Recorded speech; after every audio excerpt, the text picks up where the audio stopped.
My name is Jacqueline Zhou, 29 years old. I reside in the dilapidated factory district in the northeastern part of Gotham City, and I am unmarried. I have not pursued formal education every day.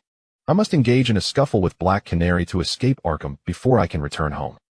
I do not smoke, and my indulgence in alcohol is limited to the Lazarus Pit concoction brewed by Talia. I retire to bed at 11, though occasionally, during missions, I remain sleepless for months. Before sleeping, I always drink a glass of warm milk, allowing the raven to confirm that no malevolent spirits are haunting me. Then I succumb to slumber almost instantly.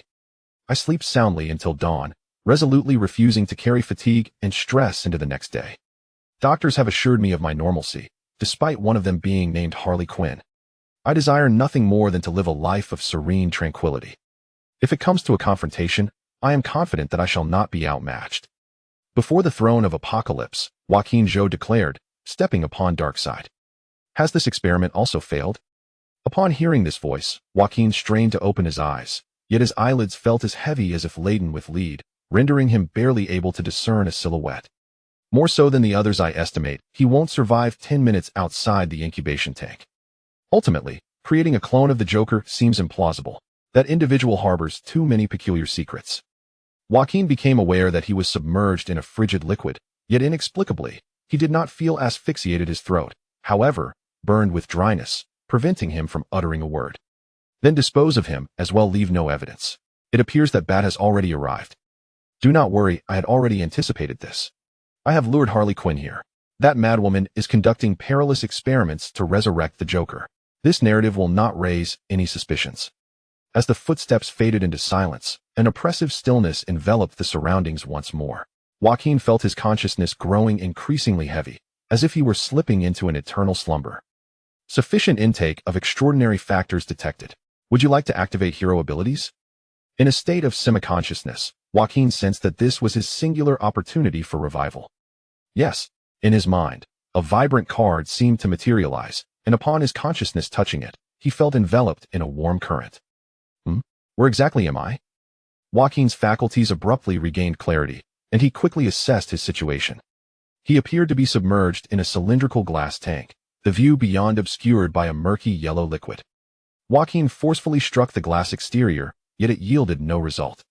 Recognizing that anxiety would be futile, he resolved to calm himself and organize his thoughts.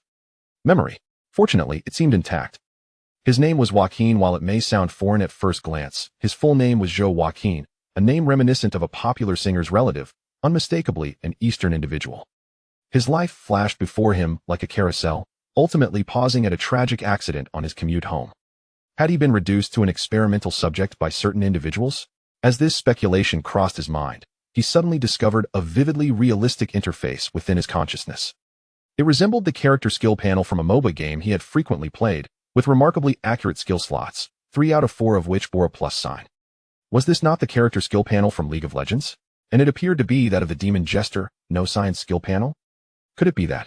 With a desperate hope, Joaquin attempted to mentally press the plus sign above the first skill, and the skill box promptly illuminated. Deceptive magic. Teleport nearby and enter an invisible state. The next attack during invisibility deals additional physical damage if attacking from behind. It can critically strike. Deceptive magic? The instant he mentally uttered this skill name, he felt as though he were being squeezed into a rubber tube, only to be forcefully expelled once more. Phew. Joaquin finally regained his sense of touch against the ground, gasping for the not-so-sweet air, then mustering the strength to rise. At that moment, he realized he was completely naked, and his physique and skin tone seemed to belong to an entirely different individual. The overwhelming influx of information was disconcerting. Joaquin turned to survey his surroundings, which resembled a mad scientist's laboratory from a film, with over a dozen cylindrical glass tanks densely arranged. Aside from the one closest to him, each contained an unconscious figure. All right, calm down. Based on my years of experience with novels and films, this situation is either a dream or the fabled transportation to another world. As Joaquin contemplated this, he caught a glimpse of his reflection in the glass tank, revealing a visage he had never seen before, a pale face adorned with an aura of malevolence, topped with deep green, disheveled hair. Having seen this, Joaquin was nearly convinced of his translocation. Simultaneously, he noticed a small device panel before him, adorned with a myriad of buttons. Was that voice I heard someone tinkering with this? I recall them mentioning something about experimental subjects.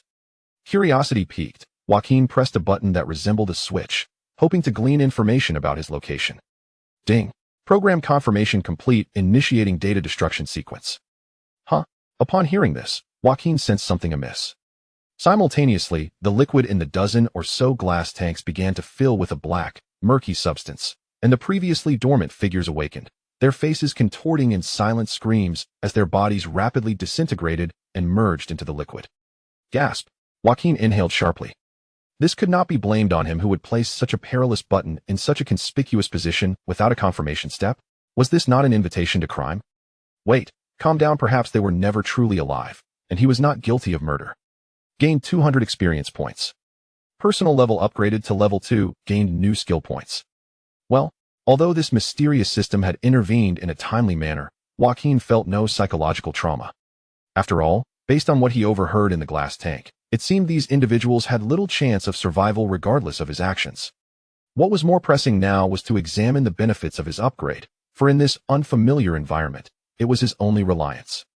Joaquin focused intently on the panel in his mind, and indeed, a button appeared above the skill section, inviting further enhancement. This time, he opted for the second skill, Scare Box.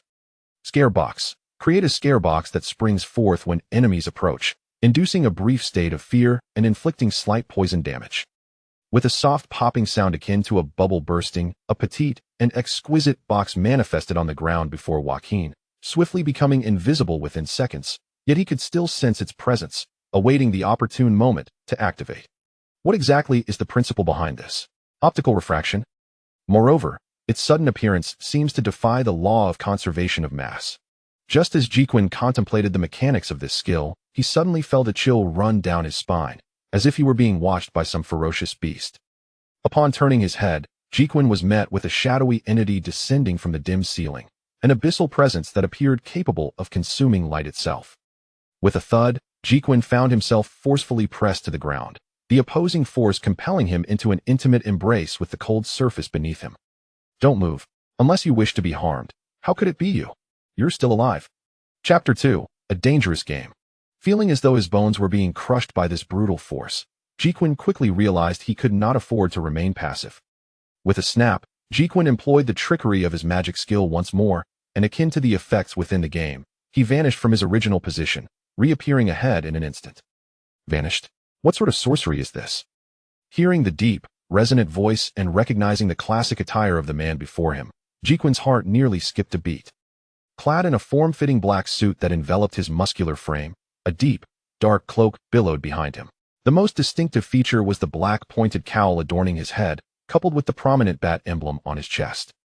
Was this not the quintessential attire of Batman? When Batman stood up and glanced in his direction, the cold, solemn aura emanating from him sent a shiver through Jacqueline's core. Yet Batman's gaze swiftly brushed past him, searching elsewhere, as though he were invisible. Jacqueline realized he was currently under the invisibility effect granted by his trickery skill. However, based on the game's mechanics, this stealth would not last long. Seizing the opportunity while Batman was momentarily oblivious to his presence, Jacqueline stealthily maneuvered behind a nearby glass apparatus, attempting to remain silent. Who's there? Upon hearing Batman's sharp command and the whistling sound of a batarang being thrown, Jacqueline momentarily feared he had revealed his location. However, a closer examination revealed that Batman's projectile was aimed in the opposite direction. Clang! The sound echoed as the batarang ricocheted off something, and in the dim corridor, a colossal figure approached with heavy footsteps, resembling a mountain. It appears I will require additional compensation upon my return. The original agreement was merely to clean up, yet no mention was made of dealing with Batman. The voice was muffled as if filtered through several masks, yet the malice in its tone was palpable. Jacqueline could see Batman's fists clenched tightly, his muscles tensed in preparation for battle. Bane, you have returned to Gotham yourself? I was contemplating how to send you back to Arkham. But first, tell me who hired you and what research is taking place here. The figure was an exceptionally tall man, his fierce visage partially obscured by a massive respirator, two transparent tubes connected to metal canisters on his back. Jacqueline instantly recognized him as Bane, the iconic supervillain from the DC comic series. Haha. Bane emitted a harsh, rasping laugh, cracking his knuckles. I shall inform you, Bruce, when you are laid to rest. This seemed to signal the onset of battle, as Bane and Batman lunged at one another, engaging in a fierce melee of agile yet powerful combat. Witnessing this breathtaking confrontation, more awe-inspiring than any cinematic portrayal, Jacqueline began to piece together the information at hand, coming to a realization about his current predicament. Without a doubt, he had traversed into the world of DC superheroes, specifically into Gotham City, and it appeared he had assumed the body of a test subject for some villainous scheme. While Jacqueline had previously fantasized about transcending to a realm of extraordinary power, the reality of his situation left him feeling a sense of dread, particularly in the perilous confines of Gotham City. In this mad world, any advantages a newcomer might possess, whether extraordinary skills or a familiarity with the narrative, were rendered nearly useless, often backfiring. As a recluse with some knowledge of DC Comics, Jacqueline understood well that inconsistencies and alternate realities were commonplace, even among the same character, who might have multiple incarnations and experiences across the official timeline, making them unreliable as references. Furthermore, the notion of possessing an advantage in a world filled with omnipotent beings was laughable. Not to mention Superman, whose power was unparalleled, alongside formidable entities like Darkseid, and even multiversal threats such as the Joker and Dr. Manhattan. What was even more disheartening was that in other worlds, one could avoid conflict by keeping a low profile, perhaps finding a safe corner to live out one's days.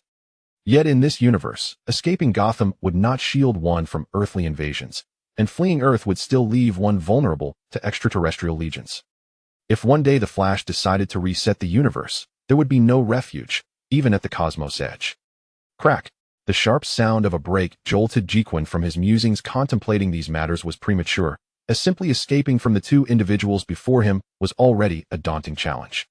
The duel between Batman and Bane had reached its climax. Though Bane's strength seemed superior, Batman appeared to have mastered a method of countering Bane. In a deft backflip, he evaded Bane's grasp, while a batarang flew from an unexpected angle, severing one of Bane's venom tubes. Ugh! Bane's body visibly slowed, and Batman seized the opportunity, swiftly maneuvering to cut the other venom line. However, at that moment, an unexpected occurrence transpired. Hee ha. At Batman's feet, a small box materialized out of nowhere. As its lid sprung open, a comical jester emerged, cackling a high-pitched, grating laugh while spraying venom at Batman. Is this a psychological attack? Surely, this is your doing, Joker. Jacqueline stared in disbelief as Batman, hand over his face, revealed a pained expression beneath his mask. Who could have anticipated that Batman would inadvertently trigger the scare box he had just set up using his newly acquired skill? The situation swiftly turned, as Bane seized the moment to charge forward, delivering a powerful blow to Batman's abdomen. Batman's body arched painfully, yet Bane did not allow him to collapse. Instead, he hoisted him up with brute strength. No matter how many times I attempt this, the sensation of breaking your spine is always so delightful. Bane pressed Batman's back against his knee, exerting force as Batman's body twisted at a grotesque angle. Bane's triangular eyes gleamed with a cruel and sadistic joy, and the low, pained groans emanating from Batman, accompanied by the sickening sound of cracking bones, were music to his ears. Yet amidst this cacophony was the discordant sound of a ruptured tube. Batman's body fell to the ground with a thud, while Bane gazed at his own hands in disbelief. In a fleeting moment, his muscular form began to wither away, and a chill crept down the nape of his neck. You came here with the intent to eliminate me, so my act of taking you down could be considered self-defense, wouldn't you agree? In the next instant, a sharp blade, slick with crimson blood, erupted from Bane's throat. Chapter 3. The initial encounter with Harley Quinn. Although Gotham City has numerous narratives across various timelines, with substantial differences in perspectives and moral alignments, one truth remains unequivocal for Joaquin. Batman, Bruce Wayne, is undeniably the heart of Gotham. His unforeseen demise would precipitate an exceedingly perilous upheaval. Particularly disconcerting would be the revelation of any connection between his death and Joaquin. In such a scenario, even contemplating suicide could seem a welcome release. As the legion of Batman's devotees and the myriad of superheroes from the Justice League would ensure his relentless torment.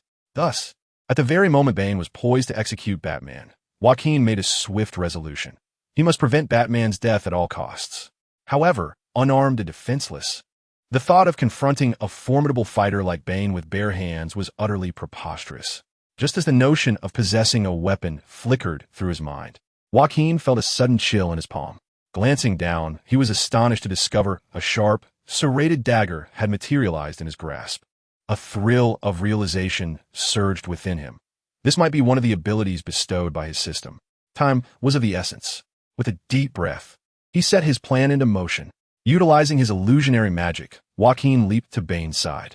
The villain, reveling in the torment of Batman, was blissfully unaware of the invisible presence beside him. Just as a glimmer of steel caught his peripheral vision, it was already too late. With a swift motion, Joaquin brought the dagger down, severing Bane's other venom supply line. The effect was immediate and pronounced. Both Joaquin and Bane were acutely aware that the moment the venom was disrupted, Bane appeared exceedingly weakened. Yet, Joaquin remained vigilant. He knew from certain comic depictions that even without the venom, Bane was a top-tier assassin. Thus, he reversed his grip on the dagger and plunged it forcefully into the nape of Bane's neck. Mercy requires strength to uphold, and Joaquin was not naive enough to adhere to a no-kill principle with a fiend like Bane. In the absence of sufficient power, mercy towards an adversary often translates into cruelty towards oneself. The dagger's sharpness exceeded Joaquin's expectations. He felt it seamlessly pierce through Bane's skin, muscle, bone, and blood vessels. As warm blood flowed over his hands, a chilling mechanical voice echoed in his mind. Legendary target eliminated. Bane awarded 200 experience points. Personal level upgraded to level 3. Gain new skill points. Acquired title, Bane Terminator, title effect. While equipped, resistance to toxins is enhanced, and entering a state of euphoria upon toxin ingestion increases physical capabilities. However, ceasing toxin intake will result in a state of weakness based on the toxin's potency and duration of ingestion, significantly reducing physical capabilities. This side effect persists even after the title remains effective. Through the ingestion of poison to enhance his physique. This notion seems reminiscent of Bane's youthful prowess. However, Joaquin finds himself devoid of the luxury to meticulously examine the ramifications of this newfound ability. Given the precariousness of his current predicament, he cautiously assesses Batman's condition. The superhero lies incapacitated on the ground, seemingly unconscious, though the subtle rise and fall of his chest indicates that his life hangs in a delicate balance. Should he awaken Batman and leverage this gesture to cultivate a favorable rapport? Yet, this option is swiftly dismissed by Joaquin. The peril of being a secondary hero in Gotham far outweighs that of being a villain. The fervent supporters of ruthless antagonists would hesitate to harm Batman, but would show no mercy to those around him. Joaquin is acutely aware that he lacks the charm to sway both sides of the DC spectrum, and attempting to befriend Batman would likely result in either grievous injury or madness. Moreover, it is crucial to note that Joaquin understands Batman to be a staunch advocate of the no-kill principle to the point of obsession. Even if it were to save him, the act of slaying Bane might not earn his approval. After much contemplation, Joaquin concludes that the most prudent course of action is to make his exit. He steps over Bane's lifeless body and cautiously navigates the corridor from whence Bane had come. The silver lining is that he encounters no one else. But the ominous news is that, as he nears the exit, the wailing sirens of police grow ever closer. Inside, a commanding voice booms. This is the Gotham Police Department. Everyone, lay down your weapons and surrender immediately. A police car, adorned with flashing red and blue lights, encircles the factory's exit, and a middle-aged man with glasses and a resolute demeanor brandishes a megaphone. Yet his call is met with silence, a predictable outcome, for within the factory, one lies unconscious and another is dead, while Joaquin harbors no intentions of surrendering. Captivity would assuredly result in charges of Bane's murder, rendering his situation no different from that of a lamb on the butcher's block. Fortunately, his newly acquired skills are poised to be of service. Observing the lack of response, the middle-aged man sets down the megaphone and draws a handgun from his waist. "Gordon, shall we charge in together?" A young agent whispers beside him. However, Gordon shakes his head, his expression grave as he gazes toward the entrance. "You all hold the line here. Ensure no one escapes. I will enter to assess the situation." Suddenly, a silver streak pierces the night, weaving through the gaps between the agents and striking the fuel tank of the last police car. Boom! In an instant, the vehicle erupts into flames, but fortunately, as the agents had already disembarked and taken defensive positions, there are no casualties. Yet, this explosion diverts the attention of all agents towards the source of the attack. Everyone, stay alert. Quickly identify where the assault originated. The agents were on high alert, guns drawn, surrounding the blazing police car. However, Gordon furrowed his brow, lost in thought as he gazed at the ground. Was this footprint made without shoes? Wait, was that footprint there moments ago? His pupils constricted as he suddenly turned his gaze towards the opposite direction of the factory. It was a smoke bomb. Throw one in that direction. Quickly. Jacqueline, cloaked in invisibility, felt a jolt of surprise. It was he who had just employed his newly acquired dual-edged blade skill to throw a knife at the car's fuel tank, hoping to divert attention, and then attempted to escape using his deception magic. However, he had underestimated Sheriff Gordon, who, with his extensive experience dealing with superhumans, immediately detected his movement. Hiss! Hiss! Amidst the billowing smoke from the smoke bomb, a human silhouette was clearly visible, sprinting away from them. Bang! Bang! Bang! Jacqueline dashed to take cover behind a nearby wall. Realizing that under the relentless gunfire, he could no longer rely on his invisibility to escape. It was over. He could only hope to persuade Gordon to grant him protection. Boom! A deafening roar of an engine erupted from the distance, and with blinding high beams, a large truck barreled towards the officers as if it intended to collide with them head-on. As it passed by Jacqueline, the truck screeched to a halt, leaving deep tire marks on the ground, and then drifted around. The force of inertia caused the truck's cargo compartment to burst open, spilling black cloth-wrapped packages onto the ground. It was Harley Quinn. Cease fire. Everyone stopped shooting. Yet, Gordon's command came too late. A stray bullet struck one of the packages, which exploded instantly, sending a dazzling array of fireworks scattering in all directions. Boom! Pop! Bang! Whiz! The remaining packages detonated one after another, showering the area with vibrant fireworks, forcing all officers, including Gordon, to seek temporary shelter. Before Jacqueline, the driver's side door of the truck swung open, revealing a slender, exceptionally pale arm reaching out towards him. Come on, my dear little pudding. Inside the truck's cabin, Jacqueline caught sight of a girl with colorful pigtails, clad in a fitted t-shirt and denim shorts, her long, fair thighs captivating under the radiant light of the fireworks. Her smile, adorned with striking crimson lipstick, glowed like a fairy from storybook. Chapter 4. This speed is too fast. For Jacqueline, being completely exposed while being pursued by a group of agents left him no time to ponder whether this enchanting girl extending her hand was trustworthy. Instinctively, he reached out, only to be swiftly pulled up into the truck by her, revealing her surprising strength that belied her delicate frame. As Gordon dodged the erratic fireworks, he waved his hand, shouting loudly, "Cease fire. Everyone stop shooting." Who exactly ordered the shooting? It was you, Harley. Cut the engine and get out of the vehicle. I need to speak with you. Not today, Jim. Don't let my boyfriend, who just returned, misunderstand. Please send my regards to Barbara. The girl known as Harley turned her head, playfully winking at Joaquin, before her delicate, fair fingers pushed the gear shift. With the roar of the engine, the massive truck surged forward with an exhilarating thrust. Wait, Harley. Gordon's voice faded in the background, soon drowned out by the engine's roar and the rush of wind. Joaquin glanced at the girl in the driver's seat, her face adorned with a smile, reveling in the thrill of speed. From their earlier exchange, he had pieced together her identity. Harley Quinn, is that you? Upon hearing Joaquin's words, Harley turned to him, her heavily shadowed eyes sparkling with delight. Of course not, darling. You should call me sweetheart, my dearest Mr. J. Though Harley's voice dripped with sweetness akin to thick honey, Joaquin felt no romantic ambience. After all, sitting in a speeding truck with a flirtatious driver who had her hands off the wheel was undeniably terrifying. Sorry to interrupt, but please focus on driving. I implore you. Just as the truck was about to collide with a telephone pole, Harley reluctantly pulled away from Joaquin's ear, gently steering the wheel to deftly avert disaster. Joaquin took a deep breath, heart racing. In that fleeting moment, he confirmed it. This woman was indeed Harley Quinn. There was no other girl in Gotham quite as mad as she. From his knowledge gleaned from various comics and adaptations, Joaquin understood Harley Quinn to be a villainess enamored with the Joker, serving as his accomplice in mischief. Her wild affection for him and her unpredictable nature defined her character. However, Joaquin was aware that Harley Quinn had different portrayals across various works, and he refrained from hastily labeling her, especially since she had just saved his life, albeit narrowly avoiding becoming his executioner. Miss Harley Quinn, those agents seem unable to keep up with us. Perhaps we should ease off the accelerator and prioritize safety. Joaquin felt as if the truck was akin to a roller coaster, with Harley's foot seemingly pressed firmly on the gas pedal. He suspected the truck's engine had been modified. There was no way it could consistently reach speeds nearing 200.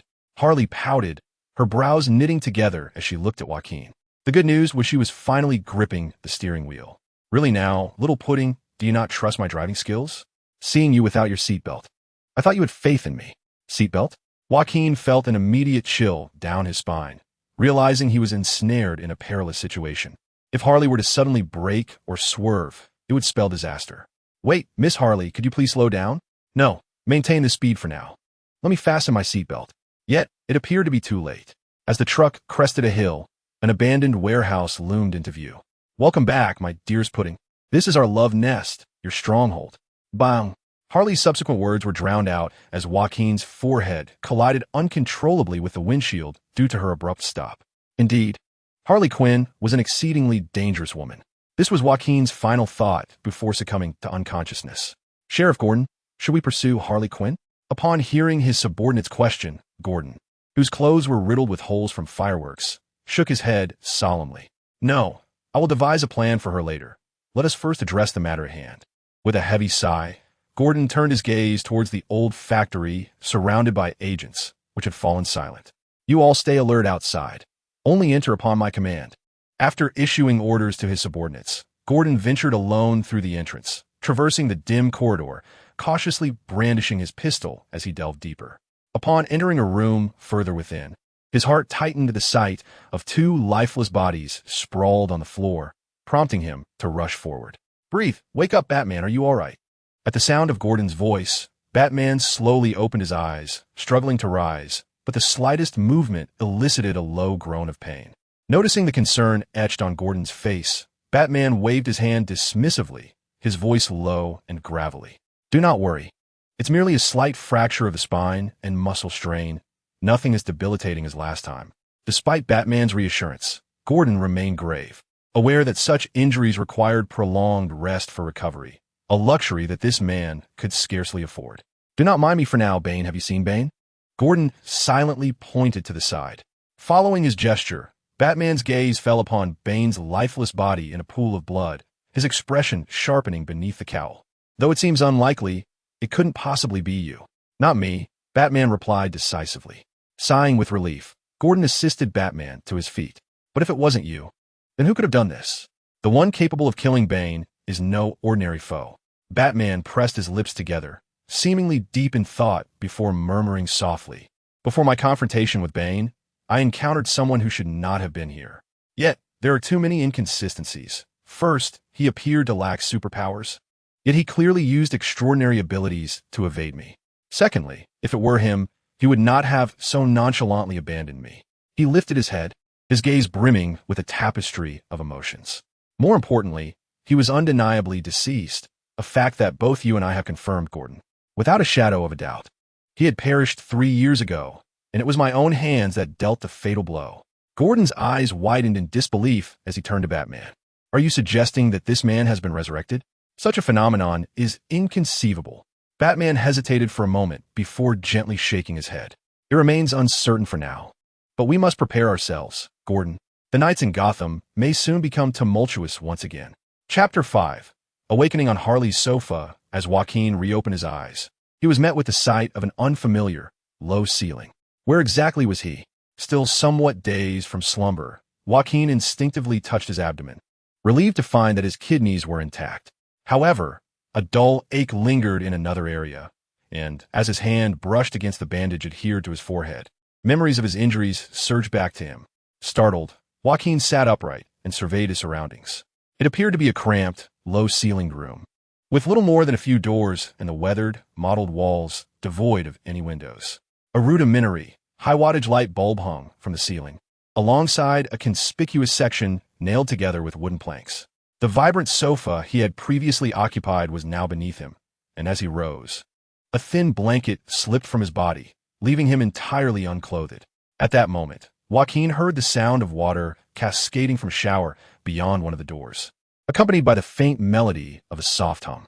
Taking a deep breath, he resolved to search the vicinity for any garments to cover himself, for remaining in such a state would undoubtedly breach societal decorum. Yet, The only item remotely related to clothing was a pair of black stockings, carelessly strewn on a small table beside the sofa, mingled with an array of disorganized cosmetics. However, it was a card-like object adjacent to the stockings that captured Joaquin's attention. It bore the insignia of Arkham Asylum, identifying its holder as Dr. Harley Quinn, the attending psychiatrist.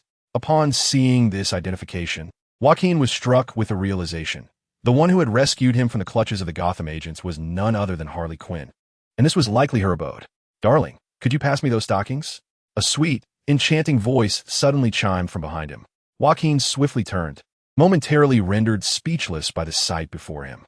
A slender girl stood in front of him, draped only in a white bath towel, her skin pale and almost ethereal, glistening with the remnants of her recent bath.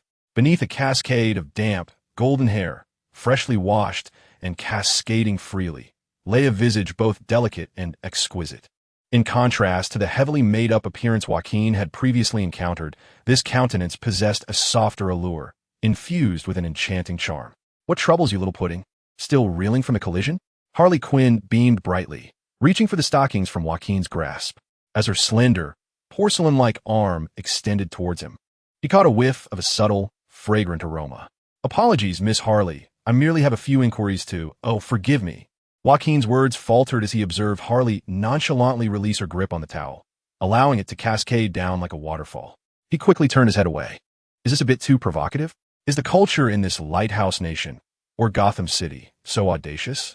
Although Joaquin was not a naive youth, given his age and his previous life, his conservative upbringing and traditional education had instilled a sense of modesty within him. Questions? Indeed, we both harbor numerous queries, my dear.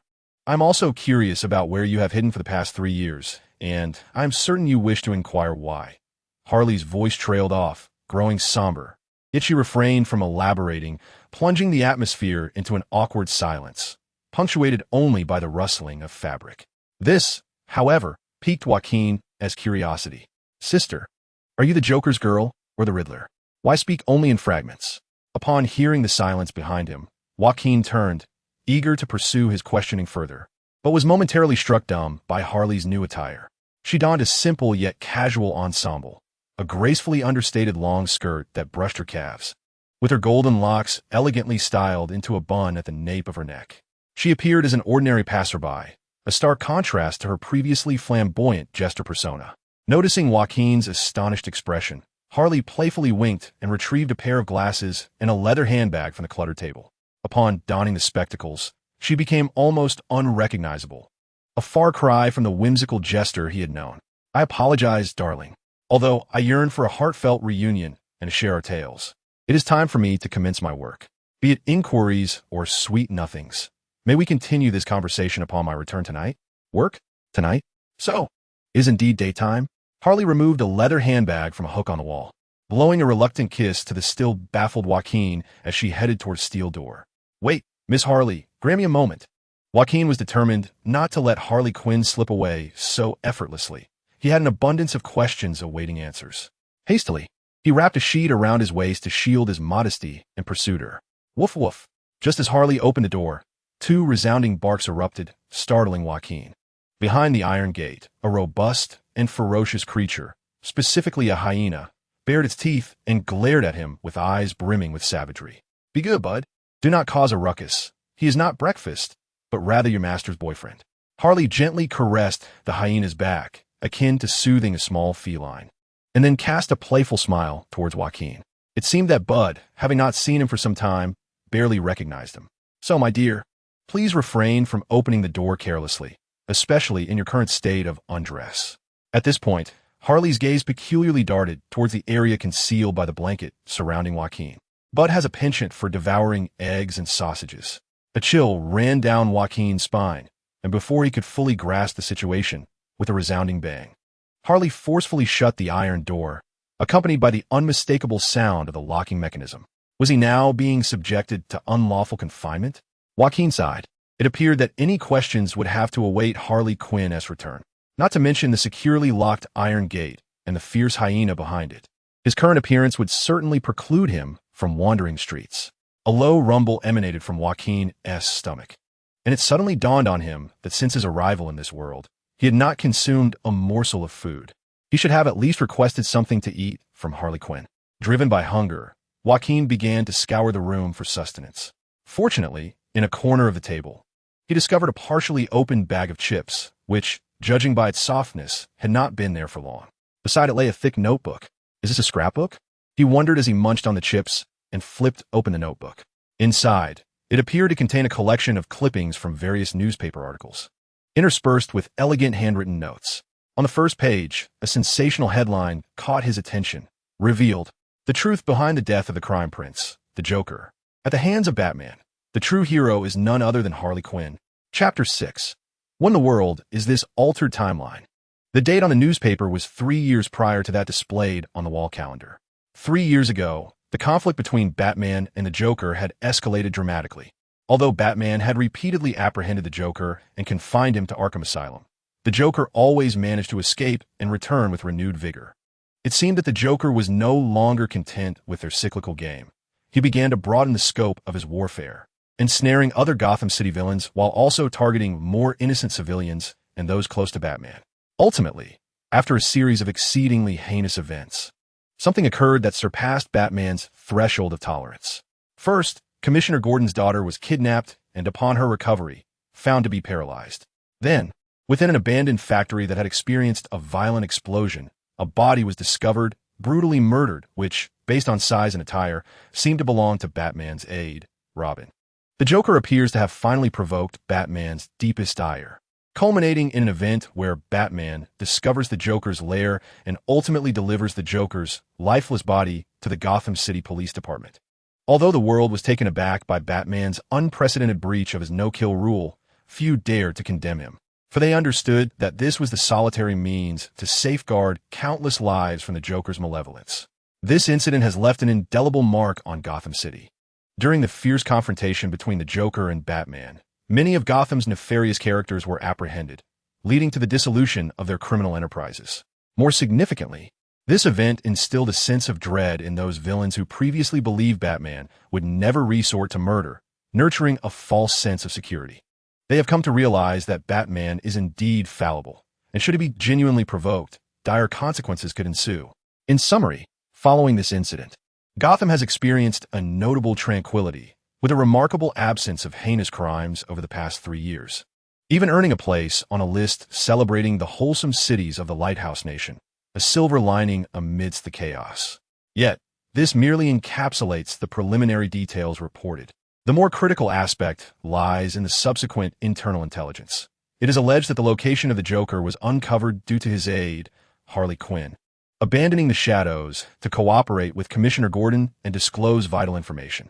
The evidence supporting this claim is that, posthumously, Harley Quinn has not been sought for the Joker's crimes, undoubtedly a result of her betrayal affording her special treatment.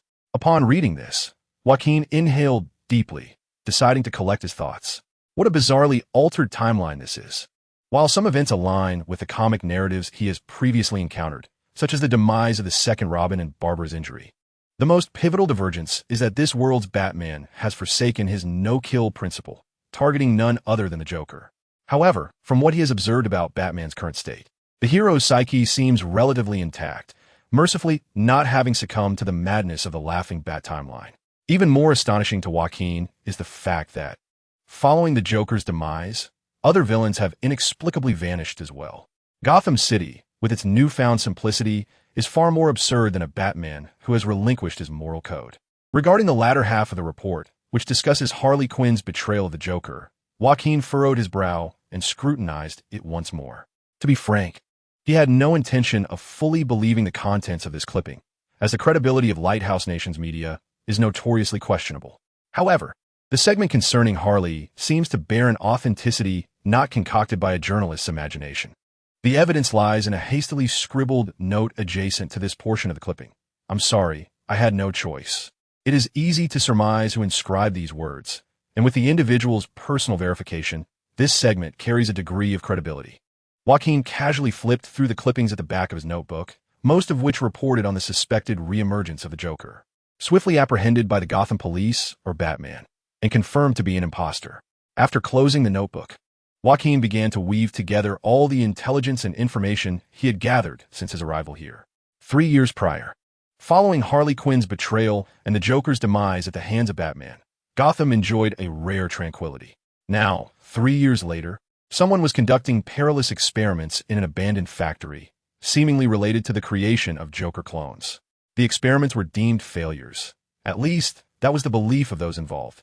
They intended to destroy the test subjects to eliminate any evidence, but one of the subjects was possessed by Joaquin, who had crossed over and thus survived. What followed was as Joaquin knew it, through a series of fortunate coincidences. He ended up killing Bane and was subsequently rescued by Harley Quinn from the clutches of the Gotham police, bringing him here. However, 2 significant doubts arose, closely linked to his current situation. Why did Harley Quinn appear at that precise moment? Moreover, why did she, who once betrayed the Joker, choose to save someone who bore such a striking resemblance to him, and continue to regard him as the Joker? Despite having just been saved and having indulged his eyes, Joaquin was not entirely unguarded around Harley Quinn. He understood that the more beautiful a woman, the more cunning she could be. Yet, these questions would have to wait until Harley Quinn returned, for there were no windows here, and the entrance was guarded by a watchful hyena. Being utterly exposed, he could not escape to investigate. The crux of the matter was that Joaquin resolved to contemplate his future. Although he had crossed into a world of DC Comics that he once cherished, he felt a reluctance to dwell in a realm dominated by superheroes and supervillains, even if labeled as a dilettante. After all, when celestial beings clash, it is the mortals who suffer. No one relishes a life where, instead of living peacefully, they are beset daily by alien invasions or dirty bombs detonating in the city center.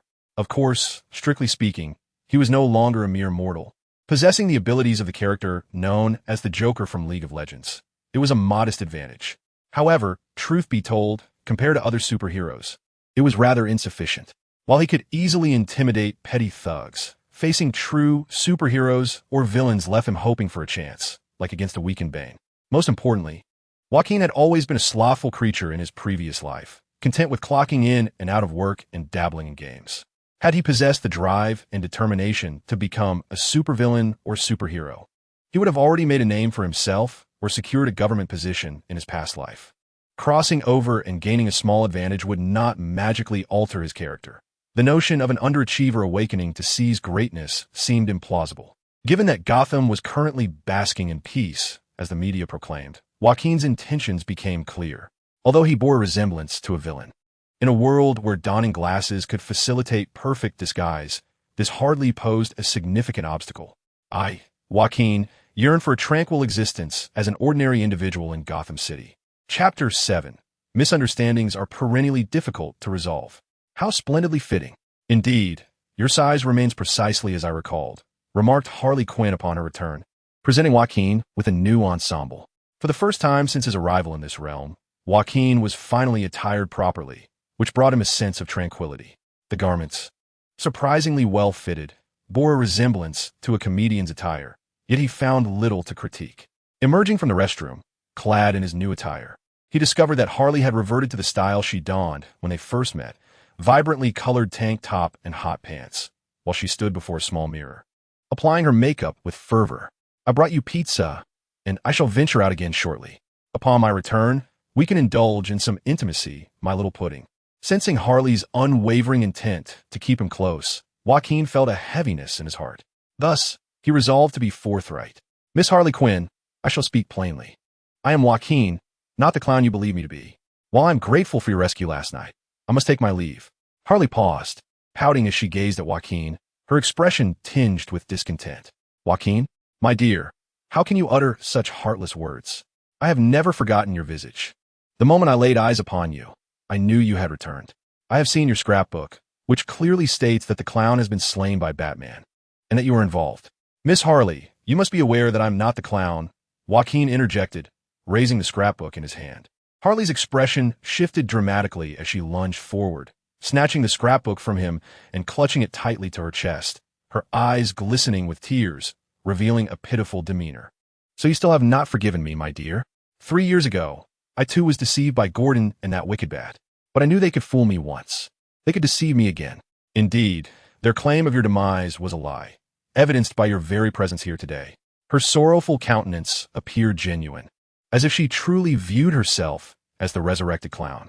Seeing her in such a state softened Joaquin's heart, prompting him to adopt a gentler tone.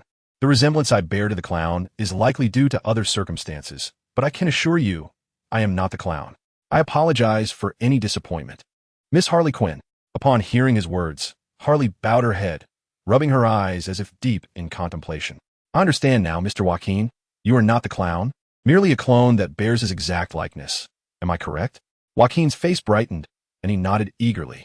Yes, it is splendid that you comprehend, Miss Harley. However, this disguise is insufficient. My dear, we must provide an explanation to others as to why, as a clone, you possess intellect and knowledge equivalent to that of an ordinary person. Perhaps we could attribute it to a learning device? The reasoning presented appears rather flimsy.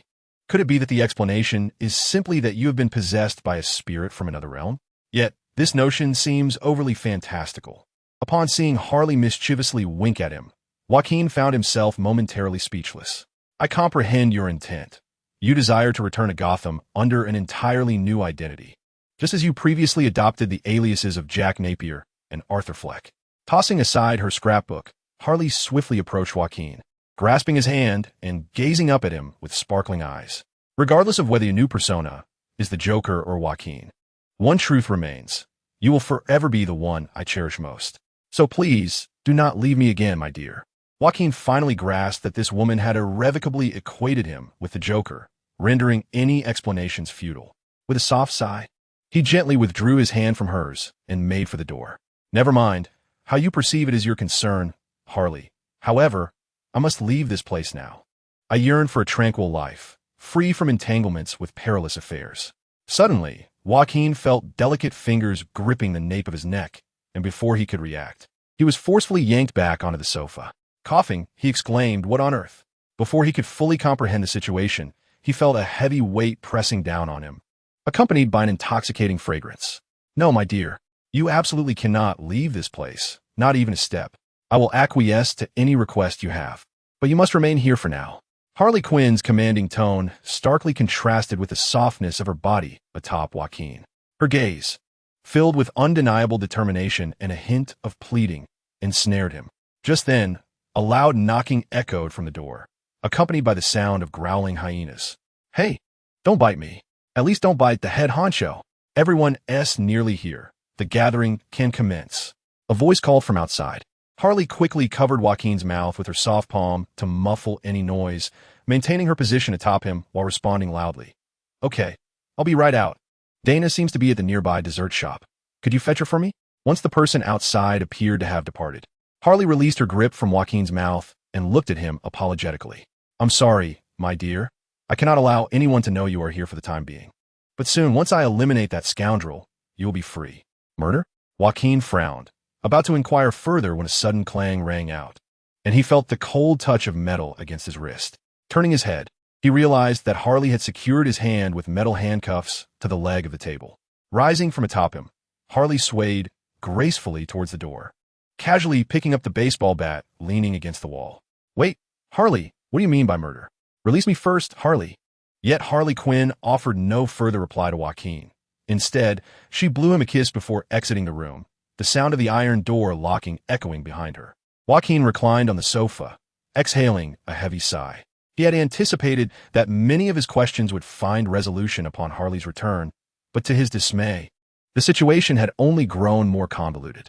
Most troubling was Harley's earlier mention of committing murder on his behalf, a declaration that, coming from the jester's assistant, bore no semblance of jest. Though the circumstances were shrouded in uncertainty, one truth resonated with Joaquin. Should Harley engage in homicide, he would undoubtedly be implicated, given his residence in her abode. With renewed focus, Joaquin vanished from the sofa in an instant. When he reappeared, he had shed the metallic shackles and stood beneath the section of the ceiling secured by wooden planks. He gazed upward, quietly observing the area where the boards were affixed, and with a subtle flick of his wrist, a gleaming, razor-sharp dagger materialized in his hand. Forgive me, Harley, but I shall vacate this room at once. Chapter 8. Surprises await. After the escape. During the interval of awaiting Harley Quinn's return, Joaquin did not remain idle. He seized the opportunity to delve into the unique abilities he had acquired through his journey, specifically the capabilities bestowed by the Demon Jester. While the effects of these skills bore resemblance to those from the MOBA games of his previous life, the nuances differed significantly between reality and the virtual realm. The first ability was deceptive teleportation, a remarkable skill for someone like Joaquin, who yearned for a tranquil existence devoid of conflict. Through his experimentation, he discovered its effects: short-range, instantaneous movement coupled with a temporary optical invisibility lasting approximately 30 seconds, with a cooldown period of about 1 minute. Notably, the teleportation and invisibility effects enveloped his clothing but excluded other entities and larger objects. For instance, Batman and a table would not accompany him in his swift escape. This skill not only enabled Joaquin to elude Batman, but also assisted him in vanquishing Bane, rendering it a versatile asset for both offense and defense. However, it was not without its limitations. Joaquin could only teleport within a radius of approximately 5 meters, and the destination had to be visible to the naked eye. Moreover, while cloaked in invisibility, he remained audible. His footsteps and other sounds could easily betray his presence in a world where acute hearing was prevalent, allowing even seasoned individuals like Gordon to pinpoint his concealed location. The second skill, the frightening magic box, proved to be far more challenging to employ. This ability created a small, ephemeral box upon the ground, persisting for 5 minutes before vanishing automatically, with a cooldown of 1 minute. Thus, in practice, Joaquin could have a maximum of 4 boxes active simultaneously. However, as he lacked the means to trigger the boxes himself, he was unable to test their effects comprehensively. However, judging by the unfortunate predicament of Batman when the box was triggered, it appears that the magical box inflicts minor assaults and powerful mental disturbances upon surrounding beings. Even someone as resolute as Batman found himself in considerable distress when caught off guard. The third skill, aptly named Dual Poison Blades, allows Joaquin to strike his target by hurling the dagger in his hand. What is intriguing about this ability is that, despite Joaquin having no formal training in throwing darts, as long as he visually fixes his gaze upon a target, his thrown dagger finds its mark with unerring accuracy, akin to a modern-day disciple of the legendary Li Xiaolong. The targeted entities are not limited to living beings. Joaquin previously diverted the attention of Gotham officers by throwing a dagger at the fuel tank of a police car, showcasing his versatility. Furthermore, the name of this ability suggests it may also imbue the blades with a toxic effect, though Joaquin has yet to verify this, as he is not foolish enough to taste the poison blade for theatrical effect. In addition to these 3 skills, there exists a passive ability known as backstab. According to the mental interface S description, this skill enables him to inflict additional damage when attacking from behind, perhaps explaining his ease in piercing Bane's throat from the back of his neck. There is also an invisible skill, which, while not detailed in the mental interface, allows Joaquin to conjure a sharp dagger in his hand by merely concentrating. This dagger dissipates after 5 minutes or upon the creation of a second dagger. This is understandable, as both his passive ability and dual poison blades are related to daggers. Thus, it can be considered a supplementary effect. After all, this is a comic book world, where extracting various objects from 4-dimensional realms is hardly a remarkable feat. Moreover, there is the tidal ability acquired from slaying Bane. However, this ability only activates after inhaling a toxin, and Joaquin cannot simply hunt for poison to wager his life on.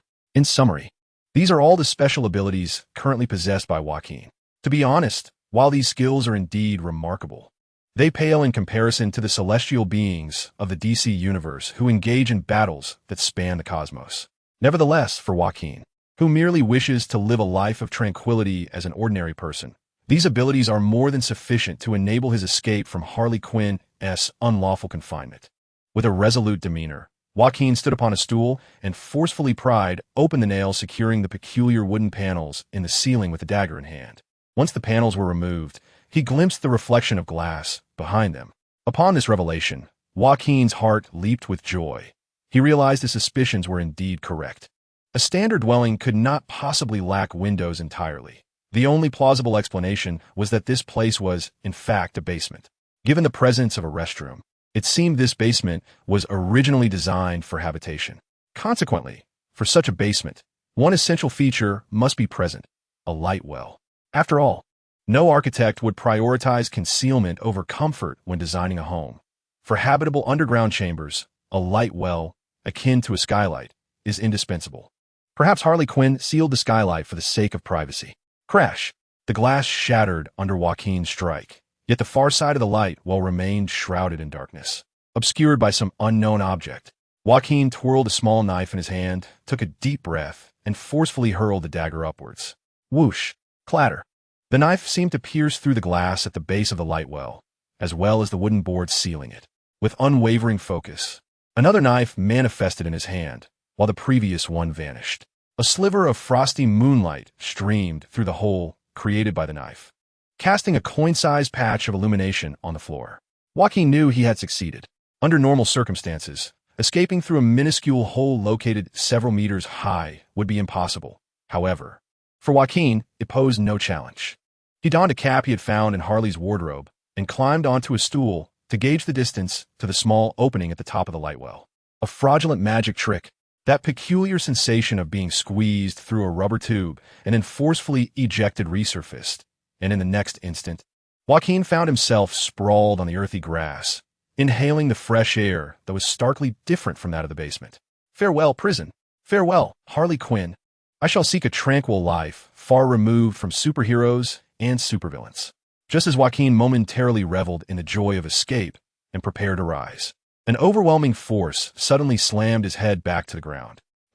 What now, Miss Dina? You're not thinking of fetching another dessert, are you? If you're late, Harley will surely blame me. It seems I've stepped on something odd. The weight pressing down on his head lifted, and as Joaquin finally separated from the ground, he instinctively raised his head. At that moment, Joaquin discovered a peculiar ability. His eyes appeared to see clearly in the dark. The first thing that caught his sight was a pair of toned young thighs, and, from his angle, a clear view beneath the skirt. Oh, wait. This was the last thought that flickered through Joaquin's mind before he was ensnared and suffocated by those thighs. Chapter 9. Is this young girl the Black Canary? Cough, cough. E.M. dying. Let go. Help. Tasakit. Jiuming.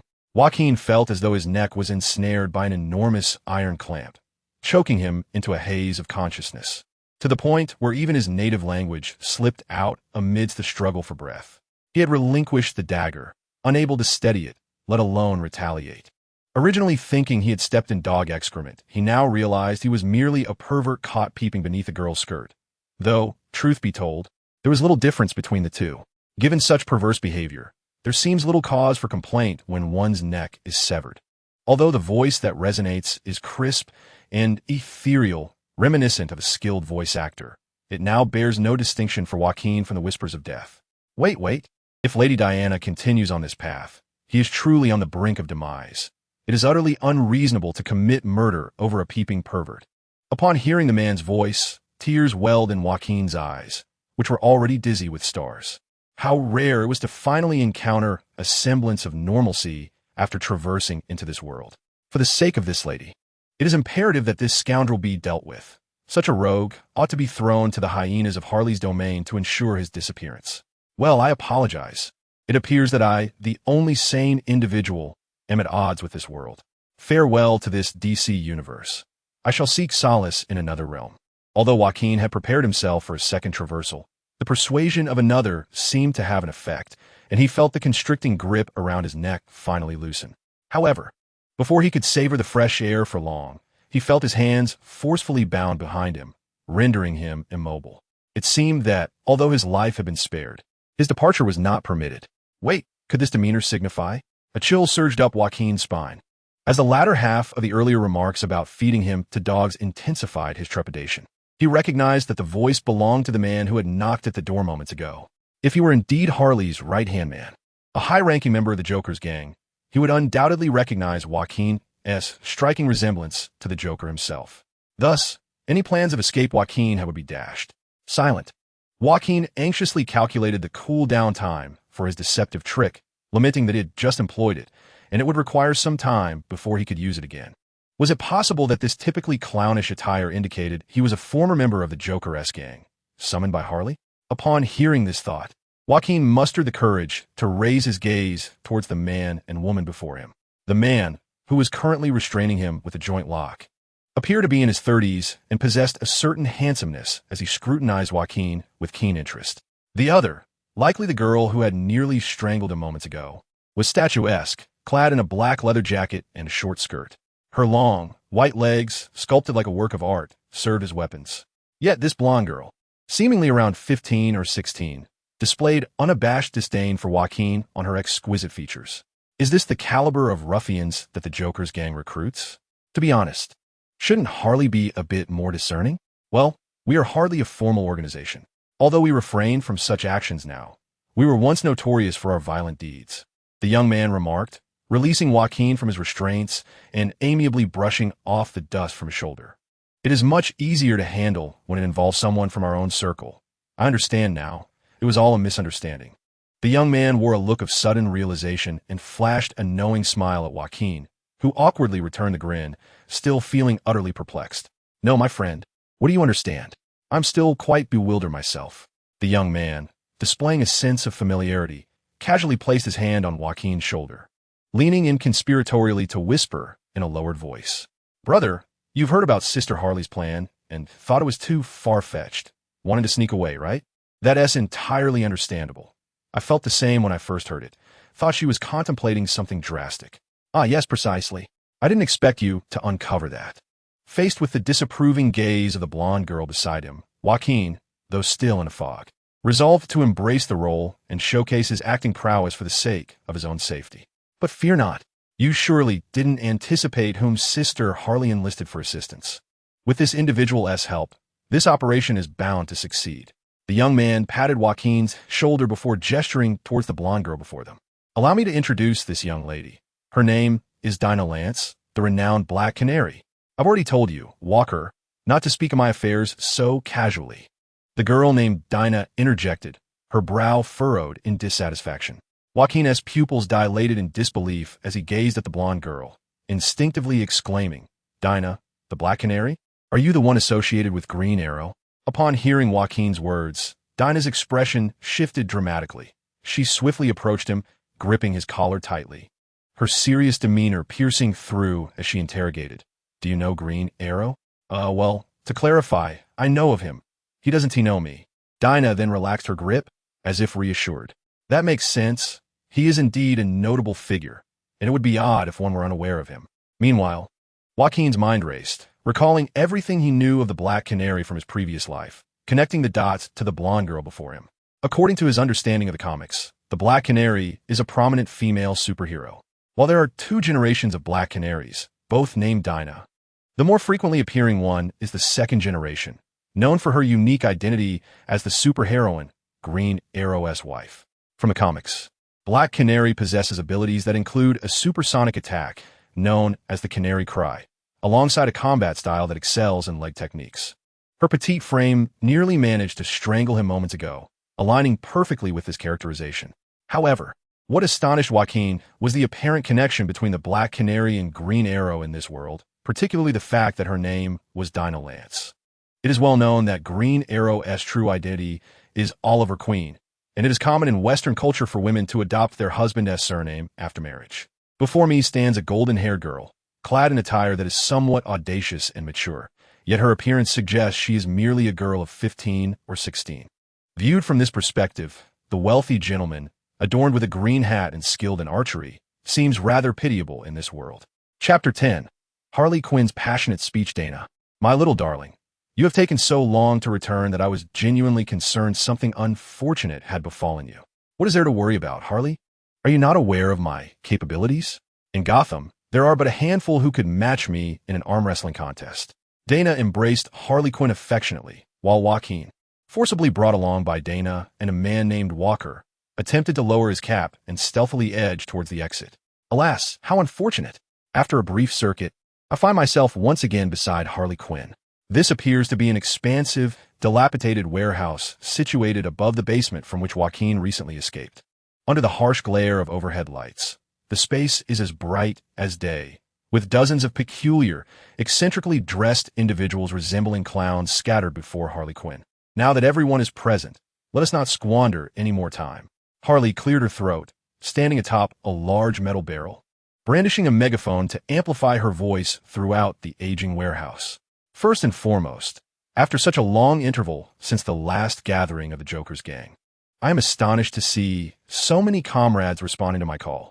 You truly are remarkable, my dear allies who once fought under my beloved Mr. J.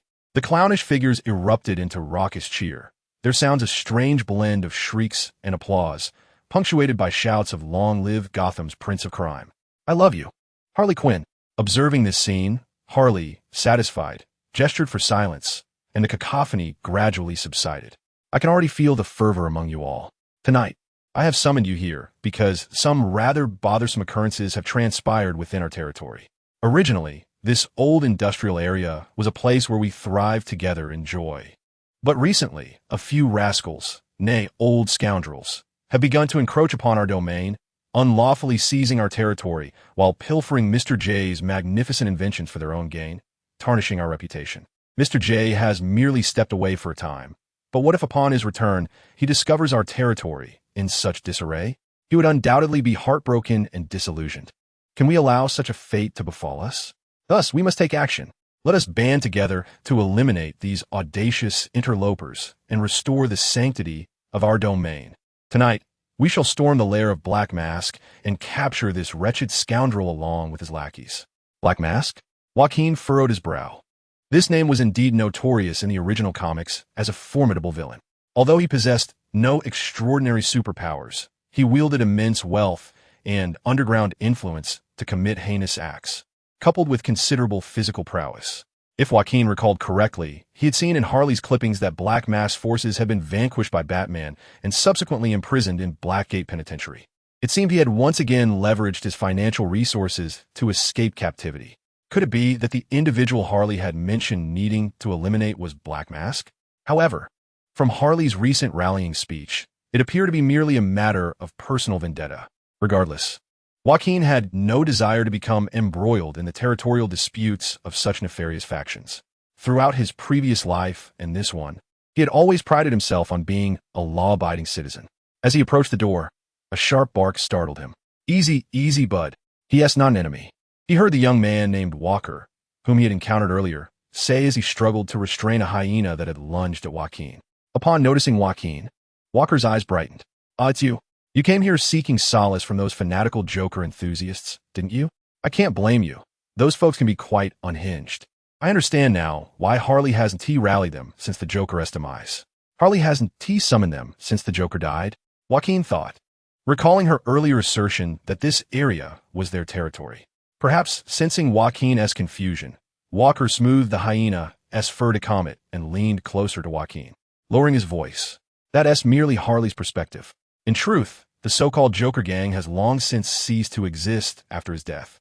At most, the boss leads a troop of enthusiastic youngsters and girls to vandalize and prank others, and Commissioner Gordon turns a blind eye to such harmless antics." Joaquin discerned that Walker was quite loquacious, indulging in a lengthy monologue.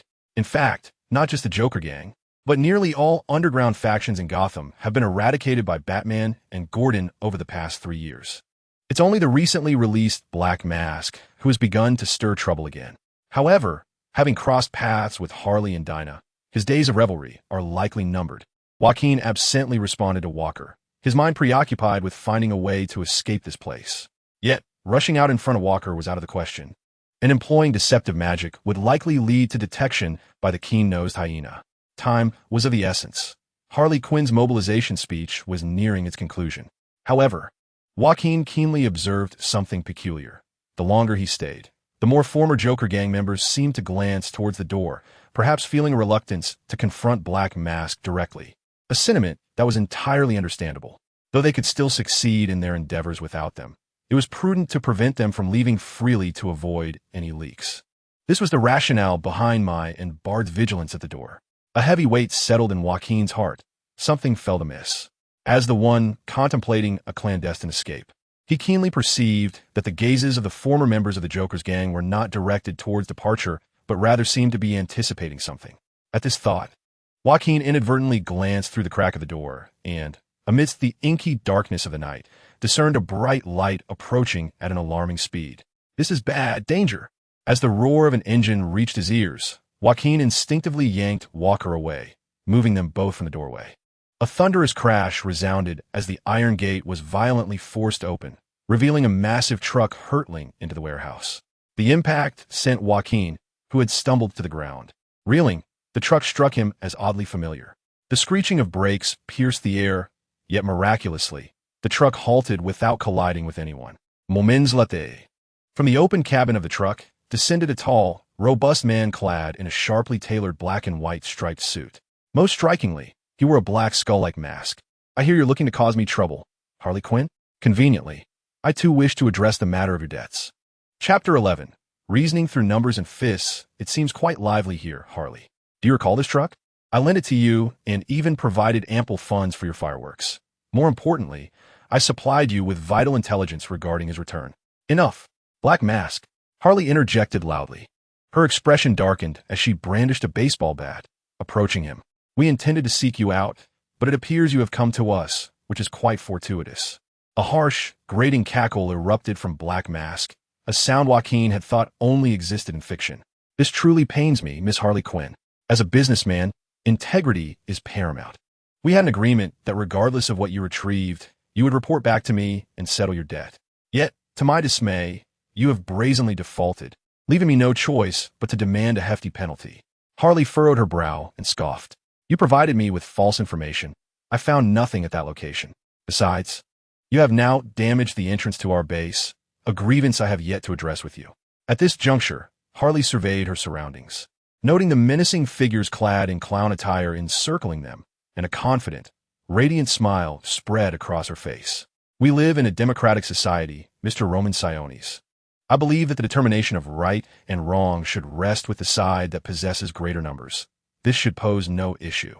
Those who believe this masked individual deserves punishment, please raise your hands." Both Harley and her companion, Dinah, raised their hands with unwavering confidence, yet their smiles quickly faltered. As they quickly realized, none of the clowns beside them raised their hands. Instead, they surveyed the women with sinister gazes, revealing malevolent smiles. It was they who found themselves ensnared. "Clap, clap, clap." The Black Mask applauded vigorously before approaching a member of the former clown gang, draping a friendly arm over his shoulder. "Well said, Miss Harley Quinn. As you pointed out, the majority should dictate the outcome. However, it appears that my side boasts the greater numbers." Harley furrowed her brow, her piercing and furious gaze sweeping over the members of the former clown gang. "Have you all been corrupted by Black Mask betraying me? No, betraying your former leader, the Joker?" "TSK, TSK. Such harsh words," Black Mask retorted. "What do you mean by corrupted and betrayed? Compared to someone like you, who merely flaunts herself like a decorative vase, they can clearly discern that I, Roman Sionis, am the true heir to Gotham's criminal throne." As he spoke, the surrounding members of the former clown gang began to unsheathe knives and iron bars, inching closer to Harley and Dinah. Yet, faced with the advancing gang members, Dinah displayed a confident smile, and her striking blue eyes sparkled with excitement and anticipation. "Harley, is it all right if I go all out against these guys?" "Of course, darling. Since the numbers seem to be against us, let us rectify that disparity." Noticing the calm demeanor of the two women, a flicker of coldness crossed Black Mask's eyes. Just as he raised his hand to strike, a sudden bark erupted from behind him. You bastard. Let me go." Harley's pet hyena, Bud, lunged forward, clamping down on Black Mask's foot. In that brief moment, as the attention of the other gang members shifted, Harley and Dinah sprang into action. Bang, bang, crash. Each swing of Harley's bat was powerful, targeting either the head or the most vulnerable regions of her male opponents, who were caught off guard and fell swiftly. Dinah's fighting style was more graceful and decisive. She deftly evaded incoming attacks, countering with swift grabs of their arms, and with the sound of cracking bones. Those unfortunate enough to cross her path writhed in agony on the ground. "Forget about them. Come help me deal with this beast." Black Mask's seemingly high-end trousers were now bloodied from Bud's bites, and the hyena, displaying remarkable instinct, released its grip and nimbly weaved through the legs of the approaching clown gang members, returning to Harley's side. "You did wonderfully, good boy. Tonight, you shall receive a special treat." Harley affectionately ruffled the mane of the hyena, then rose to gaze at the frantic expressions of the former Joker gang members surrounding the Black Mask, her face illuminated by a radiant smile. Originally, about 20 treacherous former members of the Joker gang had, in less than a minute of skirmish, been subdued by Harley and Dinah, leaving only 10 remaining, encircling the limping Black Mask. From a distance, Joaquin, who lay low observing the situation, was taken aback. Was this the stark disparity between the supervillains and ordinary people in this world? Moreover, Harley Quinn and Dinah had yet to employ any superpowers. Their mere physical prowess was sufficient to overwhelm regular humans. It appeared that his devilish Joker skills were somewhat lackluster in comparison. Concluding that the victors of this confrontation were indeed Harley Quinn and Dinah, Joaquin began to quietly crawl toward the exit, ready to employ his deceptive magic should he be discovered. You esteemed figures may continue your little game. I, a mere soul yearning for a tranquil life, have no intention of intervening. At that moment, no one noticed Joaquin's movements as the bloodied and gasping Black Mask surveyed the two women standing proudly, along with the disheveled former members of the Joker gang, before suddenly emitting two chilling laughs. Truly, she was the former paramour of the Joker. She indeed possessed formidable skills. However, I too have come prepared. As soon as Black Mask finished his words, he reached into the inner pocket of his suit, and, upon exchanging glances with his fellow former gang members, they all simultaneously reached into their pants pockets or behind them. Harley and Dinah, witnessing this, adopted serious expressions and assumed a defensive stance. However, what Black Mask and his subordinates produced were not weapons, but rather small breathing filters. Well, Harley, didn't you claim that I had stolen the formula for the Joker's gas and demanded patent fees from me? Hearing Black Mask's words, Harley's pupils constricted, her expression shifting drastically. This is bad. Dinah, we must find a way out immediately. Then you shall personally experience the new toxin I have developed, which is far from the child's play of the Joker. Hissing as Black Mask spoke, several openings suddenly appeared on both sides of the truck behind him, and a thick, green gas erupted forth, rapidly filling the dilapidated warehouse. Chapter 12. There's only one thing to be done. The green gas swiftly spread, infiltrating every corner of the decrepit warehouse. Black Mask and his henchmen had donned air-filtering masks, appearing completely unaffected by the toxic fumes. However, Harley Quinn and Dinah were far less fortunate. They covered their mouths and noses, their brows furrowed, their steps visibly unsteady. Joaquin, closer to the exit, was inescapably in the path of the gas when he detected the acrid odor and felt a burning sensation in his lungs. A sense of dread surged within him. The situation was dire. Even Harley and Dinah could not withstand the noxious gas. How could he possibly survive? The discomfort that the toxin inflicted upon Joaquin swiftly diminished, replaced by an overwhelming sense of comfort that enveloped his entire being. Simultaneously, he felt an inexhaustible surge of strength coursing through him, his mind alight as if he had consumed 30 cans of energy drink. Joaquin quickly discerned the reason behind this transformation. The special title he had acquired upon vanquishing Bane allowed him to mitigate the effects of poison and convert them into enhancements. Remarkable. The pain from the injuries sustained when the truck smashed through the door seemed to have vanished completely, and shrouded by the green gas. No one noticed Joaquin's movements. Yet, it was curious. Just moments ago, Joaquin had been racking his brain to escape this battlefield, yearning for a tranquil life away from superheroes and supervillains. Now, with an extraordinary opportunity before him, his feet felt heavy. Was it truly correct to abandon Harley Quinn and Dinah in their time of need? Amid Joaquin's internal conflict, Black Mask, having confirmed that Harley and Dinah were incapacitated, commenced his own actions. Stand aside. These ladies appear to be in discomfort. It seems that, as a gentleman, I must offer my assistance. The former members of the Joker's gang parted to make way as Black Mask, with a raspy, sinister chuckle, limped towards the two coughing women. Woof, woof. Harley's pet hyena, Bud, attempted to leap forward to protect its mistress, yet it too appeared affected by the toxic fumes. With an impatient wave of his hand, Black Mask sent the sluggish creature soaring through the air. Stay down, beast. I'll deal with you later. For now, your mistress must pay for the bite you inflicted upon me. Black Mask declared menacingly, his wicked gaze sweeping over Harley and Dinah from beneath his mask. The only beast I see now is you. Though Dinah swayed unsteadily, she positioned herself in front of Harley Quinn and launched a fierce kick towards Black Mask's face. However, her attack lacked its former vigor, and Black Mask effortlessly seized her ankle mid-strike. What exquisite legs you possess. Though you are rather young, there are plenty of patrons who appreciate such a taste. Come, little beauty, you shall accompany me. Dinah gritted her teeth against Black Mask's lewd gaze and crude remarks.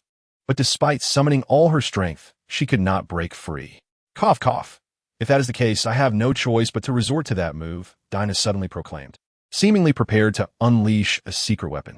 However, as she inhaled a deep breath of the toxic gas, she was seized by a fit of violent coughing, her suffering evident. Enough of this. I have more pressing matters to attend to. Black Mask delivered a powerful punch to Dinah's abdomen, then carelessly shoved her aside. Dinah's body curled upon the ground, writhing in pain as she struggled, seemingly unable to rise. Harley's condition was hardly better, with the inhalation of toxic gas. She could barely stand and had collapsed weakly to the ground. The Black Mask brutally seized her hair, forcibly lifting her face as if he were admiring a piece of art, scrutinizing Harley's contorted visage, twisted in discomfort. I revel in your expression, Harley Quinn. However, there will be ample opportunities to torment you. For now, answer me truthfully. Where have you concealed that clown's clone? I don't know. Smack. The Black Mask ruthlessly struck Harley across the face, causing one side of her cheek to swell instantly, crimson blood trickling from the corner of her mouth. Do not waste my time, Harley Quinn. I possess plenty of time and methods to extract the truth from you. But saving time and sparing you some suffering would be advantageous for both of us. After all, it is merely a counterfeit clone. Surely you wouldn't go to such lengths for it. Harley gasped for breath, her makeup smeared by blood and tears. Yet she managed to force a smile that was more grotesque than sorrowful. Yes, it is just a clone, which is precisely why I killed it and tossed it into the river once I realized. Do you think I would allow my beloved to be replaced by a counterfeit? The Black Mask struck her again, his voice tinged with impatience and anger. Do not feign ignorance, or you and this girl shall endure experiences worse than death. From a distance, Joaquin overheard their exchange clearly, seemingly enhanced by the poisonous effects of his title. Even his hearing had been significantly amplified. However, that was not the crux of the matter. The real issue was that the internal turmoil Joaquin had felt vanished the instant he heard Harley's words. According to their dialogue, the Black Mask had provided Harley with information to find him, yet she had not turned him over. Instead, she had hidden him away and sought to defeat the Black Mask to ensure his safety. Moreover, she was aware that she was a clone and not the Joker himself. Although her true feelings remained a mystery, it was evident that all of Harley's actions had been aimed at protecting herself. Joaquin, while yearning for a tranquil life and fully aware of his own cowardice, was not devoid of compassion for the plights of others, especially when that person was his savior. True tranquility resides within the heart, and if he were to abandon Harley in such circumstances, Joaquin feared he would carry that guilt for the rest of his life. Thus, there is only one course of action left to take. This is your final ultimatum, Harley Quinn, if you do not disclose his whereabouts. Your exquisite beauty may suffer irreversible consequences. The Black Mask raised his hand high. While Harley's response was simple, she spat a mouthful of blood onto his suit. Seeking death, just as Black Mask intended to continue tormenting Harley Quinn, this cunning supervillain sharply detected the whistling sound of a metal blade slicing through the air, instantly reacting with a reflexive pivot to evade the impending threat.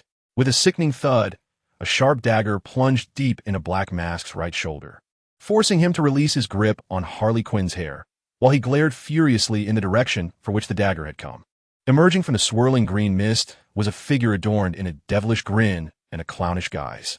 Whether forsaking a savior or being pursued by malevolent forces, sleep eludes me. Therefore, for the sake of my future slumber, might I trouble you to perish here, Mr. Roman Siones? Chapter 13. Let us converse while my skills cool down. Fortune favors the bold.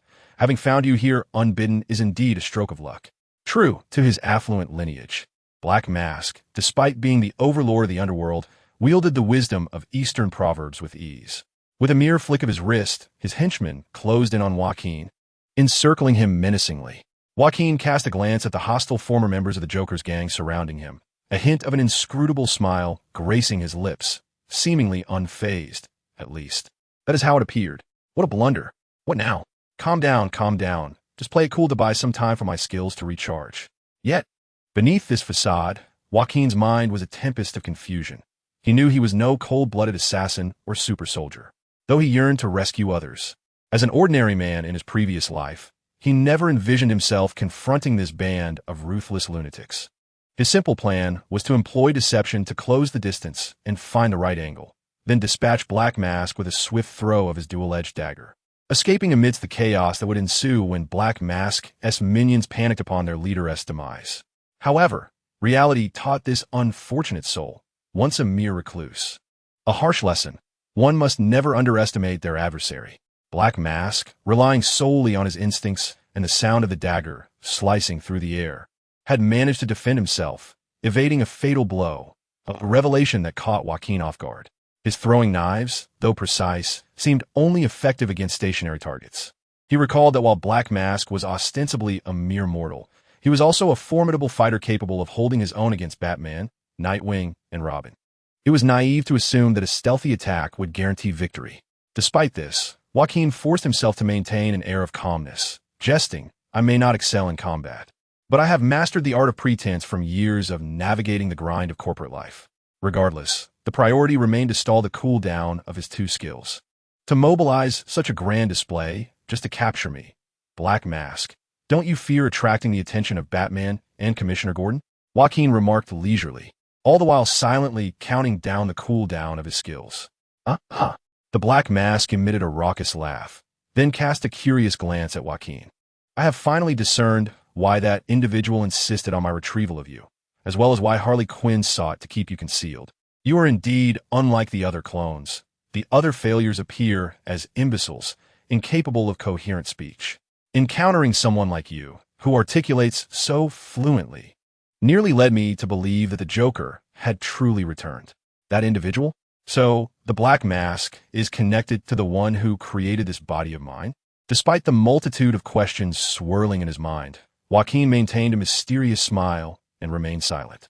He understood that even if he were to inquire now, the Black Mask would not provide straightforward answers. It was better to remain silent and feign expertise to buy time. However, there is a clear distinction between you and the Joker, the most evident being that, had you been the genuine Joker, you would not have chosen this moment to rescue Harley Quinn. Instead, you would have driven a truck, plowing through both her and me. You lack the Joker's peculiar and chaotic aura.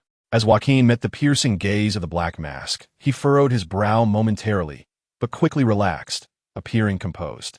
"You are correct. I'm not the Joker you are familiar with.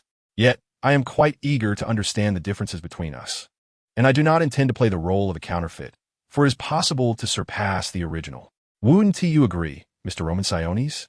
Oh, how intriguing. I never expected a mere clone to articulate such thoughts. While I find you fascinating, it is regrettable that the ultimatum given to me by that gentleman is to bring you back today, regardless of your fate." The Black Mask's words grew increasingly cold, and as soon as he finished speaking, the members of the Joker's gang, who had been surrounding Joaquin, charged at him in unison. The time for idle chatter had finally reached its limit. However, the cooldown for the deceptive magic and dual poison blades still required nearly a minute to refresh. Seeing the fierce men armed with weapons rushing towards him, Joaquin took a deep breath, mentally preparing himself for the impending injuries. Even with his enhanced physical capabilities, he was still no match for multiple assailants, especially with nearly 10 opponents closing in. Yet, in that fleeting moment, he suddenly felt as though time had slowed around him. The trajectories of the iron rods and knives were distinctly visible. What is happening? Have I awakened a new ability of super speed? He quickly dismissed that notion, realizing that his own movements were also slowed. It was merely his consciousness that had accelerated. Bullet time. The term flashed through Joaquin's mind, and he immediately understood the reason for entering this state. His deep breath had significantly increased the toxin intake, momentarily enhancing his reflexes. Given this, battling these lowly thugs seemed to pose little challenge. Joaquin's figure glided like a specter, evading all the attacks from the Joker's gang members with ease, effortlessly slipping through their encirclement and positioning himself behind them. Crack! Crack!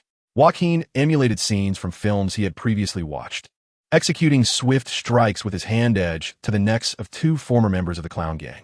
The fallen members collapsed to the ground, and just as Joaquin contemplated pursuing further, a sudden wave of dizziness swept over him, nearly causing him to falter. Was this the aftermath of his deep breaths that had heightened the toxin intake? Indeed, there is no such thing as a free lunch. This state of bullet time comes at a price. Fortunately, as his breathing steadied, the brief aftereffects dissipated swiftly. To his astonishment, during the moment of vulnerability he had just displayed, he was not attacked by the others. Upon lifting his gaze, He noticed the remaining members of the former clown gang looking on in palpable dread, cautiously distancing themselves from him, following their fearful stares to the ground. Where he had struck down the two, he instantly comprehended the source of their terror. Indeed, reckless imitation of dangerous cinematic stunts can lead to dire consequences, as evidenced by the unfortunate fate of those two wretches. The victims of Joaquin's strikes now lay with their necks contorted at unnatural angles, frothing at the mouth, clearly beyond salvation. Well, it appears I must learn the principles of restraint and non-lethal engagement. However, do not cast blame upon me, for this was undeniably a case of justifiable self-defense. Joaquin silently mourned for 2 seconds, then surveyed the other members of the former clown gang, observing their hesitance to advance. This was entirely understandable. After all, even when Dana and Harley had struck harder, they had not been able to take lives so instantaneously. The horrifying demise of those two and the brutality exhibited by Joaquin had instilled a sense of trepidation among them. Sensing this, a slow smile crept across Joaquin's lips. Come now, those willing to risk their lives may approach. You were all once under the Joker's command, were you not? You should be well acquainted with his terror. Regardless of my true identity, I can assure you that I can evoke memories of the Joker's fear, provided you manage to survive. Chapter 14. The Devilish Man. These former members of the clown gang, who betrayed Harley Quinn to serve Black Mask, were not motivated by ideals or loyalty, but entirely by self-interest. In such circumstances, when the situation appeared favorable, they might have rushed forward to claim victory. However, faced with Joaquin's blatant threat of death, they clearly recoiled. Although one might think that sheer numbers could overpower him, none wished to be the first to draw Joaquin's ire, risking their lives to merely pave the way for others. Joaquin quietly exhaled in relief, noting the members of the clown gang hesitating and discreetly retreating, recognizing the success of his intimidation. Enough! Black Mask's hoarse voice echoed through the dilapidated warehouse. The reason you have chosen to reveal yourself is to save this woman, correct? Then cease your actions, or else this lovely lady's head will be missing a few parts. Perhaps it was the ear, perhaps the nose, or perhaps the eyes that bore witness to the black-masked figure roughly seizing Harley Quinn's hair, while his other hand drew the dagger that had been lodged in his shoulder, pressing it against her cheek. Joaquin initially remained silent, fixated upon the black mask, mentally counting down the moments. Observing Joaquin's demeanor, the masked figure assumed he had finally submitted, a glimmer of delight appearing in his eyes. Quick, seize him now. At the command, the other members of the former clown gang hesitated momentarily. Yet two audacious individuals approached Joaquin from either side. Phew, the cool down is finally over, Joaquin murmured softly, and in the next heartbeat, he sprang into action. Swish, swish. The silvery blade flickered, and the very members of the former clown gang who intended to seize him clutched their throats in terror and despair, crimson blood seeping through their fingers. I have warned you.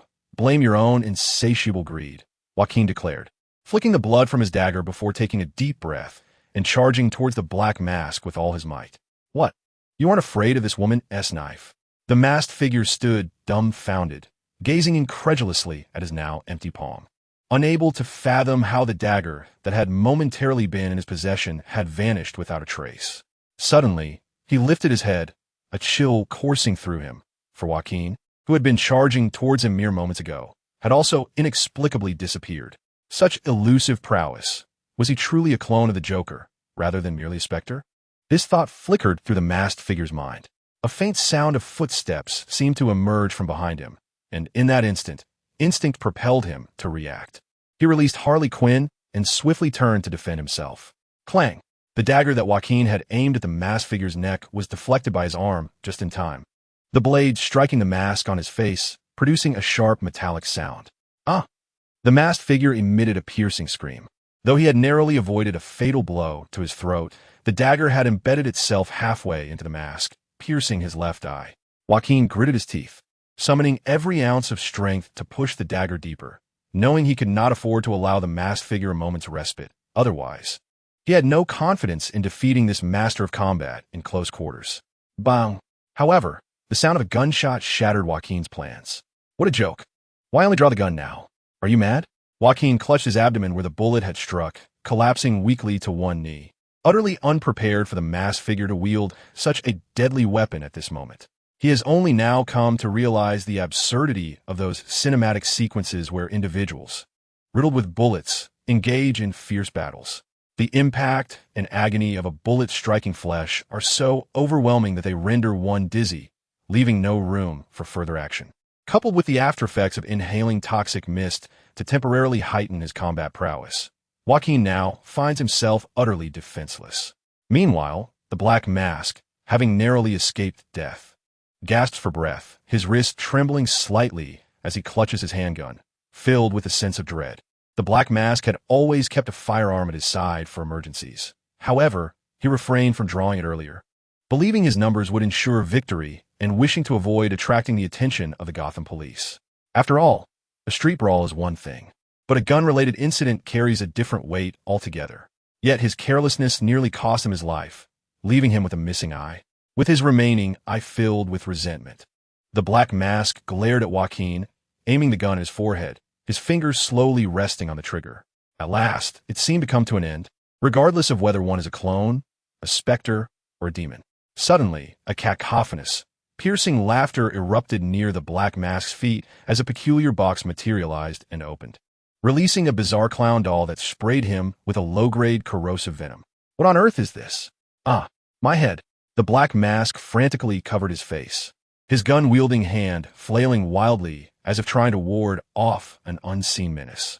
Joaquin seized this invaluable opportunity, enduring the pain in his abdomen, and forcefully knocked the gun from the Black Mask's unsteady grip. Retreat! Retreat! We must leave this place.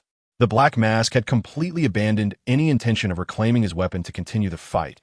Joaquin's bizarre abilities had thoroughly shattered his psychological threshold, not to mention the terror induced by the surprise box and the remnants of toxic gas he inhaled through his damaged mask.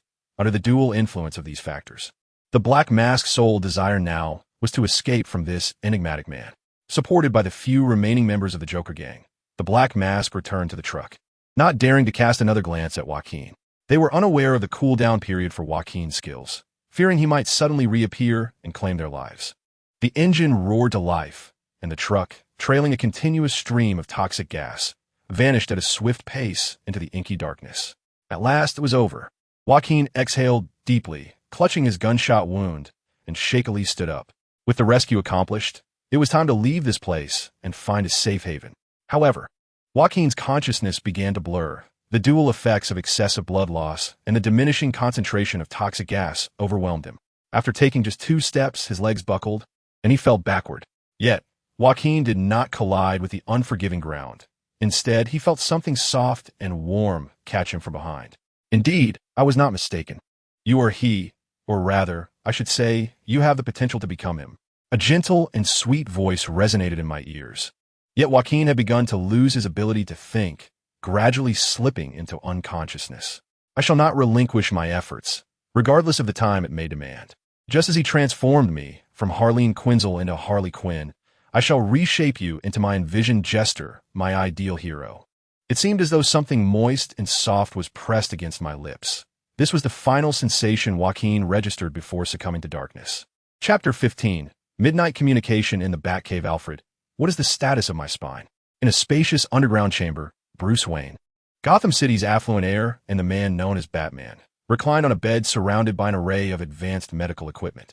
This sanctuary, known as the Batcave, served as his refuge as Batman and was among the safest locales in Gotham. Standing beside his bedside was a distinguished gentleman, graying hair meticulously combed, clad in a tailored suit, his most trusted butler, Alfred Pennyworth. To be frank, the outlook is not promising. Master Bruce, it appears you will be unable to assume the mantle of Batman for quite some time, Alfred remarked gravely, setting down the X-ray film with a gentle sigh. Bruce furrowed his brow, yet maintained an air of composure as he accepted the X-ray from Alfred's hands, casually flipping through it before responding with a light tone. However, if we were to employ that new nanomedical technology used to treat Barbara, Miss Barbara's circumstances are markedly different, Master Bruce. Alfred's gaze was stern, his tone resolute. Your spine has endured injuries before. Should this situation be poorly managed, it could lead to habitual fractures. Considering your usual level of activity, such a scenario could prove fatal. Bruce exhaled softly, recognizing that only Alfred would dare to scold him with such severity. But he felt no anger, for he understood that Alfred's intentions were always rooted in his well-being. Then let us be candid, Alfred. How long must I remain devoid of the batsuit? If I may offer my counsel, it would be best if you never don that suit again for the remainder of your life. Frankly, Gotham is in a far better state than it was a few years ago. You might consider returning to a semblance of normalcy. Absolutely not. Bruce resolutely shook his head, dismissing Alfred's concerned and hopeful gaze. The recent tranquility seemed to harbor undercurrents of unrest, and should I entirely vanish, many who had previously cowered in fear would undoubtedly stir. This incident serves as the most potent reminder of the dangers of complacency. Upon witnessing Bruce's resolute expression, Alfred sighed in resignation, shrugging as if he had anticipated this outcome. His voice, low and firm, brooked no argument as he stated, "The minimum duration will be 6 months. During this period, Master Bruce, you must refrain from any vigorous activity. Otherwise, whether you wish it or not, you will be compelled to bid farewell to this second identity due to lingering repercussions." Hearing Alfred's words, Bruce's face visibly contorted in discomfort. Yet, he understood that Alfred would never jest or exaggerate about such matters. Given the timeline he provided, there was no room for negotiation. Lost in contemplation, Bruce gently rested his chin on his hand, murmuring to himself, "Gotham cannot be left unguarded during these 6 months. Gordon alone is insufficient, and he operates in the light. There must be someone to navigate the shadows. Nightwing and Red Robin cannot assist. They each have their own responsibilities. The Justice League is already overwhelmed with issues in Metropolis and Coast City." Suddenly, the sharp, urgent sound of a ringing phone interrupted Bruce's thoughts. Oracle requesting communication connection. "Shall I proceed?" The mechanical voice emanating from the screen caused Bruce and Alfred to exchange a grave glance. It was the early hours of the morning, and such communication was unlikely to be merely a casual exchange. "Connect," Bruce commanded. After a brief crackle of static, a vibrant, magnetic female voice resonated throughout the Batcave. "Good evening, Batman. I hope I'm not interrupting your recuperation." "Do not worry, Oracle. My injuries are not severe," Bruce replied, noting Alfred's piercing gaze beside him. He cleared his throat, maintaining a steady tone. "What is the purpose of this late communication?" The voice identified as Oracle hesitated briefly before responding with a serious tone. "An hour ago, the police received reports from Gotham's old town of gunfire and sightings of vehicles leaking toxic gas. Upon arrival, they discovered 10 disoriented men and 4 corpses at a waste recycling station." Bruce's pupils constricted, his voice growing increasingly somber. "Have their identities been established?" "According to DNA analysis, both the injured and the deceased were members of the Joker's gang from 3 years prior. After the Joker's demise, they served other underground factions, each stained with the blood of countless victims, unworthy of sympathy." Noticing the tremor of agitation in Oracle's voice, Bruce furrowed his brow. "Oracle, they previously evaded imprisonment due to insufficient evidence and bribery, despite being scoundrels for whom death would be a mercy." "Barbara." Bruce's stern exclamation finally brought Oracle, or rather Barbara Gordon, back to a semblance of calm. "I apologize, Batman. I may have allowed my emotions to get the better of me." "Fear not, Oracle. I comprehend your disdain for them, yet do not allow it to cloud your judgment. Is there any other critical intelligence to divulge?" The Oracle's voice fell into a momentary silence before resuming, tinged with hesitation. It appeared that the injured had inhaled an excessive amount of a certain toxic gas, resulting in profound psychological impairment. Their testimonies were disjointed and lacking in coherence. Yet they were remarkably unanimous on one matter. The specter of the clown had returned from the depths of hell, endowed with demonic powers. Upon hearing the Oracle's words, Bruce maintained an exterior of calm, yet his knuckles whitened as he clenched his hands, betraying his inner turmoil. After a deep breath to steady his emotions, he spoke in measured tone. "I understand, Oracle. Please send over the autopsy report and testimony shortly. I will discuss the subsequent course of action with Gordon. Your injuries have not healed sufficiently. Perhaps it would be prudent for me to take action. My wounds are nearly mended. I can personally investigate the truth behind the occurrences in the old town." "Absolutely not." Bruce interrupted the Oracle with unwavering resolve. "Your recovery is still in its infancy. I am acutely aware that rehabilitation from prolonged paralysis is a lengthy endeavor. It would be perilous for you to undertake any missions during this vulnerable period." Ignoring Alfred's knowing glance, Bruce continued in a somber tone. "For the time being, Let us entrust the matter to the Gotham Police Department. Trust in Gordon. And trust in your father, Barbara. He will surely uncover the truth. Chapter 16. Awakening in Gotham. Only to find one's kidney missing? Joker stirred from a stupor, his eyes fluttering open to reveal the wooden boards that had been replanked over the light well. Alas, it seemed he had circled back to Harley Quinn's basement. His efforts had been in vain. The sound of rushing water emanated from the direction of the restroom, evoking a sense of déjà vu. Perhaps this was fate. Joker mused inwardly, acknowledging that although he had not escaped to lead a tranquil life, his perspective had shifted slightly. Having confirmed that Harley had consistently safeguarded his well-being, he found it increasingly difficult to harbor any resentment towards her. Reflecting on his first awakening in this place, when he had been disoriented and nearly convinced of having been abducted by nefarious individuals, he had feared for the safety of his very kidney. With that thought, a smile crept upon his lips. However, the smile faltered as he became acutely aware of a dull ache in his side, his hand brushing against the thick bandages wrapped around his abdomen. My kidney! A piercing scream reverberated through the basement as the bathroom door was flung open forcefully, revealing a figure wrapped in a towel, rushing out in a flurry. What happened? What's going on? Joaquin found himself confronted by a blinding expanse of white. Although still reeling from the shock of his recent ordeal, he hastily averted his gaze. But wait, is Harley Quinn's leg hair truly that dense? No. That voice he heard earlier was unmistakably masculine. As Joaquin slowly lifted his gaze, he was met with the somewhat roguish visage of a man. Wasn't that Walker, Harley Quinn's underling? Walker glanced around, ensuring that the basement was devoid of anyone but Joaquin, before exhaling a sigh of relief. Don't shout like that. You nearly scare me to death. I thought the GCPD had barged in. As Walker relaxed his grip, the towel that had been wrapped around him fell away, revealing something unspeakable to Joaquin's eyes. For heaven's sake, get inside and put on some clothes, he exclaimed, his thoughts racing. My precious kidney, and my dignity, moments latte. Walker emerged from the bathroom, finally dressed, while Joaquin reclined on the sofa, enduring a barrage of physical and mental torment. Please don't look at me like that, Joaquin implored. After all, I was the one who cleaned up that chaotic scene, disposing of both the living and the deceased. And I even assisted the boss lady with your kidney extraction. Upon hearing this, Joaquin's face drained of color, and his trembling fingers gingerly touched the thick bandages wrapped around his side. So this isn't a joke. My kidney has truly been taken from me.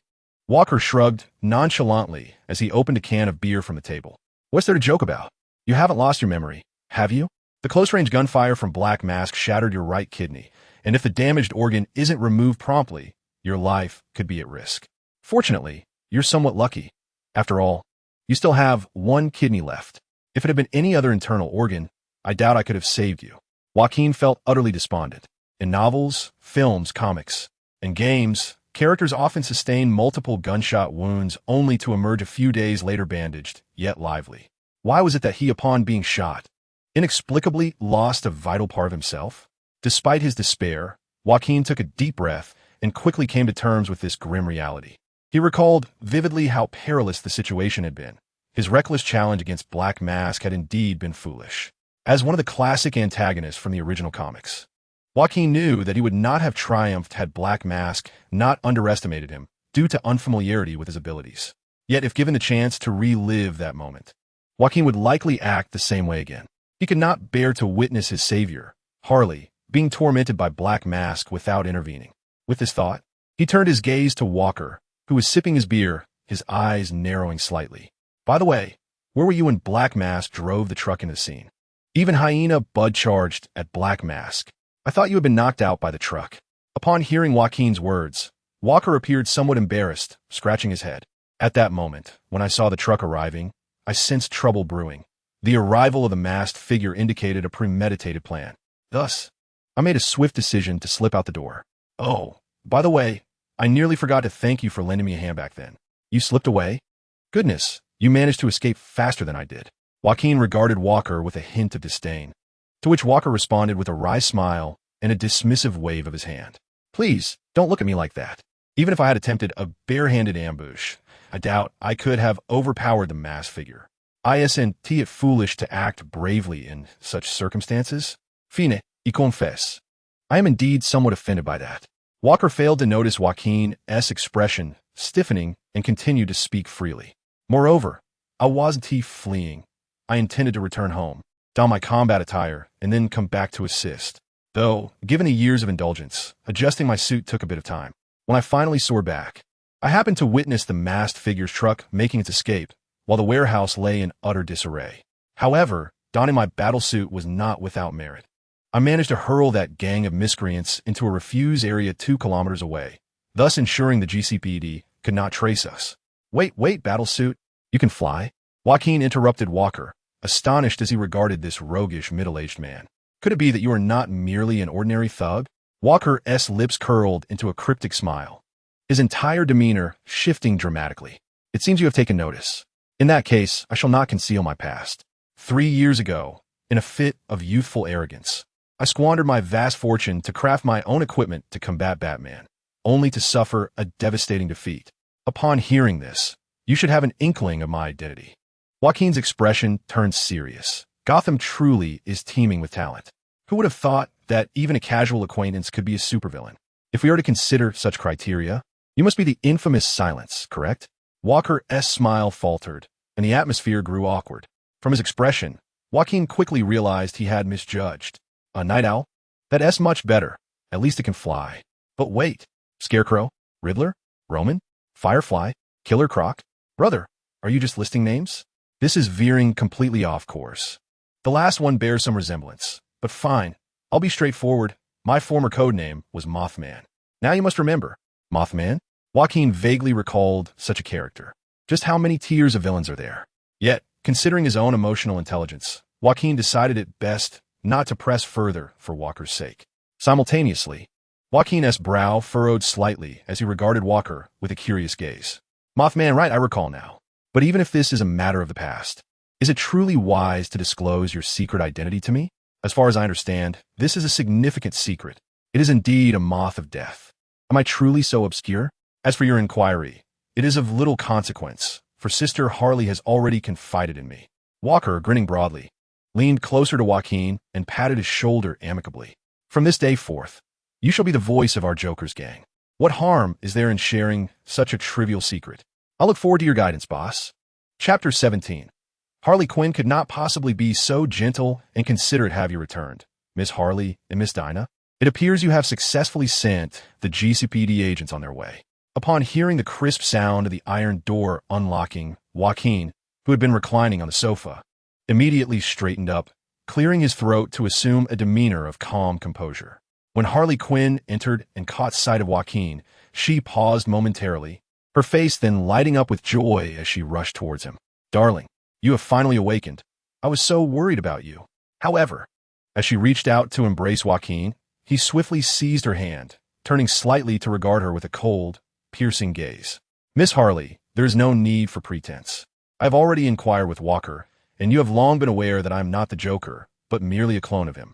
You intend to elevate me to the position of the Joker's gang leader, replacing the former Joker's role, do you not? The smile vanished from Harley's face, and she shot a fierce glare at Walker, who had been leisurely sipping his beer, causing him to nearly choke on it. Cough, cough, that is not right. I merely let slip that you wish to pass the position of the Joker's gang leader to him. Everything else was his fabrication. Wait, hold on. You're a clone of the Joker. Seeing Walker's reaction, Harley realized she had unwittingly fallen into a trap. She gently freed her hand from Joaquin's grasp, gazing at him with a mix of emotions, her lips parting as if to speak, but Joaquin preemptively interrupted her. You need not say anything. I will not agree. Regardless of whose clone I may be, I harbor no interest in engaging in nefarious deeds, nor do I wish to lead a band of lawless ruffians in causing chaos. Who do you call a ruffian? Your tone is quite irksome. Who are you to speak to Sister Harley in such a manner? Bang! Joaquin's fervent oration was abruptly interrupted by Dinah's flying kick, and it was uncertain whether she had done so intentionally, as her strike targeted the very side where Joaquin had recently undergone surgery. The intense pain shattered the composed image he had maintained for 5 minutes. Ouch! You little brat. You are simply inhuman. Do you not realize that my kidney was sacrificed to save someone? Well, it wasn't tea for me. Don't think I lost consciousness. I saw everything clearly after I fell. You were lurking about while I was getting beaten, and only when it was Sister Harley's turn did you finally spring into action. I remember this preferential treatment quite vividly. Dinah raised her round, fair thigh, casting a menacing glance at Joaquin's side, seemingly poised to deliver another kick at any moment. All right, Dana, stop playing around. You and Walker should step outside for a moment. Mr. Jekyll, Pudding, and I have a few matters we wish to discuss privately. Upon hearing Harley Quinn's sudden serious tone, Dana obediently set her legs down, casting a fierce glare at Jekyll, who grimaced in pain while clutching his wound, before exiting the basement with Walker. Once the sound of the iron door closing echoed through the room, Harley Quinn slowly approached Jekyll, then crouched down before him. Do not move. Allow me to examine your wound for any ruptures. Rest assured, I possess a doctorate in medicine. Although my specialization is in psychology, I am equipped with fundamental first aid knowledge. Harley's demeanor was devoid of the manic expression previously observed. Instead, she regarded Jekyll's side wound with a serious yet gentle gaze. Carefully unwrapping the bandage, she revealed a sweet smile. Do not fret. Dana is quite adept at controlling her strength, and she genuinely appreciates you. When she witnessed your excessive bleeding and the onset of shock, she was nearly brought to tears. Jekyll silently questioned Harley's words, yet his focus remained fixed on her as she diligently rewrapped his wound. Despite the bold makeup adorning her face, Harley emanated an unexpected calm elegance at that moment, a contrast that momentarily captivated Jekyll. How infuriating. Harley Quinn cannot possibly be this gentle and considerate. This must be an act. I cannot be deceived. Despite these thoughts, Jekyll found himself increasingly affected, his wariness towards Harley gradually diminishing. Now, let us return to our previous discussion. After completing the bandaging, Harley lightly patted Jekyll, the sudden sensation of pain jolting him back to reality. All right, you heard what I said earlier, yes? I did not intend to assume the position of leader of the Joker's gang. Given Dana's reaction, the other members would certainly not accept my abrupt arrival. Harley pulled up a chair and sat across the table from Jekyll, lazily leaning back as her familiar mischievous smile reappeared. That is not an issue at all, my dear. Anyone who does not support you can leave the Joker's gang, leaving only those who cast their votes in favor. See, this problem is resolved. As she spoke, Harley removed her high-heeled boots and casually placed her feet, clad in two-tone stockings, on the table. Jekyll struggled to maintain his focus on Harley's face, though his gaze inevitably wandered. How infuriating. Is this a beauty trap? That tactic will not work on me. Well, perhaps only slightly. Your personal opinions are of little consequence. Your membership in the Joker's gang is already a foregone conclusion. Those traitors who survived are likely to regain their senses and divulge the events of last night. A man, strikingly similar in appearance to the Joker, intervened to rescue Harley Quinn while the Black Mask was assaulting her, simultaneously eliminating the traitors of the Joker's gang. Harley winked playfully at Joaquin, suggesting that the ensuing events were left to his imagination. Joaquin felt a heaviness in his heart. Indeed, as Harley had stated, if someone resembled the Joker, saving the Joker's allies and dispatching his enemies, then that individual would be perceived as the Joker. At least, that was the consensus of others. In this way, Joaquin, already stained with blood, would undoubtedly become a primary target for the GCPD, and others harboring grievances against the Joker would not spare him either. Thus, you understand, the rumors have escalated. There is no longer a safe haven for you outside. Your only option is to embrace the mistaken identity and assume the role of the missing true Joker. At least within the confines of this Joker gang's base, you would find safety. Joaquin furrowed his brow, gazing intently at Harley as he spoke slowly, his voice laden with gravity. Safe here? The other traitors of the Joker gang are aware of this place. What if they inform the GCPD or others? You needn't worry about that, Harley assured him. Gordon and I have an understanding. As long as I remain within the bounds, he will turn a blind eye to my activities. Do not underestimate Walker. He possesses significant connections among the villains. Moreover, Dinah's status is somewhat unique. Should she be present, many pretentious second-rate characters will think twice before attempting to play the hero. Considering her influential backing, Harley stood and approached Joaquin, her delicate fingers caressing his cheek, a mysterious smile gracing her lips. Do you understand? As long as you are by my side, I shall always protect you. Presently, you have no choice but to accept my protection. Joaquin sighed in resignation, raising his head to look at Harley with confusion. Why are you going to such lengths, Harley? You must realize that I am not the Joker you love. I merely share his appearance, while everything else is entirely different. No, your resemblance to him extends beyond mere looks, Harley interjected. gently holding his chin as her face drew closer to his. Their proximity was such that Joaquin could feel the warmth of her breath, as if a slight tilt of his head would lead to a kiss. And I will gradually transform you, shaping you into the man I adore, into the Joker of my memories. Joaquin furrowed his brow and softly murmured, I fear that is impossible. Your thoughts are far too insane, are they not? Indeed. But do not forget, I am Harley Quinn, a madwoman reckless in love. To reunite with the Joker I cherish, I shall stop at nothing. Do you understand, my little pudding? Chapter 18. Coexisting with Harley Quinn, a delightful dilemma. Although I reluctantly agreed to Harley Quinn's request, a part of me was undeniably hesitant. How infuriating. The steadfast and law-abiding youth, Jacqueline Zhou, who yearns for a tranquil existence, have been coerced into becoming the leader of an illicit organization, forced to consort with a band of nefarious miscreants. Such an affront to justice. However, after some time spent cohabitating with Harley Quinn, Joaquin discovered that this option was not as dreadful as he had envisioned. One cannot deceive others without also facing the truth within oneself. A week later, Joaquin had to concede that he had grown fond of this lifestyle.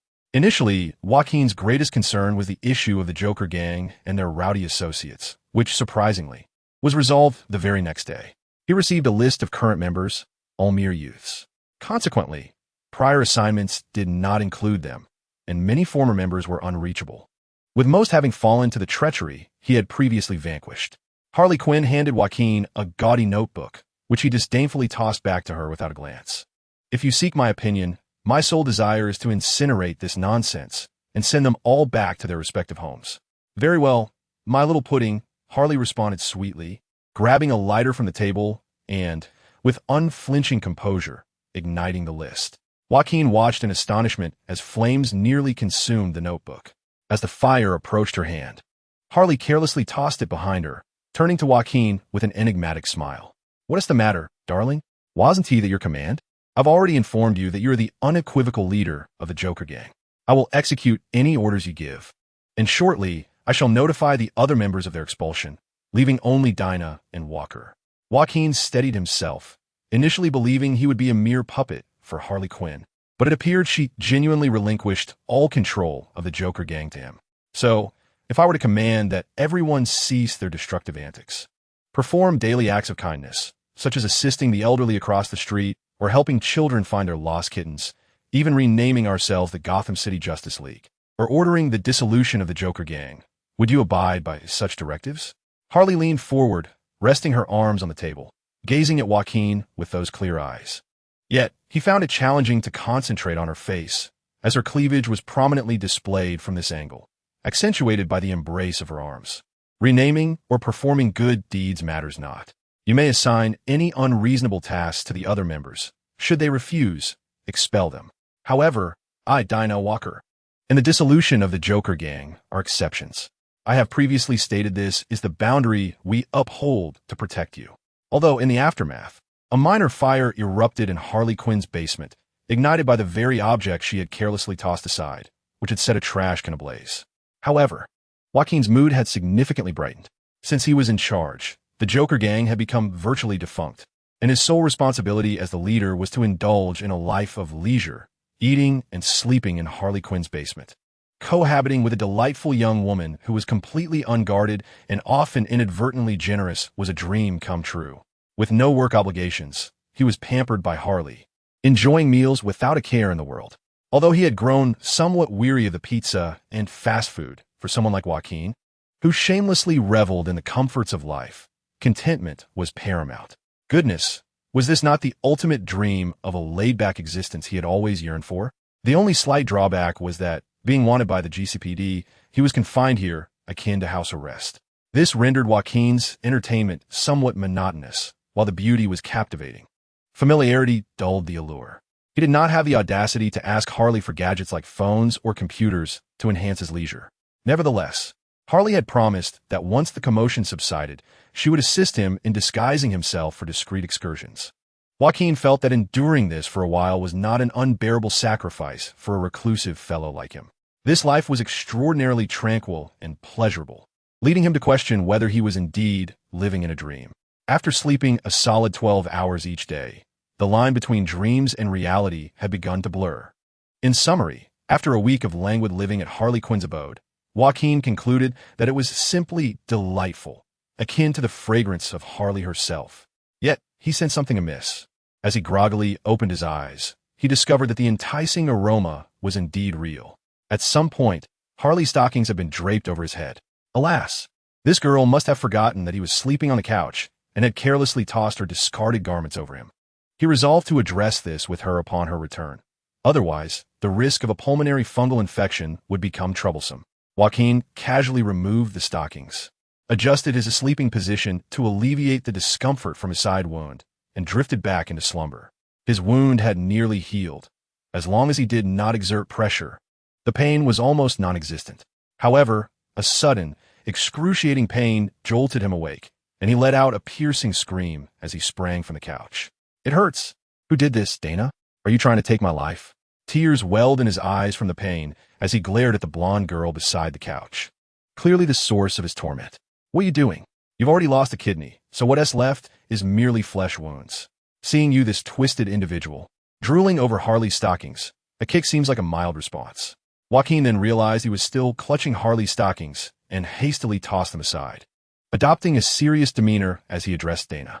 Disturbing someone's peaceful slumber is akin to seeking their demise, especially when dealing with a patient recovering from an organ removal. Does your conscience not ache? Wait, disregard that. What brings you here? Are you looking for Harley? She left for work quite early. Upon witnessing Dana's unfriendly demeanor as she raised her leg once more, Joaquin hastily altered the subject.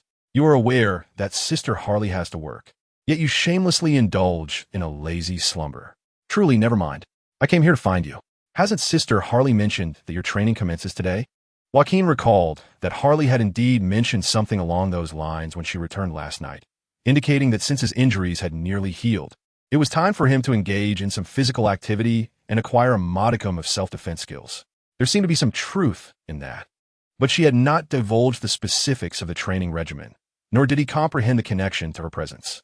Isn't the answer glaringly obvious?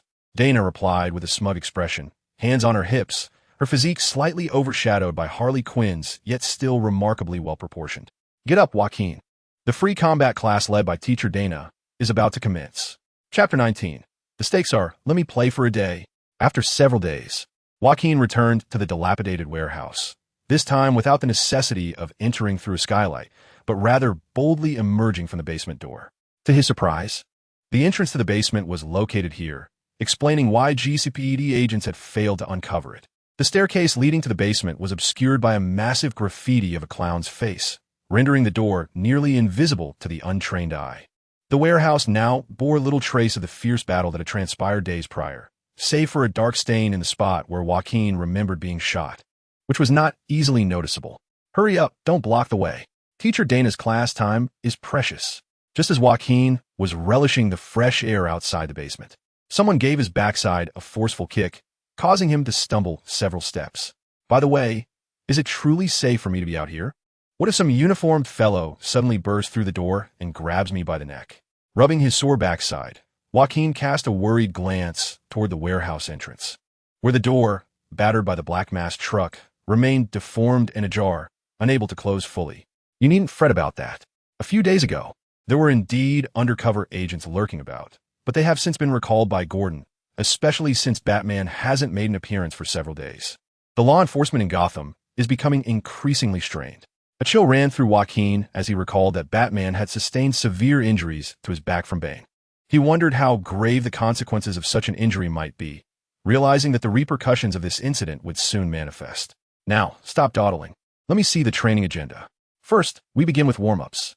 Run 20 laps around the interior of this warehouse, followed by a round of squat jumps, and then a walk on your hands.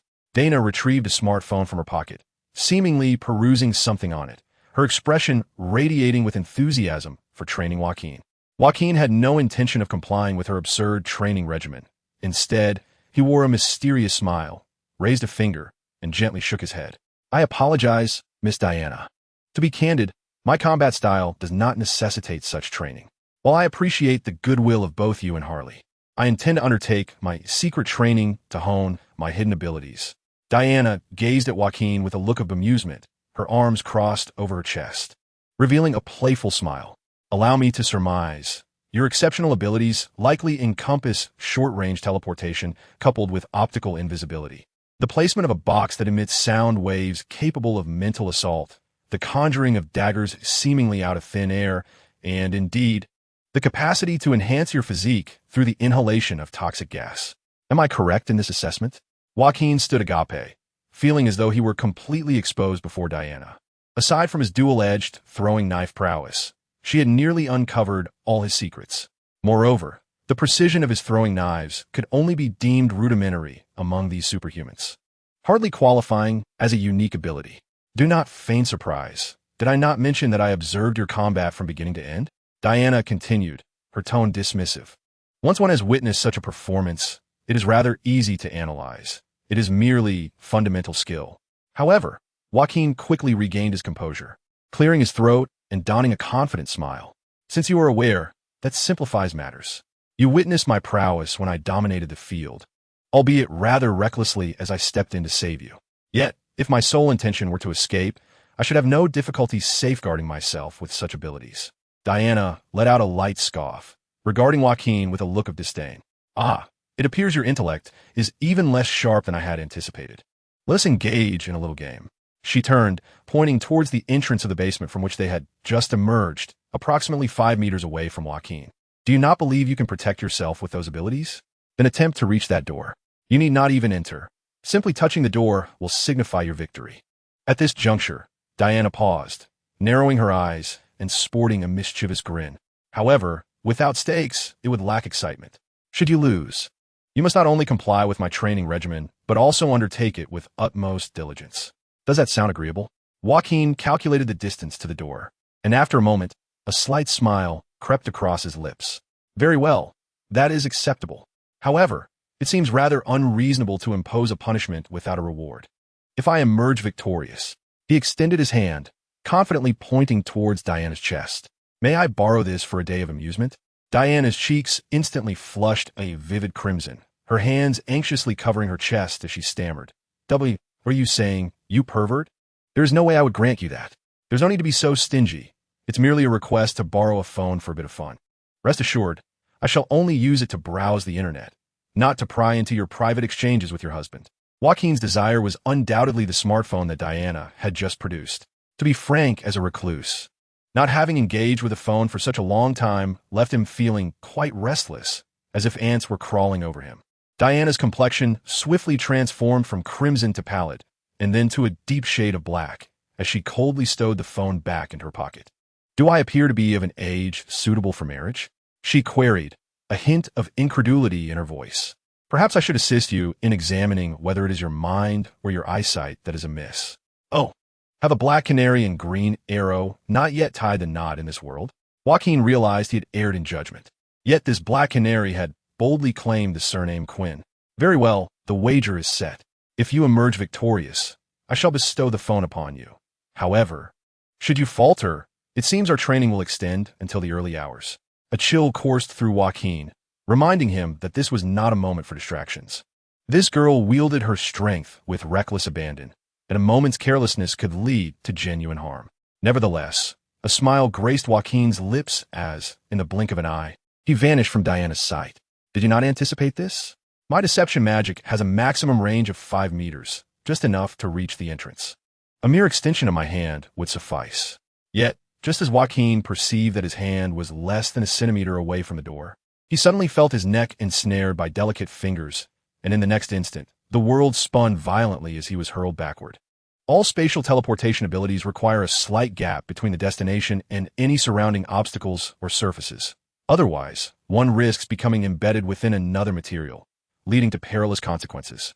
Thus, upon teleporting, there exists an exceedingly minuscule landing distance. The subtle sound of landing and the gentle breeze caused by your displacement make it effortless for others to ascertain your position.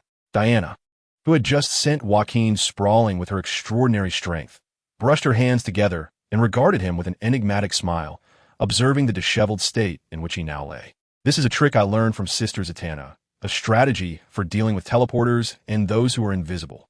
Now you comprehend the lesson, do you not? Your abilities, while unique, are not unparalleled. Others possess the means to counteract them. Chapter 20. Diana's intimate classroom. After pointing out the flaws in Joaquin's deception magic, Diana refrained from launching a further attack, instead placing her hands on her hips and eagerly awaiting his resurgence. Continue, if you do not become thoroughly convinced. The effectiveness of our training will suffer. By the way, the condition for victory is to touch that door, regardless of the method or object employed. Do you grasp my meaning? Joaquin's expression grew serious. He understood the implications of Diana's words, for she intended to illuminate the shortcomings of his current abilities. His right hand trembled slightly, and a sharp dagger materialized in his grasp. Be cautious. If Diana were to injure you, it would be quite unfortunate. Aiming beside Diana's cheek, Joaquin forcefully threw the dagger, planning for it to graze her and strike the door behind her. Whoosh! However, as the dagger was launched, it was swiftly deflected by a lightning-fast kick from Dana. In the same breath, her lithe form leapt to stand before Jacqueline, seizing his right arm, which was still poised in the act of throwing. Crack! Jacqueline felt a sharp pop resonate through his joints. In the blink of an eye, Dana fluidly locked his arm behind his back and pressed him to the ground, rendering him powerless in that position. Ouch, please let go. My arm feels like it's going to break. Fear not. As long as you refrain from struggling, it shall not snap. It may only dislocate. And I can set it right in an instant. Dana whispered into Jacqueline's ear, her silky hair brushing against him, inciting a maddening itch. Your aim with the flying dagger is commendable, yet your execution is rather unsightly and lacks sufficient force. Not only is it easily predictable, but failing to retract quickly leaves a glaring opening. Although tears of pain threatened to spill from Jacqueline's eyes, he silently committed Dana's words to memory, recognizing their invaluable nature. Nevertheless, he had no intention of conceding so readily. With a soft pop, a vividly colored box suddenly appeared on the ground beside them. I knew you had this trick up your sleeve, Jacqueline thought, sensing Dana loosen her grip. Seizing the moment, he flipped his body, but in a flash, Dana executed a graceful somersault, leaping into the air. The scare box is activated. The emerging clown doll emitted a cacophony of eerie laughter. However, Dana, having anticipated the frightful effect, landed and immediately crushed the box beneath the hard sole of her leather boot. With a puff, the ruined scare box dissipated into a wisp of white smoke, and before Jacqueline could rise, Dana had him pinned once more at the waist, immobilizing him. So this is your final trick, is it? I shall refrain from elaborating further. Consider this a small test from your teacher, Dana. Reflect on it yourself. Perched atop Jacqueline's waist, Dana regarded him with an expression of triumphant arrogance, relishing in her victory. Jacqueline, realizing his struggles were futile, resigned himself to his fate, pondering how Dana, despite her seemingly delicate frame, felt as heavy as a mountain upon him. When my magic box appears, there is a brief moment of action as the doll is ejected. If one is vigilant, they can evade the fear effect before it takes hold. This skill requires the element of surprise to be effective. Dana nodded in satisfaction, her expression one of a proud mentor, arms crossed over her chest. It seems your mind is not beyond salvage. You now comprehend just how fortunate you were to have lost merely a kidney that day. At this juncture, Dana's demeanor turned serious, her voice carrying an unusual weight.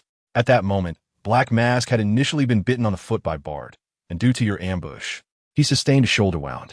Moreover, his minions were not loyal followers. Most importantly, you were surrounded by a toxic gas that enhanced your abilities, with fortune, geography, and circumstances all favoring you, which enabled your narrow victory. Joaquin's expression grew solemn as he recognized the truth in Dana's words. Had it not been for Black Mask's shoulder injury, a slight upward shift in the bullet's trajectory would have resulted in a fatal hit to his heart rather than merely his kidney. Strictly speaking, he did not truly win. He had already exhausted his strength, with all his skills on cooldown. Had Black Mask been bolder and retrieved his pistol to finish him off, it would have been the end. Thank you, Dana, for revealing these truths to me. I understand now. I had indeed relied too much on my abilities. I will accept your training. Please guide me. Teacher Dana. Upon hearing Joaquin's sudden gentle and sincere tone, Dana appeared somewhat flustered, a faint blush coloring her alabaster cheeks. Well, as long as you understand, my efforts have not been in vain. Ahem. That said, I also believe overly strict foundational training is counterproductive. After all, improving physical fitness is not an overnight endeavor. I shall adjust accordingly. Suddenly, Joaquin's face turned to one of astonishment as he glanced behind Dana, hastily patting her firm, beautiful leg that rested upon him. Dana, when did that bearded man in green arrive, and why does he wield a bow with such a threatening demeanor? Do you know him? He seems to have misunderstood our position and appears quite angry. Dana seemed to finally realize the ambiguous nature of her and Joaquin's posture. Her face flushing red once more, but it quickly paled. Green beard bow. No, it can't be. Is that, Father? What brings you here? Please don't misunderstand. We were just. Joaquin had never seen Dana so panicked. She sprang up as if electrified, hurriedly turning to look. However, behind her was nothing but Bard, the hyena, dozing off in the corner, nursing his wounds. You didn't expect this, did you, Dana? My true lethal technique is this verbal mischief. Joaquin, having employed a trick to flash to the door, wore a triumphant expression as he tapped the previously agreed target. No matter how exquisite his combat skills, he was still a mischievous child. With just a simple ruse, one could. Wait, when you mentioned father, did you mean? Crack. Hearing the sharp sound of fingers cracking, Joaquin felt a chill run down his spine, an ominous premonition rising within him. Miss Dana, I was merely jesting. Wait, you remember our wager, right? Of course I do. There is no need for concern. As per our previous agreement, you need not adhere to the training plan I had set for you. However, since you reject Plan A, let us proceed with Plan B. As Dana approached with a frostbitten visage and a sinister smile, Joaquin sensed that trouble was brewing. Plan B refers to the exhilarating practical training that follows the foundational training of Plan A. Allow me to impart a new piece of knowledge, as my mentor, Ms. Diana, once did. With a forceful slap, she struck the door behind Joaquin, drawing near with a playful yet assertive demeanor. Always be prepared for Plan B. This is a vital lesson imparted to me by a friend of my father who has a penchant for donning black attire. Hold this wisdom close, both mentally and physically, you scoundrel Joaquin. Chapter 21. In this era, news is rife with sensational events. Alas, this rascal has not engaged in training. He has simply used me as a punching bag for an entire day. Upon returning to the basement, battered and bruised, Joaquin felt every inch of his body in agony. Even as he gingerly reclined on the plush sofa, the soreness in his rear made him grimace uncontrollably. Yet, acquiring this item made the beating somewhat worthwhile. Joaquin retrieved a rectangular object from his pocket, unable to suppress a grin. To his astonishment, Diana had indeed kept her promise and gifted him a mobile phone. A mere 15 minutes prior, she had said, "I'm giving you this phone directly. The SIM card was recently acquired, and this number is solely for communicating with Sister Harley." At the end of their training session, Diana had tossed the phone on to Joaquin, who lay on his back, seemingly indifferent. However, she had formatted all the stored content, leaving no trace of previous calls. If he wished to obtain Sister Harley's number, he would have to ask her directly. Cradling the seemingly expensive phone, Joaquin was taken aback by Diana's generosity, but given her background, it hardly surprised him. He had never anticipated that Diana was the daughter of Black Canary and Green Arrow. In the next moment, he felt a rough tug at his collar, as Diana's striking yet frosty visage loomed close to his own. "I warn you, if you dare to spread rumors about what transpired earlier." "Are you referring to the moment you were on top of me?" Thud. Joaquin felt as though his abdomen had been struck by a hammer. Diana's punches were as merciless as ever. "Don't play the fool. You know very well how I reacted when you deceived me. If you dare to speak of it." Joaquin recalled her frantic plea for her father during that moment, which, to be honest, had been inexplicably endearing. It was the first time he had witnessed Diana in such a state of disarray. Yet, what could incite such fear of her father, Oliver Queen, the Green Arrow? Had she ventured here without her parents' consent, perhaps even running away from home? Curiosity swelled within Joaquin, but judging by Diana's expression, pursuing the matter further would only earn him another beating. After bidding farewell to Diana and returning to the basement sofa, Joaquin excitedly began to explore his new mobile device. This is fantastic. It feels as though he has transitioned from a primitive existence back into the modern age. In recent days, Joaquin's understanding of the world has been woefully limited, relying solely on the newspapers and publications found in Harley's room. However, with the advent of his mobile phone, he is now afforded the opportunity to swiftly grasp the fundamental state of the world through the internet. What to search for first? After a moment's hesitation, he opened the search engine and typed in the term superhero. In his previous life, such a search would have yielded a plethora of links to various comic books, films, and novels, or perhaps a mix of serious and frivolous fan fiction. Yet, in this world, the results were evidently starkly different. The Batman has not been seen for an entire week. Has the last remaining founder of the Justice League, this superhero, finally fallen? The most relevant headline caught Joaquin's eye, causing his pupils to constrict in astonishment. He could surmise the reason for Batman's absence, but the phrase last remaining was particularly intriguing. Cautiously clicking on the link, Joaquin confirmed that the article was dated today, and he proceeded to read it slowly, his heart tumultuous like raging waves. The article was not sensationalist. After briefly reporting Batman's prolonged absence, it began to summarize the current status of other founding members of the Justice League.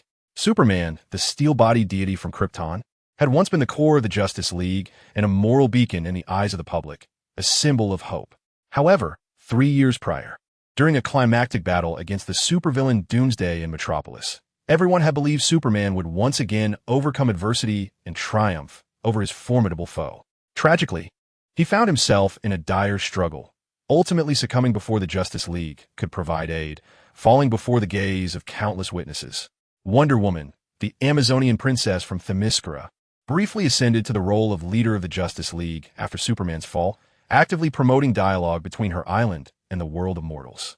However, shortly thereafter, a grave invasion war erupted on Themyscira, with rumors suggesting that Queen Hippolyta perished as a consequence. Wonder Woman, Diana, subsequently declared her withdrawal from the mortal realm, returning to Themyscira to protect her subjects as their Amazonian queen. Diana's departure seemed to trigger a domino effect, as Aquaman soon announced his intention to return to Atlantis, severing ties with the surface world. Meanwhile, Green Lantern and the Martian Manhunter had ventured into outer space and had not been heard from for an extended period.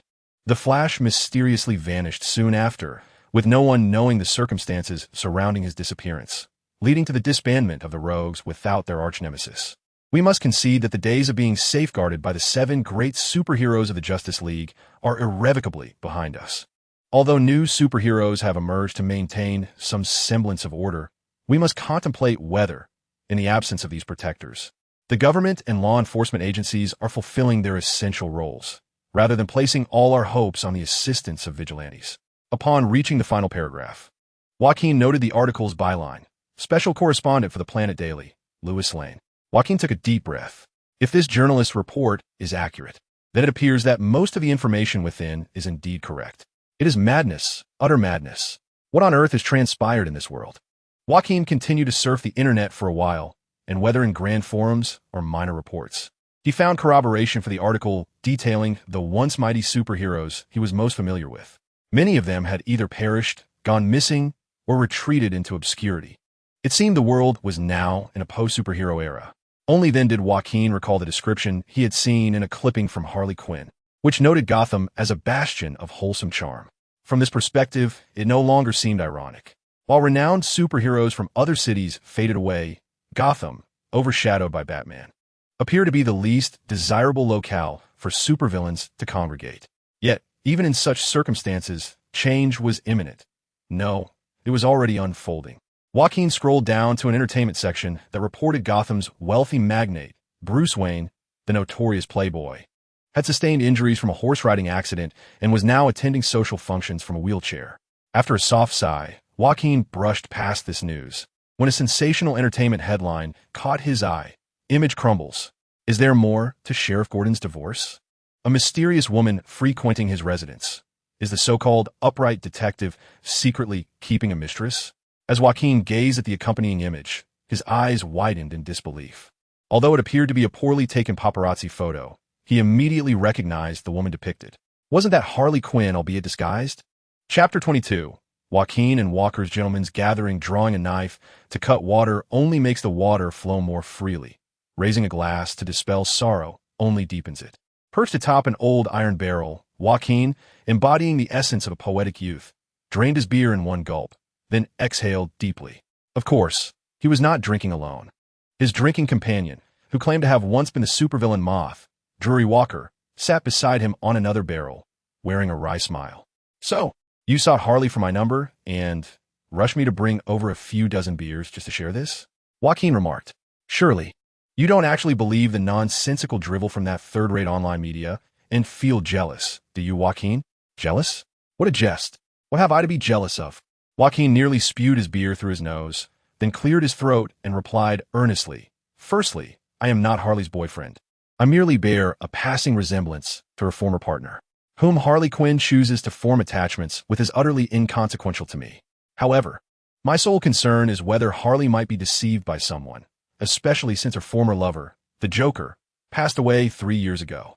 In her state of emotional emptiness, it would not be surprising if some nefarious old man took advantage of her vulnerability. That said, Joaquin is acutely aware of his discomfort regarding the potential ambiguity between Harley and Gordon. After all, cohabiting with a delicate beauty who often casts flirtatious glances and offers subtle favors is a temptation that any man would find difficult to resist. Joaquin, a man of few romantic entanglements in his past life, finds himself particularly susceptible to such allurements. Thus, upon discovering that she might be involved with another man, he does not feel outright betrayal or anger. Rather, a sense of melancholy and unease inevitably washes over him. It is akin to a time in school when a close, attractive female classmate suddenly announces her relationship with someone who is not you, a complex emotion that many can comprehend. Nonetheless, Joaquin is mindful of maintaining his dignity and cannot afford to appear possessive or controlling. In essence, he is merely demonstrating concern for Harley as a roommate. Please do not misconstrue his intentions. Returning to my initial inquiry, do you have any insights into Harley's private interactions with Gordon? Walker's lips twitched, seemingly suppressing a smile, before he pondered for a moment and replied slowly. Well, my friend Joaquin, to be frank, I harbor no fondness for the GCPD. One might even say it is an antagonistic relationship. However, I believe James Gordon is a man of integrity, and this is likely just the baseless speculation of third-rate paparazzi. You are probably overthinking it. Joaquin, upon hearing Walker's words, took another swig of his drink, appearing somewhat unsettled. In fact, I initially shared your perspective, but one can never truly know a person at heart. Just as I may have an unscrupulous visage, I am nonetheless a law-abiding citizen. However, there is something I am uncertain whether to disclose. Joaquin shot a few sidelong glances at Walker, as if to say, Aren't you curious? Ask me. Walker scratched his head and, sensing the cue, continued the conversation. Go ahead, it's all right, my friend Joaquin. We are comrades, after all. And there is nothing we cannot discuss in the interest of our dear Harley. Joaquin nodded in satisfaction and leaned closer to Walker, speaking in a conspiratorial tone. Actually, yesterday, when Harley returned, she went to take a shower. Her phone happened to be on the table, and mine was nearby. Suddenly, her phone chimed with a notification from a social media app. You were snooping on Harley. Ahem, I must clarify. It was not snooping. I accidentally picked it up. I thought it was my phone, so I glanced at it, and I did not anticipate that Harley's phone could unlock with my face. Thus, I inadvertently accessed it. Walker hesitated, glancing at Joaquin, as if he had something to say. Primarily, Joaquin hardly knows anyone in Gotham City and possesses no acquaintances on social media. The excuse of mistaking a phone seems quite feeble. However, having arrived at this juncture, Walker's curiosity piqued by Joaquin, he leaned in mysteriously and inquired, So, who exactly said what? My dear sweetheart, I have prepared what you desire. However, you must offer your body in return. Come to me tomorrow night. I can hardly wait to meet you. This was the message I encountered, Joaquin murmured darkly, lowering his voice. Walker's mouth gaped, nearly large enough to fit an egg, as he stared at Joaquin in disbelief. No, it can't be. Is it really possible that Gordon, that old man... Wait a moment, something is amiss. Are you certain this was sent by Gordon? Does it indeed bear his name? I cannot be sure. As Harley was about to emerge from her bath, I hastily set down the phone without closely examining the name. I merely noted the profile picture, a vibrant flower. ISNT, that emblematic of a typical greasy middle-aged man. Moreover, even if it's not Gordon, it's still inappropriate for anyone else to send such a message to Harley. Walker furrowed his brow, downing a can of beer before suddenly slapping his thigh with force. I just remembered something. I have a few friends at GCPD. I can ask them to inquire about Gordon's shift schedule tonight. I've heard that Gordon is quite diligent during his night shifts, often working late into the night. Joaquin's eyes lit up, urging Walker to promptly text his friends. Moments later, Walker's phone chimed with a notification. The two leaned in together, both feeling a twinge of nervousness as they opened the message. Sheriff Gordon has requested a full day off today, citing personal matters. Both men simultaneously inhaled sharply, exchanging stunned glances. Could it really be such a coincidence? It seems it's been confirmed. Confirm my foot. Suddenly, Joaquin felt as if someone had kicked him hard, and in the next instant, he tumbled forward, landing face first on the ground. Almost immediately, Walker joined him, landing beside him in a rather undignified manner. As Joaquin attempted to lift his head, he was forcibly shoved back down by a familiar, forceful shoe. It infuriates me. The more I hear, the angrier I become. You, a leech who lives off others, dared to pry in his sister Harley's phone messages and even spread rumors about her. Clearly, you Haven T receive enough beatings. We are merely concerned about Harley being deceived by a divorced, greasy middle-aged man. Don't you care, Diana? Harley is evidently being ensnared by this unscrupulous fiend. That is nonsense. What, Gordon? That message was clearly. Suddenly, Joaquin felt the foot on his head lift, and then someone firmly grabbed him by the collar. To elaborate further would be a waste of time. Perhaps you should see for yourself to truly understand the wretchedness of your own thoughts, leading you to genuinely feel remorse for Sister Harley. Joaquin found himself somewhat perplexed by Dana's words. I would go see for myself, but I am currently in a state of being wanted. No need for concern. Dana gently brushed Joaquin's face with her fingers, revealing a mysterious smile. Today, MS. Dana just happens to be teaching you a lesson on stealth, allowing you to experience the secrets of disguise firsthand. Chapter 23. Harley Quinn amidst her busy work disguise, which Joaquin initially believed to be an intricate art, turned out to be merely a matter of light makeup to conceal his pallid complexion, topped off with a cap to obscure his conspicuous green hair. I can indeed achieve the kind of transformation that makes one appear as an entirely different person, akin to a film's special effects makeup artist, but such complexity is unnecessary. For superheroes or supervillains, disguise serves the purpose of living under a different identity. If the makeup becomes overly complicated, it defeats the purpose. Once Dana had transformed Joaquin into the likeness of an ordinary young man, she donned a loose-fitting outfit herself. In contrast to her usual tight leather attire and miniskirt, which showcased her striking and fiery demeanor, she now appeared more like a charming young girl. That should suffice, but it lacks a touch of security. The crucial element is the final trump card. Joaquin's curiosity peaked when he noticed Dana retrieving a small black case. However, his anticipation waned as she opened it to reveal not some mysterious human skin mask, but rather two pairs of seemingly ordinary glasses. Perceiving Joaquin's disappointment, Dana smiled silently and carefully put on one of the round-framed glasses. In an instant, Joaquin sensed something was amiss. Despite Dana's changes in attire and hairstyle, he could always recognize her at a glance, but with the glasses on, she seemed to transform entirely. Her once bright blue eyes now appeared deep brown, and her sharp, striking gaze softened considerably, rendering her an adorable and innocent figure. Moreover, there were other subtle changes that Joaquin found difficult to articulate. The distance between her pupils had altered, and the minute adjustments in refraction were sufficient to completely alter her appearance. These glasses were custom-made by my parents, inspired by a suggestion from a former colleague of theirs. That particular gentleman, though renowned worldwide, managed to live an ordinary life under a different identity, thanks to a pair of specially crafted glasses. A chill ran down Joaquin's spine as he immediately recalled the character who switched identities with glasses. Without a doubt, it was Superman, Clark Kent. It seemed there was more to this than he had previously considered.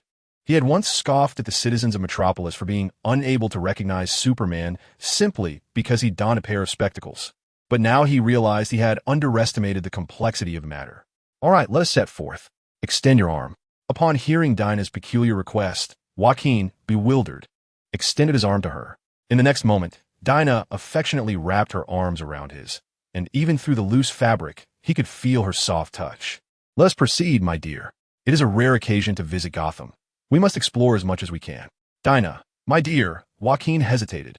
Though we are quite familiar, this seems a bit excessive. Suddenly, he gasped as Dinah stepped sharply on his foot, turning to find her icy gaze fixed upon him. Do not overstep your boundaries. This is our disguise's role, a crucial part of our subterfuge. Be sharp and understand. Joaquin, stifling the pain, nodded in compliance. After a moment, curiosity got the better of him, and he whispered, May I inquire, Miss Dinah, from whom did you acquire your knowledge of disguise? I learned it from my parents. Is there a problem? No, not at all, he replied hastily. Perhaps this was a skill exclusive to married partners, he mused, but to avoid igniting Dinah's fiery temper, he opted for silence. With Dinah by his side, Joaquin finally embarked on his first exploration of Gotham's streets since arriving in this world, albeit in the old district. Unlike the vibrant core of Gotham, characterized by towering skyscrapers and a kaleidoscope of neon lights, the old district boasted predominantly 3- to 4-story buildings, appearing somewhat dilapidated, with sparse foot and vehicular traffic. If Joaquin were to voice his thoughts, he would liken the core of Gotham to a first-tier city, while this area felt akin to a village within the city. Once a bustling industrial hub of Gotham, it had thrived but was eventually overshadowed by Wayne Enterprises, which spearheaded the city's industrial transformation, replacing high-pollution, low-efficiency traditional industries with low-pollution, highly automated high-tech manufacturing. Consequently, this area gradually fell into decline. Dinah quietly elucidated this to Joaquin, who noticed that most of the people he encountered were elderly or children, with young adults noticeably absent. This may indeed be an inevitable phase of urban development, Joaquin mused, not intending to delve deeply into the matter. He preferred to live a tranquil life, leaving municipal concerns to the City Hall or Wayne Enterprises. However, his curiosity remained piqued regarding Dinah's true destination. Although she had mentioned meeting Harley Quinn, they found themselves at what appeared to be a rather inexpensive chain fast food restaurant. Welcome. Is it for dine-in or takeout? Upon entering, Joaquin grasped Dinah's intent. Behind the counter, a charmingly smiling Harley Quinn awaited them in her casual attire. Joaquin opened his mouth to speak, only to feel Dinah tugging at his sleeve, signaling him to remain silent. A table for 2, please. Dinah's voice bore a tone distinctly different from her usual demeanor. Certainly, this way, please, the attendant responded. Harley seemed entirely oblivious to the identities of the 2 guests, warmly inviting them to the table at the fast food establishment. It appeared that there was a shortage of staff, as Harley only managed to pour them a glass of water before being preoccupied with attending to other customers. Observing Harley Quinn's friendly yet busy demeanor, Joaquin found it difficult to associate her with the frenzied and violent girl he had known. How disconcerting it must be for your conscience, knowing that while you languish at home, Harley is toiling away to support you, a mere parasite, yet you dare to harbor doubts about her character. Faced with Dana's merciless accusations, Joaquin felt powerless to refute her, his heart laden with guilt. He had assumed that supervillains possessed alternative sources of funding, but he was mistaken. In his perception, supervillains were typically not short on cash, which had emboldened him to live off others without a shred of remorse. However, after Dana's pointed remarks, he realized that this was not the case. Though Harley held a doctorate in psychology, no one would employ a psychologist with a criminal record. Furthermore, Harley had never engaged in robbery, theft, or kidnapping. She was even repaying some of the debts squandered by the Joker. Dana said softly, continuing, "Though Walker and I have some wealth, Harley has never accepted our financial assistance. Do you truly believe that such a fiercely independent woman would sell her charms for money? Fool, idiot, blockhead." Under Dana's harsh rebuke, Joaquin felt increasingly heavy-hearted, unable to respond. So what about that message? It wasn't Gordon's profile. The flower icon and the sweet nothings were distinctly Harley's. Her? Joaquin noted Dana's use of a feminine pronoun, raising an eyebrow in confusion. There's no need to rush. Once Harley finishes her shift, we can follow her and find out. I haven't seen that sister in quite a while. Ding-dong. The wind chime at the entrance chimed once more, and with it came Harley Quinn's signature sweet voice. Welcome. Are you dining in? Or what brings you here at this hour? Hearing the sudden chill in Harley's tone, Joaquin couldn't help but turn to see who had arrived. Before Harley stood a middle-aged man clad in a gray overcoat, sporting a small mustache. Sensing the peculiar glances from other patrons, he awkwardly adjusted his black-rimmed glasses. Excuse me, may I speak with you? Unfortunately, this is the only time I could find you. Joaquin squinted. He had seen this man once before on the night he had crossed into this world. What business could Sheriff Gordon have with Harley Quinn? Chapter 24. Sheriff Gordon's request to Harley Quinn. I apologize, but I am currently on duty. If you have personal matters to discuss, please wait until after my shift. Harley Quinn had lost the sweet, commercial smile that once adorned her face. Coldly delivering a curt remark to Gordon, she turned on her heel, leaving him standing there, visibly embarrassed. Gordon's countenance betrayed a look of unease. After a moment's hesitation, he settled himself at an empty table, his gaze inadvertently drifting toward Harley, who was preoccupied with her work. Hey, don't stare. At this rate, you'll draw Gordon's attention. If he discovers your identity, it will spell trouble, Joaquin murmured. only turning his head after Dana delivered a sharp kick to his calf. What business could Gordon possibly have with Harley? Could it be that he really enough of your wild imaginings? Haven't my earlier words alleviated your concerns? Dana shot a disapproving glance at Joaquin, though she too couldn't help but steal a glance in Gordon's direction. I no longer doubt Harley Quinn, but with Gotham's police force stretched so thin, what could compel him to take leave to seek her out? You must be curious, Joaquin remarked. Upon hearing this, Dana furrowed her brows, hesitating before she lowered her voice and replied slowly, Gordon knows my parents. If he discovers I'm here and informs them, Dana bit her lip, as if wrestling with an internal conflict, before finally exhaling a resigned sigh. If Harley finds out, you'll have to say it was your own scheme and don't involve me. As her words faded, Dana reached into her small handbag and produced a black device the size of a pill. This is a miniature listening device.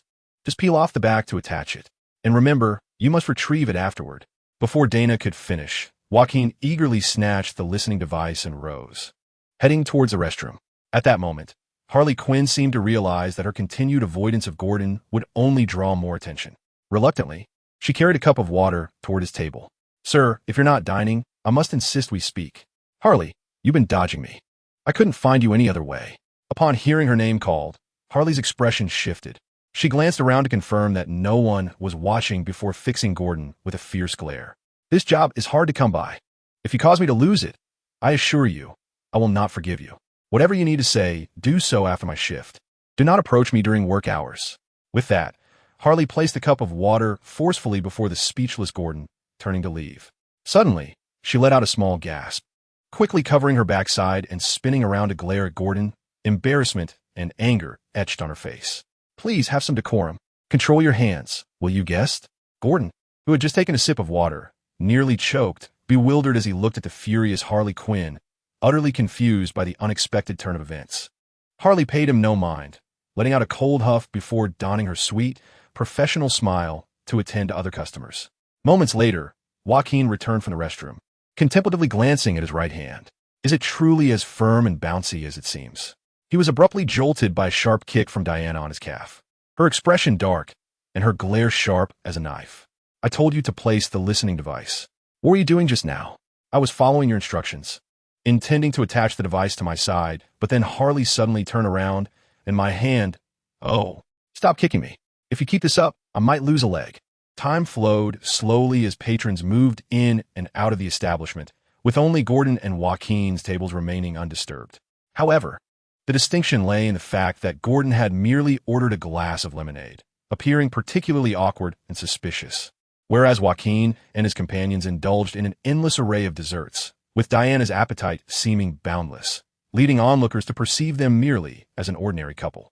Finally, as evening approached, it appeared that other employees had arrived to relieve Harley Quinn. Upon seeing Harley bid farewell to her colleagues with a bright and cheerful demeanor before leaving the fast food joint with her bag, Gordon hastily tossed a few coins onto the table and hurried out the door after her. Joaquin promptly settled into Diana's seat, and Diana retrieved a new phone, executing a few simple commands before the device emitted faint sounds. Their heads nearly touching, they leaned in to listen intently to the noises emanating from the phone. From an observer's perspective, this couple appeared excessively sweet. Let us have our discussion here, Sheriff Gordon, but please make it quick. I have somewhere to be. Harley Quinn's voice came across as somewhat cold and impatient. Though the street was devoid of passers-by, it was still public. One couldn't help but wonder if Sheriff Gordon intended to discuss something unsavory in such an open manner. Gordon's voice faltered before resuming after a brief pause. All right, I'll get straight to the point. That man rumored to be revived by the Joker. He's currently hidden away by you. ISNT? Joaquin felt a tightening in his chest. It was no surprise that Gordon was searching for him. Nothing to disclose. If you prefer silence, then so be it. It might serve well to let this matter remain merely a rumor. However, you must ensure that no further lives are lost. The warrant will not be rescinded for now. You'll have to manage accordingly. Joaquin's pupils constricted. Gordon's reaction was somewhat unexpected. If it weren't for his own interests, what could compel Gordon to seek a conversation with Harley? Unless it pertains to your own matters. I see. You're here about Barbara, aren't you? The voice on the phone fell into a brief silence before, after a moment, Gordon's somewhat hesitant voice slowly emerged. I am aware that during my overtime tasks, you have visited my home on several occasions, summoned by Barbara, whom I have known as a friend for many years. Surely, you would not intrude upon gatherings among women, especially since Barbara is no longer a schoolgirl, Sheriff Gordon. The voice transmitted through the phone revealed Gordon's audible sigh, followed by a somber tone. While I would indeed be pleased if it were merely a casual gathering of friends, I could distinctly observe signs of a struggle in the courtyard. If my assumptions are correct, you must have accompanied Barbara for combat training. Harley Quinn fell silent, and Gordon's voice broke the stillness once more, this time tinged with a noticeable tremor, discernible even to Joaquin and Dinah. Barbara must be yearning to don that uniform again, especially after the incident involving Batman's injury. I implore you, Harley, assist me in preventing her from transforming into Batgirl once more. I cannot bear to see my daughter return to that perilous life. Chapter 25. The kidnapping incident outside the fast food restaurant. Barbara Gordon is a name Joaquin had heard before, both from the comics of his past life and the news articles from this world. The narrative remains largely consistent. 3 years prior, Barbara was embroiled in the conflict between Batman and the Joker, resulting in her disability, reliant on a wheelchair for mobility.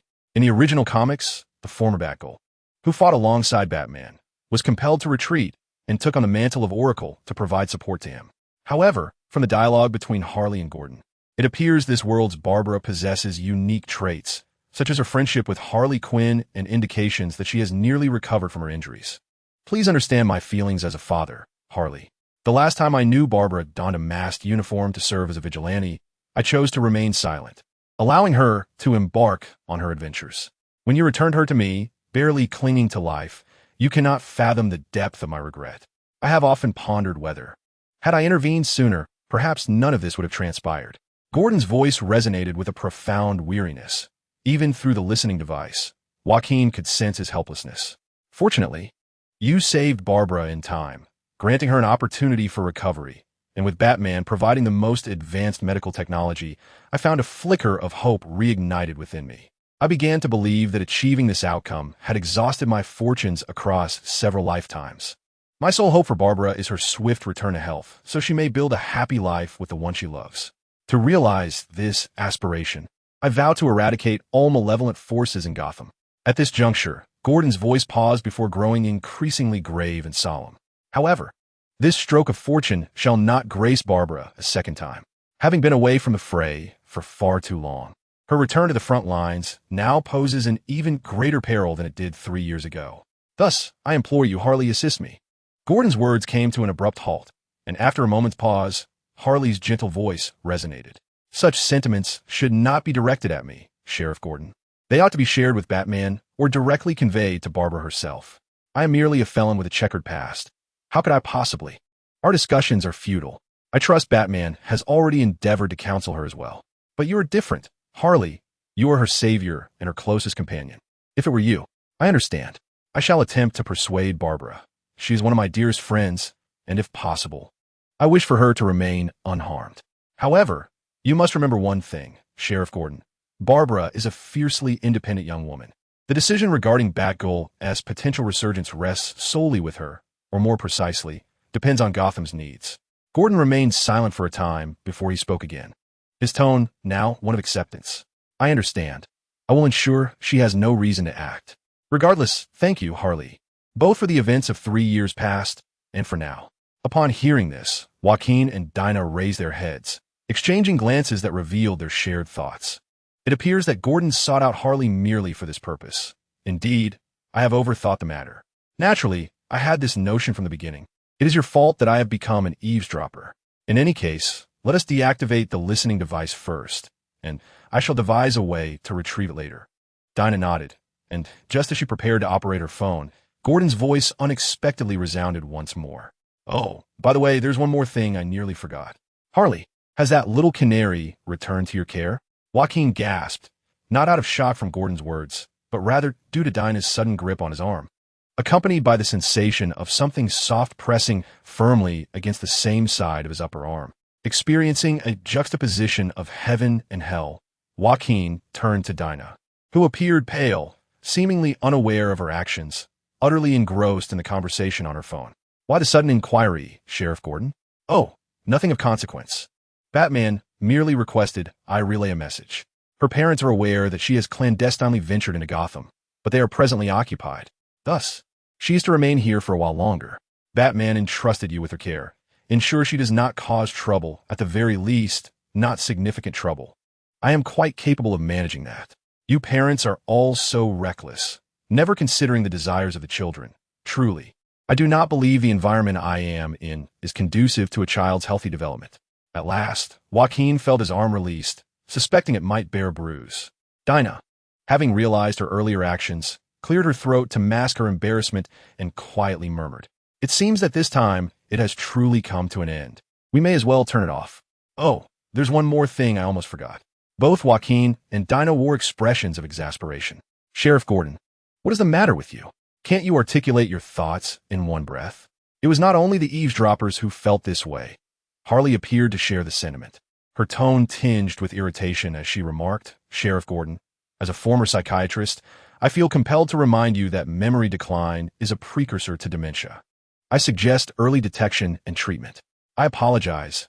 My mind was preoccupied with matters concerning Barbara. What I intended to convey is that there have been sanitation workers nearby who have inexplicably succumbed to poisoning and unconsciousness. I wonder if it could be related to your friend within the botanical garden." Harley Quinn suddenly fell silent, as if she heard hurried footsteps approaching.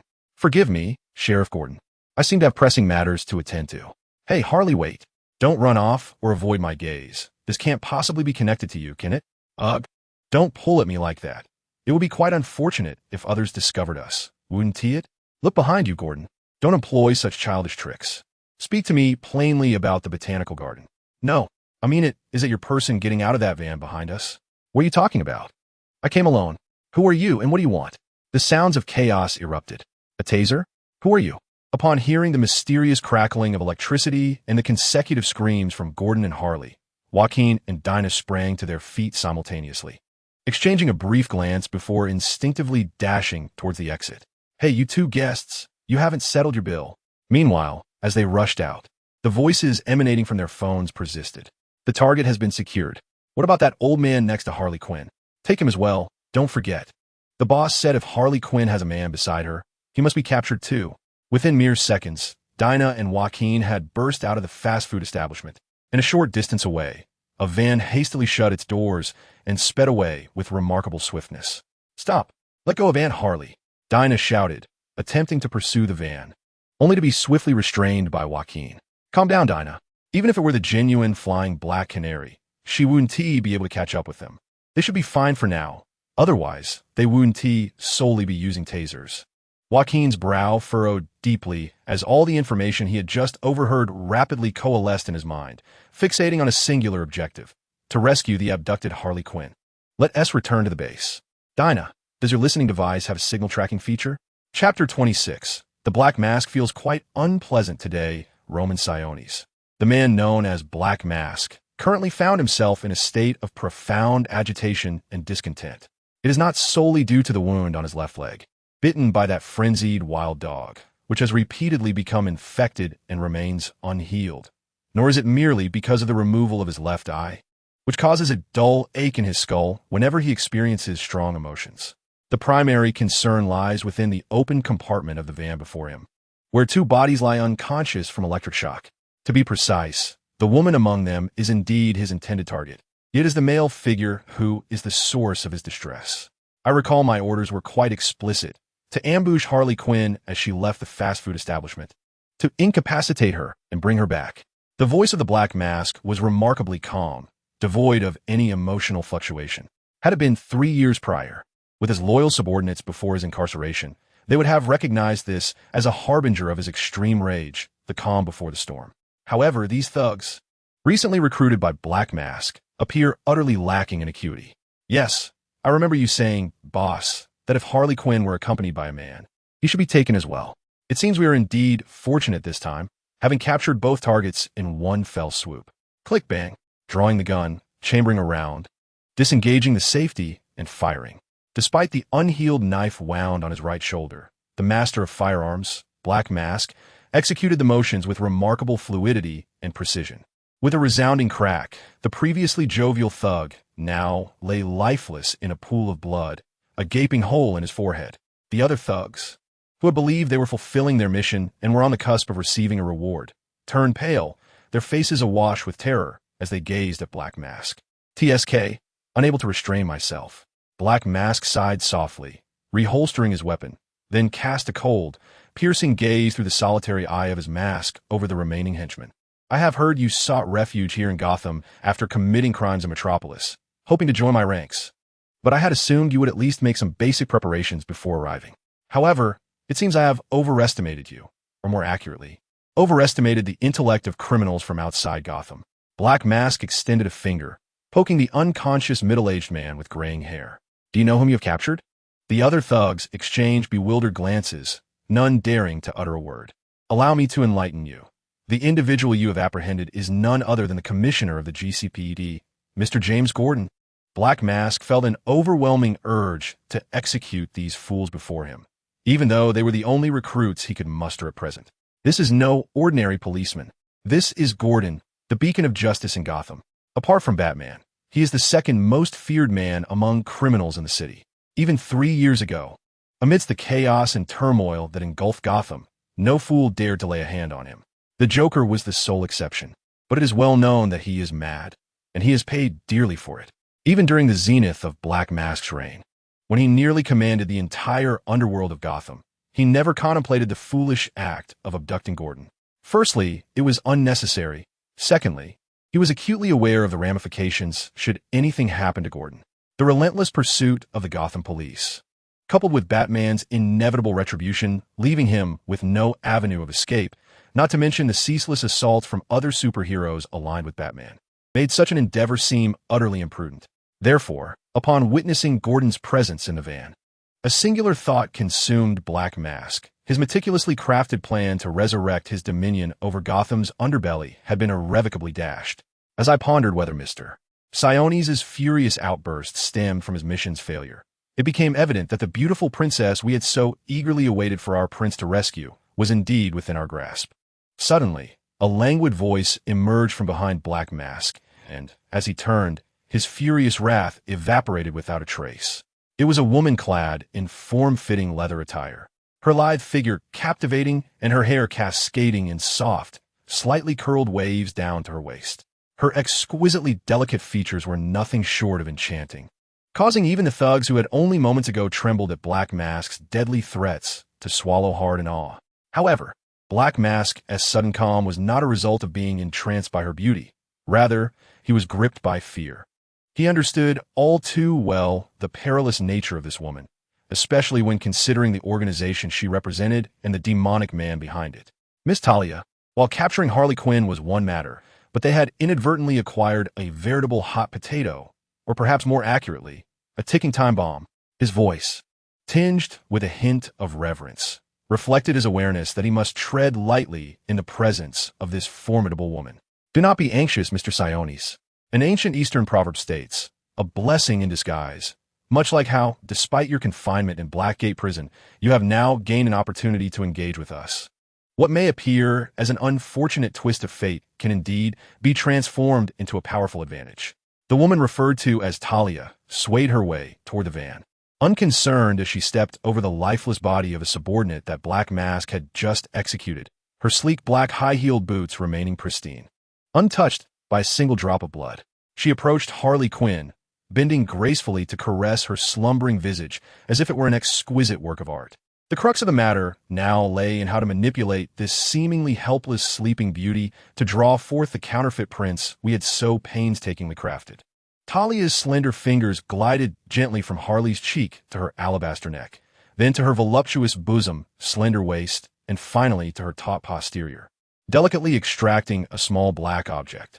Was this a listening device? When exactly did this happen? Unlike the panicked tone of the masked figure, Talia merely observed the miniature listening device in her hand with interest before continuing to speak. You can all hear me, right? Then listen closely. As long as that counterfeit Joker arrives here before midnight, these two will make it home unscathed, I can assure you of that. However, should others decide to join the fray, I must candidly warn you that any consequences will be yours to bear. No sooner had she finished speaking than a crisp crack echoed as the listening device was crushed into dust between Talia's slender fingers. Meanwhile, approximately 10 kilometers away, within the dilapidated warehouse that once served as the Joker's gang headquarters, Joaquin, Dinah, and Walker faced a phone that emitted nothing but a cacophony of static, their expressions grave. Joaquin glanced at the time displayed on the screen. It was 7:50 p.m. All right, everyone, time is of the essence, so I shall not waste it. We are officially commencing our operation to rescue Harley and Commissioner Gordon within the next 4 hours. Chapter 27. The Long Night Begins. Can you trace the last location where the listening device lost signal, Dinah? Joaquin inquired, maintaining his composure. Dinah, her face tense, manipulated her phone for a moment before nodding slightly.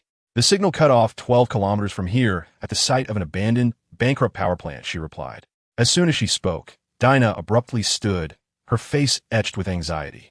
I will go there immediately to rescue Harley.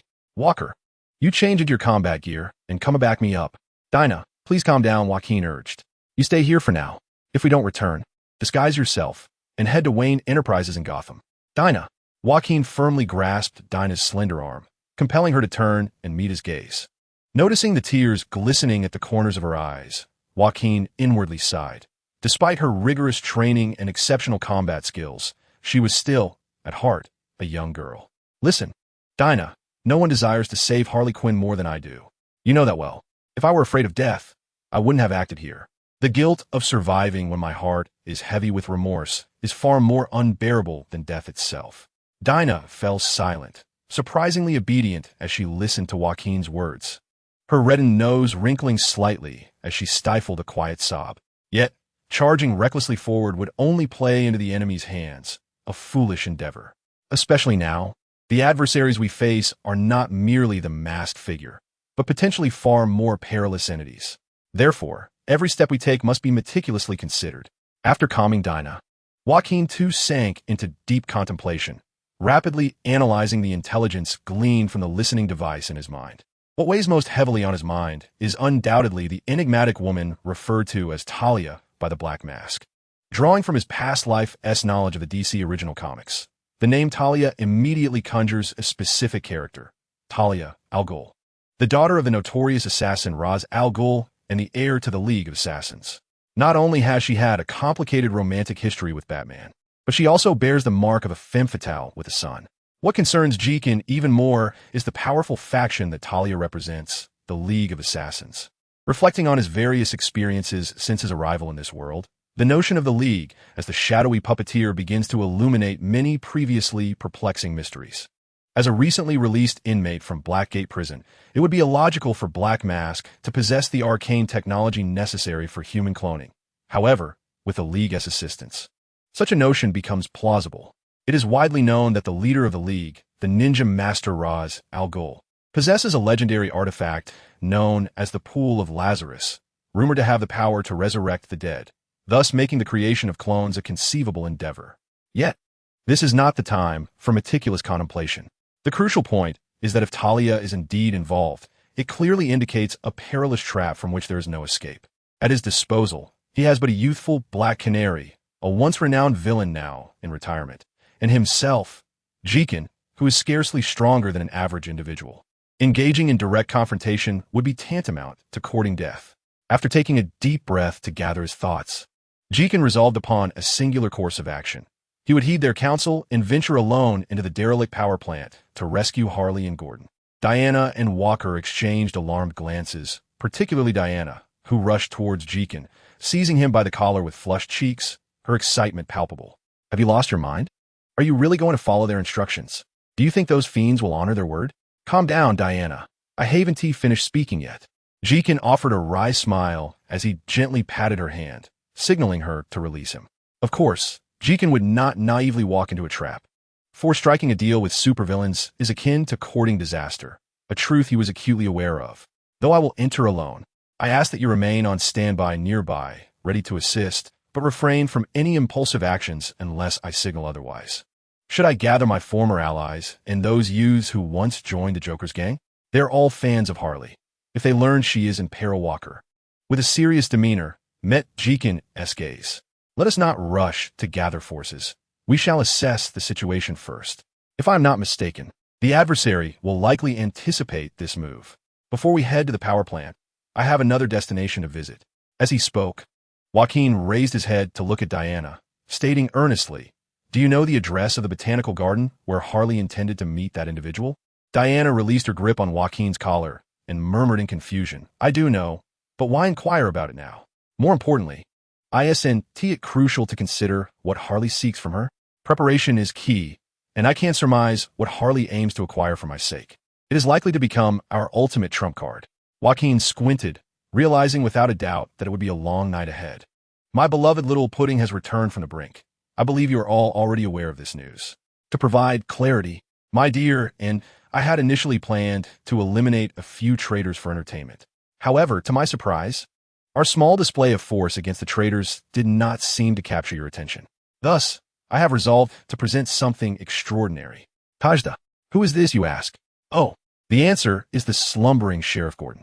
While you are accustomed to the ever-vigilant sheriff, you may find this sleeping version unfamiliar. Yet, I think it prudent for you to become acquainted, for it is quite possible that from this day forth, the only version of Sheriff Gordon you will see is the one in eternal repose. Let us engage in a game of hide and seek, members of the GCPD. If you can find me by midnight, there's a chance you may retrieve the lively Sheriff Gordon. If not, Giggles, perhaps we should begin rehearsals for Sheriff Gordon's funeral. At 8:30 p.m., a short clip featuring Harley Quinn and the unconscious, bound Sheriff Gordon was sent to GCPD headquarters. Among those who viewed the footage, besides the bewildered GCPD officers, were Walker, who had received news from an internal friend, and a red-haired woman seated before a computer in the basement of an ordinary home in Gotham's suburbs. She picked up her phone, which displayed yet another failed call attempt, and dialed another number, but the outcome remained unchanged. With a soft sigh, she appeared to make a decision. Rising to walk to the wardrobe. Upon opening the wardrobe, she discreetly pressed a hidden switch, causing the interior to pivot, revealing a sleek black bodysuit. Uncertain of what had transpired, she declared, Harley and Dad, I will rescue you. Chapter 28. The Enchanting Kiss in Gotham's Botanical Garden. The Gotham Botanical Garden, located at the intersection of the downtown and Old Town, is typically a desolate place. After all, botanical gardens are not particularly popular attractions, especially since its closure for renovations 3 years ago, which has rendered it nearly devoid of visitors throughout the year. However, in Gotham, such locations easily become hideouts for the homeless or nefarious individuals. However, this botanical garden remains a place that even the bravest dare not approach. For it is whispered in urban legends that a terrifying creature lurks within, occasionally emerging to prey upon unsuspecting passersby, with sporadic incidents of poisoning seemingly corroborating these tales. Joaquin is acutely aware that most urban legends in Gotham City possess an unsettling truth. Indeed, a creature, both dangerous and alluring, resides here. His purpose for venturing into this garden is to meet this enigmatic lady. With a lightness born of days of rigorous training, Diana's efforts have borne fruit, enabling Joaquin to effortlessly vault over the securely locked gate and step into the garden's depths. Soon, he spots his quarry. After maneuvering through the tangled main area, he glimpses a greenhouse illuminated by soft pink glow. Taking a deep breath, he cautiously approaches the structure, his focus intently fixated on the ground beneath him. As he nears the entrance of the greenhouse, a peculiar sensation underfoot causes him to halt. Utilizing his keen night vision, he notices a wildflower nestled at his feet. A smile crosses his face. Fortunately, he has avoided trampling it. He is acutely aware that in this place, one must not harm a single plant, whether intentionally or inadvertently. Thus, as long as he evades this flower, he should remain unscathed. However, as he shifts his foot to sidestep the bloom, he realizes to his dismay that the flower seems to have repositioned itself to where he intends to land. Narrowing his eyes, Joaquin tentatively moves his ankle, only to witness the flower swiftly shifting towards his anticipated landing spot. Alarmed, he instinctively leaps backward, and, in that very moment, a thick vine erupts from the ground where the flower had just been, shooting upwards with alarming speed. What a pity! The voice that follows is magnetic and laced with a seductive charm, as several robust vines, akin to tentacles, extend from within the greenhouse, cradling a lithe figure that materializes before Joaquin. Thanks to his extraordinary night vision and the greenhouse's pink luminescence, he perceives the entirety of the woman seated upon the vines. Her hair, a cascade of fiery crimson, falls gracefully over her bare shoulders, and her stunning beauty momentarily distracts Joaquin, even one accustomed to the allure of Harley Quinn and Diana. Yet, It is her attire that captures attention far more than her visage. It transcends mere sensuality. Every piece of her clothing appears to be woven from plant life, be it the leaves that barely conceal her ample curves or the tender vines that embrace her voluptuous form. In stark contrast to her alluring appearance, the gaze she casts upon Joaquin is chilling, imbued with a palpable hostility. Before Joaquin could utter a word, two robust vines surged towards him, lashing out with ferocity. "Wait, you are Poison Ivy, aren't you? I am Harley's friend and harbor no ill intentions." In a moment of peril, Joaquin evaded the vines. Yet Poison Ivy showed no signs of restraint. She summoned two new vines, ensnaring Joaquin's escape routes in a web of entrapment. "Your very presence exudes hostility. Though I am unaware of how you resurrected, you, the scoundrel who has harmed Harley countless times, shall serve as mere fertilizer for my flowers." With a thunderous crash, four vines struck the ground where Joaquin had been, uprooting soil to heights exceeding a meter. However, Poison Ivy's eyes widened in disbelief as she realized that the encroaching vines had struck nothing. Joaquin had seemingly vanished before her very eyes, as if by magic. "Enough, Ivy. I have no time for games. I can assure you, I am not the Joker, and I am here on Harley's behalf to retrieve what she agreed upon with you." Poison Ivy's expression froze, sensing a strong arm encircling her abdomen from behind, while a cold, sharp sensation grazed her throat. In that critical moment, Joaquin had utilized a deceptive maneuver to appear behind Poison Ivy, wrapping his arm around her while pressing a dagger against her neck. "How did you manage that? And wait, why can't Harley come herself? What has happened to her?" Seeing that Poison Ivy was evidently more concerned about Harley's well-being than her own safety softened Joaquin's resolve. With a clatter, he cast aside the dagger and released her, leaping back. "Now you should see that I mean you no harm." As for Harley, Joaquin hesitated, deciding to share the truth with Poison Ivy, knowing that her concern for Harley Quinn's safety would sway her. After hearing Joaquin's brief account of events, worry and agitation filled Poison Ivy's face as she murmured anxiously, "We must hurry. We cannot delay until midnight. But I cannot leave now. Why must it be at this moment?" Observing Poison Ivy's troubled expression and mindful of the urgency, Joaquin cautiously ventured, "If you cannot leave this place, simply give me what Harley desires, and I assure you, she will return safely." "Harley's desires?" Poison Ivy lifted her gaze, narrowing her eyes with a strange intensity directed at Joaquin. "You intend to use those items to rescue Harley?" "Indeed, with those I would have a means to—" "Absolutely not," Poison Ivy retorted emphatically, drawing closer to Joaquin with the aid of her vines, her countenance darkening significantly.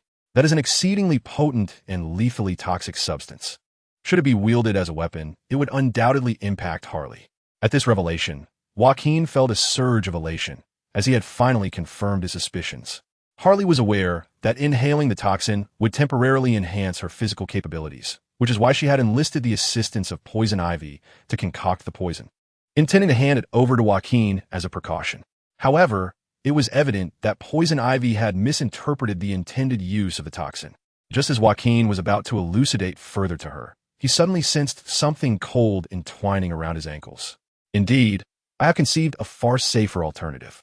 As you mentioned, the opponent intends to leverage you in exchange for Harley's safety, correct?"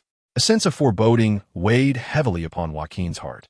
"If that is the case, then in order to ensure Harley's safety, you shall obediently heed my commands and walk willingly into the trap."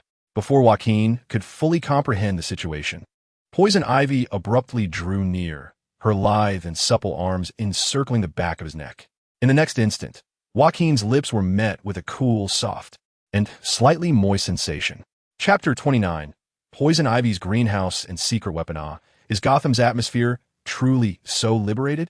This was the first thought that flickered through Joaquin's mind. But he quickly regained his composure as memories of Poison Ivy, Ivy Pepper, flashed through his mind. He immediately grasped the intention behind this unexpected kiss. According to Joaquin's recollections from comic books and animations of a previous life, Poison Ivy, originally named Pamela Lillian Isley, was once an ordinary college student with a profound love for plants. However, following an unfortunate incident, her body was infused with a plethora of plant toxins, granting her the ability to manipulate flora, depending on the era and the narrative of various comics or animated series. The strength of Poison Ivy's powers and her alignment between good and evil have fluctuated.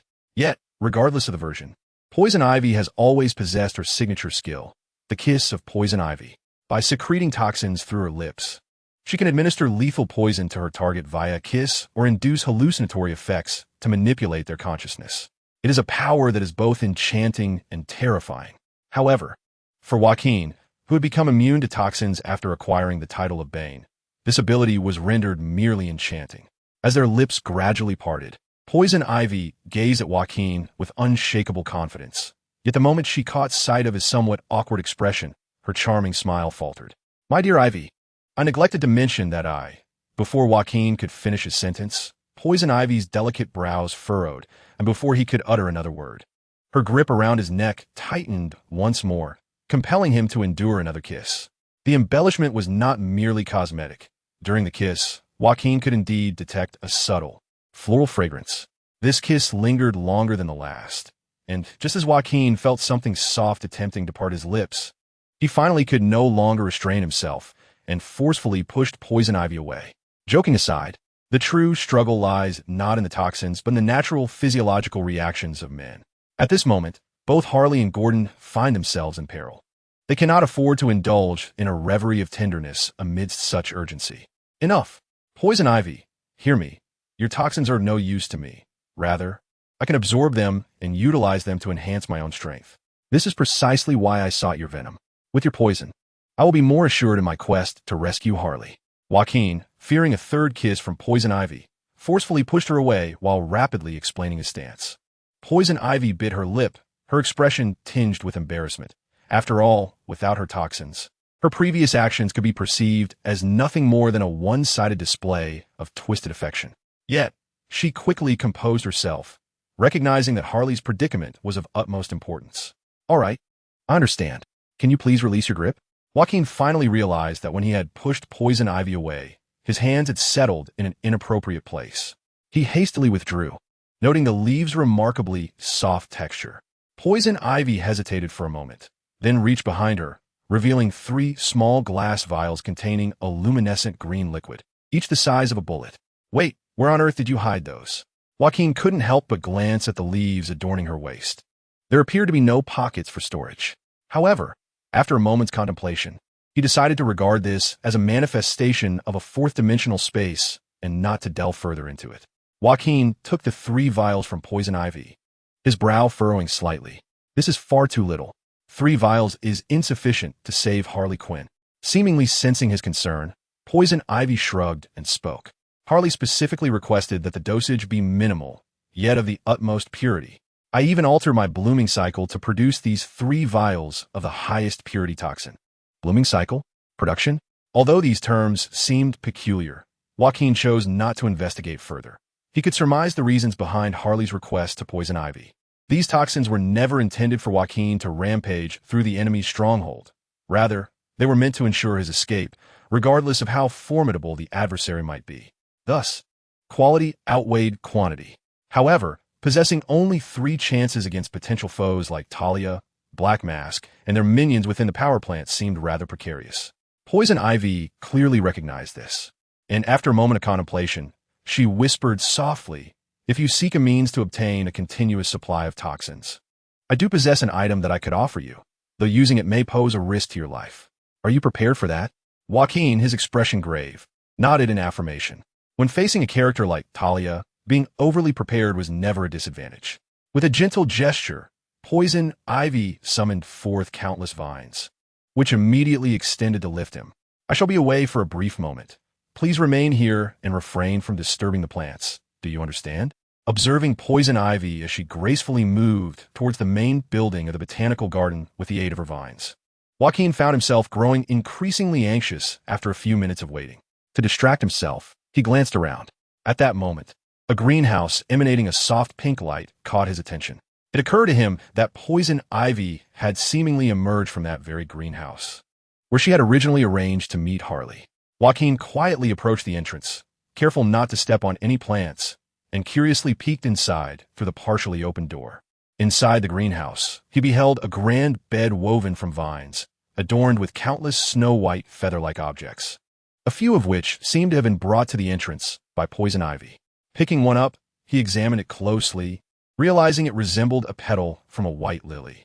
Recalling the message Poison Ivy had sent to Harley, Joaquin gazed again at the enchanting atmosphere created by the pink light in the greenhouse, a thought stirring within him. Is Gotham truly this liberated? What are you doing? Did I not instruct you to stay put? Poison Ivy's voice unexpectedly broke the silence from behind him, startling Joaquin. No, I was merely... Calm down. Just take this, she interjected, her brow furrowing as she handed him a dark red object the size of a grape. Is this a seed? It feels peculiar, Joaquin pondered, examining it before leaning in to take a sniff, only to be halted by Poison Ivy's outstretched hand.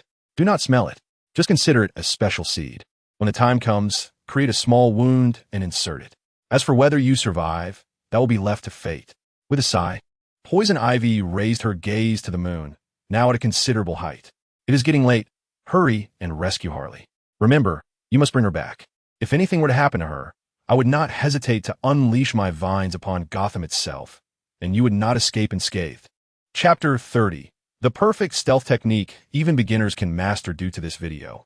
The GCPD has identified Harley and members of the Joker's gang as suspects in the kidnapping of Gordon, launching a massive search in the Old District.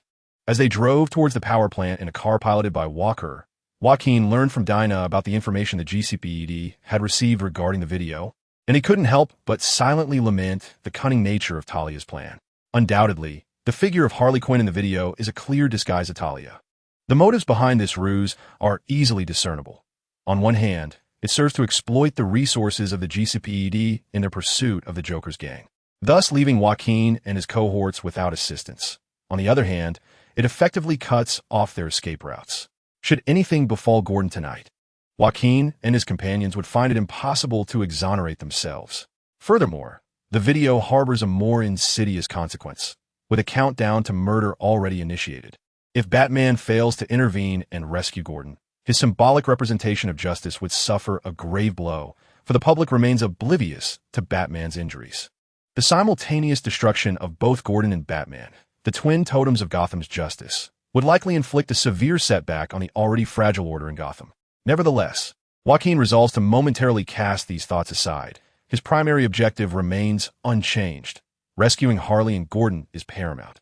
After successfully navigating several GCPD checkpoints, Joaquin and his companions finally arrive at the derelict power plant situated on the outskirts of Gotham, where the city's boundaries meet the desolate expanse.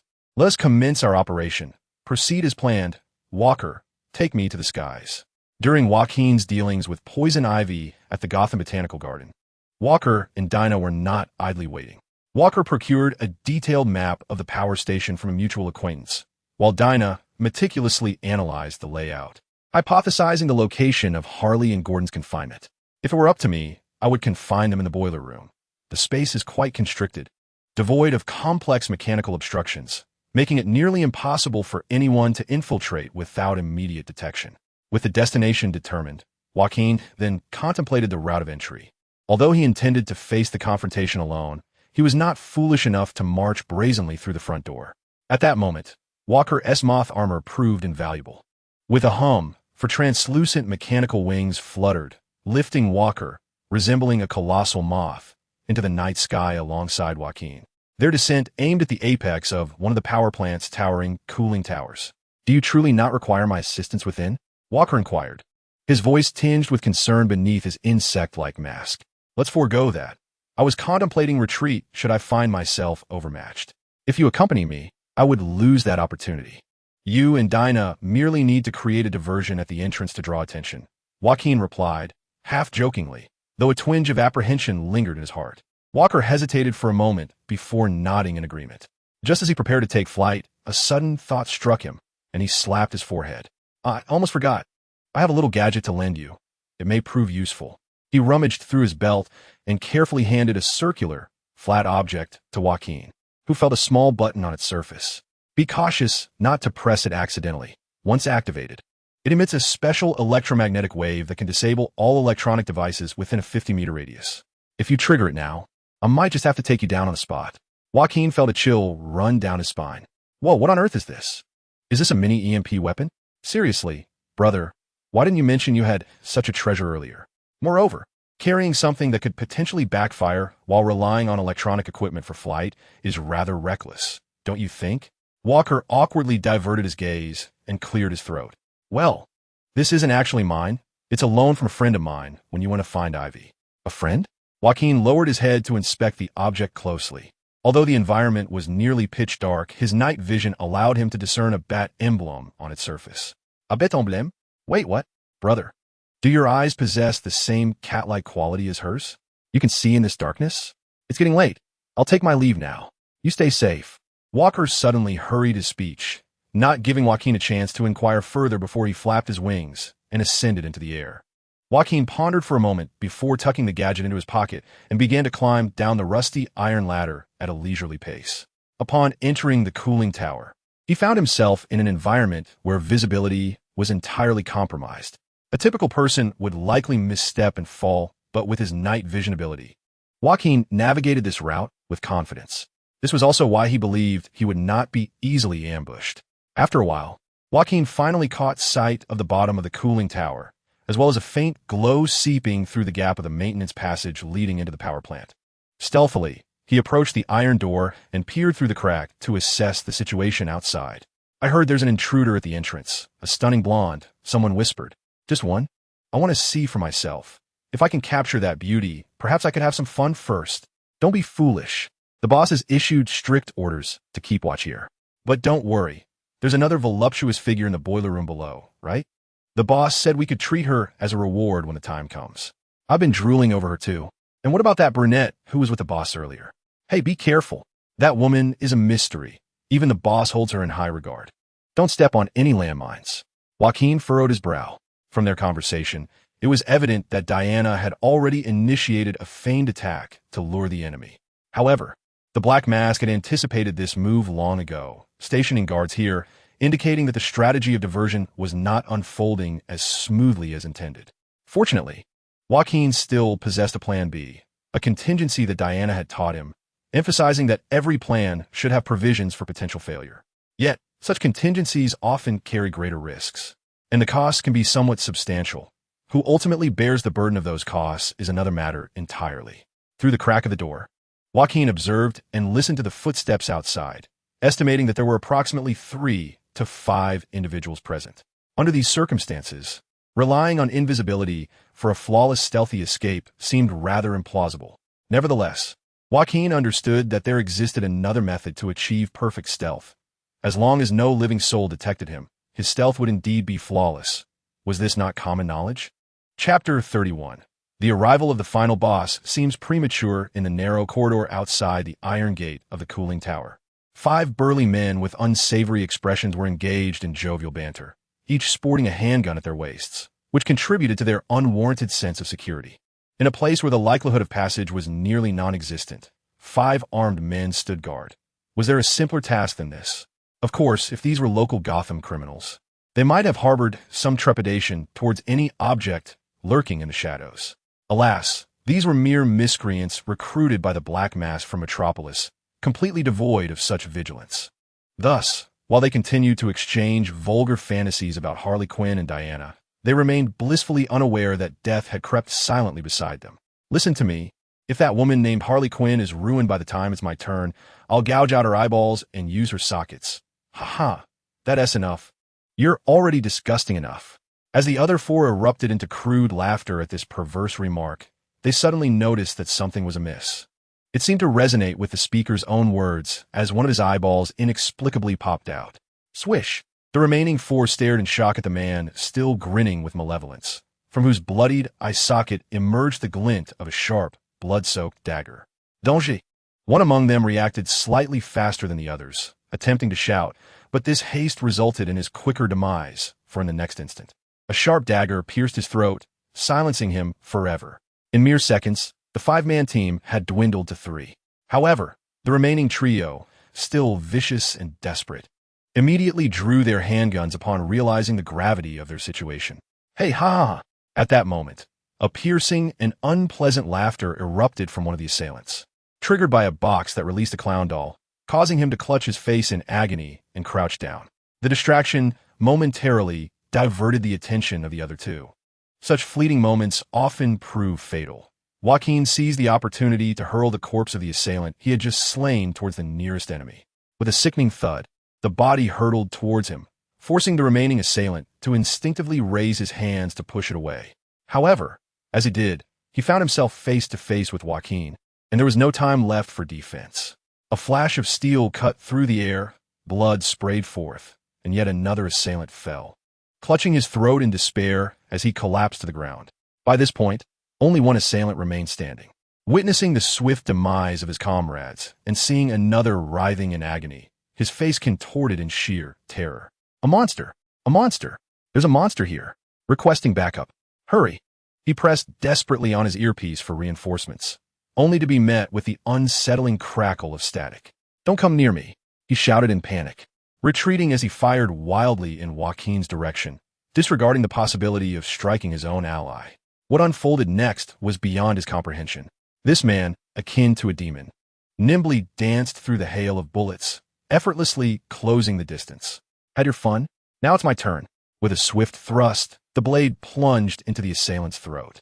In his final moments, the look he cast upon Joaquin was one of utter despair, as if he had encountered the most horrifying of specters. Joaquin spat out shards of glass. In the critical moment when he was targeted, he had bitten down on a small vial concealed in his mouth. The poison from the Vine's woman was indeed far more potent than that released by the Black Mask. Upon inhaling the toxin, he felt as if time itself had come to a standstill, the trajectory of the bullets now vividly apparent. This was akin to the perspective of the Flash. Yet unlike the Flash, Joaquin lacked the speed force. His own movements slowed as well. Forcing himself to accelerate felt as though it would lead to self-injury. Moreover, the effects of the poison were both swift and fleeting. Merely 10 seconds later, as he withdrew the knife from the assailant's throat, he sensed his strength rapidly waning. Seizing the fleeting moment of heightened ability, Joaquin swiftly advanced to the last assailant, who was paralyzed with fear from the terrifying clown box, and delivered a final, decisive blow. In less than a minute, all 5 assailants guarding the entrance had met their demise. Joaquin exhaled deeply, leaning against the wall as he sank to the ground. The side effects of the poison rendered him temporarily weak. It seemed that this superhuman state could not be sustained indefinitely. Nonetheless, it provided him with the necessary time to await the cool down of his other abilities. Target eliminated. 5. Experience gained. 100 points. Jacqueline suddenly recalled that during his last rescue of Harley, he had slain 4 individuals, earning himself 80 experience points. With this recent encounter, his total had now reached 180.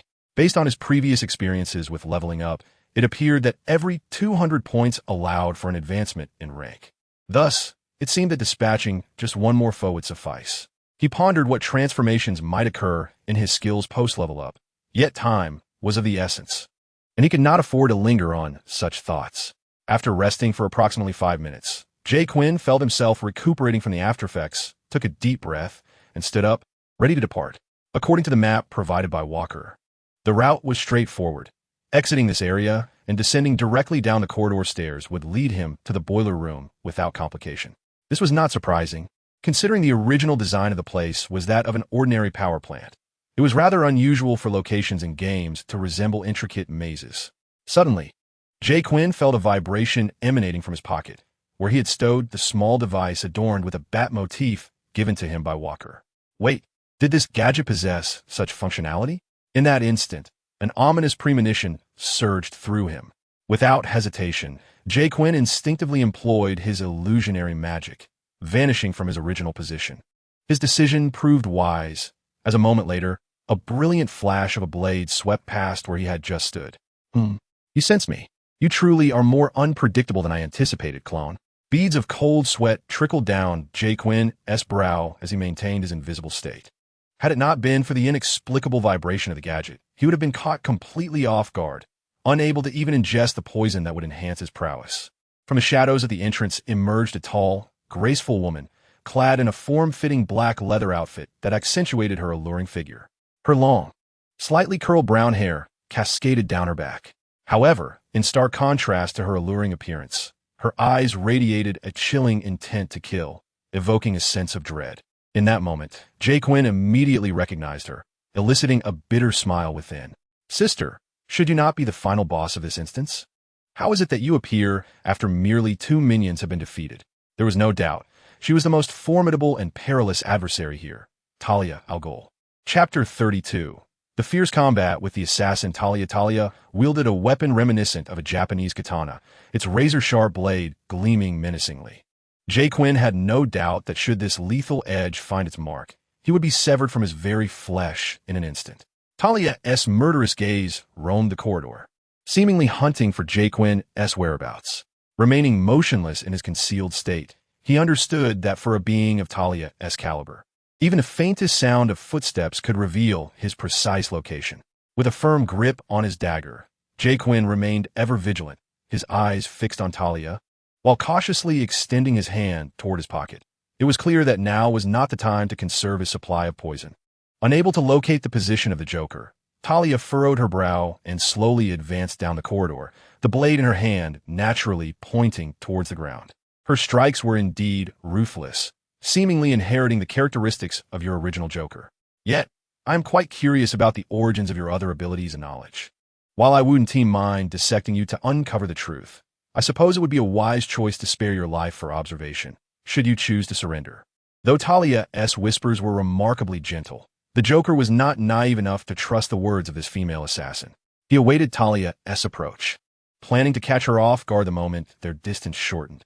She drew closer, 3 meters, 2 meters. If she advanced just one more step, it would present an opportunity to strike. Suddenly, accompanied by the sound of flesh being cleaved, a flash of steel appeared before the Joker. However, Talia's target was not him, but rather she used the tip of her katana to pierce the body of a fallen thug on the ground, causing blood to rain down like droplets from the sky. Panic surged through him. The moment a drop of blood splattered against his cheek, he realized the gravity of the situation and immediately aimed at Talia, who had already discovered his position, hurling the dagger he held. With a swift motion, Talia's blade traced a fluid arc, effortlessly deflecting the Joker's thrown knife. And with a cruel, seductive smile, she charged towards him. In that critical moment, the Joker unhesitatingly resorted to his final gambit. "Wait, Isudin, he exclaimed, raising his hands in a swift salute, and his instantaneous capitulation evidently had an effect. For as Talia closed in, she did not bring down her blade, but instead delivered a knee strike to his chest. With a resounding thud, the Joker felt as if his ribs might shatter, propelled backwards to crash onto the ground. The next moment, he sensed a weight pressing down upon his abdomen and felt a cold, sharp sensation at his throat. "Your choice is quite wise, clone. Rest assured, once I ascertain what has transpired within you, I shall deal with you swiftly and painlessly." Gasping for breath, the Joker regained his composure and met Talia's victorious smile with a forced grimace. "Miss Talia, it's a pleasure to meet you. I must remind you of our prior agreement, that my arrival here would ensure the safety of Harley and Gordon. Surely, someone of your standing would not go back on their word."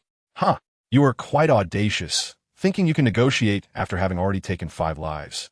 Talia replied with a few cold laughs, her gaze fixed sternly upon him. "I recall my exact words were to ensure they return home unscathed. Rest assured, their bodies will bear no external wounds. I am quite capable of that." The Joker appeared unsurprised, letting out a soft sigh. "Indeed, it appears to be so. However, since you have chosen to argue in bad faith, my earlier concession may also be deemed null and void. I had surrendered, but we did not stipulate whether our contest would be a single decisive match or a best of 3, did we?" Upon hearing Joaquin's words, laced with a sinister mirth, Talia furrowed her brow, poised to respond, when suddenly her expression shifted. She swiftly redirected the blade that had been poised at Joaquin's throat. With a swift motion, a surprise box of magic appeared, only to be severed by Talia's strike, dissipating into a wisp of white smoke. Just as Dana had indicated, this skill proved ineffective against a wary foe, yet it sufficiently diverted Talia's attention for but a fleeting moment. A crackling sound akin to glass shattering filled the air as Joaquin felt the potent force surge back into him the instant the poison from the broken vial coursed through his veins. "Do not act rashly. Do you wish to perish?"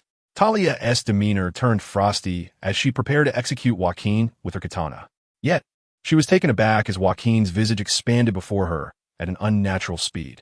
Joaquin, restrained by Talia's grip on his lower body, unleashed a headbutt with a velocity that defied human capabilities. The impact sent Talia reeling, and Joaquin seized the opportunity to roll over and pin her beneath him. Their positions inverted. Despite having a stunning beauty beneath him, Joaquin was devoid of any desire to relish the moment. Without hesitation, he conjured a new dagger in his grasp, aiming it mercilessly at Talia's throat. Clang! In a desperate moment, Talia positioned her katana to block Joaquin's dagger. However, the disparity in their strength was stark, compounded by the inherent fragility of the katana designed for sharpness and resilience. The blade emitted a distressing sound of impending fracture, teetering on the brink of being shattered by the dagger's force. The roles of predator and prey had reversed in a matter of seconds. Talia felt the dagger's tip pierce her fair skin, a mere centimeter away from severing her arteries. Confusion filled her gaze as she beheld Joaquin. How could a mere clone possess such formidable strength?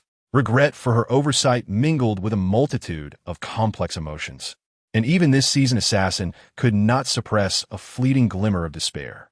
Yet, contrary to Talia's expectations, just moments before her imminent demise, she felt Joaquin's grip loosen as he unexpectedly withdrew the dagger and swiftly leaped away from her. Talia, still shaken, touched her throat, which was oozing blood, and swiftly turned to stand upright, gazing at Joaquin with confusion. Joaquin wore an inscrutable smile, his dagger twirling in his hand while his eyes remained fixed on Talia. You must understand now that I could have easily taken your life moments ago with my strength, yet I chose to spare you. Let us converse, Talia. Perhaps we need not engage in a deadly struggle. Chapter 33. The ace in the hole is utter nonsense. Spare my life? Are you implying you intentionally let me go? Why? Talia's voice was low, her gaze towards Joaquin filled with suspicion. Isn't it obvious, Miss Talia? As the heir of the Assassin's Guild, you should recognize that you have already lost. As for my reasoning, it is not merely out of pity. Rather, it is because of what? Joaquin urged himself internally to concoct a plausible excuse, seeking to deftly navigate his way through the conversation. Deep down, he was acutely aware that he had no intention of showing mercy. If circumstances permitted, he would have eliminated Talia without hesitation. However, the crux of the matter was his inability to do so. The poison provided by poison ivy, while it temporarily enhanced his explosive power, only allowed him to overpower Talia for a fleeting few seconds. The dosage was insufficient for sustained combat. Thus, once Talia managed to block his strike, it signified his inability to continue the fight. Just before he departed from Talia, he had begun to feel his strength waning, leading him to decide to withdraw before she could detect his diminishing condition. Of course, Talia could not perceive this, granting Joaquin the opportunity to fabricate his narrative. The Assassin's Guild? How would a mere clone be familiar with such a name? Could it be that man? Talia seemed to grasp something, her pupils narrowing slightly. Simultaneously, Joaquin experienced a spark of inspiration for her words. Indeed, you are as astute as I was told, Miss Talia, he replied, a slight smirk gracing his lips as he regarded her with an air of control. He then deliberately retrieved a small trinket from his pocket, revealing the bat insignia to Talia. Upon seeing the bat emblem, Talia's eyes widened, her composure visibly shaken. So he's truly him. When did you come into contact with him? And he is not already injured and incapacitated, is he? At least, that is what you believed. Yet, it seemed his plan was remarkably successful. Otherwise, she would not have exposed her true intentions so swiftly. Would she, Miss Talia? What plan? The entirety of Joaquin's assertions was mere improvisation. However, judging by Talia's darkening expression and clenched teeth, it was evident that his gamble had paid off. Indeed, it appears that your initial intention was to use me as bait to lure me out, capturing evidence of my breach of contract. Contract? Although Joaquin found himself perplexed by Talia's words, he feigned comprehension and nodded in affirmation. Yet, you have yet to answer my initial query. Why do you choose to spare my life? Faced with Talia's piercing gaze, Joaquin took a deep breath, organized his thoughts, and began to speak with a facade of earnestness. Is the reason not abundantly clear? I was tasked by that man to let you go, provided the circumstances permitted. Though I initially opposed the idea, he presented an irresistible argument. He did not wish for his only son to lose his mother. Clang! Talia's katana clattered to the ground, producing a sharp sound. This professional assassin, who should have maintained her composure at all times, found herself momentarily stunned by Joaquin's revelation. Impossible. This cannot be. You lie. He would never utter such words. Observing the signs of Talia's emotional turmoil, Joaquin's heart nearly skipped a beat. Yet he remained poised and continued. At first, I was skeptical. After all, Gotham's most renowned playboy placing such value on family was indeed astonishing. However, considering his parents' circumstances, perhaps he wished to spare his child from repeating his own tragedy. Talia's expression grew even more astonished as she gazed at Joaquin. After a brief pause, she inhaled deeply, regaining her composure. I never anticipated he would reveal his true identity to you, nor that he would disclose matters concerning Damien. It seems I have indeed failed this time. Upon hearing Talia's words, Joaquin felt a surge of elation, although his visage remained inscrutable.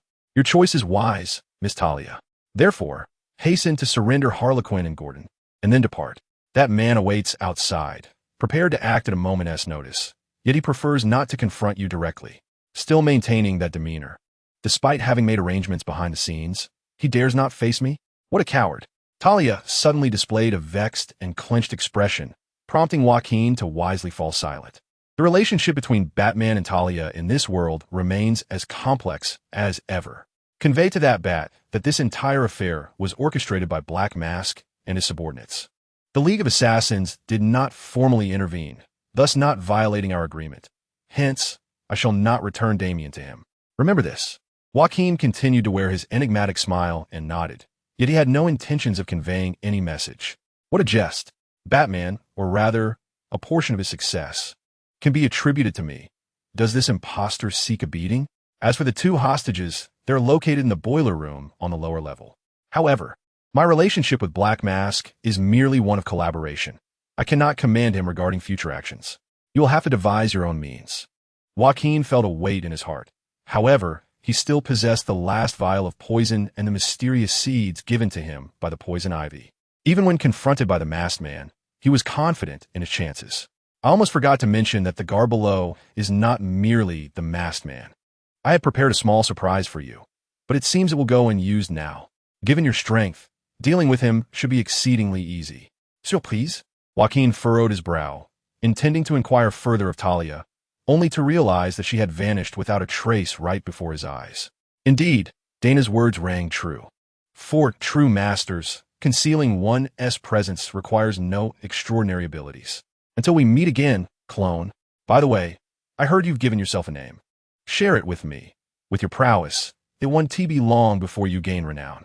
Talia's voice echoed from the darkness, gradually fading away. Joaquin let out a long sigh, murmuring softly, I am Jacqueline Zhou. I care not for fame. My sole ambition is to lead a tranquil life. Chapter 34.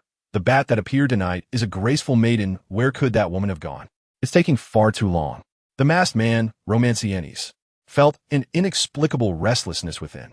After pacing back and forth, he returned to the two captives to ensure their bindings were secure. In the innermost part of the boiler room, a man and a woman were shackled to metal pipes by iron chains. Their limbs were tightly bound with ropes, and both their eyes and mouths were covered with black cloth. However, their responses to the situation differed significantly. James Gordon remained eerily still, casting doubt on whether he was still unconscious. Meanwhile, Harley Quinn incessantly struggled, her voluptuous figure accentuated by the constricting ropes. Regardless, there was no possibility of them freeing themselves from their restraints. The masked man began to wonder if his prolonged confinement in Blackgate Prison had rendered him timid. Although the most formidable woman was missing, dozens of hired thugs guarded every entrance outside, ensuring a foolproof defense.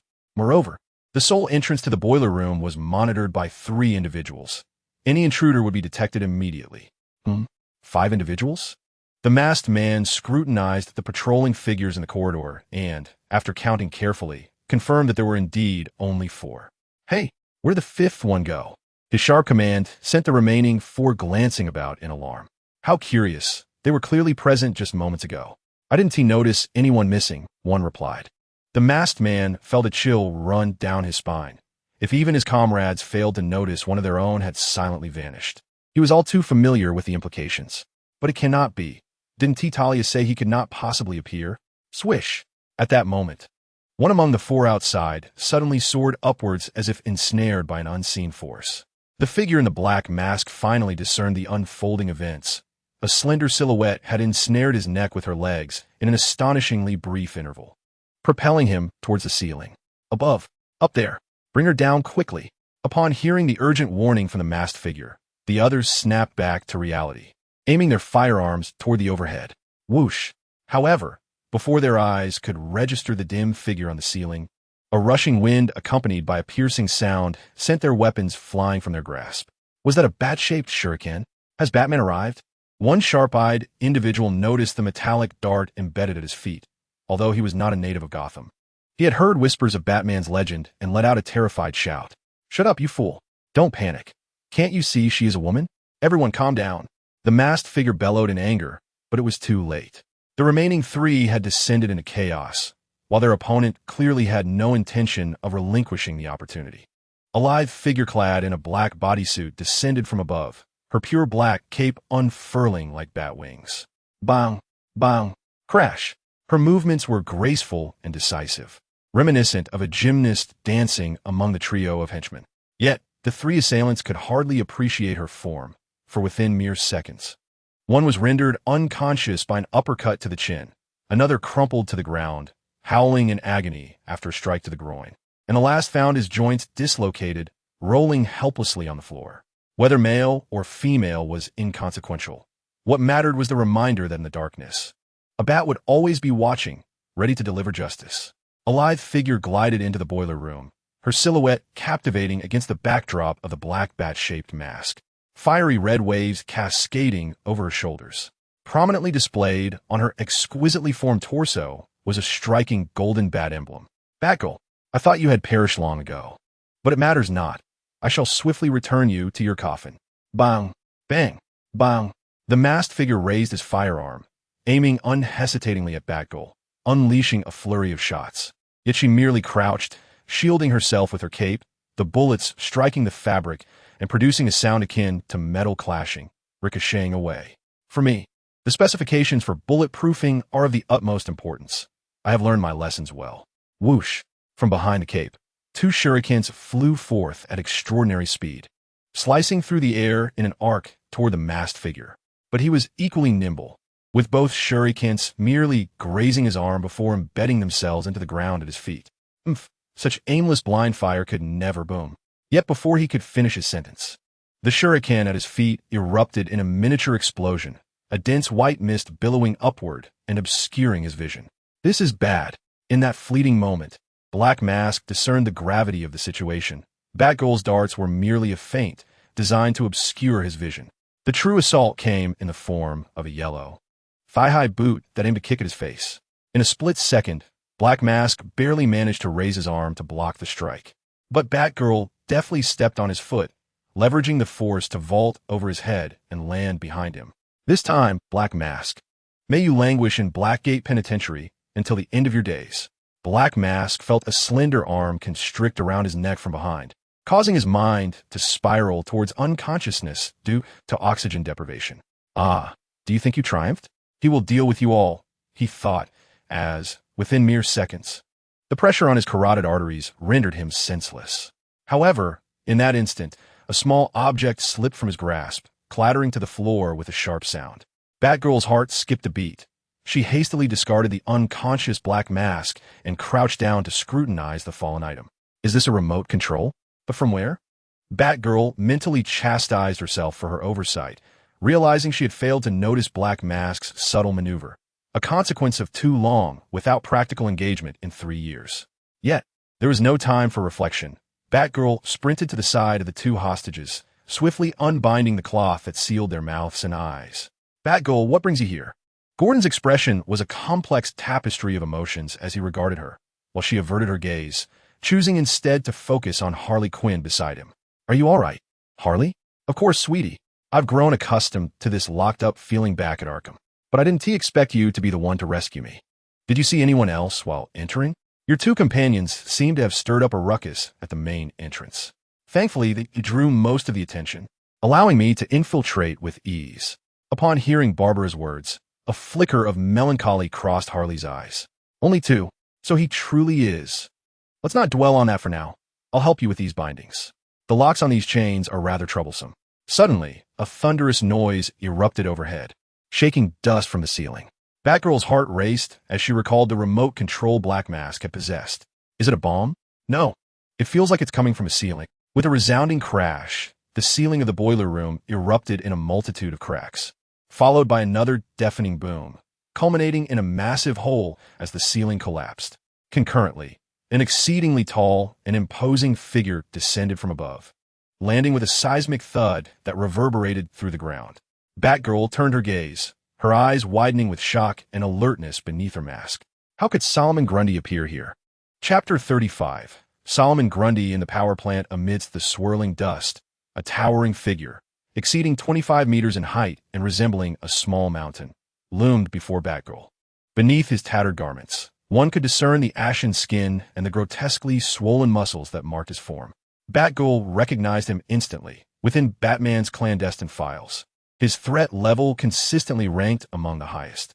After all, unlike other villains whose fates often ended in either death or disappearance, he possessed an unyielding existence. Solomon Grundy, an immortal abomination born in the slaughter swamps of Gotham's outskirts. With a guttural and meaningless growl, Grundy fixed his lifeless gaze upon Batgirl, the rugged, gray visage contorting into an increasingly menacing snarl. Suddenly, he charged at her like a runaway vehicle. "Get out of the way," Gordon shouted, his eyes wide with alarm. Yet, Batgirl remained steadfast, her teeth clenched, unwilling to budge, fully aware that evasion would spell doom for the two captives bound behind her. With remarkable speed, Batgirl hurled a flurry of bat-shaped projectiles, which detonated upon impact with Solomon Grundy, momentarily slowing his advance.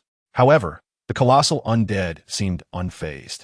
In a bold maneuver, Batgirl propelled herself into his embrace, bracing against the overwhelming force that nearly rendered her unconscious. She grasped his thick arm with determination, employing the judo technique of using an opponent's weight against them to throw him off balance. Boom!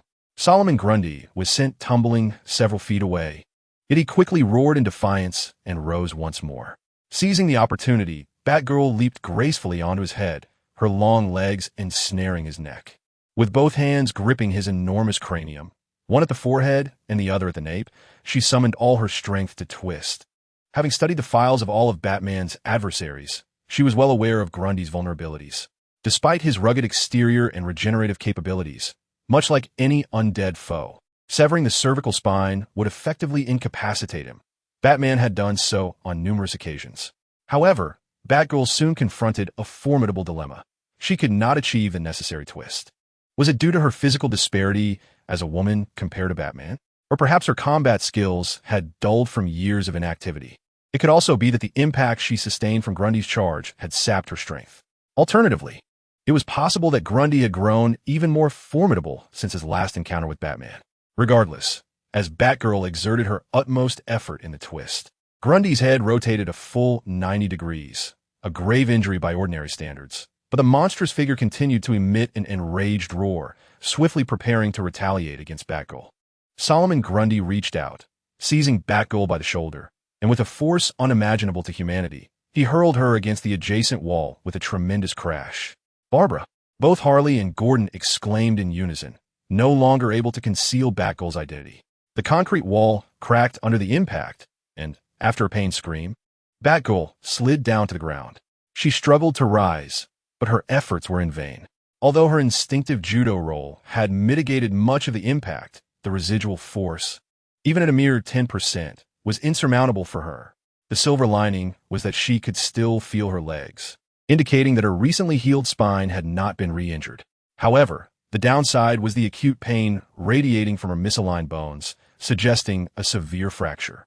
Meanwhile, Solomon Grundy merely twisted his head back into place and trudged towards the incapacitated Batgirl with heavy steps. Was this how her return after 3 years would culminate? Batgirl gritted her teeth, defiantly gazing at Grundy. Despite the imminent threat to her life, she felt no regret for coming here, only a deep-seated frustration at her own limitations. Unable to rescue her father and best friend. Just as Solomon Grundy raised his hands, poised to strike Batgirl, a lightning-fast figure descended from the gaping hole in the ceiling where Grundy had emerged, landing squarely atop his head. A sharp crack echoed through the air as, in Batgirl's incredulous gaze, Solomon Grundy's head was twisted a full 270 degrees, his thick neck contorted like a pretzel. The assailant, seemingly unsatisfied, deftly plunged a sharp dagger deep into Grundy's brain, through his eye. With that, he leapt off the hulking zombie and delivered a forceful kick to Grundy. From Batgirl's perspective as a martial arts master, the kick appeared clumsy and lacking in technique, failing to generate proper force.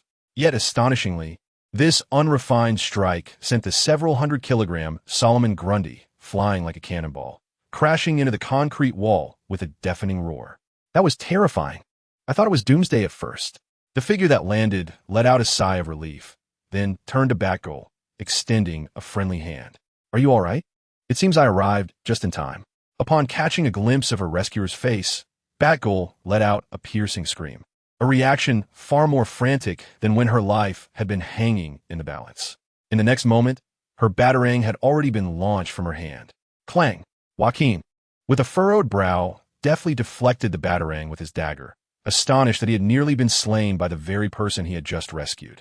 Fortunately, the last remnants of the poison still lingered within him. "Wait, Barbara, he is not that man. Do not act rashly." Hearing Harley Quinn's voice, Batgirl regained her composure, realizing that though this man bore an uncanny resemblance to her nightmares, his demeanor was entirely different. A flicker of guilt washed over her as she recognized her impulsive reaction. I apologize. You bear an uncanny resemblance to someone I know," she stammered. Joaquin shrugged helplessly, acknowledging that his clownish visage had indeed become a source of animosity in Gotham. However, this was not the moment for such concerns. He glanced at Harley, though securely bound, appeared unscathed, feeling a sense of relief. Yet, matters were far from straightforward. Accompanied by the unsettling sound of crumbling stones, Solomon Grundy, whom Joaquin had presumed defeated, lurched out from a recess in the wall, his head cocked at an alarming angle. The sight sent a shiver down Joaquin's spine. Goodness, are you Solomon Grundy, or has the Hulk mistakenly wandered onto the wrong set? Chapter 36. Thorny vines always revitalized the spirit as Solomon Grundy's head began to rotate with a disconcerting creak. The scene was so chilling that it would likely warrant an R rating if depicted on film.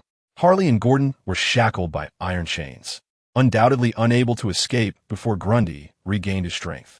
Joaquin rummaged through his pockets, realizing his last vial of poison had been exhausted. All that remained were the trinkets Walker had given him and the seeds Poison Ivy had entrusted him with. It seemed that he was left with no choice but to use the latter. He grasped his dagger, lifted his shirt, and, gritting his teeth, plunged the blade into his right side. "Wait, what are you doing?" Batgirl exclaimed, aghast at his self-inflicted injury. After withdrawing the dagger, he retrieved a chestnut-sized object from his pocket and forcefully inserted it into the wound. "It's nothing. I just needed a suitable cavity for this thing. Better here than in some awkward place that could lead to complications later." Joaquin's grotesque jest was cut short as an excruciating pain surged from his side, radiating throughout his body as if something was violently traversing his entire nervous system. "Hey, are you all right?" Batgirl cried, reaching out to steady him, only to recoil sharply as a piercing sensation shot through her hand. "Is this a thorny vine?" She gasped in disbelief, watching as a vine, as thick as a finger and blood red, rapidly emerged from Joaquin's side, winding itself around his body in a matter of moments. However, Joaquin's expression gradually transformed from anguish to a state of serene delight, revealing an unsettlingly eerie smile. "I should say I feel quite well," he mused, admitting that this sensation was even somewhat addictive. Meanwhile, Solomon Grundy's head finally returned to a normal angle. This colossal zombie, disregarding the dagger still embedded in his eye, emitted a hoarse roar and charged furiously at Joaquin. With a swift motion, Joaquin exhibited remarkable calmness. He first summoned a new dagger in his hand, then utilized the dual-edged poison blade technique to hurl it forcefully, blinding Solomon Grundy's other eye. In a flash, he dashed into Solomon Grundy's embrace, pushing upward with great force, causing the zombie's head to tilt back at an angle that clearly exceeded the normal range of motion. "Uff!" Solomon Grundy let out a meaningless bellow. Although his neck quickly restored itself, his vision was evidently not as swift to regenerate, prompting him to flail aimlessly around him. Joaquin furrowed his brows. Engaging in combat with Solomon Grundy in such a confined space made it all too easy to inadvertently harm the immobile Harley, Gordon, and Batgirl behind him. "Use this." At the sound of Batgirl's voice, Joaquin turned to see a yellow-gloved hand extended towards him. "Press here. It has a grappling hook function capable of bearing over a ton of weight." Following Batgirl's gaze, Joaquin noticed a gap in the ceiling and immediately understood her intent. "Hey, big guy, look over here," Joaquin shouted loudly, and the previously erratic Solomon Grundy, now focused on the air, let out an enraged roar before lunging toward Joaquin's direction. In an instant, Joaquin grasped Solomon Grundy's waist and pressed the button on the glove with his right hand. Within the next second, he and Solomon Grundy were yanked upwards by the grappling hook, passing through the ceiling into the upper level. Above the boiler room lay a more spacious generator room. Joaquin exerted force to throw Solomon Grundy onto the upper floor, then removed the glove and jumped down, as Batgirl's gloves were too small and hindered his movements. Joaquin could feel the red poison vines, nurtured by his own flesh, continuously supplying him with toxins.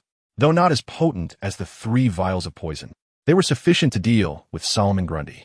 However, he soon noticed the tips of the poison vines beginning to show signs of withering.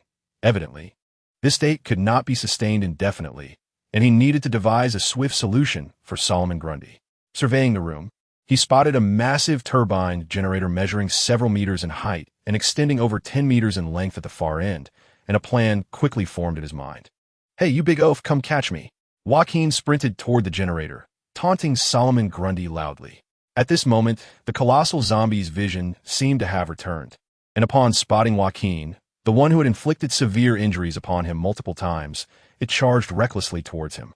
"Yes, right here. Hurry up and come at me." Joaquin stood before the turbine generator, a faint smile gracing his lips as he awaited Solomon Grundy's approach. Just as Grundy was mere inches away, his form abruptly vanished into thin air. In the next instant, he reappeared behind Solomon Grundy and, channeling all his strength, delivered a powerful kick. Boom! With the force of his own momentum combined with Joaquin's kick, Solomon Grundy crashed through the protective casing of the turbine generator, plummeting directly into the metallic blades within. Indeed, Grundy and the power plant were a perfect match. Let this place become your tomb. Joaquin swiftly dashed to the end of the steam turbine mechanism, inhaled deeply, and grasped the end of the drive shaft. The principle of the steam turbine generator involved utilizing steam generated in the boiler room to propel metal blades, thus creating kinetic energy to drive the shaft for electricity generation. However, what Joaquin intended to do was to reverse this process, harnessing the strength bestowed upon him by the venomous vines to forcibly turn the drive shaft in the opposite direction, thereby reversing the movement of the metal blades. Joaquin's face flushed crimson as he summoned all his strength to turn the end of the drive shaft. With a cacophony of mechanical clattering, the turbine blades began to rotate in reverse. The sound of whirring and grinding filled the air, intermingled with dissonant, strange noises. Joaquin was acutely aware that these were the sounds of flesh and bone being crushed and shredded beneath the turning blades.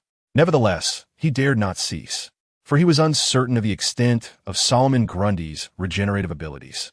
Thus, he exerted every ounce of his strength to ensure that this formidable zombie would not rise again.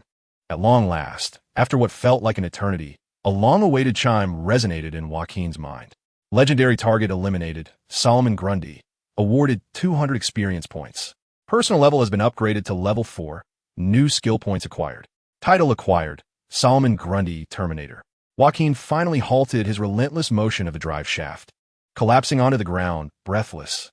In that moment, he noticed that the blood-red, thorny vines adorning him had withered significantly, leaving only a small segment extending from his side. However, it mattered little now. Joaquin staggered toward the spot where Solomon Grundy had fallen, now a gruesome sight, littered with blood and fragments of flesh, devoid of any recognizable structure. The undying Solomon Grundy had ultimately met his demise here. Well, it should be the end, one would think. As Joaquin turned to leave, he failed to notice that beneath the turbine generator, a blood-soaked eyeball slowly rotated in his direction. Chapter 37. What is this so large and hard? Yet it moves?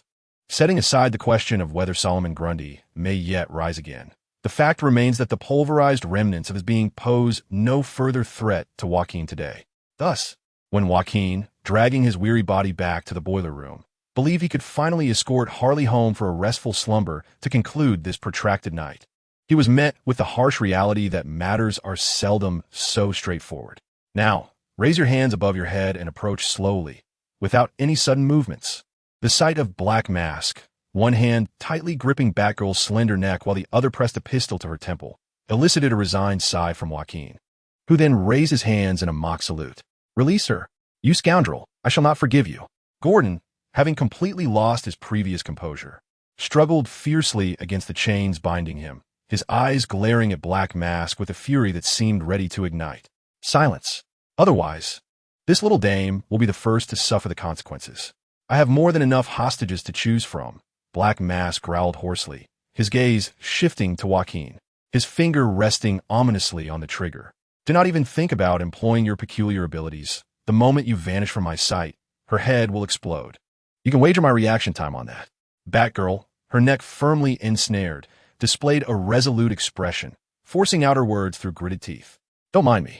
Joaquin furrowed his brow slightly, adopting a facade of nonchalance as he responded, "You seem to be mistaken, Black Mask. I am not particularly acquainted with this young lady. And now that Talia al Ghul has abandoned you, why persist?" Click.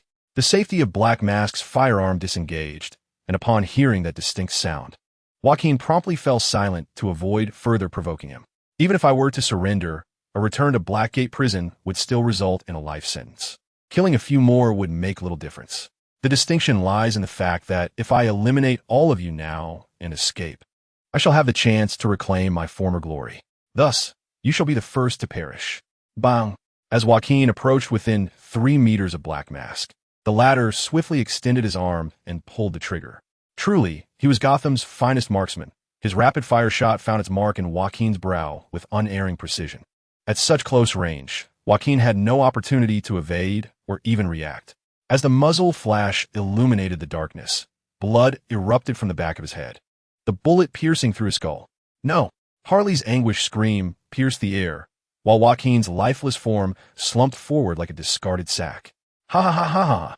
Indeed, it is as I suspected. At the end of the day, you are merely a clone. Had you been the true Joker, you would not have been deterred by the threat to a hostage. This is why you cannot triumph over me." Black Mask's maniacal laughter echoed, while Batgirl, still ensnared, stared blankly at the fallen Joaquin, tears glistening in her eyes for the first time that night. "He is certainly not a mere jester. He possesses humanity, unlike you demons. Could it be that you have fallen for this foolish hero wannabe? Fear not, for you shall be next. You can accompany one another to hell." The Black Mask, grinning malevolently, pressed the still warm muzzle of his gun against Batgirl's temple, poised to pull the trigger. His mind was awash with the elation of impending escape, the thrill of slaughter, and the chilling, sharp sensation of cold metal. The cold, sharp feel of metal? Click! The tip of a razor-sharp dagger protruded from the Black Mask's forehead, disrupting his mask. His eyes, once filled with ecstatic anticipation, instantly morphed into terror, ultimately losing their luster as his pupils began to dilate rapidly. "Pardon me, but the underworld has informed me that I have performed too many good deeds, so I am granted a 7-day, no questions asked return policy. I shall relinquish this precious opportunity to descend into hell to you." With a loosening grip, Joaquin watched as the Black Mask's lifeless body slowly slid to the ground beside Batgirl, landing with a thud as a pool of blood began to spread. You just... Batgirl stood in stunned disbelief, her eyes wide with incredulity as she gazed at the crimson stain on Joaquin's forehead. He simply wiped his brow, revealing that aside from the blood, he was unscathed. Joaquin felt a surge of relief, surprised that the new title he had just acquired from Solomon Grundy had proven useful so swiftly.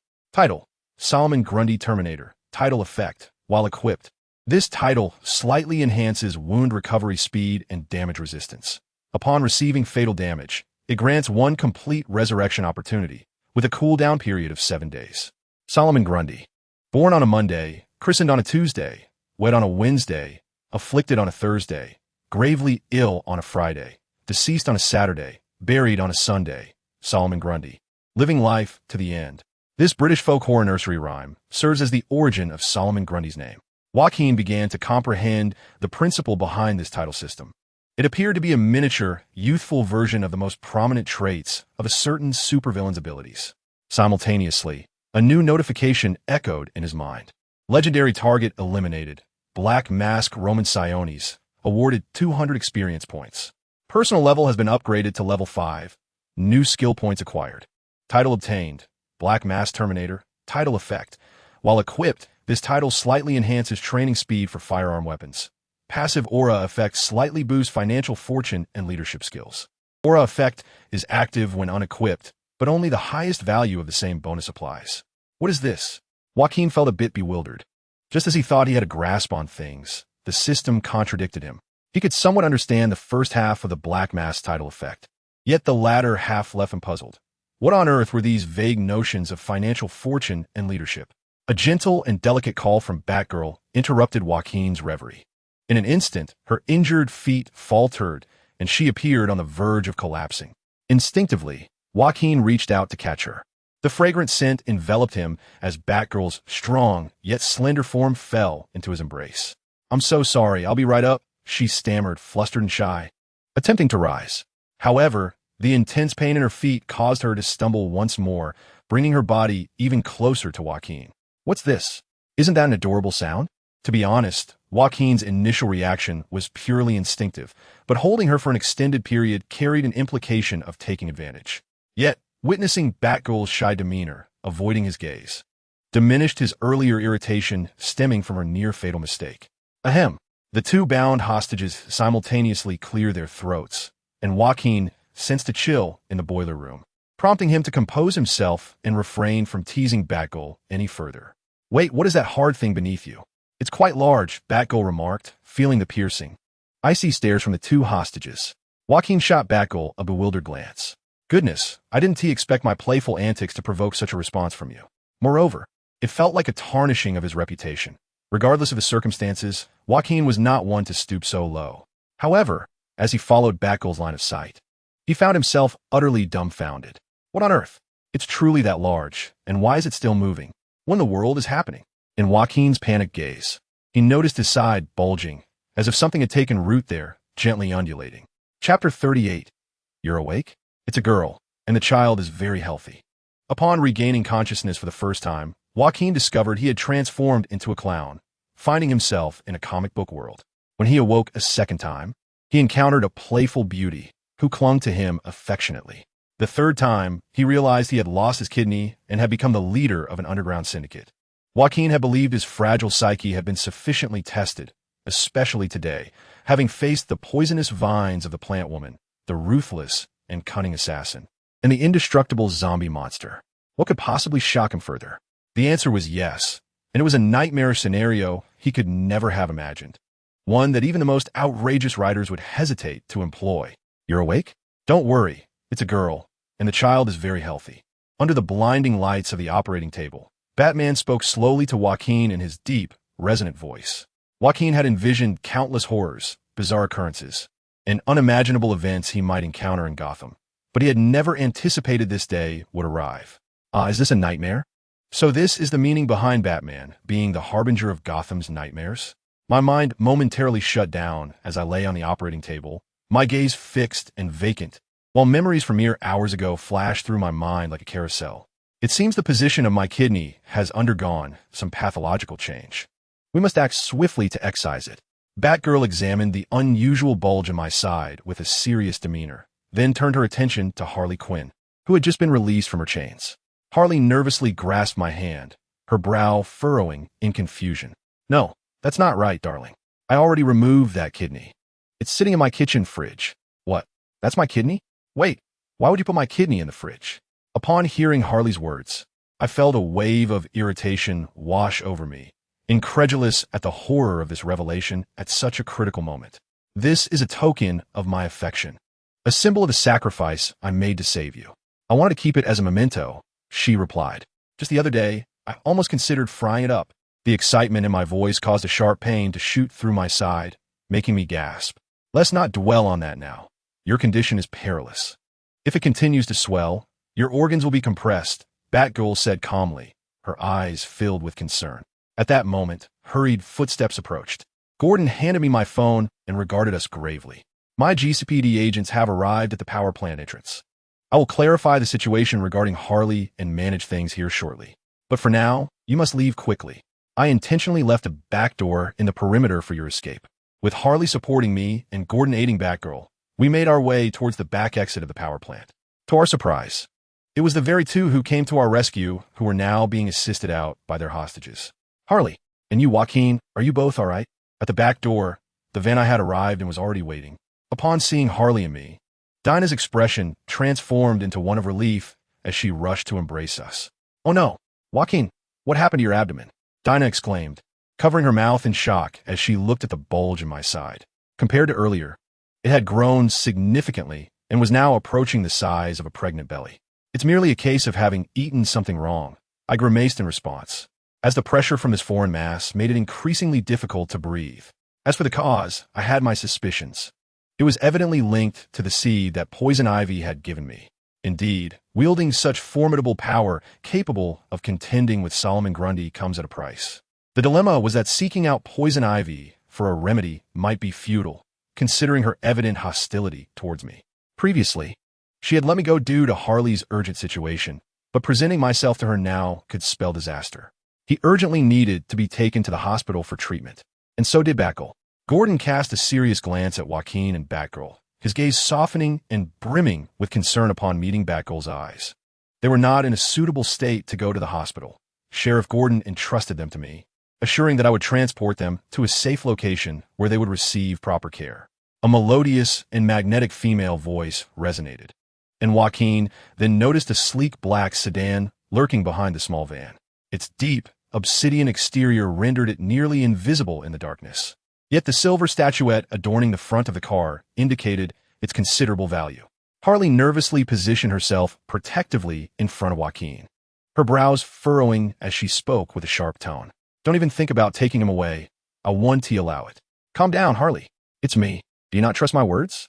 The window of the car slowly descended, revealing only the silhouette of a curvaceous woman in the driver's seat from Joaquin's vantage point. Harley's expression instantly shifted from grim to bright, a look of surprise illuminating her face. "Selena, when did you? We can catch up later. It seems he can't hold on much longer." Just as this enigmatic woman had stated, Joaquin felt the swelling in his side intensifying, as if his very insides were being compressed, and his consciousness began to blur. The last sensation he could register was being assisted into a comfortable seat within the car, followed by the familiar soft, moist touch of lips against his own. "At least when I awaken next time," perhaps due to his semi-conscious state, Joaquin inadvertently murmured his thoughts aloud. Moments later, a gentle and sweet voice whispered softly in his ear, "Of course, darling. When you return safe and sound, I shall reward you properly." As memories faded, perhaps recalling something joyous, Joaquin's eyes gradually regained their sparkle, and he began to ascertain his condition. Although it appeared he was lying on an operating table, it was evident that this was not a hospital. The surrounding rock walls and the faint glimmer of stalactites above suggested he was in a vast cavern.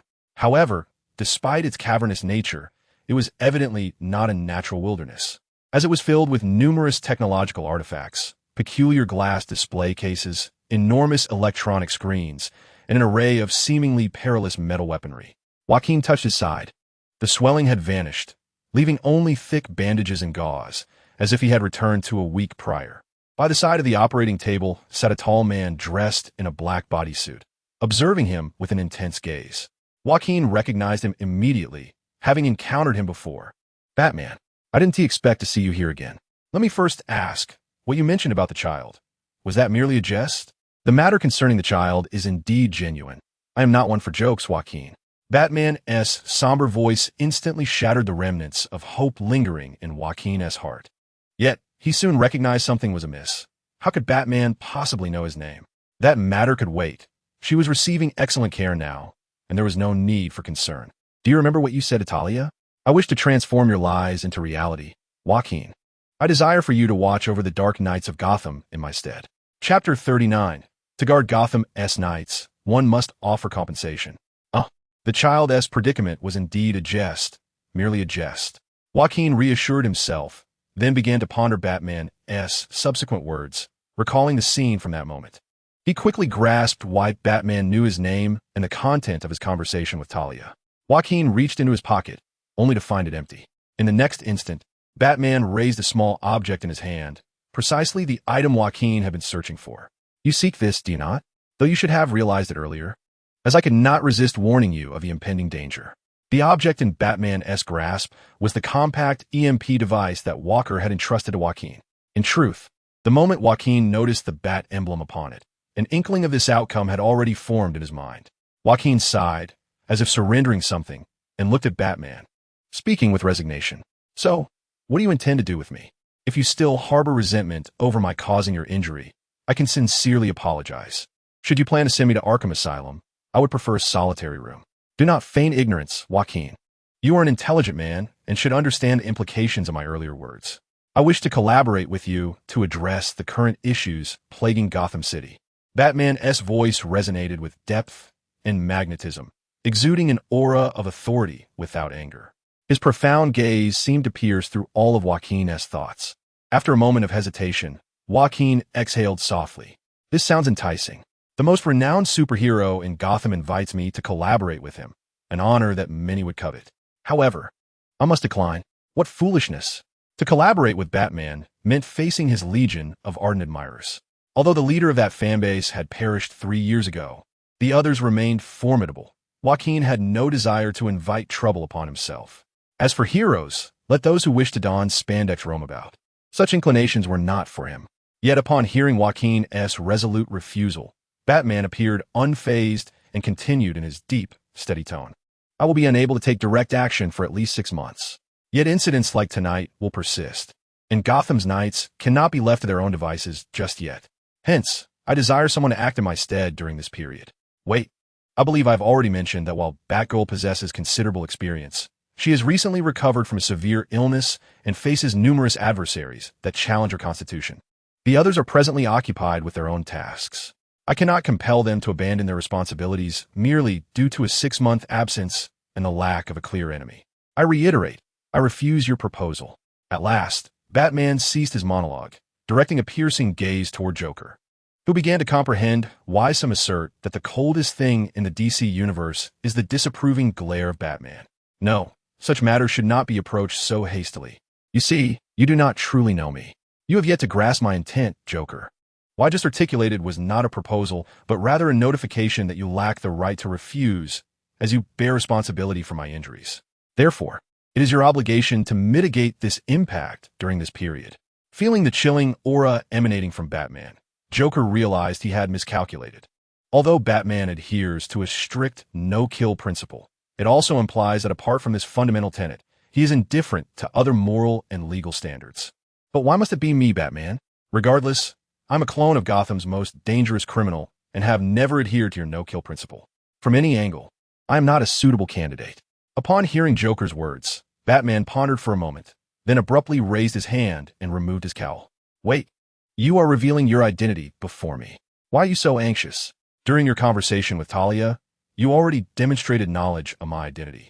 Furthermore, it would be unreasonable to impose the responsibilities I bear upon you while concealing my identity from you. Upon removing his cowl, Joker was presented with the visage of a distinguished middle-aged man. Who do you see?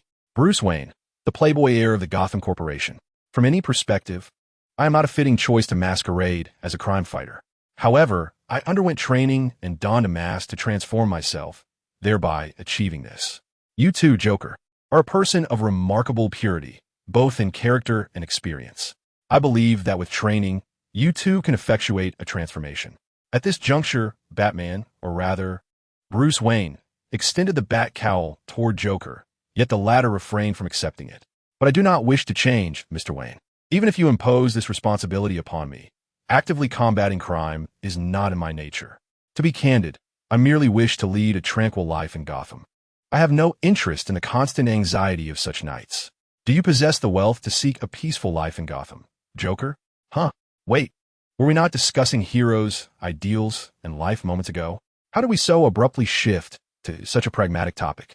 Joker stared in astonishment at Batman, who wore an enigmatic smile. I have conducted my investigation, and it appears you are currently residing at Harley Quinn's abode.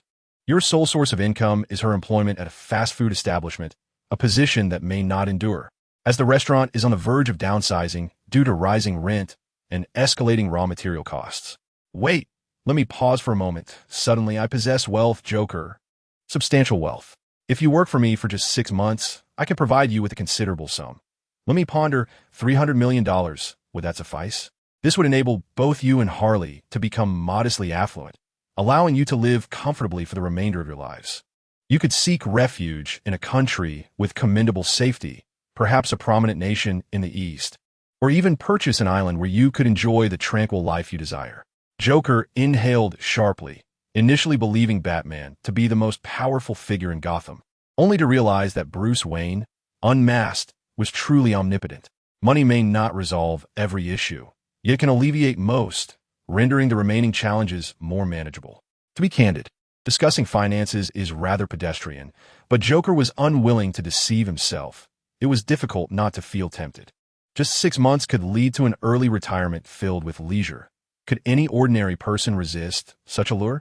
The allure of financial power was far more tangible than his previous lofty ideals and responsibilities.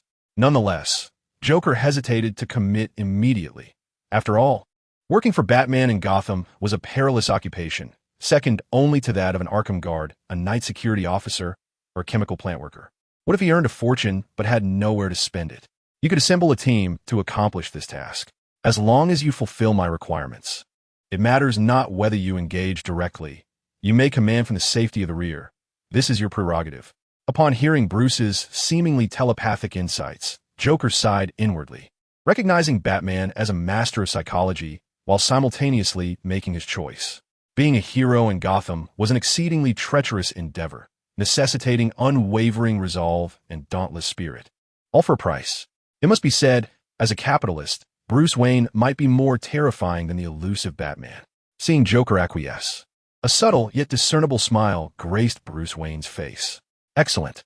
We shall discuss the details of the contract later. For now, you ought to visit your newborn child. After all, she is your flesh and blood. What, at last? The reality Joker had deliberately chosen to ignore was thrust before him once more. I, Joker, a 7-foot-tall man, truly father-child? Chapter 40. In the DC universe, the unexpected role of fatherhood is a traditional art form.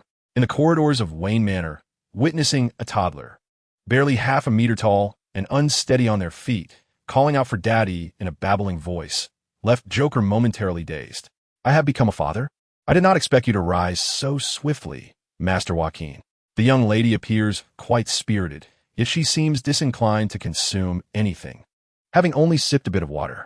A gentleman with silver hair, meticulously groomed and clad in a formal tailcoat, approached Joaquin with a warm and amiable smile, bowing respectfully. You must be Alfred, the butler. It is an honor to meet you. So this child is. Joaquin gazed down at the little girl affectionately clinging to his leg, his voice quivering slightly. Indeed, this young lady is a true testament to the bonds of blood. She recognized you upon their first encounter, and it is evident that she and Master Joaquin share a striking resemblance. No, Alfred, you must be jesting. How could I possibly resemble this little girl? Joaquin scrutinized his newfound daughter. She possessed delicate, porcelain-like limbs and a cherubic face adorned with a hint of baby fat. Her shoulder-length curls appeared familiar, and perhaps due to the lighting or his excitement, her skin seemed somewhat flushed. However, upon regaining his composure, Joaquin quickly discerned something amiss. Although he had led a solitary existence in his previous life, he had seen enough to know that no newborn could learn to walk and speak within mere hours of birth. I see now. You members of the Wayne family have conspired to play a trick on me. Haven't you? This child clearly appears several years old. How could that be?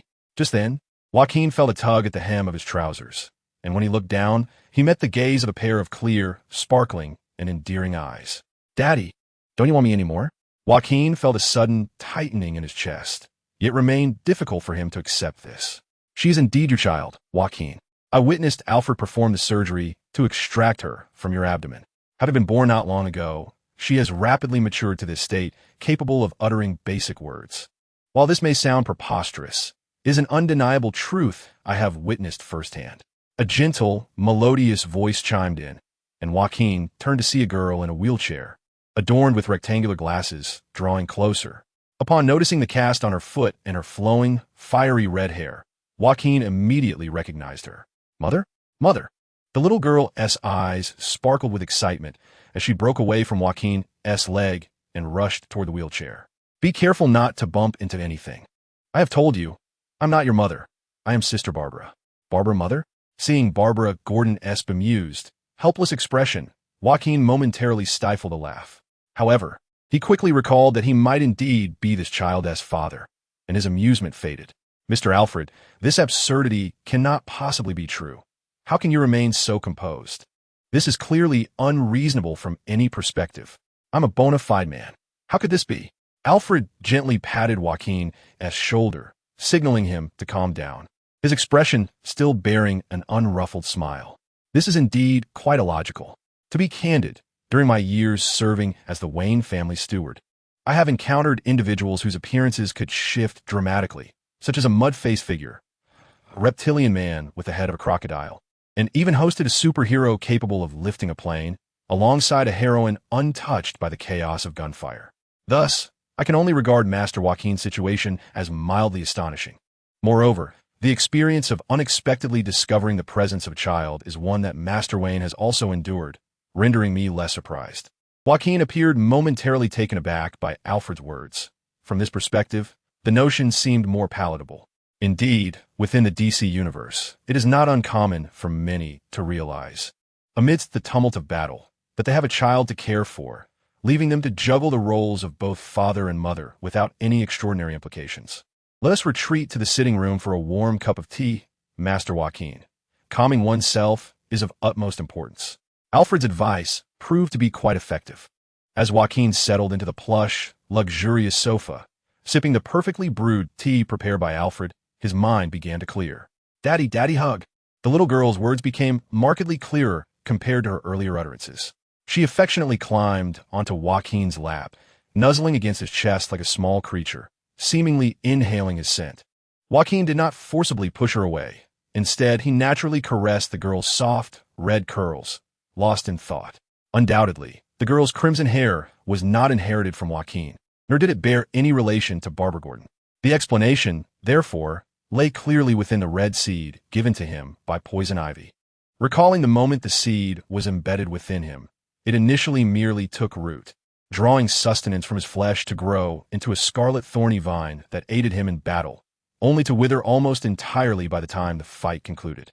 The dilemma arose when the seed underwent a transformation upon his being shot in the head by Black Mask, triggering the effects of Solomon Grundy's title and leading to his complete revival. If, hypothetically, when the seed anchored itself in his body, it was mistakenly recognized by the system as a part of his original organs and infused with life energy for repair, could this be the reason for the child's existence? In such a case, whether this child could be considered his remains a matter of debate, yet it might be more closely aligned with poison ivy's essence. Daddy, daddy, the sun is coming out. The little girl leapt off Joaquin and skipped toward the side door of the sitting room, which Alfred had thoughtfully opened in advance, allowing her to venture into the garden. As Joaquin passed through the side door, he noticed a glimmer of light illuminating the distant mountain saddle. Realizing that an entire night had elapsed since the battle's conclusion, and dawn had now arrived. Regardless of the confusion enveloping him, this child emerged from his very being. As a father, he ought to bestow upon her a name. Barbara Gordon, cradling her warm tea, cast a look of mild reproach toward Joaquin. A name? Joaquin felt a slight chill run down his spine. To be honest, the unexpected news of impending fatherhood left him utterly unprepared.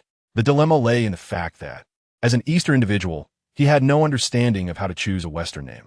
Should he simply adhere to the naming customs of his previous life?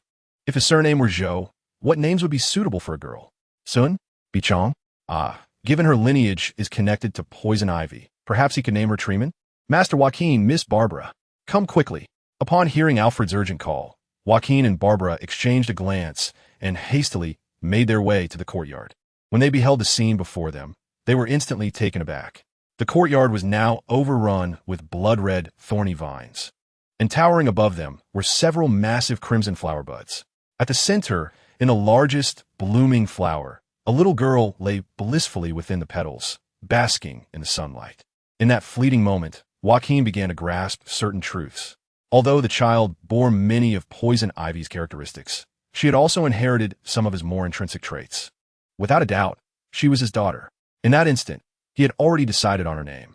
Jella, the thorn blossom. This shall be the name of my precious daughter.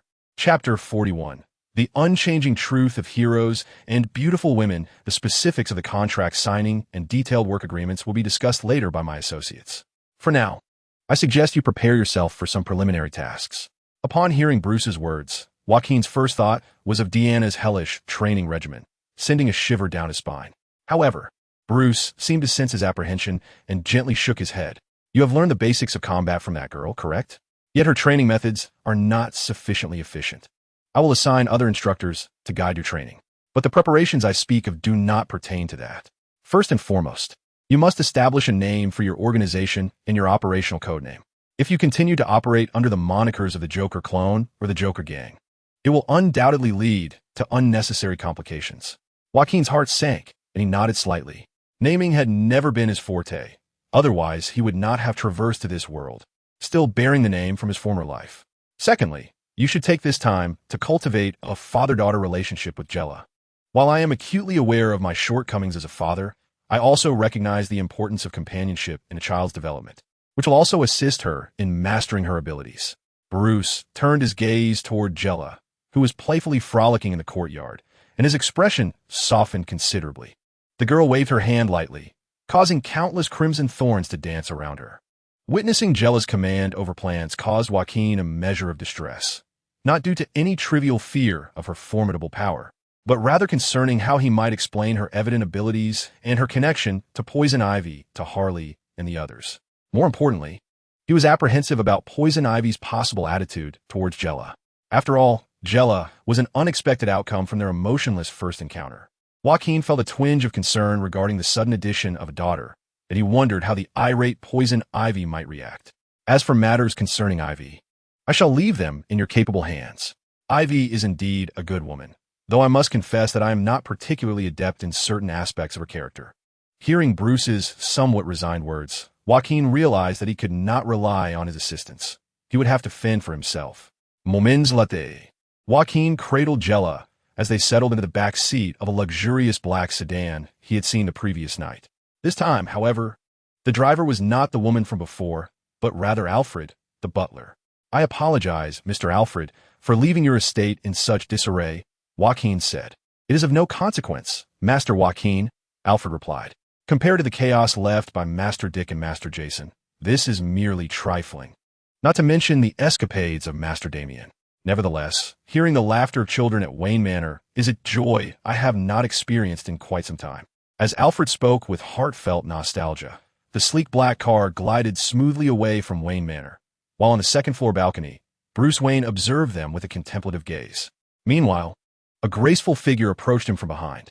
I never imagined you would be willing to expend such a considerable sum to secure this man. Is it truly worth it? One could hire the world's top mercenaries for a fraction of that amount, even just a tenth or 100th of $100 million. I do not seek to hire a killer, Selina. If this $100 million can secure Gotham's future, I believe it to be the most worthwhile investment of my life. The woman known as Selina leaned against Bruce's wheelchair, her alluring figure accentuated by the form-fitting black leather attire, her straight black hair cascading behind her. You certainly have high hopes for Gotham's future. Even Robin and the others have not received such lofty praise from you. He is unlike Robin. As a clone of the Joker with unique abilities, he may evolve into something beyond my imagination, for better or worse. I aspire to be the catalyst that guides him toward heroism or, should he stray into villainy, the first to halt his descent. Bruce's voice was deep and steady, as if he held everything in his grasp. So, if your wager proves correct and he allows you to entrust Gotham to him, what do you intend to do? Will you retreat into the shadows, or will you unmask yourself and return to being Bruce Wayne, marrying and having children? Selina's tone carried a hint of playful sarcasm. But to her surprise, Bruce rested his chin on his hand, seemingly deep in thought. Perhaps unmasking and returning to Bruce Wayne is a prudent choice. Really? Selina's voice faltered slightly, caught off guard by his response. Are you truly serious about marriage and children? I have contemplated this for quite some time. When Gotham's knights regain their tranquility and stability, which identity of Batman or Bruce Wayne will inspire greater hope among the populace? Thus, I have a favor to ask of you, Selina. You are the person I trust most, apart from Alfred. Selina's emotions seemed to have calmed as she crouched behind Bruce, casting a tender gaze upon his profile. Speak, Bruce, she replied. You know I have never been adept at refusing your requests. Selina, I wish for you to discreetly observe them on my behalf and lend assistance when necessary. Your skills in stealth are unparalleled, and I am confident you can do so without being detected. Selina, where are you going? I have not finished. Bruce turned his wheelchair in confusion, watching as Selina began to depart. I am tired. I did not sleep a wink last night, and it seems you have misunderstood something, Bruce Wayne. I have never been your subordinate or pet. Cats are inherently willful, proud, and free, not bound to obey your commands. Remember, my involvement yesterday was solely to rescue Harley. I intended nothing more. Farewell. With a resounding thud as the door slammed shut, Selina exited the room, nearly colliding with another wheelchair. Sorry, I just came here to find him. I had no intention of eavesdropping, Selina apologized. Seeing a flustered Barbara, Selina offered a charming smile, though her eyes betrayed a hint of bitterness. It's quite all right, Barbara. He has been by my side for some time now. Let's have a small tea gathering to lighten our spirits. After a moment of stunned silence, Bruce reflected on the conversation he had with Selina, quickly deducing the reason for her sudden ire. As Gotham's notorious playboy, Bruce was far from oblivious. However, his emotional intelligence faltered when focused on analytical reasoning. It would be wise to promptly apologize, after all, if a woman were to hold a grudge. Bruce was taken aback to discover that the door had been locked, and the key was removed from the door. Indeed, offending a woman, particularly one close to him, could lead to troublesome consequences. One moment, she was tender and affectionate, and the next, should she become upset, her demeanor could change faster than one could turn the pages of a book.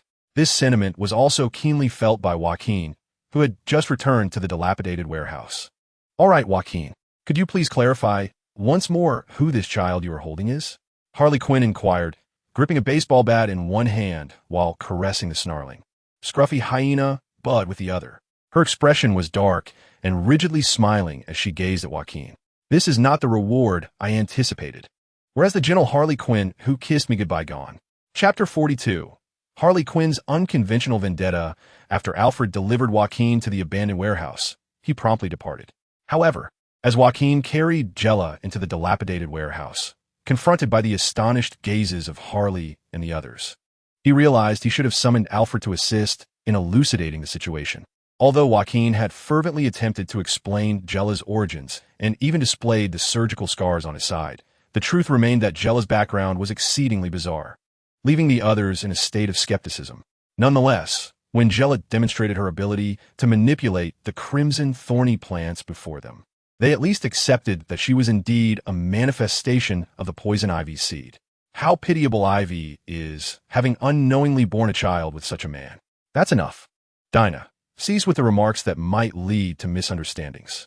Harley's gaze towards me is increasingly unsettling. It's quite all right, Brother Joaquin. I can empathize with the sudden emotions that accompany the addition of a child. Huh? Did you also acquire a child unexpectedly, Walker? Somewhat. I stumbled upon a cat recently. Though it has a rather irritable disposition, I treat it like my own child. Do not dare compare my Jella to a mere pet. To Joaquin's surprise, while Harley seemed perpetually upset with him, she exhibited remarkable tenderness towards Jella, treating her with the affection of a biological mother. What lovely eyes you have. You will undoubtedly grow into a stunning beauty. I am Harley Quinn, and from now on, we shall be a family. Curiously gazing at Harley as she gently stroked her small head, Jella timidly murmured, If we're a family, does that mean you are my mother? I have been unable to find my sister Barbara, whose hair is the same color as mine, but she does not allow me to call her mother. Harley paused for a moment, then smiled radiantly, embracing little Jella tenderly. Of course, you may call me mother. You are Darling's child, and naturally my precious daughter. Joaquin, who had been secretly eavesdropping, felt a twinge of embarrassment, realizing he was benefiting from Harley's affection through their daughter. Though Harley often took the initiative to shower Joaquin with favors, fearing he might miss out. I want to join too. Jella, I am Dinah. Let me hold you as well.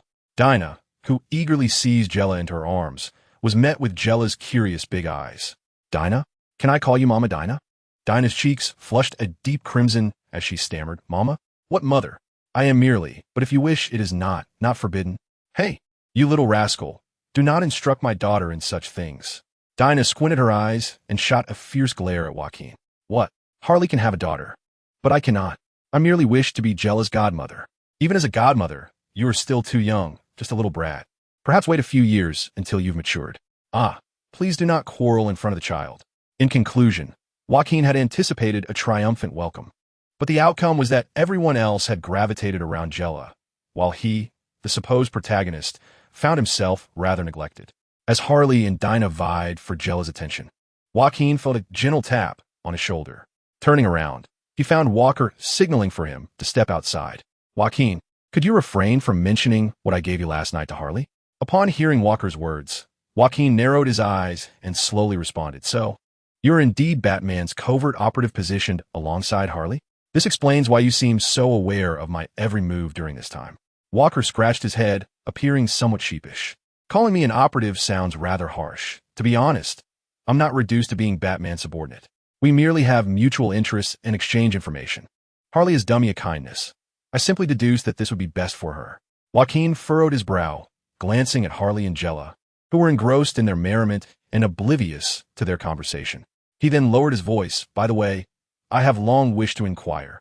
What are your true feelings for Harley?" "Do not misinterpret this, Joaquin," Walker replied. "To me, Harley is merely a benefactor, nothing more. Ultimately, I am deeply devoted to my wife. Though we are currently apart, my heart is irrevocably bound to her." Wife. Joaquin recalled his previous understanding of the character Moth, a second-tier villain, who had never been depicted as having a family in the original comics. However, seeing Walker's melancholic demeanor, Joaquin chose not to press further. In any case, due to the events of 3 years ago, Harley has been quite resistant to accepting Batman's assistance. If she were to discover my clandestine dealings with Batman, it would undoubtedly infuriate her. "Joaquin, why does your expression seem so grave? Are you feeling unwell?" It was hardly surprising that Harley Quinn harbored animosity towards Batman. After all, 3 years prior, it was said that Harley betrayed the Joker by aiding Batman and Gordon in defeating him. Yet at that time, Harley likely still had feelings for the Joker. She merely wished to curb his excesses. Thus, for her, Batman's abandonment of his no-kill principle in dispatching the Joker was intolerable.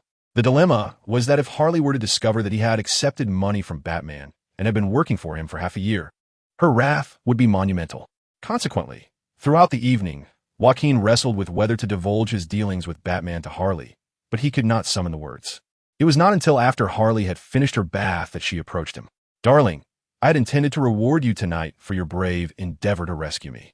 After all, you cannot continue sleeping on the sofa. My bed may be a bit cramped, but if we snuggle together, it should suffice."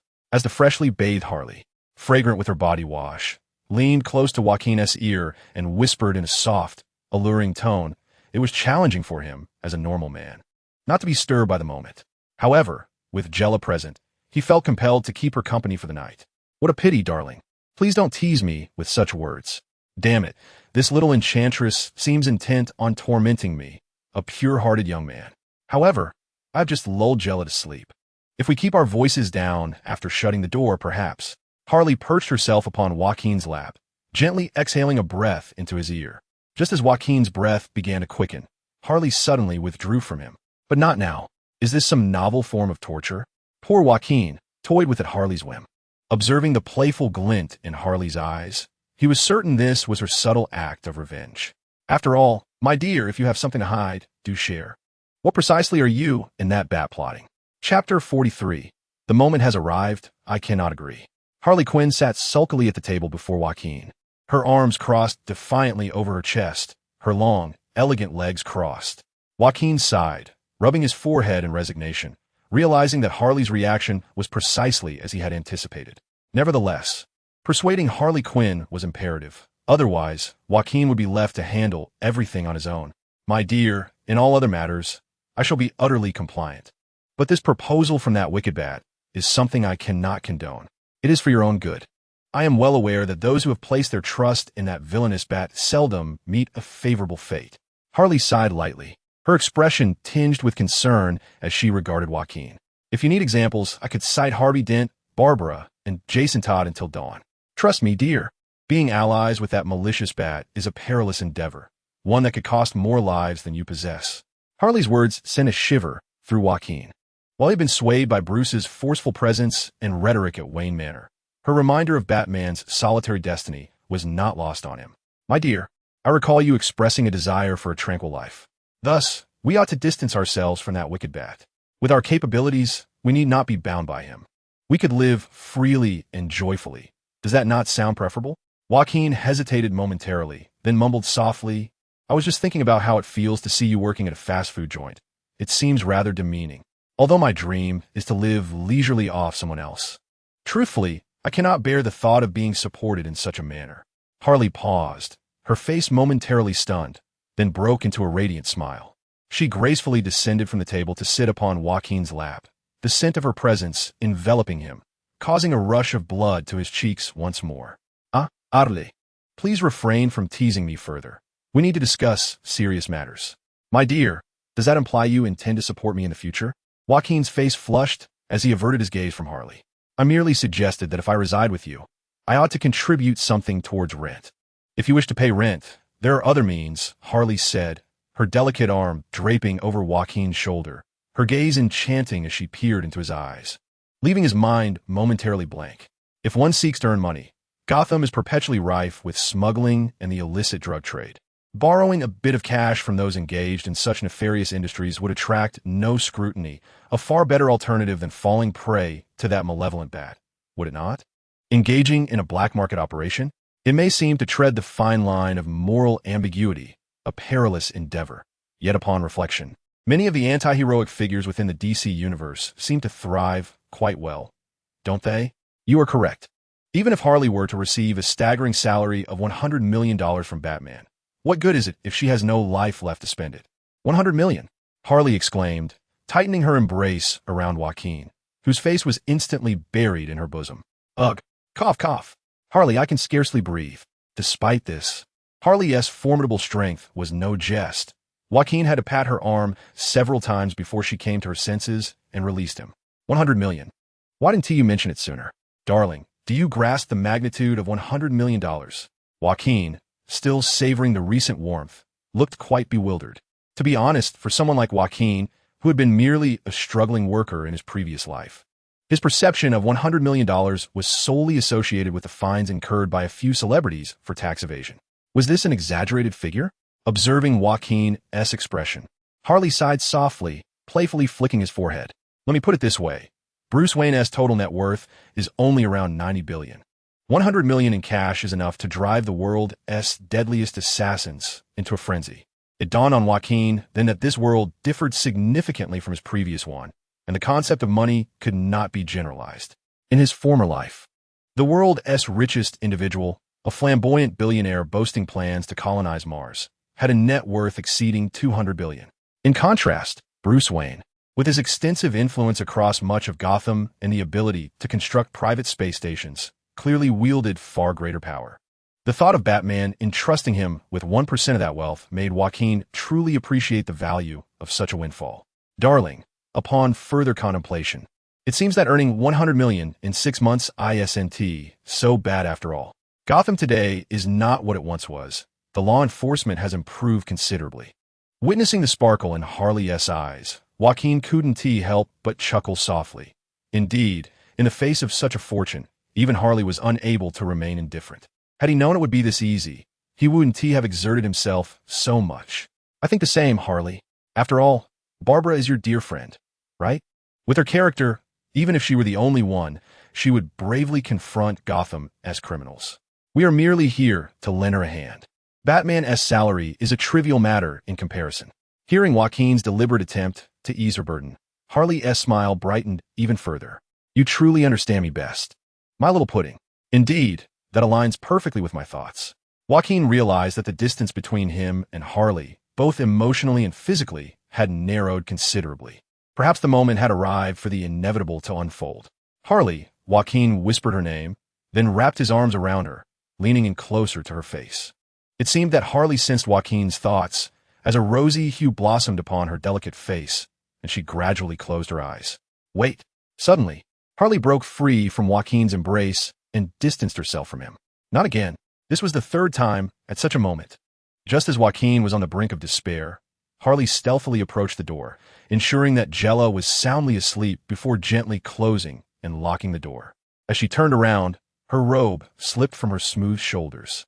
Darling, remember to keep your voice down. We mustn't wake the child.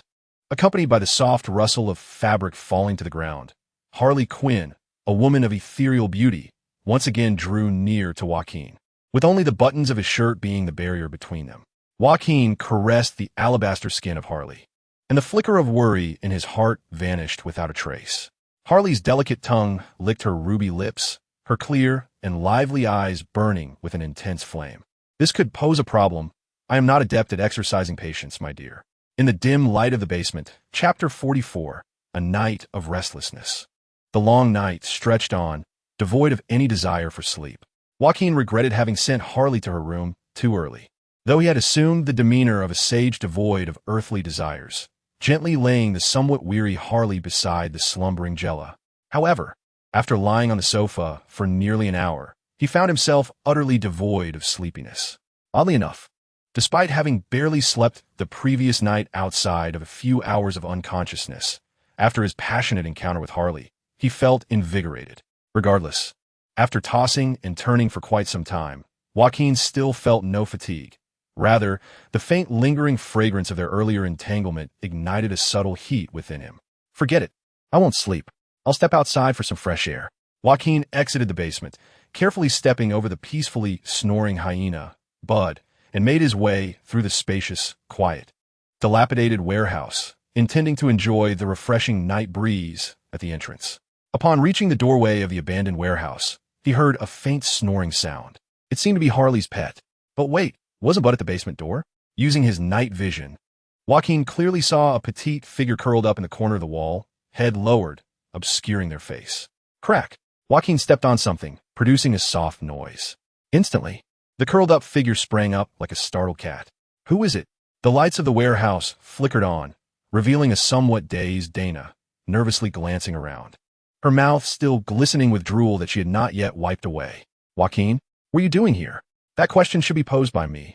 This is my home. Moreover, I recall you leaving in the afternoon. Joaquin gazed at Dinah with a mixture of confusion and curiosity. He was well aware that this girl typically resided in a luxurious hotel near Gotham's bustling district, so it bewildered him to find her returning at such an hour and sleeping in such a place. It's merely to evade my mother's troubles. It doesn't concern you. So mind your own business, Dinah retorted, wiping away the remnants of drool from her lips and shooting him a glare. Joaquin shrugged, since Dinah had no intention of elaborating. He felt no desire to press further, lest he invite unnecessary hardship upon himself. But what about you? Why are you out wandering at this late hour? He inquired playfully. Ah, I see. It must be that your snoring was too loud, disturbing Jella, prompting Sister Harley to give you a good scolding. Reflecting on the earlier scene, Joaquin could not suppress a smile of reminiscence. What a grotesque smile. What on earth are you thinking? Dinah exclaimed. Joaquin raised a finger, shaking it gently with an air of mystery. That is a secret for adults. You children should refrain from asking too many questions, he teased. I have told you not to treat me like a child, Dinah replied, her expression initially one of displeasure. Just as Joaquin thought she was about to erupt in anger, she suddenly appeared lost in thought, her countenance clouding over. Perhaps you were right. I truly am not mature enough.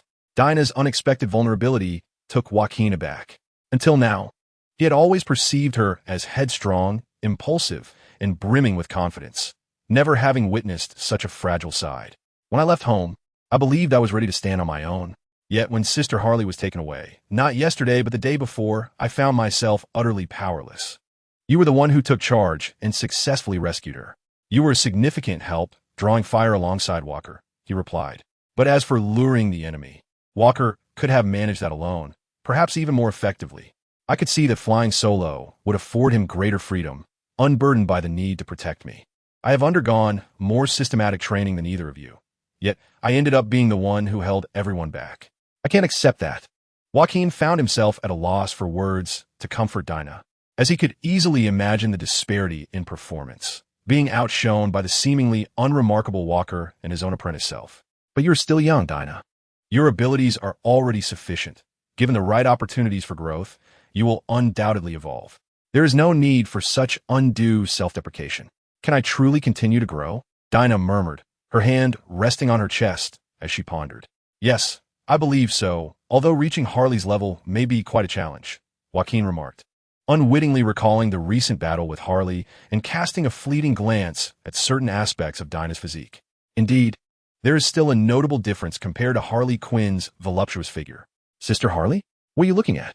Dinah shot him an irritated glare, instinctively kicking out towards Joaquin's face. Whoosh!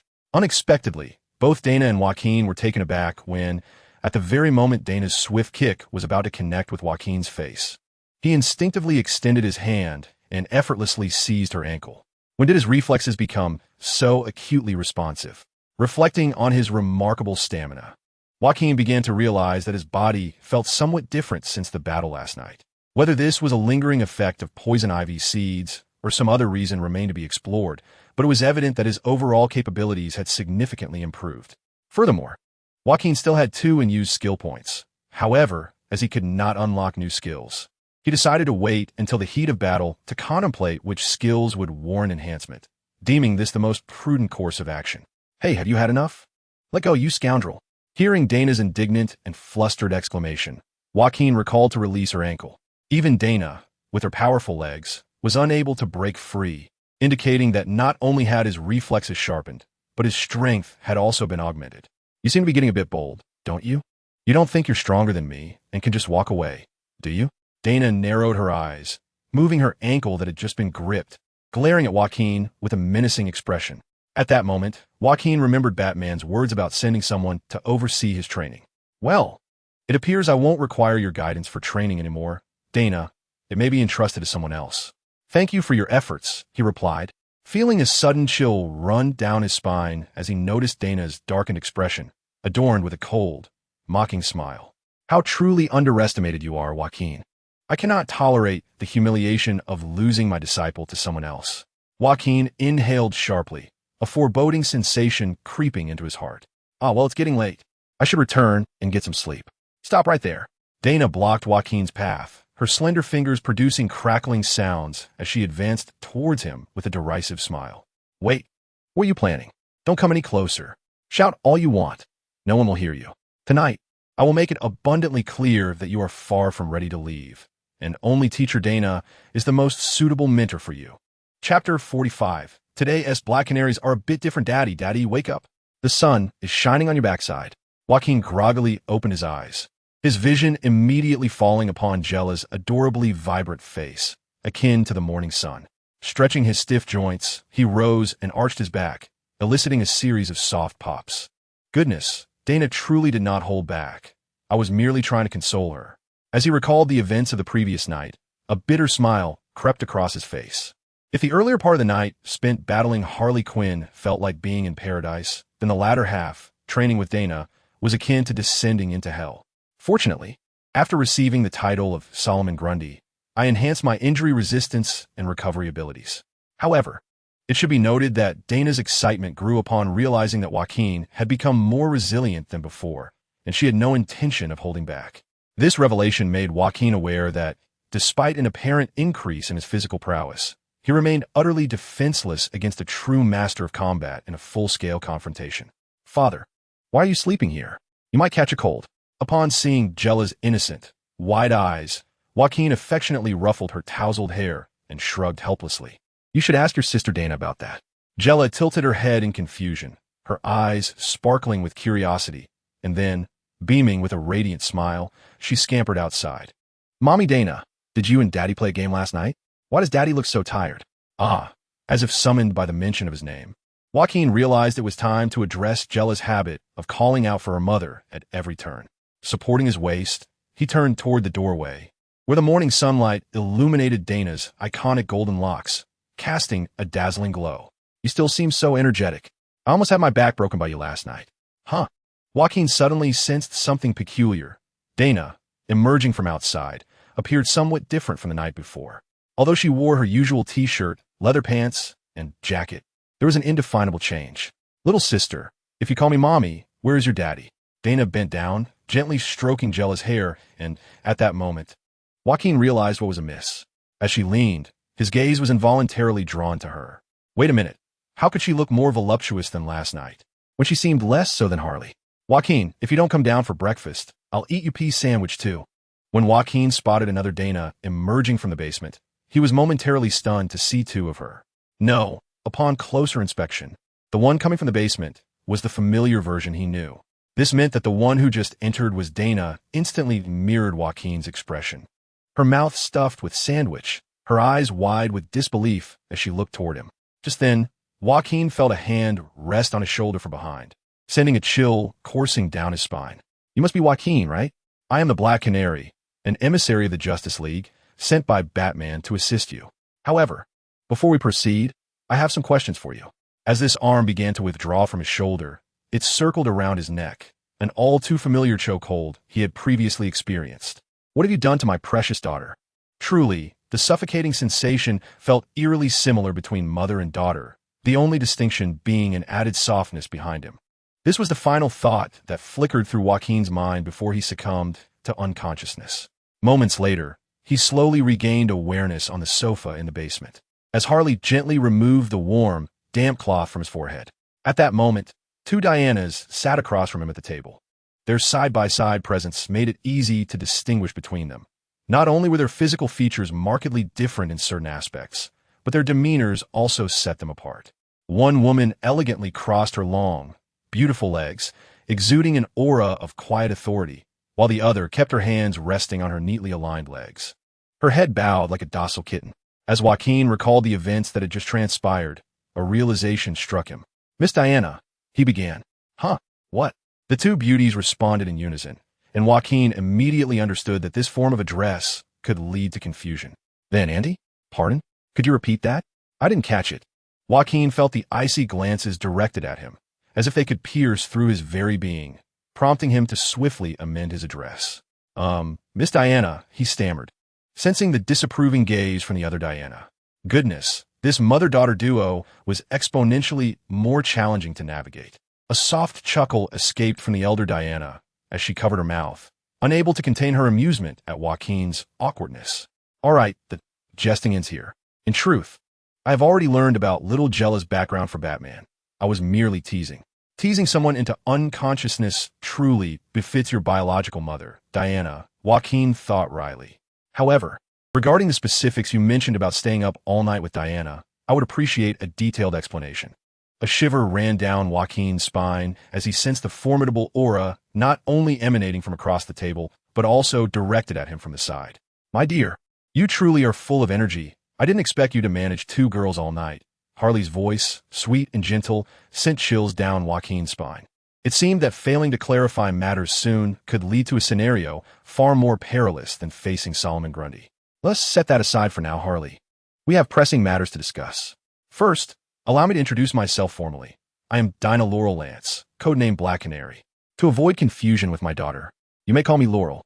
Laurel's smile faded as she adopted a serious demeanor, fixing her gaze on Joaquin, who straightened in his seat, his expression turning grave. "Pleasure to meet you, Miss Laurel. Shall we discuss it here, or is another location preferable?" Joaquin glanced anxiously at the fidgeting Diana beside Laurel. After a moment's hesitation, Laurel observed her daughter and then shook her head. "There is no need. What I intend to discuss pertains to both Harley and my daughter, so it is perfectly acceptable for them to listen in." Diana lifted her head, casting a look of surprise at her mother, who continued speaking. "After all, according to our arrangements, both of them will be founding members of the new organization you are about to establish." Chapter 46. The abbreviation of this organization sounds rather peculiar. "Mom, do you agree to let me stay in Gotham? I thought you wanted to take me back. Otherwise, what good would it do to leave you in Star City? Now that Roy and Mia have their daughter to care for, they have no time to keep an eye on you. It would be far better for you to stay with Harley. After all, Gotham is arguably the safest city, second only to Central City."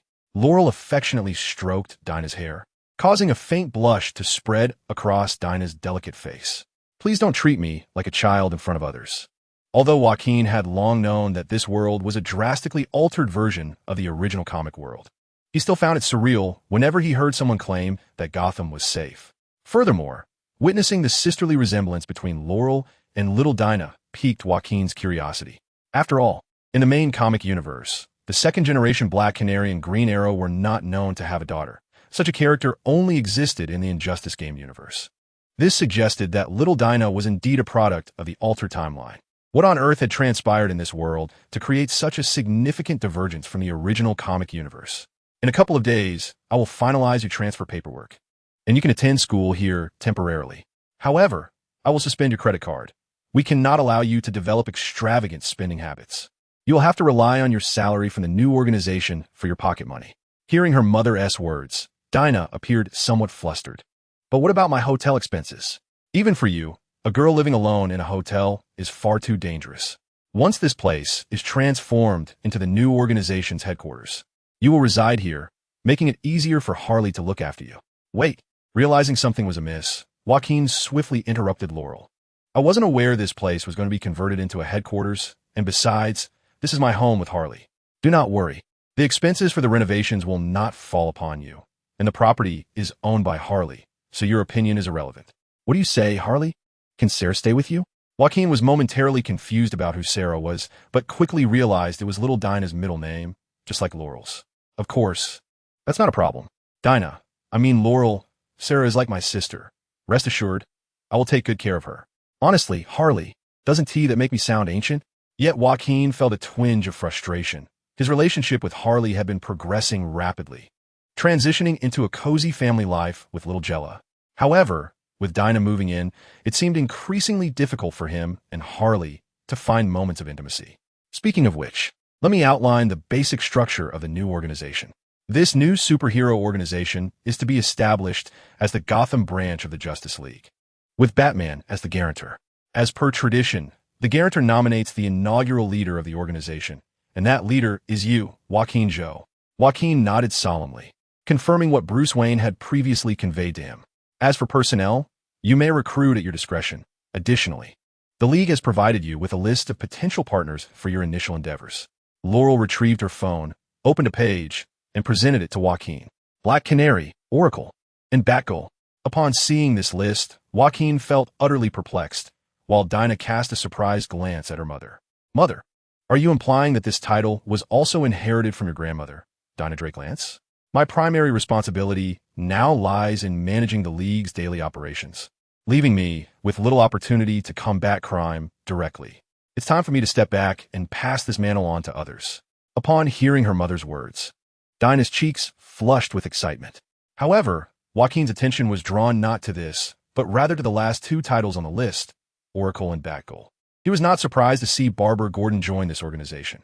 After all, Batman would undoubtedly assign a trusted individual to guide or oversee him, which was to be expected. Yet, Barbara's decision to register for both identities simultaneously raised questions. Was it for the sake of convenient identity switching? Joaquin even speculated that perhaps she intended to secure double the income by claiming both roles. With this thought in mind, he resolved to inquire about the matter that concerned him most. Miss Laurel, I would like to ask about the salary situation. In principle, the Justice League and its affiliated superhero groups operate on a volunteer basis. The Wayne Foundation will cover expenses related to disaster relief, but all personal equipment requirements must be self-funded. There is no concept of salary. Joaquin was taken aback. This was decidedly different from what he had anticipated. He had no intention of working for free. However, you are considered a special case. Batman is willing to personally sponsor your operational expenses, specifically $100 million. Joaquin and Harley exchanged looks, both unable to contain their excitement. Per month. Huh? Joaquin stared in disbelief. This was indeed a stark contrast to what had been promised. Although he had mentioned to Bruce that he needed some additional funds, the leap from $1 million to $6 million was astounding. Wait a moment. Laurel hadn't mentioned any 6-month limit? Yet, the mother-daughter duo before him appeared unfazed, as if several $1 million were merely a trivial sum. Indeed, they belonged to a family of billionaires. Let us take a seat, dear.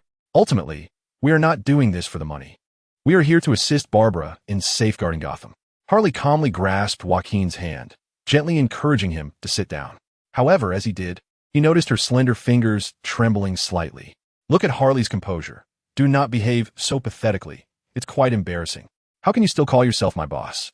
Joaquin feigned ignorance to Dana's disdainful gaze, pondering silently how she had overlooked Harley's drastic change of attitude from the previous night. It was only a spoiled heiress, untouched by the temptations of substantial wealth, who could remain indifferent to such a considerable sum. However, this sponsorship was not without its stipulations. An unsettling realization gripped Joaquin, for he understood that there truly is no such thing as a free lunch. Yet, the conditions were straightforward. No loss of life was permitted. Should anyone within the organization commit murder for any reason, the sponsorship funds for that month would be immediately revoked. Joaquin paused, taken aback. Was this not merely a veiled, self-imposed restriction against killing? Wait, if I were to act in legitimate self-defense when absolutely necessary. This rule seemed to target those who resorted to lethal force under such justifiable circumstances. If one could relinquish $100 million, then any act of murder would certainly be supported by compelling justification. Conversely, should one harm another's life for reasons beyond self-preservation, rest assured, financial concerns would soon become trivial. Feeling Dana's piercing gaze, Joaquin resolved to remain silent. He was not a bloodthirsty killer by nature, yet this predicament suggested that his experience points, tantalizingly close to an upgrade, were now indefinitely postponed. Upon reflection, it resembled a wager between Batman and himself. As long as he could adhere to the principle of not killing, he would receive a monthly sum of $100 million, a rather appealing arrangement. Now, let us address the final topic. Regarding your new organization's name, your benefactor, Batman, has proposed a suggestion, the Gotham Knight Development League. This name draws inspiration from a previously dissolved organization of young heroes in Gotham. Joaquin nodded in agreement, as it was merely a name, and he had little concern for it. His intention was to blend in for 6 months before departing.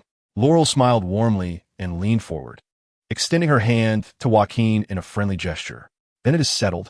Welcome to the ranks of superheroes, Mr. Joaquin, leader of the GKD League. As Joaquin reciprocated Laurel's handshake, his expression suddenly stiffened. The name GKD League felt somehow unsettling. Chapter 48. The Scarecrow's Investment Recruitment. See, my dear, surrender your body to me, and together we shall explore the ultimate pleasures. Harley, you always. Am I dreaming? Joaquin, the debt of gratitude I owe you for rescuing me from Solomon Grundy is now due. Miss Barbara, wait, this is too. But this illusion feels all too real. Perhaps Jera needs companionship from siblings. Although I loathe you, if the outcome is the beautiful flower's destined bloom. Ivy, there is no need for vines. I will not flee. However, if this joy is indeed genuine, your body and genetic legacy belong to our Assassin League. They are mine. Submit to me, and together we shall forge the most formidable offspring. No, Talia, I shall not yield. Please be gentle. What significance lies between illusion and reality? The myriad of graceful figures dances before my eyes, their sweet and enticing whispers echoing in my ears, nearly robbing me of all capacity for thought. Do not merely gaze at Sister Harley. Even as a fledgling, I yearn to feel your presence. Ah, this pest, let it be. I harbor no such inclinations. Step aside. Do not obstruct my view. The intense pain surging from my abdomen jolts Joaquin's muddled mind into sudden clarity as the enchanting scene before him gradually blurs, leaving only the vivid and indignant visage of a woman in focus. Ahem, what on earth is happening? You are finally awake, my dear. I was quite worried. Harley Quinn exclaims, supporting herself as her flamboyant makeup is marred by tear streaks. Step aside, Sister Harley. I believe he is not yet fully conscious. Allow me to deliver a couple more punches to restore his mind and normalcy. Wait, stop. That's enough. I am quite awake now. Do not act recklessly. Seeing Dana, poised and ready for action, Joaquin, despite the persistent buzzing in his head, decides to defuse the situation for the moment. Hold on a moment, Dana. My apologies, Joaquin, but I must first ascertain your mental state is normal. Do you recall what transpired just now? Joaquin raises his gaze to find Barbara Gordon seated before him. Her expression serious, though a flush seems to adorn her cheeks. Noticing the ever-prepared Dana, Joaquin racks his brain to stimulate his memories. I believe it was because of the Scarecrow. 3 hours ago. This is Oracle. I have infiltrated the hotel as surveillance system, but thus far, I have not detected any signs of the Scarecrow and his crew. Please report your status. This is Black Canary. I am ready on the rooftop of the building adjacent to the hotel. Harley Quinn and her loyal pup are poised for action in the parking lot. This is Moth, surveilling all ground exits of the hotel from above. Huh. Sunshine Boy. Joaquin, please report. Huh. Oh right, Sunshine Boy is me. I am stationed on the top floor of the hotel. By the way, do not use abbreviations, Barbara. I always think you're cursing. We must use code names during the operation. How could you forget again, Joaquin? Besides, the Scarecrow cannot fly. What purpose does it serve for you to be stationed on the top floor? How dare you point fingers at me, Dana? You call me by my name as well. Furthermore, is this not Oracle's mission directive? I would not mind facing the front lines alongside Harley, but you know I'm not one for restraint. If by chance someone were to perish, your allowance for this month would be in jeopardy.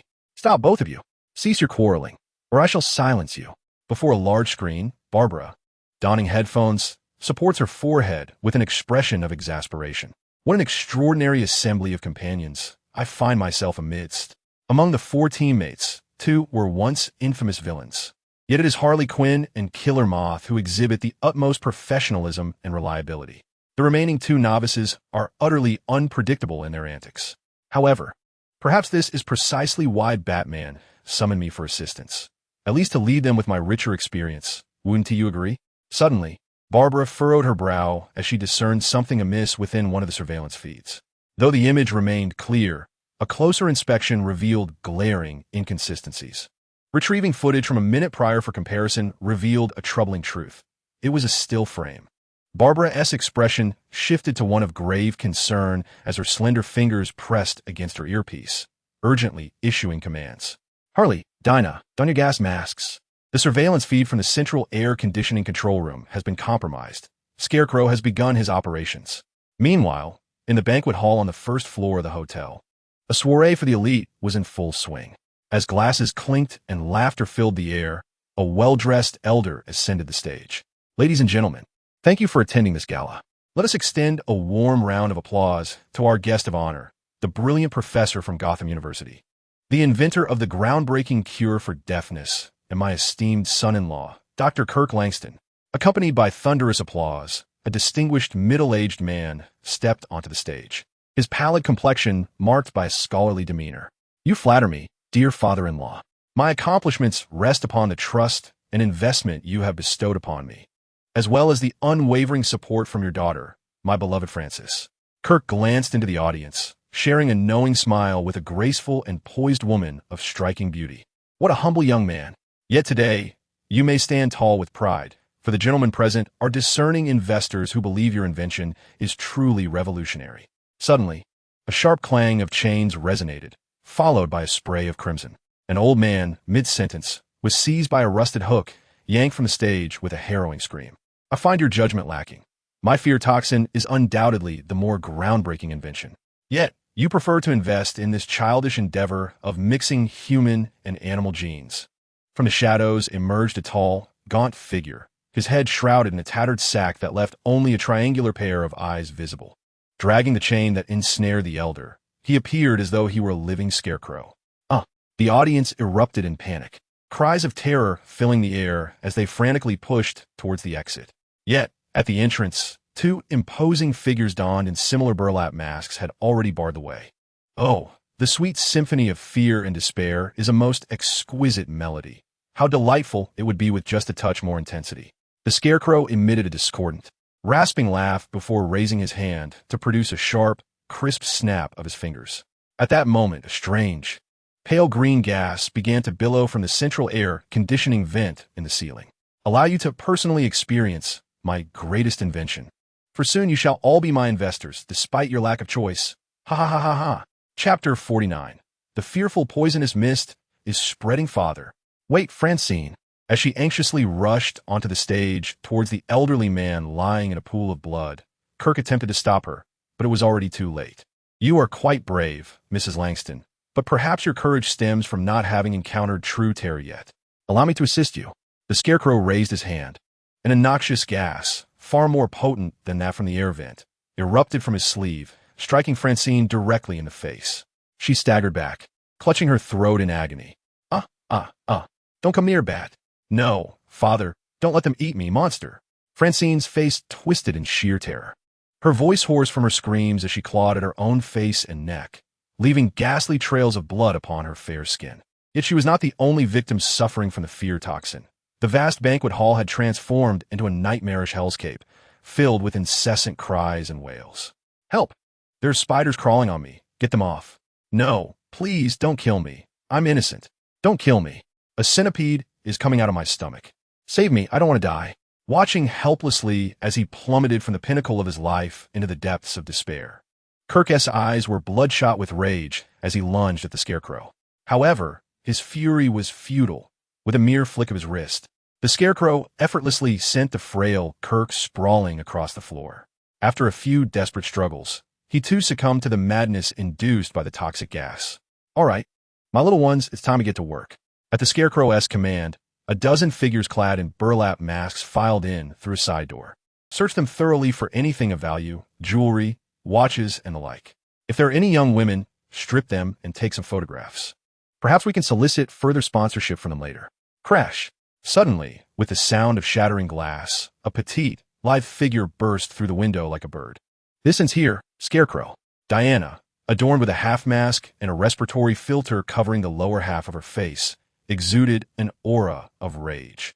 Palpable even through her obscured visage, her azure eyes ablaze with fury. "After just escaping from Arkham, and now this? It seems your nature is beyond redemption. Humph! Has Gotham fallen so low in recent years that even such a little brat dares to champion justice? Seize her. I want her to truly experience the essence of fear."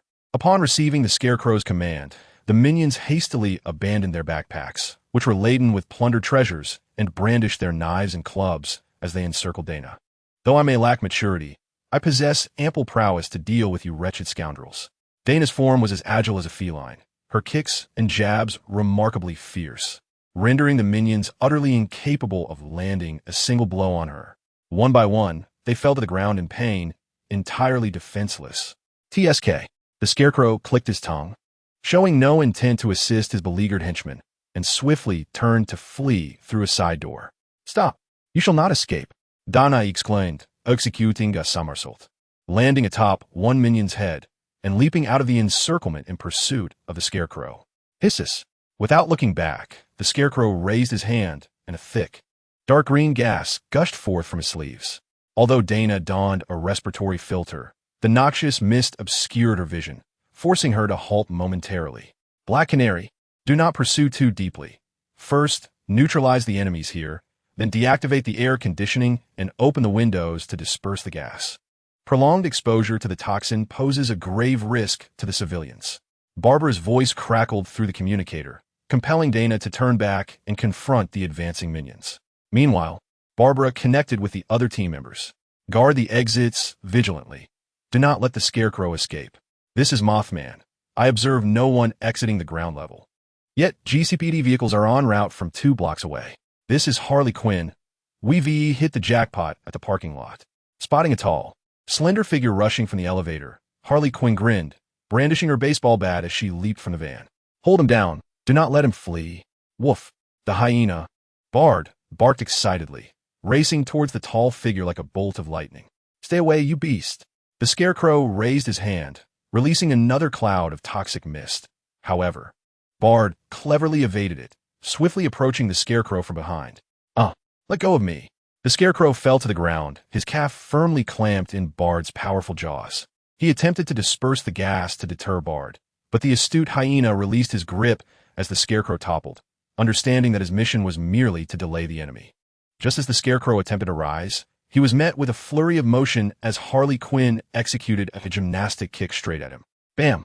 Her feet struck the Scarecrow squarely in the face, sending him flying, while Harley, utilizing the recoil, rolled gracefully to her feet and dashed towards the Scarecrow, baseball bat in hand. Bang! Once again, a resounding crash echoed as Harley Quinn, wielding a baseball bat, struck forcefully upon the burlap sack worn by the Scarecrow.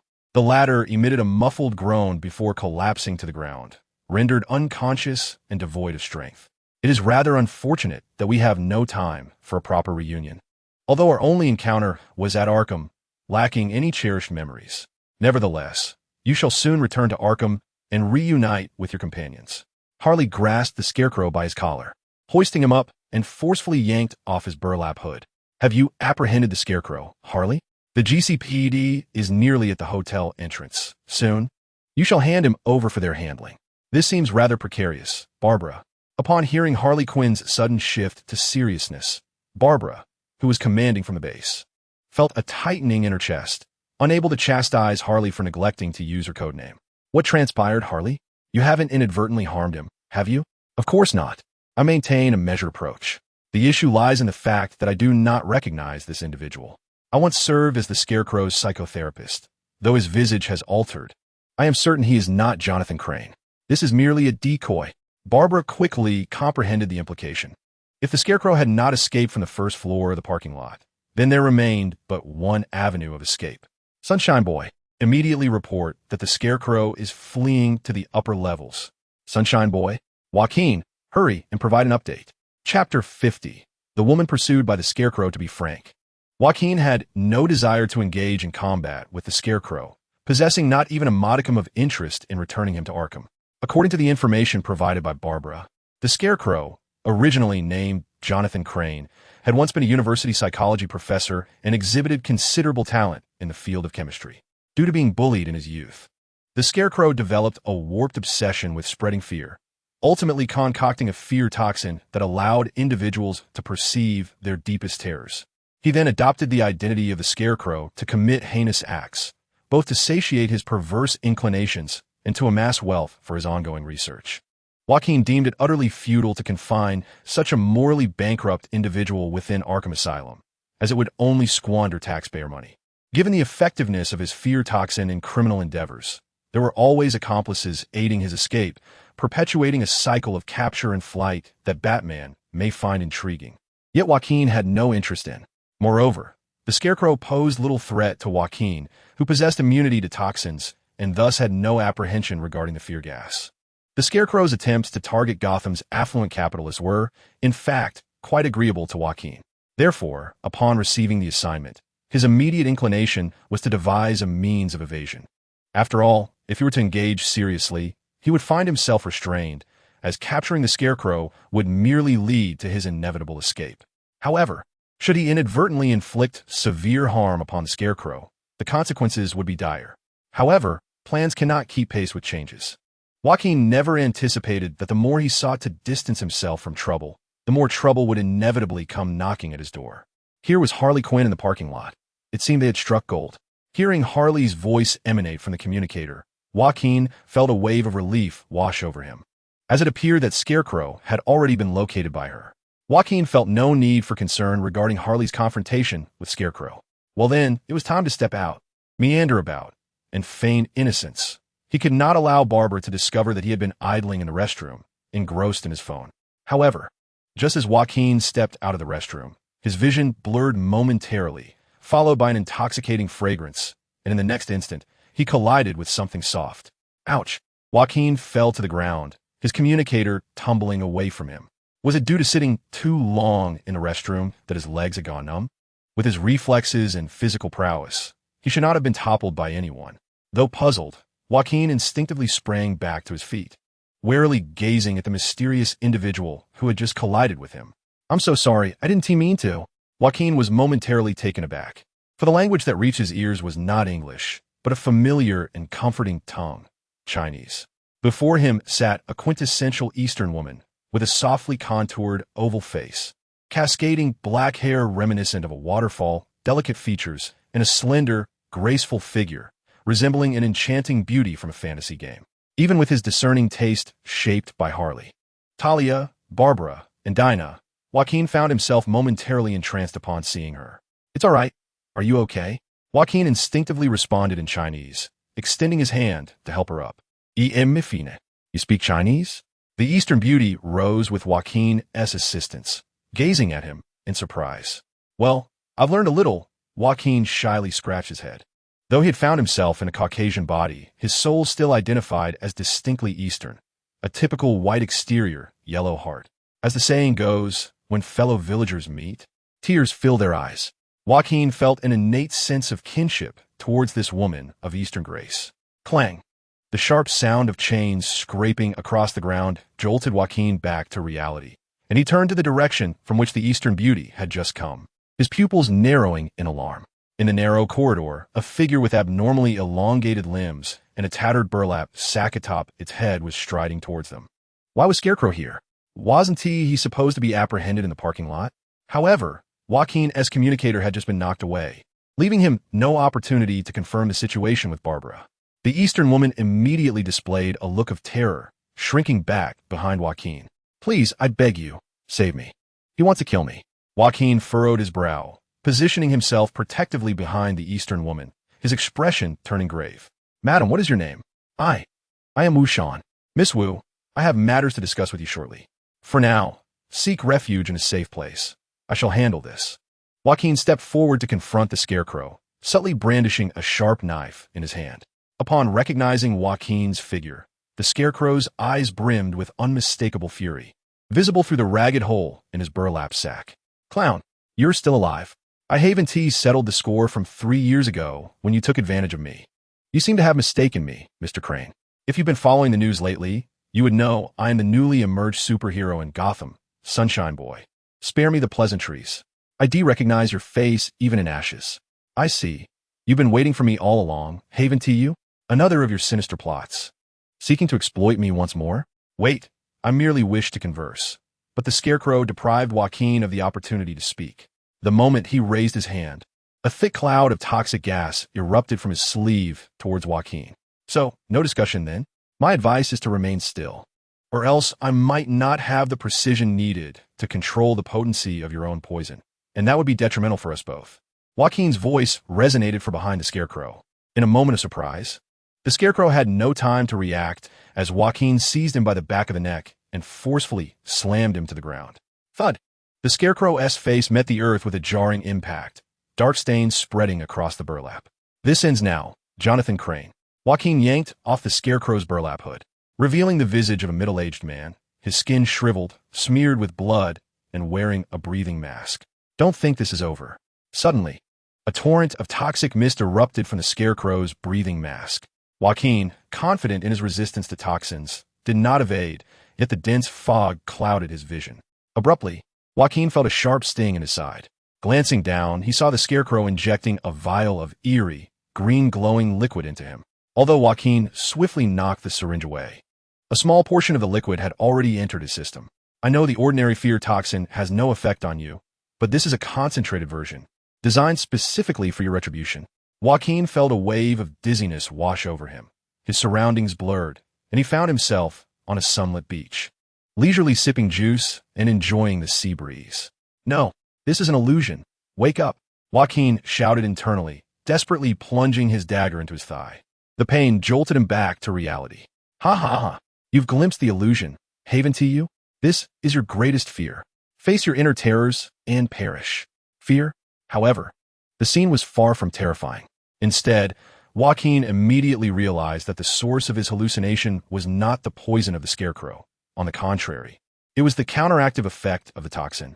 Under the dual influence of the title of Bane and the fear toxin, his mind had become excessively exhilarated. Chapter 51. Is her existence an illusion or reality? This was the first time Joaquin encountered a hallucinogenic toxin targeting the mind. Most of the lethal poisons he had ingested previously were aimed at the body, and he never anticipated facing such a situation. Of course, strictly speaking, there was another instance when the poison ivy attempted to control him with her seductive kiss. However, in the presence of such an alluring figure, any normal man would naturally react with excitement. Thus, Joaquin did not dwell on it. Nevertheless, an overly heightened state of mind was not a favorable condition, particularly during combat. Whether ensnared in fear or blissful hallucinations, the outcome would invariably be perilous. At this moment, a shimmer danced before Joaquin's eyes, transporting him to a realm of enchantment where a beautiful fairy clad in diaphanous garments twirled before him, resembling the woman he had encountered earlier, Wu Shan. Ha! Now you can experience the flavor of fear. The Scarecrow cackled, raising a rusted scythe to strike at the dazed Joaquin. Suddenly, a piercing shriek erupted beside the Scarecrow's head, as the clown doll from the fear box unleashed a continuous stream of venom towards the Scarecrow. What is this? Do not bully me. I am the embodiment of fear. Joaquin, startled by the sound from the fear box, was awakened to the sight of the Scarecrow clutching its head and screaming, causing him to break into a cold sweat. In a sense, this illusion was indeed terrifying. To see the Scarecrow transformed into a beautiful woman was utterly grotesque. Have you not always wished for others to taste true fear? Now, let you experience the sensation. Still ensnared by the hallucination and on the verge of losing consciousness, Joaquin had no intention of granting the Scarecrow an opportunity to retaliate. With a crackling sound, Joaquin seized the Scarecrow's arm joint and applied a slight force. Under the enhancement of the toxin, the Scarecrow's joint emitted a disturbing sound of bones fracturing. I do not seek your life. It does not imply you can return to Arkham unscathed. Joaquin repeated the same action on the Scarecrow's other arm, eliciting a hoarse cry of agony. And the Scarecrow succumbed to unconsciousness from the pain of its arms being forcefully broken.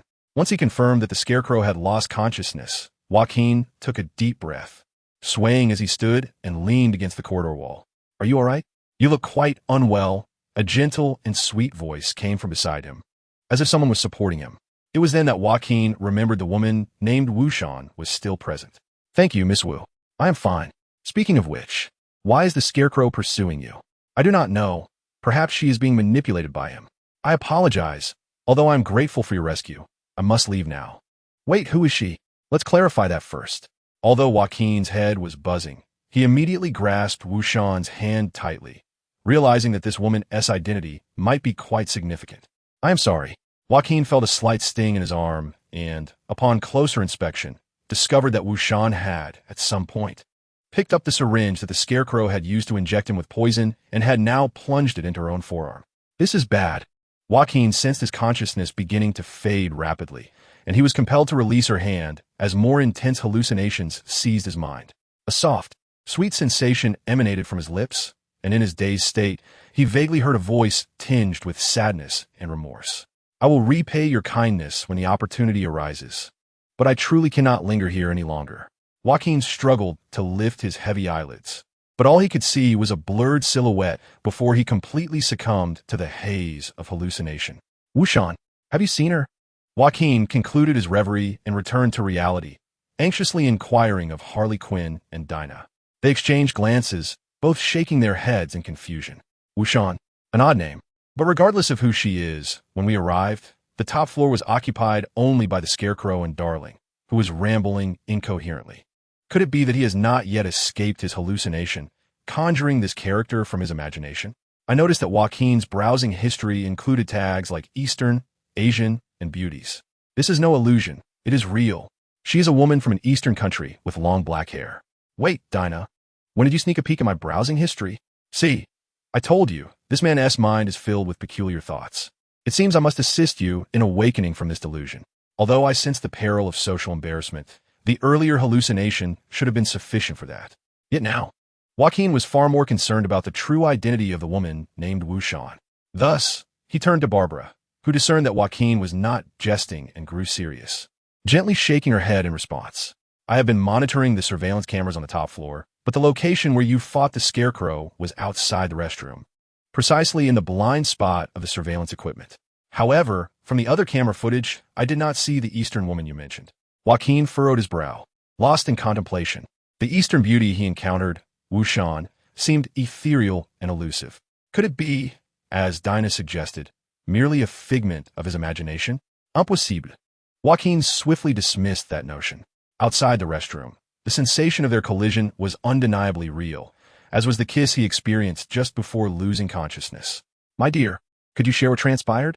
Regarding the state you find yourself in and the woman you mentioned named Wu Shan, feeling the concerned gaze of Harley Quinn, Joaquin hesitated for a moment before recounting his encounter with Wu Shan, the battle with the Scarecrow, and ultimately losing consciousness due to the injection administered by Wu Shan. Naturally, he discreetly concealed the ambiguous farewell kiss, whose authenticity was shrouded in the haze of his fading consciousness. So, dear one, it appears you played the gallant hero, only for the damsel to show her ingratitude and bite back? In that case, my dear, it would be best to simply forget her and disregard this mysterious woman. Harley, with a hint of jealousy, clung to Joaquin's arm, while he offered a smile, though his expression remained contemplative. Joaquin was certainly not motivated by the expectation of gratitude from the fair maiden, nor did he harbor a grudge over that syringe. Rather, he sensed that the situation had grown complicated, if the Scarecrow's motives extended beyond mere robbery and were instead guided by others. Then his role in thwarting the Scarecrow might have rendered him a target in the eyes of the true puppeteers. As for Wu Shan, he had just recalled that there was indeed a character with that name in the original comics, also an Eastern woman. But the stark contrast between the Wu Shan he encountered and the one from the original narrative made it difficult for him to associate the two. Sandra Wu Shan, also known as Lady Shiva, a legendary supervillain at the pinnacle of martial arts within the DC universe. What connection could there possibly be between her and the Wu Shan he saved? Chapter 52. What have you done to Barbara, you little rascal? Lady Shiva, one of the foremost masters of combat in the DC realm, is also acclaimed as the world's deadliest assassin.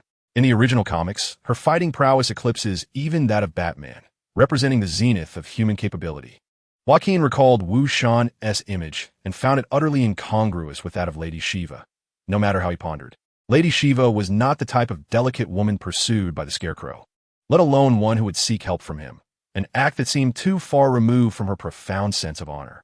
Perhaps it was merely another individual sharing the same name. He convinced himself, yet the enigmatic woman named Wu Shan lingered in his thoughts. Perhaps due to the lingering effects of the toxin, Joaquin found himself restless, unable to find solace, leading to another sleepless night. Thus, he quietly covered the sleeping Jella and her companion, Harley Quinn, with a blanket before tiptoeing out of the basement. The once dilapidated warehouse had undergone a remarkable transformation. While its exterior still bore the semblance of a run-down structure for the sake of disguise, the interior had been converted into a two-story operational base, complete with a command conference room, training facilities, a dining area, and dormitories. Joaquin stealthily navigated the internal passageways until he reached the entrance of the warehouse, only to discover that another individual was already present. Barbara? What are you doing awake at this hour? Standing at the doorway, gazing quietly at the moon was Barbara, cradling a cup of coffee in her hands. Her hair was casually tied up, and a coat draped over her shoulders, complemented by delicate framed glasses that conveyed an aura of tranquility and elegance. I had just meticulously reviewed the hotel's surveillance footage and guest registry in hopes of locating the elusive Miss Wu Shan that you mentioned, yet ultimately found no trace whatsoever. A heaviness settled in Joaquin's heart. He trusted Barbara's hacking prowess, yet he remained puzzled about the origins of this Wu Shan, who could conceal her presence so impeccably. However, I did not expect you to place such faith in my words. I assumed you would dismiss them as mere figments of my imagination, akin to what Dana would think. Of course, I believe in you. You wagered your life to rescue me from the clutches of the Black Mask, and it is out of gratitude for that favor that I came here to assist and join GKD. Upon hearing Barbara's words, Joaquin felt a twinge of embarrassment. After all, Barbara claimed to be aiding him, yet he merely sought to linger within this organization long enough to earn his reward and depart. Seemingly sensing Joaquin's thoughts, Barbara flashed a sly smile. Indeed, I am revealing a secret to you. The satellite positioning of the communicator can pinpoint your location within a meter, so I am quite aware of where you are stationed, even which bathroom stall you occupy. Joaquin stared in astonishment, feeling akin to an employee caught slacking off by his boss. But fret not, I do not intend to expose you. I will cooperate, striving to assign you to relatively light tasks. What with that expression? You don't think I am an emissary sent by Batman to oversee you, do you? I have reiterated, I am on your side. Barbara took a sip of her coffee, her glasses instantly fogging up, obscuring her gaze. Although Batman summoned me here, he must have his own agenda. Nevertheless, I am not his instrument. I possess my own judgment. I find your aspirations entirely reasonable. The pursuit of a peaceful life is a right that belongs to everyone. Batman's insistence that you bear the burden of Gotham's safety is not a fair expectation. This responsibility should not rest upon you or any ordinary citizen, but rather on the GCPD and by extension, my father alone. Joaquin looked at Barbara in astonishment, murmuring in disbelief. I never imagined you harbored such thoughts. I assumed you were the kind of girl with heroic dreams, were you not? Much like Dana. A hint of bitterness tinged Barbara's smile as she gently shook her head. 3 years ago, I indeed thought that way. However, people evolve. After experiencing those events, I have come to profoundly understand my limitations, shedding the arrogance and self-righteousness of my past. Of course, I also recognize that it is unrealistic to expect Gotham to suddenly lose its superhero protection. So I will continue to utilize the GKD platform to safeguard this city until Batman recovers. As for you, Joaquin, simply follow your own inclinations. Joaquin fell silent for a moment, then regarded Barbara with deep emotion. Thank you. I never expected you to understand me so well. Rather, it is I who have misjudged you. Rather than claiming to understand you, I would say I comprehend Zaijila. For I am acutely aware that one cannot simultaneously fulfill the roles of a devoted father and a hero. Whether it be Batman or my own father, they both chose the path of heroism. I do not wish for the tragedies of my family to be replicated in Jila's life. The crisp chime of a ringtone interrupted Barbara's words, causing her brow to furrow. With one hand clutching her coffee cup, she retrieved her phone from her pocket with the other. The moment she glanced at the caller ID, her expression darkened instantly. Ding. Barbara, I hope I'm not disturbing you at this late hour. Perhaps due to the surrounding silence, Joaquin could distinctly hear the voice emanating from the phone. I have indeed been disturbed, Sheriff Gordon. It is already past midnight, and I was asleep in my room until your call roused me. I hope you realize that lack of sleep can adversely affect a woman's skin quality. Barbara's tone was devoid of the earlier warmth, tinged instead with a cold annoyance.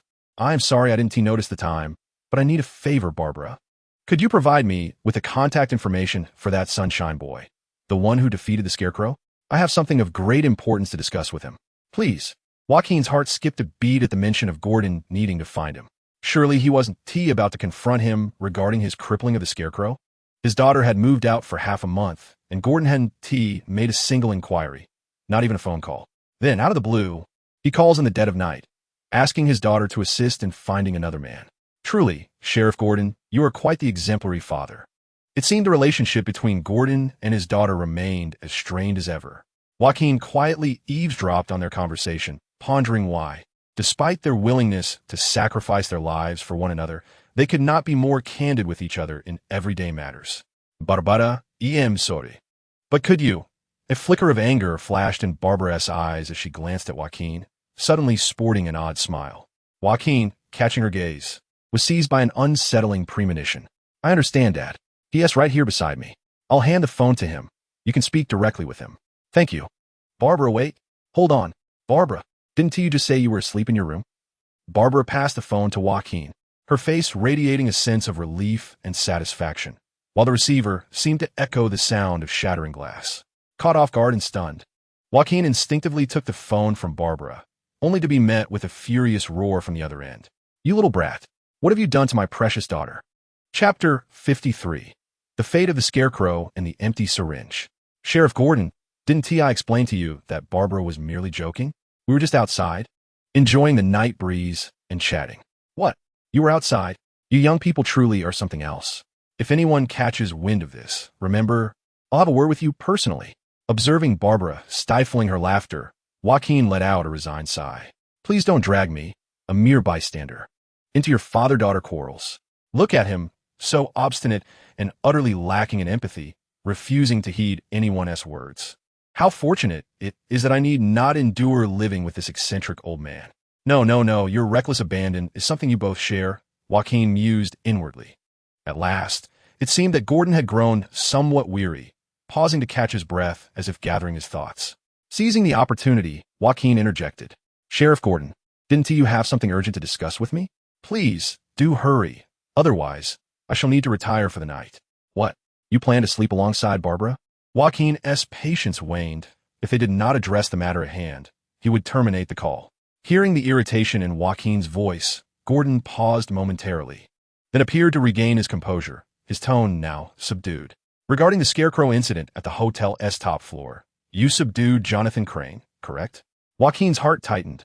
Indeed, Gordon sought him out due to the Scarecrow affair. There's no denying it. By process of elimination, the only individuals present on the top floor were you and Barbara. Let me be frank.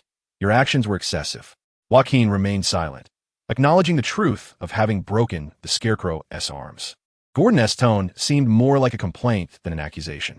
While I understand that not everyone can exhibit the precise restraint of Batman, I can justify the broken arms as self-defense. However, causing him to descend into madness complicates matters. We cannot even interrogate him now. At this point, Joaquin's pupils constricted. He realized his understanding had been flawed. He vividly remembered the encounter with the Scarecrow, how fear induced by the fear toxin had rendered the Scarecrow vulnerable, leading him to break the villain's arms, using pain to render him unconscious. The effects of the fear toxin were transient. There was no reason for someone who had studied fear extensively to suffer a mental breakdown as a result. Wait, Gordon, are you suggesting the Scarecrow has lost his sanity? When did this occur? Could he be feigning it? Sensing the gravity of the issue, Gordon's voice grew serious. Are you implying this was not your doing? When we apprehended Jonathan Crane, he was already rambling, seemingly trapped in a profound state of fear-induced hallucination, which the Gotham Hospital's EEG test corroborated. Profound fear-induced hallucination. An epiphany struck Joaquin. He sensed he was on the brink of discovering something crucial. Sheriff Gordon, during your investigation of the Scarecrow, did you find a syringe containing a green liquid? Gordon paused for a moment, seemingly perusing some documents, before he spoke softly and deliberately. Indeed, a colleague from the forensic team reported that a syringe was recovered as evidence at the scene. However, according to the records, it contained none of the green liquid you mentioned. By the time we found the syringe, it was completely empty. Joaquin furrowed his brow, vividly recalling how the Scarecrow had injected him with the venom, stopping abruptly after administering only a small portion. Furthermore, when Wushan had urged him to release her, it appeared she had only pushed in a tiny amount as well. Therefore, the syringe should have still contained a significant amount of the toxin. Clearly, the remaining venom had been returned entirely to its creator, the Scarecrow, presumably to silence him. The question loomed: who could commit such a ruthless act? Was it truly that enigmatic woman named Wushan, or was it the elusive figure she had mentioned who orchestrated the Scarecrow's actions? The situation grew increasingly perplexing, and after a moment of hesitation, Joaquin spoke gravely. Sheriff Gordon, the Scarecrow's mental breakdown is likely a consequence of the liquid within that syringe. You should expedite testing to determine the composition of any residual substances, and perhaps employ an antidote to restore the Scarecrow's sanity and uncover the truth behind this matter. Indeed, I shall contact the Star Laboratory immediately to initiate the analysis. Have you seen who injected the Scarecrow, or do you possess any pertinent information? Suddenly, Joaquin felt a lightness in his hand. Barbara, with an earnest expression, reclaimed her phone and gently shook her head at him. Sorry, Dad. But it's too late today. Joaquin just finished a battle and needs to recover. We will reach out to you regarding other matters later. Wait, Barbara. So that scoundrel truly did sleep with you? Gordon's words trailed off abruptly as Barbara pressed the end call button and swiftly powered down her phone. I apologize, Joaquin, but I believe it is prudent not to disclose any information regarding Miss Wushan to the GCPD until we have clarity on the situation. After all, the GCPD is comprised of a diverse array of personnel, and I fear that leaking this information might inadvertently alert the wrong people. Joaquin nodded in agreement. Indeed, the enigmatic Wushan was shrouded in mystery. Moreover, the individual who eliminated surveillance traces and silenced the Scarecrow, whether Wushan or not, seemed intent on erasing all evidence of her presence. In light of this, revealing Wushan's information would undeniably provoke the ire of that shadowy figure. It appeared that Barbara had finished her coffee. She stretched her arms and arched her back, her graceful and curvaceous silhouette fully revealed to Joaquin's gaze. His eyes inadvertently drifted toward Barbara's figure, reigniting the suppressed excitement within him, compelling him to redirect his gaze to the grand, luminous moon hanging in the night sky. All right, I just had a conversation with my father that made some sense. It is quite late now, and we can discuss this further with Harley and the others tomorrow. You've worked hard today, so it will be best for you to rest early. Joaquin, what is the matter? Noticing Joaquin's unusual demeanor, Barbara extended her delicate fingers to touch his forehead, but he instinctively stepped back as soon as she made contact. I'm fine. You should go to sleep. I'll stay up a bit longer to gaze at the moon. The moonlight is truly beautiful tonight. Oh wait, that's not what I meant. Barbara narrowed her eyes, contemplating Joaquin's words before nodding in understanding. I see. The reason you're out here is that the effects of the Scarecrow's toxin have not yet worn off, preventing you from sleeping. This cannot be ignored. After all, the Scarecrow has lost his sanity due to this toxin. If you remain in this state, it could lead to complications.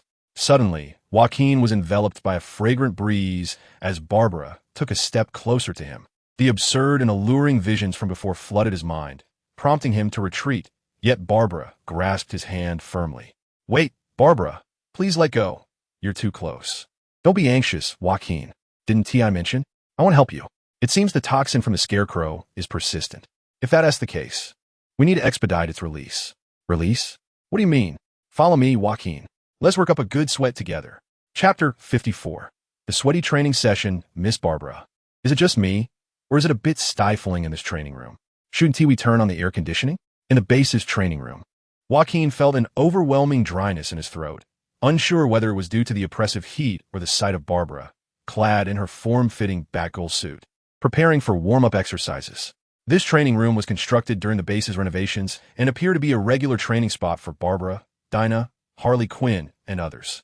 Of course, for the lethargic Joaquin, he had never set foot in this place before. The air conditioning is on, but feeling warm is normal. I set the temperature to 40 degrees. Didn't I say? You need to work up a good sweat to boost your metabolism. Suddenly enlightened, Joaquin understood Barbara's intention. The most effective way to expel the toxins from his body was through exercise, thus reducing their concentration via perspiration. Thank you, Barbara. but I can manage this on my own. Why do you have to join me? I just finished a cup of coffee myself, and since I can't sleep anyway, it's the perfect opportunity for me to engage in practical training with you, especially since my injuries have nearly healed. Barbara smiled brightly, extending her hand and playfully beckoning him with her delicate fingers. Come on, don't worry about me. My previous fractures have long since healed thanks to nanomedical technology. I'm not worried about you. I'm more concerned about myself, Joaquin thought to himself, feeling the effects of the toxin still coursing through his system. Seeing Barbara in her tight-fitting suit made it exceedingly difficult for him to maintain control.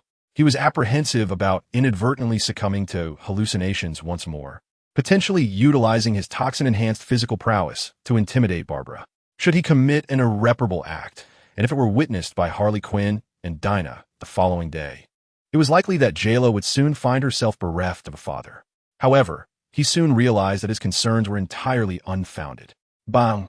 Joaquin felt the world spin, and in the next instant, he found himself on the ground, his backside facing the sky. Again, strangely, despite being thrown several meters away, Joaquin did not experience significant pain, enabling him to rise and charge once more toward Barbara. Whoosh! Even with his augmented abilities, he was unable to reach Barbara, as he was seized by the arm the moment he entered within a meter of her, only to be hurled away in a blur. Rest assured, Joaquin, you will not be able to lay a hand on me, regardless of whether it is your intention or not, Barbara said with a mischievous smile, revealing that she had already discerned his apprehensions. This realization eased Joaquin's mind, allowing him to engage fully in training with Barbara. With a smirk, he launched another attack. After what felt like an eternity, Joaquin sensed he had been thrown by Barbara at least 50 times. He distinctly noted the differences between Barbara and Dinah as training partners. While Dinah excelled in kicking techniques and joint locks, Barbara appeared to favor grappling techniques, relying solely on her arms without once shifting her feet. More importantly for Joaquin, Barbara exhibited a remarkable sense of control during their training. Despite being tossed numerous times, he sustained no serious injuries. Tick-tick, Joaquin's clothes were thoroughly soaked, large droplets of sweat cascading from his hair. He felt invigorated by this method, as the buzzing in his head had diminished considerably. Yet rather than feeling fatigued, Joaquin found himself in a heightened state of exhilaration, repeatedly challenging Barbara and igniting a spark of competitive spirit within him. One more time, and then we shall take a break, Joaquin. You have perspired profusely and ought to replenish your fluids, Barbara remarked, her demeanor relaxed, her smooth, fair forehead devoid of even the slightest sheen of sweat, seemingly unfazed by their sparring. Joaquin thought, how underestimated I am. With the final attempt in mind, he resolved to employ a cunning tactic. He lunged forward toward Barbara, but just as he approached within 2 meters of her, he suddenly vanished from sight, leaving only glistening droplets of sweat suspended in the air. Success. Barbara's shoulder seemed within reach as the invisible Joaquin hovered just above it. He extended his hand, yearning to brush against the area behind her shoulder. However, Barbara appeared to possess eyes in the back of her head, capable of seeing through his invisibility. Just as Joaquin was about to make contact, she deftly sidestepped, swiftly seizing his hand and executing a shoulder throw that sent him crashing to the ground. A faint popping sound echoed as he hit the ground. Joaquin recognized it as the destruction of his fear box, which hadn't even had the chance to activate. With his arm captured and pinned to the ground, Joaquin helplessly gazed up at Barbara, a wry smile on his lips. I had already blinked into the air to avoid making a sound upon landing. So how on earth did you discover me? You even noticed the placement of my fear box. Barbara playfully winked and flashed a radiant smile. To be honest, it was exceedingly simple, Joaquin. Every time you charged at me before, your aim was always directed at my heart. But just now, your gaze shifted for the first time to my feet and above my right shoulder. Perhaps you might consider wearing sunglasses during combat in the future. Joaquin's face flushed with embarrassment. It was indeed challenging for a man of his nature to divert his eyes from areas accentuated by a snug outfit.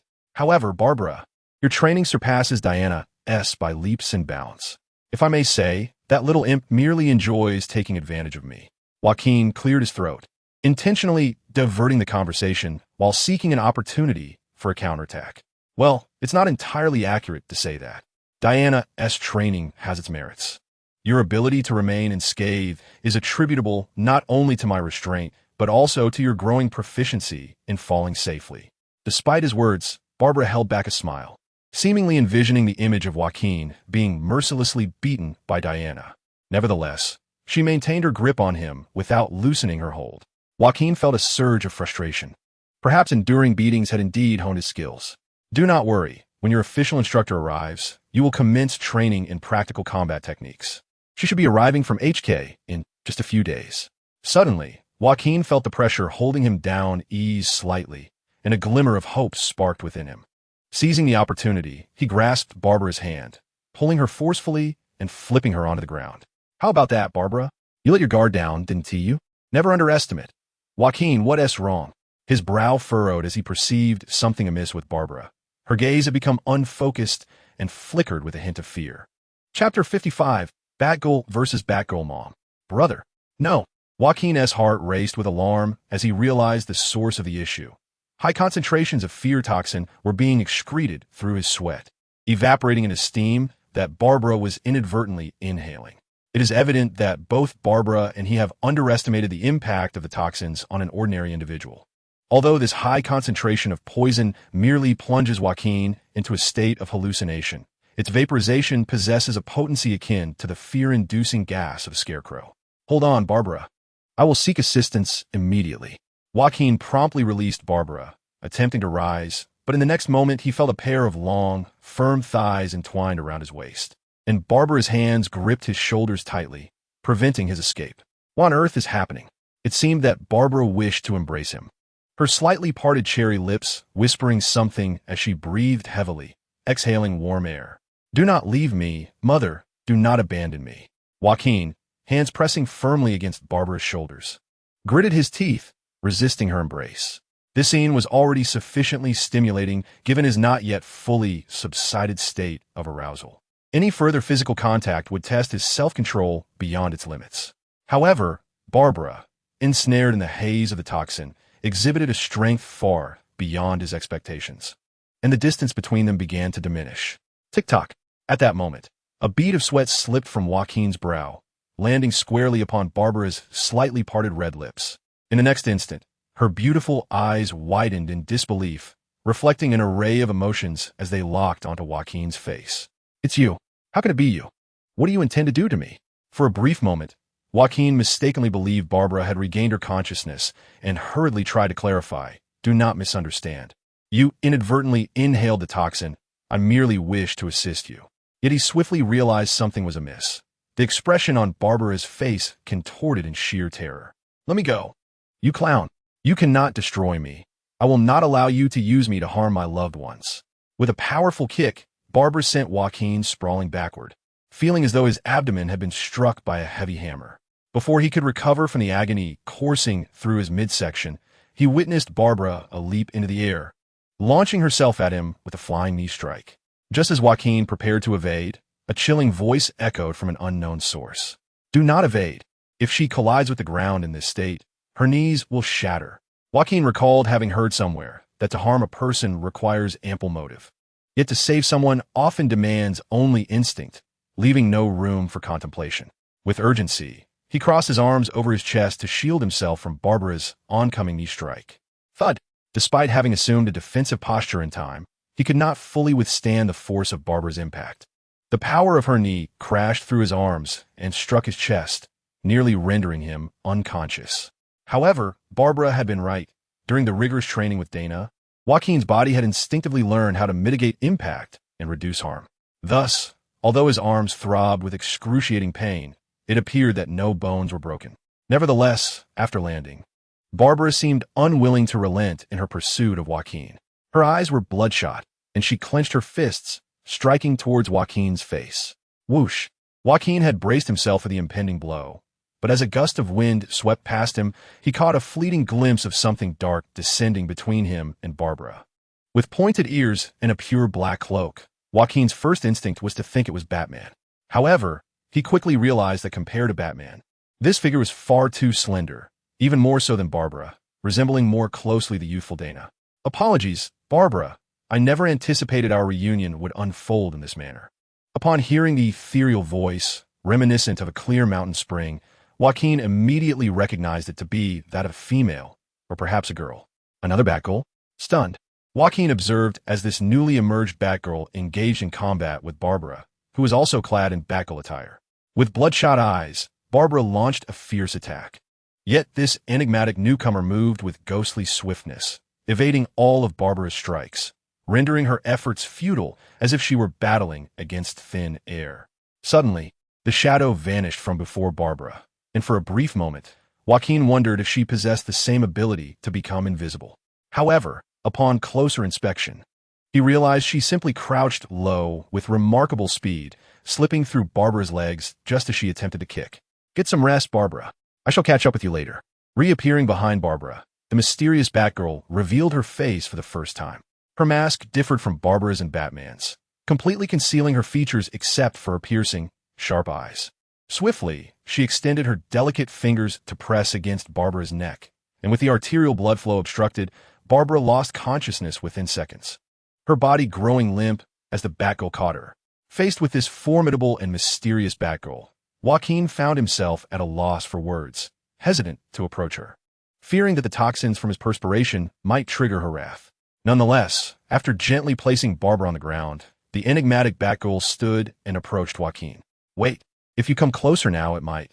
The mysterious Batgirl halted, raising her hand to grasp her mask and swiftly removing it. "No need to worry. I just switched the air conditioning to outside circulation. At first, seeing you both together made me concerned I might be interrupting, but it seems my arrival was quite timely."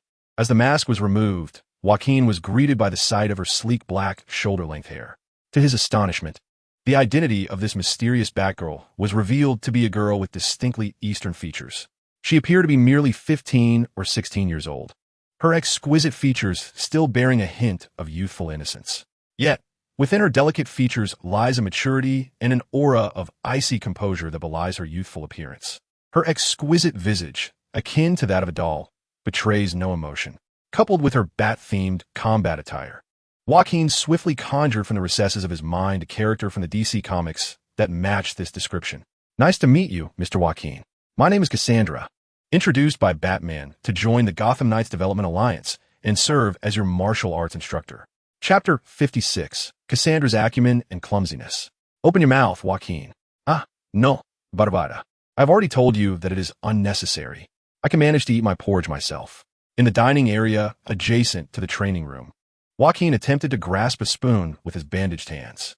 However, as he exerted force, the pain from the bruise inflicted by Barbara the previous night flared up, causing his hand to tremble inadvertently and the spoon to tumble into the bowl.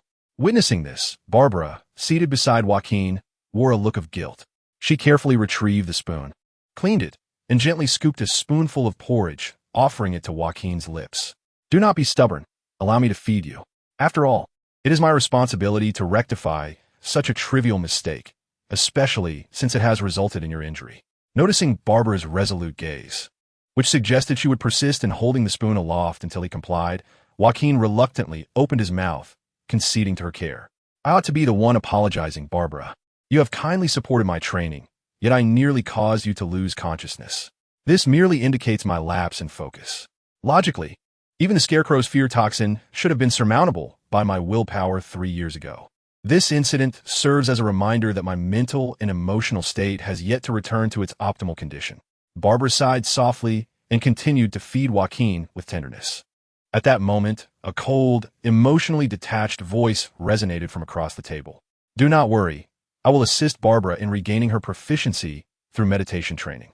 Seated opposite them was Cassandra, clad in a loose black t-shirt, her expression inscrutable. This taciturn girl maintained her gaze fixed on Joaquin, her clear eyes devoid of sentiment, rendering her enigmatic. According to Barbara's introduction, this girl's full name is Cassandra Cain. A year prior, when Barbara served as Oracle, she briefly took over the role of Batgirl, but for reasons unknown, Cassandra departed Gotham to pursue her studies in a city called HK in a major Eastern nation, while also engaging in independent crime fighting. These details aligned closely with Joaquin's understanding of Cassandra's character from the comics of his previous life. However, beyond what Barbara had disclosed, Cassandra bore an even more significant identity that piqued Joaquin's interest. She is the daughter of 2 renowned assassins in the DC universe, David Cain and Lady Shiva. David Cain was not particularly familiar with Joaquin, Yet he was aware that the Assassin League to which Joaquin belonged had an established history of conflict with him. Joaquin, however, was more concerned about the connection between Miss Shiva, his mother, and the woman named Wu Shan whom he had encountered a few days prior. Nevertheless, Cassandra always maintained an expressionless demeanor, her reticence rendering her unapproachable. It would be inappropriate for him to inquire directly about someone else's mother, and he could hardly explain how he knew of Cassandra's relation to Miss Shiva. The atmosphere in the restaurant began to grow awkward as Joaquin accepted the tender attentions of the mature and graceful woman feeding him while feeling the penetrating gaze of a silent, youthful girl. To alleviate his discomfort, he resolved to break the silence. Miss Cassandra, I had no idea your culinary skills were so exceptional. This century egg and lean meat congee truly reflects the prowess of a master chef. Joaquin attempted to flatter her, hoping to cultivate a favorable rapport with the girl designated by Batman as his martial arts instructor. The prospect of being bested by someone younger than himself was beginning to haunt him. After all, living independently in Hong Kong necessitated mastering essential life skills. Yet, what intrigued him was the way Cassandra's eyes narrowed slightly, making him feel as though he were being scanned from head to toe. You actually enjoy century eggs? I thought such delicacies were solely accustomed to us Easterners. Many Westerners cannot even accept, let alone recognize, such food. Joaquin noticed that Cassandra had spoken not in English, but in a dialect of his familiar Chinese, specifically one spoken in his homeland from a previous life.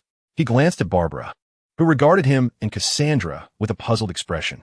Although Barbara was a brilliant hacker with an exceptional memory, it seemed she had not learned this particular dialect. Meanwhile, Joaquin observed that the breakfast prepared by Cassandra for Barbara was a simple sandwich with cured meat, while he was served the homemade century egg and lean meat congee. Of course, it could simply be your unique taste, he replied, but I find it curious that your English accent is quite peculiar. While it sounds normal when you converse with Barbara, during our discussions and last night in a moment of crisis, it distinctly carried an accent I often hear from a certain Eastern nation.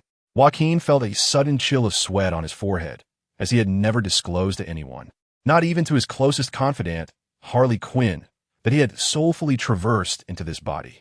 He could scarcely believe that the secret of an Eastern soul residing within his Western exterior would be unveiled due to a simple bowl of century egg and lean meat congee, revealing even the location of his hometown.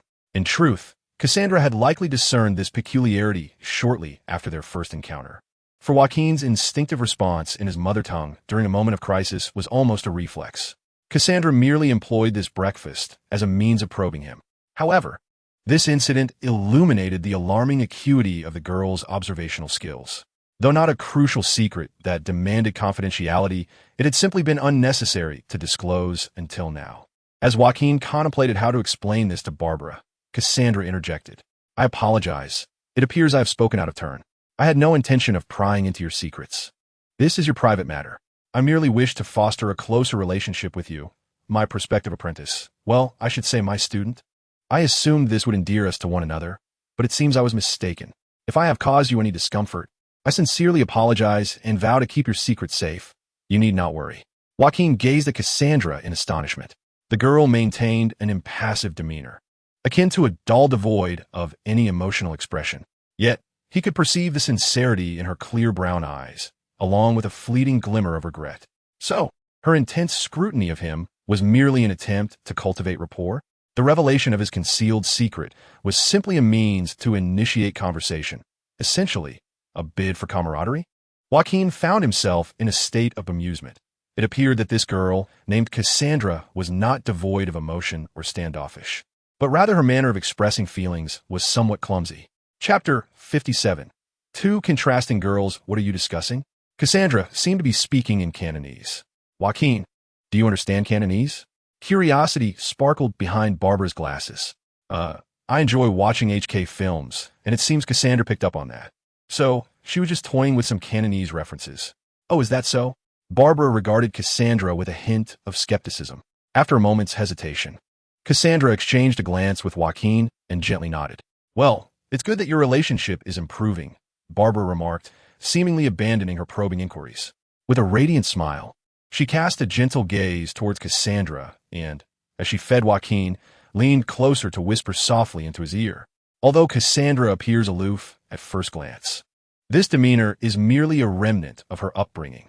With time, one would come to realize that she is, in fact, a kind-hearted, warm soul who fears solitude. Barbara's words had reached Cassandra's ears. Indeed, with her keen observational skills, Cassandra could discern the whispers merely from the movement of Barbara's lips. The proof lies in the fact that Cassandra's gaze shifted away from Joaquin's face, lowering instead to quietly stir the porridge before her. Though she displayed no overt emotions, Joaquin could faintly sense that this might be the manifestation of the girl's shyness. In that instant, Joaquin found himself harboring a newfound fondness for Cassandra, in many ways. She was rather endearing. At that moment, light footsteps echoed from the entrance of the dining hall. Barbara's expression suddenly changed, and with swift motion, she tossed her spoon into Joaquin's bowl, distancing herself by nearly a meter, nonchalantly nibbling on her pickled meat sandwich. Observing Barbara's peculiar behavior, Cassandra raised an eyebrow, and Joaquin began to interpret this subtle facial expression, which seemed to convey curiosity. What was that smell? Strange. Joaquin, did you eat something bad this morning? It reeks. Diana's languid voice drifted in from the doorway. Suddenly, Joaquin felt the air around him drop a degree or two. Looking up, he noticed that Cassandra had frozen mid-sip of her porridge, her gaze growing increasingly frigid. Diana, who had walked in, appeared oblivious to this change. Her attention was immediately captured by Joaquin's arms, heavily bandaged. What happened to you, Joaquin? When did you sustain those injuries? You were fine when I brought you back. Upon noticing Barbara maintaining a deliberate distance from Joaquin, Diana's eyes narrowed slightly, and a fleeting expression of concern swiftly morphed into one of schadenfreude. I see now, indeed, your hallucinogenic toxins have yet to be purged. Last night, you must have lost consciousness and succumbed to your primal instincts, attacking Sister Barbara, only to be punished by a broken hand. Serves you right. Joaquin and Barbara exchanged glances, both feeling a twinge of awkwardness. After all, half of Diana's assertions held truth. Yet, the irony lay in the fact that it was Barbara who had lost consciousness, while Joaquin was the one attacked. To suspect one's companion without evidence is an irrational act. I believe Joaquin's response last night was entirely appropriate. I can vouch for that, so please retract your statement. Cassandra's icy words pierced the air, causing Diana, who had been mocking Joaquin, to stiffen. She turned her gaze towards Cassandra. The tension between the two girls was palpable, and Joaquin could distinctly sense that the atmosphere had shifted uncomfortably. Barbara seemed to sense this as well, hastily rising to ease the tension. Diana, allow me to introduce you to our new member of the Gotham Knights Development Alliance, Cassandra, codename Batgirl. Cassandra, this is no need for introductions, Barbara. I have already reviewed her dossier. Diana Sarah Quinn, a young lady hailing from a renowned family of superheroes, has inherited her mother's mantle, Black Canary. Not inherited, but passed down. Diana interjected with a hint of irritation, yet Cassandra paused only momentarily before continuing.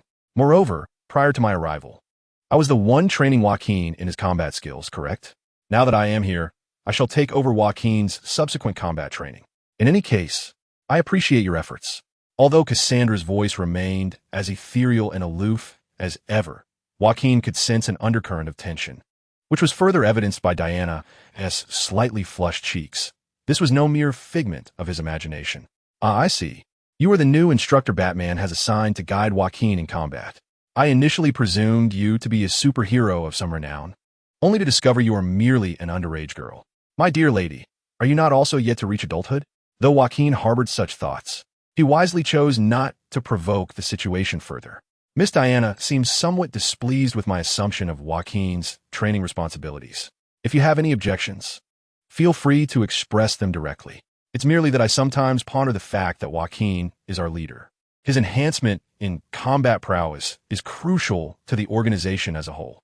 While Batman is our benefactor and guarantor, appointing a candidate from the outside raises questions. Are you suggesting that Batman selected me solely based on our relationship? That was not my intention. I hold Batman in high regard as a mentor. However, I merely question whether Joaquin might benefit from making decisions for himself. The two girls engaged in a verbal duel, their words unwavering, and Joaquin then realized they were opposites in every sense. Diana, with her golden waves, contrasted sharply with Cassandra's short, tousled black hair. Diana, expressive and extroverted, stood in stark contrast to Cassandra's cold and introverted demeanor. It was no wonder their initial meeting felt like oil and water. Barbara, witnessing the escalating dispute, appeared torn. Caught between two friends, it was a delicate situation, as both were dear to her. Joaquin sighed, cleared his throat, and rose to his feet. It seemed the time had come for him, as leader, to exercise his authority. Everyone, please take a moment to be still. We are all allies. And there is no need for this. Joaquin, be quiet and sit down. This does not concern you. Joaquin, please do not intervene. Very well. I see I am merely a decorative leader. Joaquin, feeling the weight of the simultaneous glares from both girls, resignedly retook his seat, inwardly cursing the ineffectiveness of the leadership title bestowed upon him. Is the subject of your argument not directly related to me? As Joaquin observed the stark confrontation between Dinah and Cassandra, he felt an unsettling premonition that this nascent organization might soon become tumultuous. Chapter 58. Harley Quinn and her friends Cassandra, it would have been courteous to inform me of your return beforehand, Harley said, her voice laced with warmth. It is delightful to see you again, Harley. I was slightly delayed due to some matters in HK, which hinder my ability to reach out to you all. Seeing Harley Quinn and Cassandra embrace, Joaquin couldn't help but marvel at Harley's extensive network in Gotham. It appeared that every girl, be they virtuous or villainous, was her confidant. However, Dinah's slight huff upon witnessing their intimacy signified a common truth. Friends of friends do not always equate to friends. After Harley released Cassandra from their embrace, she seemed to notice Dinah's displeasure. She approached Joaquin, whispering her inquiry regarding the situation. To clarify, the two girls are in conflict over Darling. Vying for the opportunity to be my mentor, Joaquin interjected, hastily correcting any potential misunderstandings stemming from Harley's words. Harley's eyes narrowed slightly as she scanned the room, her gaze flitting from Dinah and Cassandra to Barbara, who appeared to be deliberately maintaining her distance from Joaquin. Her attention ultimately settled on the empty bowl before Joaquin. My dear, while I have never minded your charming allure to women, Harley said as she perched herself between Joaquin and Barbara, her voice soft yet barely audible. Joaquin felt an inexplicable chill. I do hope you maintain a modicum of distance from my friends. You are exceedingly important to me, and my friends hold equal significance. I wish to avoid any misunderstandings between you and my confidants. Do you comprehend, darling? You misunderstand, Harley. Dinah and Cassandra are merely exhibiting childish behavior, Joaquin responded. I am well aware that they are being childish. That is not my concern, Harley replied, her delicate fingers tapping a spoon against the empty bowl. Joaquin instinctively glanced over Harley's shoulder at Barbara, who seemed to be stealing glances their way, only to swiftly avert her gaze upon meeting Joaquin's eyes. Though surrounded by enchanting women, Joaquin felt an acute discomfort, with Harley's jealousy palpable beside him and the tension between Dinah and Cassandra still simmering. The awkward atmosphere was abruptly shattered by the entrance of the last little beauty residing in the base. Daddy, good morning. Bounding through the door was Joaquin's beloved daughter, Jella. She leapt into his arms, and despite the pain in his injured arms, Joaquin felt immense relief as Jella rescued him from the previous tension. Good morning, Harley Mommy. Dinah's sister, Barbara's sister, Jella exclaimed, her bright eyes curiously surveying Cassandra, seemingly unperturbed by the gathering. Greetings. I am Cassandra. As Cassandra faced Jella, she seemed to exert herself to curve her lips into a semblance of a smile, though a hint of tension was evident. Is Cassandra a mother or an elder sister? Ah, indeed, she is the sister. Did you just call Harley mother, Cassandra? Jella enthusiastically leaped into Cassandra's embrace, who appeared flustered, hesitating over whether to return the gesture. Casting a curious glance towards Harley Quinn and Joaquin. Suddenly, a rumbling noise emanated from Jella's flat stomach, causing Cassandra to express concern. Are you hungry? I still have some porridge in the kitchen. No need, I'll just take Jella outside to bask in the sun. Huh, the sun? Barbara seemed to have anticipated this opportunity, seizing Jella's small hand and departing the dining area. Perhaps due to her poison ivy lineage, Jella had never needed nor desired food, thriving solely on water and photosynthesis. Unbeknownst to Cassandra, she felt a twinge of disappointment upon noticing Jella's disinterest in the porridge she had prepared, while Dana aptly displayed a smirk of schadenfreude. It appears our tastes do not align with this new member. Let's not dwell on it. Perhaps our incompatibilities extend beyond this. Upon hearing Dana's remarks, Cassandra directed her gaze towards Joaquin, her clear eyes fixated on him. At least Joaquin seemed to relish his meal. It seems our palates are more compatible. Cassandra accentuated the term master-apprentice, causing Dana to pout and turn her head away in discontent. Meanwhile, Harley Quinn's piercing gaze bore into Joaquin, rendering him somewhat uneasy. It seems Joaquin had indeed enjoyed his meal when Barbara fed him. Sensing the atmosphere had grown uncomfortable, Joaquin rose to leave. He could not endure this battleground for another moment. I'm full. Please take your time. Wait a moment, Joaquin. Since you've already had your fill, we shall commence our formal training shortly. What? Joaquin blinked in disbelief, raising his hands, still tightly bandaged, and casting a bitter glance at Cassandra. As you can see, my hands have only just been injured. Wouldn't it be prudent to allow me some time to rest? Do not fret, Joaquin. Your injury does not hinder the training. My regimen is not recklessly designed for meaningless sparring. TSK. Hearing the underlying tone in Cassandra's words, Dana crossed her arms, uncrossed her legs, and clicked her tongue in dissatisfaction. Nothing hones one's instincts like real combat, as my parents have taught me. Yet, practicality must also be considered. Joaquin's current condition does not lend itself to this approach. You cannot expect to impart fighting techniques acquired over years of training to a novice in just a few days. Cassandra coldly interrupted Dana, turning her attention back to Joaquin. Moreover, Joaquin possesses a unique ability that allows him to enhance his prowess. Thus, honing his innate talents is undoubtedly the swiftest path to augmenting his strength. Joaquin, as far as I am aware, your special abilities include the summoning of weapons and a temporary augmentation of physical capabilities, all of which starkly contrast with Dinah's fighting style as Black Canary. She excels in hand-to-hand combat and prolonged engagements.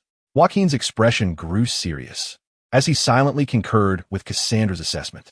Although Dinah is eager to instruct him in various martial arts, he finds himself at a disadvantage due to his lack of foundational skills, making it exceedingly difficult to master them in a short span. Furthermore, engaging in unarmed combat would render Joaquin's knife skills ineffective. Dinah, being an astute young woman, recognized the validity of Cassandra's words, yet she murmured in reluctant dissent. However, to minimize Joaquin's propensity for lethal force, resorting to unarmed techniques appeared to be the only viable option. Cassandra gently shook her head, her gaze fixed on Joaquin with intensity. Even when wielding sharp instruments in battle, there exist methods to resolve conflicts without taking a life. In this regard, I may be the most experienced individual in Gotham, which is precisely why Batman entrusted me with this task. However, imparting these techniques necessitates considerable time, and I intend to first teach you a more straightforward and direct means to elevate your combat proficiency, an invaluable skill I acquired from my mother. Joaquin, I shall instruct you on how to interpret the body language of others to anticipate your opponent's movements. Chapter 59. Let Mr. Zsasz assess the training results. Gotham City has transformed significantly since my departure, yet certain elements remain unchanged. There are always those who derive amusement from the suffering of others, or rather, monsters who do so. Cassandra's soft voice echoed in his ear, ethereal as ever, yet Joaquin could faintly discern the disdain and anger woven into her words. There are also those who, in pursuit of their vile objectives, unleash such monsters from their confines to wreak havoc upon the world. Joaquin felt Cassandra's slender form pressed closely to his, yet he harbored no peculiar thoughts. This was partly due to their growing familiarity after days of training together, and partly because he had entirely focused his attention on the adversaries below. They were situated in a dilapidated supermarket on the outskirts of Gotham, amidst the dusty, narrow central air conditioning ducts. Joaquin and Cassandra huddled closely, holding their breath as they observed the situation through the air vent grills. Today, they were not the sole guests in this forsaken place. Did you hear that? Something has arrived, creeping silently closer to us. A hoarse voice reverberated through the empty supermarket. Joaquin's heart raced, fearing their presence had been detected, yet Cassandra raised a slender finger and gently shook her head. His name is Death, and he has come here to liberate you from the ethereal grasp of fate, to usher your meaningless existence into a realm of utter void. This is the most exquisite moment of your lives, ha ha ha. In the DC universe, Death ought to be a lively Gothic maiden, utterly disassociated from a being, such as you, who emits such an unpleasant cackle. Joaquin mused inwardly, though his grip on the dagger tightened a fraction more. Yet fret not.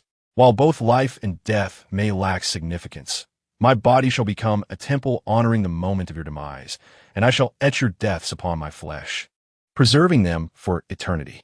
The sound of footsteps echoed, and through the slits of the ventilation grid, Joaquin glimpsed the master of that dissonant voice. It was a gaunt, bald man, his torso bare, clad only in loose-fitting athletic pants. More striking, however, were the myriad of scarred shapes adorning his sinewy form. Even his forehead bore witness, where a grotesquely distorted grin perpetually lingered upon his face. Report the Oracle. The target, Victor Zash, has been confirmed, Joaquin whispered into his earpiece, lowering his voice. Received. The GCPD will arrive at the target location in 15 minutes, came Barbara's voice through the communicator, laden with evident concern. At that moment, Zash will undoubtedly kill the captive upon hearing the wail of the GCPD sirens. He is precisely that type of individual capable of such an act. Cassandra lifted her gaze to Joaquin, and in the instant their eyes met, he comprehended her intent. So we must act now, together to take down Zash. No, Joaquin. You shall confront Zash while I rescue the abducted. Joaquin's heart skipped a beat. Zash was no mere petty thief. Even in the original comics, he was a formidable figure. Victor Zash, notorious in Gotham as a psychopathic killer, was rumored to carve a scar upon his flesh with each life he extinguished. The multitude of marks upon him bore testament to the blood debts he owed. According to the information provided by Barbara, this world Zash had also participated in the war instigated by the Joker 3 years prior, ultimately captured by Batman and confined to Arkham Asylum. Yet, for reasons unknown, he had recently escaped and appeared to be engaged in a killing spree once more, seemingly under the employment of someone. Confronting such a notorious adversary left Joaquin feeling a twinge of apprehension. Sensing Joaquin's trepidation, Cassandra gently patted his shoulder. Relax, Joaquin. You have trained under my guidance for over 2 weeks. Now is the time to demonstrate the fruits of your labor. Trust me, Joaquin. You're more than capable of handling Zash. Hearing Cassandra's encouragement, Joaquin felt a wave of calm wash over him. After taking a deep breath, he extracted several capsule-shaped objects from his pocket and placed them into his mouth. Victor Zash, let us utilize you to assess the prowess I have acquired through Cassandra's training. Meanwhile, within the dimly lit supermarket, the frail silhouette of a man was bound to an empty metal shelf, emitting weak gasps. Please, I beg you, release me. I am a member of the Falcone family. Whatever sum you desire, I can provide. I fear that is not an option. Poor child. Have you ever considered that perhaps your very identity is the reason you have fallen into my hands? Zash sneered, advancing step by step toward the bowman, a sharp knife dancing in his hand like a silver butterfly. You might wish for me to grant you a swift end, to sever your throat and conclude your life. But alas, I have no intention of doing so. It has been far too long since I have reveled in the pleasure of bestowing death upon others. I have heard that the bat has long since departed. I have ample time to indulge undisturbed. Suddenly, the already dim lights of the supermarket extinguished, plunging the space into complete darkness. A clatter echoed as weapons collided, and in the next heartbeat, accompanied by a faint click, Zash held a lighter in one hand while his other remained poised in a defensive stance. It seems the intelligence was flawed. I may have lingered too long. Best to complete the task first. Farewell, Albert.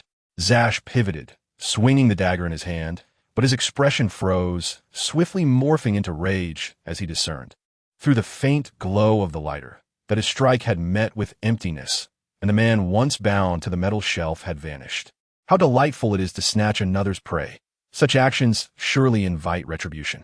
Zash swiftly turned, and the sound of metal clashing reverberated once more in the supermarket.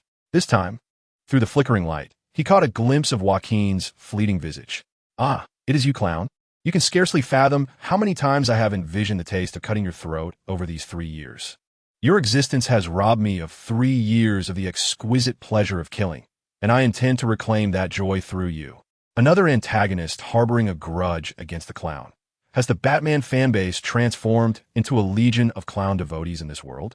Nonetheless, for Joaquin, being mistaken was of little consequence. In any case, he was bound to confront Zash. Although his earlier tentative throws of the dual-edged blade and ambush attacks had been thwarted, Joaquin remained undaunted, for Cassandra had already rescued the victim, leaving only his own trial to contend with. Victor Jos. Little did you expect that the one who has long treated the lives of others as mere playthings would find himself reversed in fortune. You are but a toy for testing the results of my training. Chapter 60. I am a good neighbor to the people of Gotham. Victor Jos, even amidst the plethora of talent in Arkham, receives special treatment. It is said that even when merely washing his hands, he requires 3 or 4 burly men to follow closely, ever vigilant. His confinement was not within a mere cell, but rather in a narrow metallic pod that allowed only his mouth to protrude. Even this was deemed insufficiently secure, necessitating an additional metal cage outside, a testament to his perceived danger. Nevertheless, it is said that Zash, even within the confines of this almost immovable pod, steadfastly engaged in 16 hours of high-intensity muscle training each day. This regimen enabled him to maintain a level of physical fitness that surpassed that of an ordinary person, complemented by the lethal skills honed through countless criminal exploits, allowing him to hold his own even against Batman. In the enveloping darkness, Joaquin and Zash kept their distance. The light from Zash's lighter was limited, rendering it impossible for him to pinpoint Joaquin's precise location. Conversely, Joaquin, endowed with night vision, could discern Zash's movements and the taut muscles upon his frame. He immediately grasped why Cassandra had opted for Joaquin to confront Zash alone. Zash had not undergone formal martial arts training. Thus, his combat prowess was largely self-taught and instinctively developed through real-world encounters. Consequently, his strikes were nearly imperceptible, devoid of any discernible pattern. "Come out of the shadows, my old friend. Let's reminisce, and let me hear your cries of despair," he called, one hand holding the lighter aloft while the other gripped a small knife, advancing step by step. Despite the absence of a visible foe, Zash exhibited no signs of panic, his face adorned with his characteristic maniacal grin. Suddenly, the flame of the lighter flickered, accompanied by barely audible whooshing sounds, as a blade reflecting the light surged from the darkness toward Zash. In a split second, Zash's terrifying instinct allowed him to successfully block the attack. At the moment of impact, he released his grip on the knife and swung forward. Amidst the flickering glow, it became evident that he had, unbeknownst to anyone, concealed a sharp blade between his fingers. Zash let out a sinister laugh. The initial knife was merely a ruse. His true lethal strike was the blade pinched between his fingers. Typically, when one's weapon is parried, it is challenging to defend against such a premeditated ambush. However, his malevolent grin quickly faltered as he realized he had struck nothing but air. His opponent seemed to have anticipated his movement, effortlessly crouching as Zash swung his weapon, the blade merely grazing above his head. Zash responded with remarkable swiftness. While most would experience a moment of vulnerability after an attack, he executed a peculiar forward kick that appeared to threaten his balance. Yet again, his strike missed. His adversary had already rolled to his side at the moment of the kick. What was happening? The composure that once graced Zash's face had vanished. His hand darted to his waist, seeking a backup knife. However, as his fingers reached the intended spot, they encountered not the hilt but the keen edge of the blade. Zaz felt a sudden chill in his hand, and when he looked down, his pupils trembled violently in shock. All 4 fingers, save for the thumb, had vanished, leaving behind 4 bloodied stumps. In that moment of stunned disbelief, a flash of steel glimmered once more. In the next heartbeat, the lighter held in Zaz's other hand clattered to the ground as he felt the tendons in his left forearm severed. Yet remarkably, little blood flowed forth. The precise, lethal strike had skillfully avoided his arteries. Zaz quickly comprehended that he faced an adversary starkly different from Batman, more sinister, more sanguinary. Yet, this foe instilled a fear in him, seemingly with no intent to take his life. "Stop. I surrender." With a resounding thud, Victor Zaz knelt without hesitation. As a cold-blooded, remorseless psychopath, he feared not death, but the prospect of being deprived of the thrill of killing. Clearly, the figure before him, capable of rendering both his hands useless in mere moments, could achieve that. A wise choice, Mr. Zaz. Otherwise, you may soon find yourself missing even more parts. Joaquin's voice resonated in the darkness as he loomed over the deranged killer. Zaz harbored a twisted obsession with documenting his kills, etching them onto his bare skin as gruesome accolades. However, his exposed musculature served as a perfect canvas for Joaquin to validate the corporeal predictive skills imparted to him by Cassandra.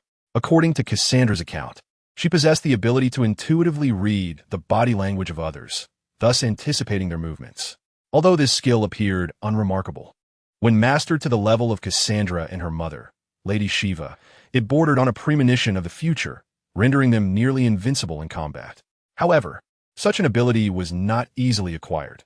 Even Cassandra, heir to the lineage of the world's top assassins, had endured a prolonged loss of speech in her youth to hone this skill, and it still bore some lingering effects.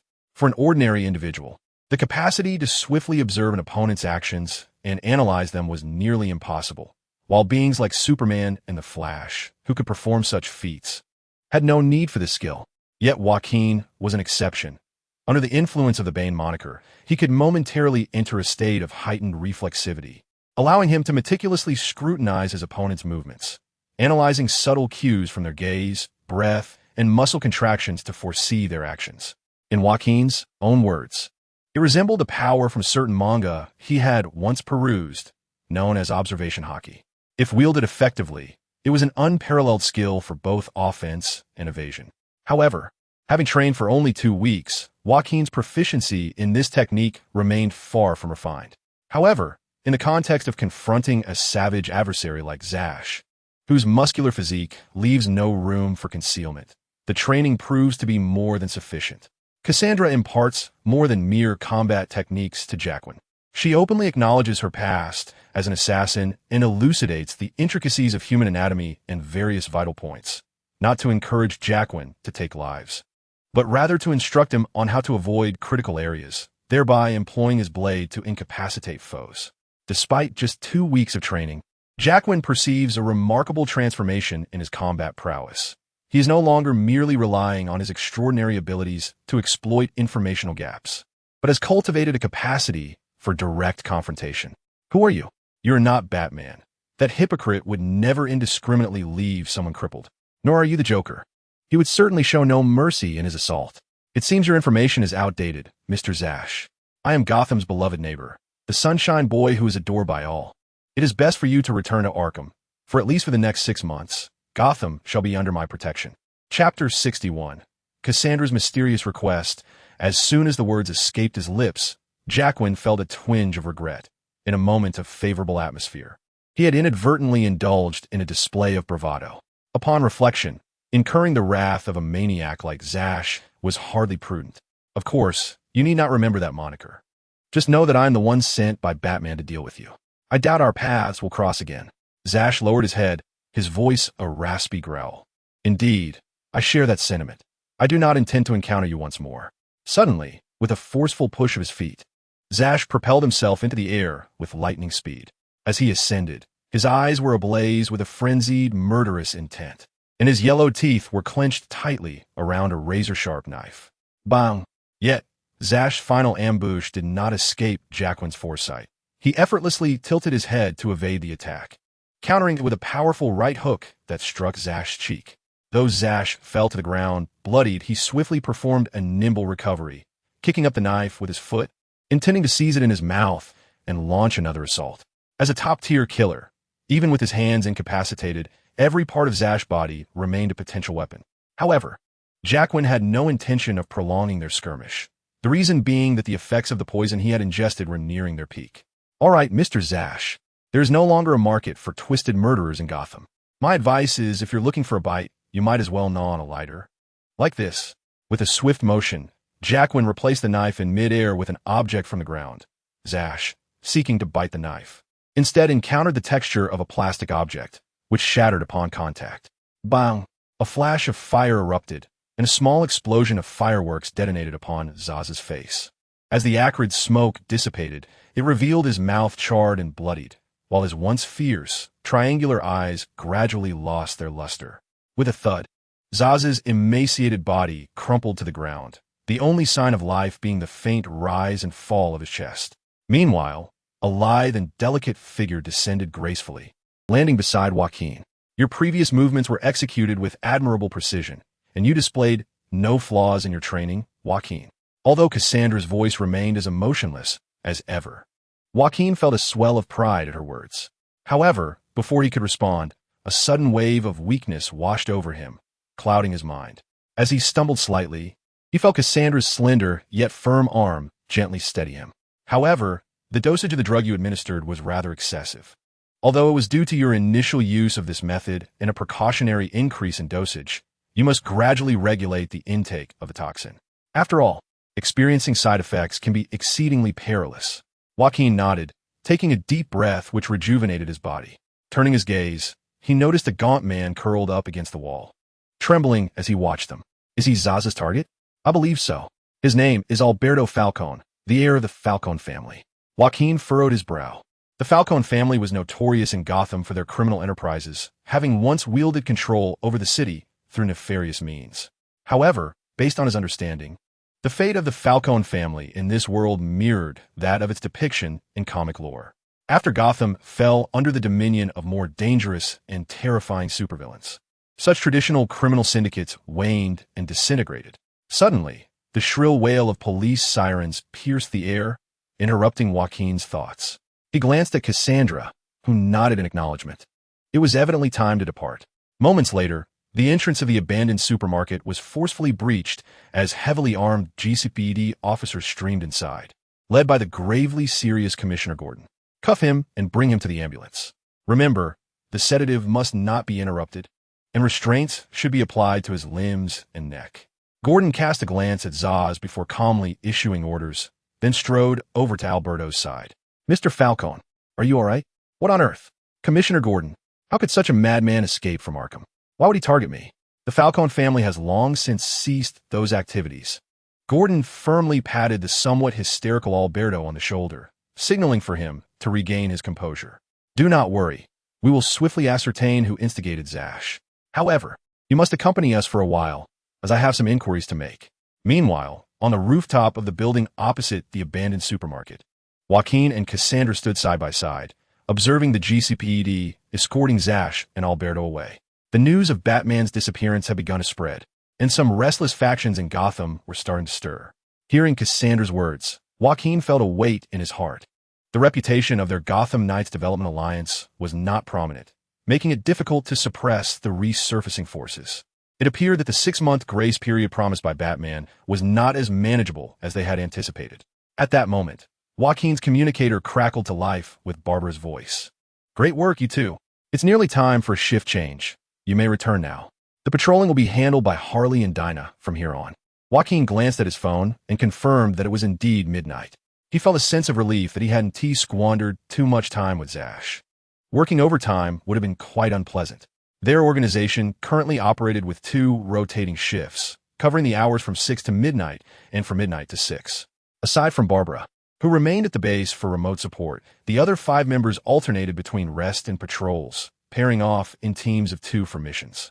Today, Walker was on a break, and Joaquin had intended to team up with Harley to nurture their relationship. However, Dinah had vehemently opposed teaming with Cassandra, leaving Joaquin and Cassandra to handle the early night patrol, coincidentally encountering the Zash incident. Nonetheless, it was now time to conclude their shift. Joaquin stretched and began contemplating how to spend his time back at the base, as Harley was on a mission, leaving little opportunity for intimacy. Suddenly, he felt a tug at the hem of his clothing. Turning around, he saw Cassandra looking up at him, her bright, clear eyes fixed on him, her lips parting as if she wished to speak but hesitated. After a moment's indecision, Cassandra took a deep breath, seemingly resolved. Joaquin, do you have time to accompany me for a while? Joaquin was puzzled.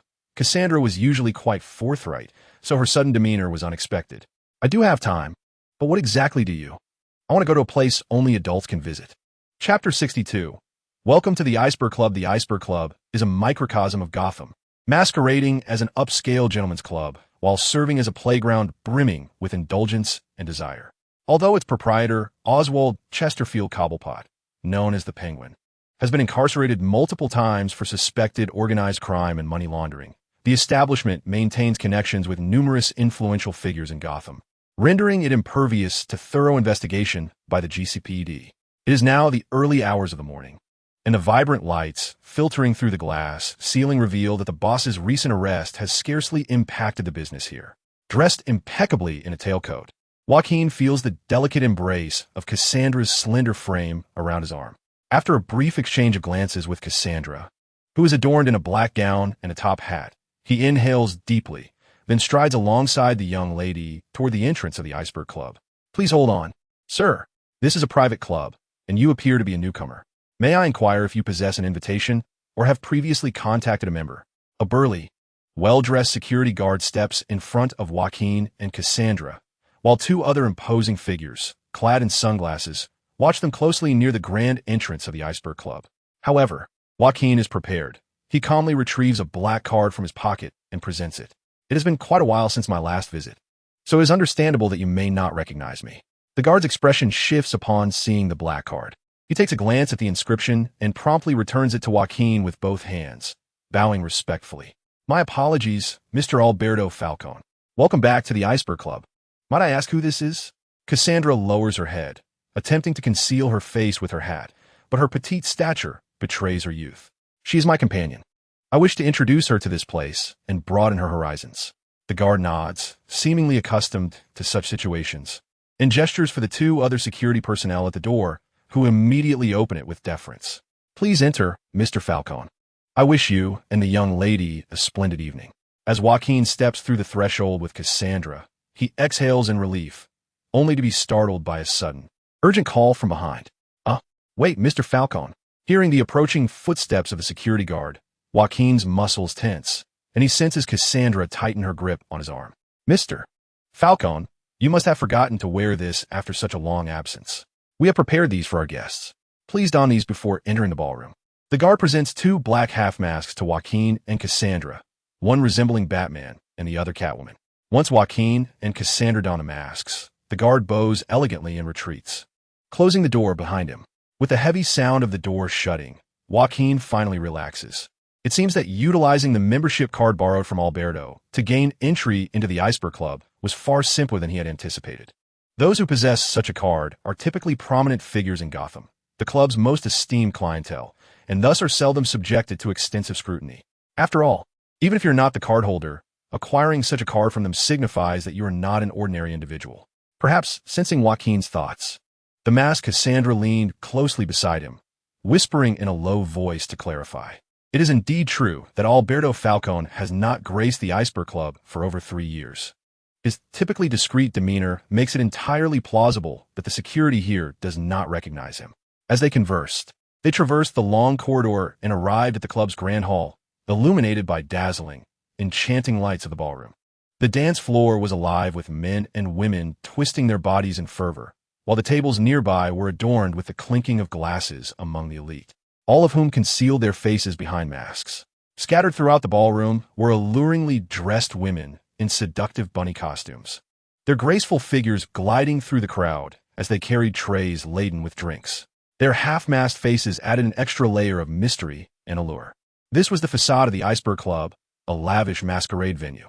However, beneath its surface lay illegal gambling dens, underground fighting arenas, and markets for contraband. Nevertheless, our focus today does not dwell below. The ambience here suffices. Joaquin and Cassandra had not come to such a venue for mere revelry. Joaquin harbored no inclination to take a minor girl to dance the night away. Their purpose for being here was tethered to Cassandra's intelligence regarding her mother, Miss Shiva, being spotted within these walls. I apologize, Joaquin. This was initially a personal matter unrelated to the Gotham Knights Development Alliance. Yet, I have struggled to find a way to infiltrate this place, and today, this acquisition of the membership card from Alberto presents an exceptional opportunity. Even if it might be erroneous intelligence, I feel compelled to investigate, Cassandra confided. Joaquin gently patted the hand Cassandra had linked through his arm, signaling her not to worry. In truth, his willingness to acquiesce to Cassandra's request stemmed from his own concerns regarding Miss Shiva and the enigmatic woman, Wu Shan, who had fought alongside him against the Scarecrow. What will you do if you truly locate your mother here, Cassandra? Joaquin inquired, lowering his voice to approach her ear amidst the cacophony of the dance floor. After all, strictly speaking, there was no evidence linking MS Shiva to the recent crimes in Gotham. Indeed, there was no reason for them to clash with her. Cassandra bit her lip, her eyes reflecting a complex array of emotions. I will first ascertain her purpose for coming to Gotham, then seek a way to ensure her departure. This woman is the most perilous assassin in the world. Her mere presence portends calamity for Gotham. Joaquin regarded Cassandra with a furrowed brow, ultimately deciding to refrain from meddling in her personal affairs, merely nodding in acknowledgement. In the midst of their conversation, they navigated through the bustling dance floor and arrived at the opulently adorned bar. Beneath the warm, amber glow of the lights, Several waiters clad in bartender attire were seen attending to patrons.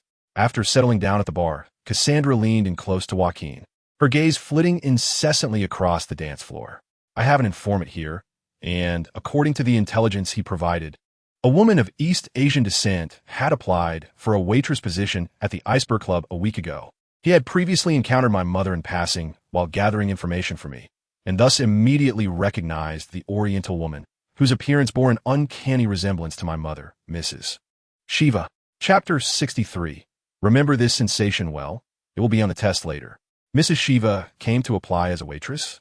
Joaquin cast a glance at the female servers within the Iceberg Club, all of whom were clad in alluringly revealing bunny girl outfits, their figures provocatively accentuated.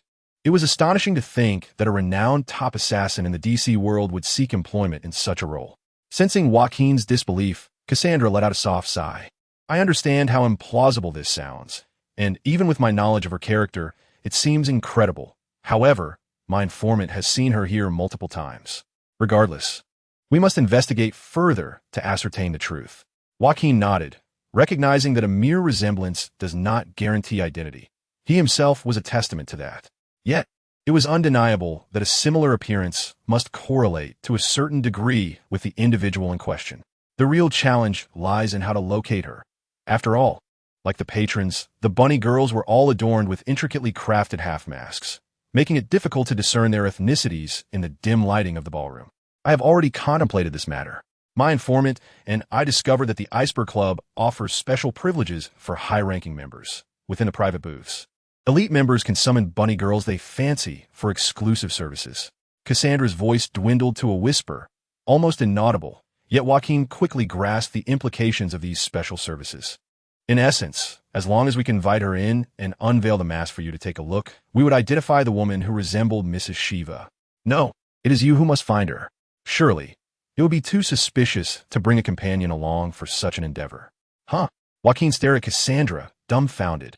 His voice lowered in confusion. The issue is I do not recognize Mrs. Shiva's appearance. Even among Asian women, I cannot be certain. Not to mention that she could be wearing makeup to obscure her ethnicity. Cassandra hesitated for a moment, then suddenly lifted the hem of her skirt. While Joaquin felt her hand grasp his, swiftly guiding it beneath her skirt and pressing it against her thigh. Wait, Cassandra, what are you? Shoo, keep your voice down. Do you remember the sensation? The feel of her skin is smooth and slightly cool, isn't it?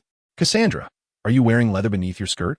I did not imply that the sensation of touch is merely a matter of muscular texture. Take a moment to truly feel it. Although we have been trained in martial arts since childhood and can manipulate our physique in unique ways, the quality and elasticity of muscles, honed through rigorous training, cannot be concealed. If we were to speak of Shiwa, her muscular sensation would likely be quite akin to mine. Upon hearing Cassandra's words, Jacqueline adopted a serious demeanor, attentively perceiving the tactile feedback in his hands. Just as Cassandra described, her thighs were firm yet not rigid, possessing a remarkable elasticity. The tactile experience was truly delightful. Jacqueline mused. It was no wonder that such legs could support Cassandra's agile and graceful movements. Despite the thin barrier of her leather attire, he could still appreciate the exquisite contours of her leg muscles and their perfectly balanced resilience. Ahem, Jacqueline, perhaps we should tone it down. Others are beginning to notice us. Upon hearing Cassandra clear her throat, Jacqueline snapped back to reality and quickly withdrew his hand. As he glanced around, he realized that indeed many eyes were directed their way, some filled with disdain, others with envy, but most bore knowing, wicked smiles. Yet, it seemed that this attention did not raise suspicions about their identities. Perhaps, quite the opposite, it aligned perfectly with the behavior expected of the patrons here. Cassandra maintained her usual expressionless demeanor, calmly continuing in a hushed voice. In a moment, I will feign a quarrel with you, pretending to sulk and remain here. Meanwhile, you shall secure a private booth and proceed with the earlier plan to ascertain whether Shiwa is among the bunny girls. Jacqueline nodded, though he soon discerned a significant flaw in their scheme. The concern was that if Ms. Shiwa were merely using this guise for subterfuge, she might decline to provide service in the booth. In that case, my presence here would be futile. You will systematically call the bunny girls into the booth. Those who remain uncalled will be the primary suspects. I will seize the opportunity to probe them, ensuring no one slips through the cracks. The plan sounded flawless. It would indeed allow them to filter through all the bunny girl attendants in attendance. The only issue remained. Jacqueline leaned closer to Cassandra, whispering furtively, "By the way, can we keep this matter from others, especially from Harley?" Cassandra lifted her gaze to Jacqueline, and suddenly he glimpsed a glimmer of mischief in her clear, bright eyes. Crash! A glass in front of Jacqueline was abruptly knocked to the floor by Cassandra's hand. Before he could react, his vision blurred, and he felt a stinging slap across his cheek. "How could you bring up that woman while being with me? Are you that fearful of her discovering us? You coward." "Huh." Jacqueline, clutching his face, stared in bewilderment at Cassandra, who stood before him with her slender arm poised from the recent slap. Since their acquaintance, Jacqueline had never witnessed such an expression from her. In fact, her emotional fluctuations were typically imperceptible. However, at this moment, Cassandra bit her crimson lips lightly, her bright eyes glistening with tears, and her delicate brows slightly furrowed, her charming visage etched with indignation. "Wait, what is wrong with you? I would like to inquire what is wrong with you. You once professed to love only me, promising that you would eventually discard that woman to marry me. Yet now, you claim I am too young, treating me as a mere child. How blind was I to have followed you?" Joaquin felt the weight of the gazes of those around him, most of which were filled with schadenfreude, with many covering their mouths to stifle laughter. He quickly discerned Cassandra's intent, his face darkening as he forcefully kicked the stool beside him. "Enough. You have truly tarnished my reputation. I came here to enjoy myself, not to have my entire evening spoiled by your sulking. You may stew in your own displeasure. I shall seek merriment elsewhere. I hope that by the time I return, you will have realized your own worth." Cassandra seemed to want to grasp his hand, but Joaquin brusquely shook her off and turned to approach the nearest bartender, who was watching the spectacle unfold, all the while hearing the soft sobs of the young woman behind him. "Sir, how may I assist you?" Joaquin irritably yanked the bartender's collar, brandishing his dark membership card menacingly. "Prepare a private room for me, and have all the bunny girls sent in one by one for my selection. I refuse to believe that in this iceberg club, I cannot find a woman to adequately serve my needs." Chapter 64. This is truly unfortunate, not you next. Joaquin's hand withdrew from the long, alluring legs encased in fishnet stockings, shaking his head gently before waving his hand dismissively. The Asian woman seated beside him, adorned with flamboyant makeup and an enticing figure, darkened her expression, pouting indignantly before donning a mask and rising to her feet. Before Joaquin stood nearly 6 or 7 beautiful women clad in bunny costumes, their expressions beneath their masks revealing their displeasure. The bartender previously accosted by Joaquin stood nearby, rubbing his hands together, an expression of discomfort etched upon his face. "Mr. Falcone, you have already sampled 3 rounds, nearly 20 girls, and have merely touched them before sending them away. I fear we may not have anyone here to your liking." Joaquin realized that his actions of caressing each thigh without making a selection were causing discontent among the staff, risking suspicion. Thus, he once again produced his membership card, feigning impatience. "For every minute I have wasted, I shall offer each of you a tip of 10,000. And yes, you shall receive your share. If you can assist me in finding a suitable companion, I will add an additional 50,000 to be sent along with tonight's bill to my residence." At the Iceberg Club, it is hardly expected that esteemed members would carry a substantial amount of cash for transactions. Therefore, within a certain credit limit, consumption is conducted on a tab basis. Those who manage to attain senior membership are predominantly affluent families of Gotham, certainly not the type to default on such trivial sums. Alberto Falcone, as the heir of the once mighty Falcone family that ruled Gotham, despite its current decline, still bears an identity that commands respect and eliminates any doubts regarding his financial capacity. Upon witnessing Joaquin's generous display, the initially disgruntled showgirls quickly brightened, their gazes shifting towards him with the predatory intensity of beasts eyeing their prey, eager to envelop him in their affections. "Mr. Falcone has expressed that you do not meet his tastes, so you ladies should cease wasting time and exit promptly." The bartender, with an irritable tone, ushered them out before turning to Joaquin with a face adorned in flattering smiles. "My apologies, Mr. Falcone. It appears our staff training leaves much to be desired.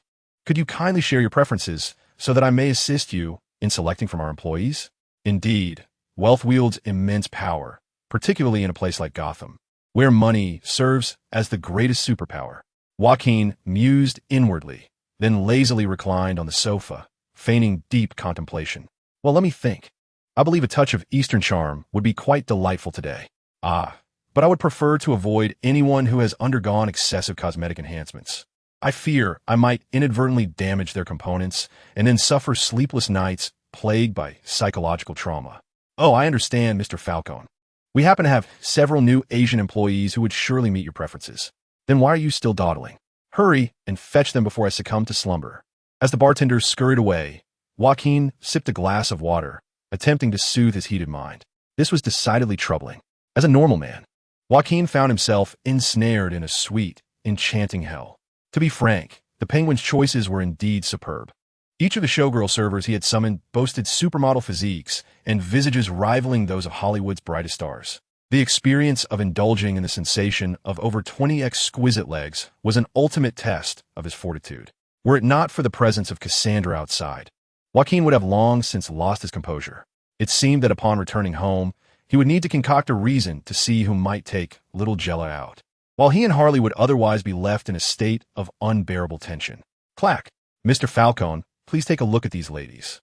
Joaquin sighed inwardly. It appeared that this trial of willpower was far from over. Meanwhile, outside the private booth, a petite girl continued to sob softly at the bar. Within the confines of the Iceberg Club, there exists a considerable number of gentlemen with peculiar inclinations. Perhaps it is the masks that conceal their faces, allowing them to indulge their base and lustful natures with greater abandon. Come now, my dear. There is no need to dwell on that unappreciative man. Join me in seeking some merriment. I apologize, but I am neither interested nor in the mood. May I have a moment of peace here? With a frigid tone, Cassandra rebuffed yet another suitor who had approached her. She then took a handkerchief to wipe away her tears, using the gesture to discreetly scan the dance hall for any remaining bunnies that had not yet been summoned by Joaquin. This one's muscular legs clearly lacked training. That shoulder width could not belong to her. This one exhibited unmistakable signs of a pigeon-toed stance. Unlike Joaquin, who required a personal inspection, Cassandra could ascertain whether someone was Siwa merely through observation. Nonetheless, she had nearly ruled out all remaining possibilities, and it was evident that the outcome was desolate. Could it be that the intelligence was flawed, or had Siwa somehow sensed her presence and departed?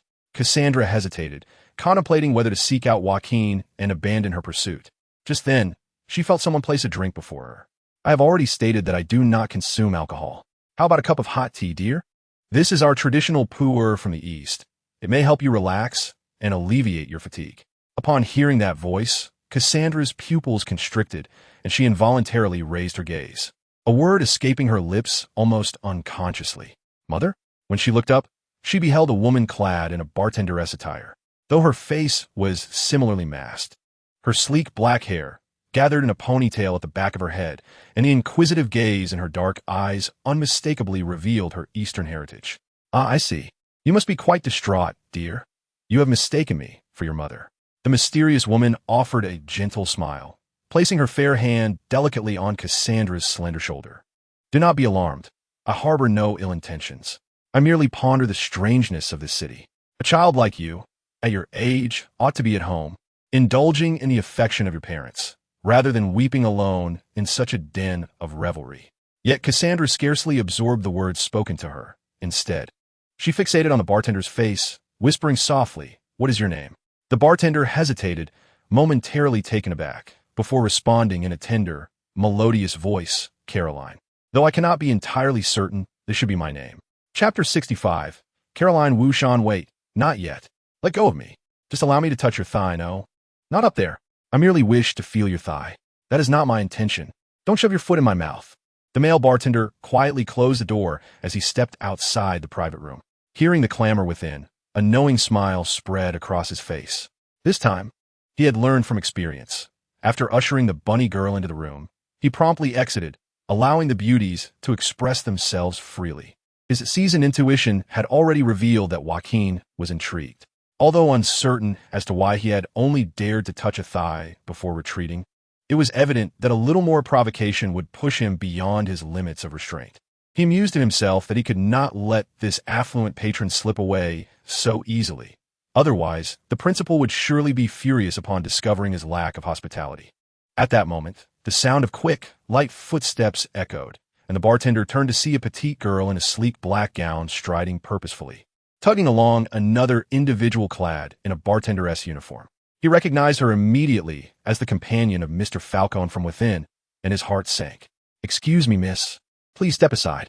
Yet, before he could react, the girl, with an unexpected strength that belied her delicate frame, pushed him aside.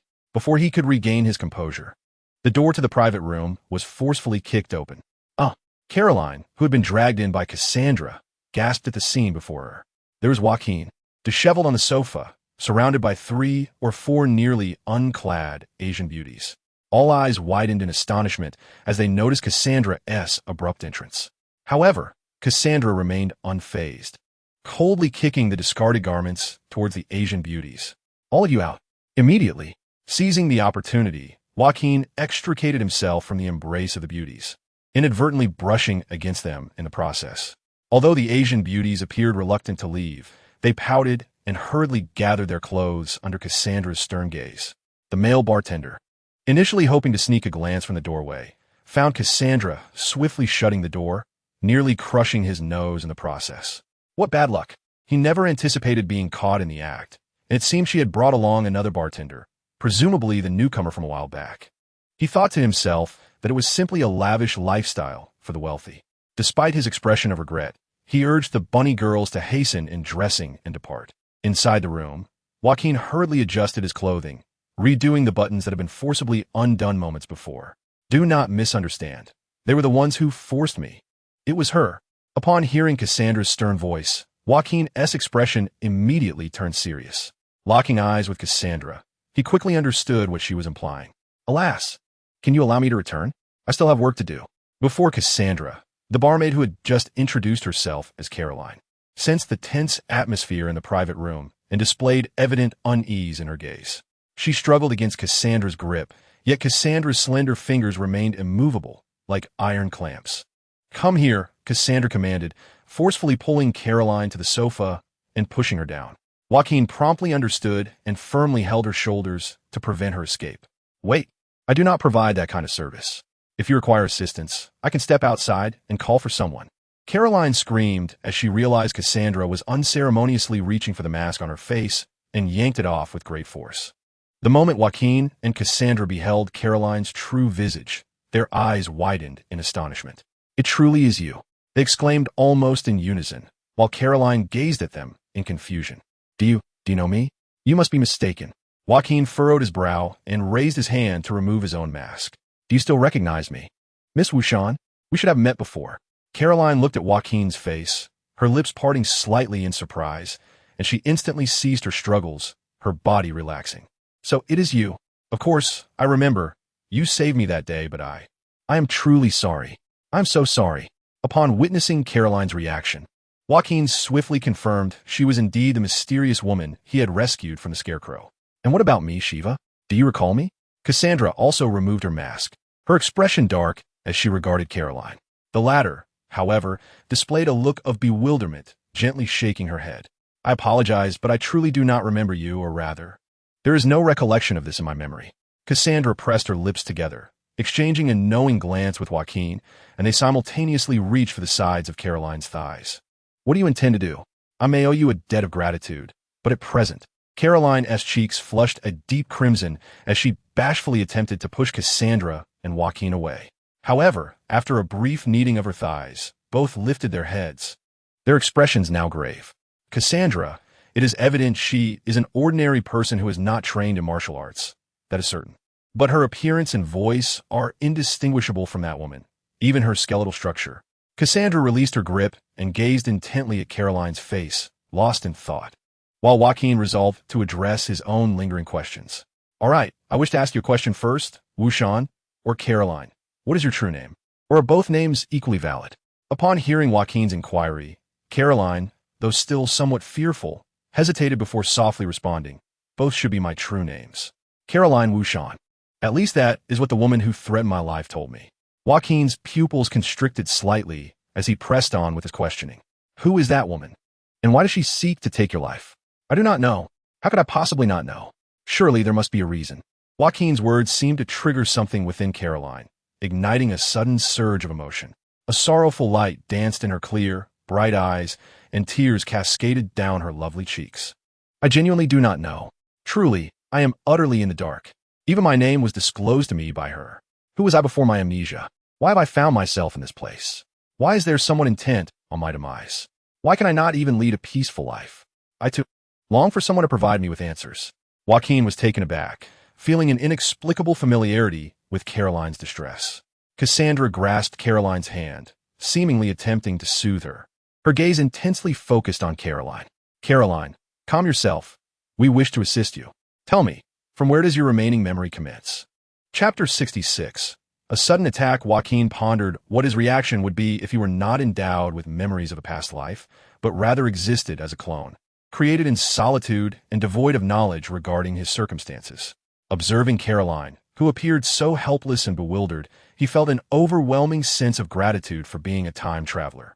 According to Caroline's account, when she first awakened, it was in a hotel where Joaquin encountered the Scarecrow.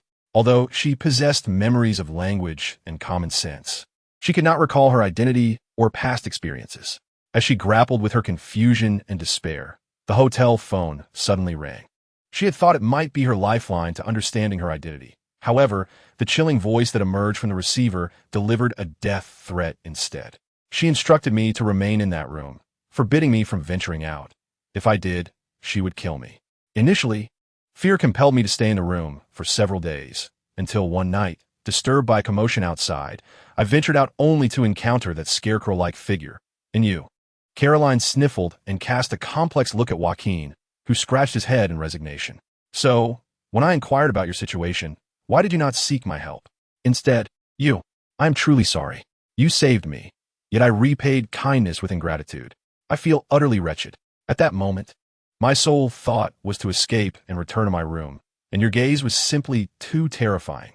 Caroline's eyes, tinged with red, reflected genuine remorse, seemingly devoid of pretense. Joaquin recalled that he had been in a state of heightened agitation, plagued by hallucinations. Thus, Caroline's desperate actions were not entirely incomprehensible. Moreover, if memory served him correctly, after receiving that injection, he had also been granted some form of compensation. Joaquin's gaze instinctively shifted to Caroline's lips, and she too seemed to have recalled something, her cheeks flushing with color. It appears that it was not merely a figment of his imagination. Joaquin mused, while simultaneously pondering another curious matter. Caroline, when you injected me with the syringe, did you administer the entire dosage? Upon hearing Joaquin's inquiry, Caroline hastily shook her head. Of course not. I merely administered a slight push. As soon as I saw you relax, I discarded the syringe immediately. Discarded it? Then it was not Caroline who injected the substance into the scarecrow, causing its mental collapse. Joaquin's brow furrowed. So, how did you end up here? In response to Cassandra's question, Caroline appeared equally bewildered. I'm not quite sure. After I returned to my room that day, I suddenly felt extremely fatigued and fell asleep right away. When I awoke, I found myself here, with a stranger telling me to work. Although I am not particularly fond of the atmosphere, he mentioned I could work in the kitchen without having to come out. Today, I was only filling in because someone was absent. It seemed she was covering the shift of the male bartender who had just served Joaquin. This implied that his sacrifice was not entirely in vain, Joaquin thought to himself. However, considering Caroline's earlier descriptions, a vague hypothesis began to form in Joaquin's mind. He leaned closer to Cassandra, lowering his voice as he spoke. So, could it be that she is? Cassandra gazed thoughtfully at Caroline, murmuring softly. This remains uncertain, but I just remembered that the name Caroline Wuxian is one I have heard before. It belongs to my mother's biological sister. Lady Shiva's biological sister? According to the comic lore from his past life, Lady Shiva's real name was Sandra Wuxian, and she had a sister named Caroline Wuxian. However, if this world follows a similar narrative structure, Caroline Wuxian should not be present here at all. For Caroline Wuxian should have perished long ago, and Cassandra's birth is intrinsically linked to that fact. Cassandra's biological father, David Kane, was a top assassin within the League who believed that Caroline suppressed Sandra's potential, thus killing Caroline to spur Sandra's growth. In the course of pursuing Kane, Sandra became captivated by the pinnacle of martial arts, deciding to abandon her quest for vengeance against Caroline and instead joined the Assassin League, where she bore Cassandra, who was cultivated as the perfect assassin. Although it is unclear how much this origin story has shifted in this world, from Cassandra's reaction, it is evident that, in any case, Caroline should be a figure long departed. What do you intend to do, Cassandra? Given the current circumstances, she is likely a relative of yours. Should we allow her to remain here, or what? Joaquin gazed gravely at Cassandra. Although Caroline was undoubtedly an enchanting oriental beauty that appealed to him, he was not so magnanimous as to willingly invite trouble. Now that Miss Wushan's identity had been established, further inquiries could potentially lead to more complications. Cassandra seemed to grasp this notion as well. Her gaze towards Caroline was laden with complexity. After a moment's hesitation, she released her grip on Caroline, letting out a soft sigh. Remaining here appeared to serve as a form of protection for her, and as for the matters behind the scenes, they could afford to investigate them at a more leisurely pace. Caroline, however, wore a perplexed expression, gazing at Cassandra in confusion, and inquired, "So, you're aware of my background, and that I might be related to this girl? Moreover, you suddenly bombard me with so many questions while I do not even know your names." Joaquin then recalled that, for precautionary reasons, they had restrained Caroline from the outset and had thus omitted self-introductions. After exchanging a glance with Cassandra, he gestured for her to speak first. "My name is Cassandra, and regarding your matters," suddenly, 2 loud knocks resounded at the door, interrupting Cassandra's words. The knocking grew increasingly insistent, and Joaquin felt a weight in his chest. This was a high-level VIP room where, in theory, no one should intrude, let alone in such a rude manner. Joaquin and Cassandra exchanged brief glances before promptly rising to their feet, adopting defensive stances. With a thunderous bang, the heavy wooden door was flung open, almost as if it had been blasted apart. At that moment, 3 figures, as ethereal as specters, leaped into the room. They were clad in tight leather armor that Joaquin found vaguely familiar, their faces obscured by bronze-colored metallic masks. "Be cautious, Joaquin. These are ninjas from the Assassin's Guild." The instant Cassandra's warning rang out, the 3 ninjas charged at them, brandishing gleaming, half-meter-long daggers. Chapter 67. The End of the Escape Route Finally. Joaquin recalled where he had seen such attire before. It was the same outfit worn by Talia during their first encounter. However, it was no wonder he had not recognized it immediately, as the ensemble on the voluptuous Talia exuded a sense of danger intertwined with seduction, while on these minions, it merely conveyed an unsettling demeanor. Though they were ninjas, their weapons were merely half-meter-long daggers. Joaquin had been educated on weaponry postures during his training with Cassandra. These daggers, also known as tanto, originally served as auxiliary weapons for samurai. However, due to their portability and flexibility, they had become favored implements among ninjas and assassins. Regardless, with the enemy attacking, Joaquin and Cassandra did not hesitate to retaliate. The conflict transpired in the blink of an eye. Faced with the onslaught of ninjas, Jacqueline had no intention of resorting to drugs. Instead, just as the blade was about to strike him, a deceptive maneuver allowed him to materialize behind his adversary. Before the ninja could react, Jacqueline seized him by the throat from behind, simultaneously plunging a sharp dagger into his arm. 1, 2, 3. After his training with Cassandra, Jacqueline was no longer the novice prone to careless killings. Upon silently counting to 3, he felt the ninja in his grasp cease to struggle, evidently having lost consciousness. As he discarded the incapacitated foe onto the ground, he noted with admiration that Cassandra, his mentor, had deftly subdued the other 2 assailants in mere seconds, outpacing him with her swift and decisive actions. After delivering a powerful blow to the final ninja's neck, rendering him unconscious, Cassandra hesitated momentarily before seizing the weapon from the fallen adversary, her expression grave as she turned to Jacqueline. It seemed the situation had shifted. They needed to depart swiftly, and she too was at risk. Just when they had located Caroline, the enemies appeared as if summoned by fate. To be candid, Jacqueline was uncertain whether the assassins sought him or Caroline, and he knew that Cassandra had her own vendetta against them. After a brief moment of contemplation, Jacqueline approached Caroline, who was now huddled on the sofa, trembling in terror as she covered her mouth. "Can you stand? We must leave now. You can either find a place to hide or accompany us, but you must prioritize your safety. Do you understand?" From Jacqueline's perspective, if he had indeed become adversarial with the Assassin Alliance, he would have to force his way out, and bringing an extra person along was inconsequential. However, he recognized that if Caroline resisted his suggestion, forcibly taking her would only become a burden. He was not altruistic enough to risk his life for someone he had known for such a short time. Cassandra appeared to concur with Jacqueline's decision. She brandished her dagger and quickly approached the door, cautiously peering outside to assess the situation. Jacqueline followed suit, and although he merely reached the threshold, he could faintly discern the cacophony emanating from the dance hall. Not the pulsating beats of electronic music, but rather screams and the sound of frantic footsteps. It appeared that the enemy numbers were substantial. Caution was imperative, and in critical moments, his safety must take precedence. Hearing Cassandra's words, Jacqueline felt a weight in his heart and nodded. He understood the implications of her statement. While killing would incur a financial penalty in the face of life and death, no amount of money was worth sacrificing one's life. Jacqueline attempted to don the communication earpiece to contact Barbara, but only static crackled in response. It seemed that in this age of information, the means to sever communication were wielded by both allies and foes alike. At that moment, Jacqueline felt a soft, warm grip around his left hand. Please, take me with you. You know my past. I cannot continue to hide in ignorance. All I desire is to lead a peaceful life. As Joaquin glanced back, he noticed Caroline's pale visage gazing at him, her delicate hands trembling slightly. For reasons unknown, a weight seemed to lift from his heart. He nodded solemnly and said, "There is no need to grasp me. Simply follow behind. If we encounter any adversaries, find a place to conceal yourself swiftly. Do you understand?" Caroline nodded vigorously, then released her grip and took refuge behind Joaquin. Observing that Caroline had joined them, Cassandra appeared to exhale in relief. After peering around for a while, her eyes narrowed, and she discarded the small dagger she had been holding. Let's maintain a low profile, irrespective of who they seek.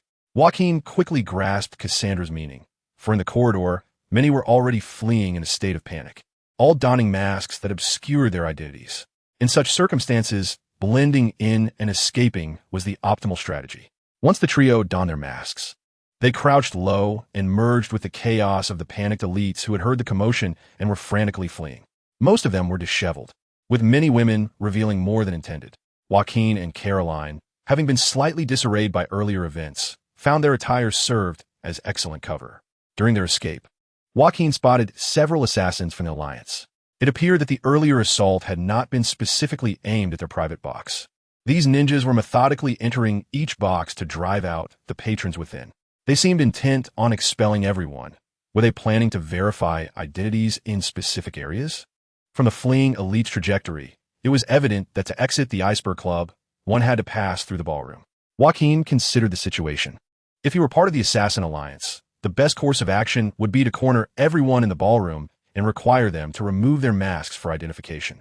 "I know of a route leading to the staff dormitories," Caroline cautiously interjected. "I possess an employee card that can unlock the door. Perhaps we might escape through the back entrance of the dormitory." Hearing Caroline's tentative suggestion, Joaquin and Cassandra exchanged glances, both nodding but sensing the underlying concern in each other's eyes. Would the Assassin Alliance truly neglect to guard such an escape route?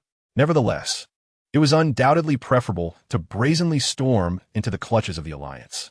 Thus, under Caroline's guidance, they arrived at an inconspicuous side door at the corridor's bend. Marked Staff Area, Guests Prohibited. With a mere tap of Caroline's employee card, the smart lock clicked open. Joaquin and Cassandra hurriedly followed Caroline through the corridor of the staff living quarters. "Caroline, what has transpired outside?" It was quite the uproar. A few drowsy girls, clad in minimal attire, emerged from the staff dormitory to investigate the commotion, leaving Joaquin momentarily awestruck. It became clear that Caroline resided in the female dormitory of the Iceberg Club, where it was likely that many of the female employees were the very bunnies Joaquin had previously encountered. However, at this moment, neither Joaquin nor Caroline had the time to pay them any mind. Soon, the three of them reached the rear entrance of the staff dormitory, and as Caroline opened the door, she was greeted by a quiet and desolate expanse. Feeling the cool night breeze, Caroline finally allowed herself to smile with relief. How splendid! It appeared that no one was lurking here. Suddenly, with a loud bang and the whistling of a flying knife shattering the tranquil night, Cassandra leapt in front of Caroline. Chapter 68. Sniper and Flying Knife from the Perspective of the Assassin Alliance. The glaring vulnerability at the staff dormitory's exit could not have been left unplanned. The reason this exit was not heavily guarded could only be attributed to their confidence that a handful of individuals could thwart anyone attempting to pass through. To be precise, the adversary confronting Joaquin and the others was but a single person. In the instant Joaquin spotted the distant flare of gunfire, Before even the sound of the shot reached his ears, he swiftly crushed the poison capsule hidden in his mouth. Time around him seemed to freeze as Cassandra positioned herself in front of Caroline, as if to shield her slender form from the incoming bullets. Joaquin gazed into the shadowy expanse above, utilizing his enhanced vision alongside his innate night sight to clearly discern a large-caliber bullet spiraling towards Caroline's head, or rather, towards Cassandra's body. Further ahead, approximately 100 meters away, atop a building across the expanse, a middle-aged man with graying hair and a rugged visage lay prone, wielding an AWP sniper rifle, its barrel emitting flames. According to Cassandra's insights, this weapon had an effective range exceeding 600 meters, and without a doubt, a hit on any part of the body, aside from the limbs, would instantly claim a life. Joaquin took a deep breath and immediately activated his skill, Deceptive Magic. Although he was still within the bullet's time frame, the flicker of deceptive magic was instantaneous. Joaquin felt a brief blur before he found himself in a different position. However, the new location was directly in front of Cassandra, right in the path of the bullet. While others used bullet time to evade shots, Joaquin did the opposite. Now, he could clearly see the bullet hurtling towards his forehead, aligning perfectly with the gun's muzzle and his head in a straight line. Despite the looming threat of death, Joaquin remained utterly composed. The 2 skill points he had conserved for this very moment were finally about to be unleashed. Skill allocation, dual poison blades. With a focused mind, Joaquin observed the skill panel in his mind, where the plus sign above dual poison blades flickered twice, and he sensed a subtle change within the skill. Regardless, it was time to test its efficacy. In an instant, a sharp dagger materialized in Joaquin's hand. He then executed the dual-edged poison blade technique, launching the dagger with all his might towards the bullet hurtling towards him. To him, this process unfolded in slow motion. Yet, to Cassandra and Caroline, it appeared as a flash of silver that manifested before their eyes. Bang! Whoosh! The sound of the gunshot had only just reached them when Joaquin's dagger met the bullet mid-air. Clang! Accompanied by a crisp metallic sound, the swiftly flying dagger triumphed in its collision with the bullet, as Joaquin, with his toxin-enhanced vision, clearly observed the bullet being sliced and deformed by the dagger's edge. However, Joaquin was not yet at ease. His objective extended beyond mere interception of this shot. Had he merely sought to thwart the gunfire, numerous methods were at his disposal. Yet, if the enemy maintained their distance for sniping, both he and the weakened women behind him would be left vulnerable. Thus, Joaquin's throw was aimed at achieving more significant results. The dagger, having deflected the bullet, surged forward with relentless momentum, appearing to others as a streak of silver, akin to a bolt of white lightning. Racing directly towards the source of the gunfire, the muzzle of the AWP sniper rifle. Crack! Bang! The stainless steel barrel of the AWP was struck directly, and the dagger effortlessly cleaved through the metal, severing the rifle and ultimately igniting the rounds within the magazine, resulting in a small explosion. TSK. Yet, Joaquin remained unsatisfied. While the destruction of the sniper rifle was commendable, the adversary had already rolled to the side, evading the anticipated outcome. Furthermore, the middle-aged man, having lost his sniper rifle, swiftly leaped from the building. Cassandra, we must flee. Joaquin quickly assessed that his opponent was a formidable foe, matching his own reflexes and resilience against the poison. With Caroline in tow, they faced a challenging adversary, not to mention the unknown arrival of other assassins from the Alliance, which would pose a significant complication if they were delayed. Cassandra's reaction was equally swift. Upon seeing Joaquin appear before her and the unfolding situation in the distance, she quickly deduced what had transpired. She deftly scooped up the somewhat unsteady Joaquin, who was affected by the aftereffects of the poison, cradling him in her arm while grasping Caroline's hand with her other, making haste towards the nearby alley between buildings. The sight of the tall Joaquin being supported by the girl who was 2 or 3 heads shorter than him appeared somewhat comical. Yet there was no time for such thoughts.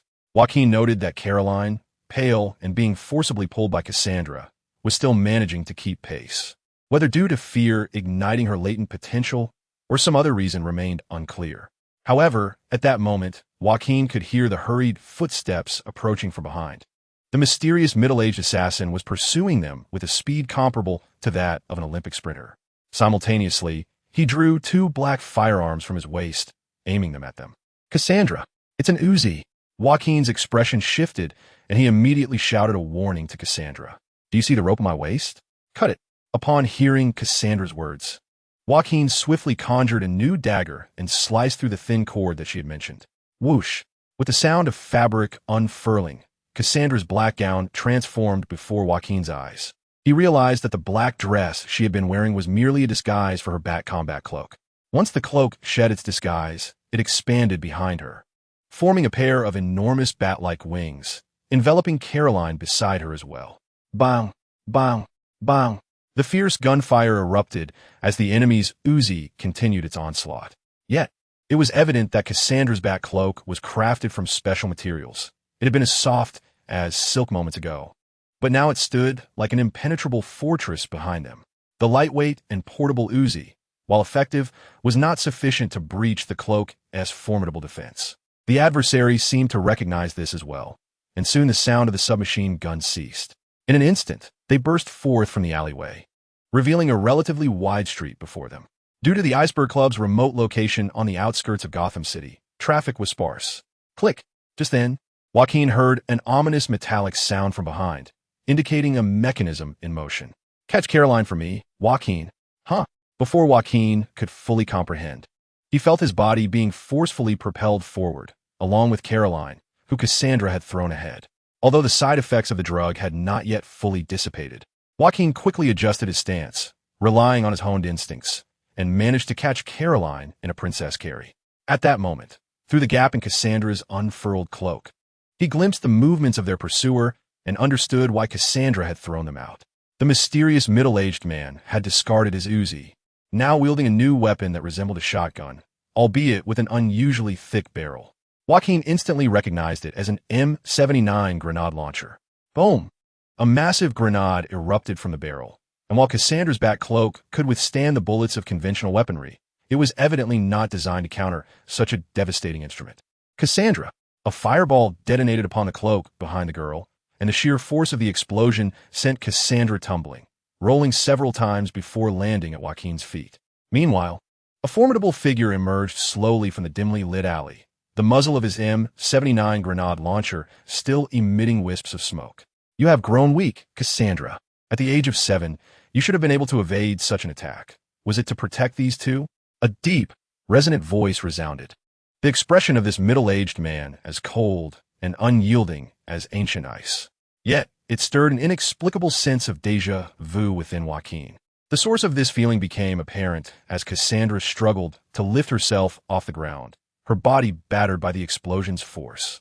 Her steps were unsteady, a trickle of crimson blood staining her lips. People do grow, father. I am no longer the silent weapon you forged. Joaquin furrowed his brow, immediately recognizing the adversary before them. Undoubtedly, he was Cassandra's biological father, David Kane, a world-renowned assassin within the Assassin Alliance. A perfect killing machine requires no emotions. This is the shared expectation of the ninja master and myself. You have disappointed me, Cassandra. David Kane's voice was devoid of emotion as he resolutely raised the M79 grenade launcher, his finger poised to pull the trigger. Suddenly, the sweet sound of slicing air pierced the tension as a bat-shaped shuriken spun from Cassandra's hand, arcing gracefully before striking the metal barrel of the grenade launcher. Boom! In a brilliant explosion, a dazzling firework erupted from David Kane's hand, providing Cassandra the opportunity she needed. Seizing the moment, she wielded the sharp shuriken like a dagger, sprinting towards David Kane with ghostly swiftness. Clang! However, her ambush was thwarted. In the instant the grenade launcher was compromised, David Kane cast it aside and deftly drew a tanto from his waist, parrying Cassandra's weapon with movements as precise and fluid as clockwork. Stay back and do not run. Leave everything to us. Joaquin gently laid the now limp Caroline on the ground, acutely aware that no matter how skilled Cassandra was, she could not confront her foe in her current state after enduring a grenade blast. David Kane engaged Cassandra with his left hand's blade, while his right hand retrieved the Uzi submachine gun from his waist, leveling it at her abdomen and mercilessly pulling the trigger. Tot. Flames erupted from the gun's muzzle as Cassandra relinquished her shuriken, executing a backward leap to evade the hail of bullets, her tattered cloak shielding her. Yet, David Kane showed no intention of granting his daughter a moment's respite. Upon seeing the bullets deflected by her cloak, he immediately lunged at her with the tanto raised. Although Cassandra sought to evade once more, she unexpectedly coughed lightly. Her internal injuries from the recent shell shock flaring up, causing a momentary hesitation in her movements. David Kane's expression remained as impassive as ever. His blade was raised high, then mercilessly swung down towards the brief opening that appeared in Cassandra's defense. At that instant, however, David Kane abruptly withdrew, not out of pity, but rather to deliver a powerful elbow strike into the empty space behind him. A dull thud echoed through the air, and in the next moment, Joaquin's figure, previously cloaked in invisibility, was revealed as he let out a pained grunt and was sent flying backward. Seizing this opportunity to counterattack, Cassandra gritted her teeth, enduring her injuries as she brandished a bat-shaped shuriken towards David Kane's throat. Yet, he offered no opening. After deftly leaning back to evade the projectile, he retaliated with a swift thrust of his dagger into Cassandra's thigh, although she endeavored to stifle her cries. The blade piercing her muscle had undeniably impaired her ability to move. Their coordination was abysmal, the timing of their attacks utterly lacking in harmony. David Kane's commentary faltered mid-sentence as he witnessed Cassandra forcibly grasping the blade embedded in her leg, resolutely preventing him from withdrawing it. A sharp whoosh sliced through the air behind him, and for the first time that day, David Kane's expression shifted, recalling the last time he heard such a sound, which had cost him his sniper rifle. He was acutely aware of the power behind this incoming attack. With a swift decision, he abandoned the idea of extracting his dagger, instead turning to shield his throat with his arm. Blood erupted as Joaquin's dagger found its mark in David Kane's forearm. Despite the injury, the seasoned assassin remained unflinching, pivoting to deliver a powerful punch squarely to Cassandra's face, sending her sprawling. David Kane frowned slightly, for he noted that despite being knocked away, Cassandra, though bloodied, did not succumb to the expected dizziness. He knew well that even with a dagger embedded in him, his strength should have ensured a different outcome. Upon seeing the wound in his arm, oozing dark purple blood, his pupils constricted. He swiftly retrieved a metal ring from his waist and secured it around his upper arm, seemingly attempting to staunch the flow of blood. It is indeed a potent toxin that even affects my constitution. Jacqueline Zhou, you are as perilous as Talia warned. Failing to eliminate you at the outset was my grave miscalculation. David Kane turned his gaze, cold and steely, towards the rising figure of Joaquin, who dusted himself off, a semblance of smirk playing on his lips. You flatter me, Mr. David Kane. It is not too late for you to strike. However, my principle is to refrain from aggression unless provoked. Since you seek my life, I suppose being killed in front of your own daughter would not elicit any complaints, would it? Chapter 70. Test subjects L006 and L008. To be frank, in the presence of David Kane, Joaquin felt a twinge of uncertainty. After all, this man existed at the pinnacle of human combat prowess within the DC universe. While he may not rival the likes of Shiva and Cassandra, he certainly stood as a formidable opponent on par with Batman. Unlike the self-taught adversaries Joaquin had previously encountered, such as Black Mask and Zash, David Kane was a meticulously honed, lethal entity nurtured by the League of Assassins, leaving little room for error. Cassandra might have been capable of engaging him directly in her prime, but the unfortunate reality was that she had sustained severe internal injuries while shielding them from a grenade explosion. Fortunately, despite her initial wounds, she still managed to create an opportunity for Joaquin to ambush David Kane.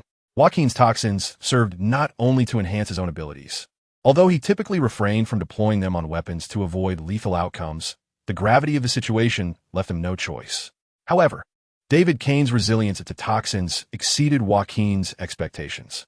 The venom Joaquin employed was designed to be instantly incapacitating, yet David, quick on his feet, utilized a metallic ring to staunch the flow of blood. Though his left arm was incapacitated, he appeared largely unscathed. Cassandra, while free from immediate mortal peril, had nonetheless suffered considerable damage from David's previous strike, compounded by the knife wound in her thigh, rendering her assistance temporarily unattainable. Despite his inner turmoil, Joaquin masked his unease with a forced smile, understanding that displaying fear was a cardinal sin in combat. Engaging in conversation to buy time was a tactic he had mastered. If memory serves, your League of Assassins has a pact with Batman prohibiting interference in Gotham, correct? Are you truly willing to unilaterally breach that agreement? With his primary skills, deceptive magic and dual poison blades, on cooldown he aimed to prolong the encounter, granting Cassandra a moment to recuperate. Although David Kane's left arm hung uselessly, there was no hint of panic on his face. He slowly raised his Uzi, aiming it at Joaquin, who was fully prepared for battle. Yet, for reasons unknown, David refrained from pulling the trigger. We have not violated our agreement, for the League of Assassins has fixated solely on her from the very beginning. David's gaze shifted, his cold eyes landing on Caroline, who sat trembling on the ground, paralyzed by fear. Her once vibrant face had drained of color, eyes wide in shock as she stared at David. I am test subject L006? What does this mean? But David did not respond to her inquiry, instead redirecting his attention back to Joaquin. The experimental subject L006 is not listed among the citizens of GCPD, thus does not qualify as a Gothamite. In fact, you are in the same predicament, experimental subject L008. Of course, I have heard Talia refer to you as Jacqueline Zhou. Is that correct? The designation of experimental subject L008? Joaquin was momentarily taken aback, realizing that he and Caroline were both products of the same Assassin's League experiment, and astonishingly, there were at least 8 others like them. He had initially believed himself to be an accidental byproduct of this experiment, often questioning the absurdity of the League's attempt to resurrect the Joker. However, it now seemed that there were deeper secrets lurking beneath the surface. Yet, Joaquin quickly suppressed his burgeoning curiosity. Although he had many questions, this was not the time to pursue them, nor would he foolishly press an enemy for answers, allowing them to lead him by the nose. You are merely engaging in a verbal game of evasion. You must understand that we are under the scrutiny of Batman, who is already aware of the situation here and will soon... David Kane interjected with a derisive snort, casting a cold, disdainful gaze towards Joaquin. I'm not Talia, that lady entangled with Batman. To me, everything outside of fulfilling my mission is impure. I will not allow any trivial emotions to cloud my judgment or interfere with my objectives. Am I also considered impure in your eyes? Cassandra's unclear voice emerged from behind David Kane. Withdrawing a small blade, she leaned on it for support as she unsteadily rose. David Kane slightly turned his face, pausing for a moment before responding without a flicker of emotion. Of course not. You are of particular importance to me. Joaquin could clearly observe Cassandra's eyes widen in disbelief as she looked at David Kane.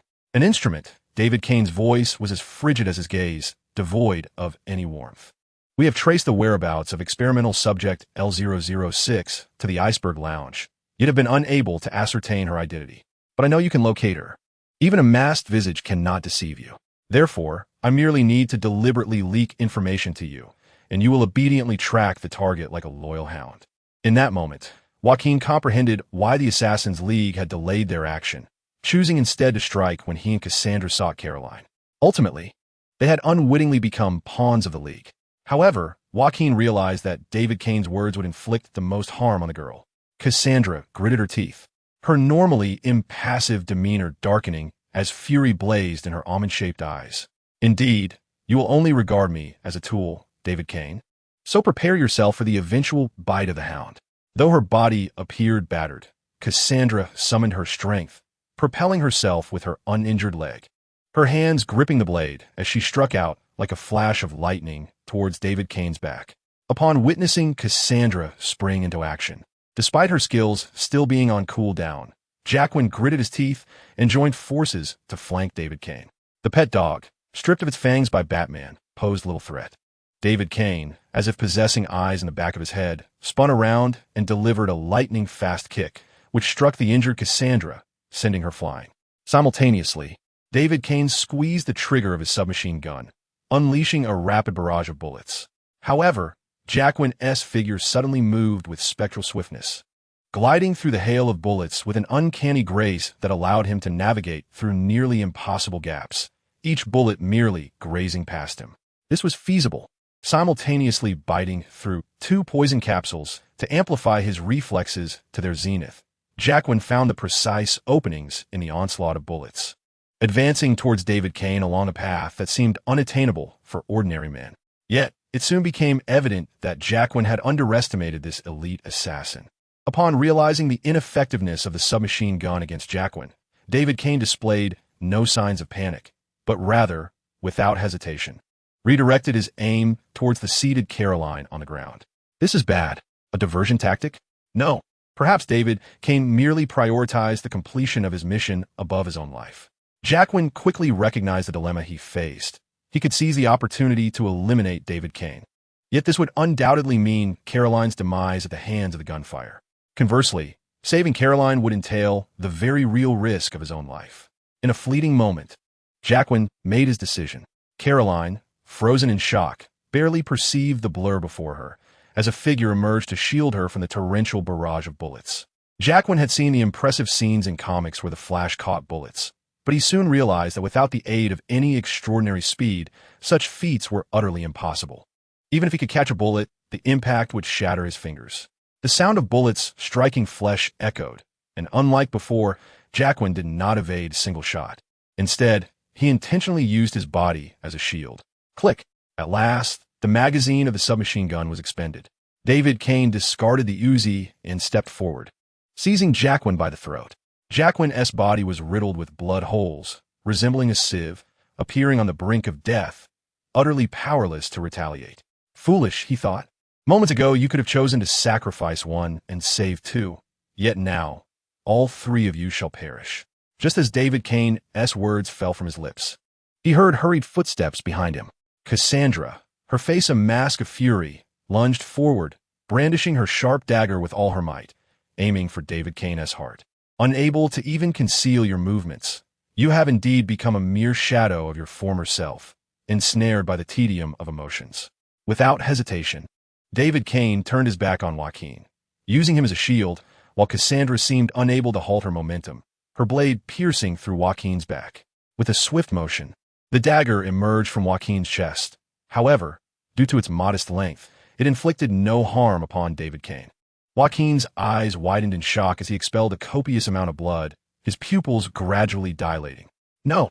Cassandra let out a cry of anguish and swiftly withdrew the dagger from Joaquin's back.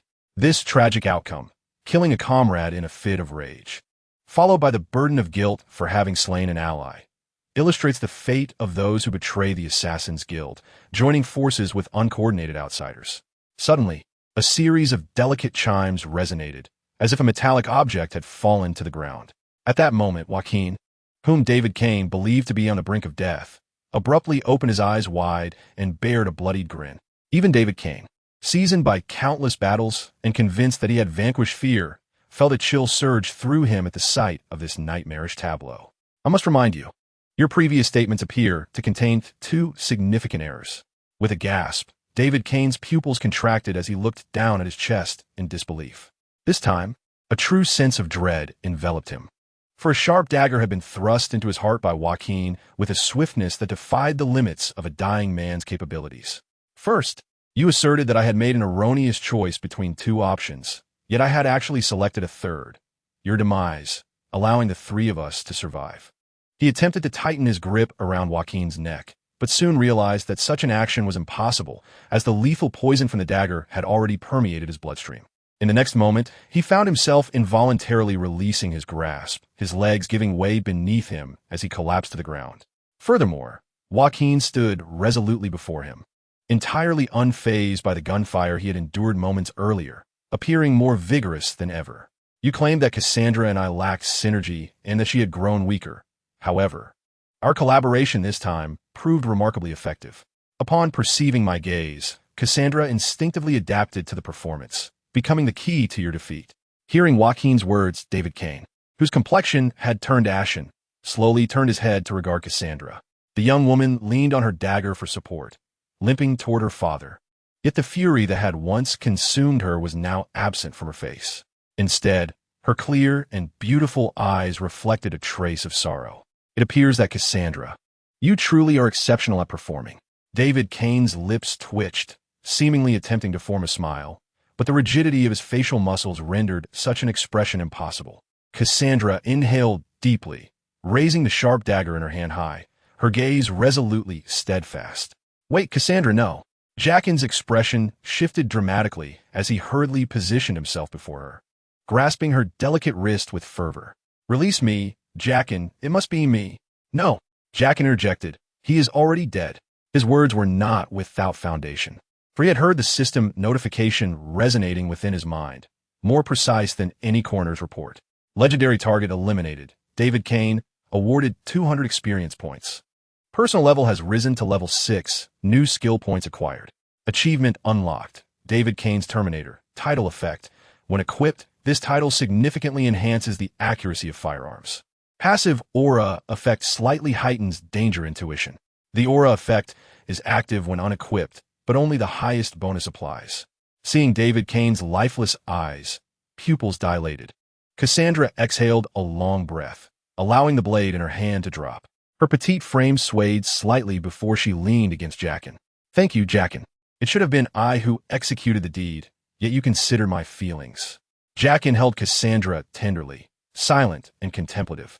He felt too embarrassed to reveal that his intervention stemmed from a fear of Cassandra claiming the kill and leaving him devoid of experience points. Yet, he had crossed a line, and to have slain a comrade's kin made adherence to the principle of non-lethal engagement seem insurmountably challenging. At that moment, Cassandra suddenly lifted her head, alert, gazing toward the alley they had just exited. Jacqueline, they? Yes, I know, Jacqueline responded, acutely aware of the hostile presence emanating from the alley's end. It appeared that the newly acquired title had indeed granted him a passive sense of danger. The assassins from a league would likely find their location soon, although Jacqueline possessed the ability to defend himself. The presence of an injured Cassandra and the defenseless Caroline would complicate any potential skirmish. However, Jacqueline's thoughts turned to the new skill points he had just obtained, leading him to formulate a new strategy in his mind. Chapter 72. Illusion. The commander has been confirmed dead, David Kane. The first squad is engaged in body recovery. The second squad is in pursuit of a target, located on Princeton's 7th Avenue, where the experimental subject L008 is fleeing. On the desolate streets, blood-soaked Jacqueline sprinted into the night. Commence action. The third and fourth squads will coordinate to encircle. Whoosh! As Jacqueline rounded the corner, figures clad in tight leather armor and adorned with brass masks emerged almost simultaneously from rooftops, alleys, and the opposite street corner. Assassins of the League. 1, 2, 3, 9. Jacqueline swiftly counted the 9 individuals surrounding them, each wielding gleaming daggers, effectively sealing off all avenues of escape. According to Cassandra, with the death of their leader, David Kane, the remaining members of the Assassin Alliance would face severe repercussions, possibly even extermination, should they return empty-handed. To mitigate their penalties, they were compelled to bring back tangible results. From David Kane's previous statements, it was clear that their targets included not only the entity referred to as Subject L006, Caroline, but also Jacqueline himself. Thus, in the absence of Caroline, eliminating Jacqueline and returning with his lifeless body was their only recourse. Well, it seems I cannot evade this fate. Do you intend to confront me one by one, or will you attack in unison? You are undoubtedly aware that I differ from Batman. I harbor no qualms about taking lives, as your leader's demise clearly illustrates. Despite the myriad of bloodied holes in his attire, Jacqueline exuded an unwavering spirit, appearing neither injured nor deterred. He weighed the dagger in his hand, casting a mischievous smile towards the encircling ninjas of the Assassin Alliance. Yet, it was evident that Jacqueline's intimidation held little sway, as these ninjas displayed not a flicker of hesitation. They were seasoned assassins, rigorously trained and far from the disarray of Black Mask's minions. Suddenly, one of the ninjas lunged directly at Jacqueline, while the others remained steadfast, unmoving. Are they attempting to engage in a war of attrition? If so, that plays directly into my hands. Jacqueline effortlessly sidestepped the ninja's downward strike, retaliating by thrusting his dagger forward, aiming for the enemy's heart. However, in that fleeting moment, a chill coursed down his spine. His instincts screamed a warning, causing every hair on his body to stand on end. Meeting the resolute gaze emanating from the ninja's mask, Jacqueline swiftly altered his attack, converting the thrust into a powerful push that sent his adversary sprawling. Boom! The explosive sound reverberated, nearly toppling Jacqueline from his feet. The ninja he had repelled detonated violently, scattering charred flesh and blood across Jacqueline. Self-detonation? Truly, Rei Xiaogu is a testament to the wisdom of the old Middle Eastern ways, having trained such a rabble. Yet, Jacqueline had little time for sarcasm, as the ringing in his ears from the explosion still echoed, and 2 more ninjas were already charging at him from either side. Bang! Bang! This time, Jacqueline was not as fortunate. although he managed to kick one assailant away and swiftly slice the throat of another with his dagger. In the next instant, both enemies exploded simultaneously. There was no evading this blast, leaving him momentarily disoriented. As Jacqueline struggled to regain his footing, the next wave of attackers surged forward, granting him no respite. 5 assailants launched their assault from all directions, while one leapt from a comrade's arm, soaring through the air to descend upon him. For Joaquin, who still wobbled from the impact of the recent explosion, this was an inescapable deadlock, an absolute trap from which he could not flee. The cacophony of successive explosions erupted with a deafening intensity. When the smoke finally dissipated and the remnants of flesh and blood descended, Joaquin, charred and bruised, slowly collapsed onto the ground. Among the 9 assassins from the Alliance, only one remained, faced with the gruesome remains of his comrade, whose body had been obliterated by the blast. His gaze remained as cold as ever. Were it not for the necessity of confirming Joaquin's demise, he would have unhesitatingly joined his fallen ally in self-detonation. He treaded upon the scattered remains and entrails of his partner, approaching Joaquin, and raised his sharp dagger high. Observing the regret and unwillingness etched upon Joaquin's face, the surviving assassin felt no stir of emotion. He had witnessed far too many targets display such expressions. For the Assassin Alliance, for the Ninja Master. With a determined thrust, the blade plunged downward, effortlessly piercing Joaquin's heart. How unfortunate it was that he could not claim a single head. All had been lost to self-detonation. So be it. The last ninja's expression morphed into disbelief as the body he had confirmed moments ago suddenly dissipated into a wisp of smoke, replaced by 3 oddly shaped boxes from which peculiar clown dolls sprang forth, emitting a jarring, shrill laughter. Second team, third team, fourth team, report your status. What is this? No. The first team, currently engaged in the retrieval of David Kane's body, exchanged bewildered glances upon hearing the screams emanating from their communicator. Should we continue the mission? One member inquired, glancing at the bag containing David Kane's remains. After a moment's hesitation, he shook his head. The Ninja Master had made it abundantly clear that, in the event of an unexpected incident involving the commander, retrieving his body was paramount. Moreover, since all 9 of them had failed their mission, it was impossible for just the 3 of them to succeed. Meanwhile, in a narrow alleyway less than 500 meters from the Iceberg Club, Joaquin jolted awake, drenched in cold sweat and gasping for breath as though emerging from a nightmare. Are you all right, Joaquin? Hearing Cassandra's voice beside him, Joaquin waved his hand lightly. I'm fine, truly. Not a scratch on me. It's just that when I finally controlled my clone, it felt as if I experienced everything it did, including pain and touch. But let us put that aside for now. Have we contacted Barbara? We have. Barbara said Dana and Harley are tied up with critical tasks, but have informed Walker, who is on standby, to come assist us. For safety's sake, we should lie low for a while. As Cassandra softly inhaled sharply, Joaquin noticed that the wound on her foot continued to bleed profusely. A simple bandage appeared insufficient. Just then, the window of the hotel room above them abruptly swung open, and upon seeing the familiar figure leaning out, Joaquin felt an immediate sense of relief.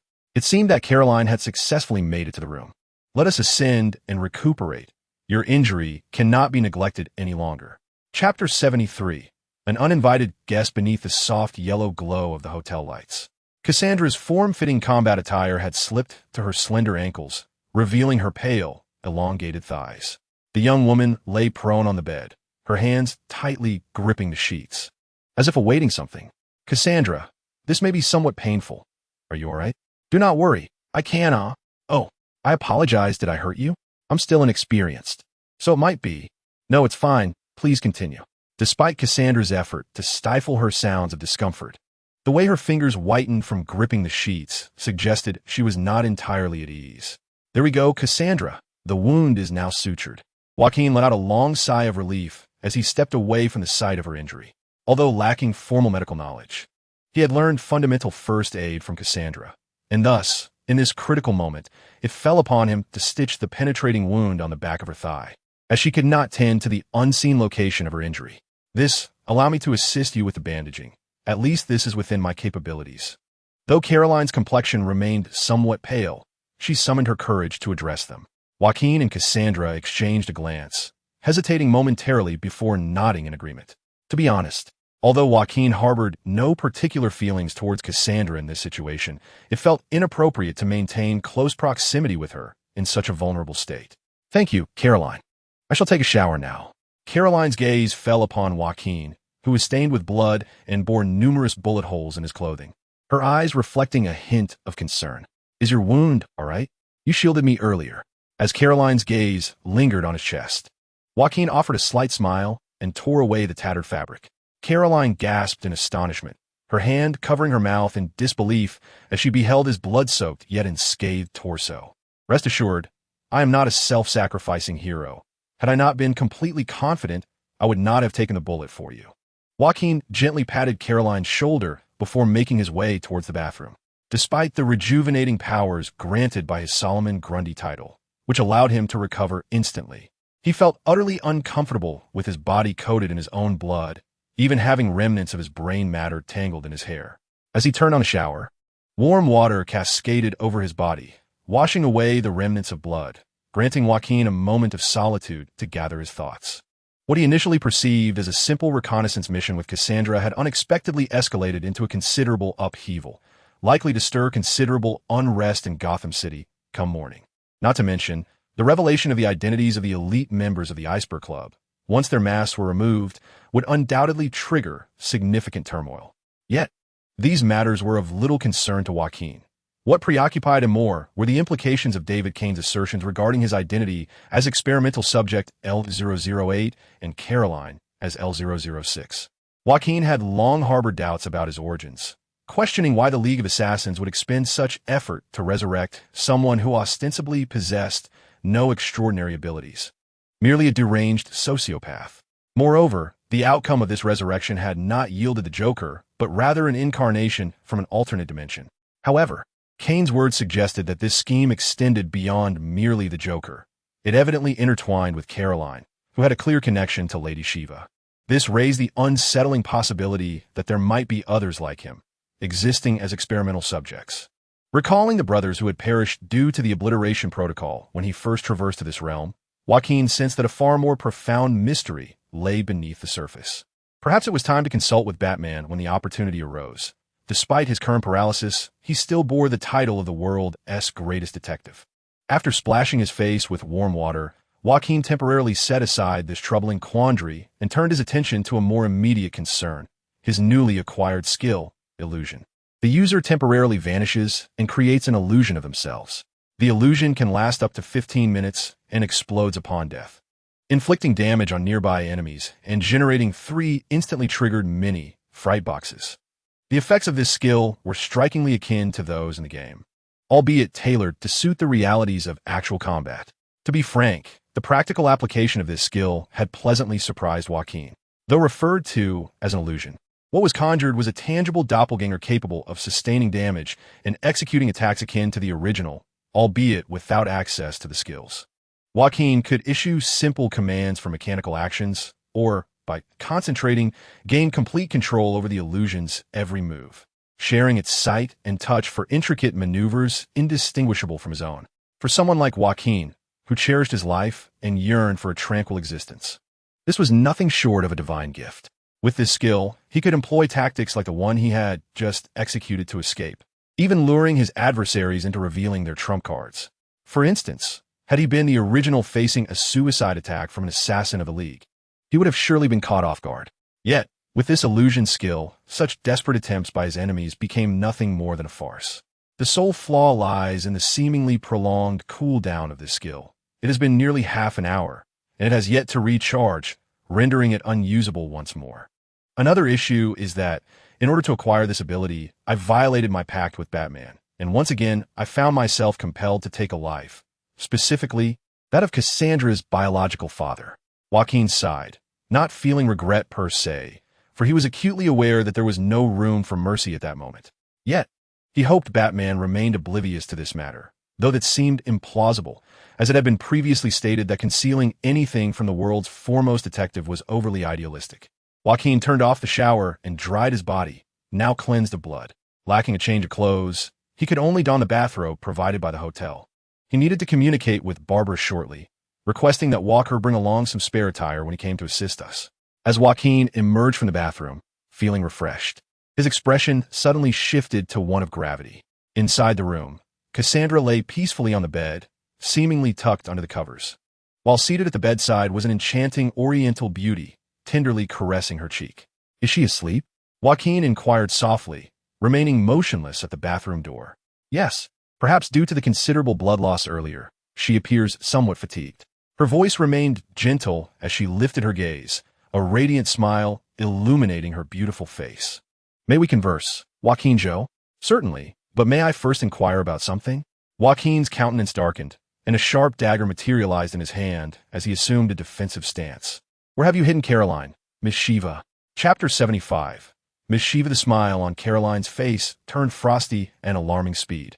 Her beautiful eyes suddenly brimming with a chilling intensity that could plunge one into icy despair, rendering her a stark contrast to the woman who had, just moments ago, smiled warmly. In both appearance and voice, this woman bore an uncanny resemblance to Caroline.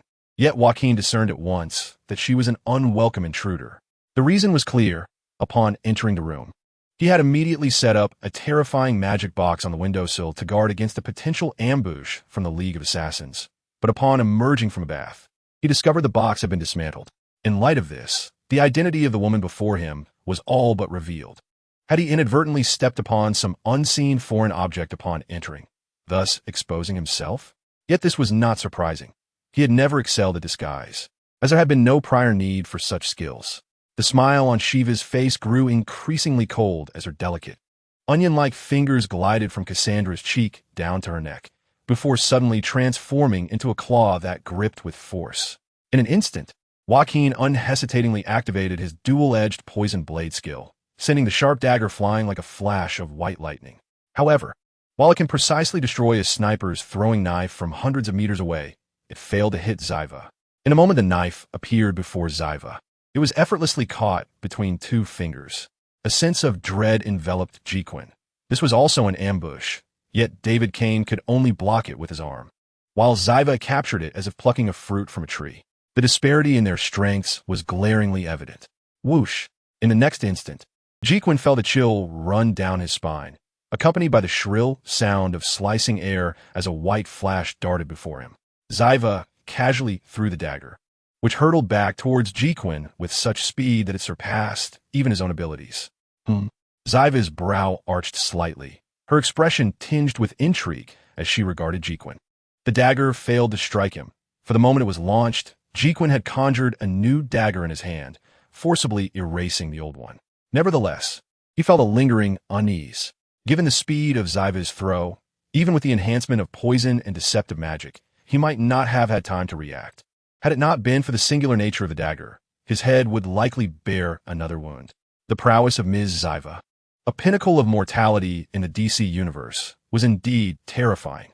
True, while there was an element of trickery involved, it was nonetheless efficient. However, you did not aim directly for my vital points. You merely targeted my shoulder, correct? Rising from the bedside, Ziva showed no intention of attacking Cassandra again. Yet her gaze towards Jacqueline was as piercing as a sword. "This is my final warning to you, Jacqueline Zhou. I can endure your audacity in challenging me, and I might even tolerate any despicable methods you employ to ambush me.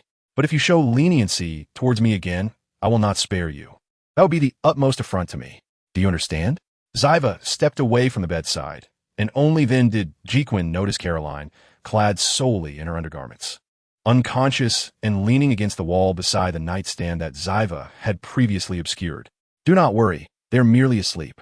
This is a special herb from the East, which calms the mind, aids sleep, and enhances the body's recovery."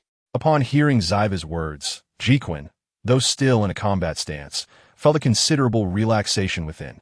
From this situation, it seemed Ziva had no intention of engaging him in battle, although he had narrowly escaped death due to a mere warning. There was no doubt that Ziva remained a perilous woman. "So, what brings you here, Ms. Ziva? If it is to reminisce with your daughter or sister, it will be best to do so when they are awake. Did I not already mention? Jacqueline Zhou, I wish to speak with you." Ziva approached Jacqueline, extending her finger to cradle his chin, but he recoiled as if electrocuted. If it were Caroline making the same gesture, Jacqueline might have felt a flutter of attraction. However, in the presence of Ziva, He felt merely the instinctual response of a creature sensing the proximity of a formidable predator. The conversation is quite agreeable, Miss Shiva, yet I must implore you to refrain from any inappropriate gestures. After all, it is commonly understood that there should be a certain decorum between men and women. You have clearly crossed boundaries with my daughter earlier, exploring sites that ought to remain private, and now you address me with such remarks? Joaquin found himself momentarily speechless, a heaviness settling in his heart as he gleaned from Shiva's words that she had likely been observing them for some time. Do not be alarmed. I had no intention of feigning maternal instincts at this juncture. I merely wish to propose a modest transaction, one that poses no detriment to you. Joaquin furrowed his brow. Another transaction was on the horizon. His previous dealings with Batman had proven rather unfavorable, and he was reluctant to entangle himself in further complications. The first matter is rather straightforward. Although Joaquin remained silent and unresponsive, Shiva leaned in closer to whisper in his ear, I require you to father a child with Cassandra. What? Joaquin's eyes widened in disbelief as he stared at Shiva. Wait, what exactly are you implying? Do you not fancy Cassandra? In that case, I would not mind. Although at my age, it may take several attempts to succeed. Alternatively, Caroline could also suffice. Joaquin felt utterly bewildered.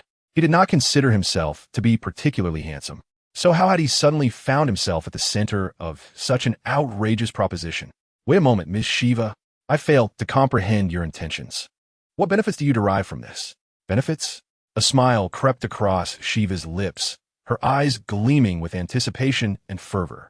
Much like the reason I bore Cassandra, I seek to witness the emergence of a perfect assassin that transcends my capabilities, whom I shall then cultivate to the pinnacle of martial prowess, only to defeat them myself, elevating my own skills to an even greater realm.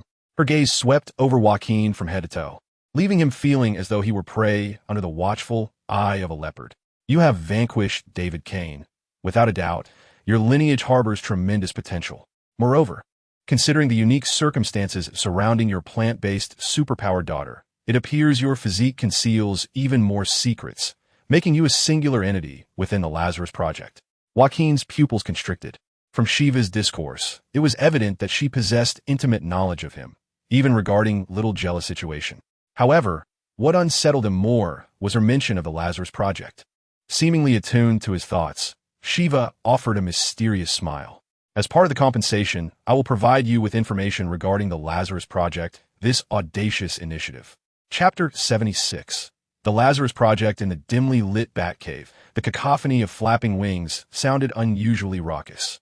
Bruce Wayne, seated before a large screen, furrowed his brow. He donned his bat cowl and maneuvered his electric wheelchair to turn slowly.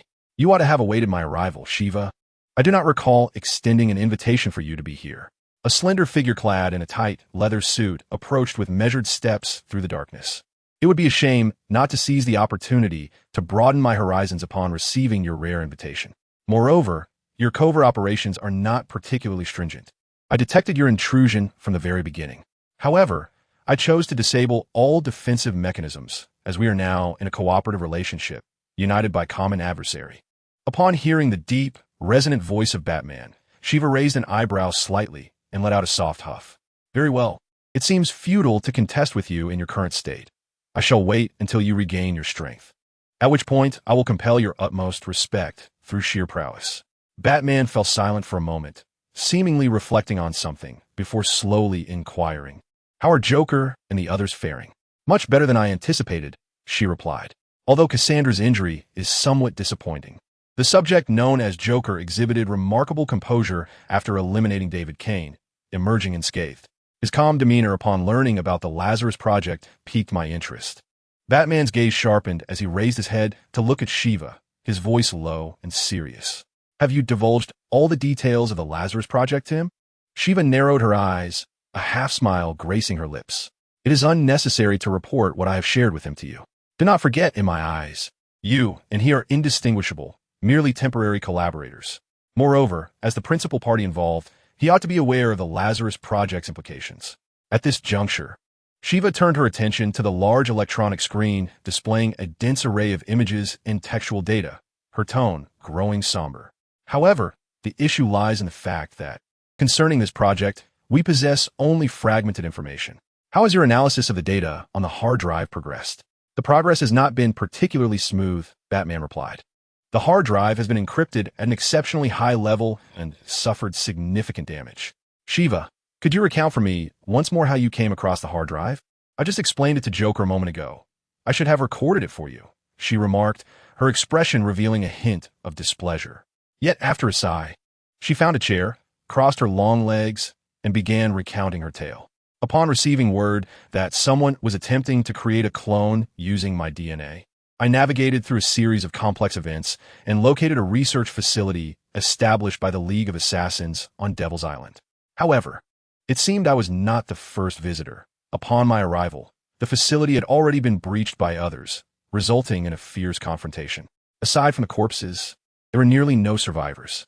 Almost all electronic devices within the facility were programmed for self-destruction, severely limiting my ability to acquire any useful information, save for this hard drive.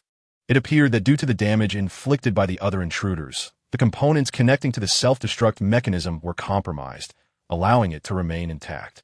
As I endeavored to extract information from the hard drive, I was met with a startling image. Shiva raised her hand, pointing to a large screen displaying what appeared to be a photograph taken with a mobile device. The image revealed a severely shattered monitor, with the names of several folders faintly visible. L003 The Flash, L004, L005 Lantern, L006 Shiva, L007 Batman, L008 Joker, L009 Kryptonian. Naturally, my primary concern was the folder bearing my codename, prompting me to immediately access the contents of folder L006.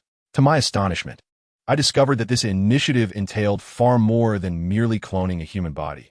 Their objective seemed to revolve around achieving flawless resurrection. Batman remained silent, lips pressed together, his brow furrowed in deep contemplation.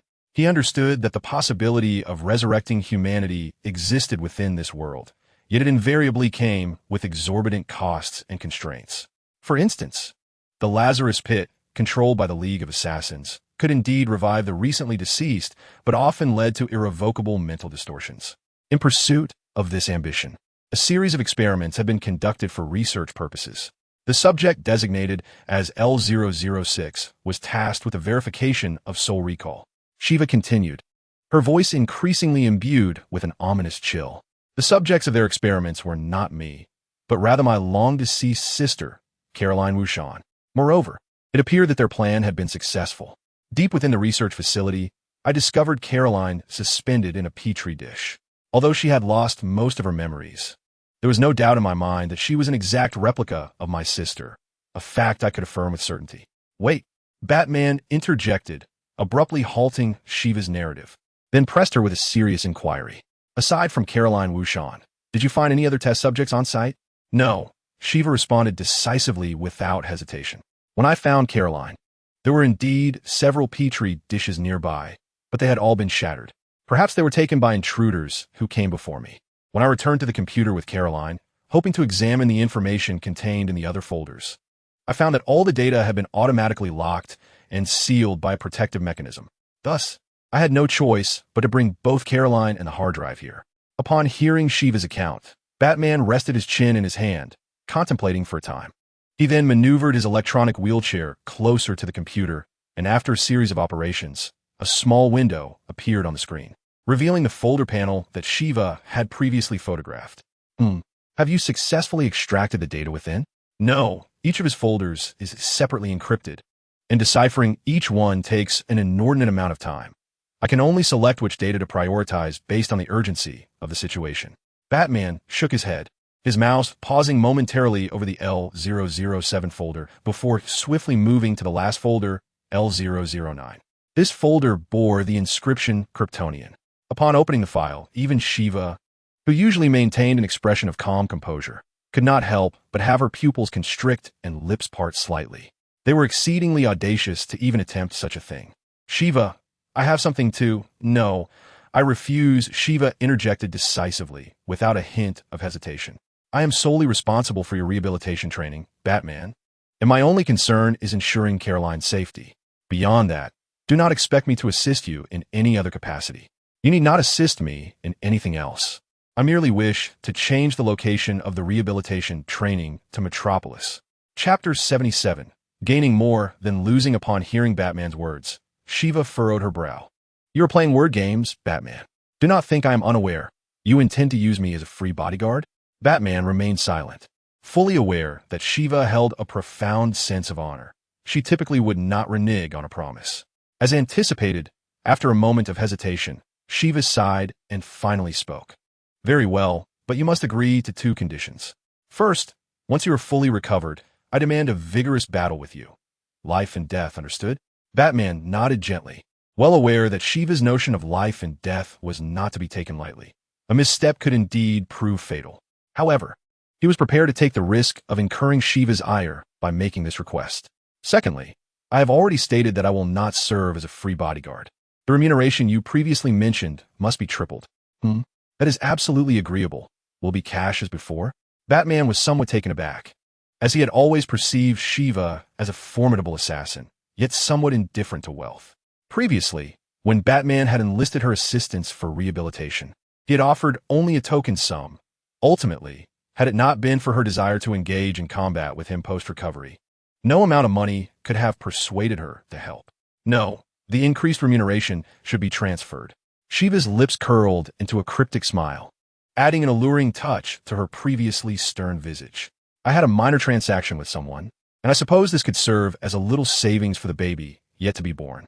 Meanwhile, at the entrance of the dilapidated warehouse, serving as their base, Joaquin suddenly felt an inexplicable chill, hunching his shoulders and casting a wary glance around him. Zash, followed by David Kane, and ultimately Lady Shiva, tonight, Joaquin had faced individuals of various combat proficiency levels within the DC universe. Was he catching a cold? Perhaps he should indulge in a warm beverage. After all, Walker had only been clad in a bathrobe when he brought him back. Thank you, Barbara. My nerves have been somewhat overly sensitive lately. Joaquin accepted the steaming cup of coffee from Barbara, taking a delicate sip that brought clarity to his mind, invigorated by the caffeine. What of Cassandra and Caroline? How are they faring? They remain in a state of slumber, much like before. However, apart from that, there appears to be no imminent danger to their lives. What exactly transpired, Joaquin? The GCPED is in disarray. They were initially occupied with Zash's case, but then news of trouble at the Iceberg Lounge surfaced. Joaquin hesitated, deciding it was best not to conceal anything from Barbara. He relayed the entire sequence of events in detail, omitting only the specifics of Shiva and her dealings. The League of Assassins and the Lazarus Project. Upon hearing this, Barbara's expression grew serious. She adjusted her glasses with her onion-like fingers, an aura of intellect and wisdom emanating from her clear, penetrating gaze. It appears the League of Assassins will continue to target you and Caroline. What do you intend to do, Joaquin? Joaquin shrugged, offering a wry smile tinged with resignation. What else can I do? To be frank, I yearn for a tranquil life and have no interest in this absurd plan. But if they persist in seeking trouble, I shall not remain idle. As he uttered the final words, a hint of cold resolve seeped into his tone. Since arriving in this time, even if forced, Joaquin had taken the lives of more foes than he could count on 2 hands, nurturing a certain darkness within him. Barbara cast a concerned glance at Joaquin, her lips parting as if she wished to speak, but hesitated. Sensing her unease, Joaquin quickly adjusted his demeanor, smiling reassuringly. Fear not, Barbara. I shall strive to maintain control and reduce unnecessary bloodshed, unless, of course, a reckless fool comes charging toward their demise. In that case, I will not hesitate to defend myself. Barbara sighed softly, nodding gently. I understand your predicament. In such circumstances, adhering strictly to a no-kill principle would only place you and your allies in jeopardy. Rest assured, Joaquin, I will keep this matter under wraps, all right? Just then a crisp chime rang out. Barbara retrieved her phone from her pocket and, upon glancing at the screen, her eyes widened in astonishment. What is it, Barbara? This is a message from Batman. He states that, as per our agreement, the sponsorship funds for this month will be halted. What? Joaquin nearly spilled his coffee, his first reaction being a bewildered inquiry into how Batman could possibly know he had taken a life. After all, when David Kane perished, the only witnesses were himself, Cassandra, and Caroline. Wait, perhaps there was indeed another individual who might have observed that grim scene. Calm down, Joaquin. I shall explain to Batman that your actions were born of desperation. Oh!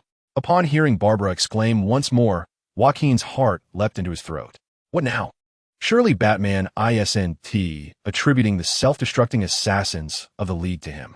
He had no intention of shouldering that blame, especially since he had earned not even a modicum of experience from it.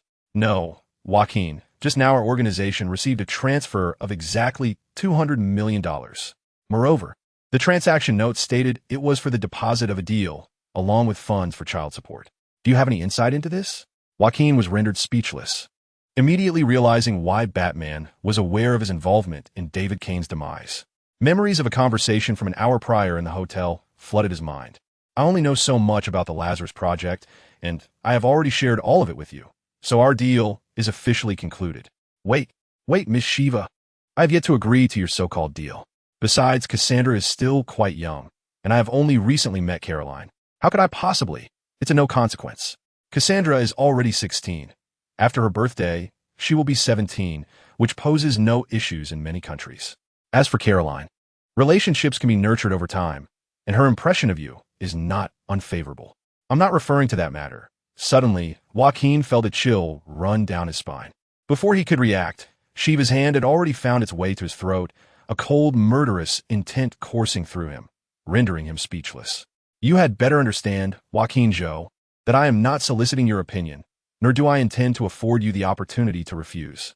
Then, with a delicate motion, Shiva's slender fingers glided along Joaquin's neck, lifting his chin ever so slightly. However, you still possess the power of choice. If you are disinterested in either of them, I shall return to seek you out once I complete my current task. In the meantime, do take care to preserve your life. Gazing upon Shiva's queenly and imperious demeanor, Joaquin could only manage a wry smile in his heart. What has become of this world? Am I, a grown man, truly being subjected to such indignities? Chapter 78. Man-Bat 1 week after the Assassin's League attack, Arkham Asylum, nestled within the eerie woods on the outskirts, emanated an especially sinister aura, particularly amidst the chorus of cicadas at dawn, where faint screams from within the asylum could be heard, amplifying the unsettling atmosphere. Yet at that moment, 3 figures stood at the entrance of the asylum. Birar, why is it so cold here? Sheriff Gordon, how much longer must we wait? A man with a face marked by excess flesh and a prominent belly rubbed his hands together impatiently, stating, I've already reminded you to dress warmly. Brock, it is nearly time. We agreed to meet at precisely 12 o'clock, and they have arrived. No sooner had Gordon's words left his lips than blinding white headlights approached from the distance, the roar of the engine shattering the tranquility outside the asylum. The screech of brakes heralded the arrival of a prisoner transport vehicle adorned with GCPD insignia, halting before the 2 detectives. Moments later, the door swung open, and a woman clad in a GCPD uniform leapt from the driver's seat. Thank you for your hard work, Montoya. Good evening, Sheriff Gordon. And Brock, why are you trembling? I can almost see the flesh on your face flickering. Noticing the female officer stifling a laugh, Brock scowled and rudely shoved the person beside him forward. Stop dawdling. Get this fellow in the vehicle so we can finish this transfer and call it a night. The woman, identified as Montoya, suppressed her amusement, her expression turning serious as she regarded the individual pushed before her. The person was obscured by a burlap sack over their head, rendering their features invisible. Clad in the garb of Arkham Asylum, their hands and feet were bound by gleaming metal shackles. Sheriff Gordon, this is Jonathan Crane, the inmate being transferred from Arkham Asylum to Blackgate Prison today. Montoya nodded, raising a hand to signal. And soon a figure clad in uniform and wearing a police cap emerged from the passenger seat to escort the prisoner from the rear of the vehicle. Wait, Brock, who had previously appeared lethargic, suddenly adopted a sharp gaze and stepped forward with authority. I feel as though I've seen you before, yet you seem somewhat familiar. Enough. Brock, he is the new recruit recently assigned to Blackgate Prison, and I am acquainted with him. Perhaps you are merely fatigued and shouldn't frighten the newcomers, Gordon interjected, swiftly blocking Brock's advance. He then turned to Montoya. Be on your way, and exercise caution. Montoya stood tall and saluted before hastily returning to the vehicle, while the other uniformed figures secured the rear door and quickly made their way back to the passenger seat. The engine hummed to life, and the prisoner transport vehicle gradually receded under Brock's skeptical gaze. Sheriff Gordon, is it prudent to assign this high-risk transfer to Montoya and a newcomer? Gotham has been quite unstable of late, especially with rumors about your bat friend. The existence of my bat friend is itself merely a rumor, Brock. Speaking of rumors, tonight's operation is supposed to be classified. Think carefully if you have inadvertently disclosed anything to anyone. Upon hearing Gordon's unexpected inquiry, Brock's plump face suddenly displayed a hint of panic. It should indeed be nothing. After all these years, you know my Sheriff Gordon well. I've always been tight-lipped. Yes, I understand you perfectly. Why don't you head back inside? It's far too cold out here. Later, we can enjoy a late-night snack. And you can tell me about your complaints this afternoon regarding the overtime with those people. Huh? No, Sheriff Gordon. How could you possibly know? Just as Brock was pursuing Gordon into the asylum, the transport vehicle for prisoners had already reached the elevated highway on the outskirts of Gotham City. You're driving rather slowly, Renee. I told you to let me take the wheel. That is out of the question, even though we are partners now. Allowing someone with a record like you to drive a GCPD vehicle is rather outrageous.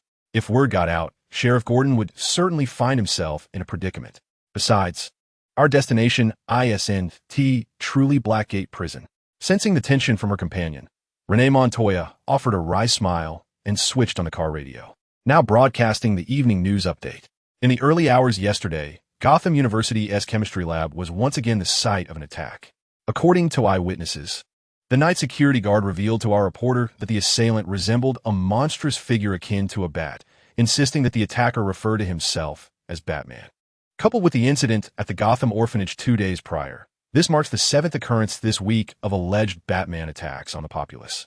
GCPD Chief James Gordon has declined to comment on these rumors, asserting that an investigation into the truth of the events will commence promptly.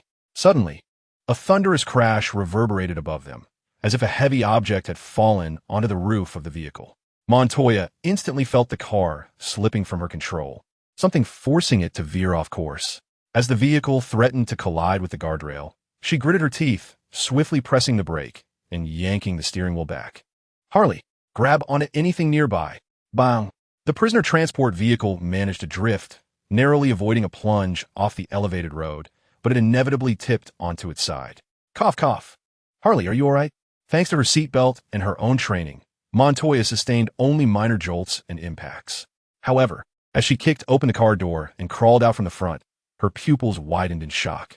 There, atop the overturned vehicle, loomed a colossal figure, not merely clad in a bat-like costume, but rather a true monstrosity resembling a bat, with ears as large as fans, a body covered in dark gray fur, and massive wings extending over 2 meters, not to mention a gaping maw filled with jagged teeth, a creature that one would expect to encounter only in nightmares. This was not Batman, but rather Man-Bat. So, it appears you are the true culprit behind the so-called Batman attack. Man-Bat paid no heed to Montoya. Instead, he viciously plunged his sharp lower limbs, difficult to classify as either feet or claws, into the metal side of the vehicle, seemingly attempting to tear the compartment apart with brute force. Bang, bang, bang. Montoya drew her handgun and aimed at the creature, firing several shots in rapid succession. Yet, when the bullets struck the surface of its fur-covered body, they failed to penetrate its defenses, instead inciting the creature's fury and redirecting its focus towards Montoya. Lower your head. Renee, I have a grand gift for him. Upon hearing the melodious voice from behind her, Montoya instinctively obeyed. At that moment, accompanied by the sound of a gunshot, she felt something was just above her head. Chapter 79. Madam, you wouldn't want your husband to. Bang! What soared past Montoya was a projectile the size of a fist, which, upon impacting the creature, unfurled into a net, enveloping it entirely. Crackle. The creature attempted to free itself from the massive net, constructed from an unknown material, but as soon as it moved, the net discharged a high-voltage current, releasing a pungent odor of charred flesh, causing the creature to writhe in agony on the ground.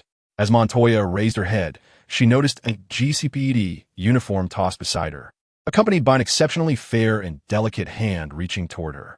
Thank you, Harley. No need for thanks, Renee. By the way, your uniforms are dreadfully uncomfortable, stuffy, and abrasive. With a charming smile, Harley Quinn, clad only in a light, form-fitting tank top, helped Montoya to her feet. She removed her police cap, allowing her red and blue-dyed pigtails to cascade over her slender shoulders, while in her hand, a modified firearm emitted wisps of smoke from its barrel. Montoya glanced back and spotted shards of shattered windshield on the ground, immediately understanding how Harley had made her escape. It seemed that at the moment the transport vehicle had overturned, she had fired through the windshield and slipped out unscathed. Just as my darling had predicted. Once the word was out about transferring Scarecrow, the target would come knocking. Yet, I hadn't expected such a bat-like creature to appear. Upon closer inspection, it was rather endearing, at least far more so than that vile bat in a tight uniform. Montoya couldn't help but internally critique Harley Quinn's sense of aesthetics. After all, in her eyes, the monstrous being bound in the net was hardly what one would describe as adorable. However, upon realizing that the recent offenses were not committed by the Batman she idolized, but rather this creature, she secretly breathed a sigh of relief. I am an agent of the GCPD, and you're under arrest in connection with multiple counts of burglary and aggravated assault. Montoya raised her handgun, cautiously approaching the creature.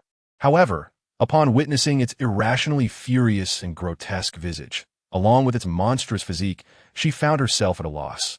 How could she even put handcuffs on such a beast? Do not worry, Renee. Darling has already deduced its identity and, along with the Oracle, devised a solution. Harley Quinn flashed a cunning smile, and from behind, she produced a syringe as thick as a garden hose. She then approached and, with a swift kick, overturned the creature known as the Man-Bat. Stay still. Rest assured, I possess a medical license, albeit in psychiatry. No sooner had she spoken than she bent down and forcefully plunged the syringe into the shoulder of the Man-Bat. Ah! The Man-Bat emitted a piercing cry of agony, and soon his body began to shrink rapidly. The dark, coarse fur vanished, and his face morphed like pliable clay. In a matter of moments, the Man-Bat had transformed into a somewhat emaciated male figure, yet his deeply sunken eyes still brimmed with a feral rage. Montoya recognized him instantly, having recently taken his statement herself. You are Professor Cochrane Stone. How did you end up like this? The Man-Bat, or rather, Cochrane Stone, let out a chilling, hollow laugh. His once scholarly visage had twisted into a gaunt mask of hatred and fury. Why? I too wish to inquire about that. Why has my life been utterly destroyed by that scoundrel in the car? Why have you apprehended him, yet refused to sentence him to death? Cochrane's voice was a hoarse roar, and with his reduced size, the restraints could no longer confine him. In a fit of rage, he leaped from the ground, lunging towards Montoya. Click! However, both Montoya and Harley Quinn acted with remarkable swiftness. Harley seized Cochrane's arm, and in the next instant, Montoya had produced a pair of metallic handcuffs, securing them around Cochrane's wrist. I sympathize with your plight, Professor Langston. However, prior to this, you have caused considerable harm to others. I must take you back for further questioning. I can divulge anything you wish to know, but first, that scoundrel must be torn to shreds. A peculiar and maniacal grin spread across Cochrane's face, and Montoya suddenly sensed impending danger. In the next heartbeat, Cochrane had firmly gripped Harley Quinn's wrist from behind. It's up to you, Francine. With a thunderous flapping of wings overhead, Montoya looked up, her eyes wide with disbelief. In midair, another colossal humanoid bat was descending rapidly. Compared to Cochrane's previous form, this new Man-Bat sported tawny fur and a more slender physique, clearly surpassing human dimensions. Boom! The new Man-Bat landed on the overturned transport vehicle, which had already been torn apart by Cochrane, grasping the jagged opening with its claws. The new Man-Bat wrenched the metal apart with a gut-wrenching screech, forcefully splitting the side of the vehicle. This is bad. Montoya thought of turning to hinder the newly arrived Man-Bat, but Cochrane, gritting his teeth, clutched her and Harley Quinn's wrists with a vice-like grip. Let go, Harley. We must, Montoya suddenly observed that, in the face of this predicament, Harley Quinn appeared utterly unconcerned, her face adorned with her characteristic radiant smile. No need to rush, Renee, thus far. Everything remains within my darling's expectations. Whoosh! At the moment the newly emerged Man-Bat tore through the side of the transport vehicle, a silver flash, akin to a lightning bolt, pierced her fleshly wings, splattering blood into the air and forming a crimson blossom. Ah! The Man-Bat emitted a piercing scream, her shrill voice accompanied by a higher frequency ultrasonic wave that spread outward, causing Montoya, Harley Quinn, and even Kirk to display expressions of discomfort. However, the Man-Bat's sonic assault abruptly ceased, for an unknown figure clad in prison garb had suddenly appeared behind her, gripping her neck with a vice-like hold. Harley the Serum, came the decisive voice of Joaquin from beneath the sack. It's here, darling. Harley flashed a flirtatious smile, and although one of her hands was firmly held by Kirk, she deftly hurled the syringe that had just pricked Kirk. Joaquin effortlessly caught it and with fluid grace, plunged it into the man-bat's neck. Similar to Kirk's earlier plight, the man-bat, now mounted by Joaquin, let out a tortured howl as her form began to shrink rapidly, transforming moments later into a softly gasping woman. "All right, don't move, Mrs. Francine Langston. You wouldn't wish to see your husband, Mr. Kirk, harmed, would you?" With one hand pressing firmly on Francine's smooth shoulder and the other lifting the sack from her head, Joaquin revealed a triumphant smile. Chapter 80. The Avenger, the Night Batman. Batman was assaulting citizens throughout the city. Upon hearing this news, Joaquin had already surmised the identity of the true culprit behind it all. After all, setting aside the fact that Bruce Wayne should still be confined to a wheelchair and not fully recovered, it was crucial to note that if Bruce had indeed succumbed to madness and dark impulses, Gotham would have long since devolved into a hellish nightmare. The Man-Bat, whose true name is Kirk Langston, was once a renowned zoologist and chemist in Gotham, specializing in the study of bat behavior and leveraging bat genetics to treat human ailments. From the GCPD files that Barbara had infiltrated, Joaquin learned that this world's Kirk had, months prior, successfully developed a unique bat serum that could effectively address human deafness by harnessing the ultrasonic communication abilities of bats. However, just as he had succeeded in persuading numerous Gotham elites, with the aid of his father-in-law, to invest in the production of this technology, a tragedy struck. The Scarecrow's prison break turned the gala into a scene of disaster. Worse still, his father-in-law succumbed to a vegetative state due to excessive blood loss and inhalation of toxic gas, depriving him of vital connections that could have aided him. Coupled with the haunting memories of that fateful night, numerous investors hastily withdrew their capital. The once ruined life of Cochrane Stone ultimately mirrored the trajectory of the original comic, as he injected himself with a specialized bat serum derived from mutations, transforming into a hybrid creature, half man, half bat. Although Joaquin surmised that Cochrane was indeed the Batman, he remained perplexed by the motivations behind his orchestrated attacks. The assault on a university lab might have aimed to procure materials for serum production. Yet the attack on the orphanage, targeting innocent civilians, seemed bereft of any logical benefit to him. Intriguingly, the Batman managed to strike whenever the GCPD was preoccupied with other cases, evading capture by all surveillance measures. This left the GCPD utterly powerless against him, and the nature of his crimes led many to speculate about the elusive Batman himself. While Joaquin harbored a modicum of sympathy for the unfortunate Cochrane, he recognized that he could not simply ignore him. The potential repercussions were dire. Not only might Batman penalize him for negligence, but their GKD organization, which relied on Batman's endorsement to earn the citizens' trust, would suffer damage to its reputation. Such fallout would complicate their routine patrols. Thus, under Barbara's guidance, they conspired with the GCPD to devise a plan to lure the Batman out of hiding, deliberately leaking information about transferring Scarecrow from Arkham to Blackgate Prison, creating an opportune moment for a strike. If their adversary were indeed Cochrane Stone, he would undoubtedly seize this chance for revenge, even knowing it to be a trap, akin to a moth drawn to a flame. Joaquin initially suggested using the real Scarecrow as bait, secretly contemplating whether to intentionally allow some leeway for Cochrane to exact his vengeance upon him. However, it seemed Gordon had discerned his thoughts and insisted that Joaquin impersonate Scarecrow as a precaution. Joaquin found himself questioning whether Gordon held a grudge over a recent jest made during a phone call with Barbara, as he narrowly avoided injury from the sudden appearance of the woman-bat.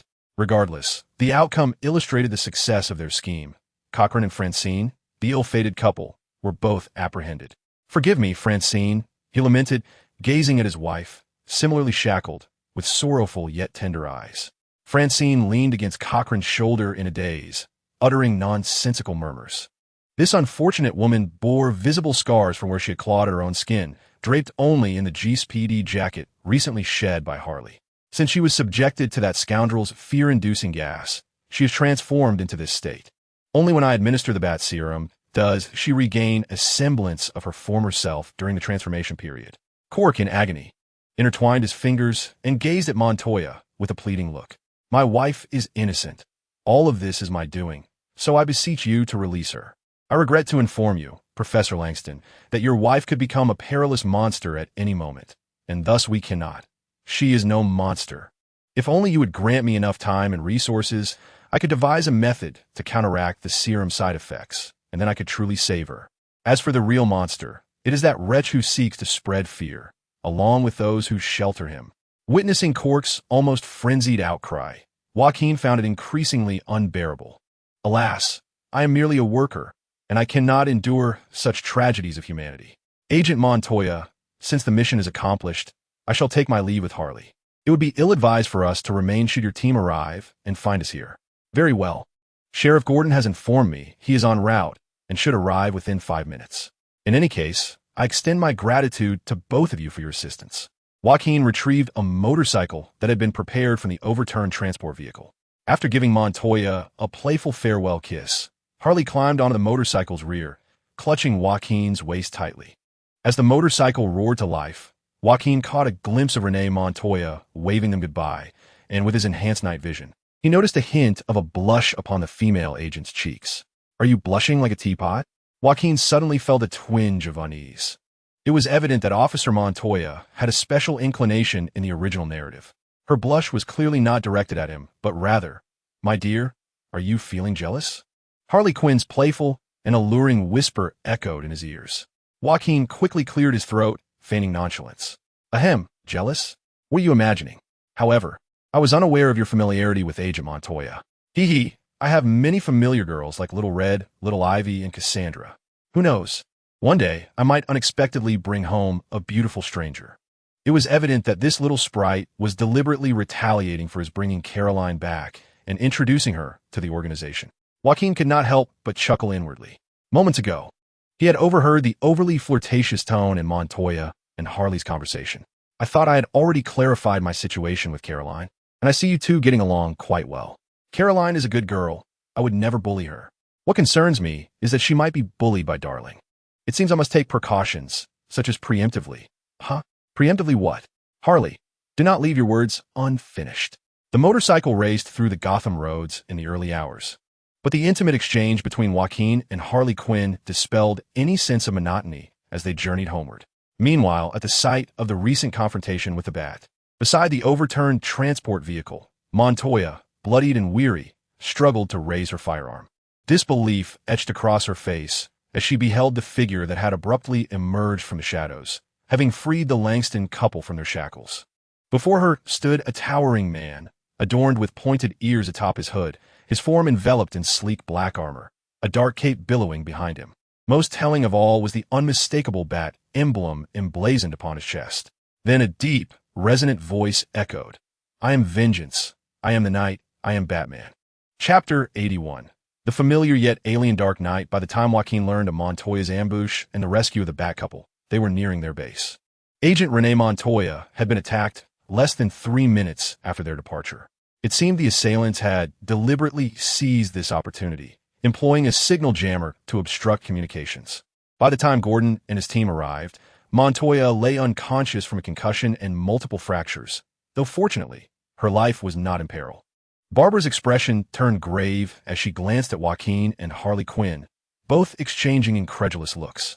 They had never anticipated that what they thought was a completed mission would unravel so swiftly in their absence. Who could have done this? Is there a third Bat? Or perhaps an accomplice of Kirk Langston? At Joaquin's inquiry, Barbara hesitated for a moment before deftly manipulating her keyboard. A dialog box appeared on the computer screen beside her. Montoya, despite her grave injuries, had managed to activate her body camera unnoticed, capturing footage of her assailant. As Barbara finished speaking, she pressed play on the video. The angle and clarity of the footage were subpar, seemingly recorded through the crevice of clothing. From glimpses of the shooter's arm and firearm stance, it could be inferred that the camera was likely positioned at the shooter's chest. Joaquin speculated on Montoya's clever concealment of such miniature recording equipment, surprised at how her physique had eluded his notice earlier. However, his thoughts quickly shifted from these trivial musings as he discerned a figure clad in a distinctly recognizable costume standing directly in front of the camera. "Who are you?" echoed the voice. "I am vengeance. I am the night. I am Batman." Joaquin felt a weight in his chest. Truthfully, attire alone bore no definitive significance. Such a cosplay costume, which could be casually purchased on Amazon for a few $100s, has already led to the apprehension of several miscreants attempting to exploit Batman's absence for their own nefarious purposes during recent patrols. However, the figure before him, despite donning a costume, bore an astonishing resemblance to the true Batman, Bruce Wayne, whom Joaquin had encountered. The distinction, if one were to be made, lay in the tone and timbre of his voice, which lacked Bruce Wayne's characteristic composure and instead exuded an edge of aggression. "You are not Batman. He saved my life, and you are nothing like him." Yet, the figure ignored Montoya's protests, effortlessly lifting the Langston couple like children and tossing them into the Batmobile behind him. Wait, the Batmobile? Joaquin's pupils dilated. He had never seen Bruce Wayne's Batmobile and had no knowledge of what the authentic vehicle of this world looked like. However, the sleek, obsidian armored transport in the video perfectly matched his imagination of the Batmobile. Stop. They're apprehended criminals by the GCPD. Assisting in their escape is akin to aiding a prison break, and if this continues, I will be forced to fire. The figure's movements momentarily paused before he turned, advancing towards her against the blinding light of the Batmobile. Assisting criminals is a crime? By that logic, are you not the very embodiment of sin? Wielding Gotham's taxpayer dollars to protect scum who should have been sentenced to death 100 times over? Stop. Do not come any closer. Bang, bang, bang. Montoya fired 3 shots, her aim directed at the figure's shoulders and legs. True to her reputation as an elite of the GCPD, Joaquin mused that even if he bore the name David Kane, he might not match her marksmanship. Yet, despite her precision, it proved futile. For the figure showed no inclination to evade. He charged straight at her. The bullets struck their target with a sharp clatter, only to ricochet off as if the armored figure were clad in the gear of a medieval knight. Remarkably, his assault seemed unaffected by the armor. He appeared utterly unfazed by the impact of the bullets. Within a mere second, he had closed the distance to Montoya. Thud! Joaquin could only see a massive bat emblem engulfing the entire screen, and in the next instant, the video image spun wildly, perhaps indicating the videographer's body was forced into a violent roll. When the image steadied, it revealed only a blurred outline, likely due to the recent impact, rendering the camera incapable of focusing on the gaps between the fabric of the clothing. From the video, Montoya's frantic gasps and pain moans could be distinctly heard. Click! Joaquin felt a tightening in his chest. He immediately discerned the sound of the safety being disengaged, followed by the crisp click of a bullet being chambered. Gotham required a Batman, yet it only needed one. Bang! Bang! Bang! The same 3 shots rang out, as Barbara simultaneously pressed the pause button. Shortly thereafter, Sheriff Gordon arrived to escort Montoya to the hospital, where a miniature recording device was discovered during her treatment. The 3 shots had struck her bulletproof vest, resulting in fractured ribs and some internal trauma, though fortunately, her life was not in jeopardy. Hearing Barbara's words, Joaquin experienced a slight sense of relief, yet the echo of the final 3 shots sent shivers down his spine. It seemed the assailant had no genuine intention of taking Montoya's life. Had that been the case, the shots would have been aimed at her head. Nevertheless, they appeared indifferent to her fate. After all, had Montoya not been wearing her vest that day, the outcome could have been dire. However, this was not the crux of the matter. The fact that this Batman wielded lethal weaponry almost entirely ruled out Bruce Wayne as a suspect. The pressing question remained. Then was this Batman? Joaquin's mind flickered through numerous potential names. Yet, having learned from past mistakes, he was hesitant to draw any hasty conclusions that might cloud his judgment. After all, his earlier presumption that an imposter Batman equated to a genuine vigilante was a significant factor in his earlier carelessness. While his knowledge of comic lore from a previous life offered some advantages, it could also lead to rigid thinking and misinterpretations in this world. Regardless, although Sheriff Gordon sought to maintain control over the situation, the video had already spread through the GCPD and had even reached some media outlets. Barbara sighed, her expression laden with concern as she regarded Joaquin. She anticipated that come morning, the GCPD would officially issue a warrant for Batman, and those of them endorsed by Batman would inevitably be embroiled in the fallout. It seemed they were destined to become an outlaw organization. Chapter 82. The joyful times commence upon hearing Barbara's words. Joaquin paused, his mind consumed by a singular thought. Is there such a silver lining? Truth be told, while he had briefly donned the mantle of a superhero under Batman's coercion, taking down a few notorious villains along the way, he had never envisioned truly becoming a selfless champion. In this context, since Batman's reputation had been tarnished by an imposter, their organization, backed by Batman, would naturally find it inconvenient to operate In other words, this provided them with a legitimate excuse to shirk responsibilities. Thank you, mysterious impersonator of Batman. Of course, the absence of Batman's deterrence, coupled with the ensuing collapse of faith, could plunge Gotham into chaos and significantly degrade public safety. Yet, Joaquin could only think, what concern is that of mine? Frankly, he had always found the reliance on vigilantes to maintain order rather absurd. Though he harbored such thoughts, Joaquin felt a twinge of hesitation in revealing them before Barbara. He was acutely aware that she was unlike him. She was a devoted heroine intent on safeguarding the peace of Gotham. Had Batman learned of this incident? Was his response? Barbara furrowed her brow slightly and shook her head gently. I have attempted to reach out to him, but to no avail. Given the urgency of the situation, I even contacted Alfred, only to be informed that he had departed Gotham nearly a week ago. How fortuitous that he chose this moment to leave. And 1 week prior, wasn't he that when he was attacked by the League of Assassins and encountered Shiva?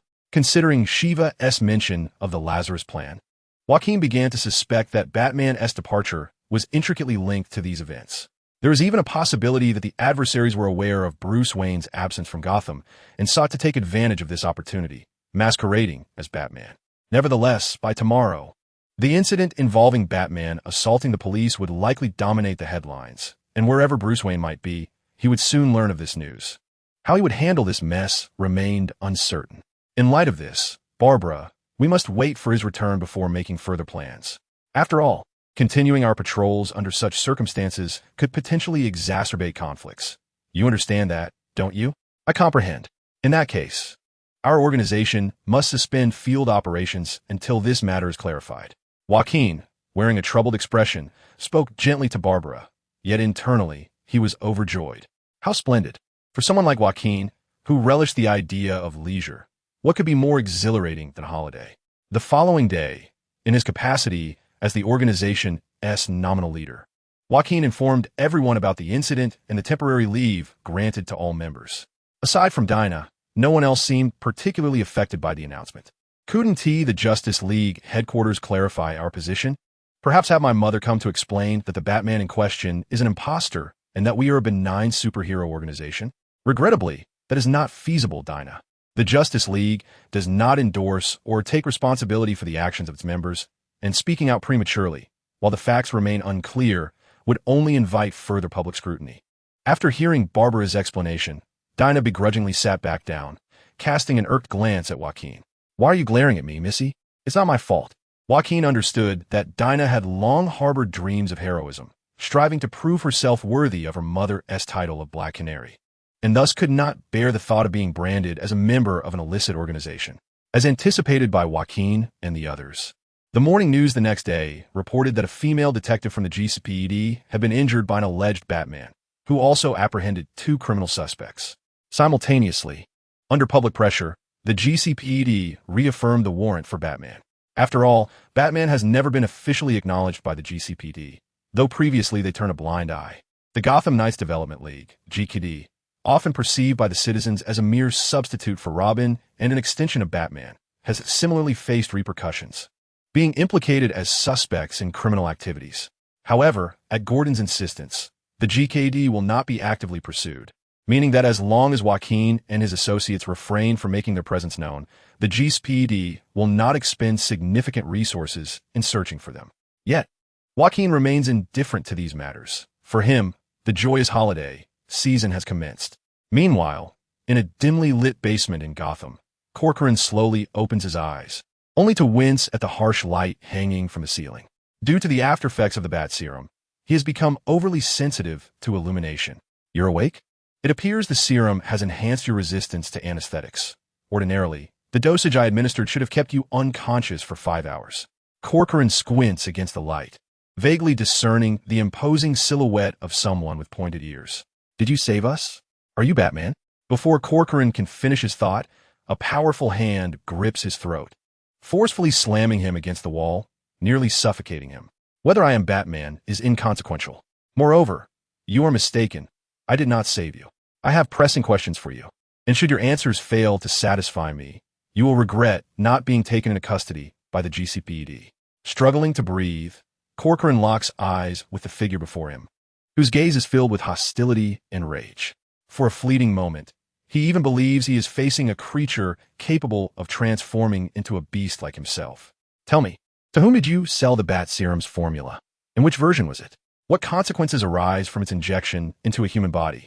As Corcoran teeters on the brink of unconsciousness due to asphyxiation, his assailant finally loosens their grip just enough for him to gasp for air. Cough, cough. I don't know who it is. He contacted me via phone. The bat serum I provided was the initial version, a defective product that causes complete loss of rationality and prevents the subject from reverting to human form. However, it suffices for creating lethal biological weapons, Corcoran feels the grip on his throat tighten once more, and just as he fears he might be choked to death, another deep, chilling voice interjects. Enough. He is to produce the healing serum. There is no advantage in killing him now. His wife is in our custody. He cannot defy us. Release him. Corcoran is forcefully thrown to the ground, gasping for air as he clutches his throat. Do not speak to me in that commanding tone. I believe I have made it clear. I am not your Robin, and I am under no obligation to follow your orders. I'm fully aware of that, and I do not intend to be your Batman. Furthermore, as Batman, I have never required a Robin. Chapter 83. Joaquin's unsettled holiday. This rare holiday promised a day of unabashed joy with Harley Quinn, free from any interruptions. Yet, Joaquin soon realized his naivety. Darling, shall we pay a visit to little Jella? She is basking in the sun and will be occupied for at least another hour. I've entrusted Barbara with her care, Harley suggested. In the basement, Joaquin and Harley Quinn eagerly embraced, collapsing onto the sofa.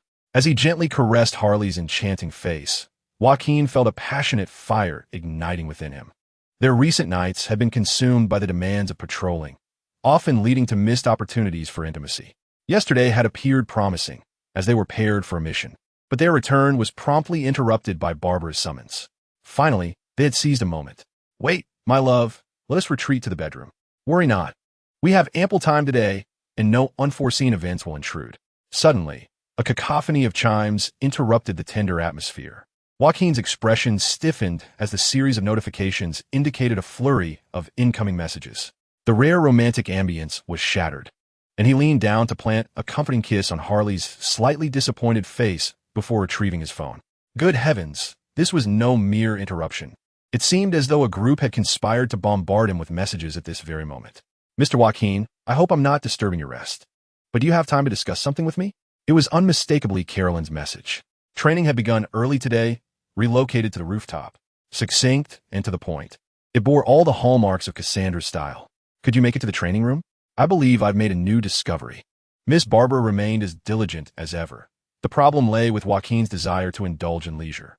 Brother, help me. Someone is trying to steal my beloved. Who is this? It was Walker. Why on earth does a grown man use a kitten as his profile picture? Be in the training room within 3 minutes, or I want to let you off the hook. No wonder Cassandra had mentioned the change of location. It had evidently been commandeered by this girl. Noticing the look of dismay on Joaquin's face, Harley Quinn leaned closer to glance at his phone, then softly pressed her lips against his cheek. It seems, darling, you are quite popular today. However, since you're the leader of the organization, it is only natural to address the requests of your members. Inhaling the subtle, alluring fragrance emanating from Harley, which was tantalizingly close, Joaquin gritted his teeth and suggested, what if I simply pretend to be asleep and ignore them for at least an hour? The incessant chiming of messages continued, and Joaquin knew without looking that it could only be one person demanding his attention. You should hurry, or Dana will undoubtedly throw another fit. As she spoke, Harley leaned close to Joaquin's ear, her warm breath brushing against his earlobe, igniting a tingling sensation throughout his body. However, you must resolve their matters swiftly, by nightfall. I desire you entirely for myself. When Joaquin departed the basement, he was seething with frustration, and it appeared that this ire would not dissipate by evening. After all, Joaquin was unable to satisfy everyone's demands simultaneously, so he was compelled to prioritize. Naturally, the most troublesome young lady took precedence. TSK. Didn't I say to come within 3 minutes? How late can one be? Dana crossed her arms over her chest, her lovely face reflecting her impatience. Joaquin noticed that, despite the absence of any mission, Dana was clad in a snug combat outfit. Wait a moment, something feels different. He surveyed her from top to bottom with curiosity, while a faint blush crept onto her cheeks as she covered her chest with her hands and shot him a fierce glare. What's wrong? This was an obvious attempt to conceal something, and Joaquin quickly discerned the change. Dana, have you altered your combat attire? You noticed, huh? That previous outfit was far too constricting and nearly impeded my movements. Ahem, yes, I've acquired a new one, which is precisely why I summoned you. Joaquin feigned enlightenment, then smiled. I see, Dana. You changed your combat suit because you've gained a bit of weight recently, and you're eager for me to assist you in exercising to shed those extra pounds. Frankly, my suggestion would be to limit your intake of sweets. I've seen how quickly the ice cream in the refrigerator disappears. Whoosh! A gust of wind followed, as Dana unexpectedly launched a kick toward Joaquin's face. However, Joaquin seemed to have anticipated this move, effortlessly capturing her ankle just shy of his face, rendering her immobile. Release me quickly. I merely sought your help to test if the new outfit allows for adequate movement. Observing Dana's mix of embarrassment and annoyance, Joaquin sighed and released her long, muscular leg. Couldn't you have just used a sandbag instead? Now, hurry up with the testing. I have other matters to attend to. Dana lowered her foot, appearing somewhat dissatisfied. Suddenly, she stepped forward, bending her right leg as if to deliver a knee strike. Joaquin instinctively attempted to retreat, yet Dana abruptly altered her approach mid-air, thrusting her right foot forward in a lightning-fast kick aimed at his groin. Hey, that move is far too perilous. Had I not been skilled enough, I could have ended up in the hospital. Joaquin's expression darkened as Dana's foot narrowly missed its target, and fortunately, he reacted swiftly, clamping his legs together to prevent her from moving. How could this be possible? Diana was utterly astonished, her expression one of disbelief. However, her cheeks soon flushed a deeper shade of crimson as she realized that her foot was perilously close to Joaquin's vulnerable spot. The more she struggled, the closer she seemed to get. Let go, will you? You promise that if I release, you won't retaliate. All right, just hurry. Joaquin shrugged and slightly loosened his grip, granting Diana the freedom of her foot. Yet, she immediately attempted to kick him, only to find that he had vanished before her eyes, causing her to lose her balance and stumble backward. Nevertheless, Diana was saved from falling by Joaquin, who appeared behind her just in time. Honestly, you should take a page from Cassandra's book. She's also a child but doesn't have such a foul temper. Diana sprang from Joaquin's embrace, her expression one of sheer incredulity. How is this possible? It's only been a few weeks. How had you become so much stronger? Chapter 84. Initiating automatic response mode, as Diana noted. Joaquin was indeed a changed man, his combat prowess having significantly increased. Just as repeated practice can lead to familiarity with answers, Joaquin had honed his skills through countless battles. Now, even without the aid of poisons to enhance his abilities, he could instinctively employ the predictive techniques Cassandra had taught him. Moreover, the passive effect of the new title he earned after defeating David Kane had sharpened his instinct for danger. His reflexes and combat skills had undergone a remarkable transformation, rendering him more than capable of handling Diana's assaults. However, Diana appeared to struggle with this realization, her cheeks puffing up in indignation as she assumed a combat stance once more. Let us go again, she declared, executing a side kick aimed at Joaquin's flank. Yet, this anger-fueled attack was all the more predictable. All right, Missy, that's enough. Your new battle attire seems to be performing quite well. At least it hasn't torn. If there's nothing else, I'll be on my way, as I have a training session with Cassandra soon. Joaquin soon realized that his words only added fuel to the fire. Diana's brows furrowed, and her voice dropped to a sultry tone. Cassandra may be your partner, but I'm also your partner, am I not? Of course, that goes without saying. He added hastily, I've known you longer. There's a natural order to these things. One should not favor the new over the old. Seeing the fiery glint in Diana's eyes, Joaquin hesitated momentarily before nodding emphatically. Yes, you're absolutely right. Then let us continue. I need to ensure my battle attire is flawless. Is that acceptable? Joaquin finally understood that Diana was intent on not letting him escape, likely feeling that his newfound abilities had bruised her pride. Of course, no problem at all. Joaquin readily acquiesced, having long perceived that Dina resembled a fiercely untamed wildcat, one who could not be soothed without a gentle stroke against her fur. Moreover, Joaquin had no desire to truly incite her wrath, for the consequences of her formidable parents seeking him out for retribution would be troublesome. As Joaquin had anticipated, upon hearing his unequivocal agreement with her thoughts, a subtle smile graced Dina's lips, indicating her mood had considerably improved. With a playful shout, Dina executed a series of rapid kicks towards Joaquin, who effortlessly parried her attempts. However, now that Dina's spirits had lifted, her earlier ferocity seemed to have dissipated. It had appeared that the two were merely engaging in a light-hearted sparring session. Reflecting on their early acquaintance, Joaquin recalled that they often trained in this manner. And he chuckled. Do you remember those times? Indeed, how could I forget? Back then, I was merely on the receiving end of your blows. He mused internally, recalling the painful memories vividly. Yet, outwardly, he continued to mindlessly affirm Dina's words. We used to train like this all night.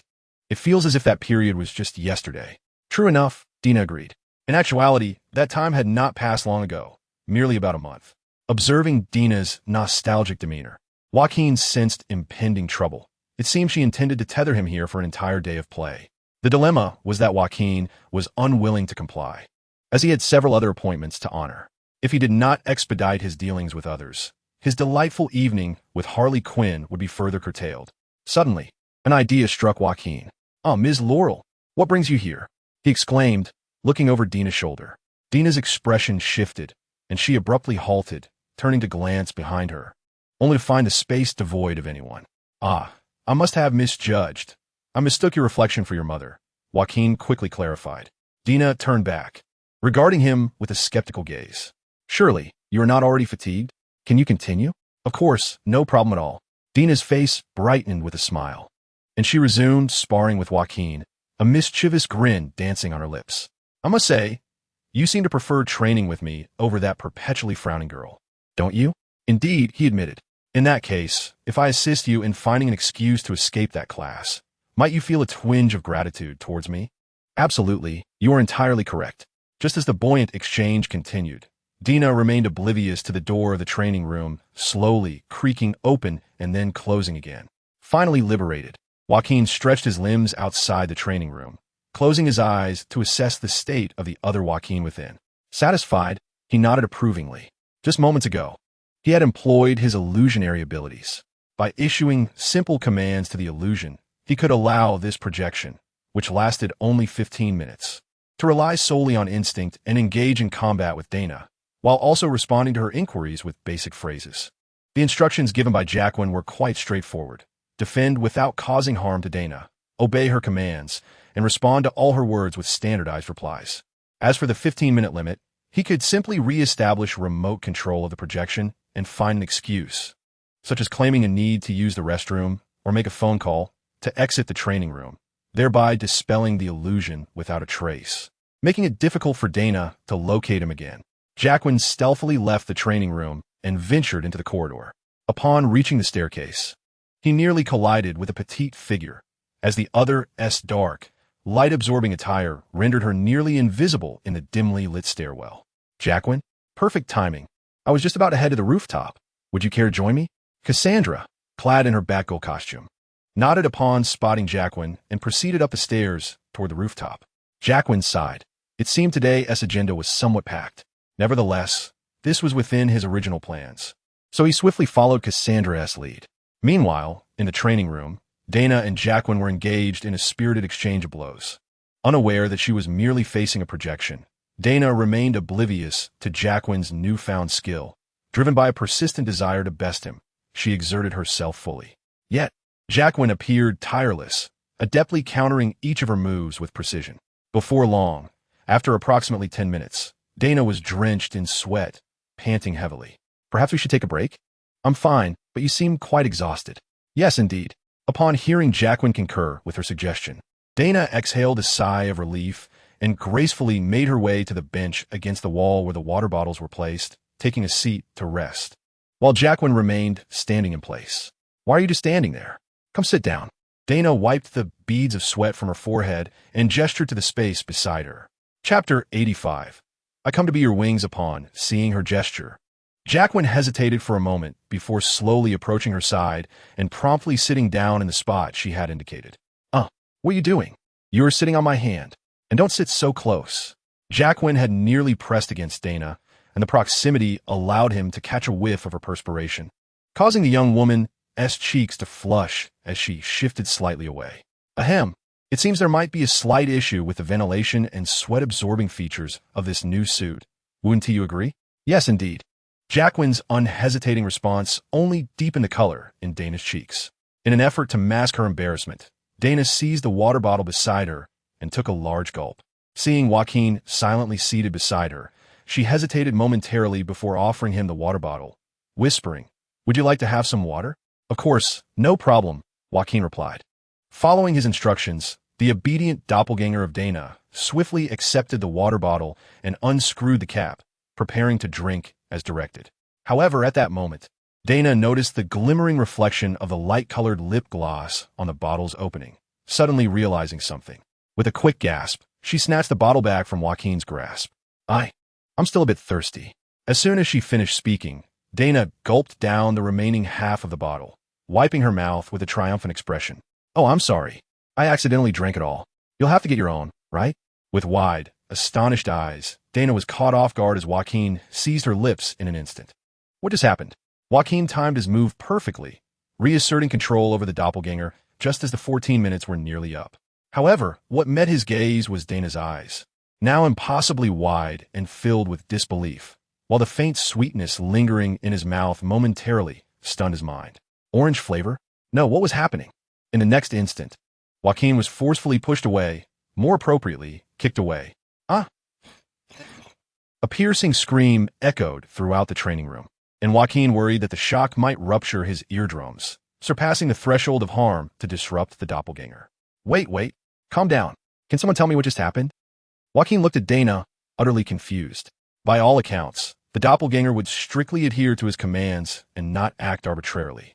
The only directives he had given were to respond perfunctorily and to follow Dana's orders. So, did Dana just command him to do that? Yet, when he turned to Dana, he immediately dismissed this notion, for her face was etched with terror and disbelief, clearly indicating that the situation had taken her by surprise as well. Dana's beautiful eyes shimmered with tears, and Joaquin felt a foreboding sense of dread rising within him. No, he needed to quickly explain to Dana that he was merely a doppelganger and clarify the misunderstanding that had just occurred. "Wait, I need to tell you something. Please don't be angry. I'm actually just... Don't say it." Dana interrupted him with a quivering voice. "I'm sorry, I need some time alone. Otherwise, I want to know how to face Sister Hallie." As soon as she finished speaking, Dana wiped her eyes and hurriedly fled the training room. Joaquin rushed to stop her. "Wait, Dana, I'm just a doppel-smack." Joaquin's consciousness abruptly returned to his physical form. From the earlier situation, it appeared that his illusory doppelganger had reached its temporal limits and self-terminated at the most inopportune moment. "What's wrong, Joaquin?" Cassandra, clad in her Batgirl attire, stood before him, her expression tinged with confusion. "Oh, no, it's nothing. I seem to be a bit fatigued. I think I shall take a moment to rest."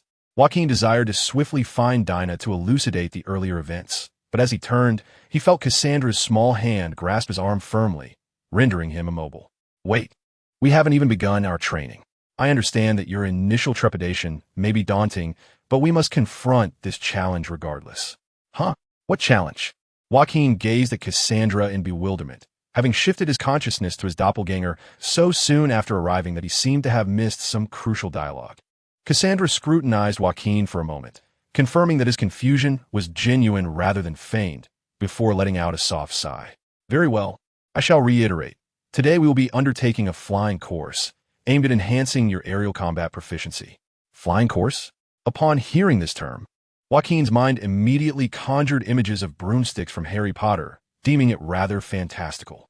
"I have heard from Barbara that the imposter posing as Batman has rescued Man-Bat. This likely indicates that he is either an ally of Man-Bat or intends to recruit him as a companion. In either case, we must brace ourselves for the worst. Both Man-Bat and Lady Bat could emerge as our adversaries once more." Joaquin's expression grew somber at Cassandra's words.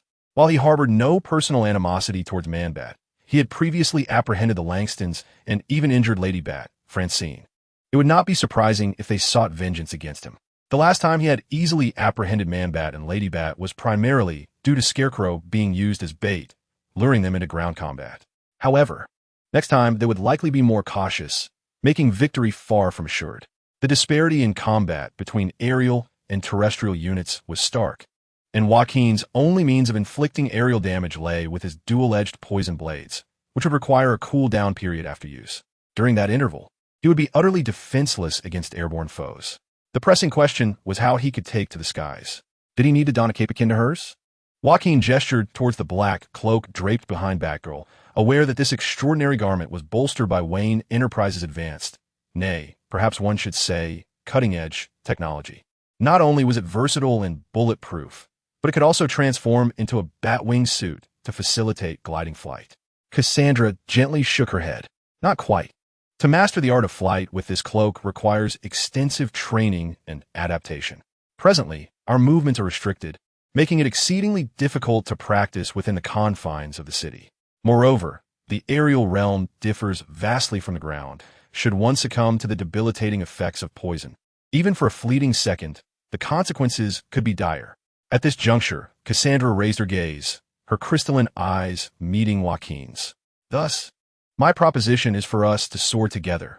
I shall be your wings. Chapter 86. It seems I have forgotten something important. It took Joaquin a moment to grasp Cassandra's implication of flying together and to understand why she donned the Batgirl suit for today's training. Do not fret. While I typically maneuver with my arms, I can adeptly adjust the angle of the bat wings using merely the muscles in my shoulders and hips. Therefore, lifting you into the air poses no challenge. Isn't that merely carrying me? Ultimately, you are the one flying. Where's the training in that? Joaquin felt a slight shiver run down his spine as he envisioned the reality of flight.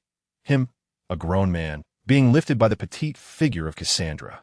It struck him as somewhat mortifying. Cassandra gently shook her head, her tone turning serious. Joaquin, you seem to underestimate the nature of aerial combat. Let us demonstrate through practical training instead. Wait, do I need to wear any wind goggles or the like? Without affording Joaquin a chance to resist, Cassandra seized his arm and firmly pulled him to the edge of the rooftop. Hold on. How do you intend to take off from here? Cassandra did not allow him a moment to react. She suddenly propelled him into the air as if he were shot put. Whoosh! As Joaquin spun through the air, he glimpsed Cassandra leaping gracefully, her cloak unfurling like bat wings, gliding towards him with elegance. In midair, her slender arms encircled Joaquin's waist, holding him tightly, their bodies pressed closely together. Joaquin, do you feel it? What did you say? I asked if you sensed the difference between flying and being grounded. Upon hearing Cassandra's words, Joaquin hastily focused his mind, concentrating on the spectacle before him. Soon, he comprehended Cassandra's meaning. In the air, one cannot change direction with the same agility as on the ground. Lacking leverage, one must adhere to the principles of aerodynamics and inertia, rendering movements easily predictable. Indeed, aside from extraordinary beings like Superman who defy the laws of physics, ordinary individuals flying encounter this challenge, and the same applies to us. We are starting from the same baseline. Yet, we possess a unique advantage. Joaquin, I will not descend to catch you. You must return to grasp my hand. Wait, what? In a moment of confusion, Joaquin failed to grasp the meaning behind Cassandra's words. However, before he could inquire further, she abruptly released her grip, allowing him to plummet freely. The sensation was akin to riding a free-fall ride. If he were to actually descend, it would be no different from leaping from a great height. As Cassandra's figure receded above him, a spark of realization ignited within Joaquin. He understood her intent. In an instant, Joaquin, who had been in free fall, vanished, and Cassandra, gliding through the air, felt a slight weight as he grasped her hand, dangling beneath her. After completing a wide arc in the air, Cassandra soared back to the derelict warehouse. With a swift tug on her grappling gun, they were both transported back to the rooftop. Now do you comprehend why we must train to coordinate our actions, and how this differs from flying solo? Cassandra's words prompted Joaquin to nod solemnly. As she had pointed out, unless one possessed the extraordinary ability to hover like a superhuman, the flight of an ordinary person would inevitably be constrained by various conditions, particularly when confronting foes akin to the bat-human species. Yet, with Cassandra's collaboration, things were different.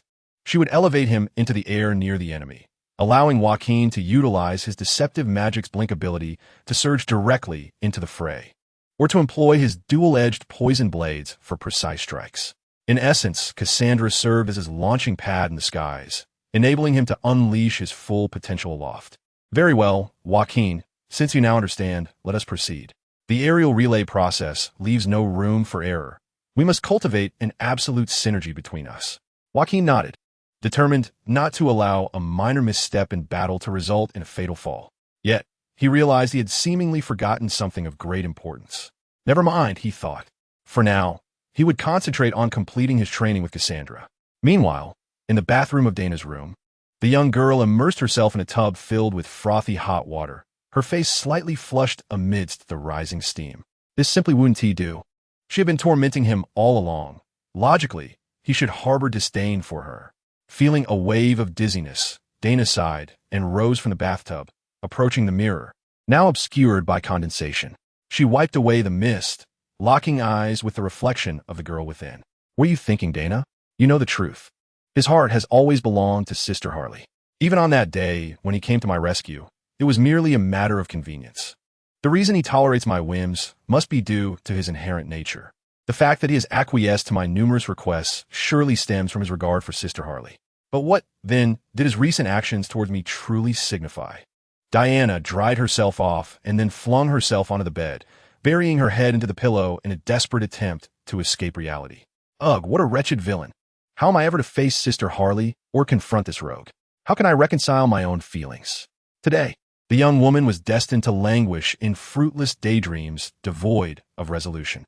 Meanwhile, in a private VIP room at Gotham City Hospital, Montoya was perplexed. Is there some mistake? I cannot afford such an extravagant room, and the department surely won't reimburse me. Please, send me back to a standard ward. Coughing, Montoya inadvertently aggravated her rib injury. Eager to argue with the doctor. Fear not, Officer Montoya. Your hospitalization costs have already been covered by someone. At least tell me who it was. I'm afraid I cannot disclose that information, Officer Montoya. Outside the room, a woman with fiery red hair, clad in a tailored suit that exuded masculinity, gazed at Montoya through the window with a complex expression. You should go in and see her. It's been a long time, and she must miss you dearly, remarked a robust man, his hair graying, but his physique still strong, lowering his voice. There's no need. We've broken up, and she may not wish to see me. The red-haired woman turned away, radiating a chilling and sharp aura. However, I do wish to meet the one who has caused her such pain. Whether he is genuine or a mere facade, he shall undoubtedly pay the price for his actions. Chapter 87. An invitation from another girl as Joaquin and Cassandra concluded their flight training. It was nearing midday. Our rhythms have become quite synchronized. Next, we will refine your precision with flying knives, Cassandra stated. By the way, Diana, have you finished in the training room? I'd like to use it this afternoon. Walking side by side with Joaquin down the stairs, Cassandra recounted the day's training outcomes when she unexpectedly encountered Diana in the corridor.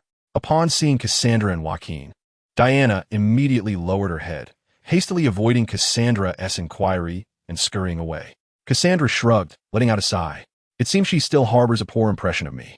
While I don't mind, I hope she doesn't carry this sentiment into our missions. However, Joaquin, observing Diana's swift retreat, suddenly realized he had neglected to clarify what had transpired in the training room. Diana wasn't fleeing from Cassandra. She was avoiding Joaquin. Sorry, Cassandra.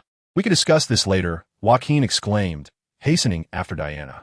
Upon reaching the dormitory area, he spotted Diana's retreating figure, and as she noticed him pursuing her, she quickened her pace and dashed into her room. Wait, Diana, I need to bang. Running in the corridor is perilous. This truth is undeniably evident. Suddenly, a door beside him swung open, and a figure emerged, colliding with Joaquin before he could evade. Be careful. Although taken aback by the sudden impact, Joaquin's physical prowess allowed him to swiftly regain his balance. Instinctively, he reached out, pulling the figure, who was on the verge of falling, into his embrace. Strangely, in that fleeting moment, Joaquin felt an inexplicable familiarity with the sensation of the collision and the fragrance wafting to his nostrils, as if such an encounter had transpired before. Joaquin? The realization dawned upon him. The person before him, an Asian woman exuding an Eastern charm, was none other than Caroline Wu. Their current predicament mirrored their first encounter remarkably. I apologize, Caroline, but I'm in a bit of a hurry, Joaquin thought to himself, eager to find Dana and clarify matters. However, at that moment, Caroline's delicate hand firmly grasped his arm, refusing to release her hold. Mr. Joaquin, you must have seen the message I sent you. I need to speak with you. I did see the message, but perhaps we could discuss this later? No, Mr. Joaquin, you have been avoiding me lately, and it would be troublesome if you were to leave now. Observing the resolute expression on Caroline's face, Joaquin felt a twinge of exasperation. Indeed, Caroline was correct. He had been attempting to evade private meetings with her, but he had not anticipated being cornered here. It seemed evasion was futile. Joaquin sighed softly and lowered his voice. Very well, Caroline, what is it that you wish to discuss? Upon receiving his acquiescence, Caroline let out a sigh of relief, but then seemed to realize that their recent tug-of-war in the corridor was somewhat inappropriate, hastily releasing her grip, a faint blush rising to her lovely cheeks. It's not quite suitable to converse here. Could we perhaps go to my room?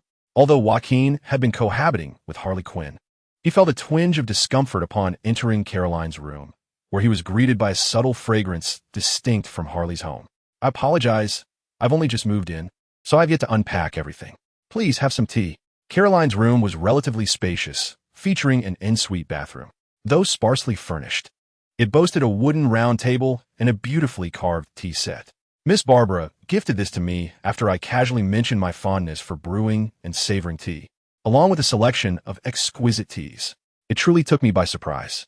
Joaquin took a sip of the hot tea, the familiar aroma soothing his spirit. Your tea-making skills are quite commendable. Did you learn them at the Iceberg Club? Caroline shook her head, her expression revealing a blend of complexity and bitterness. It is quite peculiar, is it not?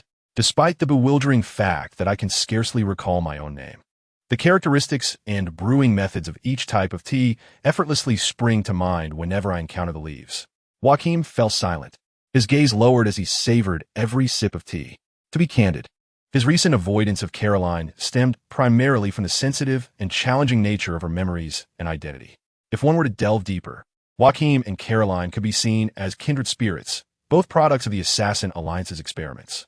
However, Caroline's true identity as Lady Shiva's younger sister, the most formidable assassin in the world, complicated Joaquin's feelings towards her. The fact that Shiva had left Caroline here for the sake of an alleged transaction weighed heavily on his mind. Initially, Joaquin had thought Shiva was merely jesting or testing him. Yet, upon receiving the substantial deposit of $200 million, he realized the seriousness of her intentions. She genuinely aspired to create a being of her own lineage to fulfill her dream of crafting the perfect assassin. This revelation made it quite challenging for Joaquin to maintain a sense of normalcy around the two of them. Cassandra was less of a concern, as they were already somewhat familiar, and being merely a child, she would not entertain such thoughts. Caroline, on the other hand, was a striking beauty from the East, directly appealing to Joaquin. Thus, in order to avoid any missteps, he felt compelled to keep his distance from her. You are contemplating that woman, the one who claims to be my sister, Lady Shiva, and the transaction she proposed, correct? Joaquin barely managed to avert his head in time, nearly spilling his tea across the table. He regarded Caroline with a look of astonishment and confusion as she remained composed. Do not be surprised. It seems you have overlooked a detail. I have been subjected to her hypnotic herbal gas on multiple occasions. Therefore, when she appeared at the window and rendered Cassandra unconscious, I held my breath and inhaled only a minimal dose. While I was unable to move when she spoke with you, I was in fact awake. Joaquin scratched his head awkwardly, realizing that his efforts to evade her had been in vain. Do not misunderstand me, Caroline. I have no intention of acquiescing to Shiva's demands. No, you have misunderstood, Mr. Joaquin. Caroline inhaled deeply, as if having made a momentous decision. Her gaze fixed intently on him. What I wish to propose is this. If possible, could you target me to fulfill Shiva's transaction? Chapter 88. Caroline's wish. Joaquin's mouth fell open in disbelief, nearly large enough to fit 3 eggs. He stared at Caroline in utter astonishment. Miss Caroline, could it be that you misheard something or did not grasp the full extent of the transaction I have with Shiva? No, I am fully aware that Shiva desires you to choose between Cassandra and me for a union. Then a progeny emerged, embodying both our family lineage and your bloodline. Although I possess no prior experience, I have overheard much discourse on this matter from the sisters within the Iceberg Club. Thus, I am somewhat cognizant of its implications. As Caroline spoke, a rosy hue blossomed upon her cheeks, her onion-like fingers entwined, betraying her current state of anxiety and shyness. Joaquin steadied himself, sipping his hot tea to regain composure. He was not so conceited as to believe himself a heartthrob who could enchant Caroline after merely a few encounters. Could you enlighten me, Miss Caroline, as to why you harbor such thoughts? He inquired. Because that is the only thing I can do, Caroline murmured. her expression tinged with melancholy. I have consulted Cassandra and Miss Barbara, and my sister, Shiva, is the deadliest assassin in the world. In her pursuit of creating the perfect assassin, Cassandra even allied with my murderer, David Kane. She will not tolerate any refusal. Joaquin furrowed his brow, falling into contemplative silence. Should Shiva return after some time to assess the outcome of the transaction and discover that you have accomplished nothing, she would undoubtedly exact her vengeance upon you, potentially forcing you to face consequences that would be inescapable for your girlfriend and others. In such a case, it would be wiser for me to intervene. Stop. Joaquin interjected sharply, fixing Caroline with a grave and earnest gaze. I did not inquire about this. Everything you have just articulated is for my benefit. What I wish to understand is your personal reasoning. What advantage does this hold for you?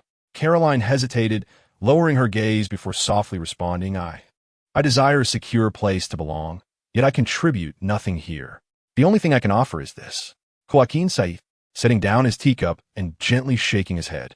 If that is your reasoning, I must decline your proposal. Regardless of the retaliation Shiva may unleash, I will never act according to her demands. A flicker of sadness crossed Caroline's eyes, and she gloomily remarked, I understand. Unlike the fair-haired and blue-eyed Miss Harley Quinn, I, a woman of no striking beauty, likely fail to catch Mr. Joaquin's eye.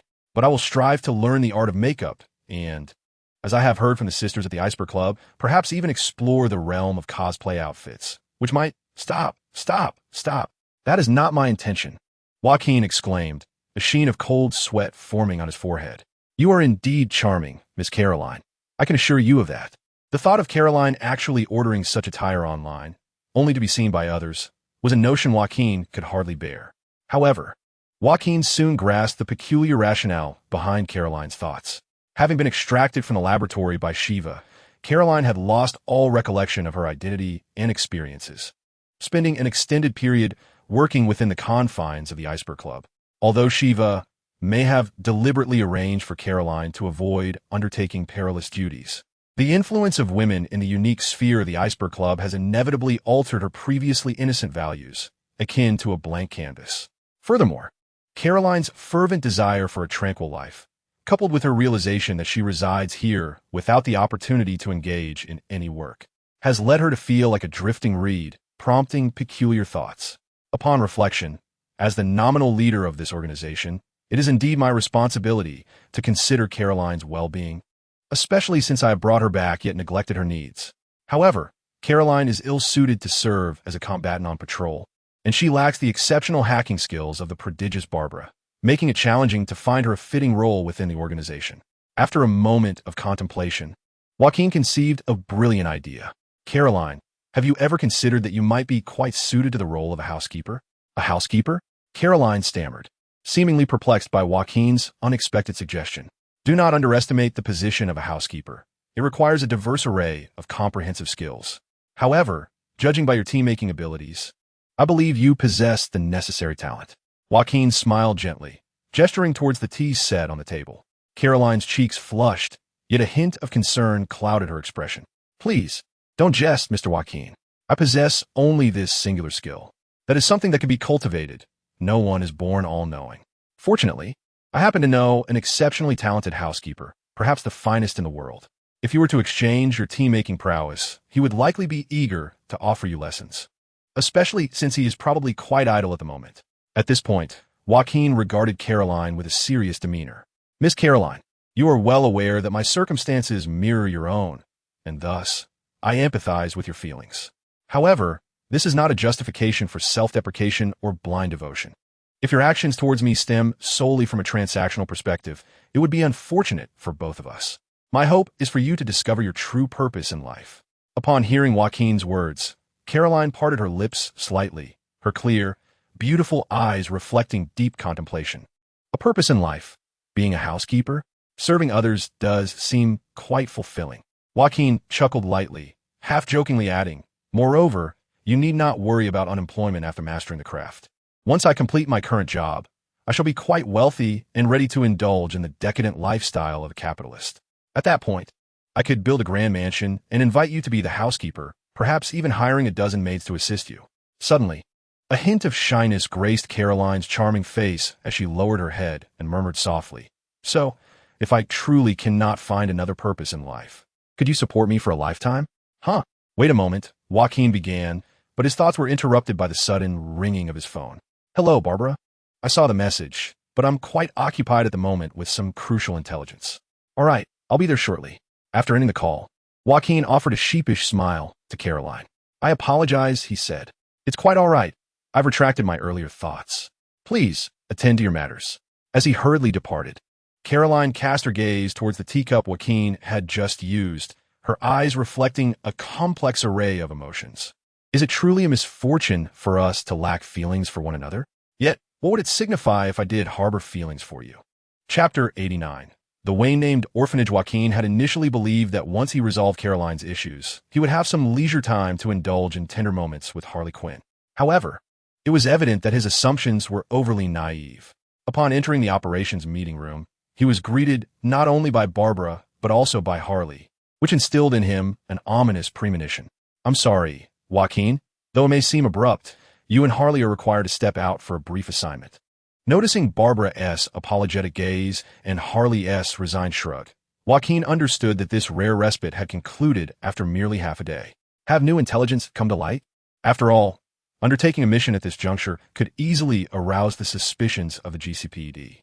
At Joaquin's query, Barbara nodded and handed him a dossier. This is the task plan that Harley and I just formulated. Although we refer to it as a mission, it is rather straightforward. You and Harley will masquerade as an ordinary affluent couple and visit this orphanage under the pretense of wanting to adopt a child, thus allowing you to investigate the situation. The orphanage? Joaquin took the plan and noted the name, Martha Wayne Children's Welfare Institute in Gotham City, his brow furrowing slightly. You've likely surmised that this orphanage was established through the philanthropic efforts of Wayne Enterprises. However, in truth, Wayne Enterprises has no involvement in its operations, leaving all daily management to the Gotham City government. It was no secret that Bruce Wayne's charitable endeavors had devolved into a means for Gotham's elite to amass wealth. Yet Barbara's motivation for investigating this orphanage was surely more profound than mere financial mismanagement. Joaquin, do you recall the reports on the alleged Batman attacks on civilians, particularly the victims and the locations involved? With Barbara's prompt, Joaquin quickly connected the dots. Are you suggesting that this very orphanage was targeted by perhaps it was that imposter Batman? Barbara nodded, turning to her keyboard, and moments later, the computer screen displayed a plethora of data and information. After all, this objective is indeed extraordinarily peculiar. If we ascertain that the identity of the entity is Corcoran Stone, we can reasonably hypothesize his motives for attacking the university laboratory and the pharmaceutical company's warehouse. However, his assault on the orphanage appears utterly devoid of benefit to him. Joaquin observed a news report on the computer screen regarding the suspected attack on the orphanage by an individual resembling Batman. The report mentioned that a staff member of the orphanage had made the call. She recounted how, while attending to the children as they prepared for sleep, she abruptly heard piercing screams emanating from the director's office above. Upon her arrival at the office, she found chaos within, with the director lying unconscious on the floor and a massive bat-like figure escaping through the window. Subsequently, I investigated the GCPD records. After regaining consciousness in the hospital, the orphanage director retracted her staff's report and declined the GCPD's request to conduct an investigation, citing a desire not to frighten the children and asserting that there was no damage to the orphanage, thus rendering a formal inquiry unnecessary. It seems plausible that the one fearing a search is indeed the perpetrator. Nodding in response to Harley Quinn's words, Barbara continued. Precisely, which is why I scoured all available records of the orphanage last night and uncovered something exceedingly suspicious. Barbara's expression grew serious as she opened a document on the computer, revealing a table densely populated with names and dates. This was the internal household registry of Gotham's civil administration. I discovered that over the past 3 years, 12 orphans had been adopted from this orphanage. However, therein lies the issue. Of these 12 children, 6 have not attended any primary or secondary school within Gotham, and I found no records of their entry or exit from the city whatsoever. Joaquin gaped in disbelief, looking towards Barbara. Are you suggesting that these 6 children, under the very nose of the Gotham government, have seemingly vanished into thin air, even within a welfare institution bearing the Wayne family's name? Barbara sighed, her face reflecting a hint of discontent. It's precisely because of this that they became complacent. The GCPD trusted the reputation of Wayne Enterprises. Thus, they never harbored any suspicion. 3 years ago, Gotham was engulfed in chaos, resulting in numerous unfortunate children, and we cannot feasibly track the life circumstances of each one individually. Furrowing his brow in thought, Joaquin finally raised his head to inquire. Have you communicated this situation to the GCPD, urging them to swiftly shut down the orphanage and dispatch agents for a thorough investigation? No. Even if the GCPD were informed, they would be powerless to act, at least not without concrete evidence to justify any decisive action. Barbara gently shook her head, her expression darkening. In fact, I did a bit of research on the list of adopters for these 6 children. What I can share with you is that they all appear on the VIP list of the Iceberg Lounge, many of whom are at the very core of Gotham's power circle. As before, this city has succumbed to madness, no matter how it attempts to adorn itself in splendor. The pervasive darkness remains unmasked. Harley Quinn murmured softly beside Joaquin. Indeed, Joaquin had long sensed that transforming Gotham from a den of iniquity into a paragon of virtue within a mere 3 years was a fanciful notion. It now appeared that they had only managed to place a lid over the refuse. The darkness had not vanished, but had merely become more insidious. Thus, even if Harley and I were to investigate, it would be futile, for you are well aware that any discoveries we might make would be stymied by the GCPD, who could only end up alerting the very forces we seek to uncover.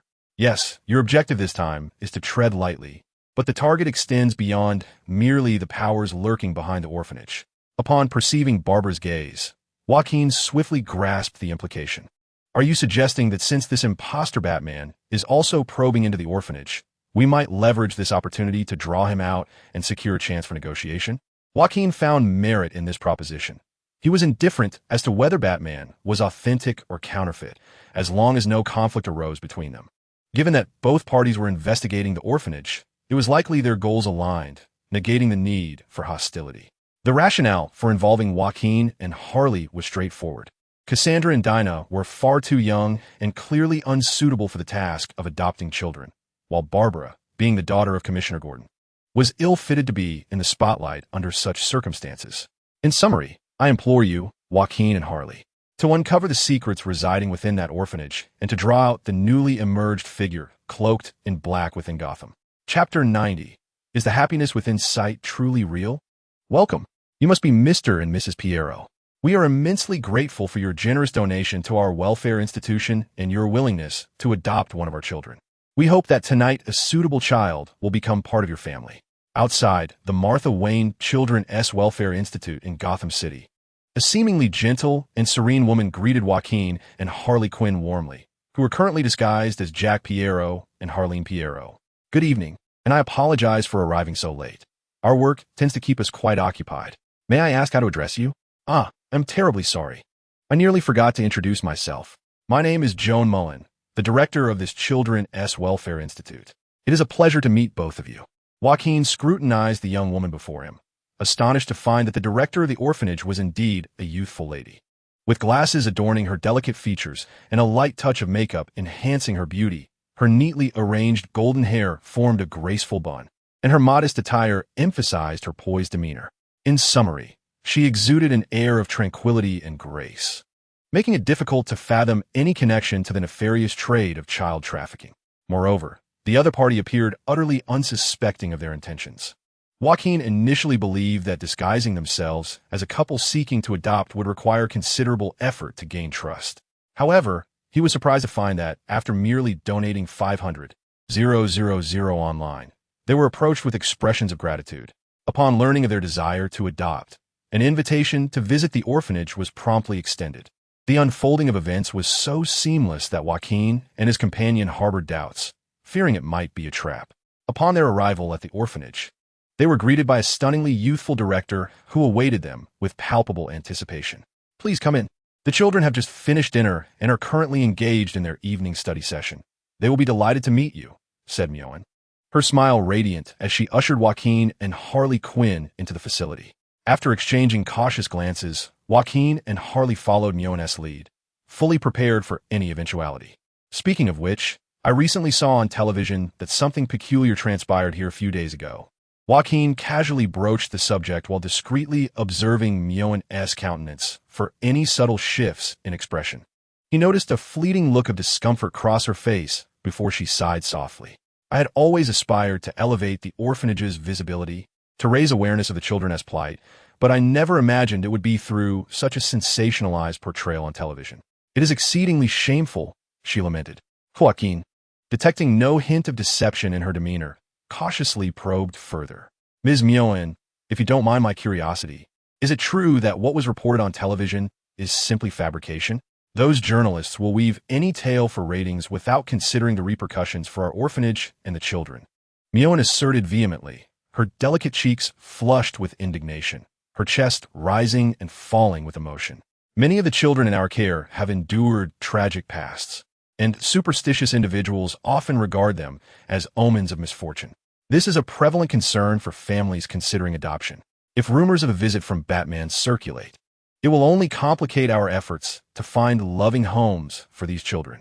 Joaquin and Harley exchanged astonished glances, each recognizing the genuine concern emanating from Mioan, a woman evidently devoted to the welfare of orphans. Could it be that Barbara had made an error in judgment? Or was this woman, Mioan, truly so skilled in her performance that her sinister intentions remained concealed? My apologies. My husband merely inquired about the news he happened to see on television. Harley interjected, gracefully linking her arm with Joaquin's, embodying the essence of a refined noblewoman, her voice soft and soothing. Oh, I beg your pardon for my lapse in composure.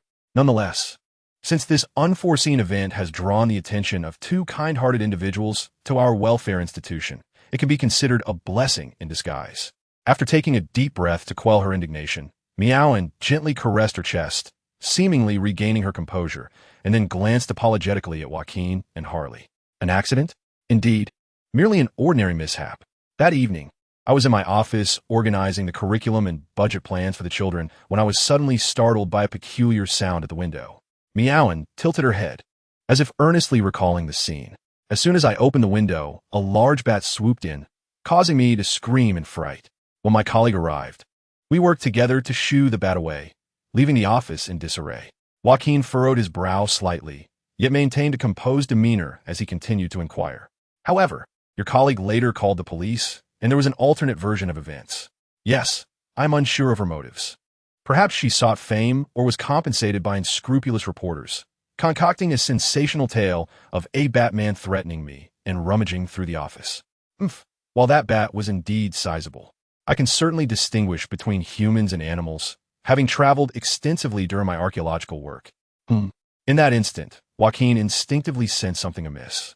Miss Mioan, when you refer to archaeological work, are you speaking of your university days? Before I came to Gotham, children, come here. 2 benevolent guests have come to visit you. Quickly, gather around and converse with them. As she spoke, Mioan led them into a hall. The children, confined in their freedom, with frail bodies and lifeless gazes, were nothing like the images Joaquin had previously imagined. Inside the hall, a dozen or so children were studying at desks, some playing games in the open space, while others chatted animatedly. Upon hearing Mioan's call, the children's faces lit up with joy, eagerly lining up before their guests. The children appeared to be around 10 years old, radiating vitality and energy, showing no signs of mistreatment whatsoever. Hey, is someone graduating soon? They all look quite young. One child remarked, if you get chosen, be sure to write to us like Mike and the others. Another added, can they adopt 2 at once? I don't want to be separated from Lucy. The whispers of the children did not escape Joaquin's keen hearing. From their conversation, it seemed their demeanor was genuinely not feigned, and they appeared to maintain contact with those who had departed. Joaquin observed the harmonious scene of the children and Mioan, recalling the words spoken by Barbara, and found himself momentarily engulfed in confusion. What discrepancies exist between the grim and tragic revelations uncovered by Barbara and the joyful demeanor of the children before her? Chapter 91. Investigation Records and an Unexpected Visitor. Are you the sole caretaker of these children, Miss Mioan? There was a colleague previously, but she has been on leave since the incident a few days ago. Honestly, I had intended to reprimand her for her reckless comments to the media. From any perspective, Director Mioan and the orphans appeared flawless, devoid of the darkness that Joaquin had envisioned lurked within Gotham City. Nonetheless, Joaquin held steadfast in his belief in the exceptional information-gathering prowess of the prodigious hacker, Barbara. He could not simply trust the surface of what he observed. Forgive me, Miss Muen, but I seem to be experiencing some discomfort. Might you direct me to the restroom? It's just down the hallway. Do you need me to escort you? No, that won't be necessary. Please continue your conversation here. I shall return shortly. After exchanging a knowing glance with Harley Quinn, Joaquin seized the opportunity to leave the hall.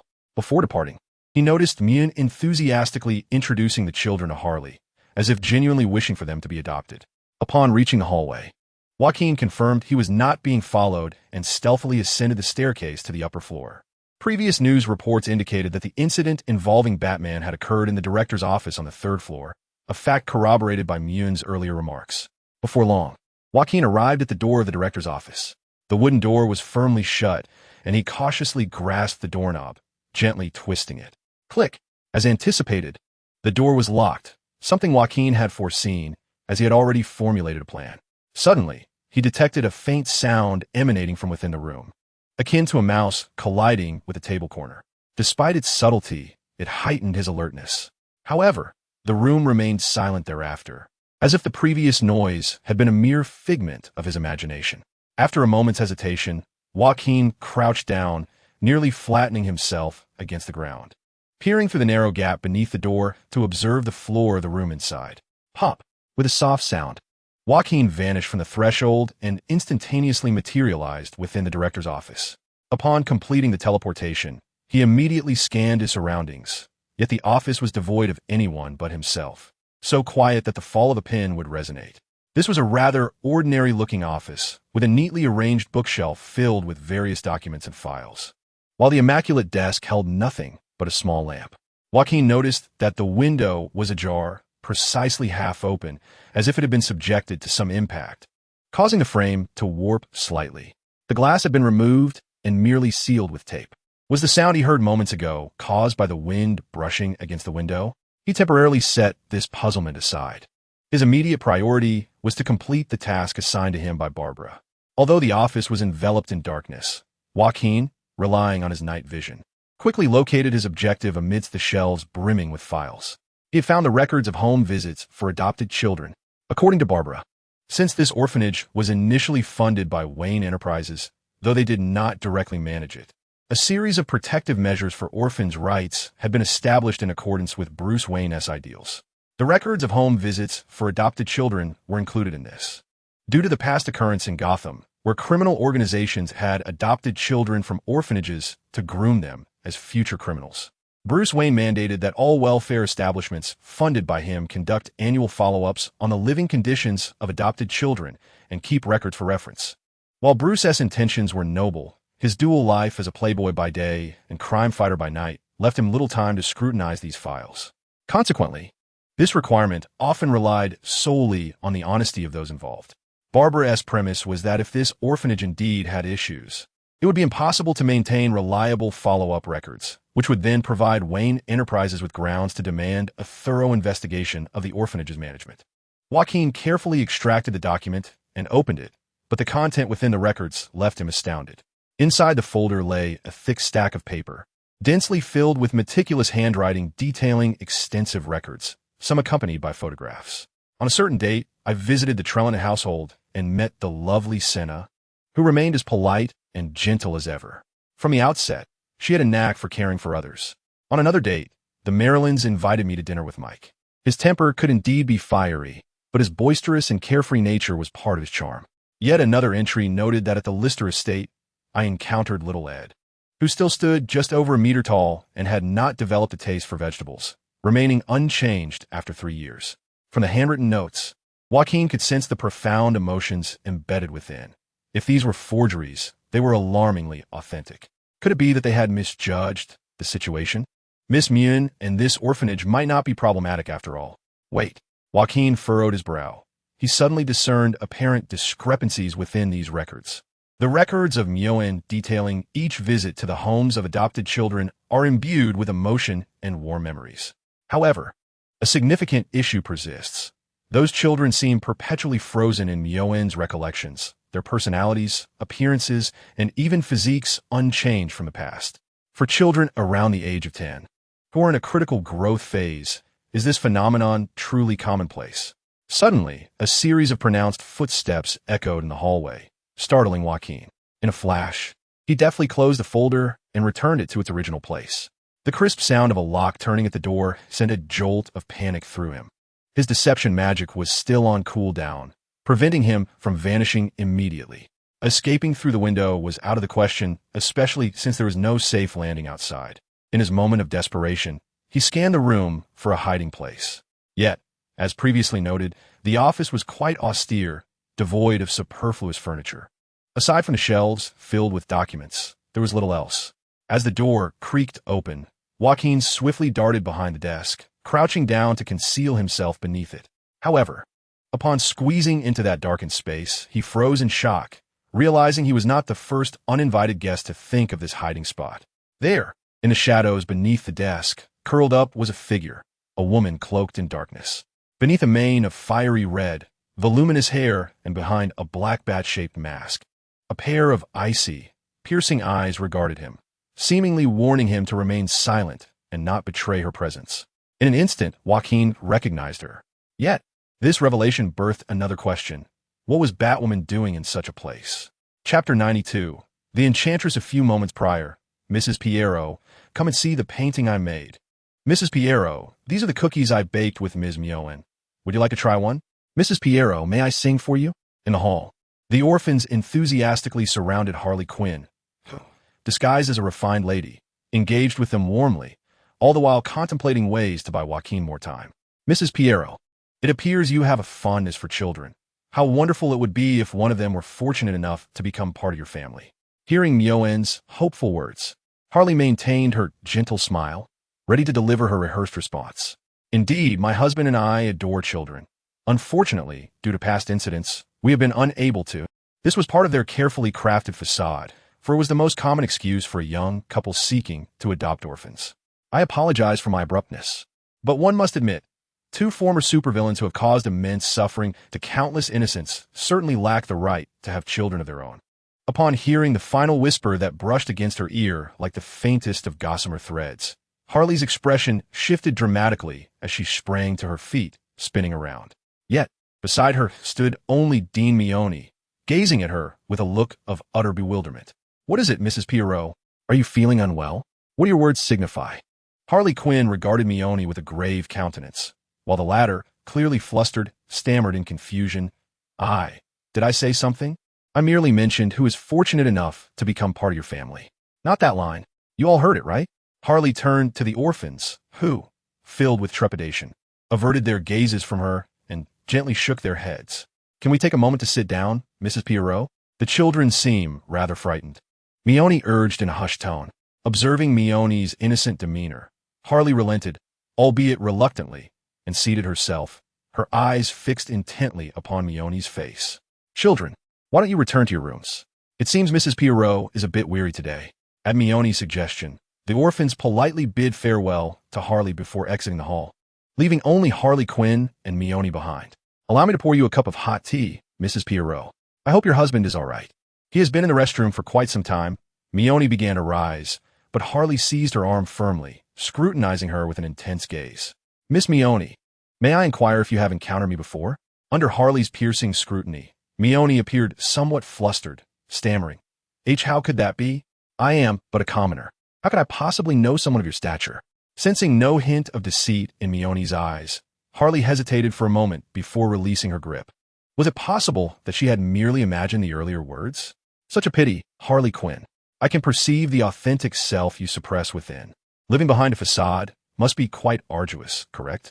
Clatter. Harley abruptly rose, the chair crashing to the floor with a resounding noise. Her brows furrowed as she fixed a stern gaze upon Mione, convinced that she had indeed heard Mione's voice for the second time, and it was no mere illusion. Who are you truly? What do your words mean? Yet, Mione maintained her look of confusion, appearing increasingly apprehensive of Harley Quinn. And Mrs. Piero, have you perhaps taken medication prior to your arrival? Would you like me to contact a physician? Cease your charade. Harley leapt forward, gripping Mione's arm while forcefully pressing her slender neck down onto the ground. It hurts. Please, Mrs. Piero, refrain from violence. If the children witness this, however, Harley did not ease her grip, instead twisting Mione's arm mercilessly behind her delicate back, retrieving a communicator from her waist, lowering her voice as she spoke. The oracle revealed that the dean here indeed harbored secrets. I shall first subdue her and take her back for further questioning. However, the only response was the cacophony of electrical static. Harley's expression shifted, and just as she was about to attempt again, a deep, sinister voice emanated from beneath her. The one with the problem is you, Harley Quinn. Deep within, you should yearn for chaos and madness, yet you are stifled by a fabricated persona. But I can assist you in unleashing your true self. After all, I am the omnipotent enchantress. In an instant, Harley's eyes widened in disbelief, as the scene before her transcended the bounds of reality. Before her, the figure of Mune, whom she had pinned down, suddenly erupted with a formless black smoke. Astonishingly, her head rotated a full 360 degrees to face Harley, while her once flat back bulged outwards. In mere seconds, Mune had inexplicably turned to confront Harley. Even more eerie, Mune's skin had become a lifeless pallor, adorned with an array of intricate tattoos. Her eyes glimmered with a malevolent, eerie green light, accompanied by a chilling, sinister smile directed at Harley Quinn. This is bad, Harley thought, attempting to escape Mune. Yet the transformed figure seized her arm with astonishing speed, her icy fingers possessing an unyielding strength. "Let go of me," Harley exclaimed, but before she could react, Mune sprang from the ground, their lips crashing together.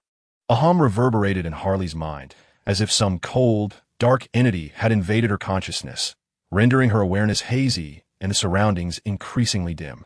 Have a good sleep, Harley Quinn, or rather, let your suppressed nature awaken. Mune gently laid the unconscious Harley on the ground.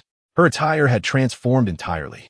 Her once neat clothing was now replaced by tattered black fabric barely concealing her form, her body adorned with dark tattoos, and her golden hair, once meticulously arranged, now fell in disarray to her waist, transformed into a cascade of black locks. Adjusting Mune's memories is quite a troublesome task, she mused. But there's another matter to address. Is it upstairs? Could it be that bothersome bat from a few days ago?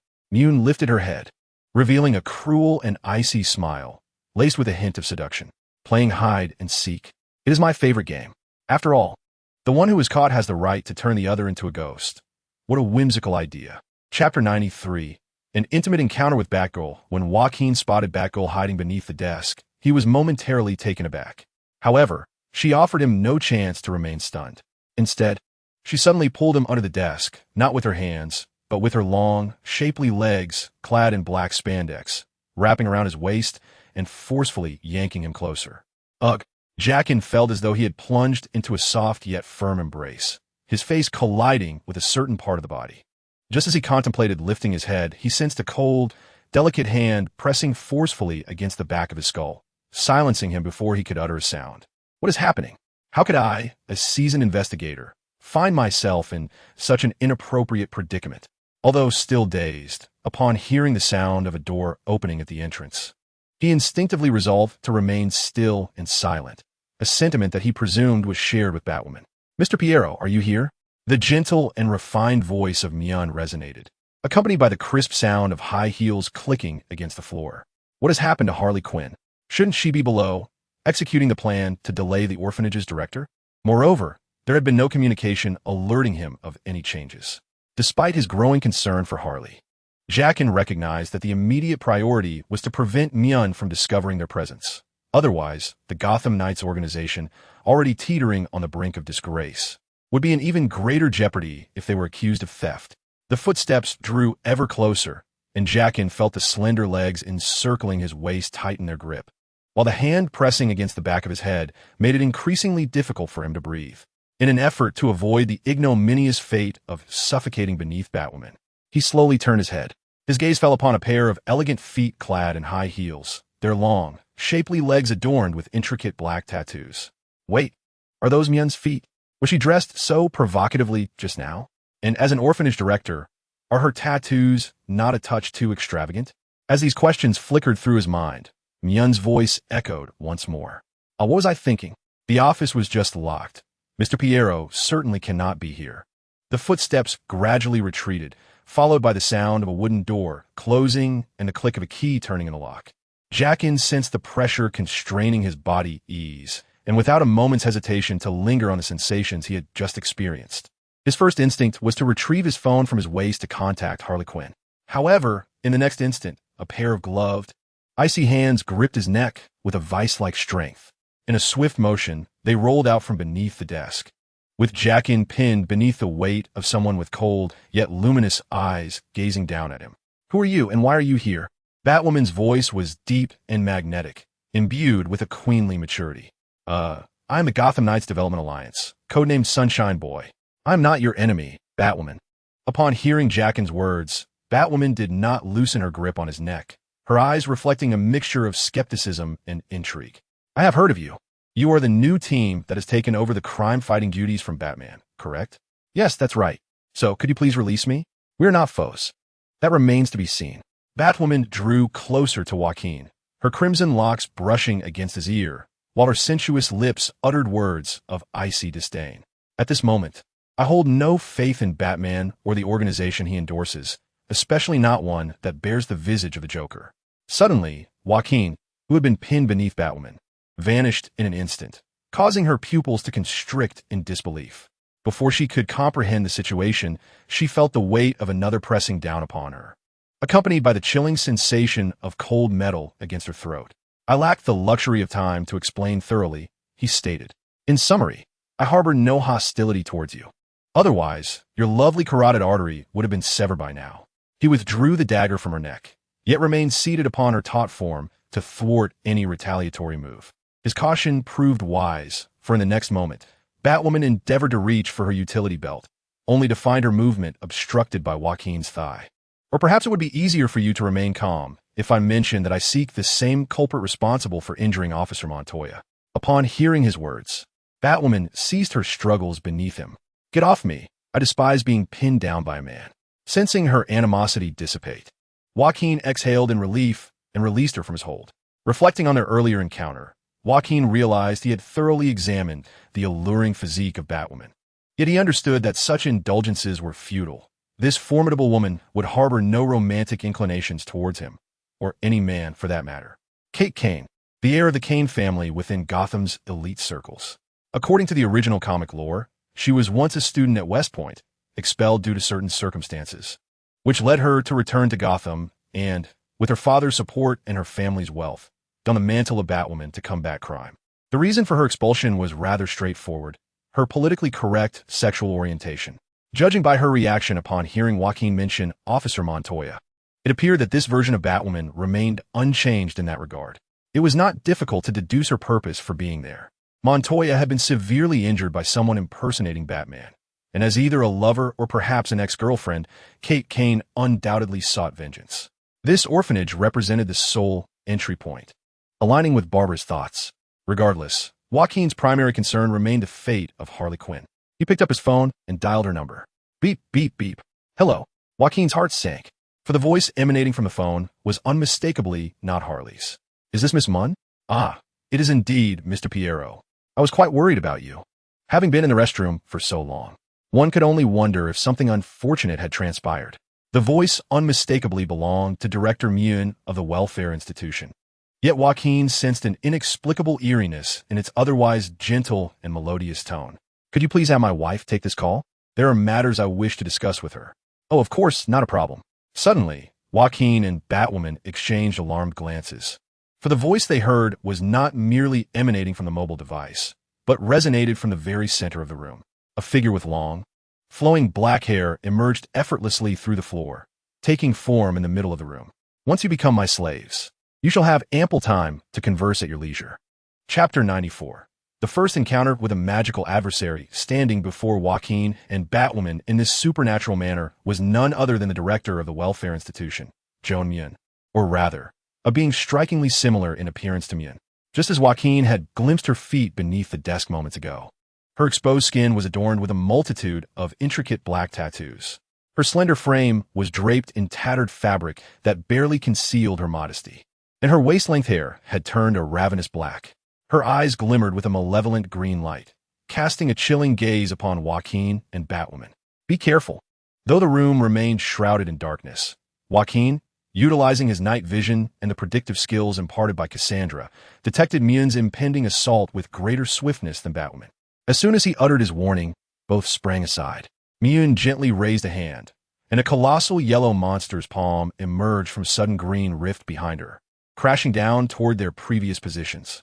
Boom! The monstrous hand obliterated the desk as effortlessly as if it were a mere toy. Had they not evaded in time, survival under such overwhelming force would have been utterly impossible. "What manner of creature are you?" Batwoman exclaimed fiercely, her hand darting to her waist before hurling 3 grenade-sized objects toward Myun's face with remarkable speed. However, Myun, her countenance adorned with a bizarrely alluring smile, merely lifted a hand. A flash of green light enveloped the grenades, which then suspended themselves in midair, defying the laws of physics. "A monster? I do not consider myself one. To me, you are the despicable and shameless ones."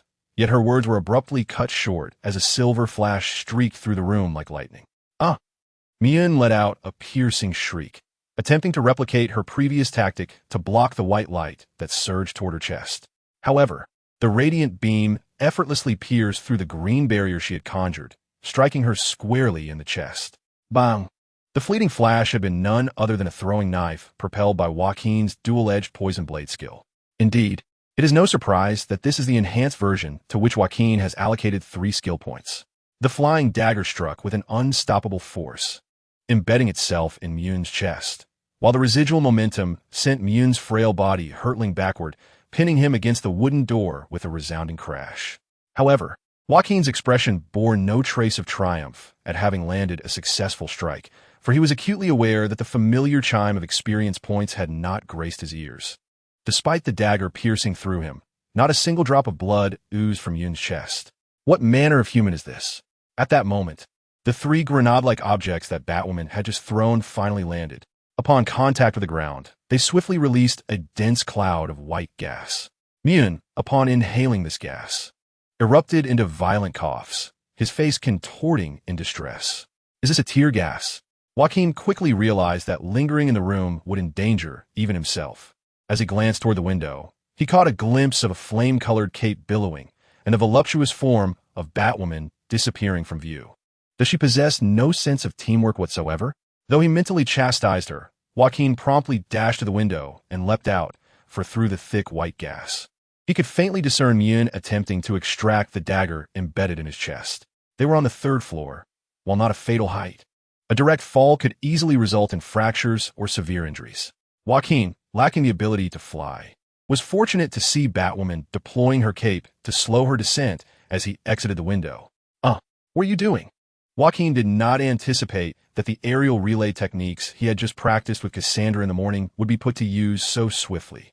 He landed deftly on Batwoman's back without disrupting her balance. Though their descent accelerated slightly, they both rolled upon hitting the ground, escaping with no significant injuries. "If you dare to do that again, I swear I will kill you," Batwoman growled as she rose from the ground. "Provided we both survive today, be cautious." Joaquin's danger-alert instincts kicked in once more.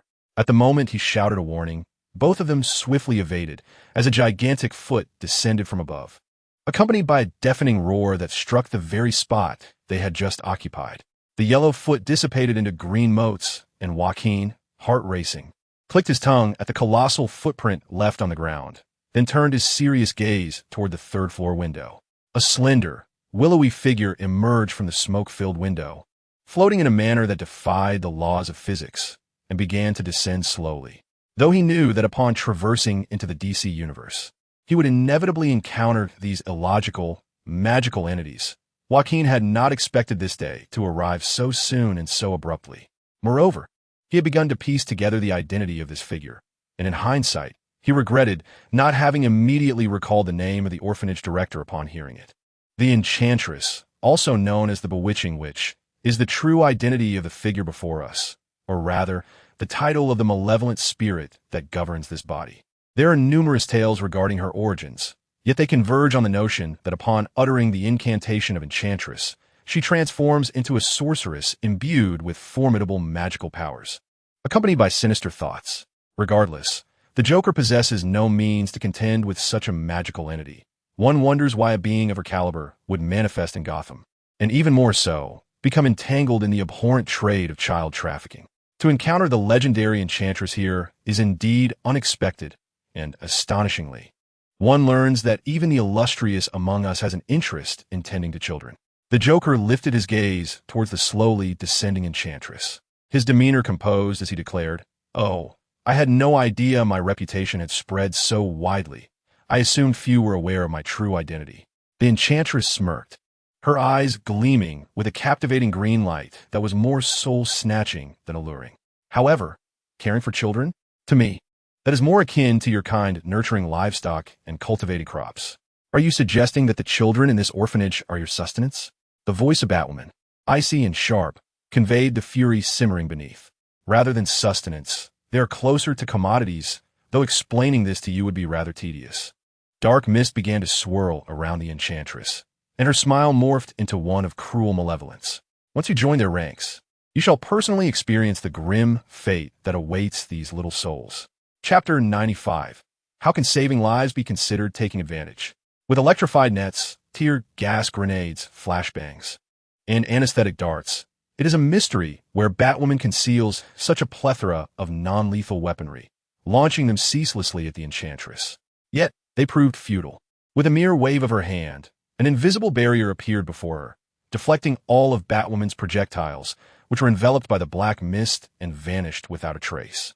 As Batwoman hurled her gadgets, she charged towards the enchantress with remarkable speed, leaping to deliver a kick, her long, graceful leg slicing through the air towards the enchantress's face. It was in vain. Mere mortals cannot lay a finger upon me. Batwoman's blood-red boot passed directly through the enchantress's head, and the enchantress's form dissipated into a cloud of black ash, only to reappear beside Batwoman's landing spot. Then, with a delicate wave of her hand, accompanied by an eerie green flash, Batwoman was abruptly hurled away by an inexplicably powerful shockwave before she could even regain her footing. The confrontation between Batwoman and the witch concluded in less than 3 seconds, while Joaquin remained undeterred. After crushing the poison capsule hidden in his mouth, he utilized his enhanced speed to swiftly maneuver behind the witch for a surprise attack. However, just as Joaquin was poised to strike, the witch unleashed a chilling laugh, her form disintegrating into ashes once more before vanishing without a trace. Do mortals never learn their lessons? A cry of pain echoed from behind Joaquin. The moment he perceived the witch's disappearance, he reversed his grip on the dagger and swung it forcefully behind him without looking back. The sound of the blade slicing through flesh resonating clearly. No one was more familiar with the tactic of blinking behind an enemy, followed by an invisible ambush than Joaquin. Thus, upon the witch's vanishing act, he instinctively countered, relying on his acute sense of danger and the air currents behind him. Turning to assess the situation, he observed the witch slowly materializing from the air, clutching her arm, her beautiful visage contorted with anger. What manner of weapon is this? How can a mortal's weapon inflict harm upon me? Upon hearing her words, Joaquin gleaned 2 vital pieces of information. First, the dagger he conjured could indeed harm the witch, much like when he had pinned her to the door with his throwing knife during their initial encounter. The reasoning behind this remained unclear, but it might be attributed to the demonic jester template from which his skills derived. Perhaps the powers of demons could interfere with one another. Second, although the witch possessed formidable magical abilities, she was not accustomed to combat, exposing her vulnerabilities, clearly the actions of an amateur. Armed with this newfound knowledge, Joaquin seized the opportunity to press his advantage. With a swift motion, he hurled the dagger from his hand like a throwing knife. Though the cooldown for his dual-edged poison blade skill had not yet elapsed, his current physical prowess and reflexes rendered his aim and striking power commendable even without the skill. Clang! This time, the witch dared not confront the throwing knife head-on. Instead, a translucent, emerald-hued, long sword materialized in her grasp, which she wielded forcefully to deflect the projectile. But after all, it is merely a small dagger. Do you truly believe you can use such a trifle against me? Before the witch could finish her sentence, the deflected dagger was caught mid-air by a figure who had unexpectedly lunged in front of her. Batwoman, having closed the distance, forcefully drove the dagger she had just seized into the witch's chest, eliminating a monstrosity like you cannot be deemed a violation of the no-kill principle, especially for one who preys on children. Batwoman pinned the witch to the ground, twisting the dagger to widen the wound on her chest. Yet much like before, despite the grimace of pain etched on the witch's face, no blood flowed from the dagger embedded in her chest. Ah, how unfortunate! My heart is not with me today. She cackled. The witch suddenly extended her hands, grasping the sides of Batwoman's head, and tilted her own back, pressing her lips fervently against Batwoman's vividly red mouth with lightning speed. Although there was no aversion to witnessing a girl-to-girl kiss, the instant Batwoman was unexpectedly kissed forcefully. A sense of foreboding surged within Jekyll. "Hey, are you all right?" Jekyll had initially rushed to the side of Batwoman and the witch, intending to separate them. However, in that fleeting moment, he felt a chill run down his spine. Driven by a primal instinct of danger, he halted and leaped backward. With a flash of cold light, Batwoman abruptly drew a dagger and swung it fiercely towards Jekyll. Had he remained in his previous position, a gash would undoubtedly have marred his throat by now. "Do not interfere. I will save you, Beth." Upon noticing the same green light flickering in Batwoman's beautiful eyes as in the witch's, Jekyll quickly understood the gravity of the situation. "I shall never forgive those who have harmed my sister." Batwoman's expression morphed into one of fierce wrath, and with both hands gripping Jekyll's dagger, she lunged it toward his heart. How does it feel to be betrayed by your own ally?" The witch's mocking laughter resonated as the sharp tip of the dagger threatened to pierce Jekyll's chest. Yet, he stood unfazed, showing no signs of panic or evasion. Just as the dagger was about to make contact, Jekyll conjured a new weapon in his hand, causing Batwoman's old dagger to vanish without a trace. Under the witch's control, Batwoman appeared to have diminished reflexes. Momentarily stunned by the disappearance of her weapon, she collided directly into Jekyll's embrace due to her inertia. Without hesitation, Jekyll wrapped his arms around Batwoman's waist and decisively pressed his lips against hers, those moist and alluring cherry blossoms. In less than a minute, Batwoman had her lips seized forcefully twice. As their mouths met, fatigue began to manifest in her eyes, and her body softened in Jekyll's arms. He was not taking advantage of the chaos. Earlier, he had introduced a diluted poison into Batwoman's mouth. Though this poison was trivial and ineffective for Jekyll, it was sufficient to temporarily incapacitate Batwoman, gently laying the immobile Batwoman, now rendered powerless by the toxin, onto the ground. Jekyll stood and turned his gaze towards the witch standing a short distance away, his expression growing serious. It had now devolved into a one-on-one confrontation. Even though he possessed the ace of illusions, battling an enemy who seemed invulnerable rendered any assault meaningless. The witch seemed to grasp this as well, her sinister smile revealing a sense of reckless abandon. "It is time to concede. Do not worry. I shall endeavor to ensure your demise is not too swift." In that fleeting moment, a towering shadow suddenly descended from behind the witch. Simultaneously, two fiery orange beams of light flashed, accompanied by a howling rush of wind, and the witch's arms fell in unison. Chapter 96. The Red Hood and the Blade of the Great Cast. The witch, now bereft of her arms, let out a piercing shriek, only to transform into a swirling mass of black mist, seemingly attempting to flee. At that moment, Jacqueline finally discerned the figure that had stealthily attacked the witch from behind, a robust man clad in a leather coat, wielding twin swords engulfed in blazing golden flames.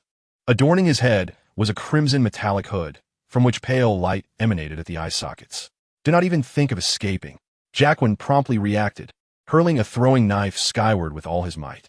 The knife pierced through the black mist that the witch had become, eliciting a cry of anguish, as the mist plummeted like a bird with severed wings. "What manner of weapon can touch me?"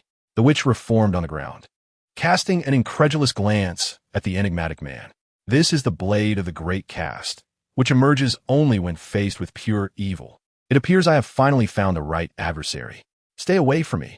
The witch's arms rapidly regenerated amidst the intertwining green light and black mist. However, the newly formed limbs bore distinct black tattoos, considerably lighter than before the regeneration. The witch then spread her arms wide, thrusting her chest forward, as an enormous green, spatial rift unfurled before her. A thunderous, guttural roar erupted from the cavern, and soon, the colossal, earthen-yellow hand Jacqueline had glimpsed earlier emerged, followed by a head, a body, and legs. In no time, a towering humanoid monster, standing over 10 meters tall, appeared before him. The creature was entirely yellow-brown, its face devoid of features save for a gaping maw filled with sharp, menacing teeth and Jacqueline could faintly detect a foul sulfuric scent wafting through the air. The monster then lifted a foot as massive as a pillar, intending to crush the mysterious man donning the red hood. Without hesitation, the enigmatic figure hurled his glowing blade upward, embedding it beneath the monster's foot, and as the creature's movement slowed, he deftly rolled aside to evade the impending stomp, disregarding the beast entirely as he charged toward the witch. The immense creature turned to seize the mysterious man, but at that very moment, a silver flash streaked through the air, piercing the monster's head. "Hey, you brute, look over here." In a critical instant, Jacqueline hurled a throwing knife that struck the creature's skull. Although it did not deliver a fatal blow, it successfully diverted the monster's attention. He understood all too well that to vanquish the witch, he must place his bets on that enigmatic man. As Joaquin harnessed the enhanced agility granted by the poison to engage in a game of swatting flies with the monster, the enigmatic figure wielding a sword seized the opportunity to advance upon the witch. The witch attempted to employ her previous ruse, transforming into a black mist to escape. However, the mysterious man had already leaped into the air, his great lineage blade ablaze with golden flames, piercing through the black mist and forcibly dragging it back to the ground. He then plunged the sword into the earth with great force. As the witch reformed, she found herself pinned to the ground by the great lineage blade, struggling and unable to move, her alluring visage contorted in agony. "You may strike me, but it is futile. No matter how many times you wound me, I can resurrect. After all, you are merely a mortal, and your inability to die indeed serves me well," the mysterious man declared coldly, withdrawing the great lineage blade. "I shall not permit you to die easily until you divulge all information regarding the whereabouts of those orphans, your contacts, and the details of the experiments in which you have participated." With a swift motion, the mysterious man wielded the blade in both hands, slicing through the witch's form repeatedly, reducing her to countless segments with the ease of chopping vegetables. The witch emitted a piercing wail of excruciating pain. It appeared that while she could not die, the suffering inflicted upon her was relayed unreservedly. "Enough, enough, enchantress!" Suddenly, the luminous blade swung down and transformed into a cascade of light that vanished in an instant. Concurrently, the yellow humanoid monster, which had been delayed by Joaquin, dissipated into black smoke, leaving no trace behind. Lying on the ground was no longer the scantily clad witch, but rather the modestly dressed Mioan, her face a mask of terror, her bewildered gaze fixed upon the unfolding scene. What is happening? Who are you? Are the children safe?" The mysterious man seized Mioan by her collar, yanking her to her feet with brutality. "Hiding behind your host, are you? Such a despicable and shameless creature." Nevertheless, just as I anticipated. "No, I do not understand what you are saying. I do not know you at all. What do you want?" Mioan protested. The mysterious man abruptly tore at Mioan's clothing, ripping her outer garment to reveal an expanse of pristine skin devoid of the black tattoos she bore as a witch. He then produced a stone the size of coin from his waist and pressed it against her chest. At the moment of contact, a repugnant, sizzling sound erupted, accompanied by a plume of black smoke that emanated from the point of contact, as if the stone were a vacuum absorbing it. "What is this?" Mioan exclaimed as the black tattoos on her skin began to flicker in and out of visibility, her expression oscillating between innocent bewilderment and tormented allure. "This is an artifact I acquired from an expert, purportedly a relic of a revered monk, capable of permanently severing you from your host and sealing you away. Thus, I shall have ample time to interrogate you at my leisure." The dark smoke emanating from Mioan increased in volume, all of it being absorbed by the stone. At last, Mioan had completely reverted to her human form, but she had already succumbed to unconsciousness. The mysterious man casually tossed her to the ground, clutching the stone tightly in his grasp. "Where am I? Release me." The witch's voice resonated from the stone, yet the mysterious man disregarded her pleas, stowing her away in the pocket at his waist. Witnessing this scene, Joaquin furrowed his brow and stepped forward, preparing to approach them. Bang! In the next instant, a loud gunshot echoed, and a smoking bullet hole appeared less than an inch from Joaquin's foot. "Don't move, or the next bullet will blow your head off," warned the man in the red hood, aiming a large-caliber pistol at Joaquin. His voice betrayed a palpable hostility and disdain toward Joaquin. It was unfathomable that Batman would trust a clone resembling the Joker to protect Gotham, without even considering notifying his former sidekick. Upon hearing this, Joaquin finally confirmed his earlier suspicion regarding the identity of the man before him. True to his appearance, his moniker was Red Hood, but he held an even more significant identity. He was Jason Todd, the second-generation Robin and Batman's aide. Chapter 97. Host-host separation, another old adversary of the Joker? Joaquin felt a shiver run down his spine. If the scenario mirrored the original narrative, Jason Todd was undoubtedly the individual who harbored the deepest animosity toward the Joker. Without exception, and Joaquin, bearing a similar visage, would likely not escape the wrath directed at him. Whoosh! Bang! Suddenly, the muzzle of the Red Hood's large-caliber pistol flared with fire, but his bullet was not aimed at Joaquin. Instead, it struck a bat-shaped projectile soaring through the air towards him. The one who had launched the batarang was Batgirl, whom Joaquin had incapacitated moments earlier with a dose of poison. The amount of poison Joaquin had administered was minimal, and it appeared that its effects had nearly worn off, along with the mental influence imposed by the witch. Batgirl, gasping for breath, staggered to her feet. Though her steps were unsteady, she glared fiercely at the Red Hood. I am not interested in anything else. I have but one question for you, Red Hood. 3 days ago, someone impersonated Batman to rescue Man-Bat and injured GCPD officers. Are you connected to this incident? The Red Hood shifted his aim from Joaquin to Batgirl, pausing in silence before responding slowly. Man-Bat is indeed in my possession, and I do not believe that was an impersonation of Batman. Enough. It seems I've finally found the right person. Brace yourself for a beating. Batgirl's voice was icy and laced with evident anger as she charged at the Red Hood. Unyielding, the Red Hood raised both hands, each wielding a large-caliber pistol, and mercilessly pulled the triggers toward Batgirl. The Batwoman elegantly unfurled her cape, deflecting the bullets that struck it. In an instant, she had closed the distance to the Red Hood, and the two became embroiled in a fierce struggle, neither gaining the upper hand. Joaquin, however, had no intention of interfering in their conflict. Seizing the opportunity, he decisively sprinted towards the orphanage's entrance, as his greatest concern lay with Harley Quinn's current predicament. Just as he reached the door, he nearly collided with a figure rushing out from within. Harley? Are you all right? Upon seeing Harley Quinn barreling towards him, Joaquin felt a surge of relief and quickly embraced her. Of course I'm fine, my little pudding. I'm better than ever, far better than I've been in ages. Suddenly, Joaquin felt a chill run down his spine, and in an instant, he released Harley from his grasp and leapt backward. A gleaming kitchen knife sliced through the air before him, and he caught the wild, chaotic glint in the woman's eyes. This was not the Harley Quinn he knew. Rather, it was perhaps the true essence of the Joker's Harley Quinn. With a snap, Harley raised her other hand, wielding a modified firearm known as the Bang Bang pistol. Harley, what has happened to you? Do you not recognize me? Joaquin's expression shifted as he sensed something was profoundly amiss with her demeanor. Ha ha ha. Of course I recognize you. After all, I've seen you with that pathetic girl, Harleen, playing lovey-dovey. What a nauseating sight that was. Bang, bang, bang. Without hesitation, Harley pulled the trigger, and Joaquin swiftly evaded her shots. It was evident that she was in deadly mode. Although the ammunition was merely steel balls, a direct hit could still prove fatal. Yet, it appeared that Harley's aim was not directed at Joaquin. The steel balls zipped through the air at breakneck speed, accurately striking the Red Hood, who was still entangled with Batwoman, precisely in the vicinity of his waist. Thud! Upon being hit by Harley's steel bullet, the location housing the High Monk's relic emitted a sharp crack. Oh no, the blade of the High Caste.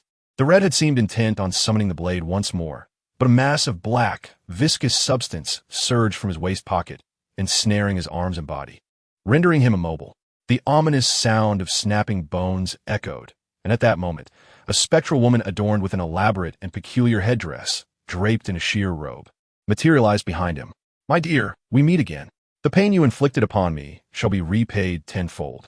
Though she was but a translucent apparition, when her slender, pale fingers brushed against the Red Hood, the metal mass crumbled under her touch, revealing the anguished face of a dark-haired man within. What is the matter, witch? Your power seems to have increased even further. It appears that your companion may have been mistaken, or perhaps deceived you. The enchantress leaned alluringly closer to Red Hood's ear, whispering in a voice brimming with seduction. This stone is not some holy relic of a revered monk, but rather a talisman of an evil cult from a high plateau, known as the Gabala, which harbors countless grievances as its source of power. While it may temporarily seal my essence, once the seal, is broken. All those grievances will become my delectable indulgences. TCH, damn it, that scoundrel Constantine will pay for this once I deal with you. As Red Hood's visage turned increasingly ashen, he relinquished the tightly gripped blade of the ancients.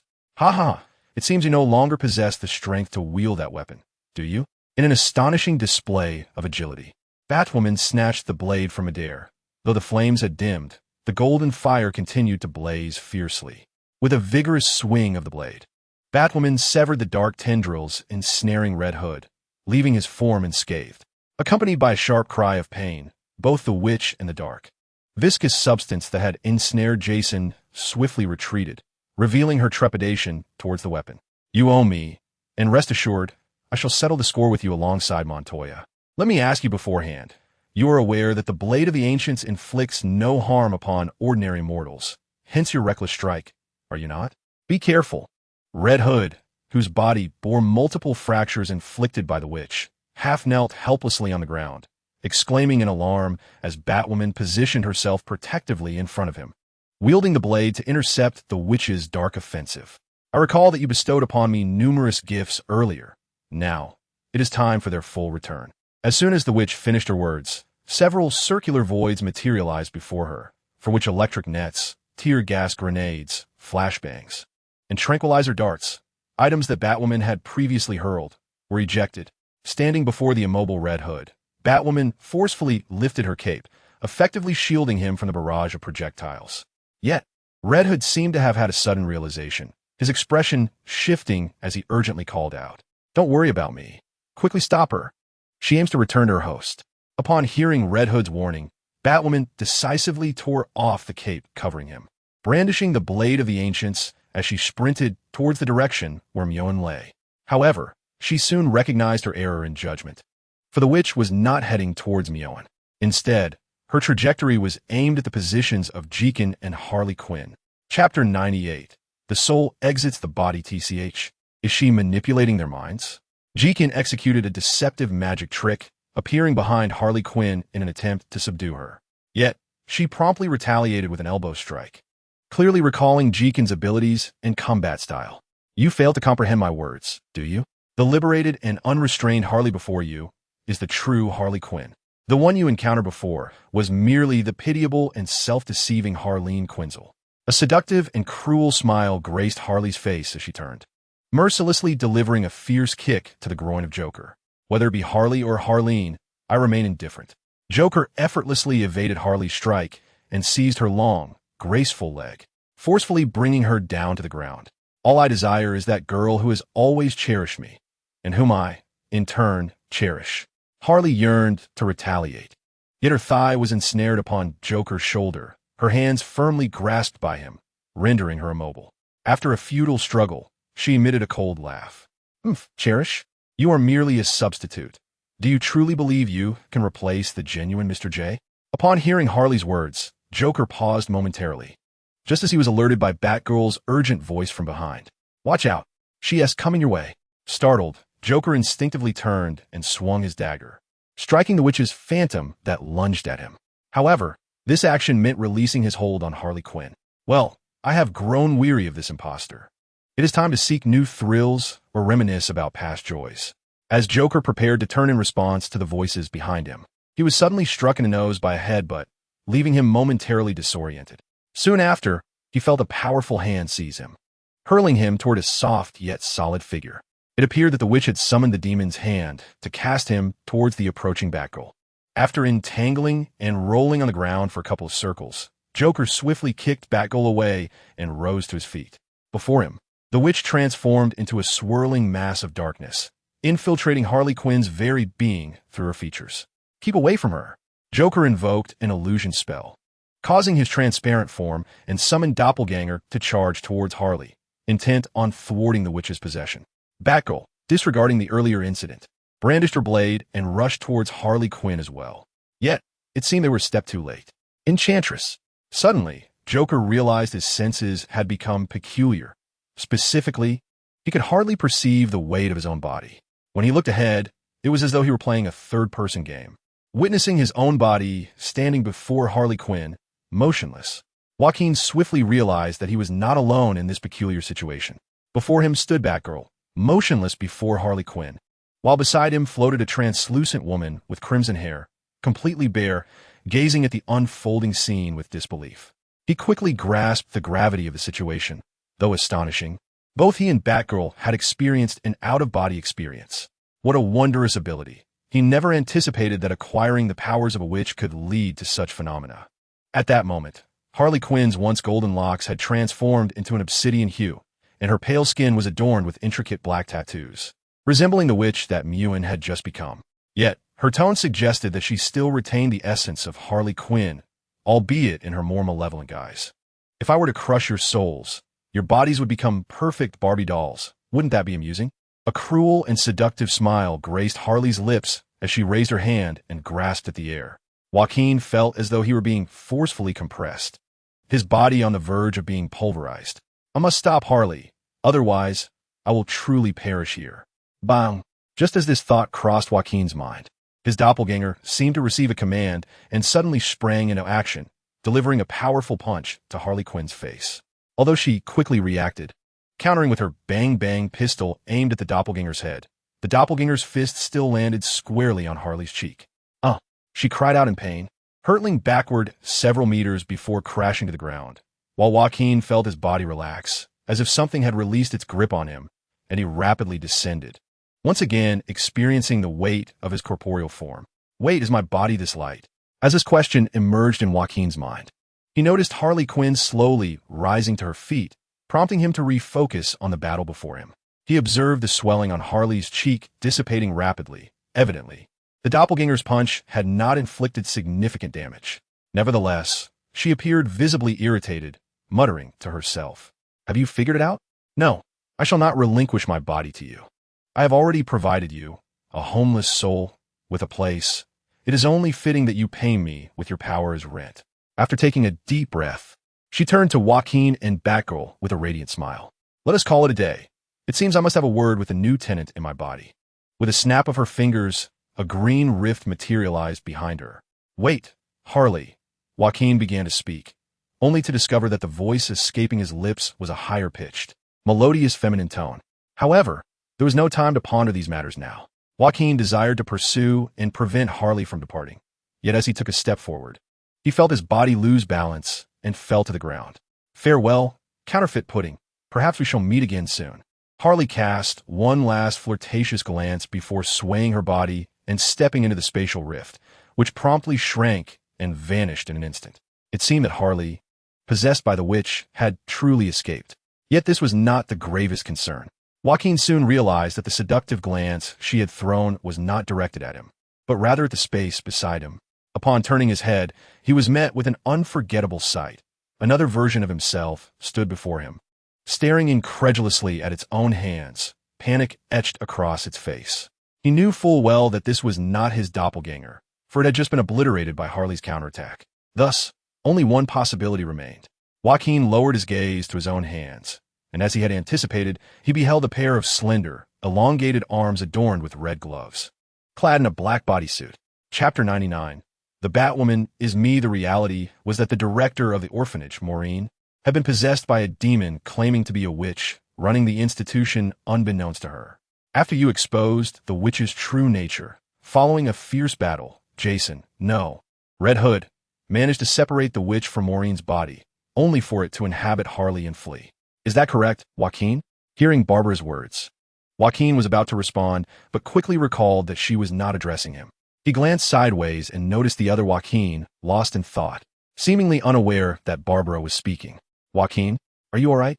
Barbara inquired, her voice laced with concern. Joaquin discreetly nudged the elbow of the Joaquin beside him, and the latter, as if awakening from a dream, lifted his head. "Ah, y me fine." Yes, that is indeed the case. Yet Barbara seemed to misinterpret something, letting out a gentle sigh. "I understand that you are feeling unwell, Joaquin, for I too share in this burden. Harley's abduction is, to some extent, my responsibility as the architect of our strategy." Just as Barbara's tone grew somber, she suddenly felt her hand enveloped by a pair of warm, large hands. "This is certainly not your fault. No one could have foreseen such an occurrence. You have done remarkably well, Babs. You're always our most reliable support." "Babs? Is this how the members of the Bat family refer to Barbara in their everyday lives? Joaquin gaped as he observed the other Joaquin unreservedly grasping Barbara's hand, his voice deep and tender. Equally astonished, Barbara's mouth was agape, as if it could fit an egg, her cheeks swiftly flushed with a rosy hue. Wait. Why are you suddenly calling me that? Did you tell him, Kate? Honestly, I've already said not to call me that. Blushing like a ripe apple, Barbara instinctively withdrew her hand, her beautiful eyes behind the lenses glimmering with a hint of melancholy as they regarded Joaquin. This unfamiliar demeanor stirred something within him, causing his heart to flutter. However, he quickly regained his composure. Further conversation in such a manner could easily reveal their secrets to this astute girl. Ahem. As for Harley's situation, there are no leads for now. Everyone is quite fatigued this evening, so it would be wise for us to return and restore our energy. Otherwise, we won't have the strength to rescue Harley tomorrow, right, Barbara? Joaquin attempted to mimic Kane's tone as he spoke to Barbara. Yet, having only recently become acquainted with Kate, he felt uncertain about her true manner of speaking. As expected, Barbara's gaze held a peculiar intensity, tinged with confusion. It's evident that you are indeed weary, Kate. I have never seen you in this state before. I shall arrange a guest room for you. By the way, regarding a change of clothes, if you don't mind, you may use mine, though I cannot guarantee the fit. That should be fine, provided you haven't continued growing in the past 2 years. Ahem. Thank you, Barbara. I will have Joaquin show me to the guest room. We can discuss matters further tomorrow. Joaquin promptly stood and took the other Joaquin by the arm, eager to leave before Barbara could deduce their true situation. Wait, there is one more thing. Just as they reached the door, Barbara called out, startling Joaquin. About the Red Hood you brought back, and Miss Mew and Joaquin's heart raced. They had indeed taken both the severely injured Red Hood and the unconscious Mewan with them during their retreat. However, both were still considered threats. Red Hood's connection to the faux Batman remained ambiguous, and it was uncertain whether Mewan had been compromised by the witch's influence. Thus, upon their return, both had been confined to a room equipped with restraining devices. Red Hood had just undergone surgery by Dr. Tompkins and needed time to recuperate. Mewan seemed to have sustained significant psychological trauma and required solitude. Kate, I understand your agitation regarding Montoya, but could we perhaps wait until tomorrow to see them?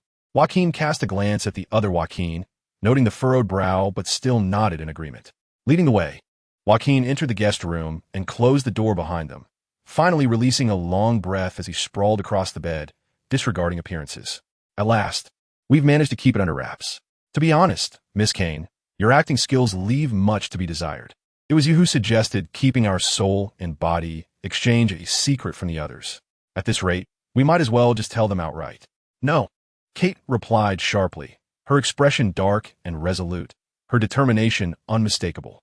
This may seem trivial to you, but the thought of others discovering that my body has been occupied by a man, exposed and touched without reservation, while I am left with that filthy thing, is more repulsive to me than death itself. Should this matter come to light, I would not hesitate to take your life, followed by my own. Don't misunderstand. I do not relish this transformation, and I am quite meticulous about cleanliness. However, I am wise enough not to voice such thoughts at this precarious moment. Yet, you need not worry excessively. Our current predicament is likely temporary. To untie the knot, one must find the one who tied it. If we locate the possessed Harley Quinn and persuade her to reverse the process, extracting our souls once more, we should find resolution. I admire your optimism, but I must caution you. Given the recent circumstances, Harley, now empowered by the witch, is a complete danger. Do you truly believe she will heed your words the next time we encounter her? Joaquin shrugged nonchalantly, though his eyes sparkled with determination. If the witch's consciousness were in control, I might be more anxious. However, since Harley's consciousness is predominant, albeit a darker version, I trust my understanding of her will allow me to predict her behavior to some extent. Oh, Kate raised an eyebrow, intrigued by Joaquin's confidence. But the question remains, where is she now? If she continues to hide, what shall we do? There's no need for concern, Joaquin replied with a confident smile. Since Harley mentioned we would meet again, she will undoubtedly reappear before us. She even referenced an old flame. If we exclude the deceased, the remaining options become quite apparent. Chapter 100. Everyone is busy tonight, remember. If my daughter inquires about Harley's whereabouts, tell her that Harley is on a business trip. Beyond that, try to remain in the basement and avoid contact with others. After Joaquin's numerous reminders, he escorted Kate, who was using his body, to the door. It would be unwise for Kate to spend the night in this room. If discovered, not only would it tarnish Kate's reputation, but the entire base would consider Joaquin a despicable man who spends the night with a stranger when his girlfriend goes missing. You need not worry. I am even more averse to this being discovered than you are. However, you must refrain from doing anything peculiar with my body, understood? What nonsense! I am in no condition to engage in any strange activities. Wait, if I were to use an illusionary doppelganger at this moment. Suddenly, as if sensing something, Kate lunged forward, seizing Joaquin's collar with a fierce gaze, sharp as a sword. Remember this. If I reclaim my body and notice anything amiss, there will be consequences. Upon hearing Kate's final utterance, Joaquin felt a chill creep down his spine. Could this be the sensation of phantom limb pain? After escorting Kate out, Joaquin released a sigh of relief. As he lay on his bed, an insatiable curiosity began to brew within him. He pondered whether, in this form, using the illusion would summon the Joaquin with a masculine presence or manifest as Kate herself. Suddenly, a knock at the door shattered his contemplation, nearly causing him to lose his composure. "It's me, Sister Kate. I brought you some clothes." Joaquin's heart settled. It was Barbara, and he had feared Kate might unexpectedly return. Yet, he mused, even if it were Kate, it wouldn't matter, as he had no intentions of doing anything untoward. "Thank you, Barbie." Upon opening the door, Joaquin was taken aback by the sight before him, instinctively drawing in a sharp breath. Barbara appeared as though she had just emerged from a bath, her damp, auburn locks cascading over her shoulders, and her skin glowing with a subtle flush from the warm water. However, what truly captivated Joaquin's attention was the fact that, in stark contrast to her usual tailored attire, she was now clad in a light pink nightgown, exuding an air of playful charm. Moreover, the buttons of Barbara's top were not fully fastened, and given Kate's slightly taller stature, Joaquin found himself inadvertently gazing at the enticing view revealed by her collar. He had just come to an unexpected realization. Barbara seemed to lack the habit of wearing undergarments immediately after a shower. Taking a deep breath, he attempted to redirect his focus, swallowing nervously as he calmly accepted the garments from Barbara's hands. Thank you. I was just about to take a shower." However, as Joaquin attempted to close the door, he discovered that Barbara had already entered the room uninvited. "Sister Kate, may I sleep with you tonight?" Meanwhile, on the other side, Kate, inhabiting Joaquin's body, had finally managed to lull little Jella to sleep. "Daddy, please tell me another story before I sleep." As Kate gently stroked the yawning Jella's head, she pondered how such an adorable daughter could have come from Joaquin. Surely, she had been abducted from somewhere. "All right then, what story did I tell yesterday?" "Oh yes, I was narrating how Zeta Ultraman transformed into Delta Sky Claw and what happened after Belial's Twilight." "Oh, what is this? Would you like me to tell a different story? Perhaps the tale of Alice in Wonderland?"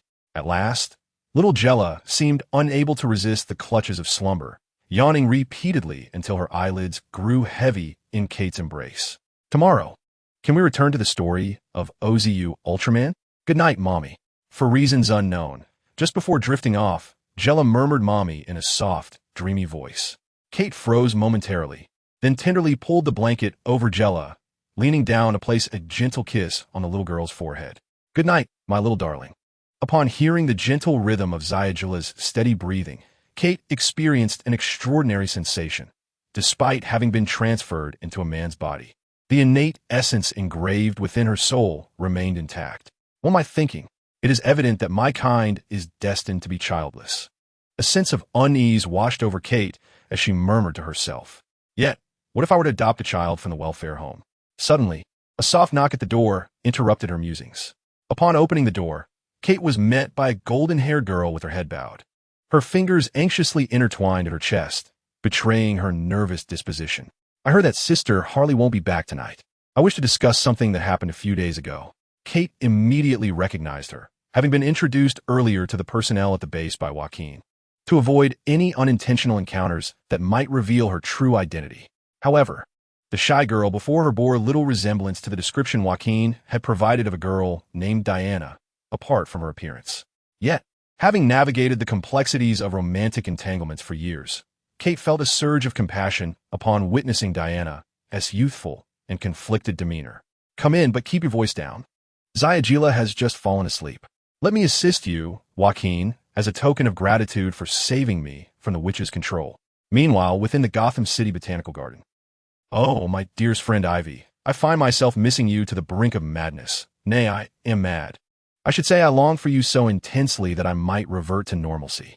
Poison Ivy's expression shifted from surprise to a blend of delight and confusion as she was suddenly enveloped in Harley Quinn's exuberant embrace.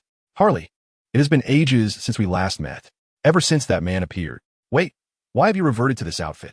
Ivy observed Harley clad in a tight-fitting black and red checkered ensemble, topped with a peculiar clown hat reminiscent of her early days as a supervillain. I yearn for the days of old, my sweet. Back then, we reveled in unrestrained chaos.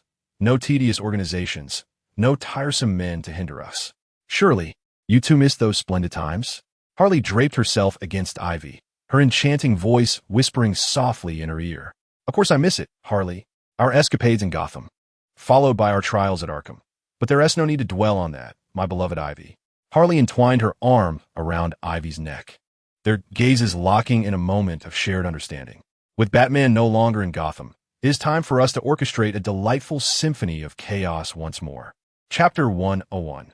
Jason Todd in the early hours of the morning, with still some time before the sun would rise. In a secluded corner of a dilapidated warehouse, a peculiar chamber constructed from metal walls emitted a decisive click as the lock disengaged. Who goes there?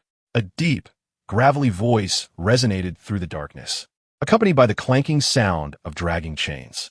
Do not act rashly, Jason Todd, or I assure you, the bones you've already broken will multiply.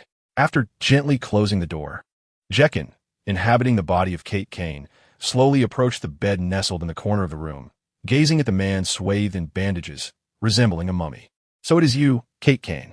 Are you seeking vengeance for Officer Montoya? Then by all means proceed. Through his night vision abilities, Jacqueline discerned Jason Todd staring blankly at the ceiling, devoid of any fear or panic. How did you deduce my intentions for revenge? I have investigated you, Jacqueline replied. I am aware of your previous relationship with Renee Montoya from the GCPD's Major Crimes Unit. Since you know my injuries are linked to her, it is unlikely you would let me go so easily. Besides, I am not a fool. You wouldn't be here at this hour merely to have a heart-to-heart. Truth be told, Jacqueline had indeed sought refuge here due to insomnia.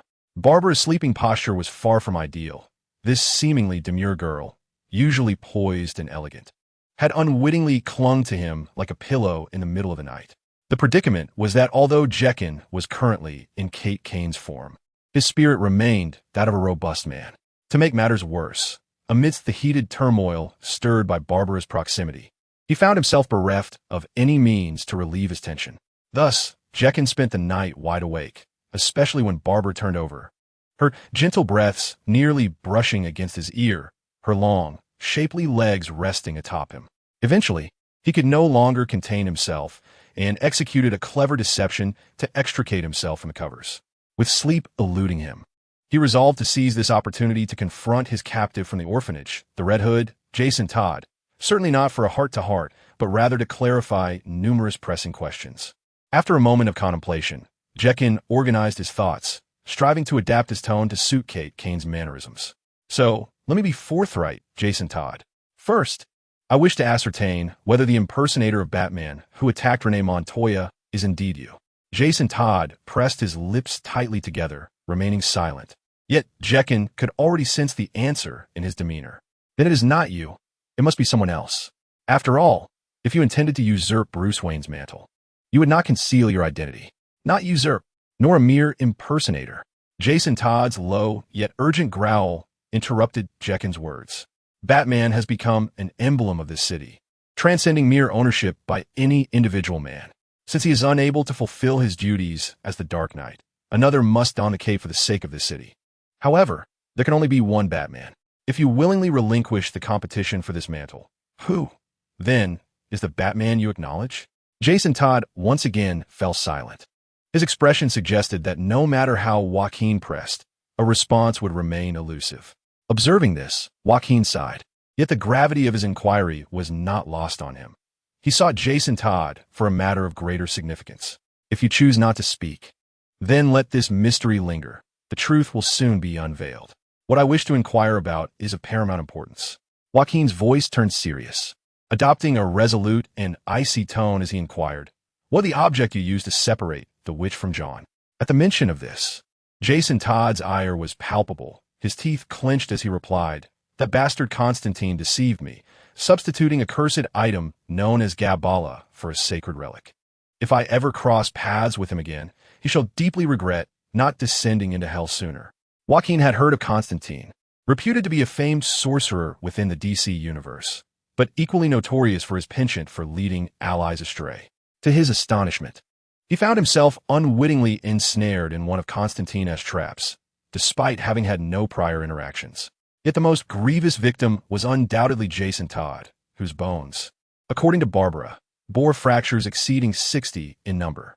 His survival could only be attributed to his extraordinary resilience and indomitable spirit. While your grievances with Constantine are your own, you must first answer my question. Where is that cursed Gabala? Jason Todd turned to Joaquin, hesitating momentarily before slowly responding. Did you not see? It was destroyed to release the witch. You may be a madman, but you are certainly no fool, Jason, Joaquin interjected without hesitation, his gaze piercing. Noticing Jason's continued reticence, an idea sparked in Joaquin's mind. Batman has always emphasized the necessity of contingency plans. You are the Robin he has personally acknowledged as his most adept protege. You cannot have forgotten this. Nonsense. How could he? Jason Todd suddenly erupted, only to wince at the pain it caused him. You may consider it a deception on my part, or merely a slip of Batman's tongue. However, you should know my character. I never indulge in frivolous lies. Now, I will ask you once more, where's the Gabala that can separate the witch from her host? Do you have a backup? Jason Todd hesitated again, then spoke in a low voice, slowly revealing his thoughts. In locker number 703 at Gotham City train station, the key lies within the concealed compartment of my shoe. A glimmer of joy surged through Joaquin as he finally extracted from Jason Todd the means to separate the witch from Harley Quinn. As for Batman's words, they were nothing but fabrications spun by Joaquin.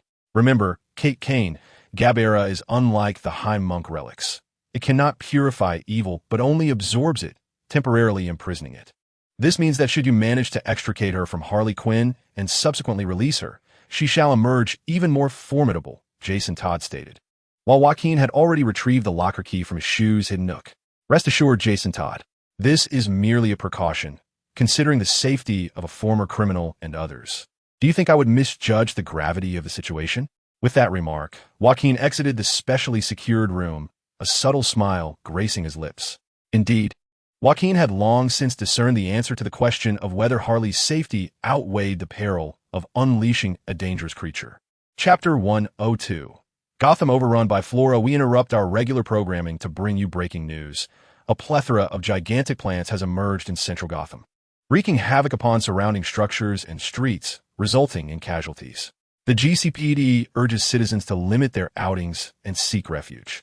Upon witnessing the colossal vines bursting through the studio walls on the television and the fleeting image of a red and black figure before the signal was lost, the conference room fell into a prolonged silence. It seemed inevitable that Harley would be sighted causing destruction alongside Poison Ivy, which would also impact the GCPD.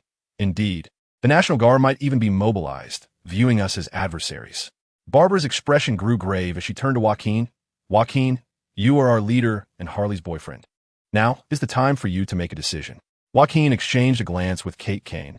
Yet, adhering to their previously discussed plan, he spoke deliberately. Regardless, our foremost priority is to locate Harley and Poison Ivy and halt them. Given the witch's ability to manipulate others, an excessive number of direct participants would only hinder our efforts. This task shall be entrusted to Kate and me. We faced the witch yesterday and possessed the requisite experience. After the meeting concluded, the others promptly immersed themselves in their respective tasks. Everyone except Joaquin and Kate remained on standby as support, assisting citizens in seeking refuge to mitigate losses. Joaquin and Kate, following their predetermined plan, set forth, for they needed to find an opportunity to reclaim their bodies and souls from the witch. How do you intend to capture Harley Quinn and Poison Ivy? With nearly half of Gotham under Poison Ivy's control, and considering Harley's current ability to teleport, locating them will prove exceedingly difficult. After leaving the conference room, Kate approached Joaquin and spoke in hushed tones. There is no need for concern. While it would indeed be challenging to capture the elusive Harley Quinn if she were alone, her alliance with Poison Ivy, as anticipated, provides us an opportunity. By the way, how did Jealous sleep last night? Moments latte. They arrived at a sleek black luxury vehicle outside the base, which belonged to Kate Kane. Accompanying them was a small figure. Daddy, can we finally go out to play today? That's wonderful. Seeing Jella's exuberance, Joaquin felt a pang of sympathy. He reflected on how Jella had been confined to the base since her birth, worried that her extraordinary abilities might cause a commotion if taken outside. As a father, he felt woefully inadequate. Yes, today, Aunt Kate will take you out to have some fun, but you must help us with the task. You might see many large and peculiar plants. Can you sense the source that controls them? Jella, seated beside Joaquin in the back seat, blinked her large, beautiful eyes and pondered for a moment before replying with a grin. I don't know what Aunt Kate means by sensing, but I can just ask the plants. They're always polite and will respond kindly if I ask them. Joaquin sighed in relief. Just as he had expected, taking Jella along was equivalent to finding poison ivy. And Harley Quinn would surely be by her side. In the heart of Gotham City, atop the towering Wayne Enterprises building, a strikingly beautiful yet terrifying scene unfolded. How wonderful! Little Red.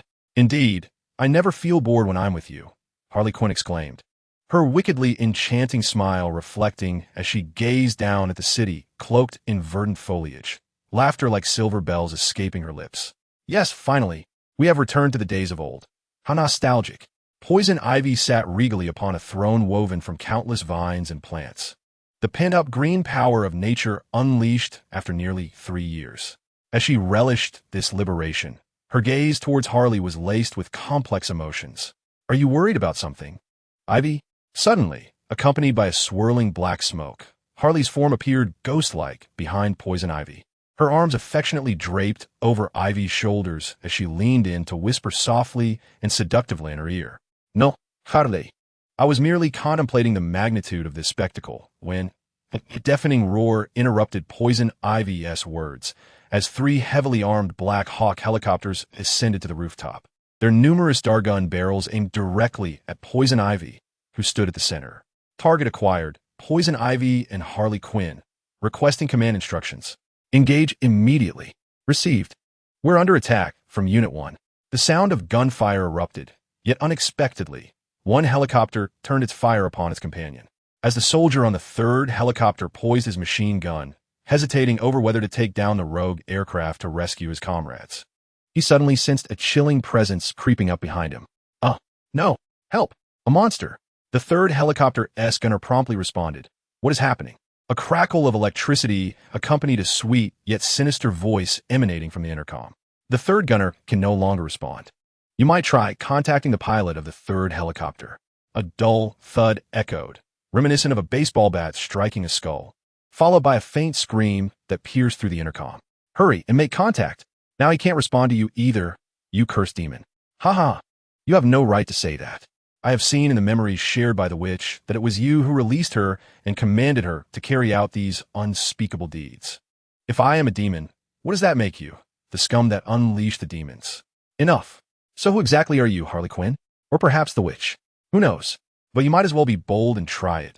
Pierce the heart you hold that threatens the witch and see what transpires. To be honest, I'm quite curious about the outcome, Waller.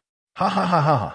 Harley erupted into a wild, unrestrained laughter, then transformed into a wisp of black smoke, vanishing from the rapidly descending helicopter and reappearing next to Poison Ivy, who gazed at her in shock. See, Little Red, there's nothing to fear. Now no one can stop us.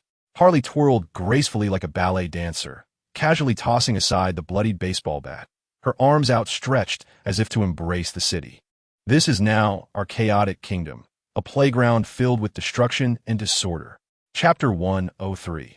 The Kane residence, as 3 Black Hawk helicopters plummeted one after another. A complex glimmer flickered in Poison Ivy's eyes.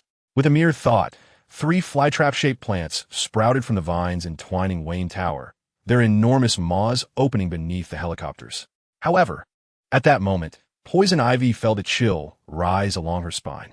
Upon regaining her senses, she found Harley Quinn had instantaneously appeared before her, her striking eyes adorned with red and black shadows, now fixed on Ivy with an icy glare. Were you planning, my dearest Little Red? You wouldn't be intending to save them, would you? No, I simply think they would make excellent fertilizer for my plants. These nutrients must not go to waste. Yet, having long dwelled in solitude within her botanical sanctuary, Poison Ivy was not adept at concealing her thoughts. It seemed Harley caught on to her feeble excuses immediately, as she delicately brushed her slender, pale fingers against Ivy's lovely cheek. Not only them, but when your plants wreak havoc upon buildings and streets below, it seems you are deliberately manipulating them to avoid humans. This is hardly characteristic of you. The Ivy I know would never show mercy. Or perhaps, during these 3 years of self-imposed confinement in the botanical garden, even you have undergone a transformation? At this juncture, Harley Quinn pinched Poison Ivy's chin with her fingers, and the faces of the two enchanting women inched closer. Poison Ivy attempted to articulate something, yet suddenly found herself immobilized. Do not fret, Ivy. You are merely ensnared by superfluous emotions that bind you from expressing your true thoughts. Once I liberate your genuine spirit, you shall experience true freedom, just as I do. Harley Quinn licked her crimson lips with a pink tongue, gradually closing the distance between them. Suddenly, a cacophony erupted from behind Harley as the helicopter blades whirred to life, compelling her to release Poison Ivy's chin and turn away with an air of irritation. Honestly, will you lot ever learn to read the atmosphere? Such behavior will only lead you to share the fate of those unfortunate souls from earlier. Before her stood a Black Hawk helicopter, hovering without any visible weapons. Yet, Harley's attention was not drawn to the helicopter. Instead, she gazed downward in disbelief at the tendrils entwining around her form. Little Red, I admit my previous words were rather harsh, but surely you wouldn't tea. However, upon turning her head, she found Poison Ivy wearing an identical expression of shock. Even the vines that had once served as her throne began to shift from green to red, wrapping around her body. Impossible. The plants are defying my command. Is there someone capable of controlling them as I do? No, this sensation. It's as if Harley seemed to have an epiphany, her expression hardening as she glared in the direction of the helicopter. Meanwhile, the helicopter's door swung open, and a shadow leapt forth, unfurling a cloak akin to bat wings, gliding toward the rooftop of Wayne Tower. Poison Ivy, this game is nearing its conclusion. Jara, are you certain the consciousness controlling these plants resides atop this building? Indeed, the plants are quite displeased. They resent having to grow so tall in a place unsuited for their existence, all while evading other humans. They urge me to hasten and stop the Queen. Who is the Queen?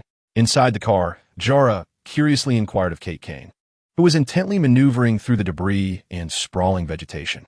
Joaquin gently stroked Jara's small head, responding tenderly, "Your father must concentrate on driving. The abundance of plants here makes it quite inconvenient for you to play. If only we could revert the plants to their original size. Do you have a solution, dear?" Jara tilted her head adorably, her large eyes blinking thoughtfully for a moment. "It should be feasible. I just inquired with the botanists, and they indicated that the Queen's thoughts are currently quite ambivalent. Therefore, if I could approach her vicinity, I would be able to usurp her control, thereby restoring all the flora to their original state. Should Jella be permitted to approach Poison Ivy?" Joaquin felt a twinge of uncertainty. Although it was a suggestion to enlist Jella's assistance in locating Poison Ivy, he was reluctant to involve his daughter in the fray. At that moment, Kate abruptly slammed on the brakes and sharply turned the steering wheel. With the tires screeching against the pavement, the car executed a remarkable drift, altering its course. What's going on?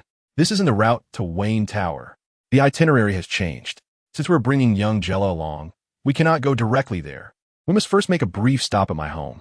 After a while, having experienced Kate's wild and exhilarating driving style, they arrived at the Burnley district of Gotham City, an area renowned for its opulent mansions, situated at a considerable distance from the city center currently besieged by Poison Ivy's botanical takeover. Young Jella seemed to revel in this thrilling journey, and as she was reluctantly cradled in Joaquin's arms upon exiting the vehicle, Kate affectionately patted Jella's little head, her face adorned with a mysterious smile. "Do not fret, darling. A far more intriguing adventure awaits you shortly." Before Joaquin stood a residence that appeared rather unremarkable. He had initially anticipated that the Kane family, being one of Gotham's 4 prominent families, would possess a home as lavish as Bruce's Wayne Manor. However, in comparison to the neighboring villas, this one seemed rather modest. "We must hasten. I believe I just spotted a militia Black Hawk helicopter taking off. If the military takes complete control of the situation, it will complicate matters significantly." As Joaquin, carrying Jella, approached the steps of the house under Kate's guidance, the wooden door suddenly swung open. "Kate, I heard the engine sounds and was utterly worried about you. You didn't come home last night?" And now there's a major incident in the city center, accompanied by a voice filled with concern. A robust, middle-aged man with graying hair stood at the entrance of the Kane residence, clad in what appeared to be a faded and worn military uniform. Upon seeing the trio at the door, his expression shifted to one of shock, his mouth agape, as if he could fit an egg within it. Wait a moment, Kate. Who is he? And who is this child? There is no time to explain, Dad. Quickly prepare our helicopter. Kate, or rather Kate's consciousness still residing within Joaquin, seemed to have forgotten her current predicament. She instinctively pushed past the middle-aged man and entered the house. The man staggered slightly, gazing at Joaquin with a look of utter disbelief. Kate, he just referred to me as Dad. Quickly, tell me, what is your relationship? Chapter 104. The wise analysis of Old Man Kane. This father, he is my friend, and this is his daughter. For certain reasons, we must now undertake a mission together concerning the helicopter, as I just informed him. Blocked at the door by a middle-aged man who appeared resolute in his inquiries. Joaquin stammered as he attempted to smooth things over with Kate, all the while lamenting that she should have at least apprised him of her father's situation. Fortunately, drawing upon knowledge gleaned from comics in his previous life, Joaquin had a general understanding of Kate Kane's father, Jacob Kane. Jacob was a former Special Forces officer who, after retiring from the military, leveraged his connections to gather experimental military equipment and various non-lethal weapons to support his daughter Kate's clandestine vigilante endeavors. From Kate's earlier remarks, it seemed that the gear Jacob had amassed included armed helicopters, which might also explain why she had brought them here. Come quickly. I need to help you change clothes and gear. Put your daughter down first, echoed Kate's voice, or perhaps it was Joaquin's, deep from within the house. Upon hearing her words, Jacob's expression shifted dramatically, as if he had received a more profound blow. You say this is your daughter, and you even know the entrance to my secret basement? What on earth is happening, Kate? How long have you known him? And why have you never told me? Joaquin felt a wave of anxiety wash over him. It appeared that Kate had completely forgotten their need to conceal the soul-swapping arrangement. If this continued, their ruse would undoubtedly unravel. Hurry, stop dawdling. Time is of the essence. Hearing Kate's impatient urgings, Joaquin decided to abandon all pretense. He gently set down the child he had been holding and rushed toward the direction of Kate's voice, exclaiming in haste, Ahem, in any case, everything is as I just told him. Don't concern yourself with anything else. Just listen to him and get the helicopter ready quickly. Also, keep an eye on this child. Seeing his daughter hurrying away, Jacob felt a sense of vertigo. Good heavens, his daughter, who normally regarded men with disdain and rarely wore a pleasant expression around her own father, had seemingly transformed in the presence of this Joaquin, divulging her most significant secret and obeying him without a hint of resistance. Jacob considered himself an open-minded father. Otherwise, he would not have staunchly supported his daughter in being her true self after she was expelled from West Point due to her orientation, even preparing himself for the possibility of the Kane lineage coming to an end.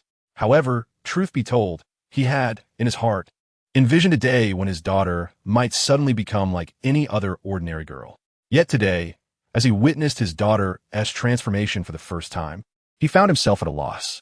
Uncle, Dad just said that something even more thrilling than the roller coaster ride we just took is coming up. Is that true? As Jacob beheld the lively and adorable little Jella, with her sparkling eyes and playful demeanor tugging at his clothing, he found himself momentarily transfixed. Her vibrant, fiery red hair was strikingly vivid, and he recalled distinctly that her father possessed hair that was a blend of black with a hint of green.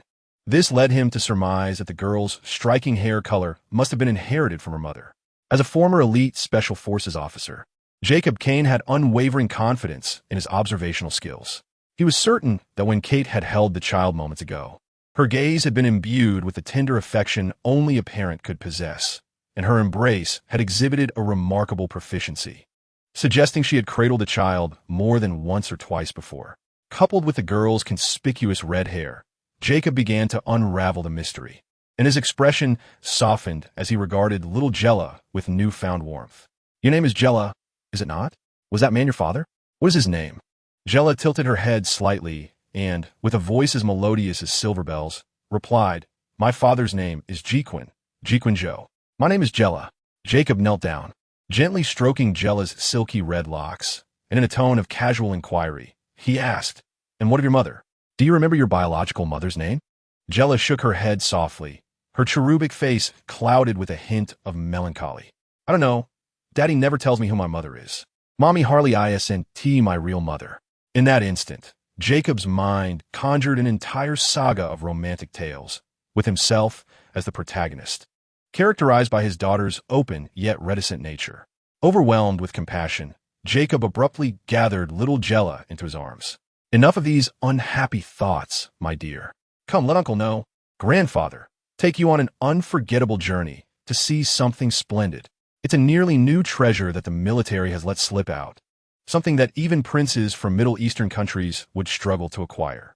A short while later, when Jacqueline and Kate, clad in Batwoman attire and fully armed, arrived in the backyard of the Kane residence, they discovered Jacob enthusiastically revving the engine of a Black Hawk helicopter. Hold on tight, my little darling. Uncle, no. Grandfather, will take you on a memorable flight. Jacqueline could not help but be taken aback by the sight of the well-maintained Black Hawk helicopter. Is this really all right? Bringing military equipment into your home so brazenly? Rest assured, the military illicitly loses countless pieces of equipment each year to various dubious channels for illegal activities. This one was merely confiscated from some unlawful organization, and it has long been recorded as decommissioned on the military's inventory list. Observing Kate's nonchalant demeanor, Jacqueline decided against further astonishment. After meticulously ensuring that Jella's safety harness was securely fastened, he lowered his voice and earnestly cautioned her. Regardless of what transpires shortly, do not unfasten your seatbelt. Once we seize control of the plants, we can render them inert. Do you understand? Although Jella nodded obediently, a flicker of concern lingered in Joaquin's heart.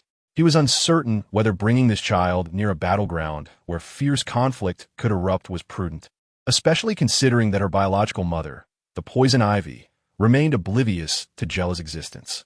Do not be so anxious. I assure you, your daughter's courage surpasses your own. Rest easy. When the time comes, it will only be you and me facing the adversary. Just then, Jacob turned his head and caught sight of Joaquin and Kate whispering intimately, which elicited a knowing smile from him. All right, everyone, brace yourselves for a tour over Gotham courtesy of the Kane family. We're about to take off. Chapter 105. The witches myself just moments ago, Joaquin had been honing his flying skills with Cassandra, and to his surprise, he was now called to put them into practice, this time taking on the role of unfurling his bat wings. Upon witnessing young Jella manipulating the vines to restrain Poison Ivy and Harley Quinn, Joaquin and Kate unhesitatingly flung open the helicopter doors and leaped out. They understood all too well that Harley, under the witch's possession, possessed the ability to teleport, and it was imperative to prevent her from boarding the helicopter. Otherwise, the mutated Venus flytraps engulfing the military Black Hawk helicopter's near Wayne Tower served as a cautionary tale. You truly are persistent. Harley Quinn morphed into a wisp of black smoke and vanished beside Poison Ivy. When she reappeared, she was brandishing a handgun, mercilessly aiming at Joaquin and Kate in the sky. Joaquin swiftly retracted his bat wings and plummeted alongside Kate onto the rooftop. With their agility, a simple roll mitigated any potential fall damage. As soon as they touched down, Joaquin retrieved an array of gadgets from his utility belt, haphazardly tossing them toward Harley's direction without regard for precision. Boom, boom, boom. The cacophony of explosions erupted as flashbangs, tear gas, and smoke bombs detonated before Harley, temporarily obscuring her vision. Such troublesome little nuisances. As someone else endowed with the power of teleportation, Joaquin was acutely aware that one could not teleport indiscriminately while deprived of sight in battle. Otherwise, one might inadvertently land in the embrace of the enemy. Observing Harley enveloped in thick fog, Joaquin and Kate exchanged a glance, a silent agreement passing between them. They immediately charged into the mist, racing toward Harley Quinn. Buzz, accompanied by a ringing in his ears, Joaquin felt his body once again lose its weightlessness, his perspective shifting from the first person to a third-person view, allowing him to see himself, or rather, Kate's back. Indeed, it was as he suspected. Joaquin deduced that if they were ambushed while deprived of their vision, Harley Quinn would undoubtedly employ her astral projection ability to extract their souls as a counterattack. This conclusion stemmed from his keen observational prowess and familiarity with Harley Quinn's combat tendencies. Suddenly, Harley Quinn raised her hand, and a tornado materialized in midair, dispersing the dense fog created by smoke and tear gas grenades. She then gazed at the immobilized bodies of Joaquin and Kate, a charming smile gracing her lips, exuding an air of assured victory. What a delightful and exquisite beauty she is. It would surely be fascinating to turn you into a puppet. With her slender, pale fingers, Harley Quinn gently caressed Kate Kane's face before her expression shifted abruptly. Without warning, she turned and raised her gun, aiming it at Joaquin's forehead. As for you, you shall perish here, dull imitation. It was evident that Harley Quinn recalled Joaquin's previous maneuver of using a clone to attack while his soul was detached, prompting her to prioritize eliminating him. However, she had gravely miscalculated regarding the illusion skill Joaquin had employed through Kate Kane's body, questioning whether the visage created was indeed Joaquin's or Kate's. The answer soon unveiled itself as Kate, who had just been caressed by Harley, sprang into action, swiftly pressing a stone against Harley Quinn's back. Whoosh! At the moment of impact, Joaquin felt a powerful force pulling him down from midair, and in the next instant, he was once again aware of the sensation of solid ground beneath him and the weight of his body. But of utmost priority was the exhilarating realization as Joaquin reached down to confirm, "Fantastic, brother, you've finally returned. What on earth is happening?" Harley let out a piercing scream, and an onslaught of black mist erupted from her, being drawn into the Gabala held by Kate's appearance. "Little Red, save me." Hearing Harley Quinn's desperate call, Poison Ivy, who had been momentarily bewildered by the red vines entwining her, snapped back to reality. "Release Harley." Poison Ivy gritted her teeth, and the red vines that had initially restrained her turned a vibrant green, rapidly growing back under her control and extending towards Harley Quinn. Crack! However, midway, a sharp bat-shaped projectile zipped past, severing the vines that Poison Ivy had extended. "This is where it ends for you, Poison Ivy. Do not forget, I'm still here." Your hair possesses the same manipulation abilities. So, you're the child's biological mother." Poison Ivy, who had been controlling the plants to attack the Batwoman before her, froze at the moment she heard those words. "Child? Mother? What does this mean?" As Poison Ivy's mindset wavered, a Black Hawk helicopter circled overhead, and at that moment, the color of the plants entwined around her began to shift back to red. Someone with abilities akin to mine and exuding the same aura. How could this be? As Poison Ivy murmured in disbelief and halted her actions, the final remnants of black substance extracted from Harley Quinn were drawn into the Gabala. Yet, judging by Harley's expression of resentment and fury, she seemed to embody the malevolent consciousness awakened by the witch. "Return her to me, you thief," Harley Quinn exclaimed, turning to reclaim the Gabala. However, in the blink of an eye, another figure materialized before her and Kate's doppelganger. Ugh! Joaquin, having employed deceptive magic, swiftly embraced Harley, forcibly claiming her delicate, soft red lips. Smack! But Harley immediately retaliated fiercely, breaking free from Joaquin's grasp and delivering a stinging slap to his face. TSK, as expected. The notion that a mere kiss could awaken a princess, like in fairy tales, does not unfold so smoothly. Thus, I must resort to the somewhat perilous plan B. Joaquin remarked with a wry smile, though his expression suggested he had anticipated this outcome all along. "I told you I am not the pitiful Softahallen, you know, and relying on such tricks to reclaim me is futile." Harley Quinn seemed to struggle to believe her eyes, yet her gaze was not fixed on Joaquin, but rather over his shoulder, peering towards what lay behind him. There, a doppelganger resembling Batgirl, under Joaquin's command, opened its mouth and consumed the Gabala, which had absorbed the very soul of the witch. A slight crackling sound followed, akin to the shattering of an object. Given that you are the consciousness awakened by the witch's power, the most straightforward and crude method to subdue you is evident. All I need do is become the witch myself. Chapter 106. Are you willing to form a contract, witch? Countless tendrils of black mist surged forth from the features of the doppelganger that had crushed the Gabala, enveloping its entire form. In an instant, the doppelganger's attire vanished without a trace. Simultaneously, the doppelganger resembling Kate Kane became adorned with myriad black tattoos, its formerly flame-like crimson hair transforming into an inky black, and its eyes glimmering with a sinister green light. "Ha ha ha ha ha! To think I possess a soulless shell. This is simply splendid. Now, no one can obstruct or suppress my consciousness, nor can anyone usurp my power." The doppelganger, or rather the witch, let out a chilling, sharp laugh. As her raucous mirth echoed, the sky seemed to darken. ominous clouds enveloping Wayne Tower. It is a pleasure to see you in such fine form, Miss Witch. However, since I have bestowed upon you the grand favor of assisting you in obtaining a corporeal form, should you not also offer me your gratitude? Upon hearing Joaquin's voice, the witch turned her gaze towards him, revealing a cruel and beguiling smile. Oh, what is it that you desire in return, little one? Bring back another personality of Harley to me. As soon as Joaquin's words fell, Harley Quinn's expression shifted dramatically. She raised her pistol, gritting her teeth, and exclaimed, "What a joke! I shall never allow the timid Harleen to suppress me again." However, the sorceress merely lifted her hand, causing Harley's weapon to contort and warp before her eyes, while a powerful grip seemed to constrict her throat, twisting her features into a mask of agony. I had intended to settle the score with you, Harley Quinn. I liberated you from the depths of your consciousness, yet you repay my kindness with betrayal, suppressing my own awareness to siphon my power. Now, you shall experience once more the sensation of being confined within the depths of your own consciousness. The sorceress delicately gestured in the air, and immediately, Harley's eyes gleamed with an eerie green light, her expression turning blank and bewildered. "Hey, that's enough. This body belongs to my girlfriend. Do not harm her." Joaquin furrowed his brow and shouted in anger, causing Harley's form to collapse to the ground, gasping for breath. He rushed to her side, gently lifting her up. "Cough, cough. Dear, I'm sorry I never told you."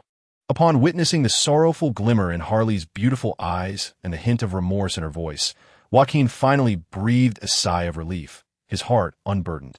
It seemed Harley Quinn had finally reverted to her original state, or rather, returned to the familiar personality he knew. Though Joaquin had much to convey to Harley, it was evident that this was not the right moment, for the sorceress was observing them with keen interest, her face adorned with an inscrutable smile. "What an enviable couple you are, indeed, quite a match. After all, one is a fabricated persona, and the other is a counterfeit soul filling a vessel from who knows where." Joaquin's brow furrowed slightly as he stood up, positioning himself protectively in front of Harley, gazing fearlessly at the seemingly boundless power of the sorceress. "Your task is complete. It is time for you to exit, sorceress." "Oh." The sorceress raised an eyebrow, regarding Joaquin with disdain, a hint of scorn upon her features. "You appear to be mistaken about your position, poor little creature. Your lives rest solely at my whim. You lack even the ability to flee. With my current power, I can instantaneously appear in any corner of this planet. Thank you for the reminder. It seems the only option left is to expel you from this world." Joaquin inhaled deeply, then focused, enunciating each word with conviction. "I command you now to exhaust all your strength and teleport into the depths of the universe." The sorceress's smile faltered. "What jest is this? By what right do you command me? Smack! Where is this?" In the next moment, the sorceress found herself enveloped in darkness, or rather, not entirely dark, as she could see a myriad of dazzling stars in the distance. "With the corporeal form you currently inhabit, it is impossible for you to defy my commands. Oh, illusionary doppelganger." Joaquin closed his eyes, and he could now perceive through the witch's perspective, witnessing her teleport to an unknown corner of the universe at his behest. He knew he had wagered correctly. To extricate the witch from Harley Quinn's body and harness her power to rectify Harley Quinn's consciousness was a perilous endeavor. Joaquin understood the gravity of this undertaking. As the Red Hood had articulated, the witch had become an insurmountable monstrosity after absorbing the malevolent energy from the cursed artifact, Gabera. Moreover, the witch's heart was not within their grasp, signifying her immortality. Even if they vanquished her corporeal vessel, she would undoubtedly seek another host. Unless, of course, she could be exiled to a realm where finding a new vessel would be nearly impossible. Joaquin recognized this as a high-stakes gamble. Luring the witch's essence into the illusionary doppelganger, he would then stake everything on his absolute command over it, which would remain effective even after the witch possessed it. He was not devoid of confidence in this plan. The dual-edged dagger could wound the witch in her ethereal state, suggesting that the demonic jester system might possess superiority over her capabilities. Initially, Joaquin intended to teleport her deep within the Earth's crust or to desolate locations such as the heart of the Pacific Ocean. However, given the witch's formidable power, he quickly conceived a superior alternative. "No, please don't.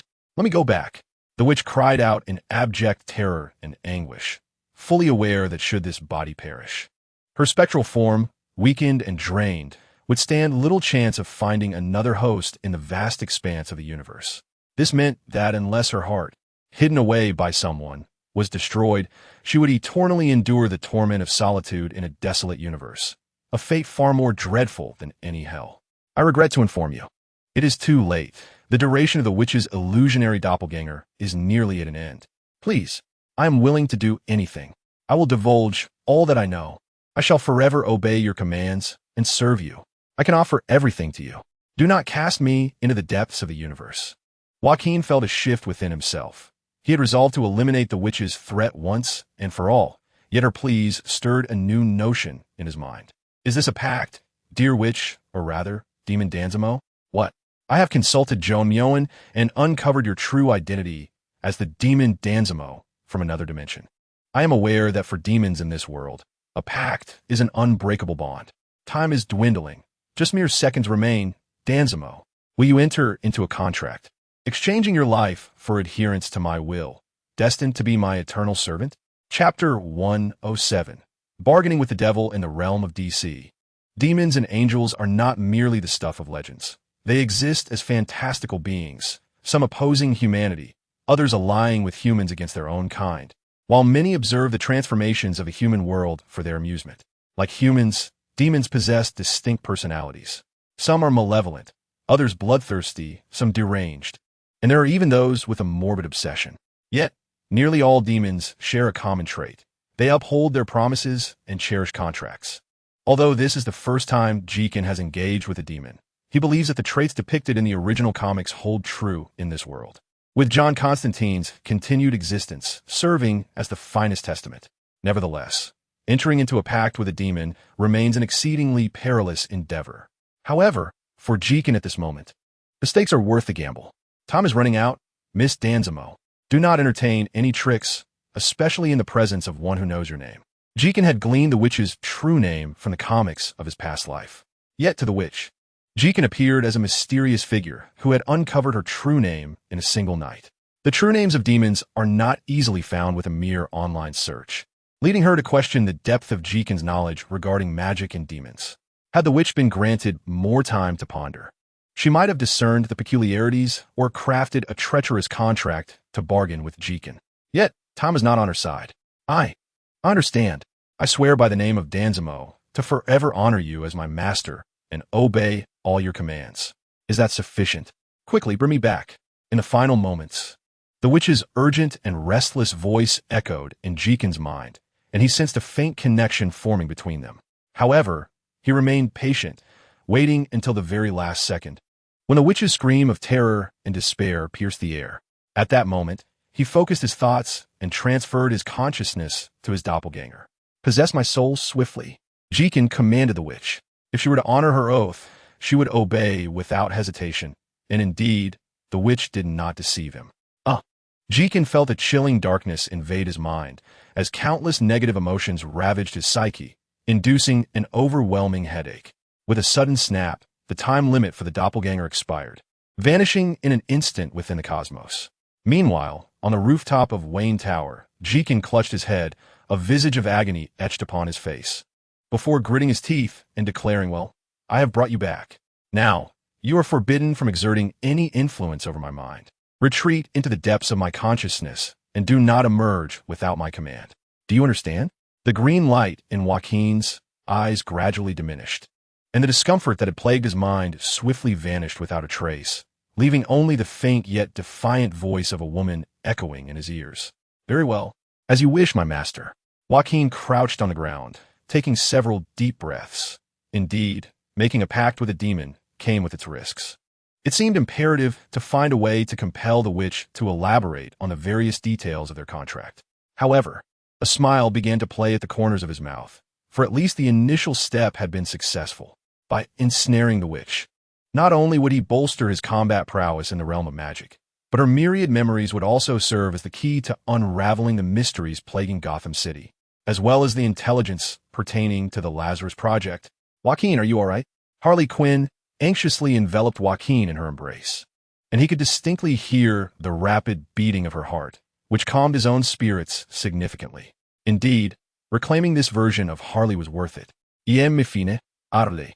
especially now that I see you back to your familiar self. Joaquin gently caressed her cheek before softly kissing her. After a prolonged moment, they reluctantly parted.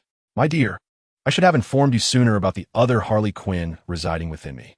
But let us leave that for another time. Just remember, the Harley Quinn I adore will always be you alone. Should she emerge again, I shall suppress her once more, no matter how many times it takes. Joaquin took Harley's hand and rose to his feet. Upon turning around, he discovered that the battle between Batwoman and Poison Ivy had also concluded. To be precise, it was Poison Ivy who had surrendered her will to fight, sitting despondently on the ground with her hands covering her face. Meanwhile, Kate stood with her arms crossed, observing Joaquin and Harley with keen interest. If you're done over there, you ought to inform me, Kate. The thought of Kate witnessing his intimate moment with Harley made Joaquin somewhat bashful, scratching his head in embarrassment. I would never engage in such unromantic behavior. But so it seems, you and Harley Quinn are indeed a pair? I had thought it was that blonde little girl. Wait, the blonde little girl refers to Dinah, right? But Kate doesn't seem to be well acquainted with her. At least when Joaquin had encountered Dinah while assuming Kate's appearance the previous night. She had appeared as nervous as if it were their first meeting. Although Joaquin was puzzled, he clearly understood that this was not the time for idle chatter.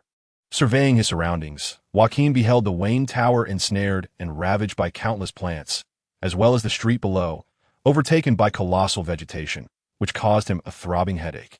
To be frank, the situation had escalated beyond the protection that either Gordon or the already missing Batman could provide.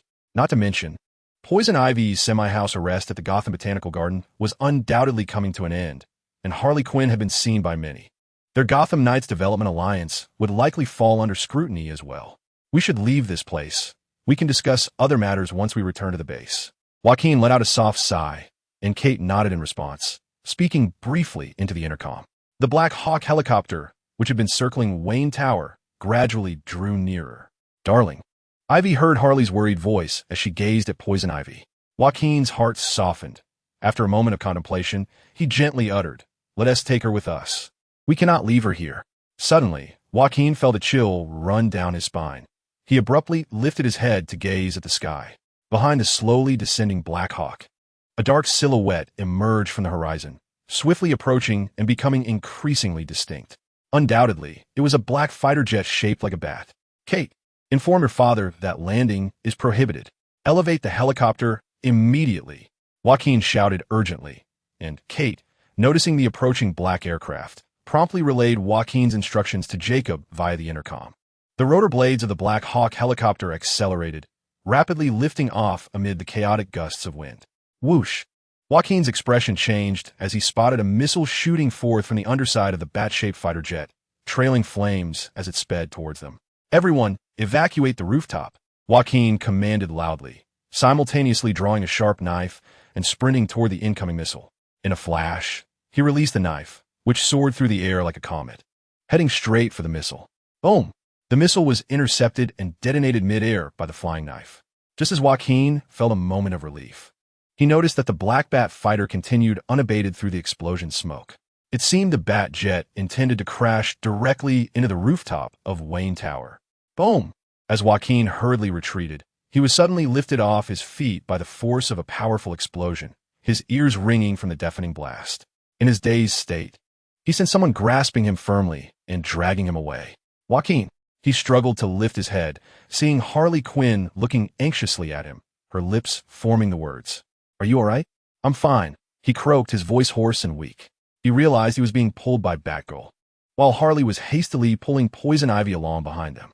From their appearances, they seemed unscathed, likely having dashed into the corridor just as Joaquin had shouted his warning. Now, they were racing down the stairs, yet the crackling sounds of spreading flames echoed above them, and debris continued to rain down as thick smoke poured into the hallway. It is untenable to linger here for too long. Even if one were not to succumb to fatal blows, suffocation would inevitably ensue. Kate appeared to concur with Joaquin's assessment. With a determined kick, she forcefully breached the door to the adjacent corridor, rendering the lock utterly inoperative, and swiftly dragged Joaquin inside. The space seemed to be an expansive office, since Poison Ivy had commenced her mayhem prior to the start of business hours.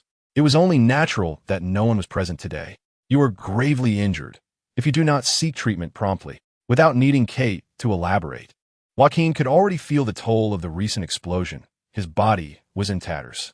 However, while such injuries might spell doom for others, for him, they were merely trifling. The more pressing concern now was how to escape from Wayne Tower. Given Poison Ivy's destruction and the recent crash incident, it was evident that the elevators were inoperable. Moreover, descending from 102nd floor on foot was hardly feasible. Avy, can you use your vines to lower us down from the outside?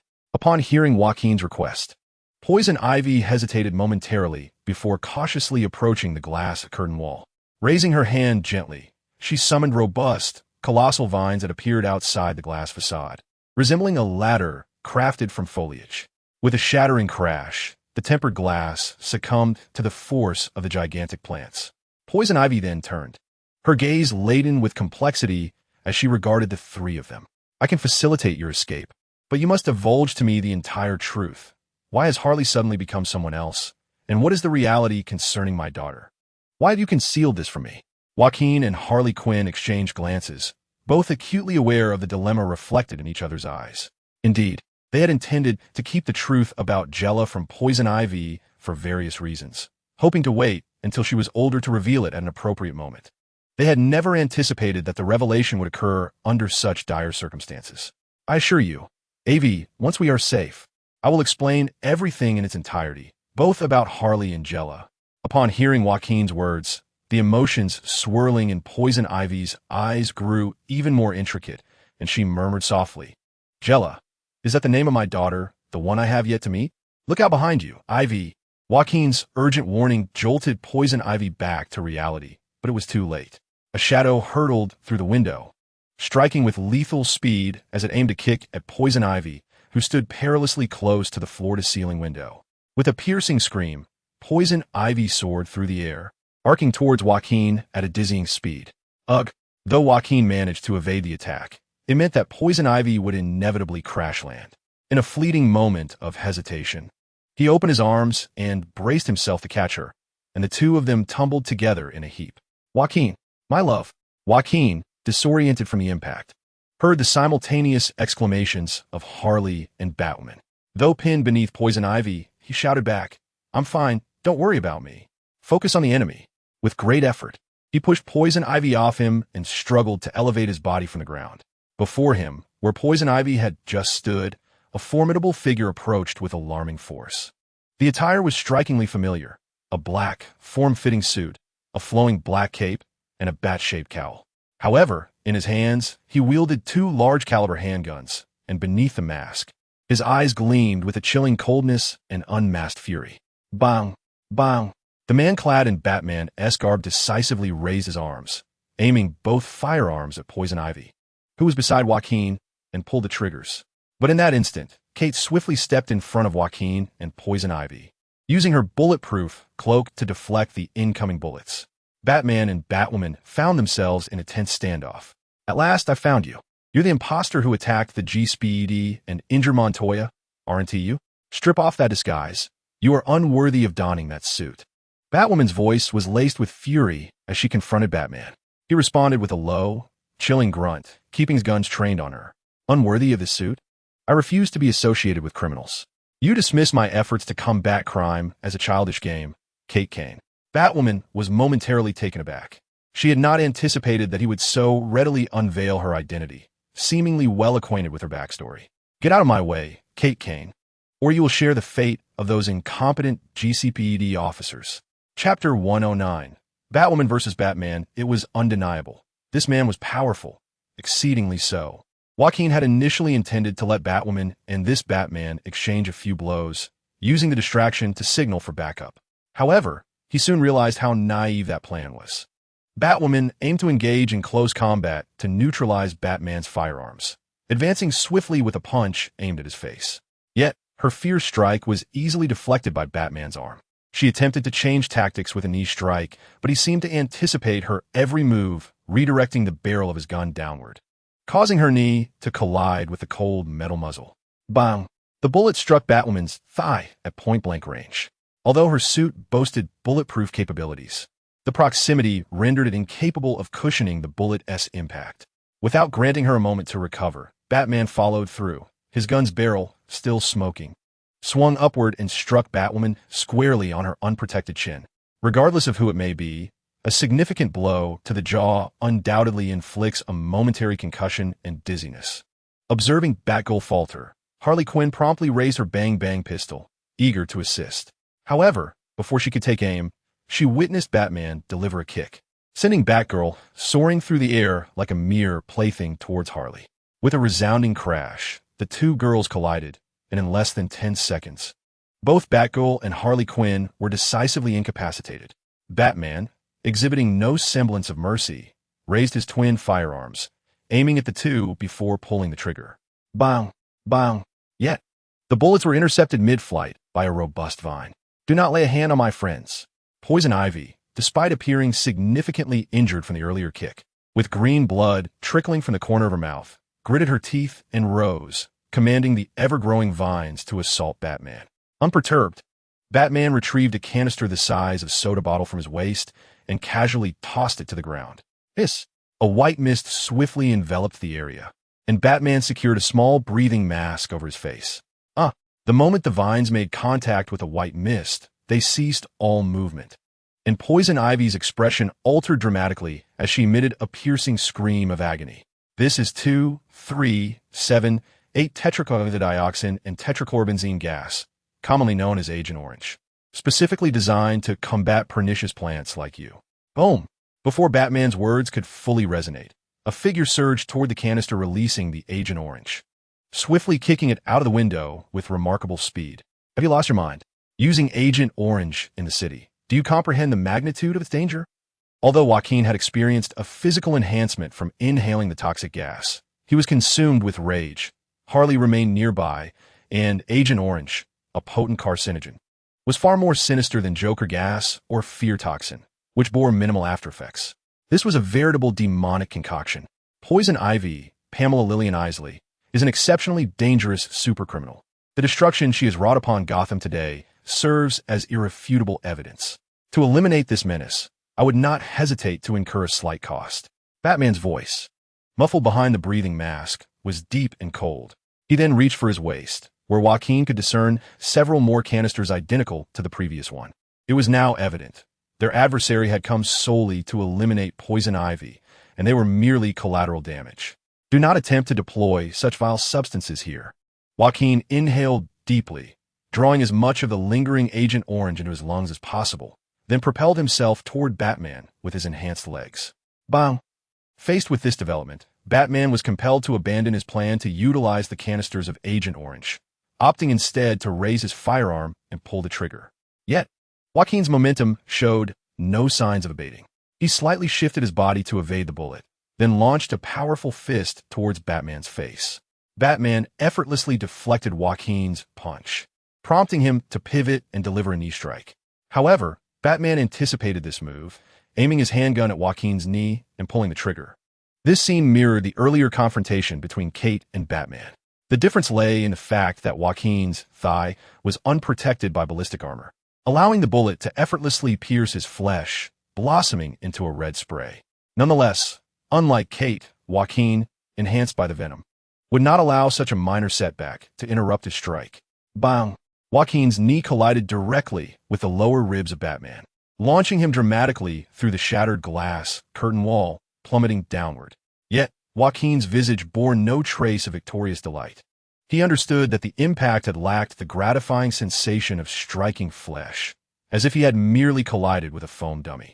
Rather than being kicked away, it felt as though his opponent had preemptively leapt back to mitigate the damage. This was a deft display of force absorption executed by a highly skilled combatant. As if to validate Joaquin's thoughts, a metallic grappling hook latched onto the edge of the broken glass wall with a click. Joaquin was acutely aware that his opponent would soon ascend back up the rope. The battle was far from over. He contemplated attempting to sever the grappling hook, but such an action could result in a fatal gunshot to the head as he neared the wall's edge. Even if he succeeded in destroying the hook, his adversary could simply enter through a window on the next floor and pursue them via the staircase. Should his opponent return, it would spell disaster. The enemy possessed far greater combat experience, and he himself was still nursing injuries sustained during the rooftop explosion, making continued confrontation perilous. More critically, he could not allow the adversary to continue releasing the orange gas. as it would severely incapacitate not only the venom-affected poison ivy, but also inadvertently harm ordinary individuals like Harley Quinn and Kate Kane. He even regretted exhausting the witch's powers earlier. Had she been available to assist now, the situation would not be so dire. Nevertheless, he still possessed a trump card. In a fleeting moment, Joaquin conceived the only viable solution. Kate, inform your father to come for extraction. Do not concern yourself with me. Retreat at the first opportunity. After casting this urgent message to Kate, Joaquin hastened to Poison Ivy's side. The latter, weakened by the orange gas, slumped to the ground, appearing exceedingly frail. Avery, I need your assistance. Poison Ivy struggled to lift her head, her voice barely a whisper. I can do nothing now. I cannot even control the plants around me. But you still harbor your own toxins, do you not? Joaquin helped her to her feet, his gaze fixed intently on her lips, his expression grave. There is no time for explanation. With the utmost potency of venom coursing through your veins, kiss me. Chapter 110, The Descent. The toxins stored within the poison ivy were scant, merely sufficient to alleviate his agony. Yet for Joaquin, it sufficed. Upon parting from the lips of poison ivy, Joaquin concentrated all his might and surged full speed towards the shattered segment of the glass facade. Bang! As Joaquin anticipated, when he reached the precipice of the exterior wall, he was met with a precise gunshot. However, it seemed that the timing of the shot was miscalculated. Perhaps the assailant expected Joaquin to halt at the edge of the wall. Yet, Joaquin had no intention of breaking. He leaped with all his vigor, and below him lay a dizzying drop of nearly 360 meters. Of course, there was also Batman, ascending along a grappling line. Don't go up there. It's a gathering for girls. Let us descend 100 floors like real men. With a swift motion of his knife, Joaquin effortlessly severed the grappling line. Batman, plummeting, attempted to seize the protruding edge of the wall, but Joaquin, descending from above, delivered a forceful kick that sent him tumbling down. Are you mad? Do you intend for us both to perish? In midair, Joaquin and Batman grappled fiercely. Batman seemed desperate to find a way to halt his descent. Yet Joaquin persistently obstructed him.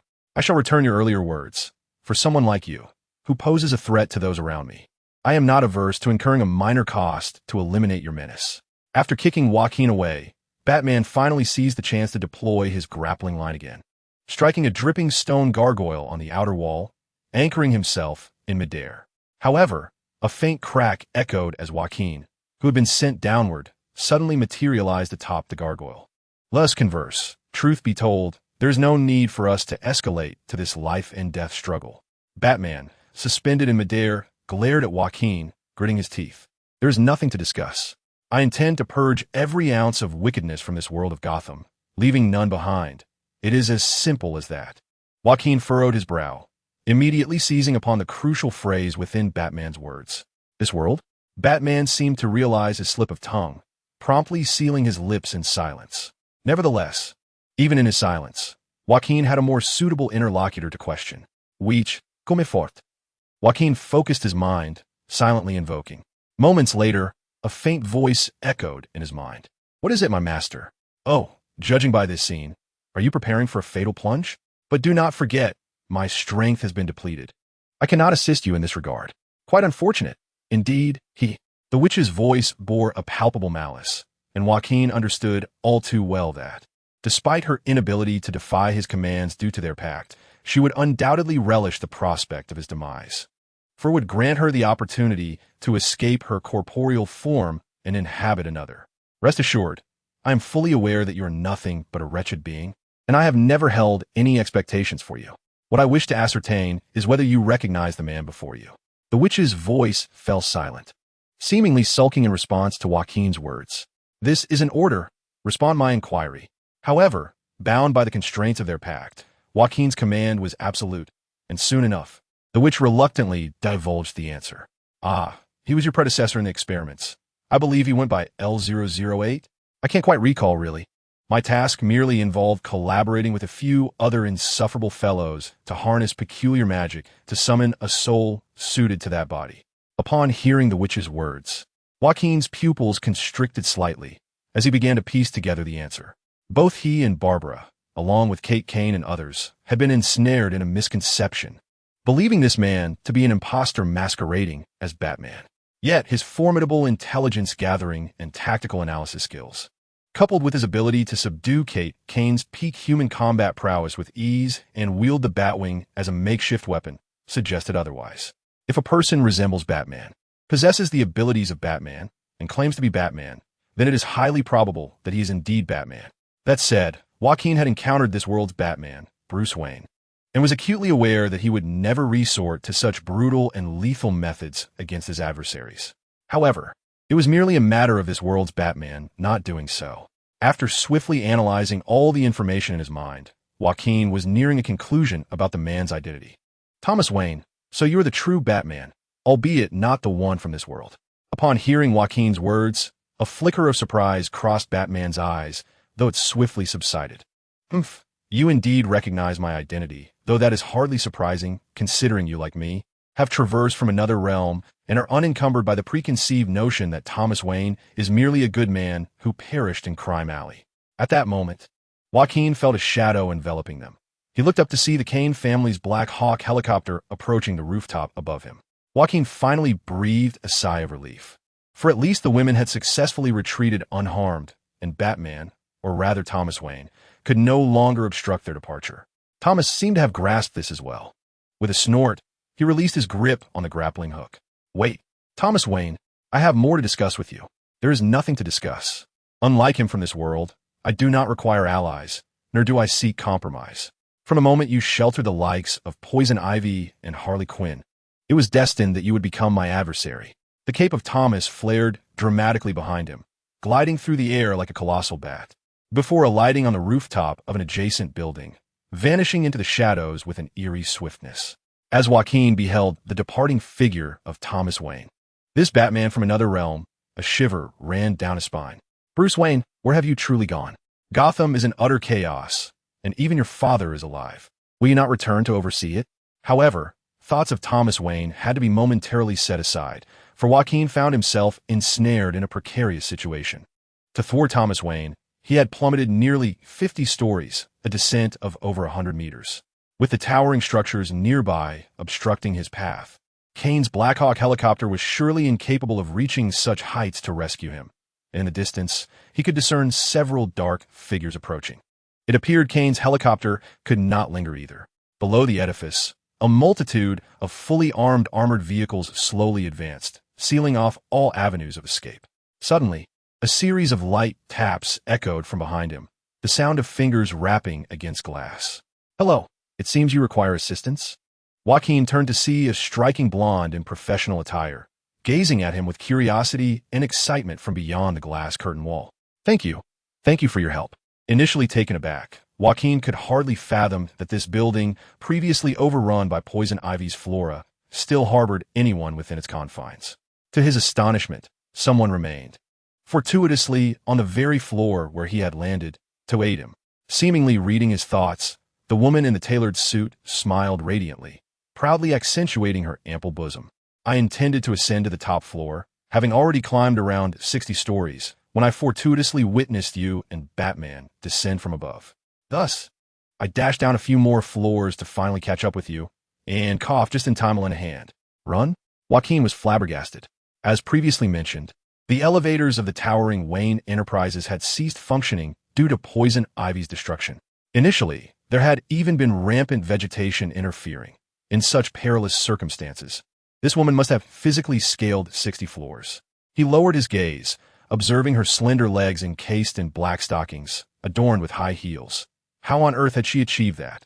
An unsettling aura enveloped Joaquin. Typically, a woman of such audacity was no ordinary individual, especially since she seemed to be approaching him with intent. Cough in any case. Thank you, he managed. I am Vicky Vale, she replied, introducing herself with a graceful smile. The gaze of the blonde woman directed at Joaquin was reminiscent of a female leopard eyeing its prey in the animal kingdom. Thank you for your assistance, Miss Vicky, but I am rather pressed for time, so I shall take my leave, Joaquin thought to himself, eager to extricate himself from the situation. However, just as he took a step, he found his arm firmly grasped. This is rather inappropriate, isn't it? Even if you were a superhero, you can't dismiss your savior so casually. Can you, Sunshine Hero? No, I mean Mr. Sunshine Boy. Observing the fervent glint in Vicky's beautiful eyes, Joaquin sighed softly. Indeed, matters were not so straightforward. Nonetheless, it would be rather unbecoming to simply shake her off, considering Vicky had indeed rendered him considerable assistance. Very well, Miss Vicky. What is it that you desire? Just to clarify, my current situation is rather precarious. If the GCPD or others were to see us together, it could implicate you as well. It would be best for everyone if you kept your distance. Vicky, however, wore a nonchalant expression, her smile brimming with intrigue. No need to worry. I know you are innocent. After all, you are part of the superhero organization vouched for by Batman. There must be some misunderstanding at play, perhaps a nefarious scheme by a supervillain to frame you. I wish to uncover the truth from your lips and then present it as an exclusive report to inform others. At this point, Vicky feigned realization, lightly tapping her forehead in mild frustration. Look at my memory. I was so excited to see you that I completely forgot to introduce myself. I am a special correspondent for the Gotham Gazette, and I would like to conduct an exclusive interview with you regarding the recent events. Is that agreeable? A journalist? Joaquin's confusion dissipated. It was no wonder this woman would intentionally venture into perilous situations, moving with a swiftness surpassing that of GCPD agents. Indeed, reporters in the DC universe were quite formidable. Moreover, recalling the original narrative, he vaguely remembered a character akin to her, albeit a minor one. After a moment of contemplation, Joaquin regarded Vicky with curiosity. So, you wish to assist us in clearing our names? You do not believe the media or the GCPD's portrayal of us? Of course not. Since the inception of my career, I have been diligently covering news related to Batman.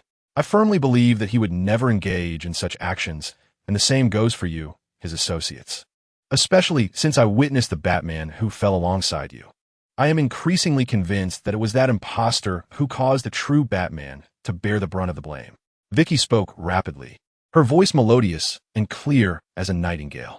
When she mentioned Batman, her tone was imbued with indignation. You must understand, I have been tracking and capturing images of Batman for years. Even through his cape, I can recognize him by the shape of his backside. That disheveled old chap could never be our Dark Knight. Although it is indeed peculiar that Bruce has managed to keep his identity concealed all these years, dear sister. Your fervent admiration seems to border on the absurd, Joaquin silently mused. Regrettably, neither the newspaper nor the television station is willing to entertain my perspective. They have even rejected my article defending Batman and you, deeming it incompatible with mainstream views, as it lacks the sensationalism of criticizing Batman. Those wretches are even contemplating the cancellation of my Batman analysis column. At this juncture, Vicky, her cheeks flushed with indignation, appeared to recognize her own loss of composure. Taking a deep breath, she placed her hand upon her ample bosom to steady her emotions, then flashed a mischievous and delighted smile at Joaquin. However, I shall soon prove their assertions to be erroneous. As long as my exclusive interview with you unveils the truth, these rumors will inevitably dissipate. Of course, I might even triumph over that woman from Metropolis and secure this year's Pulitzer Prize with this report. Joaquin began to grasp Vicky Vale's intentions. She is an extraordinarily passionate and professionally astute journalist. From the resolute glimmer in her eyes, it was evident that she would not relent until her demands were met. Yet, Vicky's words sparked a flicker of inspiration within Joaquin. If he could influence public opinion through her, Miss Vale, I can certainly fulfill your request. However, the current time and place are rather unsuitable. Joaquin discreetly peered through the glass wall down below, observing the heavily armed GCPD, along with some military personnel, as they streamed into the building. Although the elevator was inoperative, it was likely they would soon ascend through the stairs in their thorough search. Wasn't this a tad excessive? Had they not noticed that the Black Hawk helicopter had already extracted someone moments ago?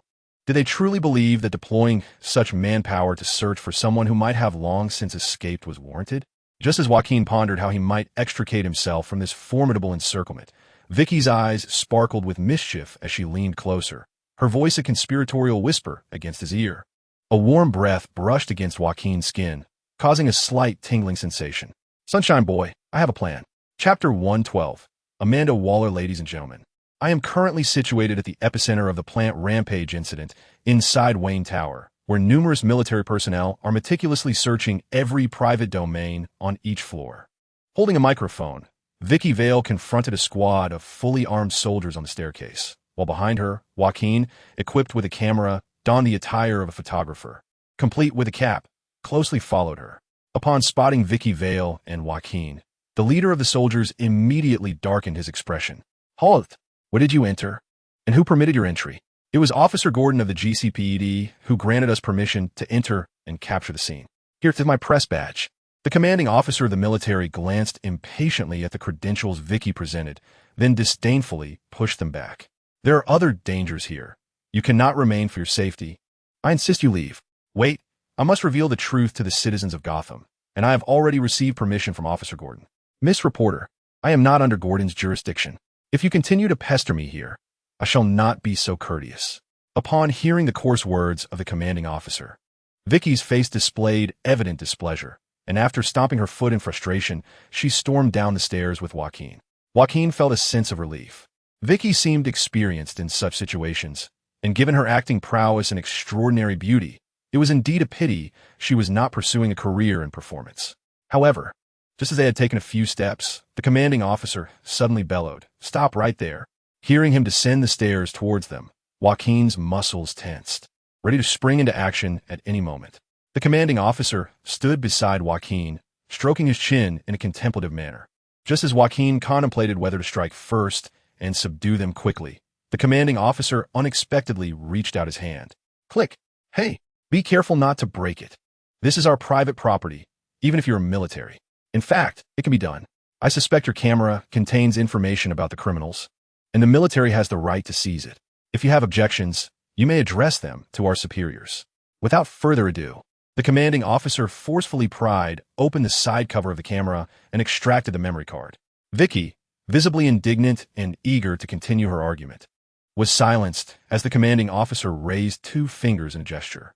The 2 soldiers behind him immediately understood and approached Joaquin and Vicky. "You are to escort this reporter and her colleague out of here. Ensure their safe departure from the cordoned area." Following the commanding officer's orders, the 2 soldiers flanked Joaquin and Vicky as they descended the stairs, evidently preventing them from lingering further in the building. Although this meant Joaquin could not converse with Vicky, having the 2 soldiers accompany them had its advantages. On their way, they encountered a GCPD unit led by Brock. However, upon seeing the 2 soldiers beside Joaquin and Vicky, the GCPD officers swiftly sidestepped, seemingly unwilling to engage. Thus, although it took some time, Joaquin and Vicky safely reached the entrance of Wayne Tower on the ground floor. Outside, the street was sealed off by numerous military personnel and armored vehicles, with all entrances to Wayne Tower barricaded. Beyond the caution tape, a crowd of citizens and media had gathered, occasionally attempting to sneak past the barrier to gain entry into the building. As Joaquin observed the 2 agents retreating from their watch, he finally exhaled, feeling a sense of relief as he deemed himself, at least for the moment, secure.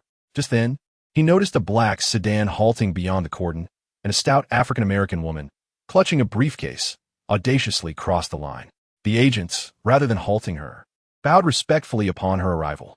She was Amanda Waller, the authoritative envoy of the government concerning metahumans, evidently commanding these agents in their operations. Vicky leaned closer to Joaquin, her voice barely above a whisper, and upon hearing her words, Joaquin felt a jolt of surprise, unable to resist casting a furtive glance at the woman named Waller. The name Amanda Waller, even within the original narrative, holds significant weight. Though devoid of any superhuman abilities, she has spearheaded countless experiments and actions related to metahumans as the government as plenipotentiary. The issue lies in the fact that many of these endeavors are inhumane, verging on the most nefarious villainy. Moreover, Joaquin was not merely troubled by this. The scale of Waller's deployment for this incident was distinctly alarming. "I can feel it right here. My heart is here. Please, help me retrieve it." The witch's urgent, frantic voice unexpectedly echoed in Joaquin's ear. Instinctively, he glanced toward Waller, or more precisely, the briefcase in her possession. However, Waller's senses were remarkably acute. She abruptly turned her head, seemingly aware of Joaquin's gaze, which prompted him to quickly avert his eyes and blend into the crowd alongside Vicky. After casting a brief, skeptical glance, Waller dismissed the matter and continued her conversation with a military officer. "There will be time for discussion later. Now is not the moment." As Joaquin relegated the witch's command to the recesses of his mind, a heavy weight settled in his heart. It appeared that the witch's heart, indeed her vulnerability, lay firmly in Amanda Waller's grasp. This revelation, while illuminating many queries, also birthed more pressing concerns. It was clear that the witch was entangled with the Lazarus Project and the mysterious disappearances of orphans from Gotham's orphanage. Yet, as a demon, she would not engage in such troublesome endeavors without cause, implying that someone was coercing her into these tasks. The puppet master was none other than Amanda Waller, or rather, the formidable forces she represented, one of the most perilous governmental organizations on this planet. This was no trivial matter of uprooting a mere carrot from the soil. It was as if the entire plot of land had been torn from its foundation. As Joaquin pondered these revelations, he and Vicky managed to extricate themselves from the throng of onlookers. "Thank you, Miss Vicky, for your assistance. Regarding your proposal, I shall consider it when time permits." Yet, Vicky grasped Joaquin's arm with unwavering determination, her eyes reflecting an unassailable resolve. "I find it hard to believe the words of you so-called superheroes. Heaven knows whether you might vanish like that Batman, turning on your heel without a trace. Rather than waiting for a more auspicious day, why not visit my home today?" Chapter 113. Breaking in clothes lay haphazardly strewn across the sofa and aside from solitary laptop. The table was nearly overtaken by an array of beer cans and coffee containers. Joaquin recalled that when he first visited Harley Quinn's basement, it bore a striking resemblance to this, suggesting that the abodes of solitary women often share common traits. As if sensing Joaquin's thoughts, Vicky Vale's cheeks flushed slightly, and she seemed to alleviate the tension by brushing her hair aside. "I apologize. I've been feeling rather down lately, due to some rejected submissions. So I haven't had the chance to tidy up. I've just run up and down nearly 100 flights of stairs. I think I need to take a shower first." "Please, make yourself comfortable. Treat this place as your own. There are drinks in the refrigerator." Once Vicky hurried into the only room and closed the door, Joaquin cleared a small, cleaner spot on the sofa and settled down, exhaling a deep sigh. The restorative and enhancing effects provided by Solomon Grundy's title seemed remarkably effective. The injuries he sustained during his confrontation with Thomas Wayne had nearly healed, indicating that a trip to the hospital was unnecessary. With this thought in mind, Joaquin retrieved his phone from his pocket and dialed Barbara's number. "Joaquin, thank heavens you're all right. We were all so worried when we heard from Harley that you and that imposter Batman fell from height." Hearing Barbara's voice eased Joaquin's mind. From her words, it appeared that the Kane father-daughter duo had successfully returned Harley and the others to their base.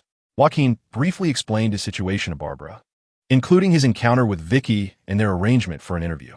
However, he decided to withhold the identity of Thomas Wayne and the details regarding his pact with the witch, merely mentioning that he had seen Amanda Waller while leaving Wayne Tower. To say that you've caught the attention of that woman is quite perilous. Are you referring to Amanda Waller? Indeed, she possesses the capability to wield national force, making her exceedingly troublesome. No, I didn't mean Waller, though she is indeed dangerous. I was referring to that vixen, Vicky Vale. Joaquin's demeanor shifted to one of caution as he raised his gaze, confirming that the faint sound of running water continued for Vicky's room. Lowering his voice, he inquired gravely, "Are you suggesting she might have lied, intending to harm me?" There may be an element of truth in her words, but I remain skeptical regarding her claim of being a Batman enthusiast. It is likely that her writings aimed at discrediting him surpass those of anyone else combined. Discrediting? Yes, as a reporter for the Gotham Gazette, Vicky Vale is indeed relentless in her pursuit of news regarding Batman. However, the majority of the news is predominantly negative, such as interviews with criminals captured by Batman, accusing him of vigilante excesses or exaggerating the collateral damage caused during Batman's investigations. At this point, Barbara let out a soft sigh. If it were merely this, it would be inconsequential. The crux lies in her remarkable ability to embellish news reports, fabricating extensive and absurd articles from mere whispers of evidence. Joaquin furrowed his brow, then curiously inquired, "So, she has indeed lied, and Batman's current wanted status and tarnished reputation are partly her doing?" It is not quite so. Strangely, while the media's general sentiment has turned against Batman, Vicky Vale was the first journalist to voice opposition. Although the precise reasons remain unclear, this is nonetheless a fact. Her stance does not firmly oppose or support Batman. Rather, she positions herself in direct contrast to mainstream opinion. Joaquin seemed to grasp something vaguely. Therefore, does Vicky Vale's position lean more towards contrariness, seeking to captivate attention and elevate her own notoriety by defying public sentiment? Your characterization of captivating attention is quite apartment. Nevertheless, Vicky Vale's ambitions appear to extend beyond this. As a journalist, she has received numerous Pulitzer Prize nominations, perhaps in pursuit of attaining the highest honor. At that moment, static crackled through the phone line. "Hello, Barbara. Is there an issue with the signal?" Joaquin questioned. "Wait, something feels amiss, Joaquin." Barbara's tone shifted to one of urgency and seriousness. "It seems our communication has been intercepted. Joaquin, you must relocate immediately. Our position may have been compromised." With that, Barbara abruptly hung up, possibly to avoid further tracking. Regardless, Joaquin was resolute in his belief in Barbara's judgment. Someone was indeed tracking his whereabouts. He sprang to his feet, fully trusting Barbara's technological prowess and the base's counter-surveillance capabilities. Thus, the issue of intercepted communication undoubtedly lay on their end, and Joaquin quickly deduced the identity of their adversary, those who would stoop to eavesdropping on citizens' conversations. Knock, knock, knock. A series of urgent and forceful knocks resounded at the door. Joaquin's expression hardened, but he chose not to respond. A sharp knife had already materialized in his hand, and he was entirely in a state of readiness for combat. Knock, knock, knock. Bang! A loud crash erupted from the doorway. Joaquin raised his arm, preparing to hurl the dagger. Yet to his astonishment, when the door burst open, it revealed an empty space behind it. However, the door could not have swung open solely due to the wind. After a brief, eerie silence, several dark objects tumbled into the room. Joaquin's expression changed dramatically.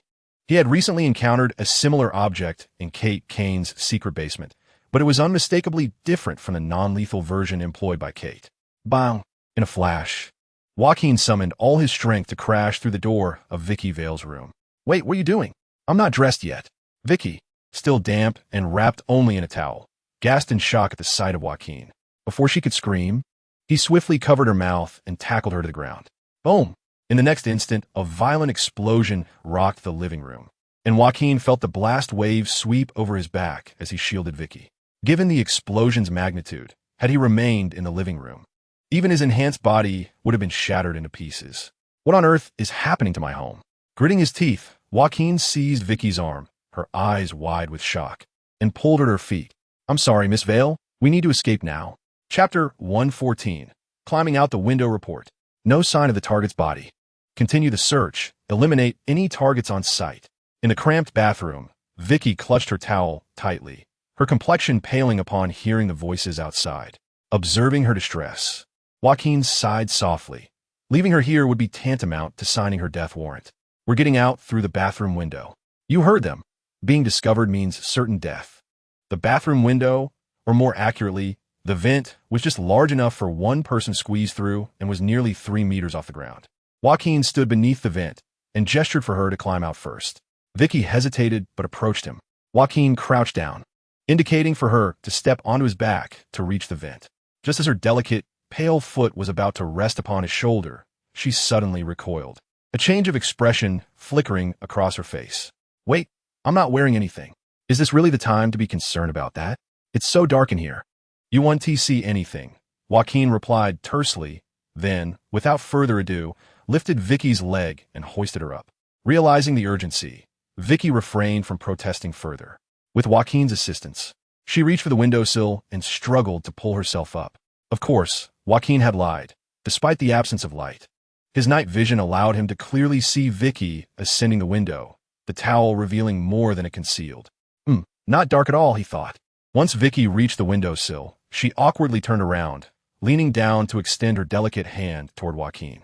"Grab my hand, and I'll pull you up." Joaquin looked up and found himself captivated by the view of her exposed form beneath the towel. Click, click. The sound of someone turning the handle at the bathroom door echoed from the entrance. Realizing that this was not the time for chaotic thoughts, Joaquin steadied his mind and spoke in a hushed, serious tone. "Do not concern yourself with me. You must leave at once." After uttering these words, Joaquin took a deep breath and hurriedly positioned himself at the door, bracing it firmly with his body. Vicky gazed at Joaquin, her eyes reflecting a mix of emotions. And then, biting her lip, she turned and slipped out through the ventilation window. Could he also be a superhero? But who were those people? What are you waiting for? Hurry and jump down. Just as Vicky stood barefoot on the air conditioning unit, clutching a bath towel and looking forlorn, Joaquin's voice unexpectedly pierced her thoughts. "This is the 3rd floor. How can you jump? She stammered, startled by his sudden presence beside her. Wait, who is that blocking the door? Vicky's disbelief grew as she caught sight of another Joaquin inside the bathroom, straining to hold the door shut against an impending force. However, Joaquin paid no heed to Vicky's questions. He understood that his doppelganger could only buy them a maximum of 15 minutes. They needed to make the most of this fleeting time to escape. Vicky's home was situated on the 3rd floor of an apartment building, and the narrow alley below the ventilation window was nearly 10 meters high. While Joaquin had numerous ways to descend, it would be exceedingly difficult to expect Vicky, a mere journalist, to possess similar agility. Extending his hand, Joaquin gently rested it on Vicky's delicate, freshly bathed shoulder. Do not worry, I will catch you. If you are frightened, just close your eyes, but do not scream, understood? What do you mean? Wait, without further ado, Joaquin thrust Vicky from the air conditioning unit towards the ground. As she lost her balance and fell, Vicky felt the urge to scream, but obeyed Joaquin's instructions, quickly covering her mouth with her hands to stifle any sound.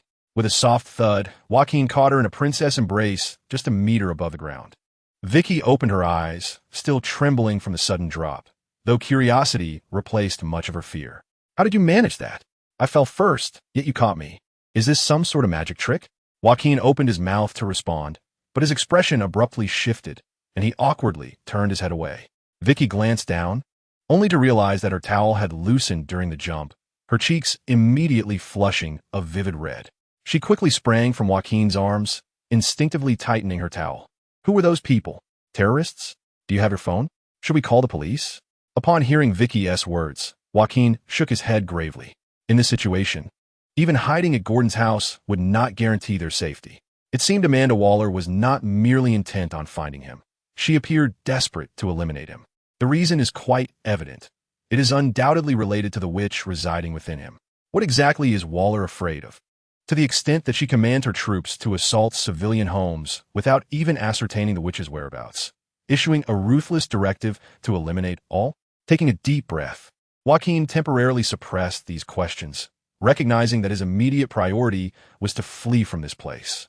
Pressing against the alley wall, he cautiously peered out onto the street, immediately spotting a nearly complete squad of heavily armed militia stationed there, indifferent to the astonished gazes of passers-by. It seemed escaping through the street was impossible. After a moment of contemplation, his gaze fell upon a manhole cover on the ground deep within the alley. You intend to escape through there? What if it leads to sewage or has no exit? Vicky exclaimed in disbelief as she watched Joaquin forcefully prying open the cover. I may not have been to Gotham sewers, but I assume they're relatively spacious. If you're afraid, there's no need to follow me. If you seek help on the street, they wouldn't dare to kill you in plain sight. At least, you'll be safer following me. After casting this reassurance, Joaquin lifted the manhole cover and, without hesitation, leaped into the pitch-black sewer. As he had anticipated, Gotham's sewers were surprisingly expansive, resembling miniature tunnels. Due to the recent dry weather, there was little water present.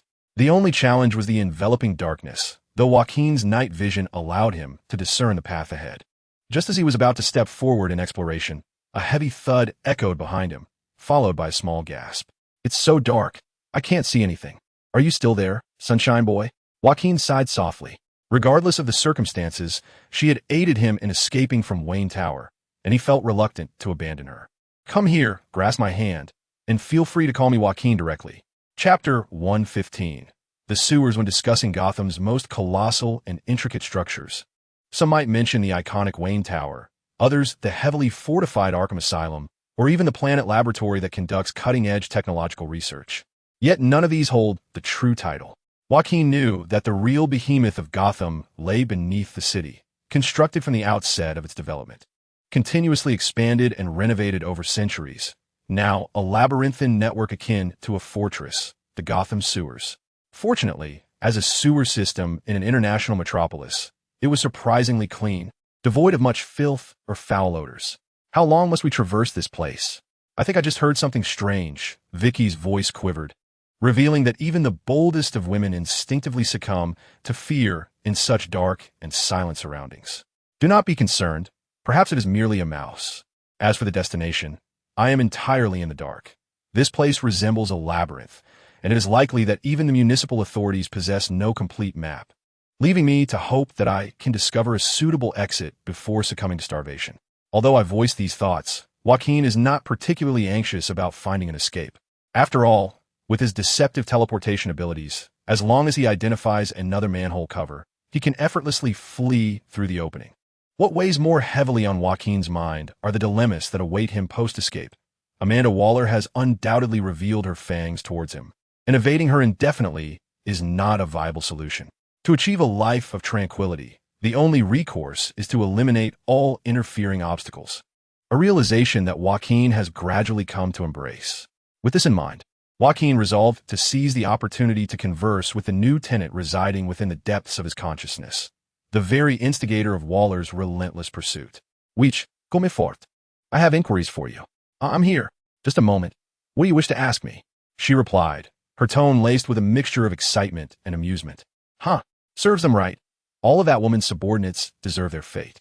A tightness gripped Joaquin's heart. By all accounts, the witch should be ensconced within his consciousness. Yet she sounded inexplicably exhilarated, seemingly preoccupied with other matters.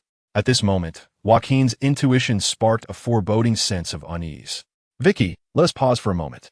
He decisively halted his steps, seated himself cross-legged, and closed his eyes. "However, we have yet to find an exit, and the peculiar sounds around us seem to multiply." Vicky protested, yet Joaquin disregarded her concerns, focusing intently, transferring his consciousness to directly control his doppelganger.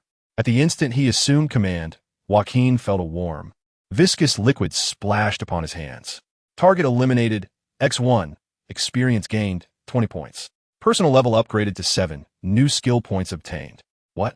Joaquin was momentarily taken aback, staring blankly at the sight of a mold soldier collapsing before him, a dagger embedded in its throat, its eyes reflecting despair and terror. What on earth is happening? Joaquin was acutely aware that the orders he had given his illusionary doppelganger were merely to distract and hinder the mold soldier. He had not anticipated that upon shifting his consciousness, he would inadvertently take a life. "Hey, don't let him escape." The witch's urgent voice echoed in his ear, prompting Joaquin to lift his gaze just in time to see a mold soldier scrambling desperately for the exit. It was then that he realized that Vicky's house, recently ravaged by an explosion, now resembled a scene from the depths of hell, with approximately 5 bodies, including that of the mold soldier he had just slain, sprawled grotesquely across the ground. Some had their throats slit, others were gushing blood from their chests, and a few had been cleaved in two. Yet they all shared a commonality. Their faces were contorted in extreme terror, their lifeless eyes wide open in disbelief. I had initially sealed the entrance with my magic, intending to ensnare them all in one fell swoop, but it was your sudden takeover of the body that allowed one to escape. Joaquin gazed at his blood-soaked hands, his expression darkening.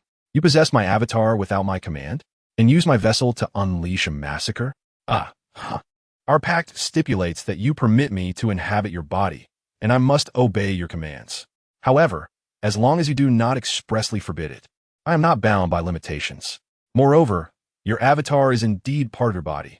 My possession of it poses no issue." Joaquin felt a headache coming on. Engaging in a contract with a demon necessitated consideration of such intentional loopholes and unauthorized actions, serving as a lesson learned. However, it appeared the witch could now commandeer his avatar, and judging by the results, her combat prowess was surprisingly formidable, which took him aback. After a brief contemplation, Joaquin spoke in a low, measured tone. "In the future, without my command, do not possess my avatar. Remember this. But I was merely assisting you. If your foolish avatar had acted alone, it would have been killed and exposed as a counterfeit long ago. This is an order, which, reveal your true intentions to me." Without hesitation, Joaquin interrupted her, skeptical of her altruism.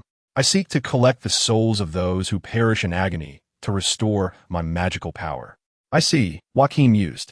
Under the terms of his command, the witch could not lie. It was evident that this was her ulterior motive. "Henceforth, without my command, you are forbidden from taking lives." Joaquin surveyed the gruesome scene of corpses strewn across the ground, letting out a resigned sigh. "At most, bring them to the brink of death. The final blow must be delivered by me, understood? To desire to kill is to be prepared for death. Frankly, I hold no concern for the fates of these wretched soldiers. Even if it is merely to obey orders, they approached with the intent to kill me. I am not so naive as to mourn for them. Nevertheless, following today's events, Joaquin found himself irrevocably at odds with the violent apparatus of this nation. Unlike the reckless henchmen of the black-masked individuals from before, these were bona fide soldiers of the wretched army. Neither Gordon nor the Justice League could shield him any longer. Yet, this was not what troubled Joaquin the most. The true issue was that the kills executed by the witch did not contribute to his experience points. He could bear the burden of blame, but the loss of experience from finishing blows was a grave concern. Chapter 116. The swarm of mice during the remaining time of the doppelganger's existence. No further minions dared to assault Jacqueline. It seemed that after the demise of 5 of their number, the adversaries were reluctant to engage recklessly, opting instead to encircle the apartment building with an imposing presence. Jacqueline, acutely aware of the unpredictable nature of the witch, refrained from allowing his doppelganger to act autonomously. Uncertain whether she might exploit some loophole in their pact for her own capricious ends. He understood distinctly that the witch was unbound by the moral constraints that govern humanity. If left unchecked, she would not hesitate to slaughter innocents in her pursuit of regaining power. My master, if you would only bestow upon me some delectable souls, I could restore my magic and assist you in attaining anything your heart desires, be it wealth, power, or beauty. The witch's enchanting, mellifluous voice whispered in Jacqueline's ear, yet he remained impervious to her allure. I recall not too long ago you were relegated to performing unsavory tasks for Amanda Waller in an orphanage. If you possessed such capabilities, you would not have been reduced to her lapdog. Upon hearing his words, the witch's tone shifted, infused with a hint of anger and resentment. TSK, that is because that individual wields control over my heart, that grotesque, corpulent black serpent. Remember this well, Amanda Waller can obliterate your heart at any moment, leading to your demise. The only reason she is yet to do so is likely her uncertainty regarding your value to me. Should you become too ostentatious, Waller may very well take action. Perhaps swayed by Jacqueline's remarks, the witch fell silent, refraining from further discourse. As the duration of the doppelganger approached its conclusion, Jacqueline cautiously peered from the window, glancing at the street below. He observed a multitude of minion soldiers on high alert, and, in the distance, Gordon appeared to be engaged in a heated argument with Amanda Waller beyond the perimeter. This, it seemed, was the pivotal reason for the minions' reluctance to launch another offensive. However, their encirclement was destined to be in vain. While all attention was fixated on the apartment building, Jacqueline and Vicky had already traversed the sewers to a location several hundred meters away. With a sharp crack, Jacqueline's doppelganger transformed into several magical boxes and vanished, his consciousness returning to his original form. The moment he re-entered his body, he felt a soft, warm figure nestling against him. A head with silky golden hair pressed tightly to his chest, emitting muffled sobs. "What's the matter, Vicky Valley? Are you too cold? Thank heavens, you've finally awakened. What on earth were you thinking, managing to fall asleep in such a situation? I called out to you numerous times, nearly giving me a fright." Vicky clung to Jacqueline tightly, and he noticed that her towel had inexplicably fallen away, allowing him to sense her well-proportioned form with clarity. Was this what they referred to as the bridge effect? It appears that Vicky, in this abyss, has become her only source of reliance, a temporary pillar of her spirit. All right, it's okay, Vicky. Let us continue our journey, and try to find the exit while others are still preoccupied with the apartment. Joaquin stood up, casually picking up the towel from the ground and handing it to Vicky. "Ah, thank you. I didn't even realize when. How could you see my towel in this darkness?"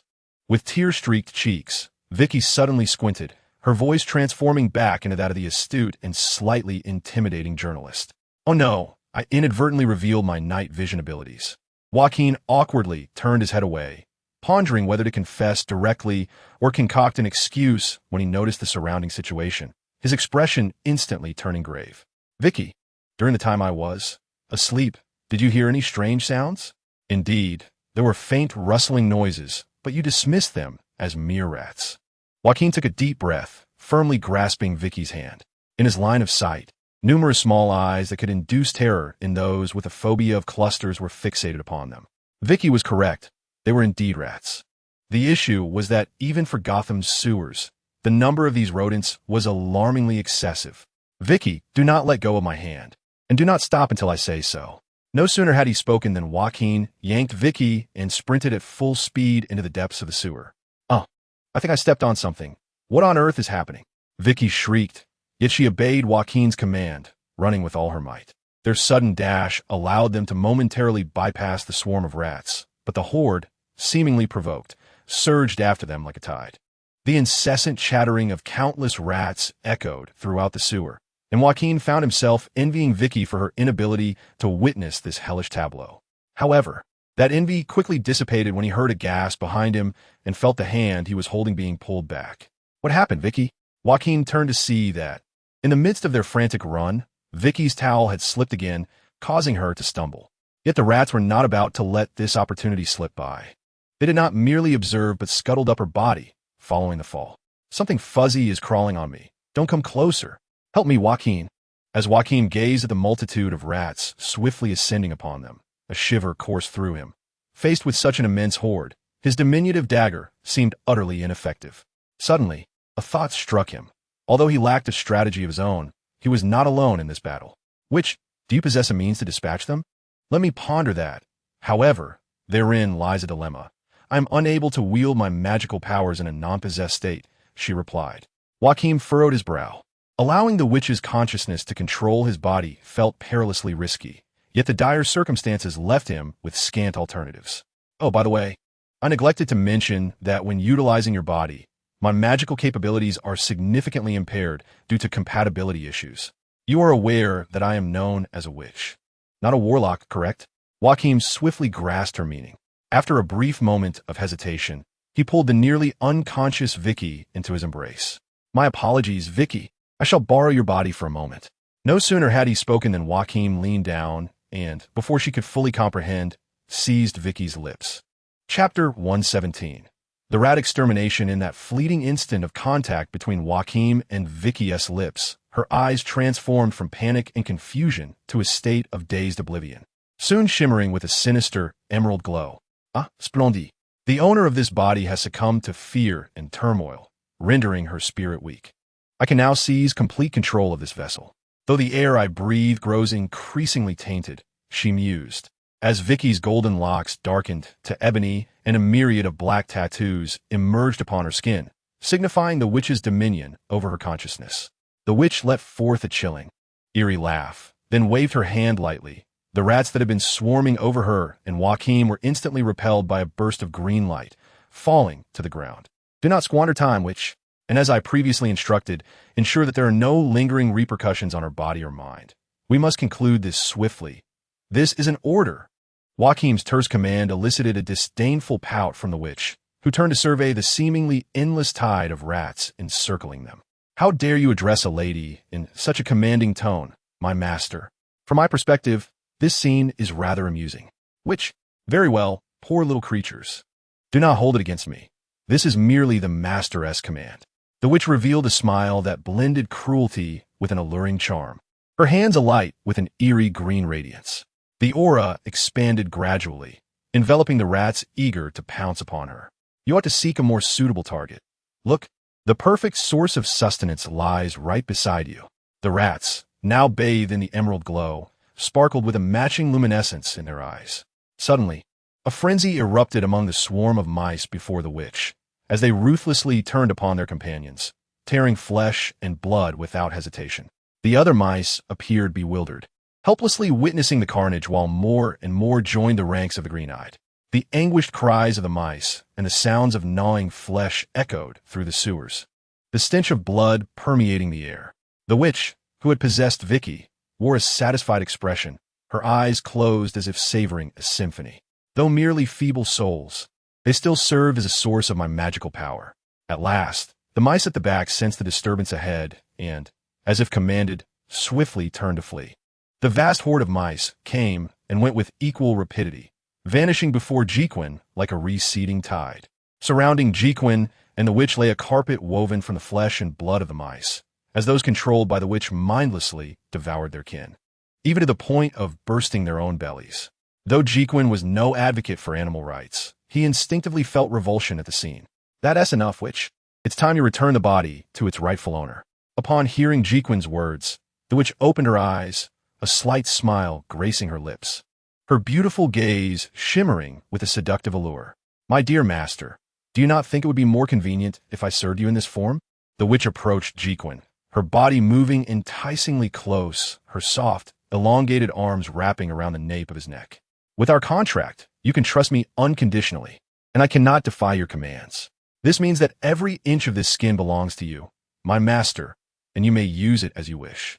Jacqueline sighed softly, yet his expression remained unyielding. He gazed coldly at the witch and spoke deliberately. I command you to leave Vicky Valley's body. Now, immediately. The witch's stunning visage contorted in an instant, yet she had no chance to retort or curse. A swirling mass of black mist rose from Vicky's form. Vicky's hair reverted to its golden hue, and the black tattoos on her skin swiftly faded, restoring her once smooth and fair complexion. As the green light in her eyes dissipated and clarity returned, Vicky was startled to find herself in such close proximity to Jacqueline. Emitting a gasp and recoiling as if electrocuted. In her retreat, she stumbled upon the remnants of the mice on the ground, producing a grotesque, squelching sound. What on earth is happening? And I think I stepped in something, she exclaimed, horrified. It's blood and fur, oh my goodness. Upon realizing what she had stepped in, Vicky let out a retching sound, while Jacqueline, utilizing his night vision, could see her face pale to an ashen hue. I had advised you against following, yet it seems prudent that you continue to do so. Otherwise, the perils lurking within this sewer may prove even graver. Joaquin picked up the towel from the ground, now tainted with the blood of rodents. After handing the towel to Vicky, he turned and ventured deeper into the sewer. Vicky hesitated for a moment, clutching the towel, before gritting her teeth and discarding it, pursuing the sound of Joaquin's departing footsteps. Wait, where are you going? Perhaps we should return. This place is exceedingly strange. The inexplicable emergence of rats. And why did I lose consciousness just now? You are right. This is indeed peculiar. Regardless, the organization and retreat discipline of these rats is far from normal. However, fret not. This enigma shall soon be unraveled. Meanwhile, beneath the apartment building where Vicky resided, a report was being delivered. Sir, a thorough search has been conducted, and no trace of the target has been found. A soldier, appearing anxious and tense, saluted a corpulent African-American woman. See, I have already warned you, Amanda Waller. You intend to bombard a civilian apartment with tanks for a non-existent target. This is utterly absurd. James Gordon, looking haggard, shouted at Waller, who seemed unfazed, casting a piercing glare at the soldier. What of our men? What has become of those who stormed in earlier? A flicker of fear crossed the soldier's face as he replied, his voice trembling. All have perished. 5 soldiers died on the spot, and one is now mentally unstable and undergoing treatment. Waller turned, her gaze as sharp and frigid as a blade, directed at Gordon. Look, this is the good work your Gotham superheroes have accomplished, along with the 3 Black Hawk helicopters destroyed by Harley Quinn this morning. Too many loyal soldiers from various nations have been slaughtered by these abominable monsters. I swear, they will all pay dearly. Not a single one shall escape. Chapter 118. The rat catcher deep within Gotham's sewers, countless rats, driven away by the witch's terrifying powers, scurried chaotically through the expansive tunnels, but not all were aimless. A few particularly swift rats, after navigating several convoluted turns, arrived before a wooden door and squeezed through the gap beneath it. Wow, what? They actually did this? I apologize. It is my fault for underestimating them, allowing so many children to be brutally slain. Within the room, a frail, diminutive figure curled up in the corner of a small wooden bed, conversing with a colossal rat that stood upright, gesturing animatedly and squeaking. Thank you for your concern, Sebastian, but I cannot let this go unaddressed. In that case, I can only inform that individual. He would never permit them to wreak havoc in the sewers. So, might you divulge who you intend to notify, Miss Rodencatcher? Suddenly, a deep, indifferent voice echoed in the dimly lit room. The slight figure curled at the head of the bed emitted a sharp gasp, then swiftly leaped down, clutching a small mechanical device, the size of a microphone, emanating an eerie blue glow. You, who are you? No. How did you find this place? And how did you gain entry? In the center of the room, playing with a sharp knife, stood the austere Joachim. Although the walls were adorned with only a dim oil lamp, Joachim's night vision allowed him to discern the visage of the mastermind behind the rodent attacks. Before him stood a petite girl, approximately 20 years of age, with disheveled black hair and clad in tattered garments stitched together from various black fabrics. Her delicate features, marked by Latin traits, were illuminated by a pair of fiercely vigilant eyes, filled with hostility as they bore into Joaquin. Indeed, this was a concealed location. I never would have discovered it without your friend's guidance. Joaquin snapped his fingers, and a plume of black mist suddenly emanated from a rat on the ground, swiftly enveloping Joaquin's form. You scoundrel! You audaciously commanded me to possess the rat. How revolting!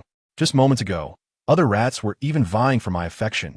Joaquin disregarded the witch's furious protests echoing in his mind, simply commanding her to silence and retreat to the depths of his consciousness, where tranquility swiftly returned.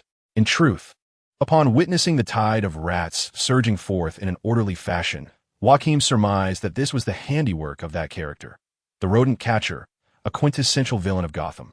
In the original comics, this character could command the rodents to commit various crimes, exhibiting a cruel and remorseless demeanor, frequently haunting the Gotham sewers and a regular guest at Arkham Asylum. However, this world's rodent catcher appeared to deviate from Joaquin's expectations. He had presumed her to be a grotesque old man, twisted by the torment of wrongful imprisonment, yet instead encountered a girl who seemed scarcely older than himself. This stark contrast compelled him to reconsider his initial plan of stealthy assassination. You dare to confront me after having slaughtered so many innocent children? I will not spare you. Innocent children? Joaquin was momentarily taken aback, but quickly grasped that she referred to the swarm of rats obliterated by the witch's power, and could not suppress a bemused smile. Pardon my candor, but it was your children who first attacked me, prompting my self-defense. If we are to settle accounts, you are rather audacious to cast yourself as the victim.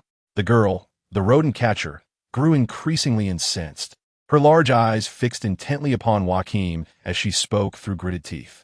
They are not attacking you. They are merely following my orders to scare you away. Go back. Joaquin pondered the words of the rat catcher and quickly grasped their implication. If you want me to retreat, it signifies that there is something, perhaps someone, up ahead that you wish to conceal from me. I understand now. You and those rats serve as the first line of defense in the sewers, driving away anyone who dares to venture within. The rat catcher's mouth fell agape, and from her astonished expression, it was evident that Joaquin's deduction was correct. However, her demeanor soon darkened, and the small device in her hand emitted a faint glow. I have no idea what nonsense you are spouting. The sewers hold nothing but rats, and I am but one who can only coexist with them. Your heinous slaughter of those innocent lives will not go unpunished. Suddenly, a rustling sound emanated from above, followed by a sharp click, as if a switch had been activated on the ceiling. In the next moment, a trapdoor fell open above, and an avalanche of gray and black rats cascaded down upon Joaquin's head like a torrential waterfall. I am not as merciless as you. I will not kill you outright. But these little ones seek vengeance for their fallen kin, so you shall likely bear numerous wounds as a lesson for trespassing in the sewers. As Joaquin was engulfed by the rats, resembling a hill covered in vermin, a triumphant smile spread across the rat catcher's face. This is the device you use to control the rats. I sent it? In that case, I must temporarily confiscate it. Upon hearing the sudden voice beside her, the rat catcher's smile froze. My hand. Joaquin forcefully pinned the frail rat catcher to the ground, twisting her arm behind her back. As she winced in pain, he seized the small device from her grasp. Let me see how this works. Everyone, cease your movements. Joaquin gripped the device tightly, attempting to concentrate and issue commands to the rats. However, they disregarded his orders, scattering in all directions from various holes. Useless. These little ones will only listen to me. What do you intend to do, rogue? Joaquin searched her thoroughly, ensuring she possessed no other device to control the rats before securing the one he had taken at his waist. He then grasped the collar of the rat catcher, yanking her up from the ground. At the very least, you can no longer command the rats. That is quite satisfactory. Now come with me. Return that to me. It was left to me by my father. The rat catcher, who had initially intended to struggle, fell silent upon feeling the cold edge of a blade pressed against her neck. If you cooperate willingly, I have no intention of harming you. Rest assured, I merely intend to guide you. However, as Joaquin, with the rat catcher in his grasp, opened the door and stepped into the outside world, he was met with a disconcerting sight. Vicky lay sprawled on the ground, her eyes closed, her fate uncertain. Beside her stood a formidable figure exceeding 3 meters in height. Chapter 119. Killer Croc Joaquin could discern clearly that the towering physique was adorned with coarse gray scales, covering both the bare back and neck. As if alerted by the footsteps of Joaquin and the rat catcher exiting the room, the astonishingly robust figure slowly turned around. Before Joaquin's eyes was a face of grotesque menace. The eyes, the size of bronze bells, glimmered with a beastly yellow hue, and a gaping maw, lined with sharp fangs, extended almost to the sides of the cheeks. Despite it being their first encounter, Joaquin recognized him instantly by his iconic visage. Killer Croc, whose true name is Waylon Jones, is a rare sufferer of a retrogressive disease. As the affliction progressed with age, his skin gradually sprouted scales, and his teeth and nails became unnaturally sharp. Initially, he exploited his unique appearance to perform as a sideshow attraction in a circus, earning a living through battles with various wild beasts. However, the unscrupulous circus owner underpaid him, coercing him into a life of crime. This information was not solely gleaned from Joaquin's previous life in comics, but was also detailed in the files Barbara had provided him regarding the supervillains that once roamed Gotham. In this world, Killer Croc was apprehended by Batman and Robin during one of his criminal escapades and subsequently confined to Arkham Asylum. Yet, during the mass jailbreak orchestrated by the Joker and Batman 3 years prior, Killer Croc vanished without a trace, neither aiding nor opposing any faction, thus fading into obscurity. Later, rumors of Killer Croc lurking in the sewers occasionally surfaced, yet Barbara asserted that Batman's investigations revealed no fatalities linked to him. Rather, many of these tales were urban legends crafted by criminal elements to obscure their deeds. Nevertheless, it is well known that in Gotham, urban legends often morph into reality, a characteristic hallmark of the city. Upon hearing Joaquin utter his title, Killer Croc's sinister yellow eyes narrowed slightly. It was merely a fainting spell. As I intended to inquire further, it seemed she might not emerge unscathed. Joaquin furrowed his brow, maintaining the position of the small knife pressed against the rat catcher's neck, and spoke in a low, deliberate tone. Let me clarify. I harbor no ill intentions towards you. We are merely passing through. Your companion initiated the aggression. No, I merely sought to expel you from the sewers, she protested. It was your group that acted with cruelty first. Joaquin pressed the blade firmly against the rat catcher's throat, and feeling the edge nearly pierce her skin, she begrudgingly fell silent. The killer crocodile exhaled heavily, seemingly deep in thought. Moments later, he bent down and, with his large hand adorned with sharp claws, forcefully seized Vicky by her hair, yanking her upwards. It hurts. Help. The intense agony of her hair being yanked awakened Vicky from her unconsciousness, eliciting a heart-wrenching scream. Do not be afraid, Vicky, I am here. You'll be all right. Upon hearing Joaquin's gentle voice, Vicky finally ceased her cries, and after regaining her footing, she emitted a faint sob. I have had enough of this nightmare. Why is this happening? Observing Vicky on the verge of collapse, Joaquin allowed a soft sigh and then cast a stern gaze at the killer crocodile. Let us exchange our hostages. We are all civilized individuals, and there is no need for excessive conflict. Although the killer crocodile bore considerable differences from civilized folk, and even from humans, he did not oppose Joaquin's words and released his grip on Vicky. As soon as Vicky was freed, she scrambled towards Joaquin while he breathed a sigh of relief, shifting the small knife from the rat catcher's neck and pushing her firmly towards the killer crocodile. Boss, they have taken the children. I know.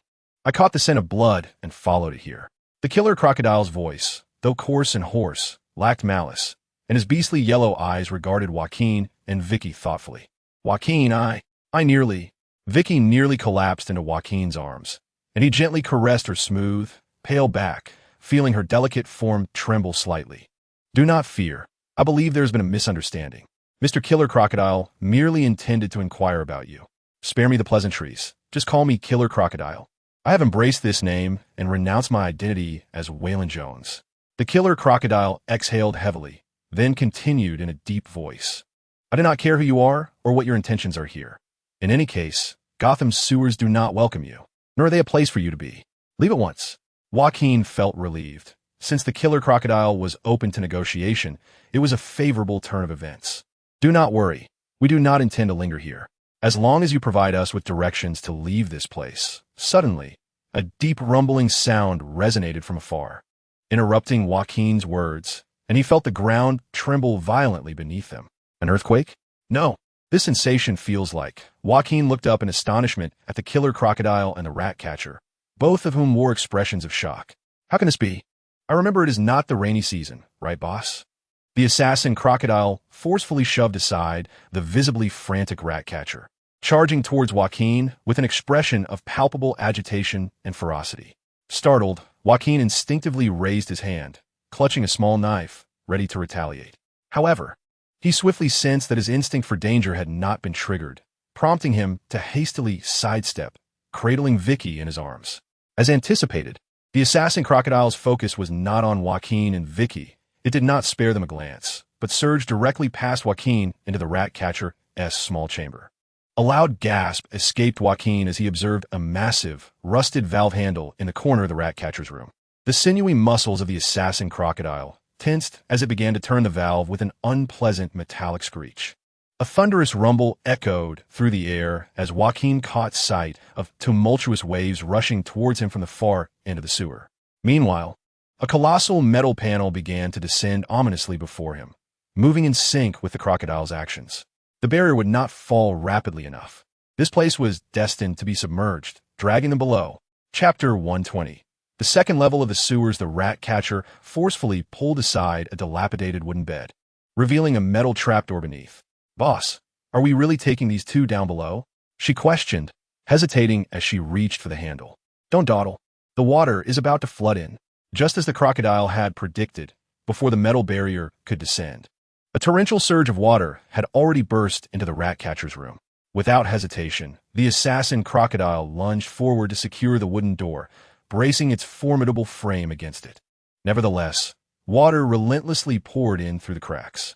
Gritting her teeth, the rat catcher opened a trapdoor, revealing a pitch-black abyss below.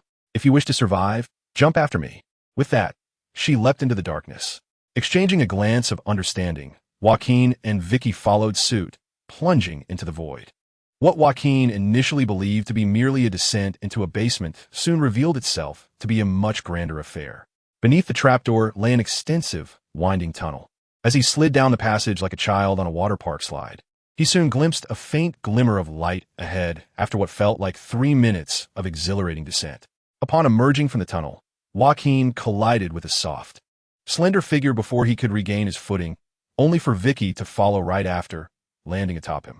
Get off me, the rat catcher huffed, a mix of embarrassment and irritation evident in her voice as she pushed them apart. As Joaquin stood, he realized they had entered an enormous cavernous space, nearly a square kilometer in area. The presence of numerous stout concrete pillars indicated that this was no natural cavern. It is difficult to fathom the existence of such a colossal artificial structure nearly 50 meters beneath Gotham, even below the sewers. At that moment, Joaquin heard a rumbling sound emanating from the pipe they had exited. Be careful. Joaquin suddenly jolted awake, swiftly pulling both the rat catcher and Vicky apart. In the next instant, Killer Croc's imposing figure surged forth from the pipe, accompanied by a torrent of water. Soaked to the skin, Killer Croc landed on the ground and promptly stood up, shaking off the droplets from his deep gray scales. Welcome to my kingdom, the second level of Gotham's sewers, he intoned with a gravelly voice tinged with a hint of self-mockery. Upon noticing Vicky, still unclothed, he let out a disdainful snort. Cleo, offer her a garment. Even here we uphold basic social etiquette. Cleo, the rat catcher, rolled her eyes, her dissatisfaction evident, yet she removed her coat and handed it to Vicky, revealing her own slender frame clad in a fitted black tank top. Vicky expressed her gratitude in a barely audible whisper before donning the rat catcher's clothing. Joaquin quickly followed suit, shedding his tattered attire and offering it to Vicky to wrap around her waist, thus providing her with modest coverage, albeit in a manner that accentuated her allure. Killer Croc scrutinized Vicky, an intrigued expression crossing his face, while she, sensing his gaze, cowered behind Joaquin in trepidation. I initially thought I had mistaken you for someone else.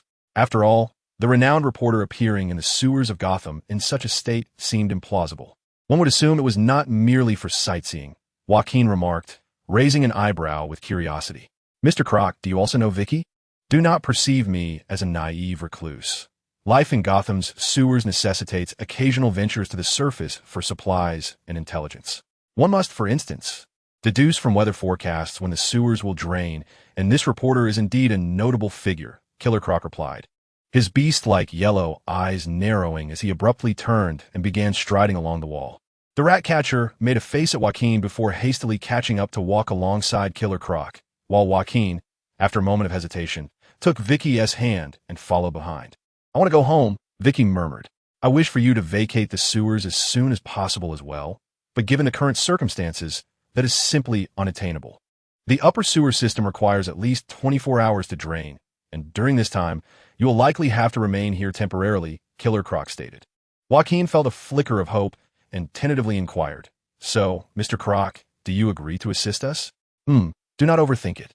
This is merely a space for you to remain unobtrusive and not disturb others.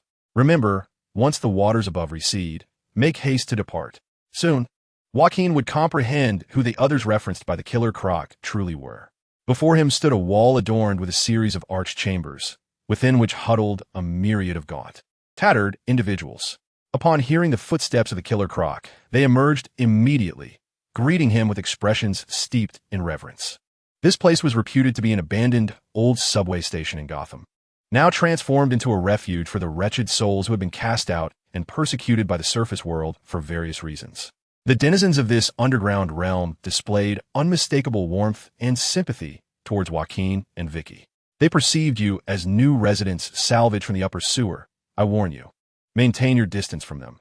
It is best not to engage in conversation or any form of contact for the benefit of us all. As the Killer Croc spoke, he guided Joaquin and Vicky to a wooden door nestled in the corner. "You shall reside here, although the environment is somewhat rudimentary. This space was recently occupied by an elderly priest and is comparatively cleaner than the others." Joaquin opened the door, only to find that rudimentary barely encapsulated the reality within. Aside from a hard wooden bed, the room was utterly devoid of furnishings. "Unless absolutely necessary, remain inside. If you require anything, you can find me in the front room or seek Cleo in the adjacent chamber. Oh, by the way, that is a relic from my father. You have yet to return it to me." The rat catcher hastily approached Joaquin, forcibly reclaiming the device used to control rats from his waist. The waters have suddenly surged. Who knows how many of those children will survive? Cursed be it, it is your fault, the wrath of those children. The device in the rat catcher's grasp emitted a faint blue glow, accompanied by a rustling sound from around them. "Cease. Cleo, have you forgotten what I told you?" The Killer Croc's thunderous roar sent a chill through Cleo, extinguishing the light from the device in her hand instantly. In this place, whether friend or foe, no disputes or skirmishes could be permitted.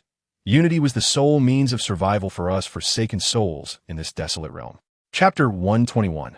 The True Enemy. Are you asleep? Joaquin, not yet. May I converse with you? I am feeling rather cold. Might I hold you? Upon receiving Joaquin's consent, Vicky clung to him like a koala, her alluring, mature form pressing intimately against him. Joaquin understood Vicky's overly affectionate gesture. After all, in such unsettling circumstances, seeking warmth from the only trustworthy individual was an instinctive reaction. "Do you regret it?" Though Vicky, as the recipient of your assistance, found it inappropriate to express such sentiments, one must acknowledge that you should never have been embroiled in this affair. You ought to realize that the current situation is merely the beginning. Vicky was once a renowned journalist and television personality in Gotham. Yet due to her association with Joaquin, her life was irrevocably altered overnight, her home obliterated, and she found herself alongside Joaquin in the depths of Gotham's sewers. Furthermore, given the present circumstances, it is highly probable that Amanda Waller has also marked her as a wanted individual, suggesting that her future will be fraught with significant changes. After hearing Joaquin's words, Vicky hesitated for a moment, then whispered softly into his ear, "I feel a twinge of regret, but not for assisting you. My involvement in this incident was a conscious choice, one for which I cannot blame anyone else. It is a notion I have harbored for many years. What I regret is my utter ignorance of Gotham's darkness and my perspective on Lois Lane." Lois Lane? Joaquin turned to Vicky in surprise, though she could not discern his expression in the darkness. He recognized the name. She is the protagonist of the Superman comics and the partner of Clark Kent, Superman himself. Indeed, she is also a highly acclaimed journalist, and when Joaquin arrived in this world, it was through her reports that he garnered an understanding of his new surroundings. I have narrowly missed the Pulitzer Prize on numerous occasions, all due to Lois Lane of the Daily Planet, who seems to consistently find herself at the epicenter of every event, providing the most captivating first-hand accounts. Unlike her, I am relegated to gathering second-hand information through interviews and investigations. No matter how hard I strive, I cannot surpass her. At this juncture, a trace of envy, or perhaps jealousy, was evident in Vicky's tone. Thus, when I first laid eyes on you at Wayne Tower, I believe my dream had finally materialized. As the focal point of Gotham, and indeed the entire world, if I could genuinely participate and access first-hand intelligence, I could reach the pinnacle of my career as a journalist. Vicky's voice grew softer, and Joaquin could sense the melancholy in her tone. However, it appears my aspirations were woefully naive. I never anticipated that actually being part of the event would usher in experiences beyond my wildest imagination. This is not comparable to interviewing patients at Arkham or prisoners at Blackgate. Lois Lane, after enduring such ordeals, continues to pursue her journalistic endeavors with a courage and quality I cannot hope to emulate. In contrast, I seem woefully inadequate, merely fanning the flames from a safe distance to attract attention. When thrust into the heart of the incident, I feel like nothing more than a burdensome liability. Joaquin listened quietly to Vicky's heartfelt confessions, fully comprehending the sentiments of this reporter. The phenomenon of desiring the thrill of danger from a distance is indeed all too common. He could discern Vicky's keen intellect and fervor as a journalist. Yet these qualities were predicated upon her limited view of Gotham's superficial darkness. In Gotham, the true horror does not emanate from the visible thugs and criminals, but rather from the intricate web of influential elites who manipulate the city, along with the even more formidable Amanda Waller, representing the corrupt government. Contemplating this, as he gazed at Vicky nestled in his arms, Joaquin suddenly conceived a novel idea. Vicky, you are certainly not without significance. In fact, you possess a weapon far more potent than we superhumans could ever wield, capable of achieving what we cannot. Vicky gasped softly, and through his night vision, Joaquin discerned a faint blush gracing her cheeks. You're merely comforting me, right? Thank you. But I am aware that I am just a capricious journalist. No, he insisted. What I mean is your ability as a journalist to capture public attention and incite discourse. Joaquin's tone turned grave as he earnestly addressed the startled Vicky. Have you considered what you intend to do once we escape this sewer? After a moment's reflection, a palpable sadness and despondency washed over her features. As a journalist, I have cultivated some acquaintances. With their assistance, if fortune favors me, I might escape to another country, albeit under an alias, no longer able to practice journalism. Yet, that is contingent upon your being pursued by the corrupt government. Have you ever pondered that instead of fleeing, you might confront the threat directly and topple it? Topple it? How is that even conceivable? Vicky exclaimed incredulously, stammering thereafter. That is the most powerful and dangerous organization on this planet, with unparalleled intelligence and control over public opinion. I am but a humble journalist. How could I possibly achieve that? Rely on your ability to amplify the truth and captivate attention. Joaquin declared resolutely. Had Vicky been able to see his countenance, she would have noted the steely determination etched upon his face. My creed is to live a tranquil life, to eliminate any disturbances that disrupt my peace. Should they come seeking me, there is but one course of action I am compelled to undertake. Joaquin understood well that, although much of the chaos was wrought by the witch, the deaths of those soldiers would unmistakably be attributed to him. As with the destruction caused by Harley Quinn under her control, the prospect of returning to a quiet existence as a minor hero was now rendered impossible. In light of this, it would be wiser to embrace the descent into madness, to act decisively, and eradicate the ultimate threat to his being. This notion was indeed reckless, seemingly destined for failure, for he would be contending with the mightiest government on this planet, a feat that would challenge even the most extraordinary abilities. Yet, it appeared that the key to his salvation might reside in the very woman he held. Vicky, your journalistic prowess is your greatest superpower and your most formidable weapon. You must recognize that in this nation, it is not uncommon for a journalist to provoke a change at the highest levels. You speak of Watergate. Yet such discussions necessitate definitive evidence, evidence potent enough to destabilize this regime. Jacqueline squinted, his voice imbued with a hint of coldness. You need not worry about this. The evidence will be uncovered, for in a certain sense, I am the most crucial piece of material evidence myself. Chapter 122. The Sorceress's Memories. Sorceress, come forth. After Vicky, who lay beside him, fell into an uneasy slumber, Jacqueline closed his eyes, concentrating on summoning the resident deep within his consciousness. What troubles you, my master? A beautiful woman in your embrace seeks comfort. Should not a normal man warm this wretched soul with his body? Do not divert the topic. You know precisely what I wish to inquire. What is your connection to the Lazarus Project, and what tasks has Amanda Waller assigned to you? I demand you recount everything in detail. The sorceress's voice in his mind fell silent, and after a moment of hesitation, she replied with evident difficulty. Well, I must ponder this. Waller has assigned me quite a multitude of tasks. Relating them all to you is feasible, but I fear it may take dozens, nay, hundreds of hours. As you desire to know every detail, correct? Jacqueline furrowed his brow, recognizing the sorceress's classic inclination to misconstrue his commands. It was evident she was reluctant to divulge the entire truth. Should Jacqueline alter his command to allow her to select key points, she would likely conceal certain details to mislead him. The reasoning behind this was clear to Jacqueline, who needed not ask. The sorceress's heart remained firmly in Amanda Waller's grasp. If Jacqueline acted upon the information provided by the sorceress, Waller would swiftly deduce that Jacqueline was the vessel for the sorceress, and she would likely execute her without hesitation. However, Jacqueline would not be so easily manipulated by the sorceress. In comparison to this demon, who, despite her formidable power, seldom interacted with others, Jacqueline dealt with far more cunning individuals.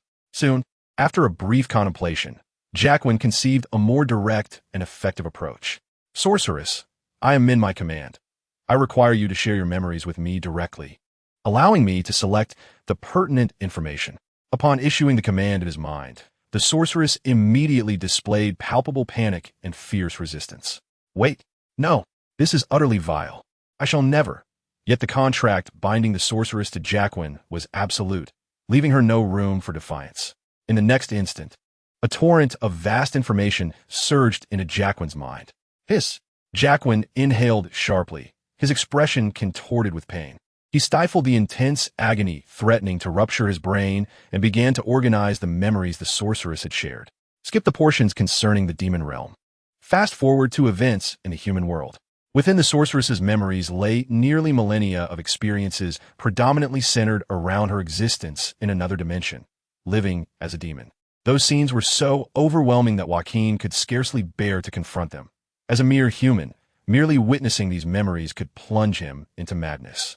Thus, like fast-forwarding through a video, Joaquin bypassed the demonic segments and arrived at the human realm. This narrative unfolded thousands of years ago when the demon Danzamo was summoned by a shaman of an ancient tribe through intricate sorcery, merging with a girl who had been offered as a sacrifice to form a new persona, the witch. Initially, the witch served the tribe through a pact with the shaman, vanquishing rival tribes and subjugating them. However, with each massacre, the essence of the girl within her dwindled, while the malevolent nature of the demon began to manifest.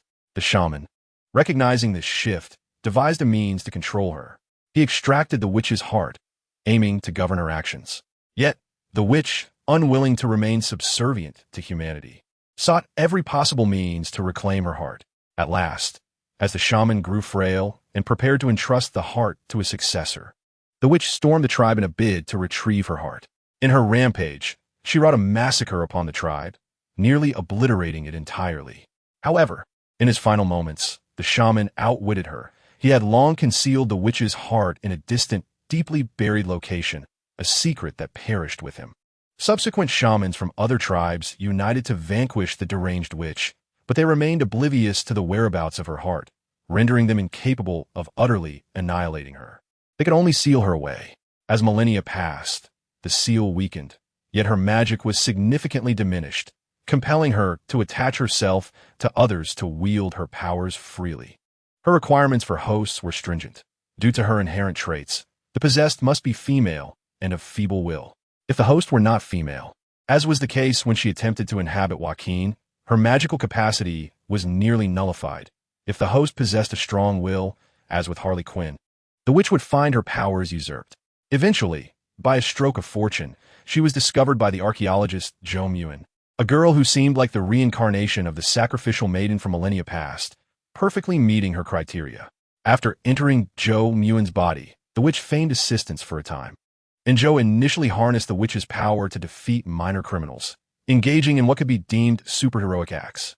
However, from Joaquin's recollections, it was evident that the witch's true intention was to gradually erode Jo's will to gain complete control of her body.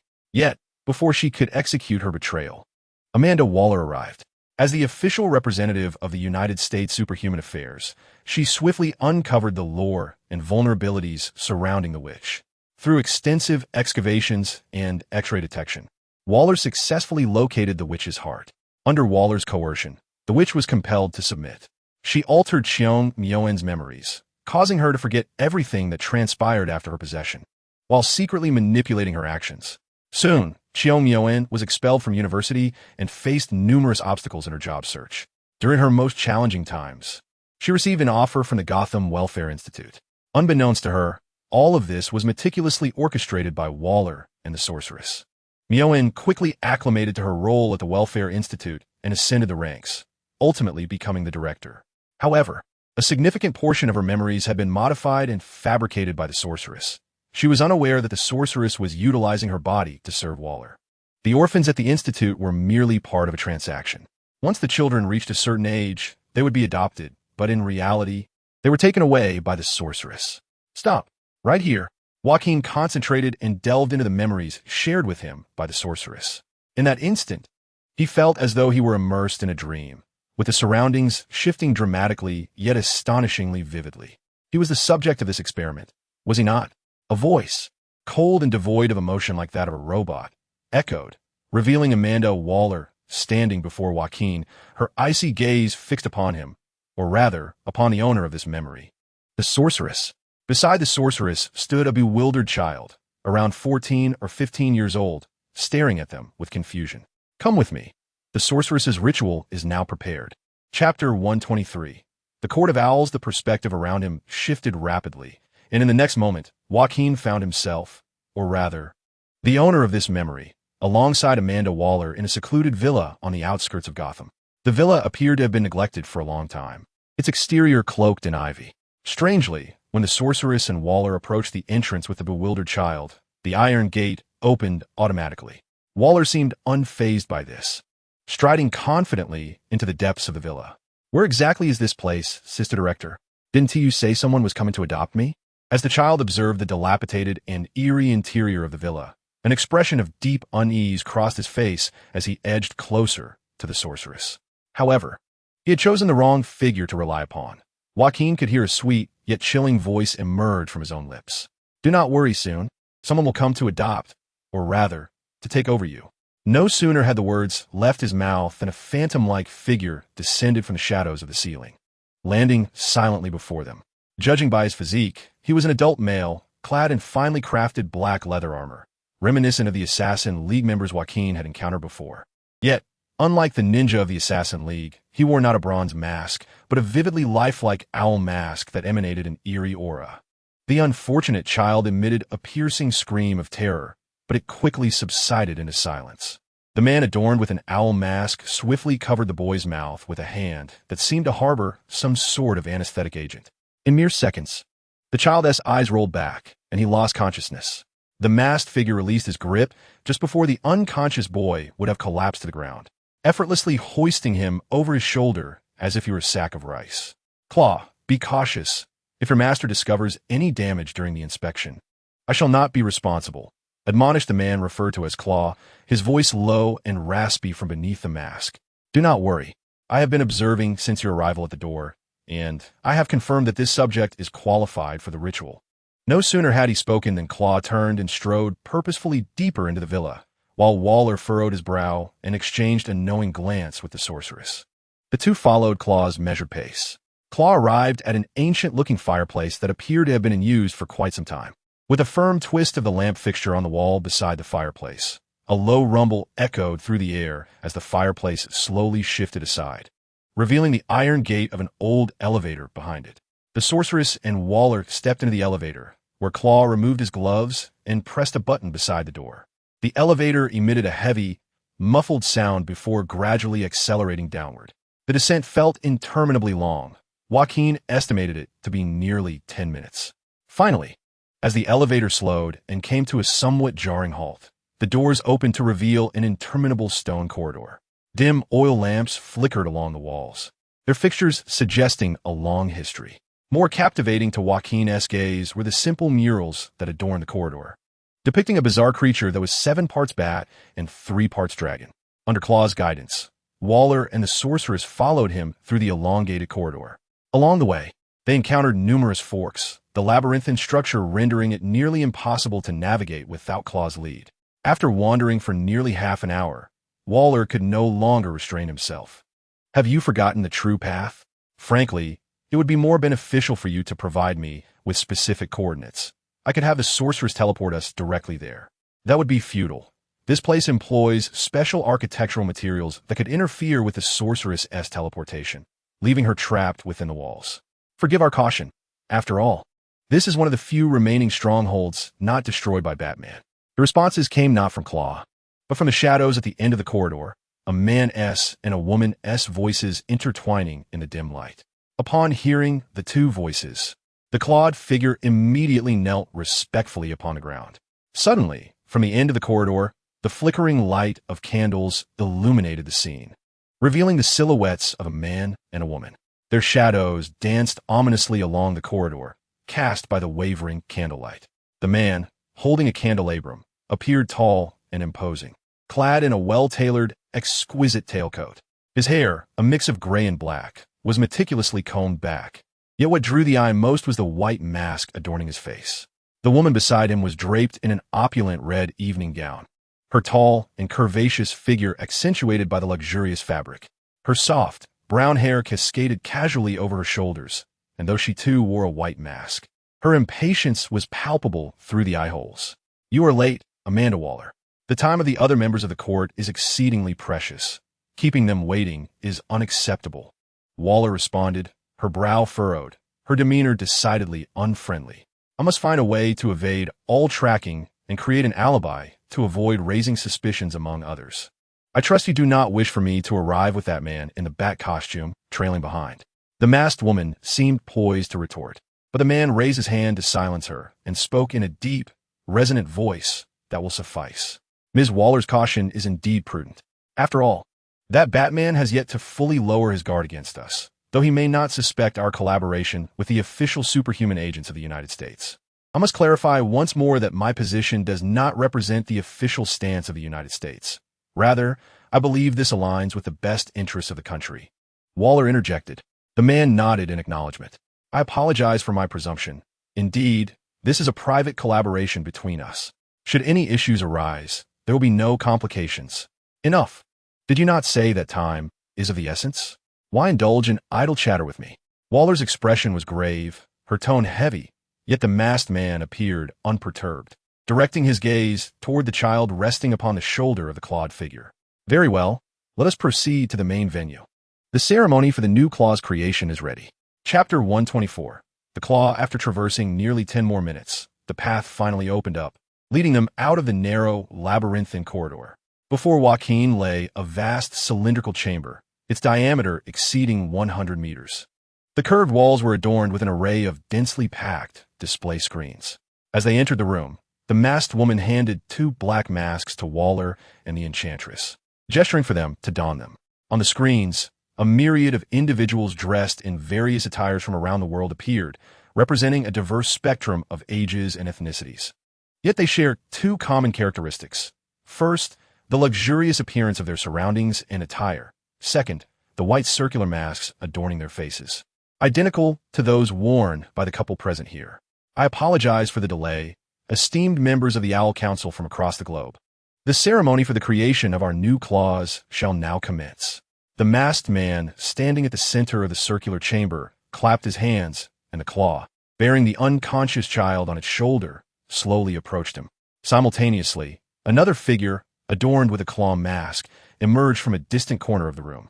Judging by her stature, this new claw appeared to be female. The female claw gently pushed a large contraption resembling a metallic coffin, halting beside the masked man. Place him inside, then awaken him, commanded the masked man. Following his orders, the claw deposited the child into the metal chamber and retrieved a peculiar vial from her waist, waving it beneath the child's nose.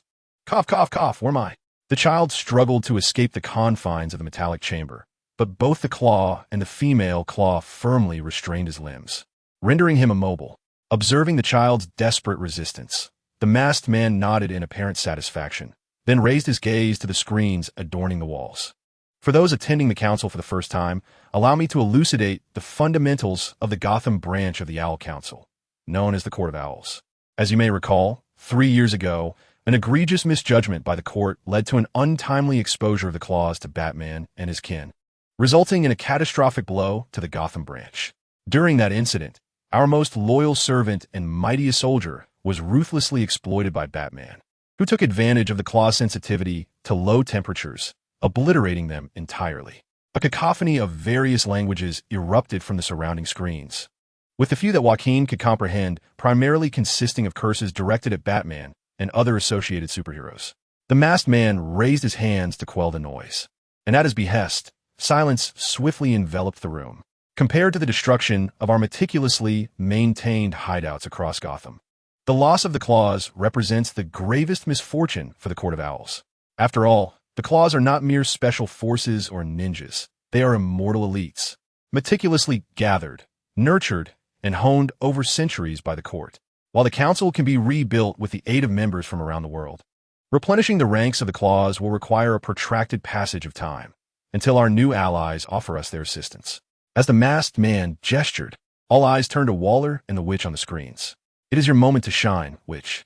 Upon hearing Waller's words, the witch seemed displeased, clicking her tongue before striding towards the metallic chamber. "Director Mewen, please save me, I beg you." Upon witnessing the visage of the sorceress, the child appeared to have discovered a lifeline, incessantly pleading for salvation. Buzz. Yet, the sorceress abruptly raised her hand, accompanied by a surge of energy that enveloped the space, silencing the child's cries. From Jacqueline's perspective, he could distinctly observe a translucent specter detaching from the child's corporeal form, hovering in midair. This ethereal apparition bore the likeness of the child, yet his face was grotesquely contorted in sheer terror, mouth agape in a desperate scream that produced no sound. Meanwhile, within the metallic chamber, the unfortunate child's body had ceased its thrashing, lying motionless. His expression was as devoid of emotion as a doll, with wide-open eyes lacking any spark of vitality. Jacqueline found this sight eerily familiar, for he had recently endured a similar ordeal, albeit from the vantage of the victim. It was evident that the child's soul had been extracted by the sorceress. Our new ally is a partner of the Lazarus Project, who, for various reasons, had withdrawn from the initiative midway. However, she had absconded with crucial experimental data and materials, among which the transdimensional soul summoning technology undoubtedly holds the potential to assist us in cultivating new claws. The masked man snapped his fingers, prompting the male and female claws to swiftly engage the controls surrounding the metallic chamber. Moments later, accompanied by a thunderous roar, a blinding radiance began to illuminate the area around the chamber. The essence of this technology lies in its ability to summon the souls of the deceased from another realm. Utilizing soulless corporeal shells, we have utilized the claw DNA samples preserved in the backup database of the Owl Court to manufacture and accelerate the growth of claw clones. Naturally, what we require is not the worthless byproducts of petri dishes, but rather healthy warriors. Thus, we have fabricated these clones as orphans, placing them in welfare institutions to grow until the opportune moment arises. Upon hearing the masked man's words, Jacqueline felt inexplicably affronted once more. Yet, being ensnared within the memories of the sorceress, he found himself powerless to voice his discontent. Buzz. Suddenly, the brilliance of the metallic chamber erupted like a flashbang, illuminating the surroundings to an extreme degree. Concurrently, Jacqueline sensed a distortion in the air vibrating around him. As the radiance gradually receded, he could still perceive the child's soul suspended in midair, while the corporeal form within the chamber slowly sat upright. The child's face bore an expression of cold indifference, incongruous with his age, radiating an unmistakable aura of menace. After surveying his surroundings, his initial look of surprise swiftly transformed into a retraction of his murderous intent. He then agilely vaulted from the metallic chamber, kneeling with the same reverent posture as the male claw had moments before the masked man. The physical prowess would soon be restored through training. What mattered most were the battle experiences and instincts imprinted upon the soul, along with the irreplaceable and unwavering loyalty. The masked man, unaware of when he had acquired a hood adorned with claws, approached the child and extended it towards him. Thus, our new claws, the blades of the Court of Owls, have been forged. Chapter 125. The Sea Cough. After a fit of violent coughing, Joaquin abruptly sat up on the hard cot, beads of cold sweat dotting his forehead. "Wow, what's wrong?" Vicky, startled awake by Joaquin's sudden movement, stammered in confusion. "It's nothing. Just a nightmare." "Apologies. I shall step outside to clear my mind." Gently extricating himself from Vicky's embrace, Joaquin stealthily opened the door and ventured outside. Though still underground, the air outside felt remarkably fresher than that within the confines of the room. After taking a deep breath, Joaquin endeavored to collect his thoughts. Beyond the memory of the Court of Owls he had just witnessed, he continued to sift through his recollections. However, many were mere reflections of that recent memory, lacking in significance. To share a demon's memory is quite an unsettling experience.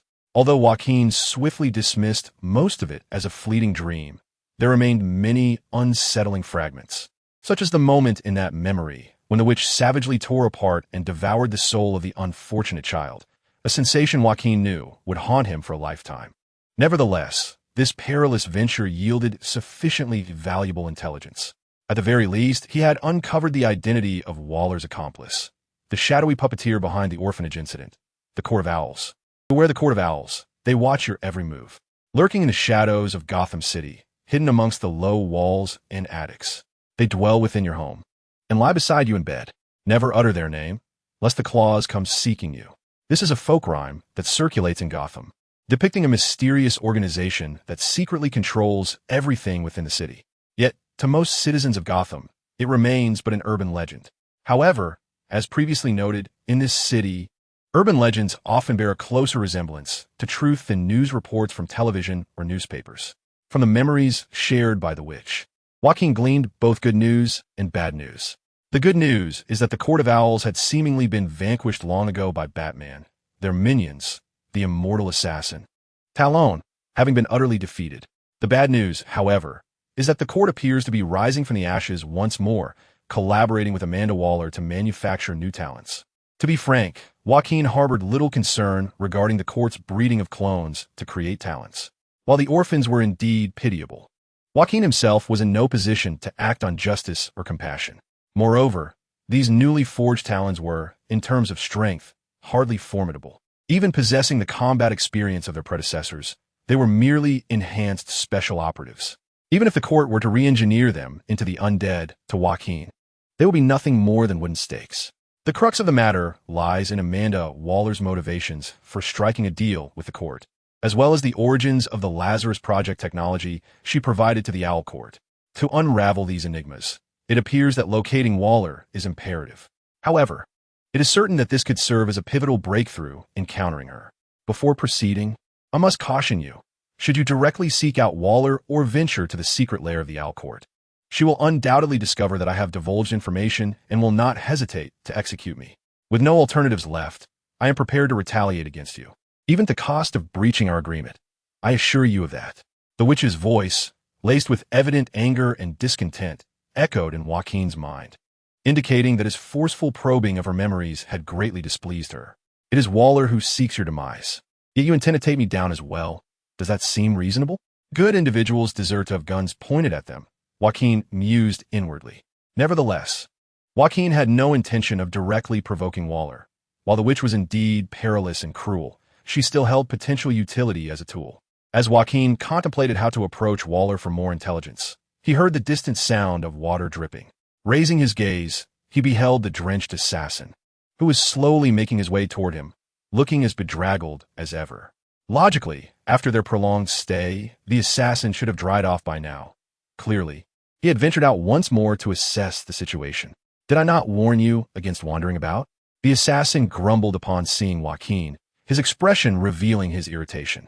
Joaquin shrugged and inquired with curiosity, "So, have you uncovered anything noteworthy?" The assassin turned his head, seemingly disinclined to engage with Joaquin. "You must understand, our objectives align. I, too, am eager to find a means of escape. Just as you articulated to the other subterranean dwellers, we must collaborate to survive in this place." After a moment's hesitation, The assassin finally responded in a low voice. I ascended once more to check the water levels. There is no sign of reduction. It appears the entire sewer system is inundated, and the water has likely reached ground level. Joaquin furrowed his brow. Initially, he had speculated that Amanda Waller might have discovered his escape from the sewer and deliberately flooded it to flush him out. However, it now seemed that this calamity was a significant disaster affecting Gotham above. Coincidentally, as Joaquin fled to the sewers, this catastrophe unfolded. Although he was accustomed to misfortune, it was more probable that this deluge was somehow connected to him. I recall that although Gotham remained shrouded in its perpetual gloom, there were no ominous signs of an impending storm. Could it be that as I descended into the sewer, a torrential downpour commenced? Such a coincidence seems rather improbable. No, this predicament is not the result of rain. The killer croc interjected decisively, raising his claw and delicately licking his hand with his tongue, his expression shifting to one of grave intensity. The waters in the sewers are often quite filthy, yet after a deluge, they typically become somewhat cleaner. However, the layer of water that now enveloped the sewer is distinctly different. Rather than being merely dirty, it is unusually murky.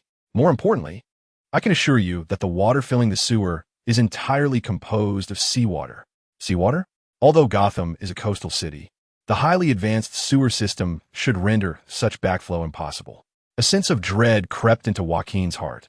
The situation appeared increasingly enigmatic. Chapter 126. The underground dwellers. When Joaquin awoke once more from his slumber, he discovered that the woman beside him had vanished. Fortunately, he did not need to search for long, for upon stepping out of his room, he spotted Vicky seated on the ground with other subterranean residents, seemingly engrossed in some task. Despite the absence of a day-night cycle below ground, a rudimentary routine still prevailed. Clearly, it was daytime for the underground inhabitants. As he observed approximately a dozen ragged men, women, and children gathered around a few dimly lit oil lamps, their surroundings littered with heaps of refuse. Joaquin, you're awake? Listen, it turns out their regular work involves sorting through the garbage that Killer Croc hauls down from above, scavenging for usable necessities, Vicky remarked.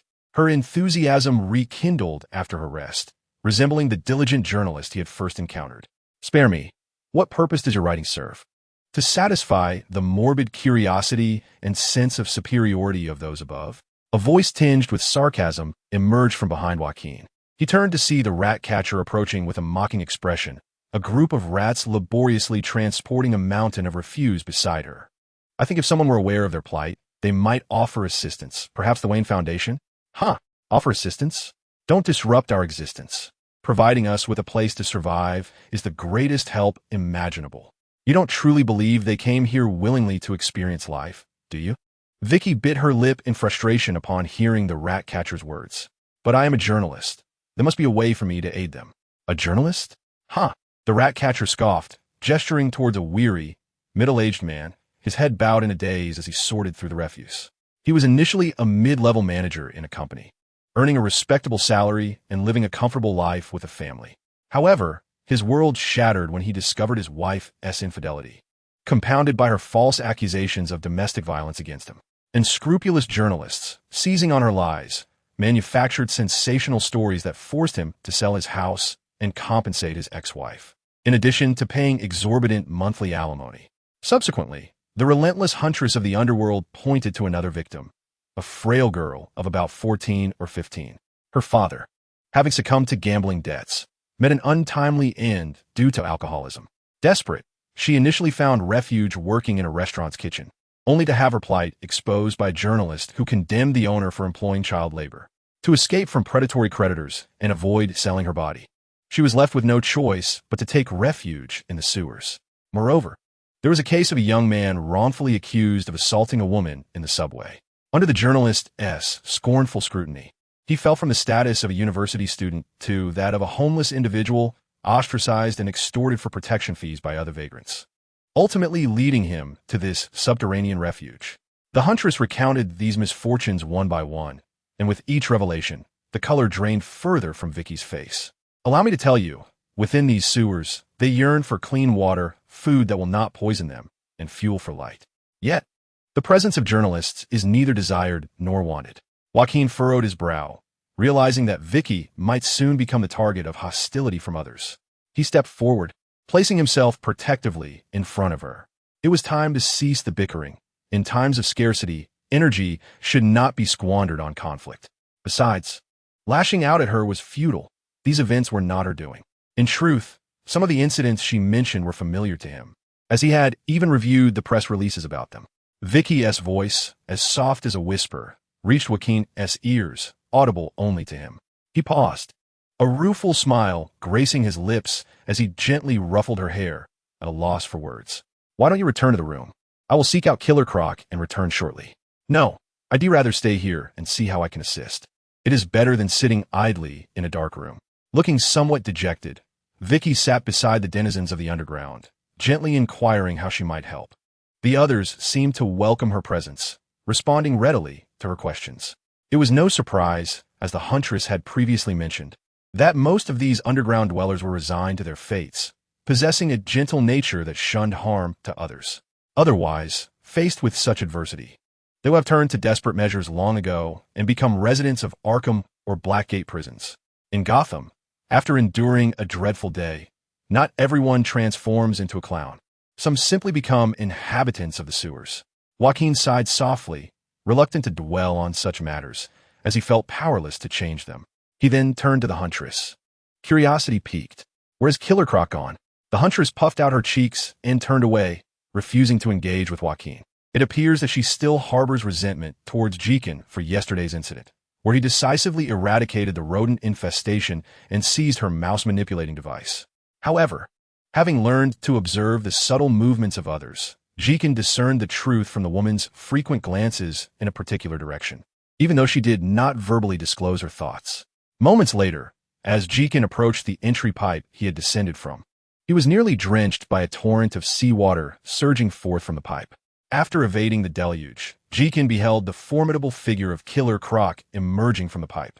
The increasingly menacing expression on the crocodile's face indicated to Jacqueline that the situation was far from favorable, even without words. This was a sight he had never encountered before. The Gotham sewers had never experienced such prolonged blockages, suggesting only one possibility. The seawater had surged to ground level.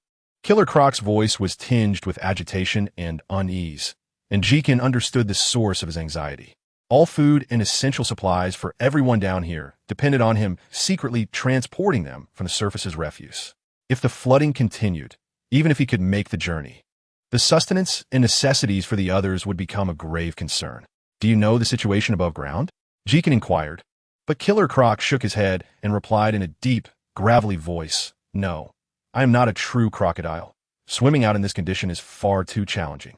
Jacqueline closed his eyes, contemplating for a moment before arriving at a potential solution. "Perhaps I could give it a try?" Chapter 127. Drowning, are you planning to leave first? Vicky's face clearly displayed her unease upon hearing Jacqueline's intention to depart alone. "Do not worry. I shall return swiftly," he reassured her. "Killer Croc, can you ensure her safety while I am gone?" Killer Croc cast a meaningful glance at the female rodent catcher, who immediately waved her hands in a flustered manner. "Do not fret, boss. I will heed your commands and will not trouble her during my time underground." Killer Croc nodded, then turned to Jacqueline, speaking slowly and gravely. "I will maintain order here, but you must understand that if you do not return, it will not only be her at risk. Our entire group will be in jeopardy." After offering further reassurances to Vicky, Jacqueline joined Killer Croc at the conduit connecting the first and second tiers of the sewer. "We need to climb up. I am quite familiar with this, but what about you?" Jacqueline waved his hand dismissively, indicating he did not require concern. Yet, he pondered another issue and curiously asked, "Is this the only route from the second tier to the first? If so, what about the others?" Killer Croc shook his head, a look of distress crossing his scaly visage. "This is the only exit. It remains accessible due to the water gate, while all other entrances are sealed shut by water pressure. Fortunately, the ventilation shafts seem to be clear, but they are inaccessible to humans, as they are only suitable for rodents." Joaquin shrugged. It seemed that the only way to rescue the people here was to drain the water from the first level of the sewer, a conclusion he had anticipated long ago. Though the pipes were dark and narrow, they were adorned with numerous metal protrusions that facilitated climbing. Utilizing his night vision and the physical prowess honed by Cassandra's training, Joaquin ascended the conduit with relative ease. After nearly half an hour of climbing, he finally bumped his head against a sturdy metal trapdoor. Upon opening it, Joaquin found himself back in the rat-catcher's chamber, where traces of water were evident all around. However, the water that had nearly filled the room had been drained to the lower level by the assassin crocodile, while the remaining seawater was held at bay by a floodgate. I will partially open the floodgate shortly, but once you exit, I will immediately close it again. Should you wish to return, there is another switch outside, though I cannot ascertain if you will possess sufficient strength underwater to activate it. The assassin crocodile emerged from the pipe behind Joaquin, its large yellow eyes fixed intently on him. Honestly, I believe you are courting disaster. The nearest manhole cover is nearly 300 meters away. Even if you could swim through the darkness, you would be unable to open it in a state of oxygen deprivation, the crocodile warned. Joaquin shrugged, exuding confidence as he replied, "Rest assured, I would never be foolish enough to seek my own demise. If that were the case, I might as well starve down below while embracing a beautiful woman." As the crocodile's massive hands rested on the floodgate's switch, Joaquin suddenly had a thought and tentatively mused in his mind, which, "Can you transport me from here to the surface?" Don't be absurd. The magical energy required for teleportation far exceeds that needed for controlling rats. To achieve such a feat, I would need to eliminate everyone below to absorb their magic, then possess that woman. That would be the only way, came the witch's dismissive response. It appeared that good fortune was not on his side, despite her poor attitude. The witch could not lie about her own limitations due to their contract. Thus, Joaquin resolved to proceed with the original plan. 3, 2, 1, go. With that, as the assassin crocodile opened the floodgate, a torrent of seawater surged in from the bottom. Joaquin inhaled deeply and, bracing against the powerful water pressure, forced himself through. The gate behind him slowly began to close, but he had no time to dwell on it. His immediate concern was to swim as swiftly as possible to the manhole cover location indicated by the crocodile. Joaquin was acutely aware that the longest recorded distance for human underwater swimming was no more than 200 meters, a feat that represented the absolute limit of human capability. To swim 300 meters was nothing short of a fantastical notion. Indeed, after more than 2 minutes of swimming nearly 170 meters, Joaquin began to feel the limits of his oxygen deprivation. His brain started to falter, and the briny seawater gradually infiltrated his lungs. His heavy eyelids could no longer withstand the burden and slowly closed. Suddenly, Joaquin's eyes flew open, and the once lethargic muscles, now revitalized, propelled him forward with renewed vigor. This was Joaquin's reliance, the weekly resurrection effect bestowed upon him by the title of Solomon Grundy. Under the influence of this ability, although he had indeed drowned midway, he was reborn in perfect physical condition, ready to continue his underwater journey. Forgive me, for possessing 2 lives allows one to act with impunity. At last, Joaquin glimpsed a faint yet reassuring beam of light filtering into the sewer from above. It seemed he had found a sewer grate mentioned by the killer crocodile. Just as Joaquin felt a sense of victory wash over him, an icy chill raced down his spine. This sensation was all too familiar, without a doubt. It was a signal of imminent danger. Initially sensing the presence of a drowning victim, he had thought it could bolster his legion of the dead. But it appeared that his new body's senses had dulled since arriving in this world. Joaquin was startled, for he was acutely aware of being underwater. Yet the voice that reached his ears was as clear as if it were above ground. The more pressing question was, how could the other party speak underwater? In a fleeting moment, Joaquin made a swift judgment.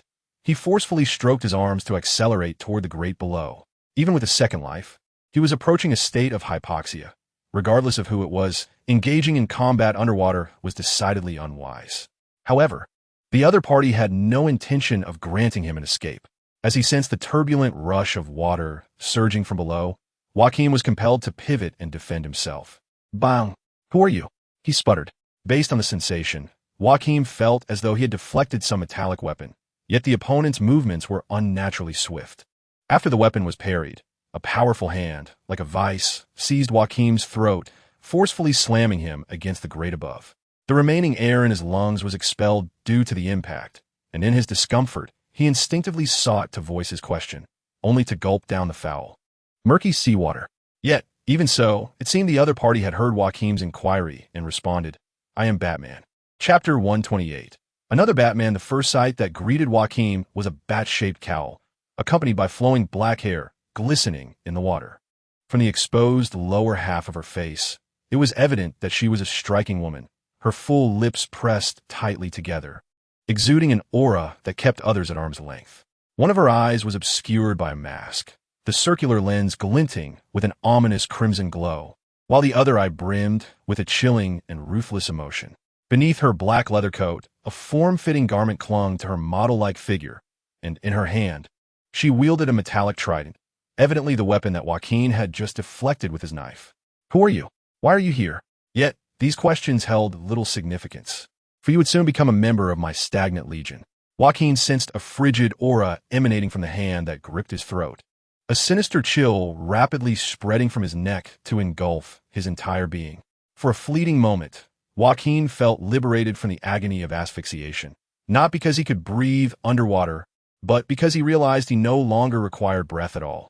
However, soon a profound sense of sorrow and despair invaded his mind, seemingly intent on suppressing his consciousness entirely.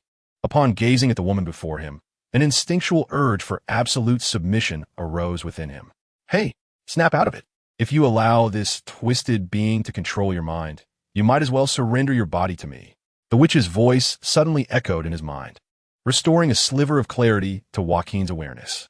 He seized this opportunity, knowing that if he continued on this path, he would face a fate far more terrifying than death. With a sudden burst of focus, another version of Joaquin materialized behind the mysterious woman, brandishing a knife and thrusting it forcefully toward her back. However, conjuring a doppelganger in the water inevitably disturbed the currents, creating a significant commotion that rendered stealth impossible. A comrade? No, a phantasm? The mysterious woman furrowed her brow, her trident seemingly unaffected by the resistance of the water, darting toward her rear with astonishing speed. The illusionary doppelganger was unable to evade in time and was pierced directly through the chest by the trident. Nevertheless, this was all part of Joaquin's plan. As the illusionary doppelganger perished, it instantly vanished, transforming into 3 fear-inducing magic boxes. Even underwater, the boxes appeared to activate normally, unleashing strange clown figurines that burst forth, their shrill, discordant laughter echoing through the murky waters. A fleeting expression of anguish crossed the mysterious woman's face, and her grip on Joaquin's throat inadvertently loosened. Sylvester, this isn't right. This is a mental assault. The fear effect of the magic boxes lasted less than a second, but for Joaquin, it provided the perfect opportunity for retaliation. He understood that the water was the woman's domain, restricting his own strength.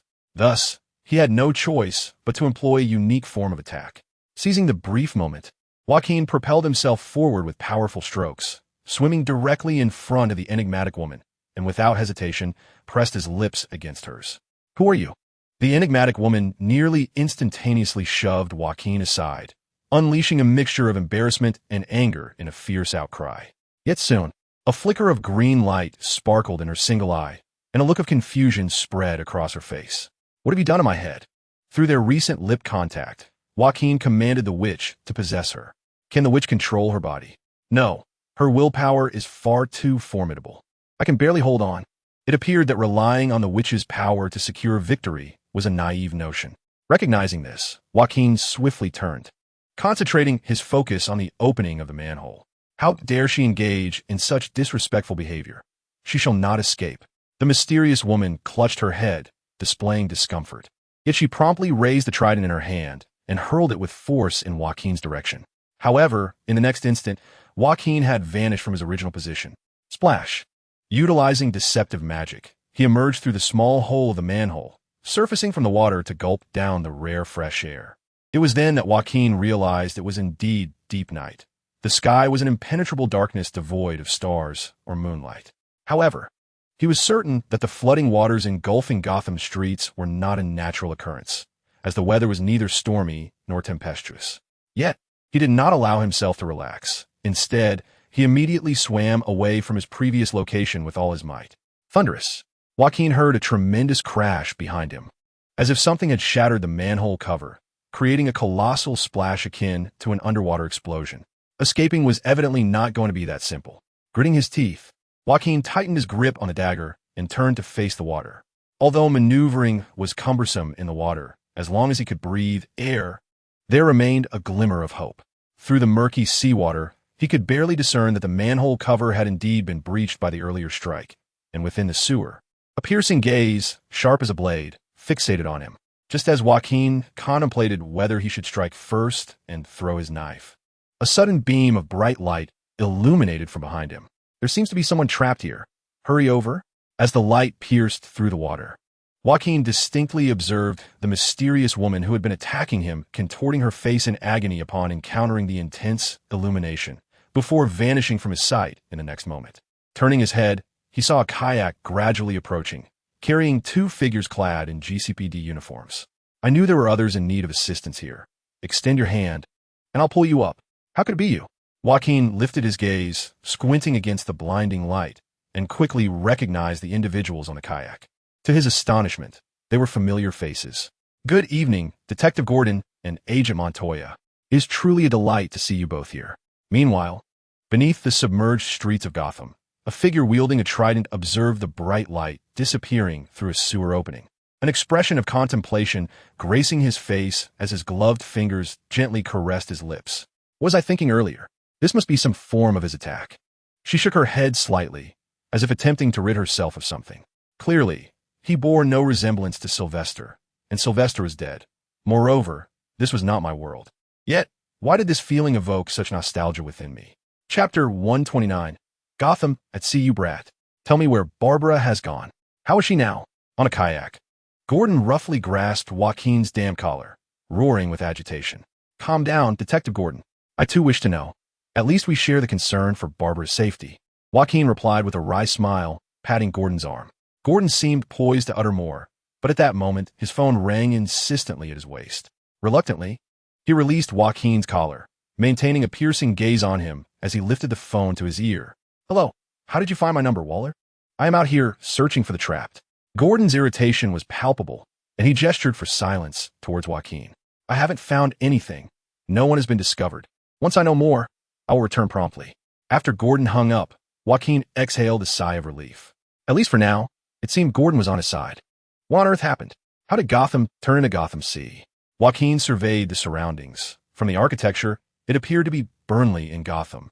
Yet the streets were inundated with nearly 2 meters of water. Do you truly not know what has transpired? Gordon regarded Joaquin skeptically. Upon receiving a serious shake of the head from Joaquin, Gordon sighed. The day poison ivy seized the city center, Amanda Waller categorized the incident as a metahuman terrorist attack and dispatched a considerable military force to Gotham to apprehend you. More accurately, she aimed to silence me, Joaquin thought, though he remained silent, listening intently as Gordon continued. What followed is likely known to you as well. Waller's troops stormed residential apartments in an attempt to capture you, resulting in significant casualties. Yet compared to what ensued, that was mere triviality. Gordon's expression grew more somber as he adjusted his black-framed glasses and continued. That night, without warning, the water level off the coast of Gotham suddenly surged nearly 5 meters, flooding the urban landscape. Worse still, the drainage system, which was supposed to serve as a means of water management, has instead become one of the sources of seawater inundation. Joaquin furrowed his brow. He was well aware of the complexity and vastness of Gotham's sewer system. Even if it could not be drained immediately, it should not result in seawater flooding. Amanda Waller held a press conference alongside the mayor, claiming that this deluge was a terrorist attack orchestrated by Batman and his associates, the Gotham Knights. Utilizing this narrative, Waller seized command of the GCPD, overseeing disaster relief and search operations. It was not difficult to surmise that Waller intended to place the blame squarely on Joaquin and his compatriots. Thus, was Detective Gordon merely idling about, having had his command taken from him, while attempting to assist those trapped in distress. With a grim expression, Gordon turned his gaze toward the submerged city. The disaster relief teams under Waller's direction seemed to focus not on rescue efforts, but rather on searches and research, as well as the transfer of military construction documents. Instead of remaining there to listen to her meaningless rhetoric, it was far more beneficial to venture out and save at least one more life. I had been trapped in a hospital, fortunate enough to be rescued by Detective Gordon. Since I was still on leave, I was not obligated to follow orders. Given that my health had largely recovered, I decided to lend a hand. Joaquin looked toward Montoya, who had taken up the conversation with Gordon, feeling a surge of admiration. He was acutely aware that Montoya had sustained serious injuries and theoretically required rest during this period. Sensing Joaquin's gaze, Montoya flashed a smile. These injuries were not particularly severe. For us members of the GCPD Major Crimes Unit, they were merely par for the course. However, there was something I must confirm with you. Montoya's demeanor grew serious. This flood, which caused significant destruction and numerous casualties, was not instigated by you, was it? Joaquin gently shook his head. He had no intention of bearing this blame. Of course not. A city submerged by seawater bears no relation to a peaceful and stable life, let alone the occupation of a terrorist, which is far too troublesome for me. Montoya and Gordon exchanged glances, both simultaneously exhaling in relief. I think similarly. In my lifetime, I have encountered many supervillains, and you, my friend, lack the requisite demeanor. Joaquin found himself perplexed by Detective Gordon's words, unsure whether it was a compliment or a slight. Yet, pondering the elusive puppet master, Joaquin murmured softly, "Although I'm not the instigator, I do have some insight into who should be held accountable, and this individual is known to Detective Gordon." Gordon's brow furrowed, as if a realization struck him, and his expression darkened. "Amanda Waller. I believe she is likely connected to this flood." Upon hearing Joaquin's words, Montoya's mouth fell open in astonishment, yet Gordon displayed no particular reaction, as if he had anticipated Joaquin's answer all along. "Pray tell, what exactly has that woman done?" Joaquin gathered his thoughts and succinctly described the collusion between Waller and the Court of Owls, who were conducting experiments to resurrect talons beneath Gotham's surface. In contrast to the incredulous Montoya, Gordon appeared remarkably composed and steady. He gently stroked his stubbled chin with his hand, seemingly deep in contemplation. Waller's ambition to possess a private army composed of superhumans was something both Batman and I had long been aware of. She had consistently sought to intervene at Arkham, attempting to extract inmates, but time and again, Batman and I had thwarted her efforts. Thus, it became clear why Harley and the Ratcatcher in this world had not joined the Suicide Squad. It was evidently due to this very circumstance. Therefore, it was not difficult to fathom Waller's collaboration with the Court of Owls in the creation of talents. However, the issue lay in the fact that, as Batman had informed me, talons as modified assassins should not have precipitated such a catastrophic deluge over Gotham. If it were merely a matter of resurrecting talons, it would not have escalated to this extent. Clearly, their utilization of the technology to summon souls from alternate realms extended beyond that. Despite being an otherworldly visitor myself, the thought of the enigmatic woman I had just encountered made me inwardly curse those lunatics for truly playing with fire. To be frank, upon meeting her, I had nearly deduced her identity. Are you implying they have summoned others capable of manipulating the ocean, akin to Aquaman and other Atlantean superhumans? Joaquin sighed softly, gazing at the murky waters beside him, feeling a chill run down his spine. If that were the case, it would not be overly concerning. The real problem, however, was that if I were not mistaken, they had likely summoned another Batman. Chapter 130. The journey home. I will not inquire how you came by the information you just shared.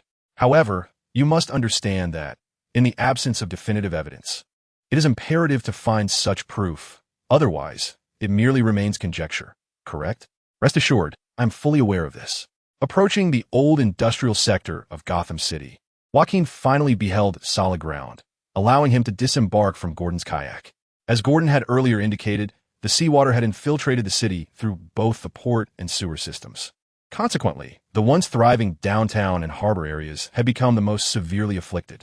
In stark contrast, the old industrial district, relatively economically underdeveloped and situated inland, had escaped disaster due to its distance from the port and lack of sewer infrastructure. Joaquin observed that the desolate and secluded old industrial area, long abandoned since Gotham's industrial decline, now appeared vibrant and illuminated, bustling with citizens seeking refuge from a flood. Conversely, the once dazzling and neon-lit Gotham City was now shrouded in darkness, with only the stark silhouettes of countless steel and concrete pillars visible under the night sky, accompanied by the harsh beams of helicopters patrolling to rescue victims. This scene bore an uncanny resemblance to the Gotham depicted in the comic books of Joaquin's youth, vividly imagined in his mind. Perhaps this is the true visage of Gotham. What I had witnessed previously was merely a facade obscured beneath layers of deception. What are your intentions moving forward? I must caution you that you are currently the subject of the highest level of scrutiny.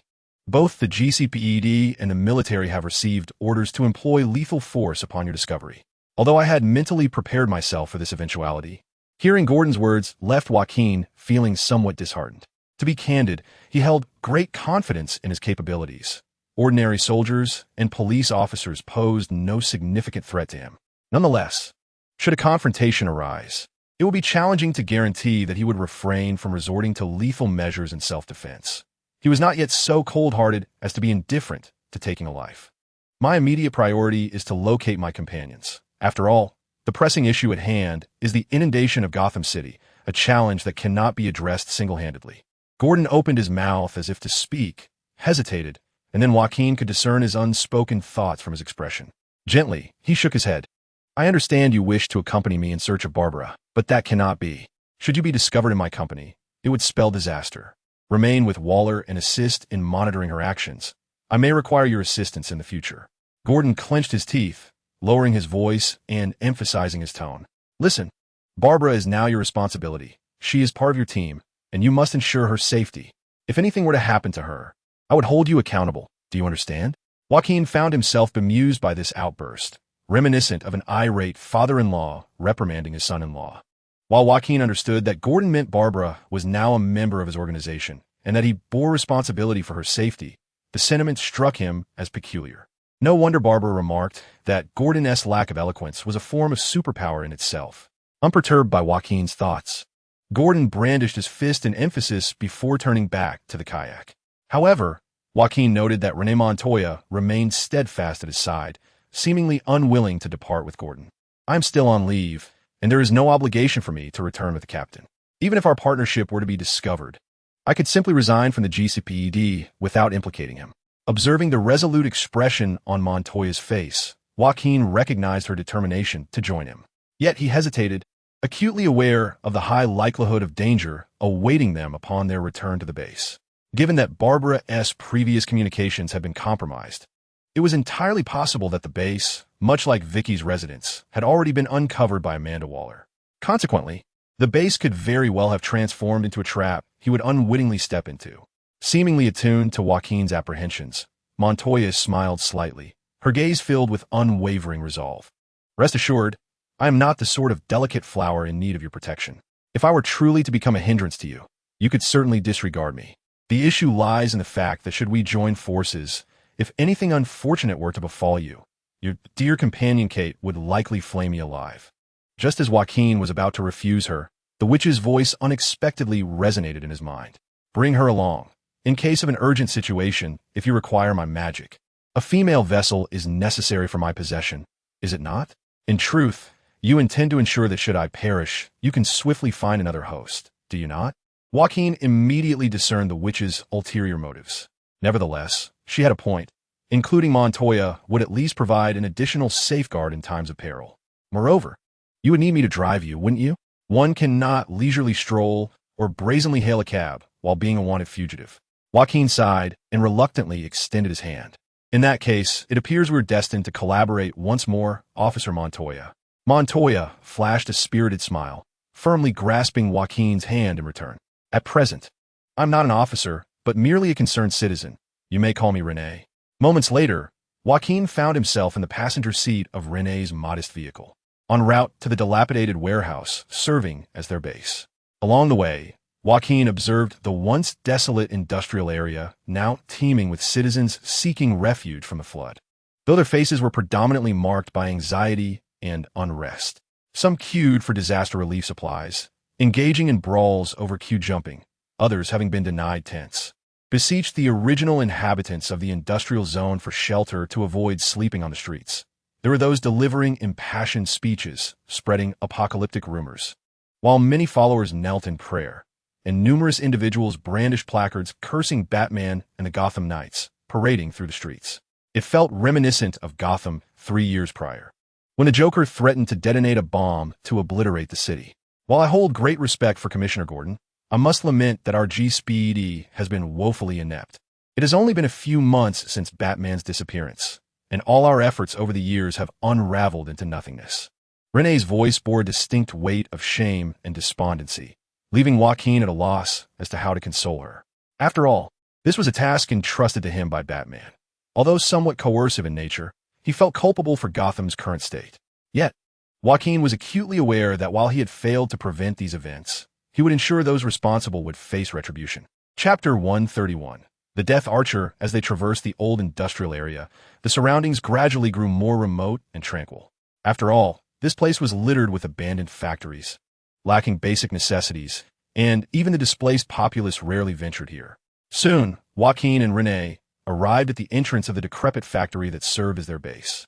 As they approached the base, now less than 500 meters away, Joaquin gazed at the brightly lit facility, narrowing his eyes slightly. Renee, park the car here. I will go alone. If anything happens, I can keep an eye on things. No, wait for me in the car. Remember, regardless of the circumstances, absolutely do not get out of the vehicle, understood? Renee furrowed her brows, but as a seasoned investigator of the GCPD's Major Crimes Unit, she possessed a remarkable sense of discipline. Upon meeting Joaquin's unwavering gaze, she eventually nodded in acquiescence. The biometric scan completed, and the voice of the facility's system welcomed back member 001, the Sunshine Boy. Joaquin walked alone to the entrance, and with a crisp mechanical sound, the door slowly opened. Taking a deep breath, he stepped into the base. Who is it? A wary voice called out. Before Joaquin stood a familiar face. Barbara, you finally returned? It's wonderful to see you unharmed, she said, her eyes glistening with joyful tears as she hastened towards him for an embrace, only to be evaded by him stepping back. What about the others? Why are you alone? He inquired. The others? Oh, right. You mean Harley and Poison Ivy? Don't worry, they are fine. However, Barbara's words were abruptly cut off. In an instant, Joaquin lunged forward, propelling himself off the ground, his sharp knife slicing through the air. With a flash of silver, Barbara's head was severed and grasped by Joaquin by her hair, presenting a horrifying tableau. Strangely, not a drop of blood escaped from the severed neck. Of course, I know they are fine. Otherwise, with your methods, you would have already taken them hostage to coerce me into an exchange. What I want to know is you, Waller. Surely you aren't foolish enough to send a mere clay face to assassinate me? With her neck severed, she could not articulate a response. Yet Joaquin was not addressing the head in his hand. Rather, he spoke to a nearly imperceptible earpiece nestled in Barbara's ear. Within seconds, her headless body transformed into a puddle of mud. The head in Joaquin's grasp also morphed into a clump of mud with indistinct features. As for Clayface, given the multiple iterations throughout the comics, Joaquin was uncertain which version he held. Regardless of the incarnation, their abilities remained consistent, capable of freely mimicking the appearance of others, and their mud-like form rendered them immune to most harm. However, even if Clayface could manipulate its body as composition, it still required the brain and central nervous system to issue commands. Therefore, if the head was severed from the outset, Clayface became substantially less formidable. I am curious. How did you discern that this was a Clayface disguise? Were you not afraid of inadvertently killing Gordon's daughter? Outside, the red thorns had begun to wither. Yet with this detail, I could ascertain that my allies were not present here. The thorny vines outside the base are the product of Zygila's abilities, serving as her utensils for nutrient absorption through photosynthesis. Thus, from the state of the plants wilting, Jacqueline immediately deduced that Giella was not present. What Jacqueline did not articulate, however, was that a more significant reason for his realization that Barbara was an imposter lay in the scent. On the night he exchanged bodies with Kate, Barbara had used him as a pillow, making him intimately familiar with her bodily fragrance. When he detected the scent of the mud-faced figure masquerading as Barbara, Jacqueline had already arrived at his conclusion. While appearance and voice can be disguised, one cannot conceal the essence of one's scent. Now that you've recognized this as a trap, why not flee earlier? Or do you wish to confess your sins? Do not feign ignorance, Amanda Waller. You must be acutely aware of who is responsible for the situation outside. I need to meet with you to discuss this matter. Upon hearing Jacqueline's words, a harsh, mocking laughter echoed from the earpiece. Very well, we can talk. I shall have a delightful conversation with your corpse. Beep, beep, beep. Suddenly faint, barely audible sounds emerged from the mudhead in Jacqueline's grasp. Alarmed, Jacqueline forcefully hurled the mud face away, and within less than a second, a tremendous explosion resounded before him, sending acrid mud flying in every direction. The shockwave from the explosion toppled Jacqueline, but he quickly rolled and adjusted his position, sprinting toward the exit. However, he was abruptly met with an icy chill, not a mere instinctive warning of danger, but a palpable, physical cold. With a crackle, a thick layer of frost materialized at the doorway, obstructing his path. You wanted to play, didn't you? My suicide squad has been eagerly anticipating this. You have nowhere to escape.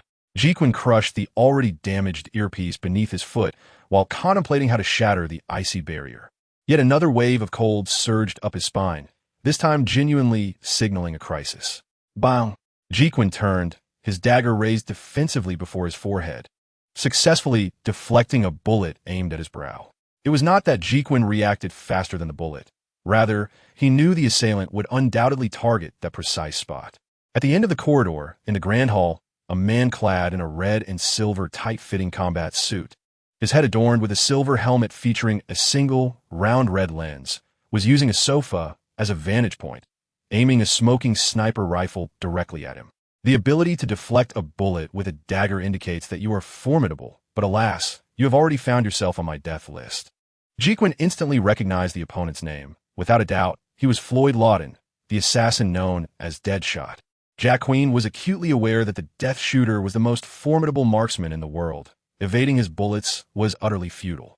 He could even utilize ricocheting bullets to eliminate his foes. However, Jacqueline had ample experience dealing with enemies wielding sniper rifles. Bang! Whoosh! The second shot rang out, but simultaneously, a dagger left Jacqueline's hand without hesitation. Clang! Jacqueline had aimed directly at the muzzle of the Death Shooter's rifle, and thus, the thrown knife collided with the bullet, splitting it in two, and continued its relentless trajectory towards the Death Shooter's sniper rifle. Chapter 132, The Samurai Blade Smack. The Death Shooter's sniper rifle was immediately compromised at the barrel by the flying dagger. Yet this seasoned assassin reacted with remarkable swiftness, decisively discarding the damaged weapon and raising both hands, unleashing a barrage of bullets from the small barrels on his wrist into the corridor. However, the gunfire soon ceased. This was not a sign of mercy from the Death Shooter, nor was it due to a lack of ammunition. The cessation was simply because, in front of him, the bullet-riddled corridor contained no shadows, save for the shattered remnants of a mud-faced figure. Invisibility. How intriguing. This is my first encounter with such an adversary. The Death Shooter raised his hands high, methodically scanning his surroundings with unwavering vigilance. Tap, tap, tap. The faintest sound of footsteps resonated, and simultaneously, two yellow mud footprints materialized on the ground, catching the Death Shooter's attention. There, without hesitation, the Death Shooter fired at that spot, advancing step by step towards where the footprints ceased. The footprints halted, yet the Death Shooter's bullets merely passed overhead, failing to strike any target. Not good, I've been deceived. The Death Shooter quickly realized this and executed a backward leap away from the location of the footprints. Smack! However, beside his landing spot, a small black magic box appeared with a soft sound. Aha! The Jester doll sprang forth, emitting a harsh, shrill laughter. Just as the Death Shooter was momentarily disoriented by the fear effect, a flash of silver streaked through the air, accompanied by the piercing whistle of a sharp object. True to his reputation as a battle-hardened elite assassin, the Death Shooter instinctively raised his hands to shield himself the moment the fear effect of the magic box waned. However, what he did not anticipate was that Jacqueline's target was not his body at all. Jacqueline understood well that a dagger without skill enhancement could not necessarily penetrate the Death Shooter's specially crafted armor, and a close-range assassination without poison was uncertain at best. Thus, the aim of this second dagger was the chandelier hanging above the Death Shooter's head. Clang! The chandelier, severed by a flying dagger, plummeted instantaneously. Although the Death Marksman, due to his well-honed physique and specially crafted armor, was not killed on impact, he found himself immobilized. At that moment, he caught sight of the truth behind the shoe prints. A lonely pair of muddy-soled shoes lay abandoned on the ground, while the barefoot Joaquin had swiftly vanished into the corridor. Report. The Death Marksman has missed his target. He has entered the corridor, perhaps intending to escape via the rooftop. The mocking laughter echoed. It seems even the infallible sharpshooter has faltered today. But fear not. The ever-accurate boomerang captain will come to your aid. On the rooftop of the base, a middle-aged man, adorned with a blue cotton hat and a monkey-like beard, confidently held a boomerang, his gaze fixed intently on the corridor entrance. However, he found himself in an awkward situation. Despite having assumed his stance for quite some time, the corridor remained devoid of any movement. No need to wait any longer. Boomerang Captain, come down to assist. The prize is on my side. He has retreated to the basement. Upon entering the basement, which had once been his and Harley Quinn's sanctuary, Joaquin discovered a woman clad in a striking red and black bodysuit, wielding a gleaming katana approximately 1.5 meters long. Her face was partially concealed by a silver metallic mask, adorned with a red dot on her forehead. The visible portion of her lower face revealed an attractive Asian woman. Ah, so your katana. That blade in your hand must be the soul-binding demon sword, the Soul Reaver, a clever move on the part of the witch. Joaquin maintained a nonchalant expression as he casually closed the metallic door of the basement and secured the bolt. Though I harbor no enmity towards you, I have heard whispers that you are the architect of the recent calamity outside. Therefore, you shall repent for your misdeeds within my Soul Reaver. Katana brandished her blade, launching herself towards Joaquin with a powerful thrust. Yet, Joaquin exhibited no inclination to evade. He allowed the sharp edge to pierce seamlessly beneath his ribcage, penetrating his body without resistance. What? The lack of any defensive reaction from Joaquin set Katana on edge, but she quickly realized that the demonic sword was now lodged within him. Blood trickled from the corner of Joaquin's mouth as he grinned maniacally, gripping the blade with both hands. Seeing this, Katana's expression shifted. Sensing danger, she immediately released her grip and swung a punch. However, her response came too late. As her fist swung through empty air, 5 deep finger marks suddenly appeared on her fair throat, as if an invisible hand were tightly clasping it.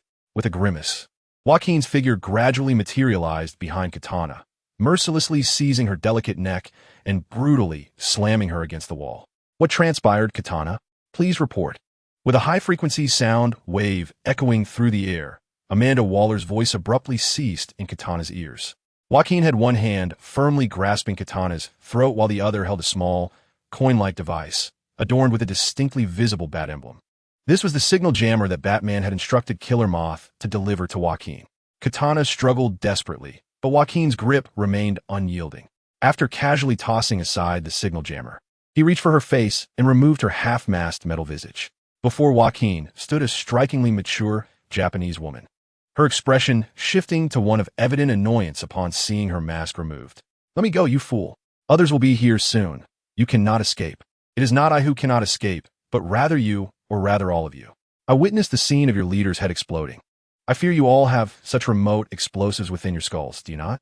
Upon hearing Joaquin's words, Katana's struggles waned, her brows furrowing as her beautiful eyes regarded him with confusion. What of it? I was contemplating that perhaps we are not adversaries, but could forge a cooperative relationship. Fear not. Waller cannot hear our conversation at this moment. Joaquin leaned closer to Katana, whispering softly in her ear.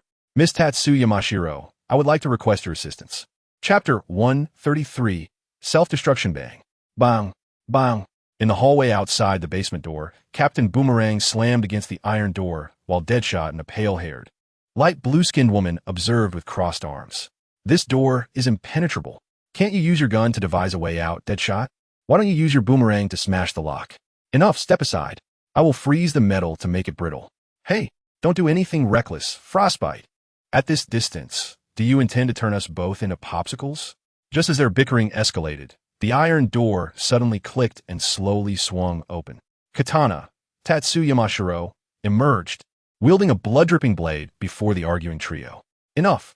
While you squander time, I have already concluded the battle. Prepare to return.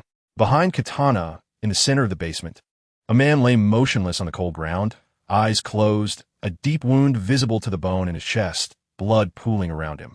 Seriously? I didn't even get a chance to act? I thought this kid had more to offer. Captain Boomerang scoffed, casting a disdainful glance at Joaquin's lifeless body. Meanwhile, Deadshot attempted to step into the room, but was halted by Katana. He is already dead. What more do you desire? Retrieve his body. The communication with Waller has inexplicably ceased. If we do not bring the body back, I fear that scoundrel will deny any responsibility. Just as the death shooter was about to force his way in with the katana, a piercing alarm suddenly blared, and the surrounding walls and floor began to tremble violently. Warning, the base will self-destruct in 3 minutes. All personnel must evacuate immediately. What on earth is happening? It seems that the bastard activated the self-destruct sequence before his demise, evidently intending to perish with us. The katana merely shrugged nonchalantly, but upon hearing her words, The Boomerang Captain and Frost Killer exchanged alarmed glances and hastily turned to flee. Goodness, you should have mentioned such a critical matter sooner. Let us get out of here. Hey, don't block the way, you old fool. Don't you understand that ladies go first?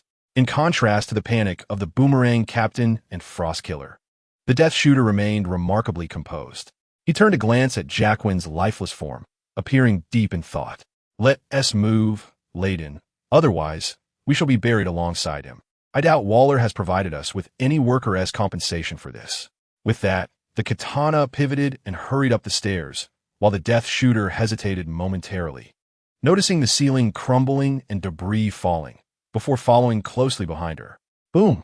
Just as the katana and Death Shooter burst forth from the base, a series of deafening explosions erupted within, and the entire structure collapsed amidst swirling dust, rapidly transforming into a heap of rubble illuminated by bright flames.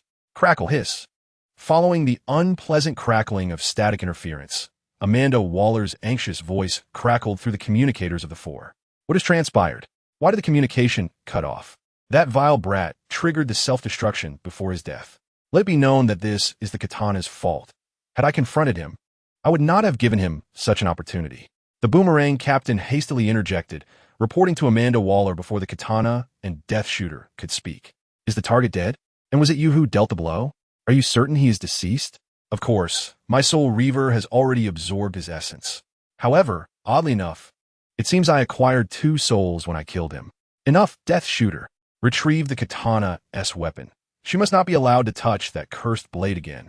Upon hearing Amanda Waller's stern command, the katana's expression shifted dramatically. No, my soul Reaver is. You have no room for refusal. If you do not comply within 1 minute, I shall detonate the bombs in all your brains immediately. At this, even the Boomerang Captain and Frost Killer turned pale, encircling the katana with hostile expressions, while the Death Shooter stood before her, extending his hand. Hurry, or we will be forced to act against you. The katana clenched tightly. The warrior reluctantly sheathed the Soul Reaver and slowly handed it over to the Death Shooter. Waller, don't act recklessly. I've confiscated her weapon. Upon hearing the Death Shooter's report, Waller on the other end of the communicator sighed in evident relief. That's good. Remain in place for a moment. A helicopter will arrive to extract you within 5 minutes.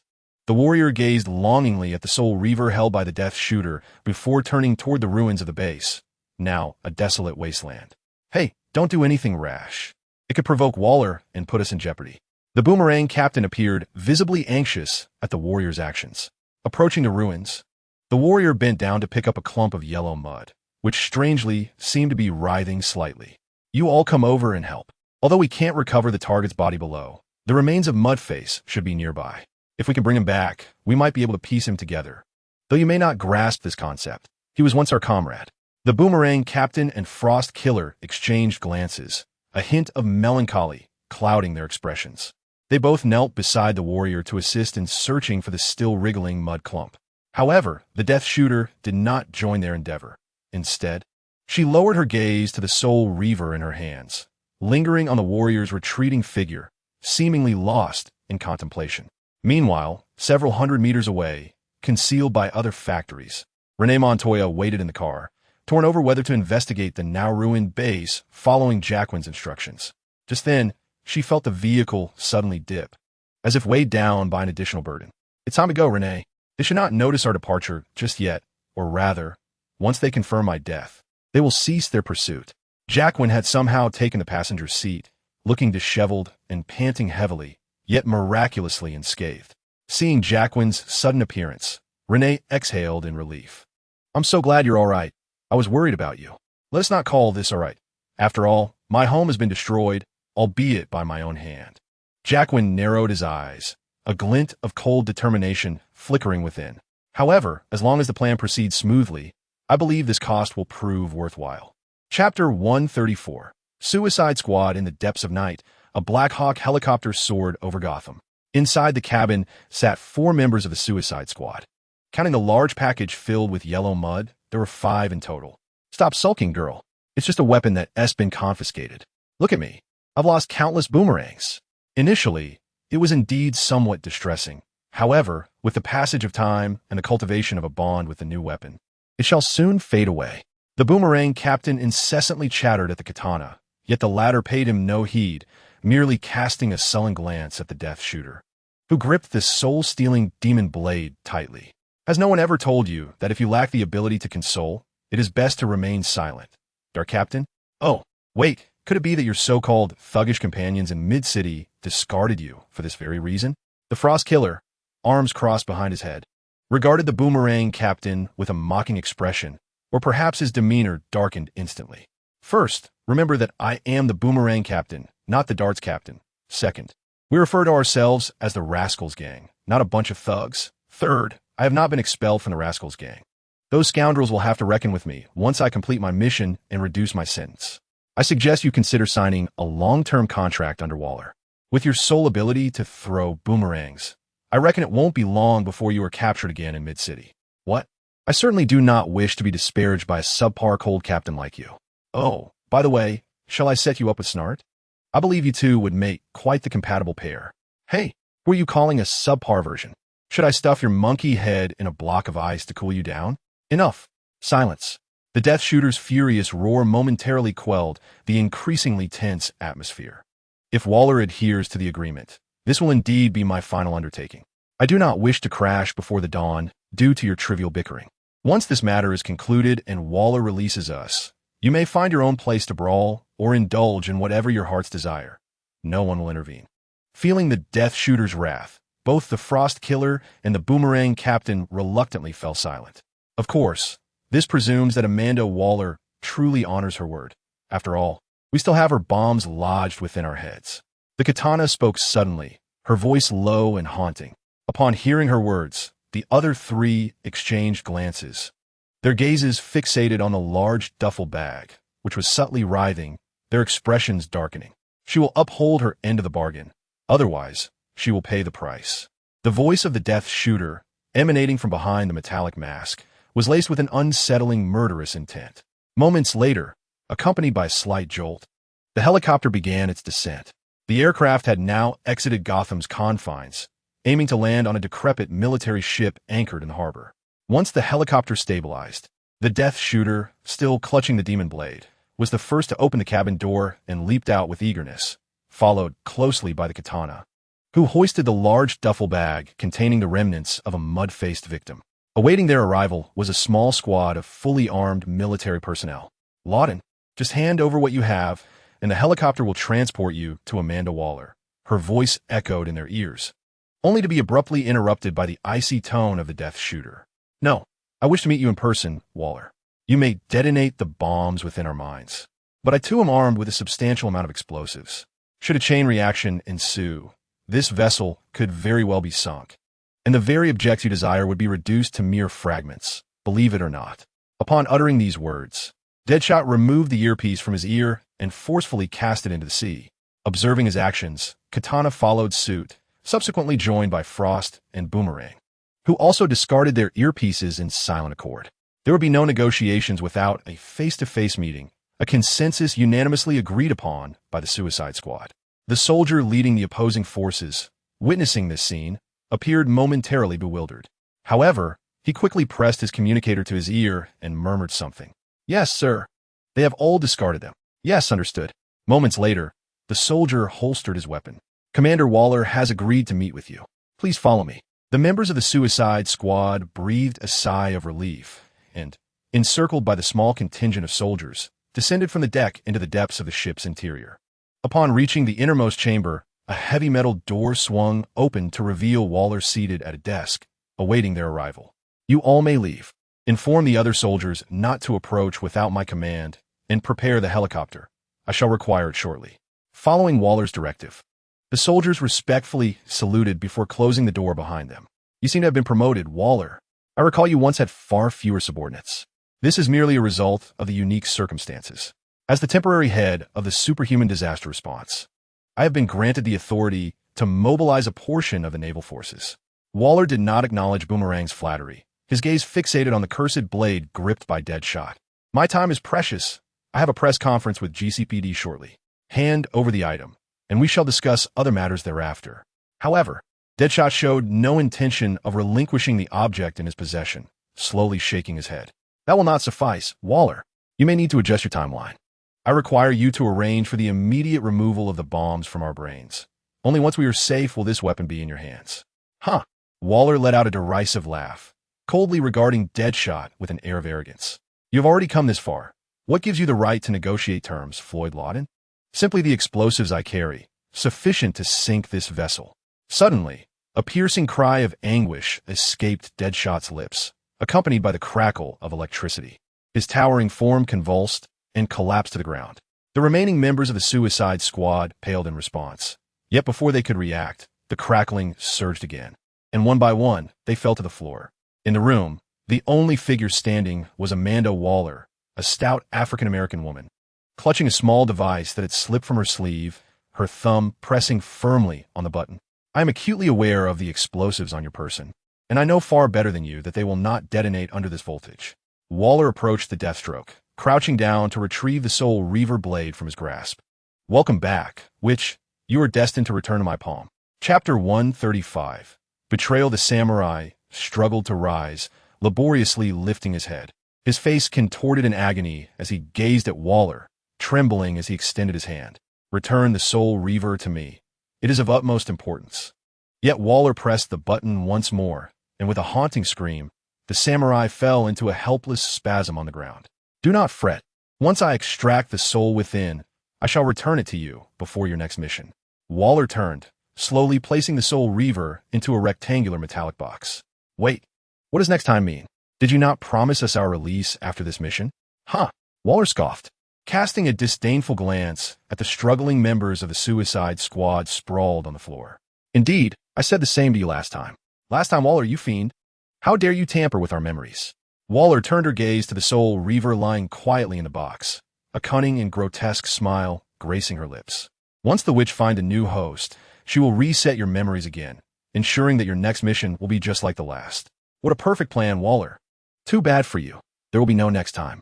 Upon hearing a sudden, sweetly eerie voice from behind, Waller's expression shifted, and she immediately turned. How could? Bang! But whatever she intended to do came too late. With a thunderous crash, Waller's body was propelled backward, colliding violently with the metal wall of the cabin. Her form pinned against it, immobile. The samurai, having risen at some point, bore no trace of the earlier shock. Instead, a joyful and exhilarating smile adorned her face. Simultaneously, dark tattoos began to spread across her skin, and the eyes behind the metallic mask gleamed with an eerie green light. I have waited for this opportunity for a long time. Waller, it is time for your arrogance to bear some consequences. Waller, in disbelief, stared at the samurai, quickly grasping the unfolding events. The witch. You have possessed the samurai. The samurai, or rather the witch, approached Waller with a triumphant smile. Tell me, Waller, where's my heart? Though Waller was drenched in sweat, a grotesque smile forced itself onto his obese, unattractive black face. There is no need for us to reach such an impasse, witch. You have always been my most trusted subordinate. The witch mercilessly tightened her grip around Waller's neck, causing him to roll his eyes back in agony and emit a low, mournful wail. Do not test my patience, Waller. I am aware that the code to the briefcase beneath the desk is 9981. The witch's face lit up with excitement as she hurried to the desk, where she indeed discovered a small white metal briefcase. Wait, do not trust Waller's words. This is clearly a trap. The Deadshot, just rising from the ground, exclaimed breathlessly towards the witch. However, his warning came too late, as the witch had already entered the code on the briefcase per Waller's instructions. Beep, beep, beep. As feared by Deadshot, the briefcase not only failed to open, but also blared a shrill alarm. Ha ha ha, you cannot escape. This warship is filled with my men, and soon they will arrive. Waller's voice abruptly ceased as the witch raised her hand. And Amanda Waller's grotesque, sausage-like lips were swiftly sewn shut by a sudden appearance of thread and needle. Yet, as Waller had forewarned, urgent footsteps could be heard approaching from outside the cabin. It seemed the other soldiers had heard the alarm. What now? Is it too late to surrender? Captain Boomerang asked, rising from the ground and scratching his head in distress. Don't be foolish. In this situation, we can only fight our way out, Frostbite declared through gritted teeth, wearing an expression of determination. Everyone calm down. There is no need for such panic. The witch, with reluctance, placed the metal briefcase down and stepped forward into the midst of the Suicide Squad, precisely towards the bag filled with muck. TSK, just as your plan dictated. My vile and cunning master. A few minutes later, a series of knocks echoed. Waller, what is the situation regarding the alarm? Please respond. Outside the cabin, armed soldiers stood alert, weapons in hand, pounding on the door. If you do not respond, we will breach the door. The commanding officer gestured, and the other soldiers raised their guns, aiming at the door. Just then, a metallic sound of the lock being disengaged resonated, and the heavy door slowly swung open. Lower your weapons. What are you trying to do, rebel? Standing at the doorway was Amanda Waller, exuding authority with her hands clasped behind her back. Upon hearing Waller's command, the other soldiers hastily lowered their weapons and stood at attention, saluting in a flurry. Apokolips, ma'am. We had just heard the alarm and assumed you were in danger.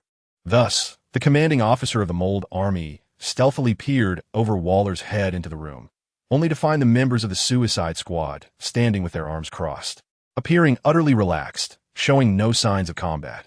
You heard the alarm, yet did you not hear what I just said? I distinctly recall stating that without my command, you were not to approach. Or have you treated my words as mere background noise? Under Waller's reprimand, the Mold Army commander could only gesture to his soldiers behind him, signaling them to return. Wait. Just as the Mold Army commander prepared to turn away, he heard Waller call him back, cursing inwardly. However, when he turned around, he still maintained a respectful demeanor, standing at attention and saluting. The helicopter I asked you to prepare, is it ready for takeoff? Yes, sir. You may board at any time. No, I have altered my plans. I do not intend to leave just yet. However, I require your assistance to retrieve someone from a location. Waller leaned closer to the Mold Army commander's ear and whispered a few words. The commander's face turned incredulous upon hearing this. Sir, isn't he that wanted criminal? Do not concern yourself with that. The situation has changed, and I will soon rescind the warrant for his arrest. But will he willingly come with us? Waller's lips curled into a knowing smile. You need not worry about that. He will certainly cooperate. However, I advise you to show him the utmost respect and maintain a courteous demeanor. He is, after all, my most esteemed guest. Chapter 136. Choice, you are Mr. Joaquin, the Sunshine Boy, correct? I am here on behalf of Commander Waller to escort you to meet her. Renee Montoya, a member of the GCPD Major Crimes Unit, had grown accustomed to the peculiarities of Gotham City, especially after encountering a shape-shifting bat creature and the attacking Batman not long ago. She believed her mental fortitude had been sufficiently tested. Yet today, Renee felt her imagination was still rather limited. Even as she boarded the helicopter with Joaquin, her mind buzzed chaotically. What is happening? Just under an hour ago, Renee had witnessed Joaquin detonate his own base in a battle against Waller's covert forces. As they departed the factory district with Joaquin, Renee had mentally prepared herself for the relentless pursuit that Waller would unleash. She had even considered the possibility of losing her current position and honor, becoming one of the most wanted criminals alongside Joaquin. Of course, Renee was also ready to sacrifice her life as bait to help Joaquin escape and survive. However, Joaquin appeared remarkably composed, spending a considerable amount of time with his eyes closed in contemplation. He then suddenly directed Renee to drive to a specific location in the outskirts of Gotham City. Originally, Renee had presumed that Joaquin was hiding in a secret sanctuary or had allies present. However, upon arrival at the designated location, she was astonished to discover it was a military airfield operated by the militia. Even more bewildering was the presence of a helicopter that seemed to have been stationed there for quite some time, alongside a squad of fully armed soldiers who appeared to have been waiting in formation. Was it an ambush?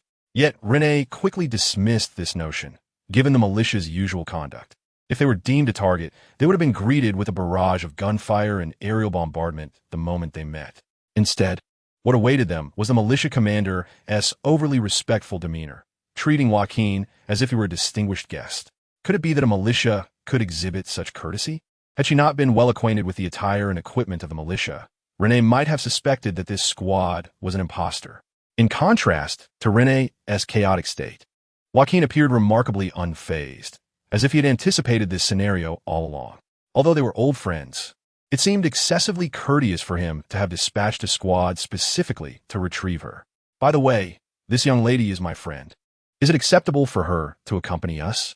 The militia commander displayed a moment of hesitation before murmuring into his communicator, ultimately managing a stiff smile. Commander Waller has stated that it is not a problem. Please proceed to the helicopter.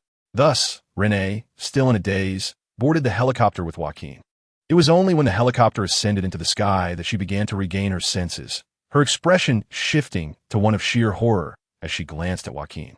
Could it be that you and Waller have been in cahoots all along, and you two conspired against Director Gordon? Joaquin smiled fondly, gently patting Renee's shoulder to reassure her. Rest assured, I was indeed Waller's sworn enemy before, but things have changed. She has seen the error of her ways and has chosen to collaborate with us. Renee's mouth fell agape, her disbelief palpable. Amanda Waller had turned over a new leaf and was now working with a fugitive like Joaquin? To Renee, this revelation was as absurd and unbelievable as the rumors that the notorious playboy Bruce Wayne was the vigilante known as Batman. Before long, the helicopter had exited the confines of Gotham City, arriving at a warship anchored in the harbor. As they disembarked, Renee felt the weight of countless militia gazes upon them. After all, they were a fugitive and a GCPD officer on a military vessel, a situation that was undeniably extraordinary. However, with Waller's orders in effect, none dared to hinder their passage. Under the commander's guidance, the two swiftly descended from the deck and approached the door of Amanda Waller's makeshift office. Upon the door's opening, both Captain Boomerang and Killer Frost's expressions shifted dramatically upon seeing Joaquin, instantly adopting a combat-ready stance. However, Deathstroke and the samurai reacted with remarkable swiftness, immediately reaching out to obstruct them. Within the room, Amanda Waller, upon witnessing Joaquin's arrival, twitched her lips slightly and then cast a commanding gaze towards the disheveled army captain who had brought them in. I need to speak with Mr. Joaquin. Remember, this time, under no circumstances should you disturb us without my command. After the army captain departed and closed the door, Amanda Waller appeared poised to speak. Yet Joaquin raised his hand to halt her. Wait a moment. Joaquin turned, his serious gaze fixed on the still bewildered Renee. Renee, you must make a choice for yourself. If you wish only to be a part of the GCPD, assisting Gordon in maintaining order in Gotham, you may step outside for a moment. I can assure you that in the end, I will restore Gotham to its former state. And you may continue your life as a capable ally of Gordon in combating crime within the GCPD. However, should you choose to remain, you will bear witness to truths that may very well surpass the bounds of a GCPD officer's jurisdiction, potentially contravening your professional ethics.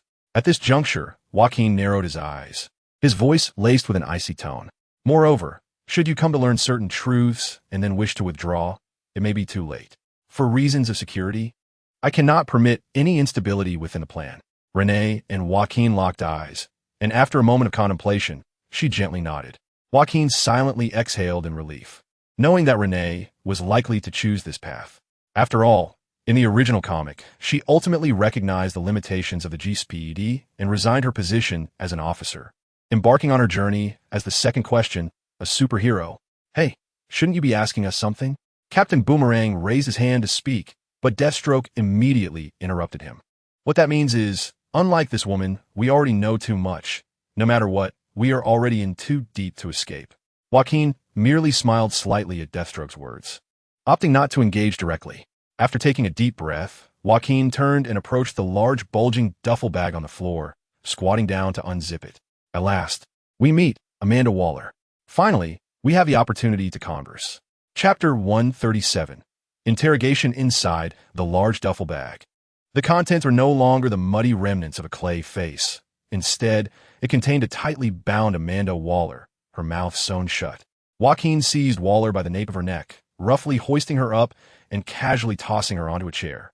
Renee glanced back and forth between the Waller standing behind Joaquin and the other Waller, bound hand and foot, her confusion only deepening. Wait, there are two Wallers?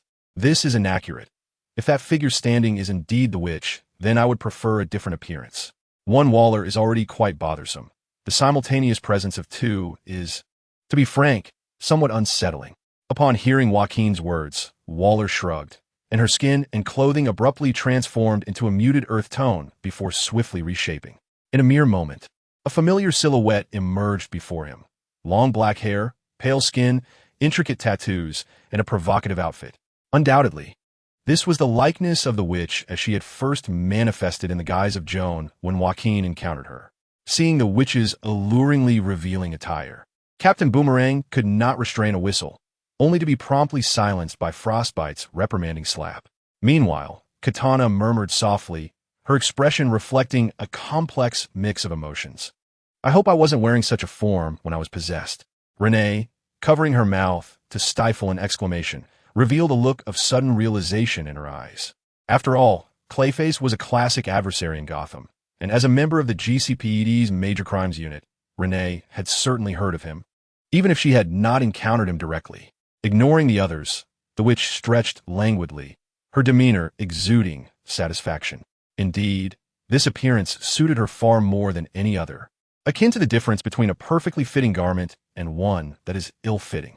She then leaned flirtatiously against Joaquin's shoulder, whispering sweetly into his ear, "Dearest master, may I remain in this form?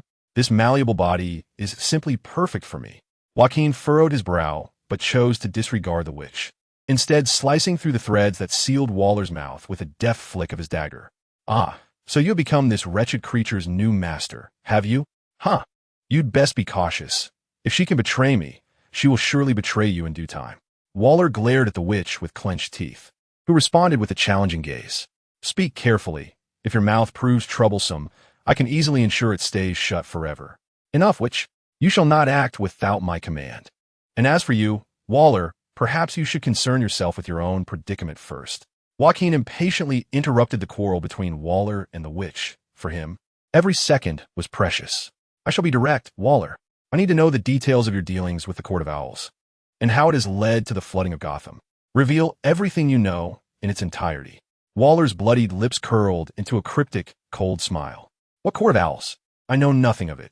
The only truth I possess is that you and Batman are the masterminds behind this catastrophe, and everyone will acknowledge this fact." Before Waller could finish a retort, Joaquin casually waved his dagger. In the blink of an eye, accompanied by Waller's pained cry, her left hand, save for the thumb, was severed, the severed digits rolling chaotically across the floor. "You are merely squandering my time. Waller, feigning ignorance will yield you no advantage." Waller, drenched in cold sweat from the agony of her severed finger, nevertheless gritted her teeth to muster a twisted and grotesque smile. "The one truly wasting time is you. After years of training, do you truly believe that coercive tactics will bear fruit with me? It appears you have misconstrued the situation, Waller." Joaquin plunged the dagger downward, embedding it deeply into Waller's thigh. "As a timid and cautious citizen, I have never been well versed in the art of interrogation. However, I have fortuitously acquired a small skill, the ability to predict actions by observing the micro-expressions of others." Waller seemed to have an epiphany, her countenance darkening even further. "Could it be that you are the daughter of Siwa? It seems you are quite familiar with the prowess of the superhuman agents of this nation. Yet, this skill of mine is still in its infancy, and if you, as a seasoned operative, were to conceal your expressions, I might find it difficult to discern the truth." At this juncture, Joaquin twisted the dagger with force, causing Waller's eyes to widen in excruciating agony. "Thus, I am compelled to resort to this method, ensuring that you are too consumed by pain to mask your micro-expressions. In this manner, I shall discern whether you are being truthful." Waller's face turned ashen, her forehead slick with cold sweat, yet she merely glared at Joaquin, pressing her lips together in silence.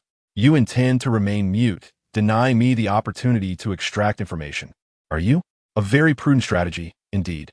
However, this holds little significance for me, as I've already surmised what has transpired. I merely require your confirmation." Joaquin seized Waller's hair forcefully, fixating on her distorted visage. Although Waller promptly closed her eyes in an attempt to prevent Joaquin from extracting information from her gaze. As Joaquin had noted, he merely needed to observe her involuntary facial expressions to glean the truth. "First, I have nearly confirmed that you are involved in a clandestine experiment known as the Lazarus Project, an endeavor aimed at summoning the souls of alternate reality counterparts through the use of clones. Is that not so?" Joaquin's other hand twisted the dagger embedded in Waller's thigh, her facial muscles convulsing in agony, and from this Joaquin gleaned the answer.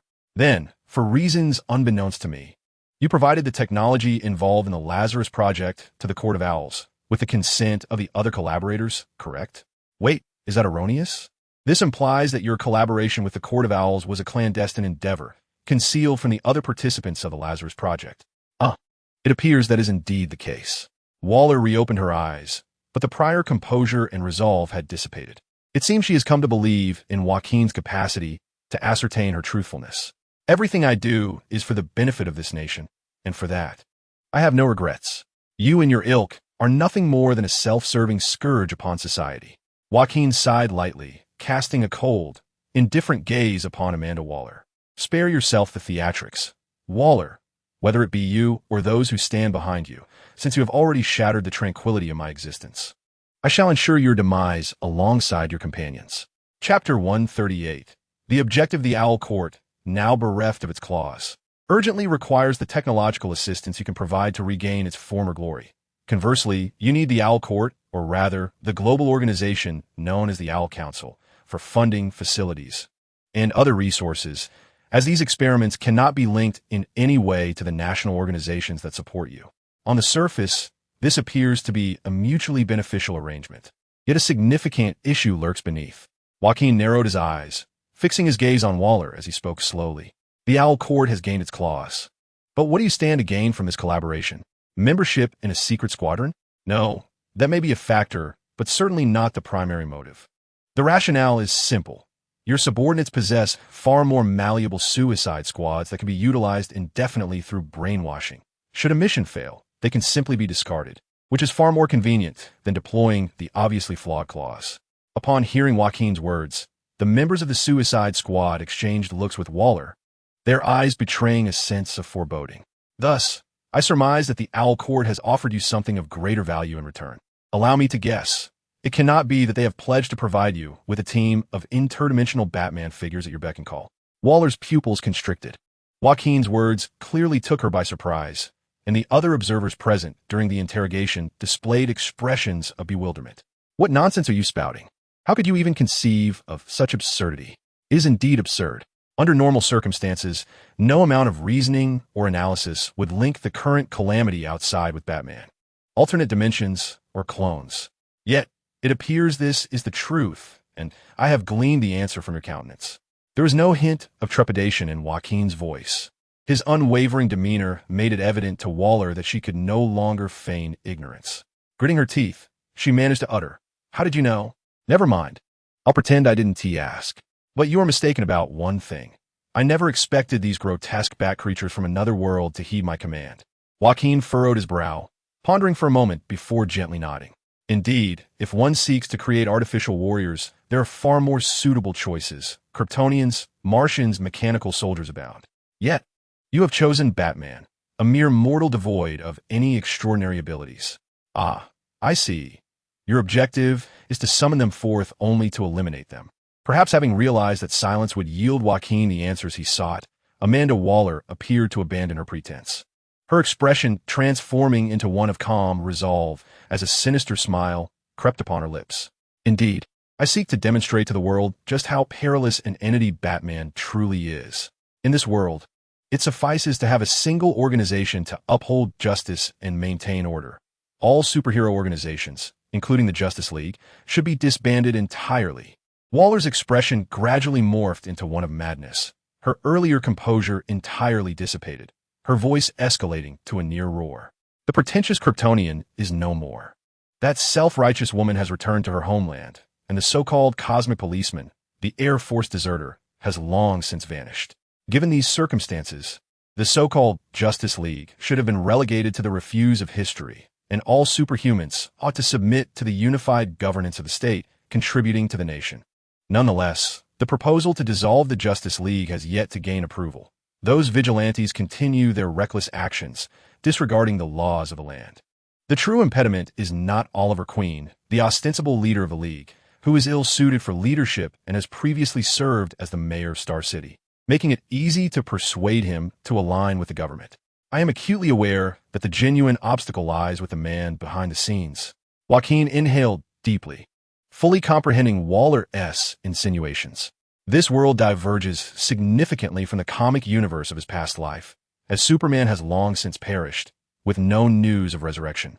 Wonder Woman and Aquaman have retreated to their realms, indifferent to the affairs of humanity, and Green Lantern seems to exist solely in the form of Hal Jordan, who has not been seen in ages. Thus, the remaining titans of the Justice League are the elusive Martian Manhunter, who rarely appears, the Flash, who focuses solely on Central City and seldom partakes in leadership, and lastly, the Dark Knight Batman.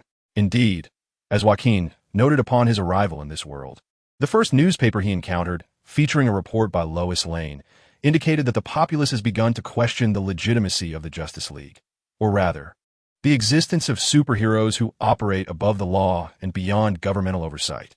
However, Batman, as the final bastion of superhero ideals, struggles against evil in the shadows with his mortal frame, inspiring countless individuals to embrace the superhero cause, thereby sustaining the Justice League's legacy to this day.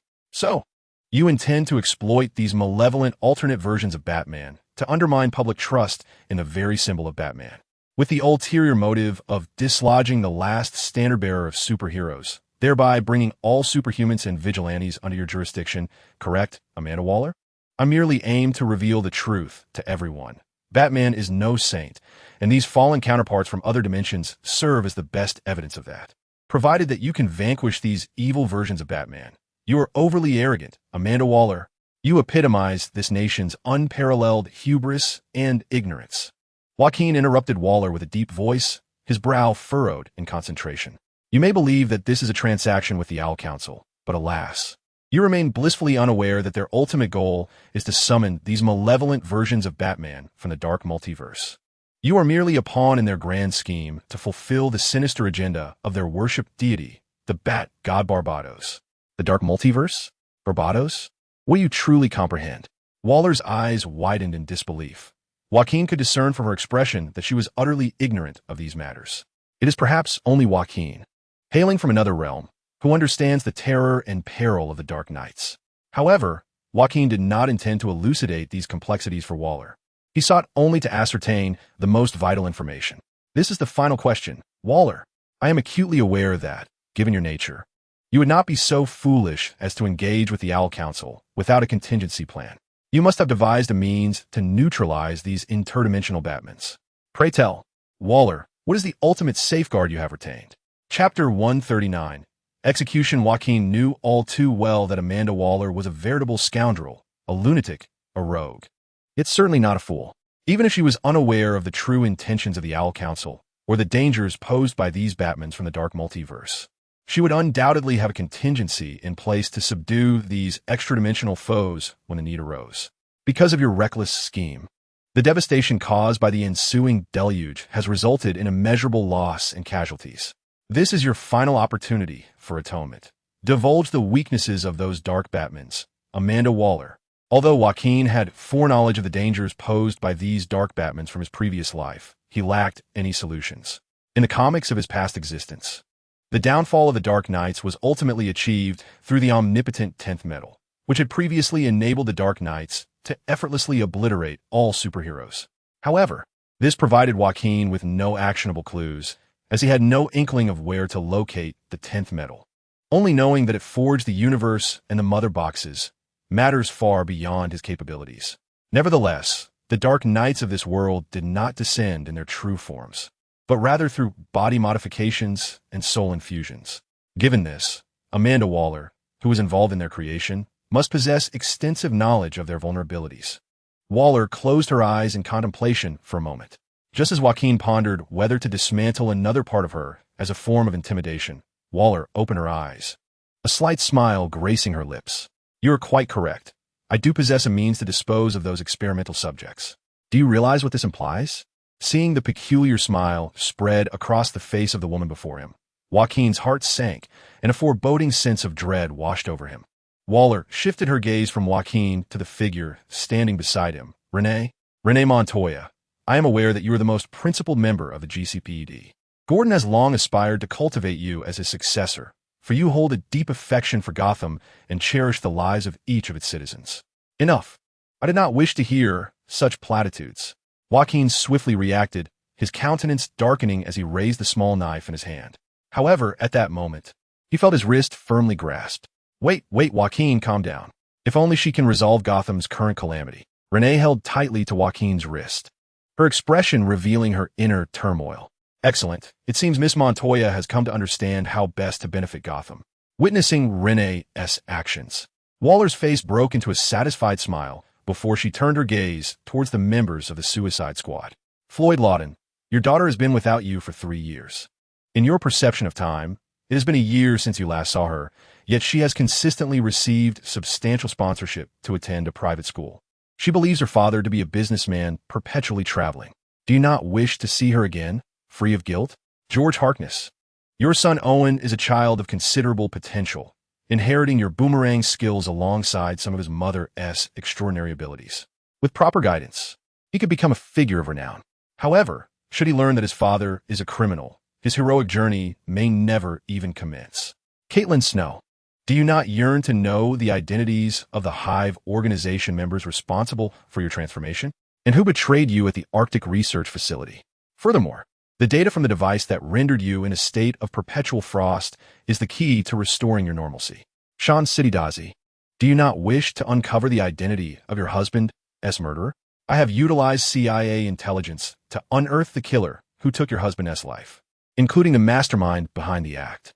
Of course, should I perish here, this will remain a riddle you can never solve. Waller spoke with such rapidity that by the time Joaquin comprehended the gravity of her words, it was already too late. Although I equally detest this woman and recognize her lack of credibility, I regret to inform you that even the slightest glimmer of hope compels me to prevent her demise here. Lower the knife. It is in everyone's best interest. The Deadshot's voice emerged from beneath his mask, low and resonant, as his hands rose to aim at Joaquin's head. Joaquin was not solely confronted by Deadshot. The frigid cold had frozen his feet to the ground. Captain Boomerang brandished a large boomerang, his expression menacing as he regarded Joaquin, while Katana drew her blade, preparing for confrontation, albeit with a hint of remorse apparent on her face. Realizing that nearly all present had taken opposing stances within mere moments, Joaquin could not help but let out a weary sigh. Truly, you are remarkable, Amanda Waller. Over the years, you have irked numerous heroes and villains alike, yet you continue to thrive. Indeed, you possess a certain uniqueness. Waller's lips curled into a haughty smile. If this is your form of compliment, I shall graciously accept it. As you mentioned, I am well aware of everyone's weaknesses. That is my greatest weapon. Jacqueline hesitated for a moment before relinquishing the dagger in his grasp. With a sharp clang, the dagger fell to the ground, prompting others to exhale in relief. Jacqueline recognized his error. Negotiation, manipulation, these were Waller's domains. In that instant, he resolved that since he had acknowledged his mistake, he could not persist in error. You are quite clever, Waller, but it appears you have also erred. Why did you believe they could prevent me from acting? No sooner had Jacqueline uttered these words than his figure vanished from sight. Not good, stop him. Deathstroke reacted swiftly, but the very next moment, a cry of pain echoed. To the astonishment of the others, it was not Waller who cried out. The lithe form of the katana-wielding warrior suddenly arched like a shrimp, while Jacqueline, emerging from the shadows, maintained the pose of a powerful blow to her abdomen, snatching the Soul Reaver from her grasp. My apologies, but I shall borrow your blade. Just then, crystalline ice enveloped Jacqueline's lower body, immobilizing him, while bullets from Deathstroke and a boomerang from Captain Boomerang simultaneously targeted his limbs. It seemed that even the most nefarious supercriminal would show mercy to the benefactor who had just rescued them. Faced with this situation, Jacqueline displayed no hint of panic. Instead, he hurled the Soul Reaver towards the astonished Waller. With a resounding thud, Montoya timely kicked Waller from her chair, saving her life. However, the thrown Soul Reaver abruptly halted mid-air, having been caught. Goodbye. Gripping the Soul Reaver, Jacqueline emerged from invisibility and, with great force, swung the cursed blade downward. Whoosh! Crimson blood splattered into the air, and amidst the shocked gazes of those in the room, Amanda Waller, one of the most powerful women in the nation, had her head roll to the ground like a bowling ball. Chapter 140, Recruitment. Amanda Waller must die here. This was the conclusion Jacqueline reached in that fleeting moment. In truth, he had not intended to kill Waller initially. After all, his goal was to extract information from her that could defeat the Dark Knights. However, Waller's actions altered Jacqueline's intentions. In just a few brief sentences, Waller deftly reversed the situation, creating a scenario that compelled everyone present to wish for her survival. Joaquin felt a genuine admiration for her, realizing that he could never match this woman in cunning and strategy. He was acutely aware that Waller was a vengeful and ruthless character. His recent success in utilizing the witch for a surprise attack was merely a stroke of luck, one he doubted he could replicate. Waller would undoubtedly seek retribution, once freed. She would exact her revenge with fervor. Waller's gravest miscalculation lay in her utter ignorance of Joaquin, leading to a fatal underestimation of his capabilities, both in combat and psychologically. She believed that the presence of the Suicide Squad members, particularly Montoya, could deter Joaquin from acting against her. Furthermore, she was convinced that controlling the potential secret to save Gotham would suppress his murderous intent. This misjudgment proved to be the crux of her downfall. Having interacted with numerous superheroes and villains, Waller's thinking had fallen into disarray. Faced with the prospect of Gotham's eternal inundation and the release of a vengeful threat, Joaquin chose a path that no true hero would contemplate. After all, he understood well that he was no hero. He simply yearned for a life of tranquility. Tick-tock. The sound of blood dripping from the blade in Joaquin's hand resonated eerily in the stillness of the room. Amanda Waller's eyes, now dilated, remained wide open. Her final vision, likely the sight of her own corpulent body gushing blood from the severed neck. Apologies, everyone. It seems you will have your work cut out for you in cleaning this mess, Joaquin remarked nonchalantly, as if he had merely dispatched a chicken. As his words lingered in the air, Renee Montoya lunged at him, gripping his collar with disbelief etched across her face. Tell me this is just an illusion. You didn't really kill him, did you? This must be some trick. It is real, came the voice of Deadshot, who bent down to retrieve Waller's head, examining it closely before asserting, without a doubt, this is Amanda Waller's corpse, and based on my extensive experience with cadavers, she is unequivocally dead. What a quick blade. Is this truly the time for such reflections? This man has killed Waller. Whatever promises to me. What will happen to my son, Owen? Captain Boomerang exclaimed, his face a mask of fury, while the Frost Killer beside him appeared equally unstable. Give me a reason not to eliminate you. If your existence has led me to this wretched state for the rest of my life, then the Frost Killer gritted his silver teeth, and the temperature in the room seemed to drop several degrees. A visible layer of frosty mist began to envelop the glass objects surrounding them. Hey, do not act rashly.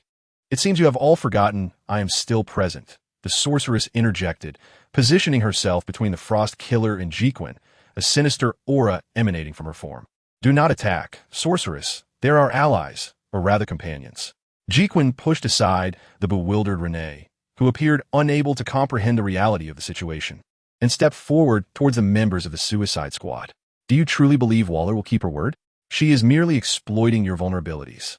You all witnessed her disgraceful demeanor. Should she escape from here, she will certainly not spare you. The death shot gradually rose to his feet, lifting his hand to remove his metallic mask, revealing the weary visage of a middle-aged man. One of his eyes was concealed by a black patch, while the other bore an intense gaze fixed upon Jacqueline. Nevertheless, her words still contained our sole glimmer of hope, the possibility for which we are willing to stake our lives. Yet, that flicker of hope has been entirely extinguished. Is there a chance that what she promised may not yet be in vain? Jacqueline looked towards the sorceress, and due to their telepathic connection, she immediately understood and began to alter her appearance. The sorceress, possessing the ability to mold her form like clay, transformed rapidly, reverting in mere seconds to the likeness of Amanda Waller. Everything about her, from attire to demeanor, was almost indistinguishable from the lifeless body of Waller on the ground, save for the fact that her head remained firmly attached to her neck. If all proceeds smoothly, assuming she can completely assume Waller's identity, what you desire shall not be a matter of concern. Though it may sound peculiar, I can assure you that this demonic lady will be far more trustworthy than the original Waller. The Frost Killer and Boomerang Captain exchanged uncertain glances, their expressions betraying hesitation. Meanwhile, Deathshot, brow furrowed, scrutinized the sorceress now masquerading as Waller before speaking in a grave tone. Disguising oneself as a head of a national intelligence agency is utterly absurd. It may be exposed within days. With that, Deathshot retrieved a somewhat yellowed photograph from the innermost pocket of his weapon belt, glanced at it briefly, then returned it and strode towards Jacqueline. However, as I previously stated, I shall grasp even the faintest glimmer of hope. Very well. Tell me what you wish me to do. Noticing this, the Boomerang Captain relinquished his boomerang with a resigned shrug. Upon reflection, we seem to have boarded a pirate ship from which there is no disembarkation. Waller's demise here will likely implicate us, so we might as well gamble for a motorcycle instead of a bicycle, right? The Frost Killer smirked, retracting the chilling aura that had enveloped him. Indeed, it matters not for whom one works, It is unlikely that any superior could be more detestable than Amanda Waller. In the end, only the katana remained, crouched on the ground, clutching its belly due to the punch delivered by Joaquin. Scratching his head in embarrassment, Joaquin approached the katana. My apologies. That was the only solution I could conceive in that moment. The katana suddenly retaliated with a forceful punch to Joaquin's midsection, leaving him feeling as though his stomach might burst. Seizing the opportunity, the Soul Reaver was wrenched from his grasp. That punch was a return gift. And I have also joined your plan, provided that Waller's intelligence network prioritizes my needs. At the moment the katana grasped the Soul Reaver, it momentarily froze. Joaquin noticed this and, gritting his teeth against the pain, softly inquired, "What did she say to you?" "Well, I am reluctant to convey it. It was rather impolite." "Is this part of your scheme?" Joaquin glanced at the Soul Reaver, a slight smirk gracing his lips. "Of course. My intention in wielding the Soul Reaver to take her life was not merely for show." Chapter 141. Aftermath. Everyone. Ensure that not a single trace of blood is left behind. Should any be discovered, let the witch erase it. With the witch's presence, the room swiftly returned to its prior state, recovering from the earlier carnage. Waller's body was subjected to a chilling temperature of minus 190 degrees by the frost killer, rendering it brittle, and subsequently, the witch proceeded to crush and dehydrate it. According to the Reaper, this method was termed ice burial, which left Joaquin in awe. It must be said, when it comes to obliterating evidence, these members of the Suicide Squad excel beyond measure. Once the scene was cleared, they hastily sifted through the various documents in Waller's office. For in order to have the witch imitate Waller's words, they needed to be well informed of her current work arrangements. The katana sat cross-legged in a corner of the room, laying the Soul Reaver gently across her knees, her eyes closed and expression grave. Joaquin knew she was in dialogue with Waller, imprisoned within the Soul Reaver. To be precise, it was an interrogation. Has she imparted any useful information? Upon hearing Joaquin's question, the katana opened her eyes and shook her head with a bitter smile. She is mostly cursing you or trying to incite me to slay you in revenge. Within the souls absorbed by the Soul Reaver, she is quite the noisy one. However, it is noteworthy that she does not seem to get along well with the other souls within, as many of them were targets I eliminated on her orders. Joaquin nodded, confirming his suspicions. It was likely that many of the enemies slain by the katana during the Suicide Squad missions bore a grudge against Waller. She must be suffering greatly in there. Please convey to her that as long as our inquiries are satisfied, we shall liberate her. Otherwise, she will have to continue cohabiting with her old acquaintances within Blade. Joaquin's decision to employ the Soul Taker to eliminate Waller was not without purpose. After all, Waller possessed a wealth of information he coveted. To allow her to perish so swiftly would indeed be a tremendous waste. By confining her within the Soul Taker, he could interrogate her gradually, while the remnants of her spirit, now but a mere wisp, would hardly pose a threat. While the Suicide Squad busied themselves analyzing Waller's mannerisms and speech patterns, Joaquin seized the opportunity to assess his current circumstances. Notably, when he dispatched Waller, he received an experiential notification and was bestowed with the title of Amanda Waller Terminator, which passively enhanced his leadership abilities. It was evident that the squad's swift acceptance of his proposals and willingness to collaborate was influenced by this newfound power. The skill points he acquired were combined with those previously gained from slaying the contaminated soldiers at Vicky's residence, all invested into the skill of deceptive magic. After all, the lethality of his throwing knives was already sufficient, and the usual utility of the magic box was limited. Joaquin felt a surge of anticipation regarding the potential effects of an enhanced deceptive magic. Unlike the dual-edged poison blades, which upgraded to improve range and power, the upgrade for deceptive magic appeared to reduce the cooldown duration, decreasing from 5 minutes to 3. The invisibility provided by deceptive magic lasts for 1 minute. Thus, if the pattern holds, each upgrade would reduce the cooldown by a minute. Could this imply that upon reaching level 4, he would achieve seamless invisibility throughout? And upon attaining level 5, he might acquire an ability akin to unlimited blinking? It seemed prudent to prioritize this skill, for its mastery would signify a transformative leap for him. Joaquin found himself teetering on the precipice of villainy, and it was likely that he would soon be compelled to unleash considerable devastation. The pace of his advancement would surely accelerate markedly. However, this did not imply that he would indiscriminately take lives for the sake of experience. He still adhered to his moral compass, albeit a somewhat flexible one. Fundamentally, his principle remained that he would not harm those who posed him no threat. At that moment, a faint voice interrupted Joaquin's contemplation. Joaquin, I'm sorry. I need to step outside for some fresh air. Renee appeared somewhat disoriented, and before Joaquin could respond, she moved towards the door, only to be swiftly intercepted by Deathshot, who firmly grasped her arm. Wait, you can't just wander off. What if you say something you shouldn't? Though directed at Renee, Deathshot's gaze subtly sought Joaquin's approval. With a sigh, Joaquin acknowledged that Renee, unlike the members of the Suicide Squad, held a reverence for the law. She likely had yet to come to terms with witnessing Waller's execution. I will accompany her outside. I wish to observe the situation beyond these walls. Joaquin approached Renee, taking her hand. She flinched slightly, but made no attempt to withdraw. As they passed Deathshot, he leaned in close, whispering in a voice barely audible. If she cannot join us, I believe it is prudent not to worry.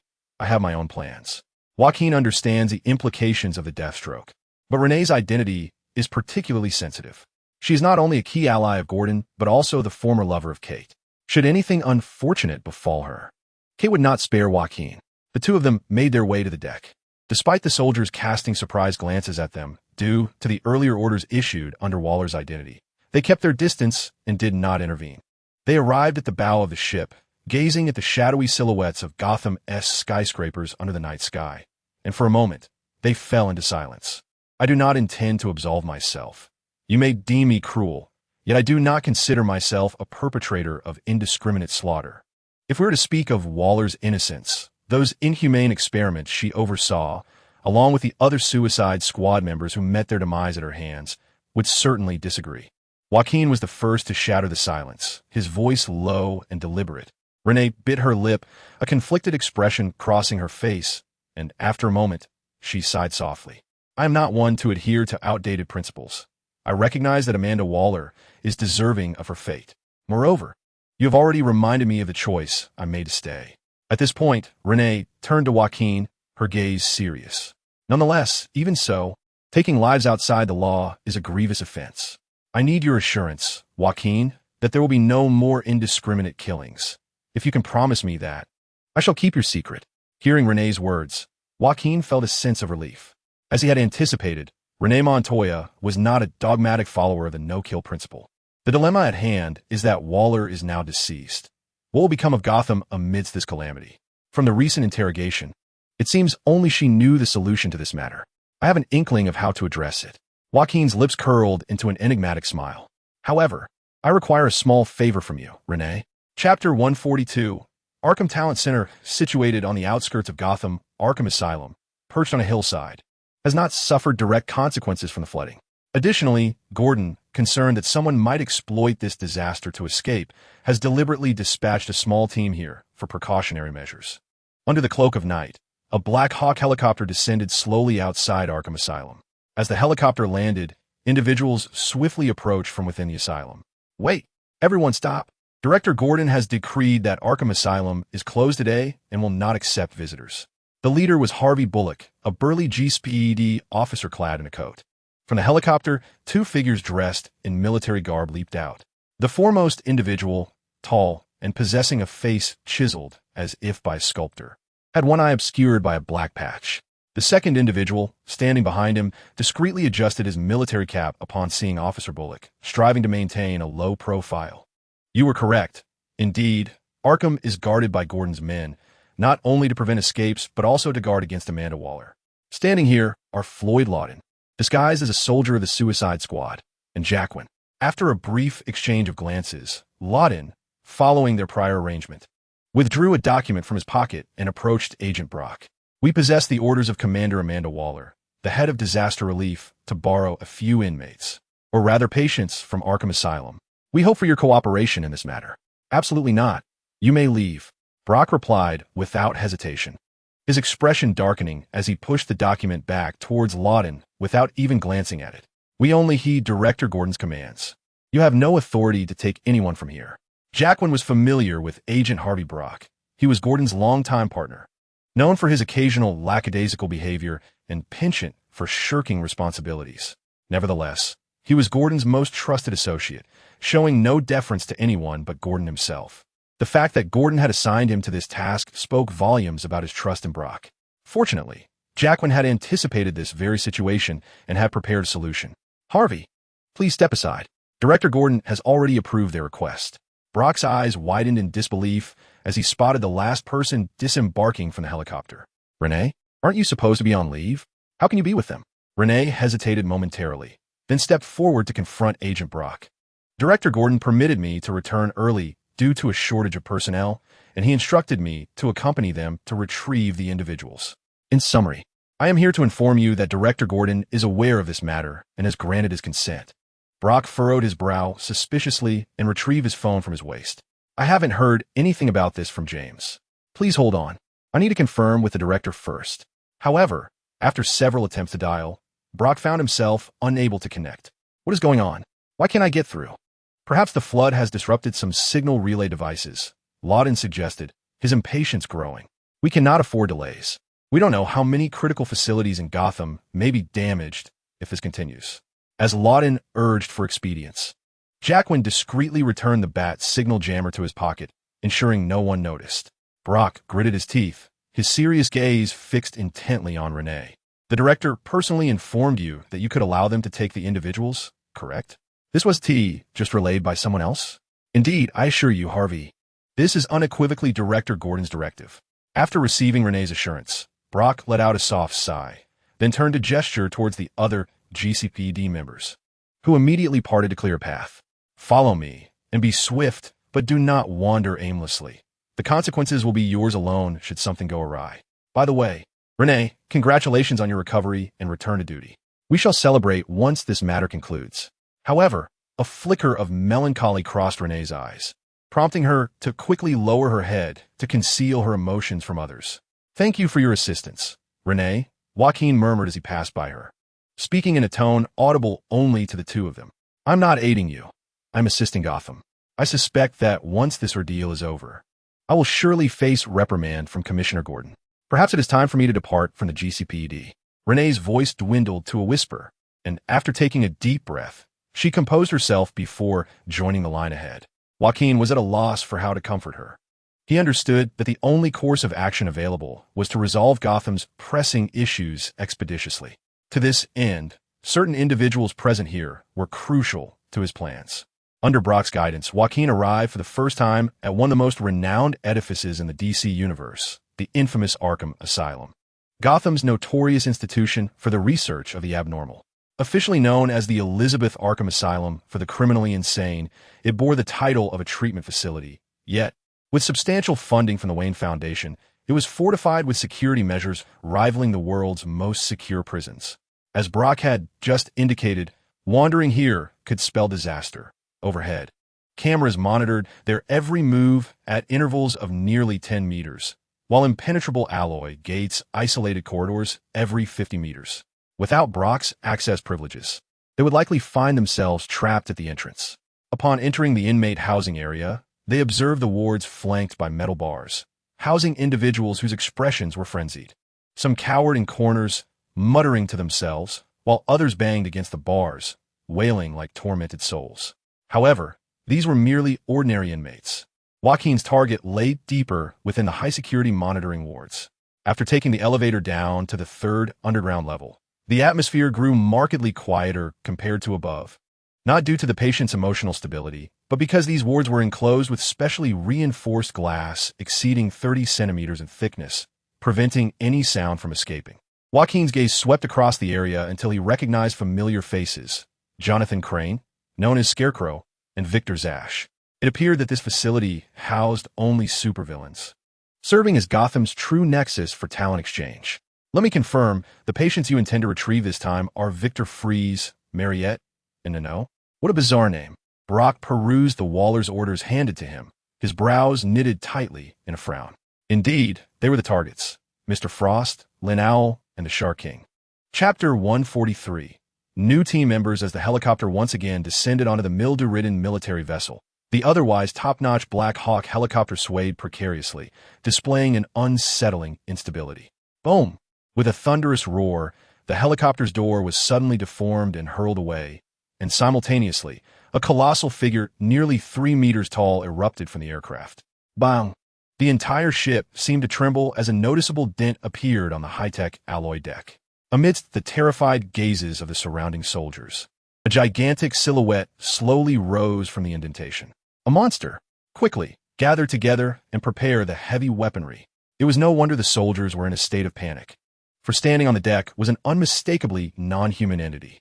Its skin shimmered a deep blue, reminiscent of the ocean, and its physique was as robust as a mountain of muscle.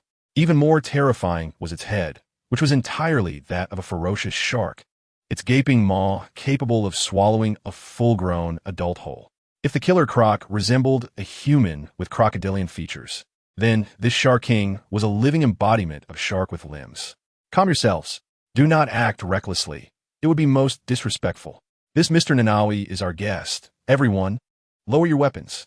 At Waller's reprimand, the other soldiers reluctantly set their arms aside, but even so, they instinctively took a few steps back, distancing themselves from the creature. Fear not. Mr. Nanawi, despite appearances, is quite courteous. Gurgle. At that moment, the Shark King's belly emitted a thunderous rumble, while his large, copper-colored eyes glinted with the hunger of a predator as they fixated on the soldiers, drool dripping from his toothy maw. The guest appears to be a bit hungry. Someone should promptly fetch military rations from the logistics department. We must not neglect our guest. As Waller commanded the soldiers to prepare food for the Shark King, others began to emerge from the somewhat deformed helicopter cabin. Jacques, while I can assist in eliminating anyone or venturing to the most perilous locations, I must respectfully decline the next time the notion arises to share a helicopter with the Shark King. Deathshot wore a grim expression, his hair damp, seemingly from the Shark King's saliva. No need to mention it. Should I ever again foolishly suggest transporting the Shark King by helicopter, kindly slap me twice to bring me back to my senses. Jacques crawled out of the helicopter, with Renee closely following. Both appeared somewhat disheveled. However, you went so far as to forge Director Gordon's orders to bring this behemoth and the other two out of Arkham, and I sincerely hope it is worth the trouble. Observing the two individuals seated in the helicopter cabin behind Renee, Joaquin's lips curled into a mysterious smile. Fear not, for they shall become the key to resolving Gotham's current dilemmas. Moments later, Joaquin and his entourage disembarked from the deck, with the exception of King Shark, whose imposing physique rendered him ill-suited to navigate the narrow corridors of the vessel. Nevertheless, King Shark was the first to reach an understanding with Joaquin. They had already forged a consensus while on the deck. Feed and know well, and you shall be his good friend. A good friend is always right, he declared, voraciously devouring large bowls of live fish. Although the sight of blood and the stench of fish emanating from his mouth was quite grotesque, there was an endearing quality to his deep, indistinct voice. Upon reaching the depths of the ship, in Waller's office, the moment the door swung open, a surprised shriek echoed from within. Oh my heavens! You're the legendary Mr. Freeze, Victor Fries. It is truly you. Wait, let me find something for you to sign. The Frost Killer was met with the fervor of an adoring fan, eagerly bounding towards him. However, Mr. Freeze, a man entirely encased in metallic armor with a transparent glass dome atop his head, disdainfully shoved his admirer aside and scanned the room, his brow furrowing as he turned his gaze towards Joaquin. Hey, you promised I could meet Nora and that you would provide me with a laboratory to research a method to save her. Where's my wife? Do not worry. She is currently in the low-temperature laboratory of the Star Labs Gotham division, safe for the moment, but it is only temporary.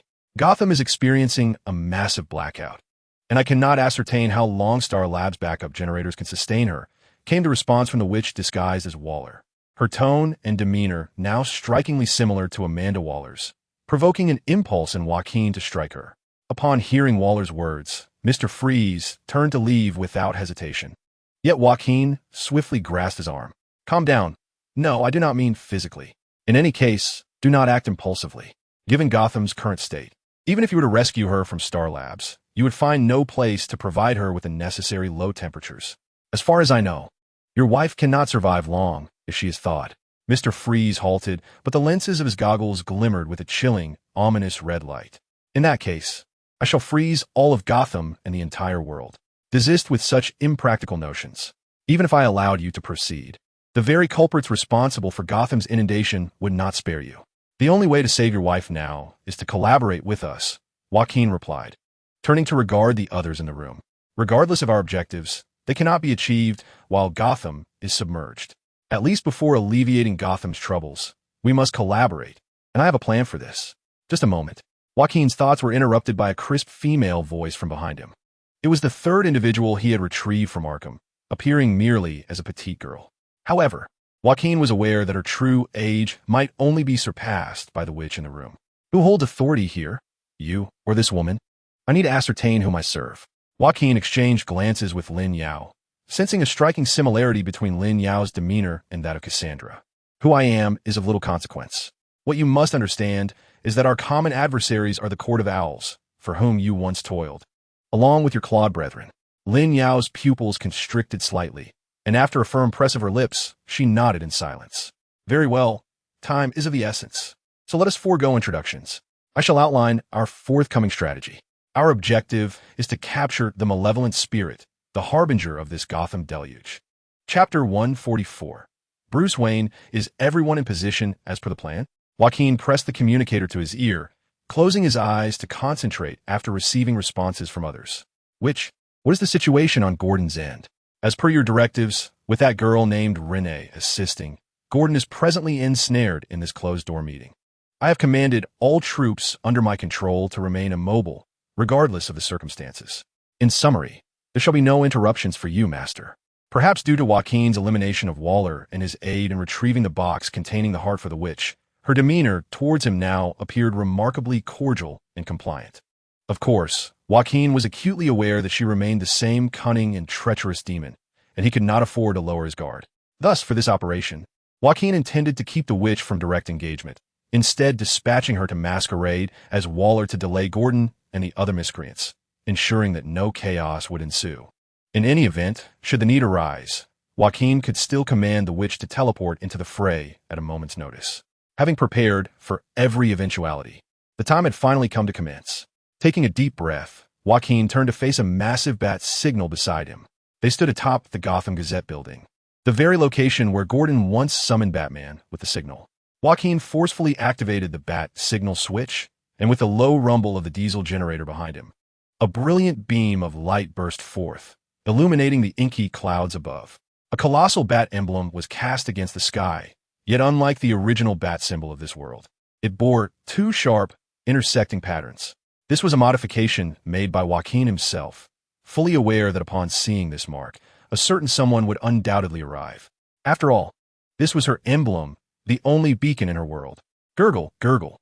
Beneath the feet of Joaquin, the water's surface soon began to churn, rising in waves without a whisper of wind, accompanied by a sound reminiscent of boiling. She has arrived. With a crash, a towering wave surged before Joaquin, soaring to heights of several dozen meters, while the briny sea water cascaded down like a torrential rain. Joaquin stood still, gazing as a lithe figure leaped forth from the curtain of water and landed before him. I apologize for my earlier indiscretion upon our first encounter, but I wish to converse with you regarding the vengeful spirit of the drowned, or, shall I say, Bruce Wayne. Before Joaquin stood a statuesque woman, her figure both graceful and voluptuous. Her damp, curly hair cascaded over her shoulders, and her skin bore a pallor, perhaps from prolonged immersion in water. Beneath the bat-shaped cowl, a singular eye scrutinized him intently. In her hand, she wielded a trident, its surface marred by rust. First and foremost, if you know anything of me, you would understand that in my realm, such a forceful kiss favors the female. Secondly, I am not a vengeful spirit, nor do I identify as Bruce Wayne any longer. I am Batman. Though he had been mentally prepared, the confirmation of her identity sent a chill coursing through Joaquin, making his scalp tingle with unease. Bruce Wayne, she was the Batman of Earth 11, a realm within the dark multiverse. Earth 11 was a parallel world characterized by gender reversal, where all characters embodied the opposite gender compared to the primary universe, and it was a world dominated by women. Yet, this was not the crux of the matter. The issue lay in the fact that within this parallel universe, the female Aquaman had instigated an invasion against terrestrial nations. Although Bruce had swiftly discerned the female Aquaman's nefarious plot and countered it, the repercussions incited an even more frenzied assault from Atlantis. Ultimately, though Bruce had transformed herself to combat effectively in water and seized a portion of Atlantis' divine power, it was all too late. Earth 11 had been entirely submerged by the ocean, leaving Bruce to savor the bitter and hollow taste of victory in solitude. Listen, Batman. I am aware of your origins and comprehend the sorrow stemming from the destruction of your world, yet this does not justify your intent to inundate Gotham City with seawater. Seeking vengeance upon our realm will yield you no benefit. Let this deluge recede, and then we may deliberate upon other matters. Ha ha! Bruce's laughter rang out, a resonant and spirited sound, yet beneath it lay an unmistakable thread of sorrow. I see the bat signal that belongs to me in the sky, and you have audaciously proclaimed my origins. I had thought you were aware of all this and had come to submit to me, but it appears you are merely a wretched soul who knows nothing of this world's essence. The essence of this world? Joaquin furrowed his brow, a sense of foreboding creeping into his heart. Please enlighten me on the essence of this world. Perhaps we can find common ground and collaborate despite our differences. As for the Batman of other realms, I cannot speak to that, but I can assure you that I have never placed my trust in anyone, nor do I require the assistance of the warriors from the Legion of the Dead. Bruce seized the trident and hurled it forcefully towards Joaquin. The weapon slicing through the air with remarkable speed, aimed directly at his heart. Once again, this half-spoken dialogue. Sister, have you perhaps stitched together the Riddler from Earth 11?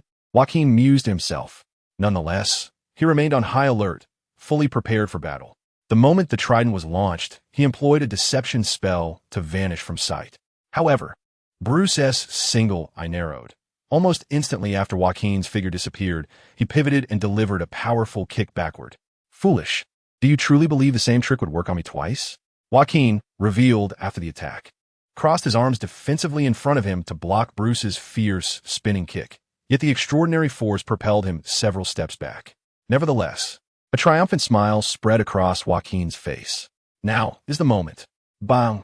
With the sound of a gunshot, a burst of fire erupted from the rooftop of a distant building, nearly 200 meters away. A sniper? You think that will be effective against me? Bruce leaped backward, effortlessly evading the marksman's shot. Yet at that very moment, a massive boomerang, as if foreseeing Bruce's evasive maneuver, whirled through the air, hurtling towards him. What? Bruce reacted with remarkable speed before he could regain his balance. He propelled himself elegantly into a backflip, narrowly avoiding the boomerang. However, a third attack followed. Whoosh! Joaquin's throwing knife shot through the night like a streak of white lightning, aimed at Bruce, suspended in midair. Yet, in a split second, Bruce forcefully altered his trajectory, causing the knife to miss its target. Yet, it seemed he did not evade entirely unscathed. As he landed, a crimson streak marred one side of his otherwise beautiful visage. Realizing that this place rendered him a target for the trio's long-range assault, Bruce wasted no time in leaping from the building. For the vast expanse of water below was his domain. However, that was not the case. Creak! Bruce did not plunge into the water as anticipated. Upon leaping from the rooftop, he was greeted by a solid sheet of ice. Chapter 145. Battle on Ice. Is it an ice manipulation ability? Do you think this will prevent me from returning to the water? Bruce stood upon the unyielding frost, then turned his head to see the frost killer. Hands pressed against the icy surface, unleashing his freezing powers. Whoosh! Clang! The vengeful spirit of the drowned, without the slightest hesitation, flicked her wrist and hurled a bat-shaped dart from her hand. However, in the blink of an eye, a figure descended from the heavens, interposing himself between her and the frost killer, deflecting the dart with a blade. It is now the second round, Miss Bruce. Bruce snorted dismissively, raising her hand in a commanding gesture, summoning her trident back to her grasp from the sky. Here, your sniping is futile. What gives you the audacity to believe you could defeat me head-on? No sooner had she spoken than Bruce charged at Jacqueline like a bolt of lightning, her trident slicing down with lethal precision. Clang! In a moment of peril, Jacqueline managed to block the trident with his knife, yet the effort was not without consequence. He felt his grip strained to the breaking point, his entire right arm tingling with discomfort. Meanwhile, Bruce wore a casual expression, as if she had yet to exert her full strength, regarding Jacqueline with a slightly mocking smile. I can wield a portion of the ocean's distorted divine power. I am unlike that mortal Batman, Bruce Wayne, from your world. Is that so? But from what I know, acquiring such power comes at a price.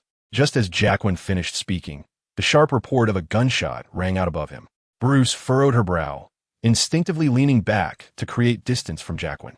Just as she had asserted earlier, the towering buildings on either side obstructed the view, making it difficult even for a marksman like Deathstroke to take aim.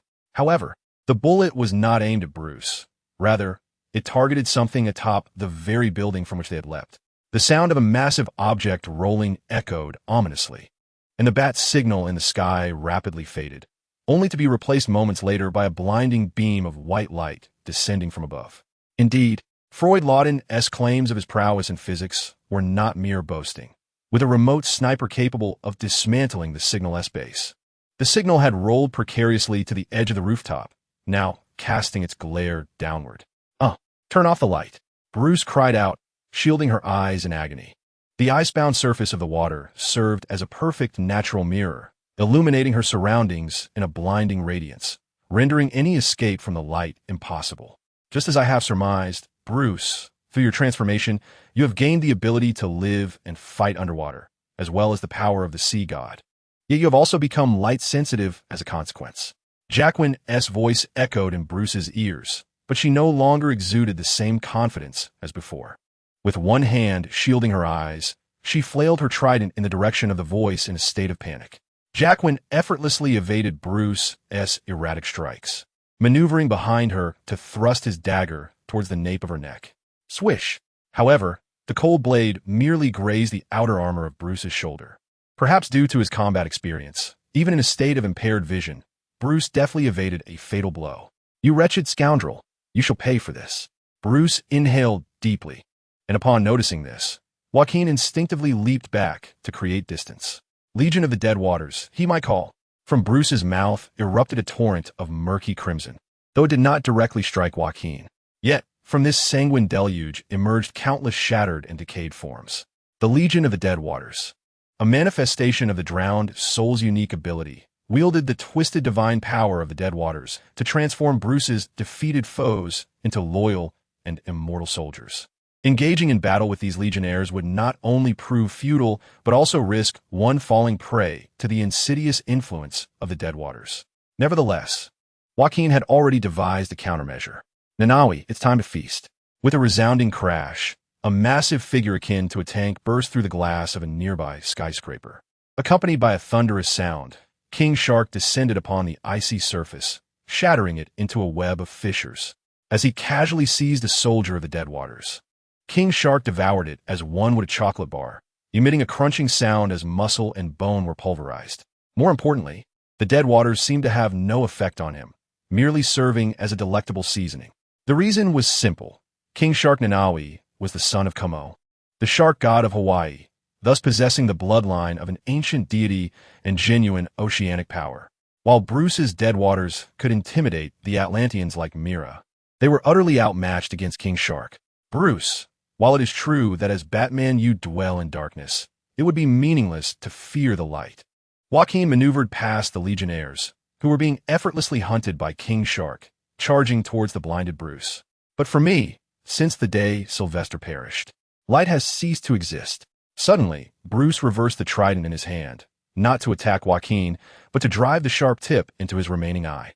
With a sickening sound, Joaquin felt a jolt of shock at Bruce's self-mutilation.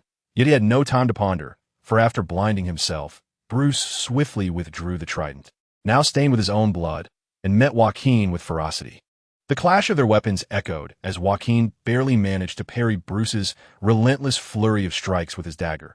Yet he found himself unable to retaliate as Bruce, with extraordinary strength and martial prowess, kept him firmly under control. Despite blood streaming down his face, resembling tears of crimson, Bruce's lips curled into a faint, haunting smile that bore both sorrow and madness. "What impedes me is merely the blinding light, not the loss of vision. For me, your position is clearer than ever." Joaquin had heard that for a master martial artist, losing one's sight could enhance other senses without detriment to combat. However, he did not anticipate Bruce acting with such decisiveness. It can only be said that even in her fallen state, within this parallel universe, she remains a steadfast, composed, and merciless Batman. Yet, for Joaquin, this is inconsequential, as he never harbored hopes of defeating Bruce in direct confrontation. After all, he is acutely aware that Batman invariably emerges victorious. Nonetheless, in this Gotham, there exists more than one Batman. Just as Bruce seized the opportunity to deliver a kick to Joaquin's abdomen, throwing him off balance, and raised her trident with the intent to take his life, her expression suddenly shifted, and she deftly changed tactics, leaping aside. Bang, bang, bang. 3 bullet holes suddenly appeared in the ice before Joaquin, and simultaneously, a robust shadow descended from above. Too late. I thought you would arrive sooner. Thomas Wayne, Flashpoint Batman. Chapter 146. The Yellow Sparrow lurks behind Bang. Bang, bang, bang, bang.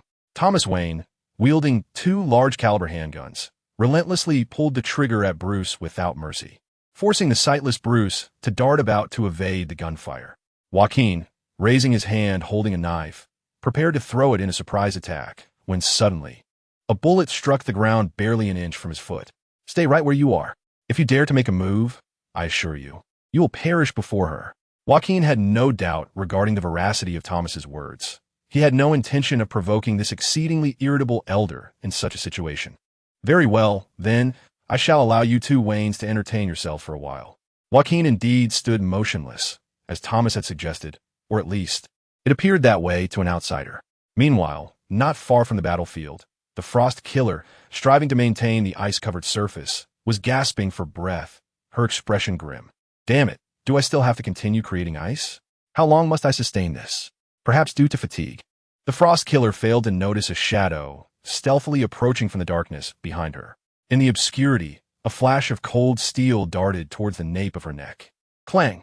However, this assassination attempt failed as it was thwarted by another knife. Who is it? The Frost Killer exclaimed as she turned around, only to find Joaquin standing behind her, engaged in a struggle with another shadowy figure. The assailant, a woman clad in tight leather armor and wearing an owl-shaped mask, immediately attempted to retreat upon realizing her ambush had failed.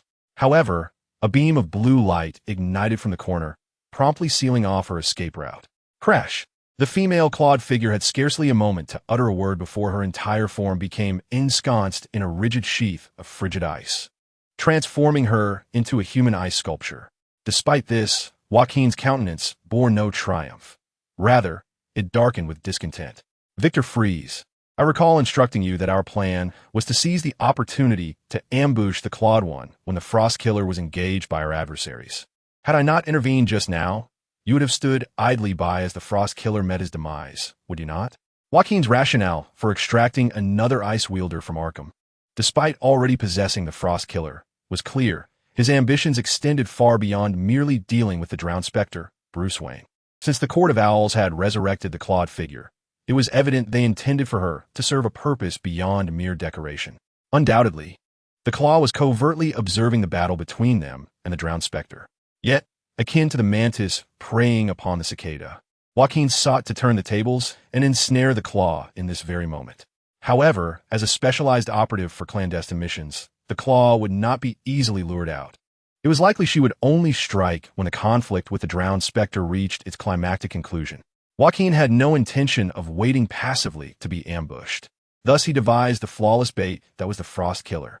Although the Claw had been rendered ageless through the infusion of the god of wine's essence during her transformation. Possibly due to technical flaws, or perhaps for ease of control, her resilience to frigid temperatures was notably poor. Freezing remained her most significant vulnerability. As a wielder of ice powers, the Frost Killer was anathema to her, leading Joaquin to deduce that the moment the Frost Killer displayed signs of fatigue and vulnerability, the Claw would seize the opportunity to eradicate their nemesis. At that juncture, another ice wielder, Mr. Freeze, would deliver an unexpected surprise. Originally, this was Joaquin's design. It was patently clear that placing faith in Gotham's rogues to adhere to the plan was a folly in itself. I had simply chosen a more prudent moment with remarkable composure. Undoubtedly, the moment of relaxed vigilance following a successful assassination presented the most opportune moment for ambush, in contrast to the tense state prior to the strike. Victor Freeze, clutching his freezing gun, emerged from the shadows with an expression devoid of warmth. And the Frost Killer immediately grasped the events that had transpired, her brows furrowing in rage, her lavender lips trembling. You scoundrel! I idolized you, and you would dare to orchestrate my demise? Enough. This is not the time for quarrels. You two shall swap tasks. Caitlin, take a moment to rest. Victor, maintain the ice surface of the battlefield. Joaquin felt a twinge of frustration. Indeed, collaboration with villains was no simple endeavor. Ever since Victor had been inadvertently transformed into Mr. Freeze, his human emotions had all but vanished, save for his love for his wife in cryogenic slumber. It could be said that confinement in Arkham was the safer option. Mr. Freeze appeared devoid of emotional fluctuation, silently passing the two as he advanced to the position previously occupied by the Frost Killer, raising his freezing gun to uphold the icy terrain. As the Frost Assassin prepared to unleash her wrath upon him, she was intercepted by Jacqueline, who elicited a dissatisfied stomp of her foot in response. Jacqueline, wearing a wry smile, shook his head and redirected his attention to the frozen claw. Suddenly, his pupils constricted as if he had stumbled upon a revelation. "Caitlin, come here and assist me by following my directions to thaw the affected areas." Perhaps due to Jacqueline having just saved her life, the Frost Assassin's gaze softened as she regarded his back. Upon hearing his command, she promptly and obediently crouched beside him. "First, thaw the throat area." "Stop for a moment." Jacqueline mercilessly plunged his knife into the throat of the female claw, not relinquishing his grip until he felt the severance of her spinal cord. He left the knife embedded in place. As anticipated, no notification of experience gained for defeating an enemy appeared. Indeed, such an injury was not fatal to the claw. However, Jacqueline's intention was merely to incapacitate her. Now we can proceed to thaw the other areas. Following Jacqueline's orders, the Frost Assassin began to melt the ice encasing the claw. Her abilities, inherently tied to the absorption of heat, had transformed her into a permanently frozen state after a failed experiment, enabling her to extract heat from her surroundings and, conversely, to reverse the freezing process. Though the task was uncomfortable for her, she bore no resentment toward Jacqueline's request. Slightly furrowing her brow, she quickly thawed the claw while casting furtive glances at Jacqueline. Regrettably, Jacqueline remained oblivious to her attention, eagerly reaching to remove the mask from the female claw's face. Beneath the owl mask lay the visage of a remarkably youthful girl. Due to the damage inflicted by Jacqueline's knife on her spinal cord and vocal cords, she was now completely unable to follow her brain's commands, rendered mute and capable only of fixing Jacqueline with a chilling, malevolent stare. However, upon witnessing the claw's appearance, the Frost Assassin gasped softly, covering her mouth in astonishment. "Isn't she?" "Indeed, it appears fortune is on our side. We struck gold on our first attempt." Jacqueline's face lit with delight as he activated the communicator at his ear. "Lin Shao, you may approach. We have located your counterpart clone." Chapter 147, Batman vs. Batman. By the time Jacqueline concluded his dealings with the Claw and the two Ice Wielders, the conflict between the two Batmans was nearing its climax. Logically, Bruce Wayne, as a vengeful spirit of drowning, despite having blinded himself, possessed strength far surpassing that of a mere human due to his self-modified fusion with Atlantean genes. Yet, in reality, it was Thomas Wayne, an ordinary mortal, who held the upper hand in this confrontation. Possessing great power is meaningless if one cannot land a hit. Just how long has it been since you fought on land against a human? The differences in movement between air and water are as vast as the chasm between worlds. Little brat. Thomas Wayne, with his exceptional marksmanship, expertly evaded Bruce's assaults while unleashing a barrage of overwhelming firepower in retaliation.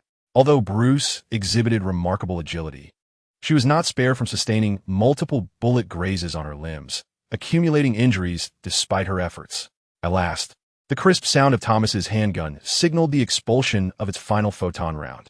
Seizing the opportunity to strike with her trident during the brief moment of his vulnerability, Bruce charged forth. However, Thomas deftly evaded her advance after casually discarding his firearm, which emitted a series of rapid beeps before erupting in a thunderous explosion. The whirlwind generated by Bruce's trident dispersed the clouds of smoke, revealing her figure, partially disheveled, with numerous lacerations inflicted by shrapnel from the detonated gun. Yet these wounds, along with her previous grazes, were visibly mending at an astonishing rate. "So, you are indeed Thomas Wayne. It is naive of you to believe that this will be sufficient to defeat me. I can endure until all your ammunition is exhausted. How long can your stamina hold out?" As the words left her lips, Bruce charged at Thomas Wayne once more, her speed and strength seemingly undiminished. In contrast, Thomas's breathing had begun to exhibit signs of distress. This time, he did not retreat. Instead, he grasped the trident's prongs with both hands, gritting his teeth as they engaged in a fierce struggle for dominance. Yet, Bruce's strength was evidently superior.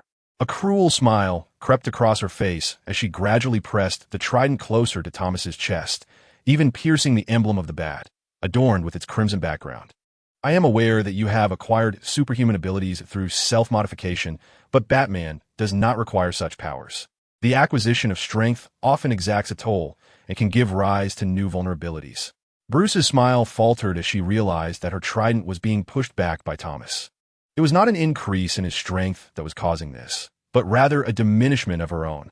With a sudden motion, Thomas did not afford Bruce a moment of surprise. He swiftly pushed the trident aside and unleashed a powerful fist toward her cheek. The force of his blow sent Bruce sprawling several meters away, where she lay half prostrate on the ground, clutching her face and displaying a visage of anguish. "What is happening?" she gasped, confusion evident in her tone.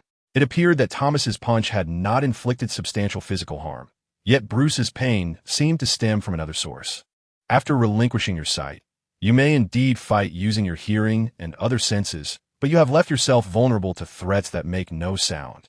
On either side of Thomas's belt hung 3 metallic canisters, which, unbeknownst to her, had been opened, releasing an array of bizarrely colored gases that coalesced into a thick, grandeur folk.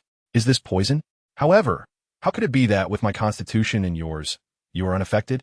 Bruce struggled to rise, but ultimately failed, her complexion pale and her breathing increasingly labored.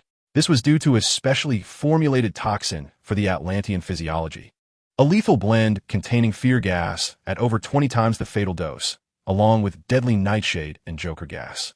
In my world, Aquaman is utterly despicable. I've spent several years crafting poisons specifically targeting him. Thomas approached Bruce, drawing a large-caliber handgun from behind his waist, pressing the barrel against her temple, and then releasing the safety.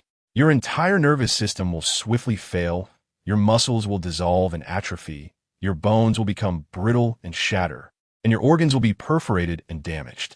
Yet, given your regenerative abilities, these may not suffice to kill you. Thus, I have prepared a special bullet that, once embedded in your skull, will expand and solidify, leaving you in a permanent vegetative state. I shall say this only once. Immediately withdraw this flood from Gotham City. Bruce's face turned an ashen hue, her lips taking on a sickly blue tint.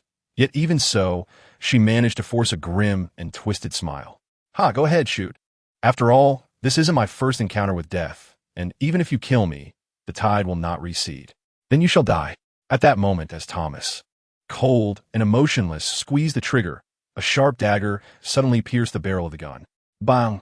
The handgun exploded in Thomas's grasp, prompting him to discard the weapon and leap back, drawing another pistol from his thigh. "Wait, Mr. Thomas Wayne, I still have many questions for her. She cannot die just yet." Joaquin stepped in front of Bruce, while Thomas furrowed his brow and aimed his pistol at another Joaquin who stood nearby, pulling the trigger. The other Joaquin's head exploded, dissipating into a wisp of smoke and transforming into several boxes that fell to the ground before vanishing without a trace. "Curse this trickery. I will settle this with you later. For now, step aside, or I shall eliminate you alongside her. Calm down. Think carefully. Strictly speaking, she is also your daughter, Mr. Thomas Wayne. Perhaps we should find a place to talk before you execute her." But as Joaquin finished speaking, he felt a chill run down his spine and instinctively sidestepped, narrowly avoiding a sharp trident that whizzed past him.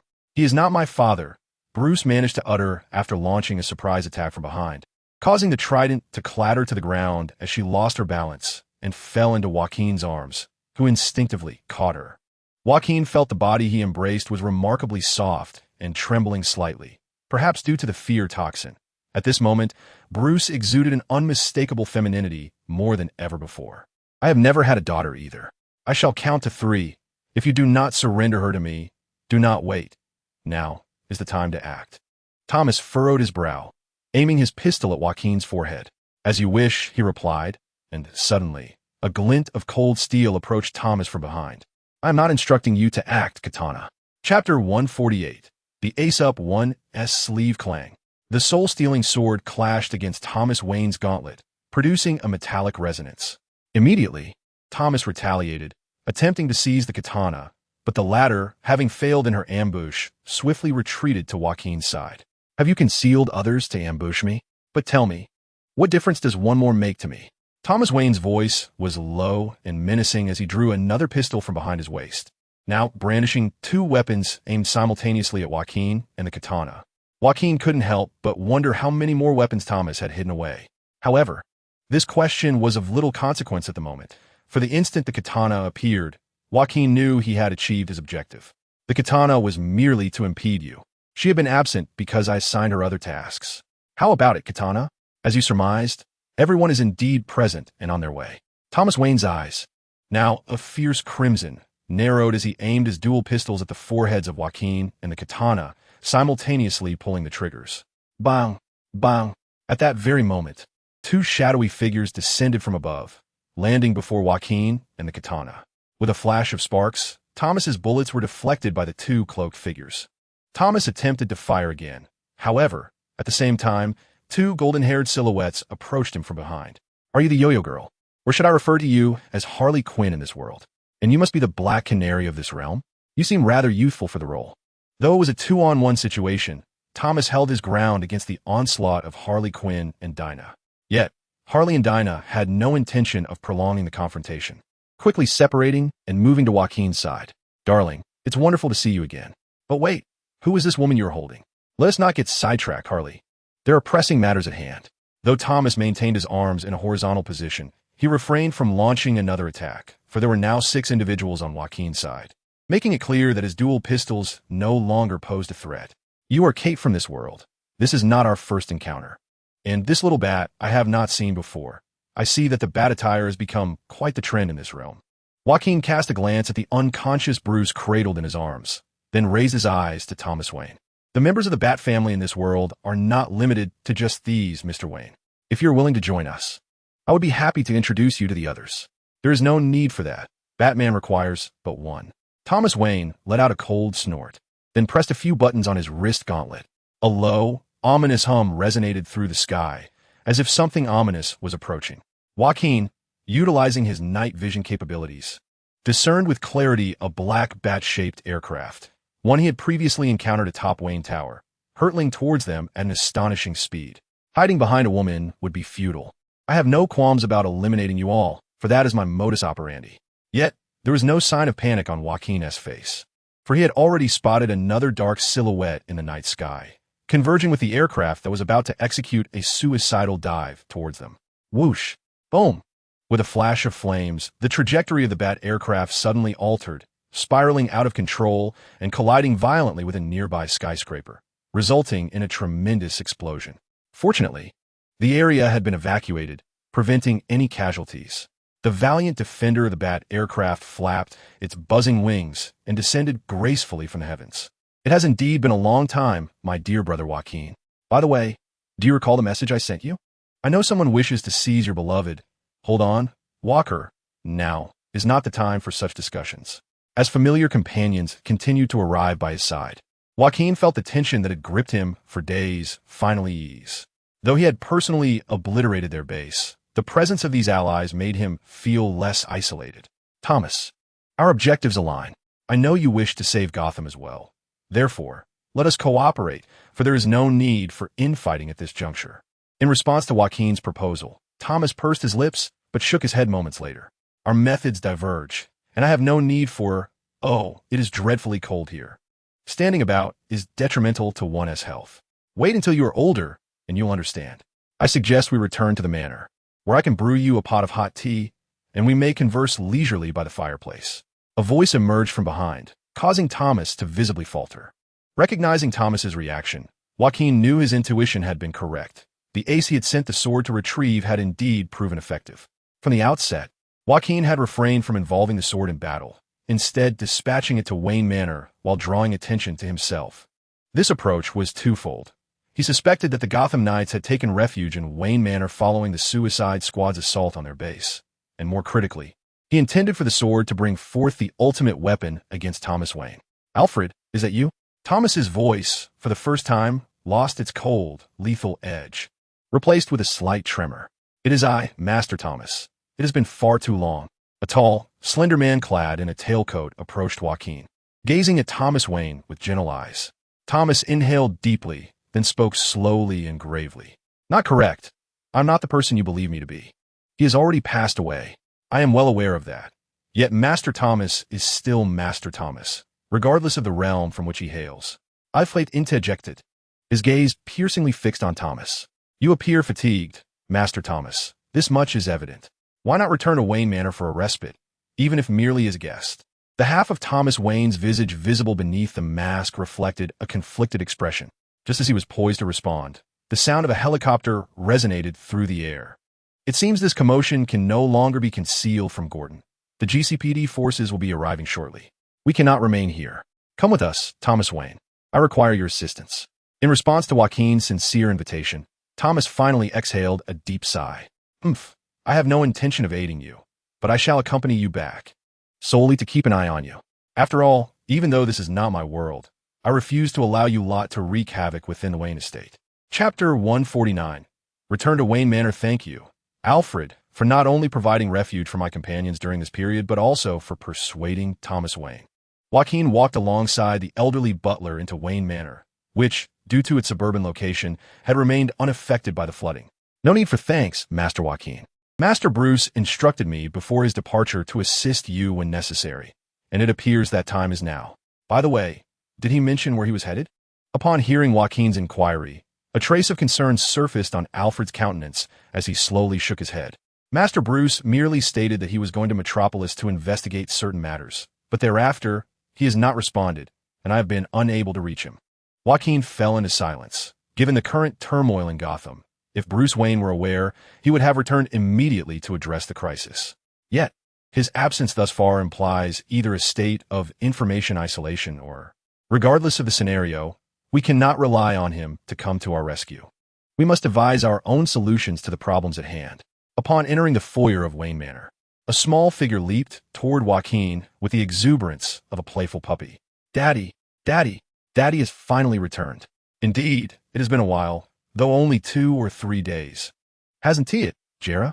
Joaquin affectionately ruffled Jera's hair, at that moment feeling a sharp gaze fixated upon him. When he raised his eyes, he caught a glimpse of a red figure disappearing around the corner of the corridor. Are you still accustomed to living here, my dear? Though it may be somewhat tedious not to frolic outdoors with the plants, my sister Ivy has been a constant companion, imparting much wisdom along the way. It seems that Poison Ivy has refrained from disclosing her identity to Jara, yet this matter must eventually be addressed, albeit not at this moment. As Jacqueline and the exuberantly sprinting Jara entered the living room, another figure lunged towards them, and this time, Jacqueline was enveloped by a familiar and comforting fragrance.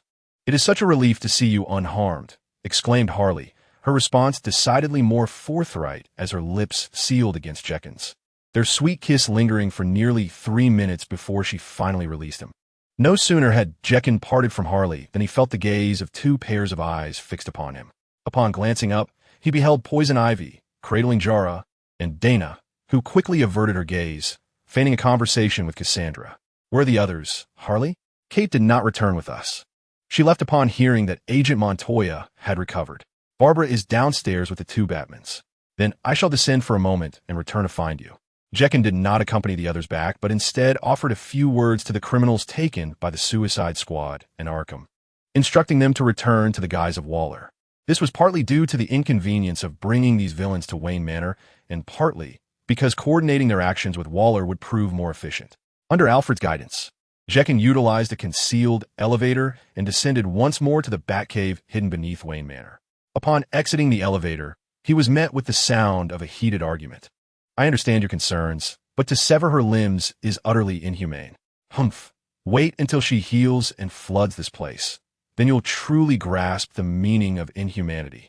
He observed Thomas, one hand clutching a bottle, the other wielding a massive chainsaw, while Barbara Gordon grasped his arm, attempting to prevent him from approaching Bruce Wayne, bound to the bed by numerous iron chains. Out of respect for your father, I do not wish to harm you, girl, but should you persist in your interference, do not blame me for any unintended injuries. Hold on, Thomas, and even if she does recover, severing her limbs may not suffice to stop her. Jacqueline approached the duo, and upon seeing Jacqueline and Alfred behind him, Thomas snorted and lowered the chainsaw.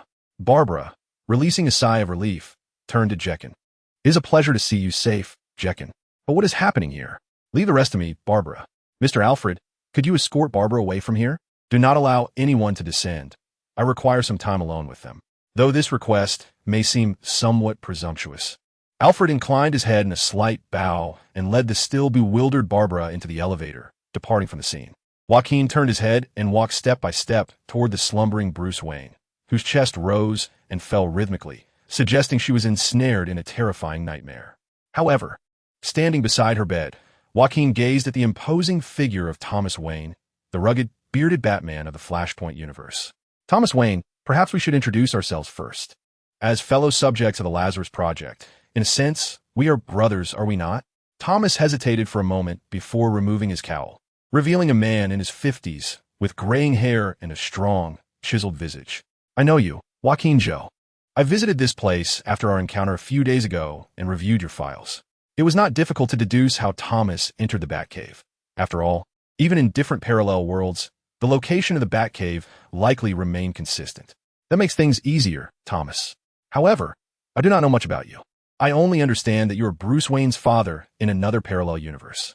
Could you share your experiences with me, albeit without the finer details? Thomas furrowed his brow, but after a moment of contemplation, he began to recount his tale in a low voice. The initial portion of his narrative mirrored the Flashpoint paradox that Joaquin was familiar with. As his world teetered on the brink of destruction, Thomas Wayne encountered Barry Allen, the Flash, and learned that his universe was an unstable aberration. With their combined efforts, Barry successfully reversed time and rebooted the cosmos. However, at that moment, Thomas found himself inhabiting the body of an experiment subject. As Batman, he swiftly seized the opportunity to escape from the glass chamber, obliterating the entire laboratory in his flight. Upon returning to Gotham, he discovered he had entered a completely different parallel world. Nonetheless, he donned the bat suit once more and sought to dispense justice in his own manner. I see. So you possess only the memories of the Flashpoint world? That is fortunate. At least there is no history of murdering Alfred. Damn Tom King. Who is Tom King? Thomas inquired, puzzled. Never mind, just a scoundrel. Back to the matter at hand. Since you are the Batman who aided Barry Allen in rebooting the world, I trust you can comprehend my plan. After all, saving the world may necessitate some ruthless measures. Chapter 150. Collaboration. Your plan is perilous, to be frank, and quite mad. Thomas remarked after hearing Joaquin's scheme. Joaquin shrugged, but it is the most reasonable course of action. To confront those dark nights, one must be prepared to pay a price. Victory cannot be attained without sacrifice. After a moment's hesitation, Thomas silently nodded in agreement. Joaquin breathed a sigh of relief and turned his gaze to Bruce Wayne. Can you awaken her? I possess the antidote, but as you are aware, once she awakens, it is highly likely that none of us here will be able to restrain her. Joaquin pressed his lips tightly together, gazing down at Bruce Wayne, and with a subtle flick of his hand, a sharp dagger materialized in his grasp. I am acutely aware of her perilous nature, more than any of you. Yet one must venture into the tiger's den to seize the cub. Certain risks are imperative to endure. No sooner had he spoken than Joaquin seized Bruce's hood and pulled it away, revealing a cascade of lustrous, raven-black hair. And before him appeared the striking visage of a woman, her features impeccably defined and imbued with an undeniable vigor. Joaquin gritted his teeth, and with a decisive sweep of his dagger, he did not aim at Bruce Wayne, but rather at the heavy chains binding her. With the blade slicing effortlessly through the iron, the chains fell away. Awaken her, Thomas. Thomas cast a deep, scrutinizing glance at Joaquin, a mix of admiration and caution evident in his eyes, before retrieving a syringe from his crimson belt and plunging it into Bruce's temple. As Thomas injected the serum into Bruce's head, after a brief moment, her eyelid began to tremble. Evidently, the healing prowess bestowed by her Atlantean lineage was formidable, as the eye she had previously blinded was already recovering. However, the other eye remained shut, perhaps a remnant of her transformation side effects. Is this a nightmare or reality? Regardless, it makes little difference to me. Upon opening her eyes, Bruce revealed a chillingly cold smile. Yet soon she noticed the chains that had been severed from her. You do not even bind me? A wise decision, I suppose. Unless you intend to turn me into a human puppet, such restraints are futile for me. I trust this conveys our goodwill. After all, there may yet be an opportunity for collaboration, Miss Bruce Wayne. Collaboration? Bruce Wayne scoffed coldly upon hearing Joaquin's words, then sat up, elegantly tossing her hair back, her gaze intensely fixed upon Joaquin. Setting aside the fact that I was just fighting for my life against you, on what grounds do you speak of collaboration? What can you possibly offer me? This world, more precisely, the oceans of this world, can provide for you. Bruce's pupils constricted, disbelief flickering in her eyes as she regarded Joaquin, while Thomas Wayne furrowed his brow, seemingly on the verge of speaking. Yet Joaquin raised a hand to silence him. I know your story, Bruce Wayne. You hail from a realm known as the Dark Multiverse, recruited by the Laughing Bat to exact vengeance upon the Bright Multiverse. Joaquin fixed his unwavering gaze upon Bruce Wayne's eyes, continuing slowly. Yet I recognize that among the lunatics he has gathered, you are exceptional, Bruce Wayne. The smile faded from Bruce's lips, her singular eye locking onto Joaquin with a frigid stare, though she remained silent. Unlike those monstrous beings like Batman, who have obliterated their worlds through their own madness, you have consistently endeavored to salvage your fractured reality, exhibiting a rationality that surpasses that of others. Ultimately, it is Atlantis from your world that has led to its demise, rendering you merely a victim of circumstance. I am not a victim. I am a victor. Grasp this distinction. Bruce rose, gripping Joaquin's collar, yet the latter merely shrugged, exuding an air of calm. You are more acutely aware than I of whether this victory holds any significance, so I shall refrain from debating that with you. However, I wish to convey that the actions of your Dark Knights mirror this sentiment. The Laughing Bat regards you as mere pawns. In truth, even he himself is but a piece of Barbados, or the Great Darkness, unable to escape the clutches of failure. I can elaborate on this later, but I assure you, you will ultimately be forsaken by the Laughing Bat, only to be vanquished by the 10th metal of the positive energy universe. This is not a prophecy. It is an undeniable reality, Bruce Wayne. Upon hearing Joaquin's words, Bruce paused momentarily before erupting into laughter, releasing Joaquin's collar. Ha ha ha. Joaquin furrowed his brow, speaking in a low, measured tone. Do you not believe me? I understand this may sound peculiar, but I do know. No, I believe you, at the very least. The notion that I have been defeated and slain by the 10th metal of the positive energy universe is indeed accurate. I merely find it amusing to consider the Laughing Bat, who appears to orchestrate everything, ultimately facing failure. Joaquin was taken aback. Had Bruce Wayne already traversed the narrative of Dark Knight's metal? Sensing Joaquin's expression, Bruce turned to him, a slight smile gracing his lips. What is your name, man? Though two men stood before each other, Joaquin recognized that Bruce was distinctly addressing him. Jacqueline Zhou, that is my name. Bruce closed his eyes, fingers resting on his chin, seemingly pondering for a moment before reopening them, gazing at Joaquin with inscrutable intent. Joaquin, should you choose to collaborate with me, what is it that you desire? I seek only a tranquil life, nothing more. Joaquin inhaled deeply, locking eyes with Bruce, articulating each word with intent. You may be a tyrannical dictator, yet I am acutely aware that you harbor no subjective desire to annihilate the world. Your realm has already crumbled, but this world is still salvageable. Whether you intend to destroy this world Atlantis or to dominate it, I remain indifferent.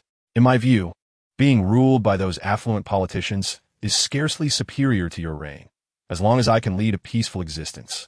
You may pursue whatever ambitions you wish without my concern. I have but two requests. First, I implore you to reseed the deluge that has submerged Gotham, for it has ensnared acquaintances of mine beneath the earth, complicating agreements I hold with certain friends. Secondly, I require your assistance in expelling the members of the Dark Knight's order from this realm. There are already enough Batmans in this world. Peaceful existence. Bruce Wayne softly echoed Joaquin's words. Moments later, she suddenly thrust her hand toward Joaquin's throat, but instead of constricting it, she grasped his chin, drawing him closer. I can acquiesce to your request, but not due to your so-called plea for collaboration. From the very beginning, I have never contemplated sharing this world with that lunatic assemblage. Chapter 151. The father and daughter of parallel worlds. Are you certain that releasing this woman will not pose an issue? After all, she has irrevocably shattered her own universe. In truth, she has failed to save it. This is a sentiment you should comprehend better than anyone, Thomas Wayne. Moreover, even if a contingency arises, confronting one adversary is far easier than contending with six. In the corner of the Batcave, Thomas listened to Joaquin's words, his brow furrowed, before silently lifting a bottle to his lips. It is best that your plan succeeds. Otherwise, I shall deal with both of you. I trust you are aware, while you conspire in hushed tones, that my altered physique possesses superhuman hearing, and in this quiet bat cave, I can hear every word distinctly. I have changed my attire. You may turn around now. Upon hearing the voice from behind, Joaquin shrugged and then turned. We are all intelligent individuals. To speak frankly, I had no intention of concealing anything from you. Transparency is preferable. What nearly caused Joaquin's mind to stall was the sight of Bruce Wayne genuinely bearing her heart. She had shed the soul-crushing battle attire, now clad only in a loose-fitting white shirt. The looseness referred to the hem, for the chest area appeared somewhat taut, secured by merely a single button. What was more disconcerting was the suggestive glimpse through the shirt, indicating a lack of further garments beneath. From any angle, this could hardly be deemed a state of proper attire. Sensing Joaquin's thoughts, Bruce Wayne gathered her long hair behind her, and with her movement, the remaining button strained to its limit. Alas, this is the sole shirt I could find here. Still, it is far more comfortable than that battle suit. Though I can thrive underwater, it does not imply I relish being drenched. Bruce casually dragged a chair over and sat down with abandon, crossing her long legs. At that moment, Joaquin instinctively turned his head away. Nevertheless, his dynamic vision allowed him to perceive quite clearly. Is this woman the female incarnation of Batman? Truly so unabashedly forthright? However, if she is indeed the female counterpart of the playboy Bruce Wayne, then there seems to be nothing peculiar about it. Let's not squander time. Since we have resolved to collaborate, let us speak candidly. Firstly, I do not harbor ambitions of world domination. Yet I intend to bring Atlantis under my dominion as a means to uphold absolute order. Do you have any objections to this?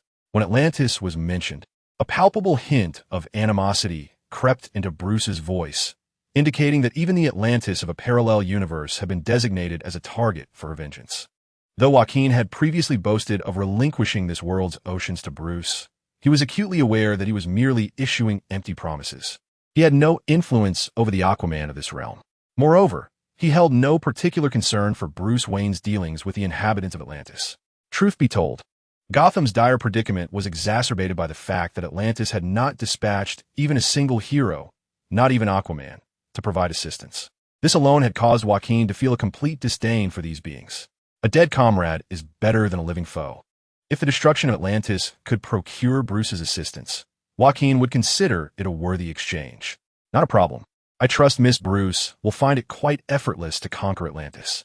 However, I may not be of much assistance in this regard, though I will offer my moral support.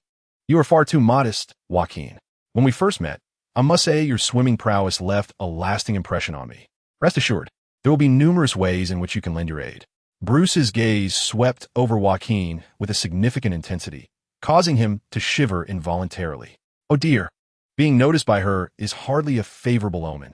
Joaquin was well aware of her infatuation with the Catman Sylvester of his world, indicating that Bruce's interest in him was unlikely to stem from romantic feelings, but rather a desire to bring him under her command. Reflecting on the legion of drowned soldiers who had been mercilessly devoured by King Shark, an ominous foreboding gripped Joaquin's heart. Ahem, it may be premature to discuss this. Let's first address the pressing matters at hand. Thomas deliberately cleared his throat, interrupting the somewhat awkward atmosphere. Firstly, you can cause the flood currently inundating Gotham to recede, correct? Joaquin noticed that Bruce seemed to be deliberately avoiding Thomas's gaze, tilting her head to the side. Yes, it will be a simple task for me, but I do not intend to do so. What? This was not in line with their earlier agreement. Thomas furrowed his brow and took a step closer to Bruce, only to be halted by Joaquin. Joaquin regarded Bruce for a moment, murmuring thoughtfully, "You harbor no resentment towards Gotham itself, which suggests your motives for flooding the city are not merely rooted in vengeance. Might it be that your intention to submerge Gotham is driven by ulterior motives, such as incapacitating certain underground facilities to achieve your goals?" Bruce cast a glance at Joaquin, tinged with a hint of admiration, before slowly nodding. "I have no desire to transform Gotham into an aquatic habitat. I merely wish to delay the arrival of others. In a sense, I'm simply safeguarding Gotham in my own manner. Yet, have you considered the plight your deluge has inflicted upon countless citizens of Gotham?"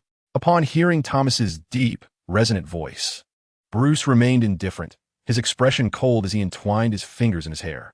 Victory demands a price, a truth I understand better than anyone. My previous failure stemmed from indecision, resulting in greater sacrifices. This time, I shall not repeat that error. Perhaps your downfall is rooted in recklessness. And if you continue on this path, you shall only repeat your mistakes. Stop. Both of you. Cease this bickering. Arguing over what has already transpired is utterly futile. As Thomas and Bruce appeared poised to clash once more, Joaquin felt a surge of frustration. These two individuals, embodiments of Batman from alternate realms, were essentially akin to a father and daughter from parallel worlds, yet they remained at odds. Regardless, there was no time for familial disputes. Joaquin swiftly sought to redirect the conversation. Miss Bruce, please share with me the details surrounding your summoning. We require every nuance. Chapter 152. The 3 phases of summoning. After listening to Bruce's account, Joaquin found clarity regarding some of his previously perplexing questions, though new inquiries arose. Firstly, Joaquin had long believed that the Court of Owls method for summoning the Dark Knights was akin to his own means of traversing worlds, directly implanting souls from alternate realities into clone bodies. However, this theory struggled to account for Bruce's unique abilities, her armor, and the weaponry she wielded. In truth, the summoning process comprises several distinct phases. In the initial phase, as you mentioned, my soul descends directly upon the corporeal vessel designated as the sacrifice. Yet at this juncture, my compatibility with the body is far from optimal. I exist in a state of semi-consciousness, unable to act. For instance, this form of mine was initially that of a mere adolescent girl, starkly contrasting with my current appearance. As she spoke, Bruce, whether intentionally or not, accentuated her pronounced chest and shifted her crossed legs, leaving Joaquin at a loss as to where to direct his gaze. Regardless, Bruce's demeanor bore no resemblance to that of a young girl. The rapid maturation she exhibited within such a brief span of days was astonishing. Indeed, even the saying a girl matures 18-fold could not encapsulate this transformation. Then comes the second phase, a process wherein the body undergoes adaptive adjustments based on the soul. During this time, my consciousness gradually restored itself, allowing me to vividly recall my past. This sensation was reminiscent of my self-transformation years ago, as if my entire being were on the verge of being torn apart and reconstituted. When it all came to an end, I had reclaimed this accursed body, along with its damned power. Bruce gazed at her hands, her expression grim, as though she vehemently resisted the return of this power. Perhaps deep within her heart, there lingered a desire to completely cast aside her past, to be reborn as an ordinary girl. Next is the third phase, the final summoning step. Unfortunately, I possess little information regarding this stage, as I did not complete it myself, and chose to terminate the ritual prematurely. Observing Bruce with her arms crossed, cradling the weighty pride of her form, Joaquin began to discern the essence of this third phase. If I am not mistaken, the third phase pertains to the summons of equipment, but you do not require such things, do you? Bruce nodded, then with a gentle flick of her wrist, Joaquin immediately sensed something whistling toward him from behind. He swiftly turned, and a trident narrowly missed him. Hey, even if it's a jest, that's perilous, Joaquin thought, shaken. Had it not been for his instinctive awareness, that moment could have ended with a gruesome outcome, perhaps even costing him a kidney. Bruce, unfazed, firmly grasped the trident, regarding Joaquin with a hint of mockery in her gaze. Given the foes we are about to confront, if you cannot evade even this, it would be prudent for you to sustain injuries early on and withdraw. Besides, such toys cannot inflict significant harm. With a subtle exertion of her slender fingers, the trident, which had just moments ago seemed unyielding during their skirmish, effortlessly bent into a V shape as if it were mere model plaything. With a clang, Bruce discarded the now mangled trident onto the ground. This was merely a toy I found in a refuse heap within the sewers, yet when infused with divine power, its durability is enhanced. If I wielded a true bat trident, do you believe you would stand a chance at all? Thomas furrowed his brow, his voice low and detached. I do not foresee any change in the outcome. Should you wish to attempt again, setting that aside, it is clear that Miss Bruce did not bring any equipment into this realm, which also explains why you can act sooner than other members of the Dark Knights, correct?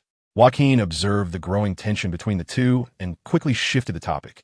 There are indeed reasons for this. After all, without that broken lamp ring, the fellow known as Dawn's deceptive light is merely a coward and a waste, a mere killing machine that has likely lost most of its biological essence. The true form of the unmerciful Iron Fist lies within that cursed helmet, while the Ravager will require multiples of time for its self-transformation in the second phase. As for the Red Death, that half-witted, schizophrenic creature will probably expend double the time just in the first phase. Judging by Bruce's demeanor, she holds little regard for the other members of the Dark Knights, as they are merely a collection of failures who brought about the world's destruction, lacking any semblance of unity or trust. However, Joaquin is not foolish enough to voice such thoughts in Bruce's presence, lest he attract her ire. Yet, Joaquin soon realizes that Bruce has omitted mention of one particular individual, the member of the Dark Knights who occupies his deepest concerns and vigilance. As if sensing his thoughts, Bruce slowly shakes her head. When I traverse through the door to arrive in this world, I sense several presences accompanying me, and, thankfully, the most detestable and evil one was absent. I can assure you, at least this time, the laughing bat has no intention of gracing this world with its presence. Upon hearing Bruce's words, Joaquin cannot help but exhale a sigh of relief. The absence of the laughing bat among the newcomers is indeed a silver lining amidst misfortune. This capricious and all-knowing vile entity is more of a headache than all others combined. Nevertheless, when Bruce mentions the names of several others, Joaquin cannot shake the unsettling feeling that creeps over him, recalling their formidable powers. These individuals are beings who could not be contended with even during the zenith of the Justice League's might. On his side, he has merely the Flashpoint's great-grandfather and a turncoat Wailing Soul, alongside a cadre of second-tier heroes and villains he commands. From any perspective, the odds appear grim. Yet, this is a battle they cannot evade. Joaquin understands that the other members of the Dark Knights, unlike Bruce, are absolute lunatics who have personally wrought destruction upon their world. Allowing them to roam free would be futile. Miss Bruce, may I assume that your inundation of Gotham serves to thwart their arrival, or at least delay the completion of their second and third phase rituals? Bruce hesitates for a moment before letting out a heavy sigh. Their summoning location seems to differ from mine. I initially intended to directly disrupt their ritual. However, even as I summon the waters to engulf Gotham, I can feel their power gradually coalescing deep beneath the city. The issue is, I have scoured Gotham's sewers for quite some time, and have yet to locate the entrance. To this, Joaquin reveals a mysterious smile. I have a clawed ally who, if all goes well, has successfully infiltrated their ranks. Chapter 153. Calamitous Wealth. The plan to disguise Lynn Owl as a claw and return to the Court of Owls to gather intelligence has long been devised by Joaquin. If all goes well, they may be able to identify the locations where other members of the Dark Knights are to be summoned and extinguish their incomplete summoning in its infancy. Now that Bruce is collaborating with him, Joaquin finds himself less eager to have her control the ebbing tide. Instead, he must utilize this time to prepare thoroughly. However, other issues loom before Joaquin. I'm tired. Let us discuss matters tomorrow. Bruce stretched lazily, her perfect curves on display. Yet for Joaquin, these were not the focal point. Are you implying that you intend to sleep here tonight? Joaquin surveyed the Batcave, filled with high-tech equipment and devices, feeling a twinge of anxiety. Or do you trust me to leave freely? Or perhaps you plan to keep a watchful eye on me throughout the night? Bruce regarded Joaquin with a hint of provocation, causing an involuntary shiver to run down his spine. Although he too was a guest, it felt peculiar to allow her to remain here. It was undeniably perilous. Bruce Wayne, despite being relatively normal within the Dark Knights, could not be perceived without acknowledging her inherent ruthlessness. With several former criminals still present at Wayne Manor, permitting Bruce, who had abandoned her no-kill principle, to roam freely was hardly a prudent choice. Yet, the dilemma of keeping Bruce in the Batcave posed an even greater challenge. It served as Batman's sanctuary for storing gear and bolstering combat readiness, not to mention the invaluable intelligence contained within its computers. Even if Bruce were an alternate universe's Batman, allowing her to explore unrestrained was a precarious decision. Just as Joaquin grappled with this dilemma, a deep, resonant voice echoed behind him. Do not worry. I will keep a vigilant watch over her tonight, ensuring she does not engage in any suspicious behavior. Upon hearing Thomas's words, Bruce snorted dismissively and lay down on a bed, turning away, indifferent to the fact that she was clad only in a shirt, risking exposure. Thomas Wayne, as he had asserted, promptly moved a stool beside him and sat down, his gaze fixed on Bruce with a blend of wariness and complex emotions, as if he had imbibed a strong drink. You should rest as well. Tomorrow it will be your turn to monitor her. Remember, do not let your guard down for a moment, understood? It seemed Thomas intended for Joaquin and himself to take turns overseeing Bruce's actions, a notion that sounded reasonable. prompting Joaquin to nod. After casting one last glance at Bruce, he departed via the secret elevator, for he had engaged in intense combat for an extended period, and even his enhanced body felt the weight of fatigue. Yet, upon returning to Wayne Manor, a sudden thought struck Joaquin. That is incorrect. Thomas Wayne is indeed a perilous individual. Not long ago, he contemplated a deadly confrontation with Joaquin. Relying on him to monitor Bruce Wayne is far from secure. One cannot let down their guard simply because he collaborated with us slightly earlier than Bruce. Just as Joaquin was preoccupied with concerns about potential issues arising in the Batcave, he inadvertently collided with a figure outside the elevator. Apologies, Barbara. What brings you here? I thought you had already retired for the night. My current schedule has been somewhat disordered, and I am quite concerned about the two individuals below. Joaquin, is that man in the bat suit the imposter who previously injured Officer Montoya and abducted the Langstons? Barbara grasped Joaquin's sleeve, and from the piercing gaze behind her glasses, Joaquin realized that she would not easily relent until her questions were addressed. With a sigh, Joaquin acknowledged that even if he could conceal this matter from others, he could not indefinitely deceive the only strategist of the Gotham Knights following Batman's disappearance. All right, Barbara, please calm down and listen to me. In fact, both of them can strictly be considered as Batman. Joaquin succinctly introduced Barbara to the backgrounds of Thomas and Bruce, along with pertinent intelligence regarding the Dark Knights. Initially, Barbara's lips parted in disbelief, her eyes wide with astonishment. However, moments later, she regained her composure and furrowed her brow in contemplation. She was astonished to learn that the woman was an alternate universe's Batman, and that she was the instigator of the current flood. Collaborating with her was indeed perilous, Joaquin. We must expedite her efforts to reseed the waters. Joaquin shrugged and placed a reassuring hand on Barbara's shoulder. Do not worry. I will keep a close watch on her. This is the best solution I can devise for now. As for the deluge engulfing Gotham, it is not the right time yet. Wait, Barbara. I require your assistance with something. A spark of inspiration ignited in Joaquin's eyes as a brilliant idea struck him. ISNT, there are already several $100 million in our Gotham Knights account. Could you assist me in investigating whether anyone is liquidating various real estate and land within Gotham City? If I am not mistaken, many may be looking to dispose of these distressed assets at a bargain. However, Barbara's complexion immediately paled, and she gazed at Joaquin with disbelief. You intend to profit from this disaster? Absolutely not. Joaquin, I cannot assist you with this. That is not my intention. Barbara, consider it carefully. Those who are selling assets at this moment are the very individuals who embody Gotham's myriad evils. A bunch of insatiable leeches, irresponsible scoundrels devoid of any accountability toward Gotham. Joaquin grasped Barbara's shoulders, meeting her gaze with unwavering determination. Hearing his words, Barbara's expression appeared to waver. Joaquin did not miss the opportunity to press his advantage. Leaning closer to Barbara and whispering earnestly, taking this chance, we might seize the initiative in Gotham's post-disaster reconstruction and gain leverage in negotiations with Waller. Consider this. I'm still a wanted man by Waller, and at any moment, my assets could be confiscated. I merely wish to utilize this opportunity to liberate certain industries in Gotham from the grip of the elite. Barbara bit her lip in contemplation. As the daughter of the renowned and incorruptible Commissioner Gordon, this matter did indeed touch upon her principles. However, upon hearing Joaquin mention Waller, she could only sigh.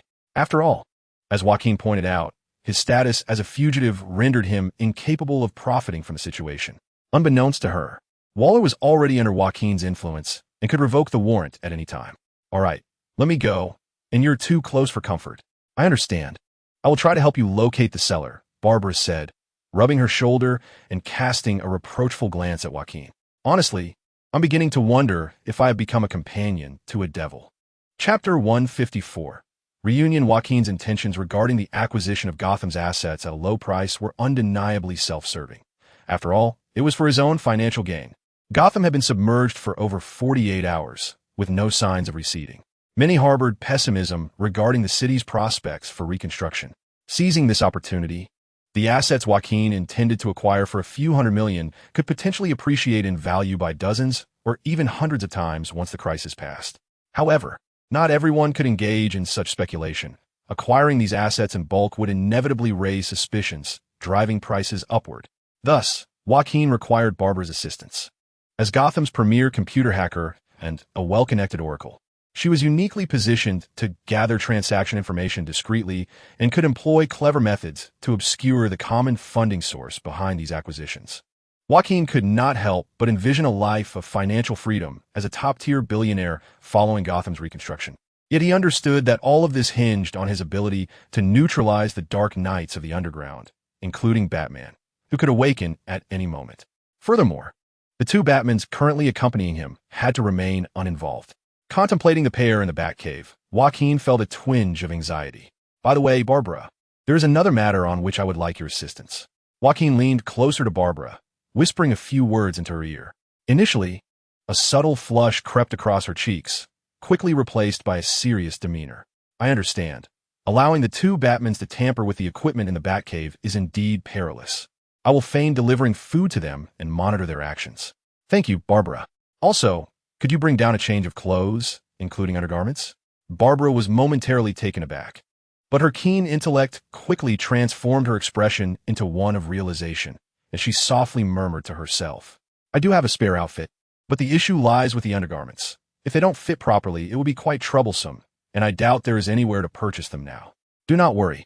I've observed that your sizes are quite similar. Although hers is slightly larger, removing the padding would make it just right. In that fleeting moment, Joaquin sensed a drop in the ambient temperature, accompanied by a piercing gaze from ahead that sent a shiver down his spine. Alas, he had inadvertently misspoken. I want to inquire how you know her measurements, but could you enlighten me as to why you possess such intimate knowledge of my data? I recall that our internal personnel files do not include three-dimensional data. Barbara's voice was soft and melodious. Yet the cold glint flickering in her narrowed eyes triggered Joaquin's instinctual sense of danger. This, merely an estimation? You know, Barbara, keen observational skills are one of my traits too. Joaquin stammered, desperately concocting an explanation. He certainly could not divulge to Barbara that he had shared a night with her and witnessed her changing clothes. Although this incident occurred within Kate's body, it seemed he had missed the opportune moment for an explanation. Mr. Joaquin, your observational prowess extends even to the removal of padding? Faced with Barbara's dubious gaze, he averted his eyes and strained to devise a more plausible explanation, just as he contemplated whether to drag Walker into the fray as a scapegoat. A soft chuckle broke the dismal atmosphere. Barbara wore a teasing smile and gently raised her hand, tenderly wiping the cold sweat from Joaquin's forehead with her sleeve. I shan't frighten you, Joaquin. However, seeing you in this state puts my mind at ease. It appears you are still the Joaquin I know, despite all that you have endured. Yet, I trust that certain essential aspects of you remain unchanged. Joaquin, feeling somewhat awkward, scratched his head. Barbara's words were ambiguous, neither wholly complimentary nor disparaging, yet he sensed a trust emanating from his companion. However, as Barbara shifted her tone, her delicate fingers seized Joaquin's ear, pulling him downward painfully, while her teeth clenched as she whispered menacingly in his ear. Joaquin, once this matter concludes, I expect you to clarify many things for me. Otherwise, I may inadvertently inform my father that someone has inexplicably acquired knowledge of my measurements. Joaquin inhaled sharply, vividly imagining the wrath of James Gordon, the doting father and sheriff, should he discover this information. Barbara seemed pleased with Joaquin's reaction, finally patting his chest as if to issue a warning, then turned with a smile, preparing to depart. Wait, Barbara, there's one more thing, Joaquin called out, prompting Barbara to turn around, her brow raised in curiosity. What is it? Have you suddenly decided to confess? Joaquin cleared his throat, his gaze drifting as he murmured softly, Well, Barbara, I'm feeling a bit fatigued and could use a place to rest. Oh, you need not worry about that. Alfred has already prepared a guest room for you. That's not what I meant. Come closer. Joaquin leaned in to whisper something in Barbara's ear. Instantly, her cheeks flushed a deep crimson, and after a playful scoff, she regarded him with an odd smile.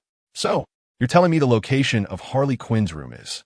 After receiving his answer, Joaquin was eager to bid Barbara farewell, nearly sprinting down the corridor. Barbara shook her head with a wry smile and prepared to return to her room for the garments she had mentioned earlier when she suddenly caught a glimpse of a small, dark figure darting around the corner. How strange! What could Dinah be doing here? Meanwhile, Joaquin arrived at the door to the room Barbara had indicated and gently twisted the doorknob. The moment he opened the door, he was enveloped by a familiar scent, the same enchanting aroma that had greeted him when he first traversed into this world. Awakening on the sofa after an accident in the truck, Joaquin immediately understood. She had been waiting for him. There was so much he wished to share with Harley during this time. Yet now, he found himself rendered speechless, not due to a lack of words or shyness, but because upon entering, his lips were swiftly silenced by a soft entity. They remained locked in this embrace until, feeling on the brink of suffocation, they reluctantly parted. "I'm back, Harley Quinn. Welcome back, my beloved pudding." Following the rustle of falling garments came the creaking of the opulent Wayne family bed, burdened beneath their entwined forms. Joaquin was well aware that obtaining sufficient rest this night would prove to be a formidable challenge. Chapter 155. The Secret Weapon, though nearly sleepless. When the gentle morning sun streamed through the sheer curtains, casting a warm glow upon the two entwined figures, Joaquin felt more invigorated than ever.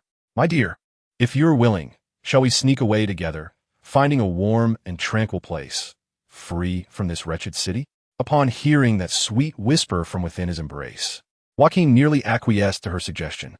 Indeed, he had genuinely contemplated Harley Quinn's proposal, but he understood that fleeing without addressing the Dark Knight's issues would be futile. Thus, Joaquin lowered his head and placed a gentle kiss upon her smooth, fair forehead. "Trust me, Harley. Soon, we shall overcome all adversities and lead a peaceful life." A fleeting shadow of melancholy crossed the exquisite and beautiful face of Harley, as her long, graceful legs reluctantly entwined around Joaquin's waist. "Are you leaving, my dear?" "Yes, but perhaps there is still a little time."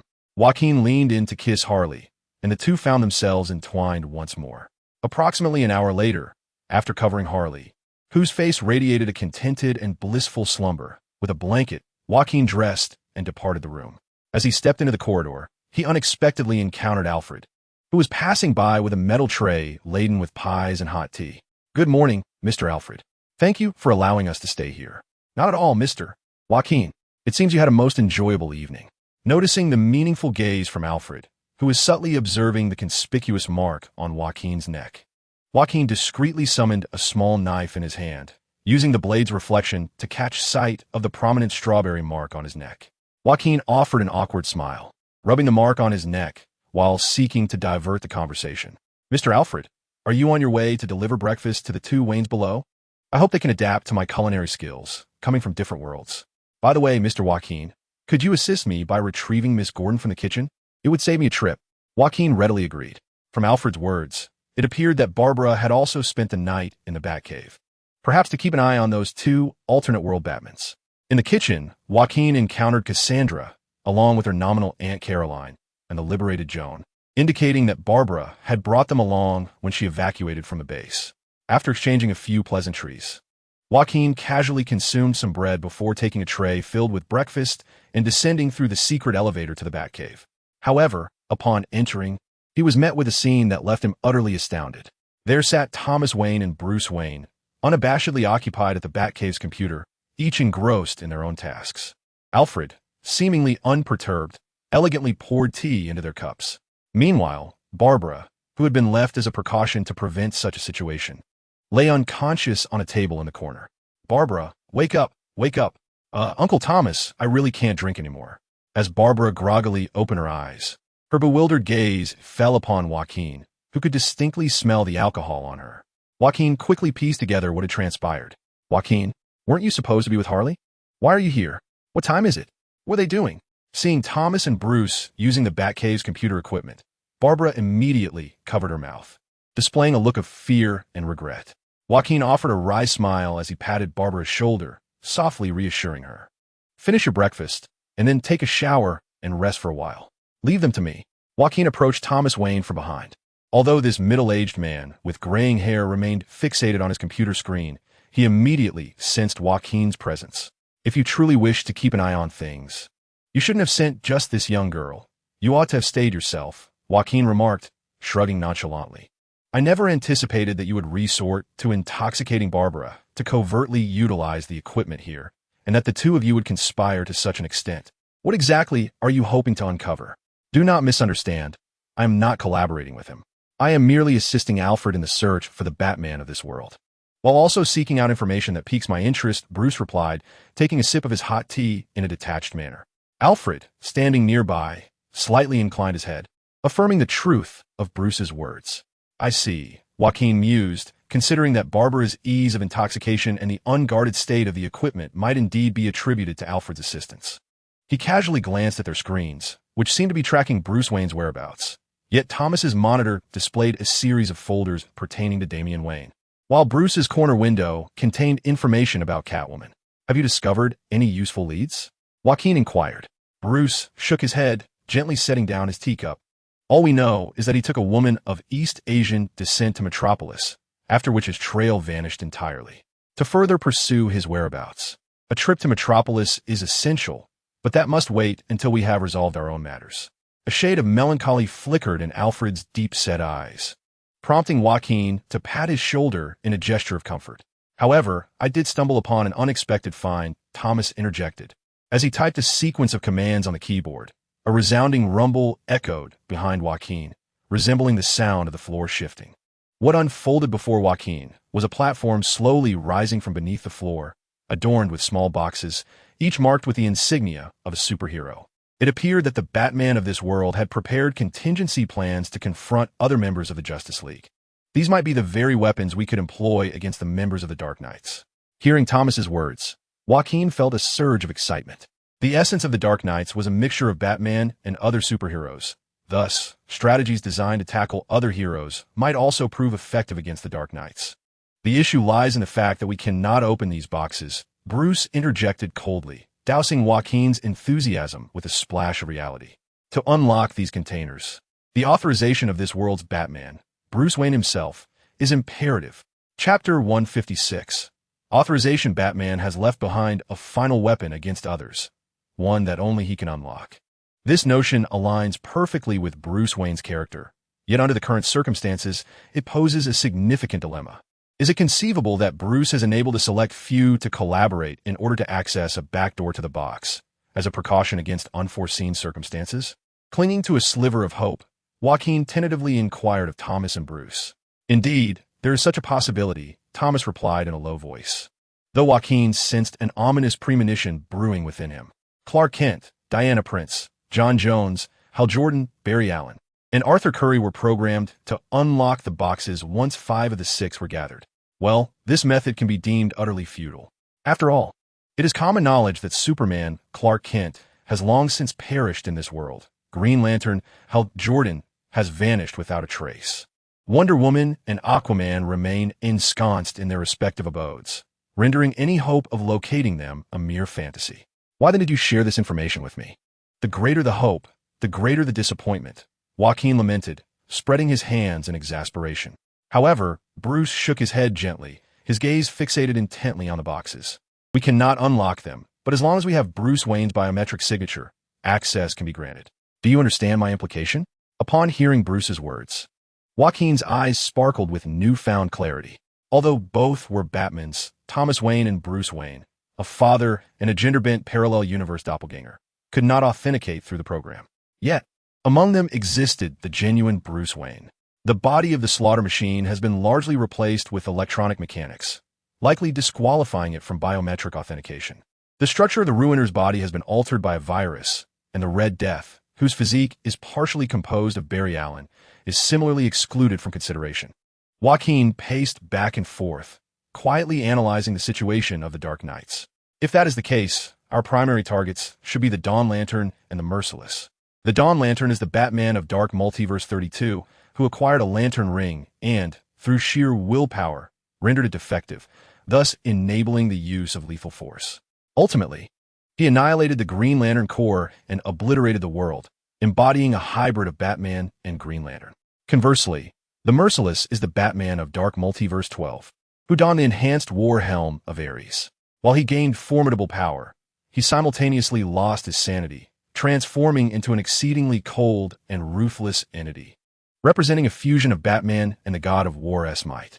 Their shared characteristic lies in the fact that they are both Batmans who have been corrupted and empowered by external equipment, retaining much of Bruce Wayne's essence. Thus, it is conceivable that they might possess the capability to unlock this security protocol. The issue lies in the fact that they are truly madmen who have obliterated their own world and slaughtered countless comrades. One cannot expect them to negotiate like Bruce Wayne. Seemingly aware of Joaquin's thoughts, Bruce Wayne let out a cold chuckle, a glimmer of frost flashing in his eyes. Do not fret, as long as we can defeat them. I can revert them to their former state using the stagnant waters. At that point, they shall no longer defy my commands. Joaquin furrowed his brow, realizing that, in essence, this would only enhance Bruce's power, thereby increasing the risks involved. Discussing such matters now was merely theoretical. After all, we have yet to locate any of the other members of the Dark Knights. Joaquin, did you not mention that you had dispatched spies to investigate the machinations of the Owl Court? Has she relayed any information back to us? Thomas turned to Joaquin, who shook his head in resignation and replied with a wry smile. In truth, I have no means of contacting her. If I am not mistaken, due to past failures, it is highly likely that once the Talon returns to the Owl Court, she will be reprogrammed into a mindless killing puppet. Maintaining any form of contact with her would serve only to increase the risk of exposure, without any meaningful benefit. Thomas knitted his brows thoughtfully, stroking his stubbled chin. But you are aware that returning her with such information compromises your intelligence-gathering methods. Indeed, Joaquin replied, a confident smile gracing his lips. Prepare yourselves, gentlemen. Shortly, we shall retrieve the core intelligence regarding the Owl Court in person. Moments later, Thomas and Bruce donned their respective Batman suits and were seated in the Batmobile, which was already parked in the Batcave, even before Joaquin. Not only were they permitted to utilize the Batcave's brotherly surveillance equipment, but they also had access to the Batmobile. Bruce would undoubtedly reproach me for this. Barbara, freshly emerged from a shower, observed the scene with an exasperated expression, supporting her forehead with her hand. Joaquin could only offer a comforting pat on her slender shoulder. Do not overthink it. See, Alfred has already given his consent. Rest assured, I shall keep a close watch on them to avert any mishaps. At least, no major issues. Yet, concern was still evident in Barbara's eyes as she leaned closer to Joaquin and whispered, what if I accompany you? After all, I am quite familiar with the Batmobile and could serve as your driver. Just then, the Batmobile's engine roared to life. Its armor and power systems were impressive, yet the weaponry was woefully inadequate. What were they thinking? There is ample space, yet only a meager supply of ammunition. If it were up to me, I would install a transformation feature here, and the password, I presume, is... Yes, that's it. Suddenly, the Batmobile underwent a transformation, shifting from its angular battle vehicle form into a sleek, amphibious mode. Wait, does the Batmobile possess this functionality? Barbara's mouth gaped wide, nearly capable of accommodating 2 eggs, as her astonished gaze suggested it was her first encounter with this particular aspect of the Batmobile. You see, there is no need for concern, Barbara. They might be more acquainted with the Batmobile's capabilities than you think. After all, even in a parallel universe, Batman's insights could very well align. Nevertheless, Barbara appeared somewhat reluctant, casting uneasy glances at the 2 individuals inside the vehicle, fiddling with the control panel and experimenting with various features. Moreover, Barbara, our role this time is to serve as bait. The fewer participants we have, the more suitable it becomes. While explaining to Barbara, Joaquin opened the Batmobile's door, only to discover a significant issue. It seemed the Batmobile only had 2 seats in the front. Chapter 157, Racing in Water. Thomas. Although the roads are rather deserted at present, could you perhaps drive a tad more steadily? Ugh. Thomas Wayne swung the steering wheel with grand gestures, and Joaquin suspected he had never lifted his foot from the accelerator. What is the matter? Are you feeling car sick? No, that's not it. Amidst the jostling, Joaquin felt a soft, yielding pressure against his arm, causing his head to buzz slightly. I'm not car sick, but I'm feeling a bit nauseated. It appeared that the Batmobile was designed solely for 2 passengers in the front, presumably intended for Bruce Wayne and Robin alone. Thus, Joaquin's presence clearly exceeded the vehicle's capacity. Consequently, Joaquin had to squeeze into the passenger seat, fortunate that, under such circumstances, no traffic officers would be on the lookout. However, he soon realized a more pressing issue. Thomas Wayne's driving was remarkably proficient, perhaps excessively so. His driving style mirrored his combat technique. One could not say it was merely similar, but rather identical. Both were ruggedly violent to the extreme. Joaquin felt as though riding in the Batmobile was more exhilarating than a roller coaster.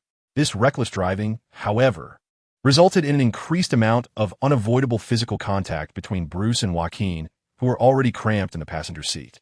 Just as Bruce Wayne was a dashing playboy, captivating the hearts of countless maidens, his counterpart, Bruce, was equally striking, an irresistible beauty that no man could resist.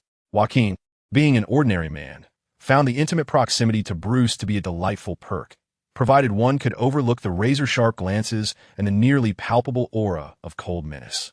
"Miss Bruce, you must understand that this is beyond my control." Ugh. Joaquin had just intended to engage Bruce in conversation to ease the tension when Thomas suddenly swerved, driving the Batmobile into the water. The Batmobile's waterproof capabilities were excellent, allowing it to maneuver freely even underwater. However, as Joaquin turned his head, he unexpectedly plunged into something soft and warm. "I apologize, this was an accident." Joaquin, wary of indulging in this sensation, quickly lifted his head. Originally, he presumed that Bruce would erupt in fury, but to his astonishment, Bruce seemed oblivious to the minor incident, gazing pensively out of the car window. Beyond the confines of the Batmobile lay Gotham City, submerged in seawater. Debris and refuse floated aimlessly, rendering the once pristine city more dilapidated than ever. It appeared akin to my own world, a realm beyond redemption, destined to be a sacrificial offering to the luminous multiverse, a world forever bereft of salvation. "Sister, do not forget that you are the architect of this city's inundation," Joaquin mused inwardly, yet he chose to follow Bruce's lead, intent on glossing over the earlier occurrence. However, there exists a distinction in this world. Perhaps, after the calamity, the city might experience a renaissance. Should the city revive, the undervalued downtown properties you acquire would surely appreciate in value, would they not? The girl's maneuvering was astute, evading detection, yet she had exploited the resources within the Batcave, making it relatively effortless for me to trace the funding source. Thomas's sudden interjection doused Joaquin's bravado, as he was met with Bruce's slightly disdainful, icy gaze. Joaquin awkwardly cleared his throat and averted his eyes. I did not orchestrate Barbara's actions for my own benefit. Those who hastily divest their assets in this time of crisis are merely parasites, having previously drained the citizens of Gotham, now the first to abandon the city in its hour of need. Seizing this opportunity to reclaim their properties could be seen as a contribution to the Gotham populace. Bruce's derisive scoff indicated that she was not as easily swayed by Joaquin as Barbara had been, while Thomas appeared lost in contemplation. This could indeed be a viable strategy. If malevolence must exist, why not become the very embodiment of that malevolence? At last, amidst the brief silence, they arrived at their predetermined location, and Joaquin immediately spotted a damaged manhole cover submerged beneath the water. Gurgling and splashing, the Batmobile surfaced, and as the door swung open, Bruce Wayne pushed Joaquin aside and leaped out, plunging gracefully into the water like a mermaid. "Ah, so you are releasing the tiger back into the wild. I hope this decision proves judicious," Thomas remarked as he donned a breathing mask. Just as he reached for a button on the Batmobile, Joaquin halted him. "There's no need to activate the stealth device. This time, we intend for them to discover us." Thomas furrowed his brow, casting a meaningful glance at Joaquin before vaulting through the open door. Joaquin donned another breathing mask retrieved from the Batcave and followed the two Batmen into the water, diving beneath the damaged manhole cover. However, as Joaquin arrived in the sewer, he found himself seized by an unseen assailant. His throat gripped forcefully against the wall of the tunnel. Before his eyes floated a cascade of dark, flowing hair, accompanied by a figure of graceful proportions. "I recall. This is indeed the place where we first encountered one another, Brucey. I still vividly remember the disrespectful act you committed here last time, although submerged in water." Brucey's voice resonated clearly in Joaquin's ears. As she emerged from the depths, she exuded a formidable presence, her piercing gaze fixed intently upon him. Nevertheless, his instincts did not signal danger. It was evident that Brucey bore no genuine intent to harm him.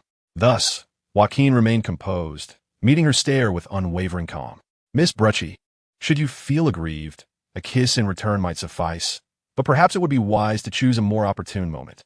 Otherwise, it would be rather inconvenient should guests arrive shortly." In truth, Joaquin spoke through his breathing apparatus, rendering it impossible for Brucey to hear him. Nevertheless, he understood that her posturing was merely an attempt to gauge his reactions, and maintaining his composure was paramount. After a few moments of scrutinizing him, Brucey's lips curved into a satisfied smile. "In such circumstances, your unflinching demeanor is either a testament to your courage or a reflection of your arrogance. However, it would be a pity to reduce you to a mere puppet of the Deadwater Legion." Joaquin, you possess greater potential. At that moment, Thomas placed a hand on both Joaquin's and Brucci's shoulders, signaling with a gesture towards his watch. Joaquin recognized this as a reminder not to squander their time. Brucci narrowed her eyes and released her grip on Joaquin's neck. Lead the way, Joaquin. I am curious to discover who else is resiliently surviving in the depths of this city, submerged by my ocean. Chapter 158. Return to the underground with a splash. Joaquin emerged from the passageway. This time, having learned from past experiences, he adjusted his position mid-air, landing steadily on his feet. However, before he could savor his success, a formidable figure suddenly lunged at him from the front, overpowering him with sheer force and pinning him to the ground. Who was so ravenous? Before Joaquin's eyes, sharp, menacing fangs and a pair of beastly, pale yellow eyes glinted with hunger and bloodlust. Yet in the next instant, a low, rumbling sound echoed through the pipe as two figures leapt into view. Upon witnessing Joaquin's predicament, they simultaneously delivered a powerful kick, sending the massive creature that had subdued him sprawling away. Wait, do not attack, Killer Croc. Waylon Jones. It's me. Do you still recognize me? Joaquin exclaimed as he removed his breathing mask and hurriedly approached the Killer Croc, assisting him to his feet. Joaquin soon realized that the imposing figure of the Killer Croc was not as heavy as he had anticipated. You are Joaquin Zhou. You are still alive. I thought you had perished. The Killer Croc, appearing frail, stood unsteadily, waving his hand as he spoke in a low voice. Are you lacking food? What are the others? How is Vicky faring? Joaquin inquired, concern furrowing his brow as he observed the Killer Croc's weakened state. Rest assured, she should not have perished from hunger. At least, that was the case the last time I laid eyes upon her. Has the flood outside receded? Killer Croc shook his head, his pale yellow eyes revealing a distinct sense of disappointment. He then raised his gaze and noticed the two figures of Batman behind Joaquin, his scaly visage instantly betraying a look of wariness. Who are they? That attire resembles Batman, does it not? I have fought Batman before. He has not possessed such a physique. Do not be concerned, Killer Croc, they're not foes. Let us proceed to join the others. I have devised a means to assist you. Skeptically, Killer Croc cast a glance at Thomas and Bruce before cautiously stepping inside. Soon, Joaquin found himself back in the expansive underground chamber. Upon entering, a slender figure lunged towards Joaquin, enveloping him in a tight embrace. Joaquin, you have finally returned. I was so frightened, fearing you had abandoned me. Joaquin gently stroked Vicky's somewhat brittle and disheveled golden locks, while his other hand softly patted her back, reassuring her. It is all right now, Vicky. I have found a way to rescue you all. Vicky lifted her gaze, her eyes filled with a dazed expression, just as she was about to speak when suddenly her legs gave way and she collapsed against Joaquin. You had better truly be able to get us out of here, rather than merely offering comfort. Otherwise, we may be fine, but this young lady on the floor has gone 2 days without sustenance. Upon hearing the weak voice of the rat catcher, Joaquin looked up and surveyed the surroundings, spotting her curled up in a corner, appearing in worse condition than Vicky. However, the other inhabitants of the underground seemed to fare much better. As he beheld the piles of small animal remains scattered about, Joaquin quickly grasped the grim reality. Due to the scarcity of food, they had resorted to consuming the rat catcher's pets. Naturally, the rat catcher would not partake in such an act against her friends, and Vicky could not bear the thought of devouring rats. As for Killer Croc, he likely understood his considerable appetite and prioritized sharing the food with others. Joaquin sighed, realizing he had returned just in time. Had he delayed another day or two, this place might have descended into a veritable hell on earth. Killer Croc, apart from the conduit through which we entered, are there any other exits from this place? You mentioned that this was once an abandoned subway station in Gotham, so there must be routes connecting to other locations, correct? Killer Croc furrowed his brow, hesitating for a moment before responding slowly. There are indeed, but the issue is that they have been submerged. Moreover, the situation is exacerbated by the fact that the endpoint of that route leads to the sewage outlet at Gotham Harbor. Traversing that path would lead to certain doom. Upon hearing Killer Croc's words, Joaquin felt a sense of relief wash over him. He then closed his eyes for a moment, and, after a brief pause, a confident smile graced his face. No longer is there any issue. Shortly, you will exit through that passage, and upon your arrival outside Gotham Harbor, Amanda Waller's warship will be there to rescue you. Killer Croc and Vicky stared in disbelief at Joaquin, their mouths agape and eyes wide. However, Killer Croc's expression swiftly morphed into anger as he stepped forward and seized Joaquin by his collar. Are you still joking at this moment? Calm down, Wellen Jones. I have no benefit in deceiving you. Trust me, this is your only chance of survival. Once freed from Killer Croc's grip, Joaquin turned to Bruce Wayne. Bruce, can you assist me in getting them out? A frown creased Bruce's brow as her gaze fell upon a frail, little girl among the underground dwellers, who looked up at her with fear in her eyes. She let out a barely audible sigh. Remember this, Joaquin, you owe me a favor. Meanwhile, Vicky clung tightly to Joaquin's arm, her voice trembling with fear. Isn't Waller already hunting us? My home has been destroyed by her. If she captures me, doesn't that mean just trust me, Vicky? When you see Amanda Waller, you might as well ask her for an exclusive interview, whether to elicit an apology or to expose the atrocities of the military. However, you may need to have the questions prepared for her, but I believe you excel at that, don't you? Just as Vicky seemed poised to inquire further, a sudden cacophony of rushing water erupted from the direction they had entered, accompanied by the sound of something descending through the pipes. Is someone coming? Who is it? Killer Croc, on high alert, moved to investigate, but Joaquin swiftly restrained him. You need not concern yourself. Just lead the others away. Leave this to me. No sooner had he spoken than Joaquin heard the sharp, eerie laughter emanating from the passageway, a surprise box he had set down moments ago. While it would not inflict significant harm, its purpose to delay the enemy and sound an alarm was already fulfilled. Hurry, don't dawdle. If you value your life, leave this place immediately. Joaquin gently nudged Vicky towards Bruce, then turned, a sharp dagger materializing in his hand as he assumed a combat stance. This place is about to become a battlefield. Chapter 159. Retrieval tick-tock, tick-tock, tick-tock. Though faint, the sound of dripping water resonated distinctly in the vast silence. No matter how skilled an assassin, complete concealment in such an environment is unattainable. However, the adversaries seem to harbor no intentions of stealthy assassination. Utilizing his night vision, Joaquin clearly discerned 5 figures clad in tight leather armor, adorned with owl masks, emerging from the direction he had entered. Joaquin toyed with the sharp blade in his hand, his gaze sweeping across the claws before him, when he noticed that one of the claws was distinctly slender, suggesting a female physique based on her pelvic proportions. A flicker of subtle delight crossed his eyes. I am aware of whom you seek, but alas, she has already departed. Fear not, for as a substitute, I shall entertain you splendidly. The claws, being brainwashed assassins, showed no inclination to engage in idle chatter with Joaquin. Almost simultaneously, 5 of them lunged toward Joaquin as soon as he finished speaking. They targeted his vital areas, the crown of his head, throat, temples, heart, and abdomen, attacking from 5 different directions. Typically, an ordinary person would find it impossible to evade such a perfectly coordinated assault. However, in the face of this intricate web of attacks, Joaquin's expression remained unperturbed, as if he had no intention of evasion. In the next heartbeat, 5 blades pierced his body, yet he emitted not a single cry of pain. The crimson blood that splattered merely enhanced the sinister smile that lingered on his face. To everyone's surprise, the first to scream was not Joaquin, but the female claw he had just fixed his gaze upon. Her body was suddenly yanked backward without warning, and in the next instant, the sharp blade erupted from her throat. I require a moment. The rest shall be left to you, Joaquin declared, suddenly appearing behind the female claw, his blade already embedded in the nape of her neck. He dragged the incapacitated female claw away while shouting toward the location of another Joaquin. With a soft pop, the illusory clone dissipated into a wisp of azure smoke, leaving behind several small magical boxes on the ground. The remaining 4 claws, despite this unforeseen development, displayed no signs of panic. One claw fearlessly surged forward, triggering the effects of the deception box with her body. Meanwhile, the other 3 claws seized the opportunity to pivot and redirect their assault towards the real Joaquin. However, they remained oblivious to the nearly inaudible sound of bullets being chambered above them.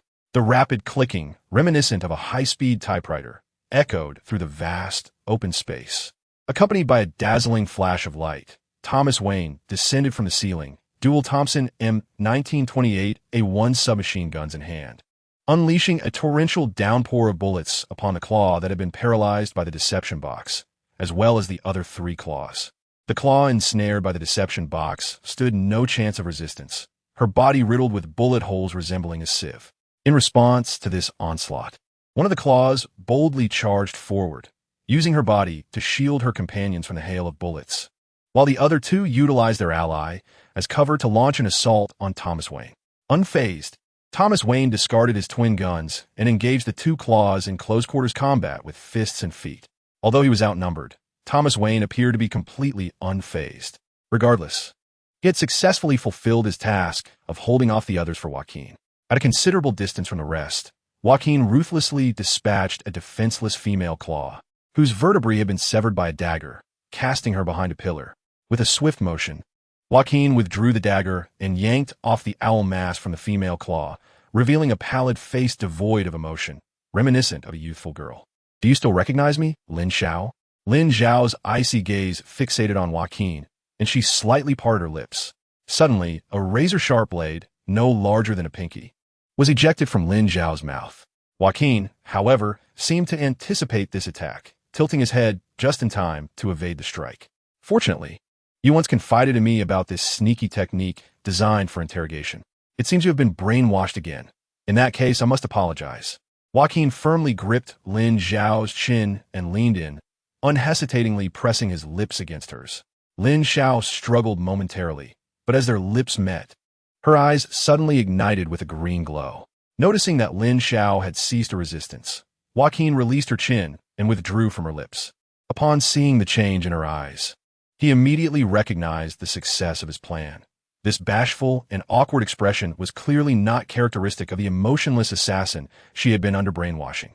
"You mentioned that I could awaken my consciousness from the subconscious, but you never specified it would be in this manner."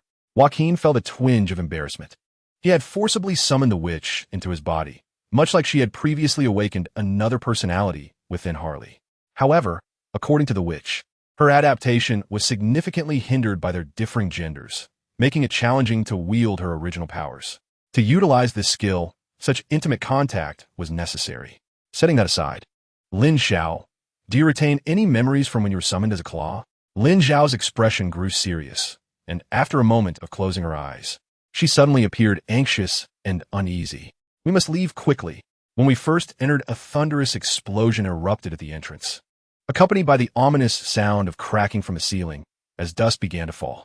Joaquin swiftly realized that the Owl Court's objective was to send the claws down with them in a mutual destruction by obliterating the premises. Without hesitation, he scooped up the incapacitated Lin Xiao and, as he ran towards Thomas Wayne, shouted, "We must go, old man. The target is secured." As Thomas Wayne fiercely battled two of the claws, he heard Joaquin's voice and felt two coins clatter down from his waist. The moment they hit the ground, a substantial amount of liquid nitrogen vaporized, enveloping the area in a thick white mist. Under the extreme cold generated by the nitrogen, the movements of the two claws noticeably slowed, allowing Thomas to seize the opportunity to escape their pursuit and dash alongside Joaquin, who was cradling Lin Owl, towards the path the killer croc had taken. Boom! Crash! The subterranean space suddenly collapsed, with torrents of seawater cascading down, completely submerging the entire second level of the sewer along with the claws. Chapter 160. The Temptation of the Sorceress. Wake up. Please wake up. Joaquin, it's wonderful you're all right. As Joaquin opened his eyes, he was met with the tear-filled gaze of Vicky Vale, who held his hand tightly and, in a flurry of excitement and joy, leaned in to kiss him. Swish! However, in the next instant, a flash of steel gleamed, and with a swift motion, Joaquin brandished his dagger, severing Vicky's beautiful head, which then soared through the air. Strangely, no blood flowed from the severed neck. Instead, it oozed a dark yellow substance reminiscent of earth. "I warn you, sorceress, if you dare to play tricks without my consent again, your days living freely in the guise of Amanda Waller will come to an abrupt end." Joaquin's cold words barely faded when the headless body before him began to morph rapidly, first transforming into a mound of humanoid clay, then reshaping within moments into the visage of Joan Mew, adorned with a beguiling smile as she approached Joaquin. "There is no need to be so upset, my master. I merely thought you would appreciate this lady's appearance as a reward. In fact, I could take on other forms you might fancy, such as that alluring figure of the frost-covered Batwoman. Regrettably, I have no inclination toward the lump of clay." Joaquin callously pushed her away and sat up in bed, quickly realizing he was in the interior cabin of a military ship. Taking a deep breath, the memories flooding back before he lost consciousness engulfed his mind. The spacious second level of the sewer had collapsed due to a bomb detonated by the claws, and he had escaped through an alternate passageway with Lynn Owl and Thomas Wayne as the Killer Croc had directed. However, during their escape, he encountered an unforeseen mishap. His hands were occupied with the incapacitated Lynn Owl, hindering his movement in the water. Consequently, midway through swimming, he was struck by a rock dislodged by the explosion. Though he sustained no injuries, his breathing mask was damaged. As Joaquin gradually lost consciousness due to oxygen deprivation, he saw a graceful figure swimming against the current. This was the last image he recalled before blacking out. It seemed Bruce Wayne had come to his rescue. Joaquin sighed, acknowledging that after a series of triumphant victories over formidable foes, he had perhaps grown a tad complacent. He believed that luring the claw underground was akin to leading the tiger into the trap. Little did he expect to be nearly annihilated alongside the claw. However, the claw was an immortal being, and only he himself would face demise. Jacques descended from the bed, stretched lazily, and confirmed he bore no injuries before turning his gaze to the sulking sorceress, who appeared displeased at his rejection. What the others? Rest assured, their condition is far superior to yours. Whether it be those two grotesques donned in bat-like attire, the owl you carried like a princess, the incessantly chattering journalist, or the filthy, subterranean rodents, they're all in high spirits. Jacques exhaled in relief. It seemed that despite the minor hiccup, the overarching objective of the mission had indeed been achieved, whether it was rescuing those trapped underground by the flood as agreed, or reclaiming the owl to obtain intelligence from the owl court. Sorceress, fetch me a change of clothes. After stretching his limbs, Jacques removed his uncomfortable, damp garments, regretting not having equipped himself with a waterproof combat outfit like Bruce and Thomas. Upon receiving the clothing handed to him by the sorceress from behind, Jacques felt a soft body press against his back.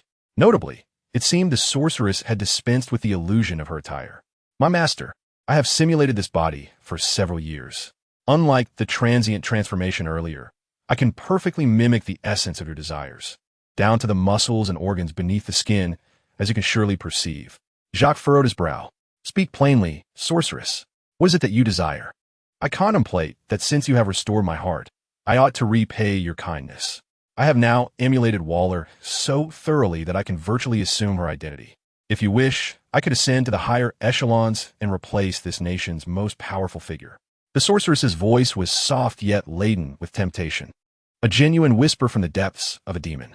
Consider this. If we join forces, perhaps we could incite war to expand our dominion, gradually devouring this world and ultimately seize control, enabling us to reign together. Just then, the door swung open with a sudden clatter. Ms. Waller, I heard Jacques is here. I'm sorry.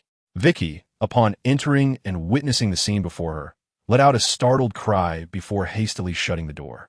Seizing the opportunity, Jacques pushed the sorceress aside and continued to dress. Do not consider me a fool, sorceress. Do you think I am unaware of your intentions? You seek to instigate war and incite slaughter merely to consume souls and restore your magical power. The sorceress clicked her tongue in discontent, crossing her arms over her chest, her expression one of disappointment. Do you not possess any aspirations or desires? It is a rare opportunity that we have successfully assumed the identity of Amanda Waller. Do you not wish to experience the potential of wielding supreme power? Joaquin, adjusting his belt, shrugged nonchalantly and replied, in my view, there is nothing more troublesome than the so-called domination of the world and the acquisition of power. With great power comes great responsibility. Consider that if you were to rule this world, you would become the primary target of extraterrestrial invaders, the epitome of darkness. The mere thought is rather burdensome, is it not? After straightening his attire, Joaquin disregarded the witch and strode directly towards the door. Upon opening it, he found Vicky pacing the corridor outside. Joaquin, I didn't mean to intrude just now. What happened to that girl? No need for concern, Vicky. Amanda Waller is inside. Shortly, you may interview her at your leisure. Just as I mentioned before, you may even craft her responses as you see fit. Vicky's mouth fell agape in surprise, while behind Joaquin, the brooding figure of Amanda Waller emerged before her. Comin, journalist. As he stated, treat me as pliable as clay. After ushering the still bewildered Vicky into the room, Joaquin made his way deeper into the ship's interior. Along the way, he couldn't help but reflect on the witch's words. The notion of world domination and acquiring immense power held little allure for him. However, Utilizing the witch in the guise of Amanda Waller as a springboard to gradually seize control of the nation did seem rather intriguing, did it not? Chapter 161. Lynn Owl, although there was a minor incident at the end, the risks involved in obtaining intelligence were, in truth, exceptionally worthwhile. This was Joaquin's sentiment as he sat beside Lynn Owl's hospital bed in the ship's medical bay, having just listened to her report on the information she gathered while infiltrating the Owl Court. Are you saying that the Owl Court originally had a dedicated power line to supply electricity to various secret locations hidden beneath Gotham? However, due to the flood of drowned souls, the power supply was interrupted. Once the electricity is restored, the summoning ritual can be expedited within mere hours? Lynn Owl nodded, now half sitting on her bed, as her injuries appear to have mostly healed due to her formidable self-regeneration abilities. However, they seem to plan to use claws for the manual transportation of high-energy batteries to complete the ritual. Regrettably, that is all I could ascertain, as I was swiftly returned to the incubation pod, frozen, and my memories reset. After having failed once, I was assigned this suicidal mission. Joaquin gently rested his chin on his hand, his brow furrowed in contemplation. It seemed that allowing Bruce to continue inundating Gotham would merely serve as a temporary delay. The Court of Owls seeks various means to perpetuate its rituals, making the awakening of other members of the Dark Knight Order merely a matter of time. Lin Xiao, regarding the whereabouts of the Court of Owls, pursed her lips and shook her head gently, her expression grave. Their hideouts are numerous, and it seems that any location previously utilized is abandoned for extended periods. What I know is that nearly all the old buildings in Gotham possess a 13th floor that serves as a secret meeting room for the Court of Owls, and there may be other locations unknown to us talents. Joaquin sighed, having long been aware of this from the comics of his past life. As a mysterious organization that has covertly dominated Gotham for centuries, the Court of Owls has left behind an innumerable array of secret places throughout the city. In such circumstances, searching recklessly based on Lin Zhao's provided locations would most likely yield nothing. It could even provoke the enemy, alerting them to Lin Zhao's betrayal, rendering the information she provided useless. After all, the adversary remains unaware that Lin Xiao has divulged their plans to Joaquin, and they might proceed as originally intended, which currently gives Joaquin a significant advantage. After a moment of contemplation, Joaquin nodded and rose to his feet. Thank you, Lin Xiao. As per our original agreement, I should now grant you your freedom. However, to prevent the Court of Owls from discovering that you have not been buried in the depths of the sewers, you may need to hide here for a while. Just as Joaquin finished speaking, Lin Xiao suddenly sprang from the bed with agile swiftness, landing before him. Joaquin was taken aback, instinctively stepping back. What is happening?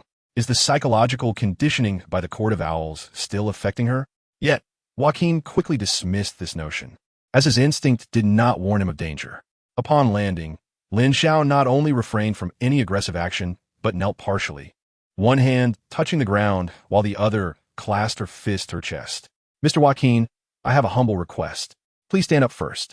If there is anything I can assist you with, I wish to be of service to you, Mr. Joaquin, to offer my utmost efforts. Joaquin grasped Lin Zhao's arm and tugged, but she remained as if anchored to the ground, her gaze towards him resolute. I was once an ordinary person, trained from a young age as a rhythmic gymnast. However, once targeted by the Court of Owls, my family was deliberately subjected to a tragic accident, leading to their demise, while I was transformed into a blood-stained weapon of murder. During my time defeated by Batman and imprisoned in Arkham Asylum, I gradually regained the memories of my former humanity, cursing the self that served my enemies and detesting the monstrous form I now inhabit, which can scarcely be called human. I am profoundly grateful to Batman for pulling me from that hell. Yet for me, who is unable to seek vengeance or find solace, my time in Arkham has merely been another form of torment. It was until Mr. Joaquin liberated me from Arkham and afforded me the opportunity to exact revenge upon the Court of Owls that I vowed, even at the cost of my own life, to utterly eradicate them. Should I survive this endeavor, I shall willingly surrender my life to your discretion. Joaquin gazed into the hopeful eyes of Lin Xiao, pondering in silence for a moment. Just as her gaze dimmed with disappointment, Joaquin crouched down to meet her at eye level and extended his hand. I understand. Once this ordeal concludes and the issue of the Court of Owls is resolved, I shall offer you a position. Please take care of it. A glimmer of joy flickered in Lin Zhao's eyes as she grasped Joaquin's hand, and together they rose. In the past, such unsolicited affection would have only annoyed Joaquin. Reminiscent of the time he halted Caroline's advances. But now, he acutely felt that in this world, without sufficient power, the notion of a tranquil life was utterly unattainable. A mere command from Amanda Waller could brand him a fugitive, completely shattering his existence. With the Court of Owls orchestrating such grand schemes from the shadows, he could only remain oblivious. Consequently, Joaquin realized he required more assistance. Compared to the inherently cruel witch and the capricious Suicide Squad, a loyal and capable former Talon would undoubtedly serve as a more valuable ally.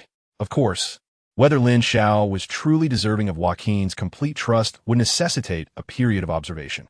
Seeing Lin Xiao obediently return to her bed, Joaquin let out a soft sigh before exiting the medical room. However, as he stepped out into the corridor, he was met by a familiar figure standing outside. "When did you arrive?" Eavesdropping is hardly a commendable habit, Miss Bruce.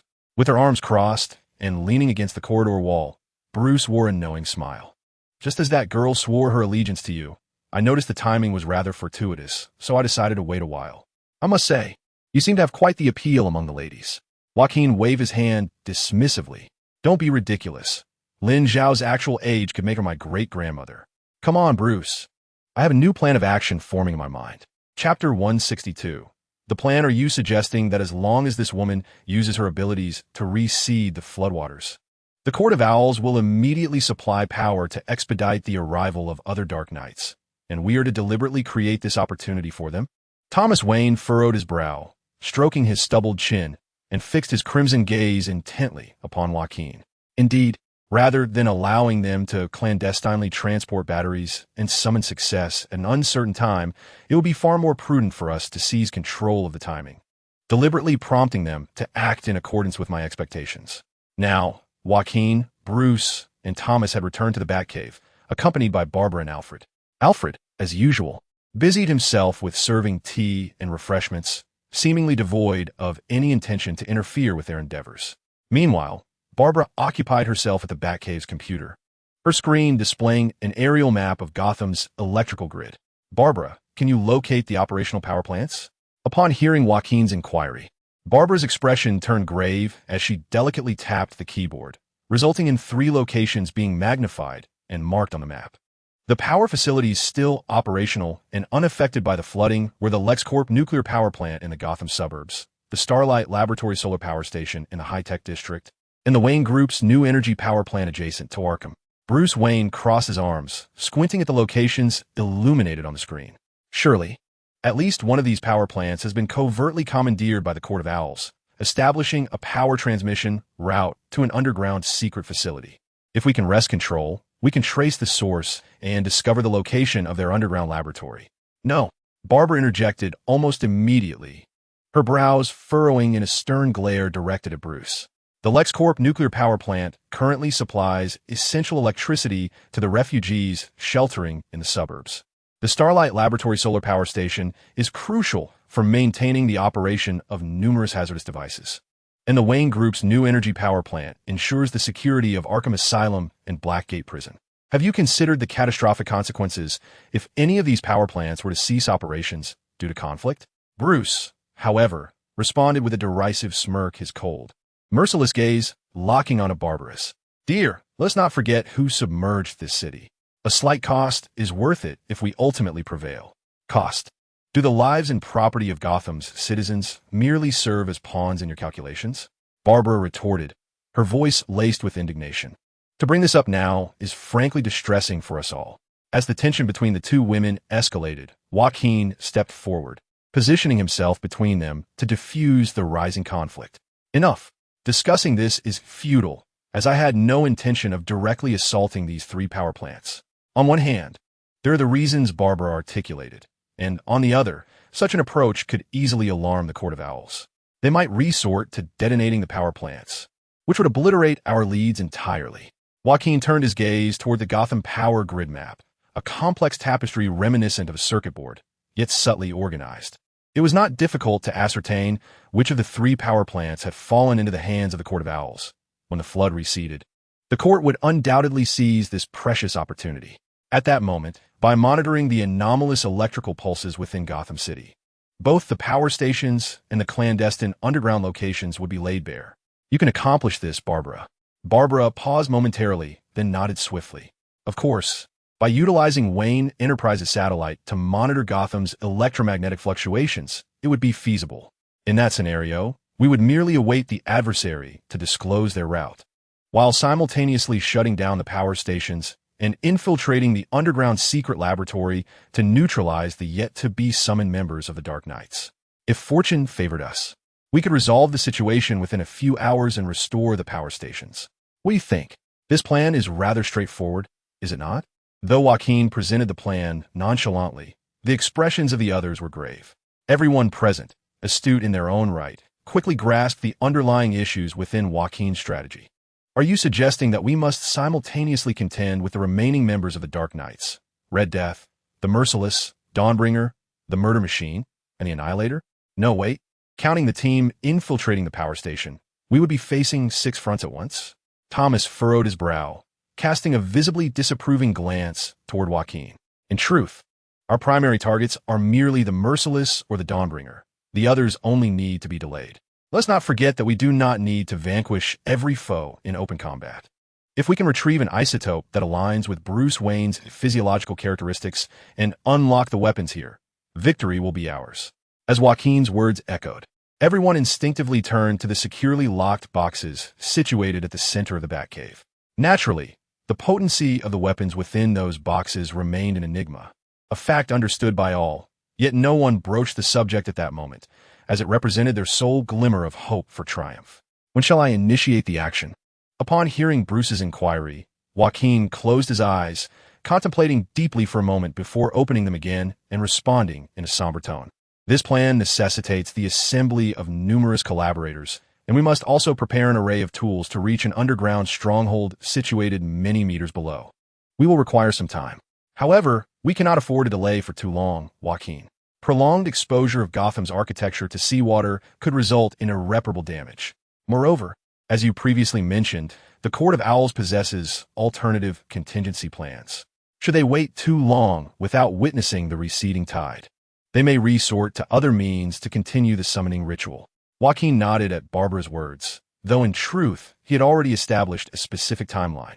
In truth, the paramount reason for Joaquin's postponement of the action plan, in comparison to other matters, lies in his desire to await the complete cool-down of the resurrection opportunity granted by the Solomon Grundy title.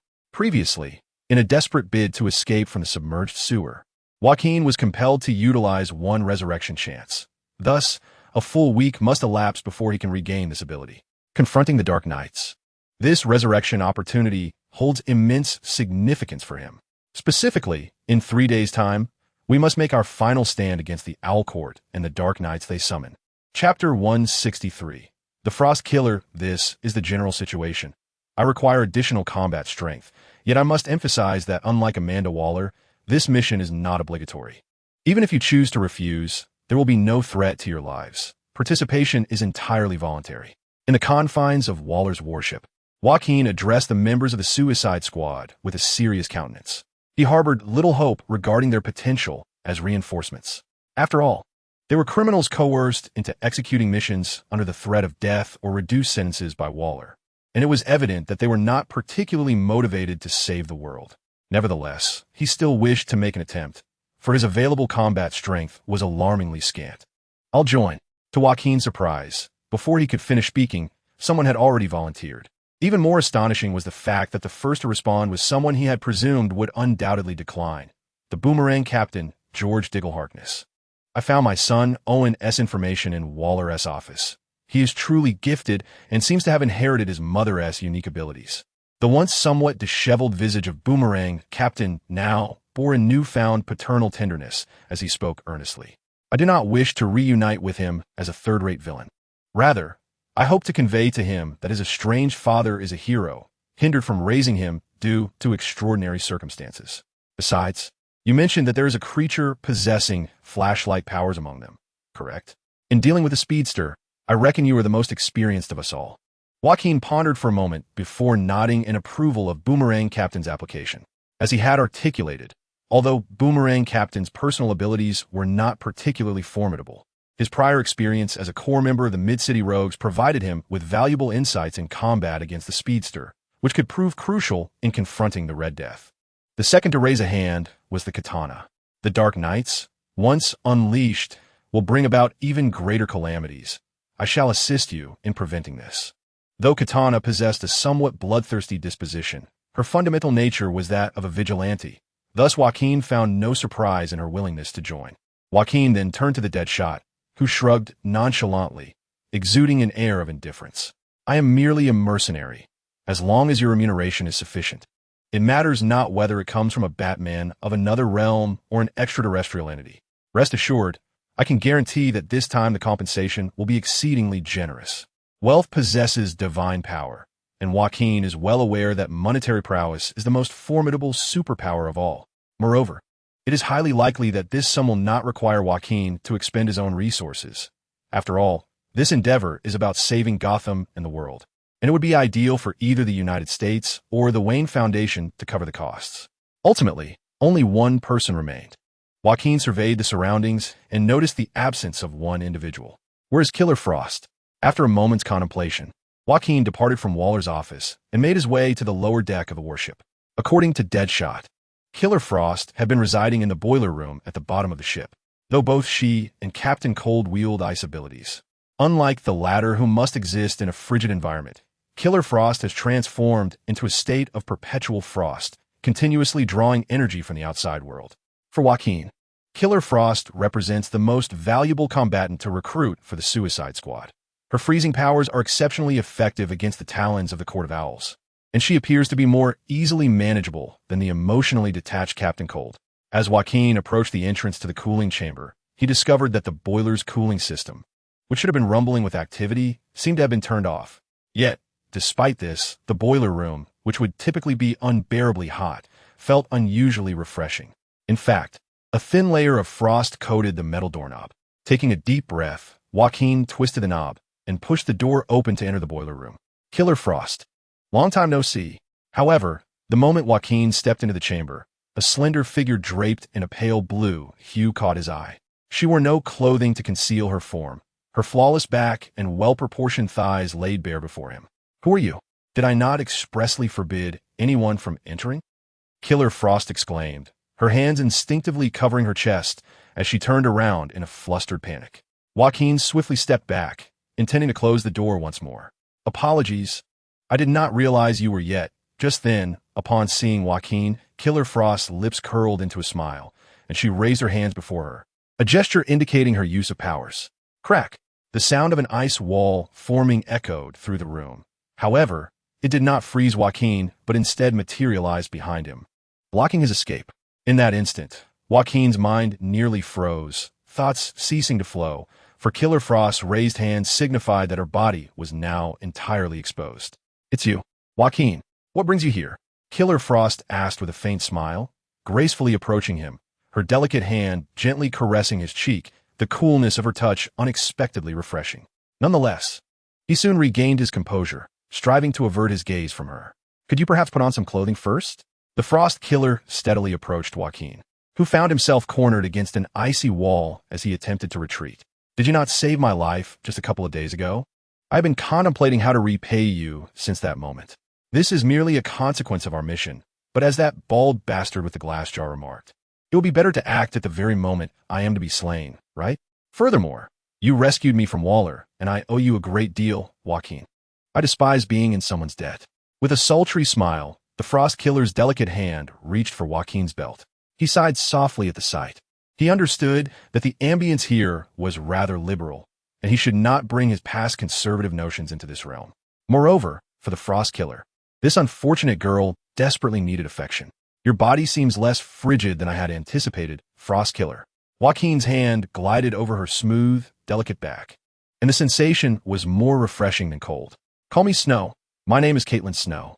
The Frost Killer wrapped her arms around Joaquin's neck, and in the fleeting moment their lips met, Joaquin felt as if he were sipping on a refreshing soda.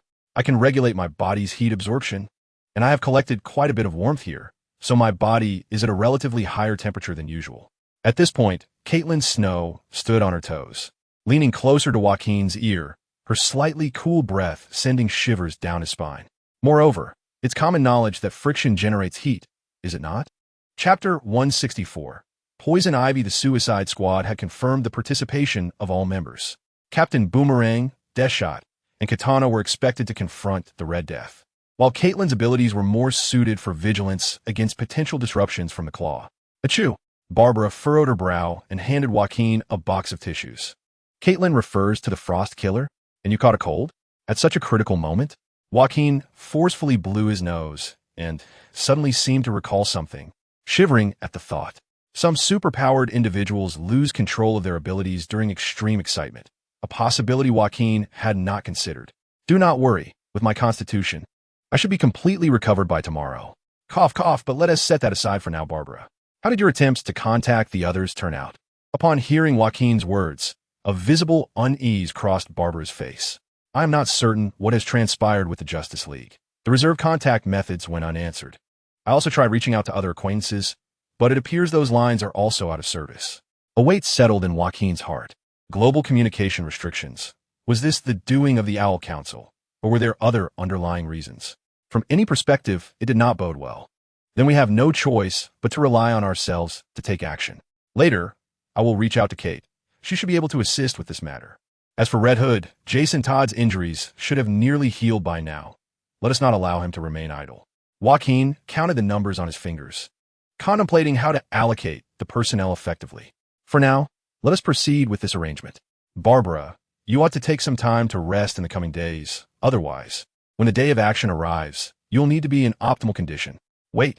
Barbara furrowed her brows, casting a serious glance at Joaquin. It seems you have overlooked something, have you not? It appears you have entirely disregarded our Gotham Knights as a combat force. Joaquin paused for a moment before offering a nonchalant smile. What are you talking about, Barbara? How could I possibly forget that they will serve as your protectors? While you coordinate our actions and communicate with the team, someone must be here to safeguard you, correct?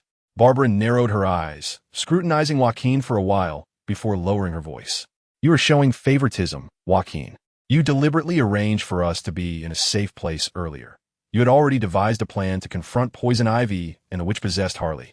Yet you intentionally sent everyone else away, placing yourself in peril.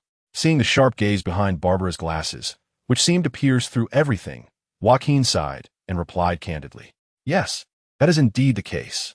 You all are my most important companions since I arrived in this world. I have grown fond of you, and I do not wish to lose you or see you harmed. Barbara parted her lips slightly. Joaquin's sudden frankness made her appear somewhat flustered. Wait, but we feel the same way. Listen, Barbara, the reason I have not allowed Waller to rescind the bounty on us is deliberate. In the event that, and I stress the word if, our mission fails and we cannot prevent the arrival of the Dark Knights, you all will be our last hope. I will make Waller publicly declare that you have all been eradicated by the Suicide Squad, using the destroyed base as evidence.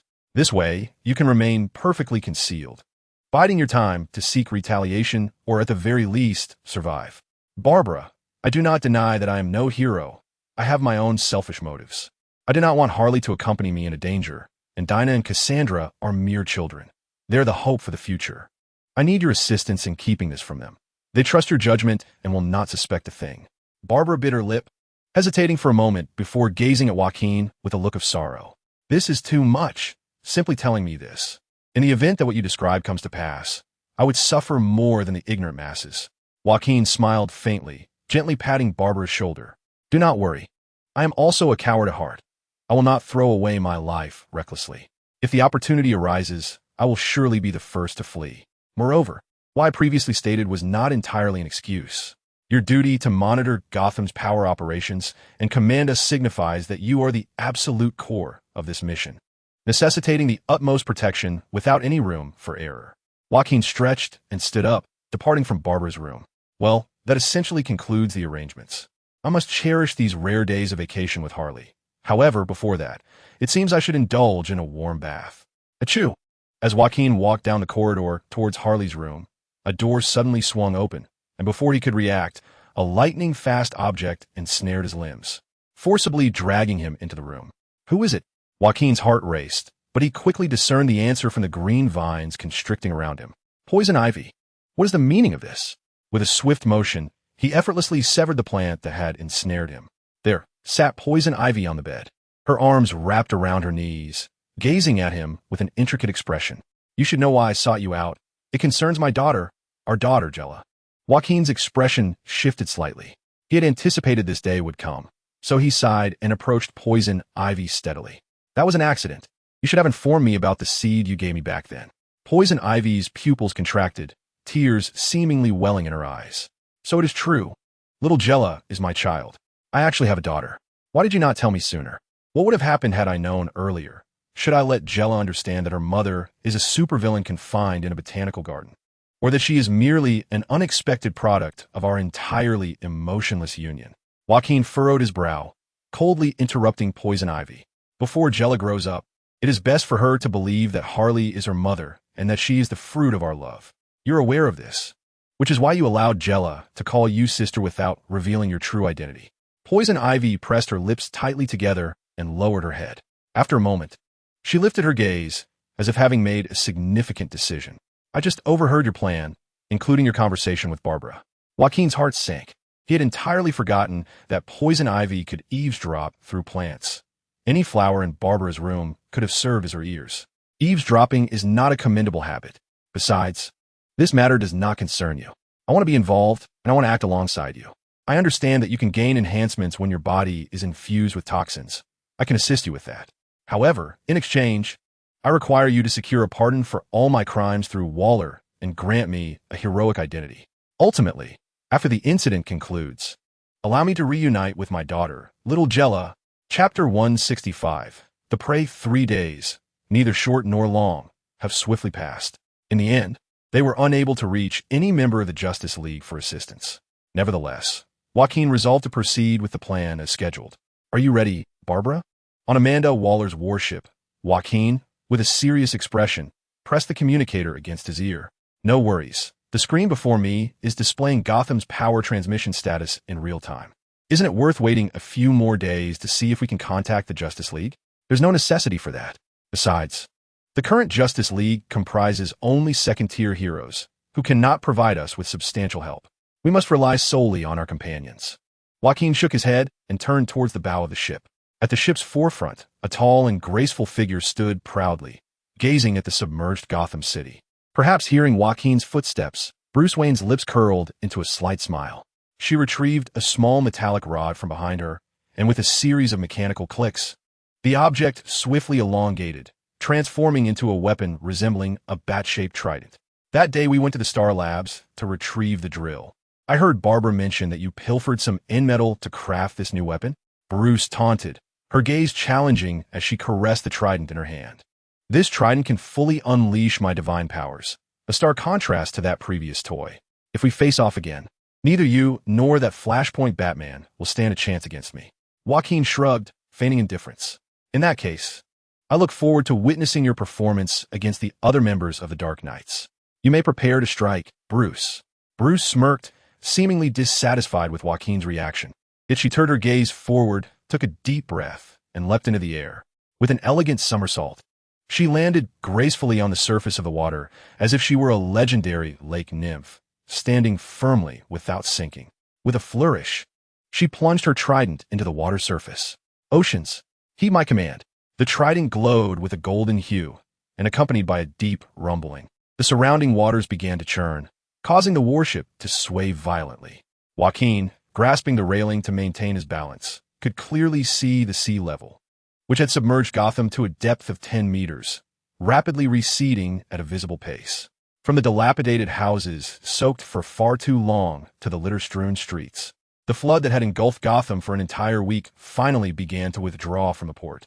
Yet, Joaquin was acutely aware that for Gotham and the world beyond, the true crisis was just beginning. Joaquin, we can see it now. A substantial current surged toward a depth of approximately 60 meters underground. Hearing Barbara's urgent voice emanating from the communicator, Joaquin realized that the first step of his plan had been executed successfully. The Court of Owls had activated the power supply to the underground experimental site precisely as he had envisioned, the moment the flood receded. Can we ascertain the location of the power supply? There are 5 in total. Each has registered responses of spectral energy, Olympian power, superspeed energy, and Kryptonian radiation. Thus, The remaining one must undoubtedly be the summoning site for the killing machine. Please send me the coordinates. Understood. The coordinates have been dispatched to you. Thank you, Barbara. Additionally, have we located the source of the power supply controlled by the Court of Owls power station? Let me check the power station with an abnormal surge, which belongs to LexCorp. Wait, Joaquin, this is the supply for the refugees. However, before Barbara could finish her sentence, Joaquin pressed the button on the communicator, switching the communication target. Did you hear that, Deathstroke? Received. Whoosh. From the communicator, Joaquin could hear the sound of the FIM-92 Stinger missile being launched, and shortly after, he observed a brilliant flash of fire in the outskirts of Gotham, accompanied by a billowing cloud of smoke. The power station owned by LexCorp had been demolished according to the predetermined plan. Hearing Deathstroke's cold, unfeeling voice, Joaquin nodded grimly. He was well aware that the refugees were in dire need of medical equipment powered by electricity, and the power plant housed many innocent workers. Yet he also understood that every second of delay could potentially accelerate the Court of Owl summoning of the Dark Knights. If they followed Barbara's initial plan of sending personnel to infiltrate the power station and then rerouting the power supply lines, it would consume an inordinate amount of time. The most straightforward and brutal solution was to destroy the power station immediately, cutting off the electricity supply. Of course, Joaquin had no intention of discussing this solution with Barbara or seeking her consent from the outset. He swiftly approached the drill vehicle, preparing to commence the operation. I will send you the coordinates of Red Death. Remember, there is no need to defeat him, merely entangle him. Do you understand? Joaquin turned and walked toward the deck, only to hear a splash as Bruce Wayne leaped back to Joaquin's side, propelled by the rising column of water. Your actions will make that girl despise you. Bruce regarded Joaquin with a slightly mocking gaze. No, she is kind yet astute. She will ultimately comprehend my intentions. On the deck, two oddly shaped vehicles stood in neat rows, appearing to be modified military vehicles, their fronts equipped with enormous diamond-tipped drills nearly 3 meters in length. These diamond drills had been acquired from the Stellar Laboratory 2 days prior and had been retrofitted onto the military vehicles through the formidable intellect of Bruce and Thomas. This modified drill vehicle can effortlessly penetrate the Earth to depths exceeding 100 meters, serving as the instrument through which Jacques and his companions reach their target location. It is time for you to take action as well, Bruce. As previously agreed upon, you shall confront the merciless Iron Fist who possesses supernatural powers. Jacques opened the door of the war machine, and a fragrant aroma wafted in, revealing that Poison Ivy was already seated in the passenger seat, awaiting him. The criminals will deal with the Red Death Demon, while I face the Iron Fist. What about you? Which adversary do you intend to tackle? Before boarding his own drill vehicle, Bruce cast an intrigued glance at Jacques. I prefer to pick the softest persimmons. I have no desire to confront such a monstrosity like the Ravager head-on. My abilities alongside Poison Ivy will not yield the desired effect against the killing machine. Jacques narrowed his eyes, striving to quell the unease within him.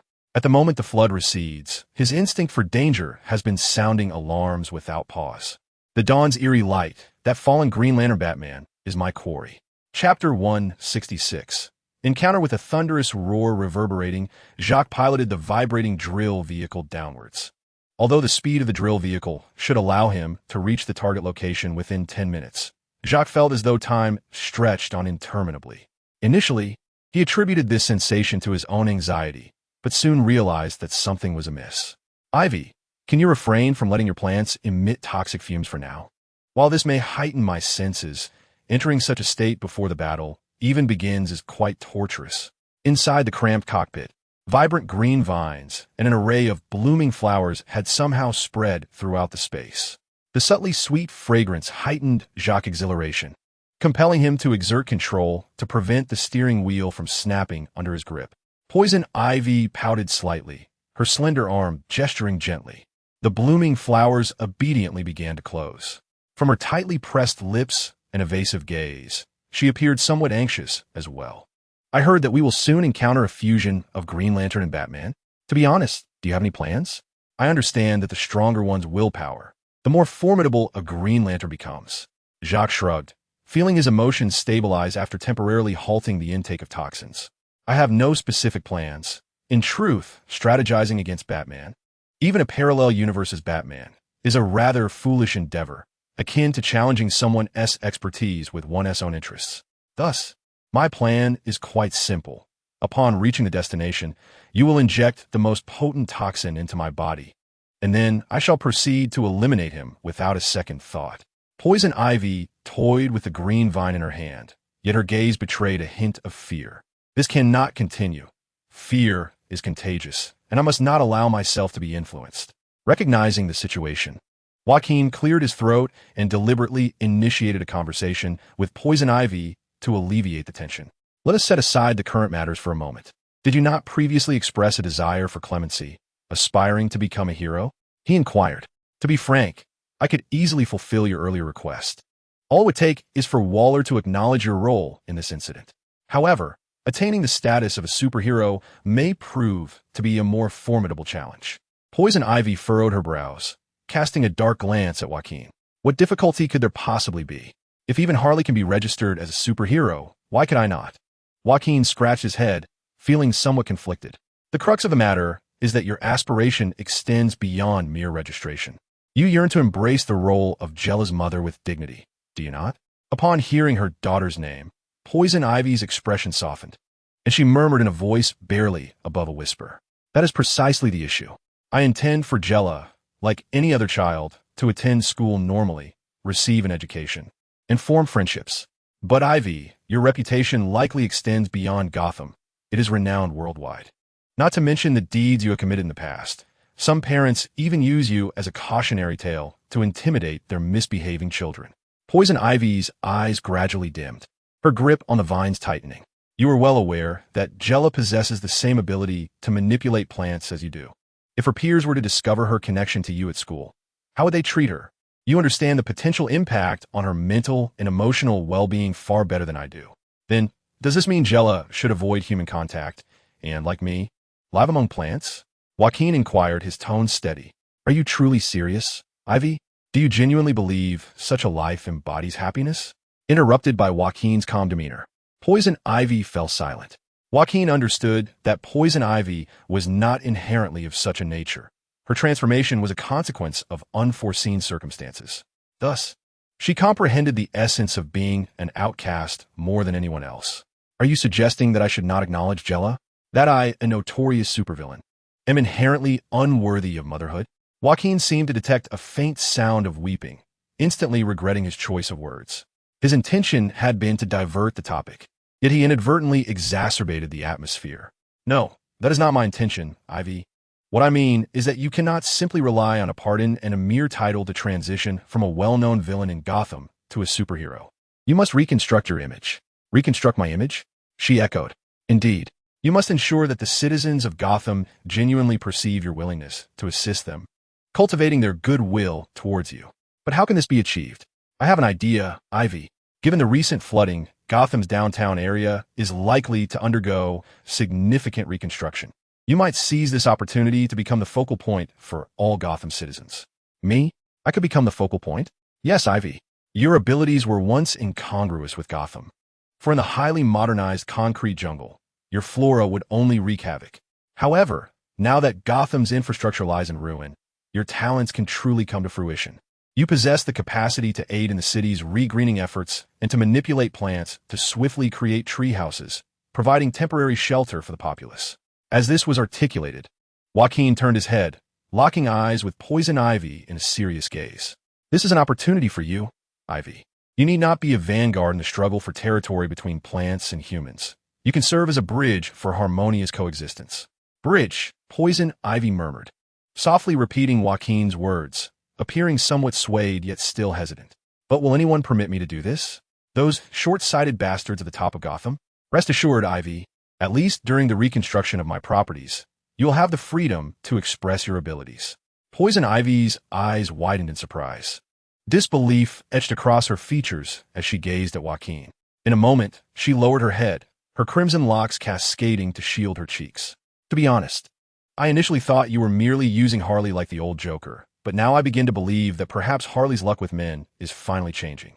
Yet at that moment, Joaquin suddenly grasped Poison Ivy's shoulders with urgency, forcibly turning her to face him. What are you? Before she could fully comprehend the situation, Joaquin pressed his lips against hers with no warning or regard. Let go. You creep. I just complimented you. Poison Ivy, both embarrassed and irritated, pushed him away with force, but quickly sensed something amiss as Joaquin's expression held no hint of passion or desire. Rather, it was starkly cold. Boom! In the next instant, accompanied by a tremendous roar, the drill's cockpit underwent severe deformation. Poison Ivy felt a violent jolt, her surroundings spinning chaotically, and before she could react, she was flung from the drill. The night was engulfed in darkness, extinguishing all brilliance. The day was pale, foretelling ruin. The dawn flickered, while midnight lingered. Poison Ivy struggled to lift her head, and what met her gaze was a figure enveloped in green light, reciting an oath. The eerie lantern remained aglow, heralding the dawn. Chapter 167. The eerie lantern at dawn. As the summoning ritual remained uncompleted, the eerie lantern was merely an ordinary human without even a lantern ring. Joaquin had once entertained such notions, but reality cruelly shattered the fragile hope within him. As his instincts screamed warnings, he decisively kissed Poison Ivy to absorb her toxins and enhance his body. In a swift motion, his grotesque, sharp fangs latched onto the drill, violently flinging it aside. Finally, he leaped with Poison Ivy, crashing through the severely deformed door, both falling into an unknown expanse, all transpiring in less than 5 seconds. Although his body ached from the recent impact and hard landing, he was fortunate that the venom from the Poison Ivy had fortified him, allowing him to feel no serious injuries. Without pausing to check on Poison Ivy's condition, Joaquin sprang to his feet in a fluid motion. The surroundings bore a striking resemblance to the clandestine meeting place of the Owl Court he had glimpsed in the witch's memories. Yet at the heart of the expansive circular chamber stood a colossal, semicircular mechanical device. Before him lay a severely damaged vehicle, seemingly ravaged by some enormous creature, with terrifying bite marks and claw scratches marred across its surface. However, Joaquin could detect no signs of such beasts in the vicinity. Yet, he quickly deduced the identity of the true aggressor, for it exhibited no intention of concealment, instead emanating an eerie green luminescence while hovering in midair, intoning a rhythmic oath in a deep, gravelly voice. In the vastness of night, extinguish the radiance. In the pallor of day, a kingdom shall fall. At the dawn's first light, eternal night shall reign. The sinister light endures, heralding the dark dawn. In that instant, Joaquin comprehended that the direst scenario he could conceive had indeed come to fruition. He was to confront the dark multiverse's Batman, wielding the twisted power of the lantern, a being who distorted the very will of light. I had intended to end your lives swiftly to minimize your suffering, but alas, it appears you must reach the end of your journey enveloped in terror. The voice resonated with a sense of familiarity. Though the figure appeared somewhat leaner and exuded an unsettling murderous intent, it was unmistakably the same voice of Bruce Wayne he had encountered before. No, he was another Bruce Wayne. Taking a deep breath, Joaquin steeled himself against the fear that threatened to surface, his piercing gaze fixed upon the sinister lantern. The man before him was clad in a skin-tight suit of black and green, encircled by a halo of ghostly green light. Behind his bat-shaped cowl, several conduits extended outward, rendering him a figure of formidable presence. You don't mind if I address you as Lantern of Dawn? Do you, Mr. Wayne? Frankly, I never anticipated you would awaken fully and acquire the lantern ring. Given your prowess, traversing the ground to escape here should pose no challenge.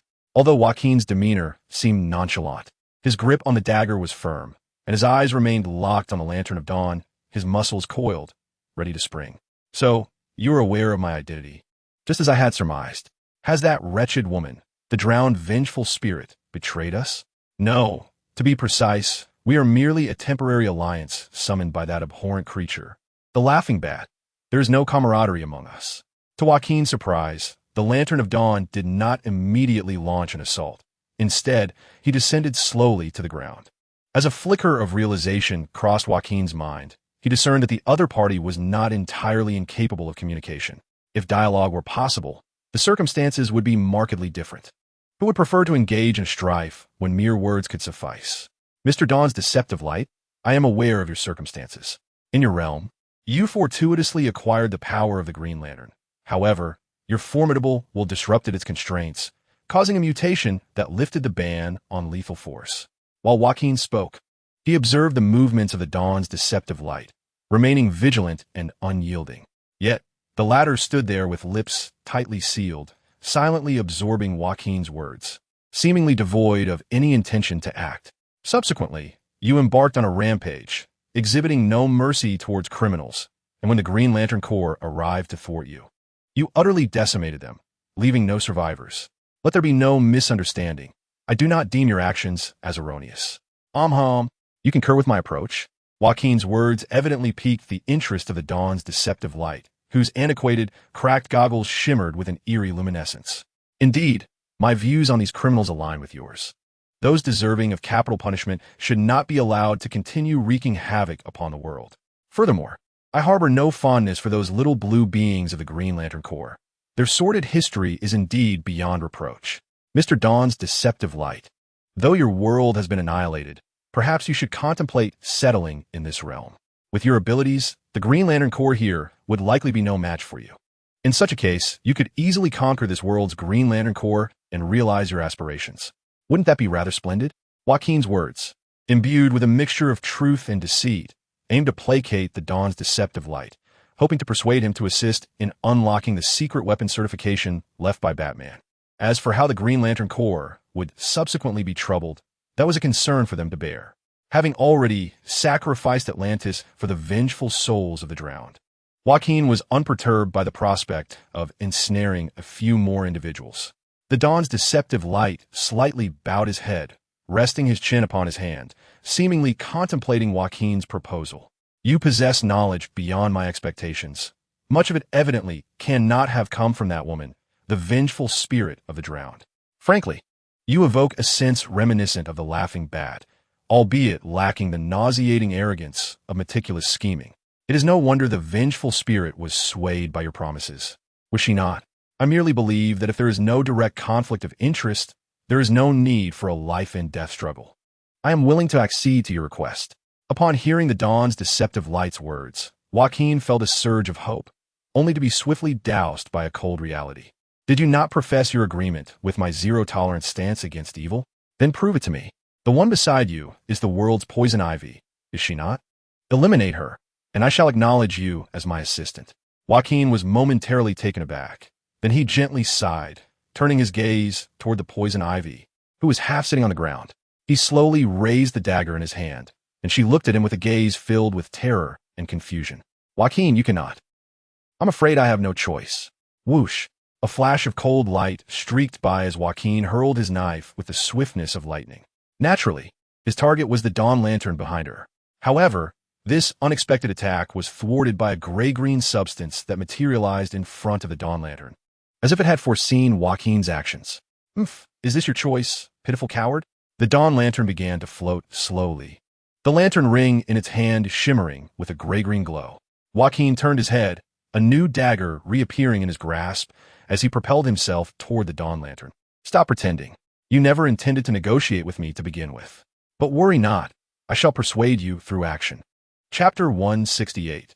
The Lights Out program engaging in close combat with Batman was something Joaquin had never dared to contemplate.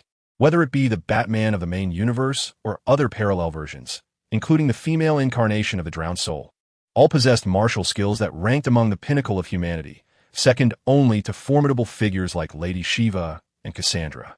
Yet, there was one exception, the Dawn Lantern before him. Clang, clang, clang. Joaquin wielded his dagger, striking fiercely at the vital points of the Dawn Lantern. To his surprise, the Dawn Lantern hardly evaded any of his attacks, barely managing to block them with the conjured gray-green constructs, as Joaquin found himself in an unusual position of dominance in close combat. Soon, he grasped the reason. Unlike other Batmans, the divergence point for the Dawn Lantern was not upon becoming Batman, but rather on that fateful night when the Waynes were murdered in Crime Alley. On that night, the parallel world's young Bruce, after accidentally acquiring the Lantern Ring, had continuously misused the unrestrained power of the Green Lantern. It was evident that in that world, Bruce did not embark on a journey to hone his combat skills under the League of Assassins. Thus, if one were to exclude the power of the Green Lantern, the essence of the Dawn Lantern did not possess the pinnacle of human combat skills. Of course, this did not imply that the Dawn Lantern was weak. He remained one of the most formidable dark versions of Batman, meticulously chosen by the Laughing Bat within the expansive dark multiverse. His lack of these abilities simply stemmed from the fact that he had no need for them. The Lantern Ring itself functioned as a universally overpowering weapon, and under its might, no one should be able to engage the lantern in close combat. However, the fact that Joaquin is now able to engage in close combat and briefly gain the upper hand suggests that he has come to a crucial realization. After being obstructed by the gray-green structure once more, he quickly leaps backward to create distance, landing in front of the vines of poison. As he anticipated, the Dawn Phantom does not pursue him. Ivy, now is the moment. The vines of poison immediately comprehends Joaquin's intent. She swiftly rises from the ground and, resembling a sloth, tightly embraces Joaquin from behind, simultaneously rising on her toes to bite into his shoulder. A sharp intake of breath escapes Joaquin, not solely due to the pain of Ivy's bite, but also because, as he feels her soft body against his back, it is as if countless cactus spines have pierced into him. Yet, the pain lasts only for a fleeting moment, replaced by a delightful tingling sensation that courses through him as the potent venom from Ivy flows into his system, causing his strength to surge rapidly. Though the Dawn Phantom lacks formidable combat skills, his observational prowess rivals that of Batman. Upon noticing Joaquin's transformation, his expression shifts dramatically, and he raises his right hand, adorned with the lantern ring, to launch an attack. With a roar, a massive and grotesquely distorted gray-green beast materializes from the ring. This creature bears no resemblance to any being in this world, with a face brimming with countless eyes and sharp, elongated fangs and claws. It lunges toward Joaquin and the vines of poison. It appears this is the last of your energy, Joaquin muses as he hurls his dagger at the oncoming beast, striking it squarely in the forehead. While the creature seems impervious to pain, the force of the thrown knife hinders its charge. This brief moment of delay is more than sufficient for Joaquin. A piercing scream resonates, yet does not emanate from Joaquin or the vines of poison. The Dawn Phantom, still poised with the lantern ring, gazes in disbelief at the sharp blade protruding from his own heart. The beast that was about to strike the vines of poison suddenly dissolves, vanishing without a trace, leaving only Ivy behind. Indeed, there is no Joaquin. Only the vines of poison remains. When exactly did this occur? I was right to suspect it. Your summoning ritual is incomplete. Although you have reshaped your body and acquired the lantern ring, it is evident that the energy within is severely lacking. Most importantly, you have yet to summon the lantern for recharging. If the Dawn Phantom were fully realized, Joaquin would stand little chance of victory.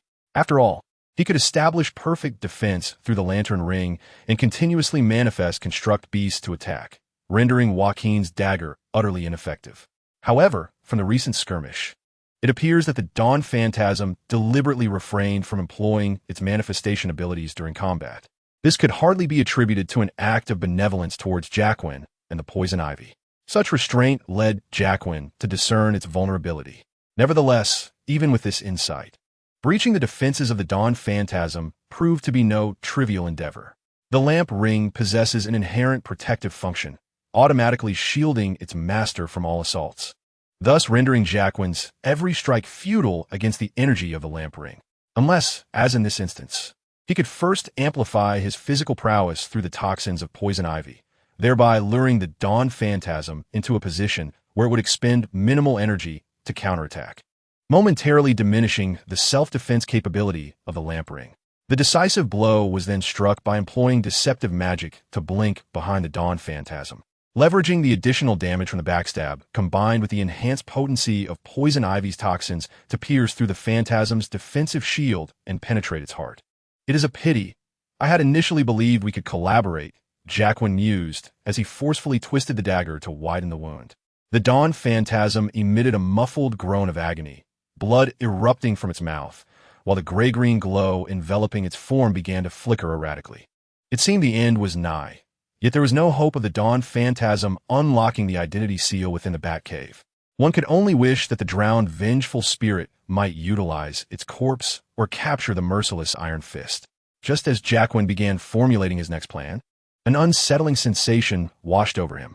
Despite being on the brink of death, the expression on the Dawn Phantasm's face bore no trace of resentment or fury. Rather, the bloodied corners of its mouth curled into a grotesque smile. "Cough. Let me impart a lesson to you." A hoarse and feeble voice emerged, igniting a foreboding feeling within Jacqueline, sending a chill racing down his spine. The weakness of the Lamp Knight was not its human heart. Trouble loomed. Jacqueline swiftly resolved not to withdraw the dagger, but to summon a new one from his grasp, intent on severing the Dawn Phantasm's arm. Yet, it seemed he was already too late. Power down sequence initializing. The knife swung down, yet met nothing but emptiness. The silhouette of the Dawn Phantasm vanished from Jacqueline's sight. More precisely, everything surrounding him became impervious to his vision. In Jacqueline's vicinity, darkness reigned supreme. Absolute darkness. Chapter 169. Power generation. Since traversing into this realm and acquiring night vision abilities, Jacqueline had seldom encountered such profound darkness. Even in the most light-deprived sewers, he could discern the minutest details. Yet now, his sight was enveloped by an impenetrable void. The dimming program is a newfound ability acquired by the Dawn Enigma Lantern after compelling the Lantern Ring to mutate through its own dark consciousness. This power enables it to completely absorb all surrounding light, rendering other lantern rings ineffective. It serves as the ultimate weapon for annihilating the lantern core within its own realm. Although deprived of sight, Joaquin quickly regained his composure. He was not a lantern hero, thus the dimming program merely affected his vision.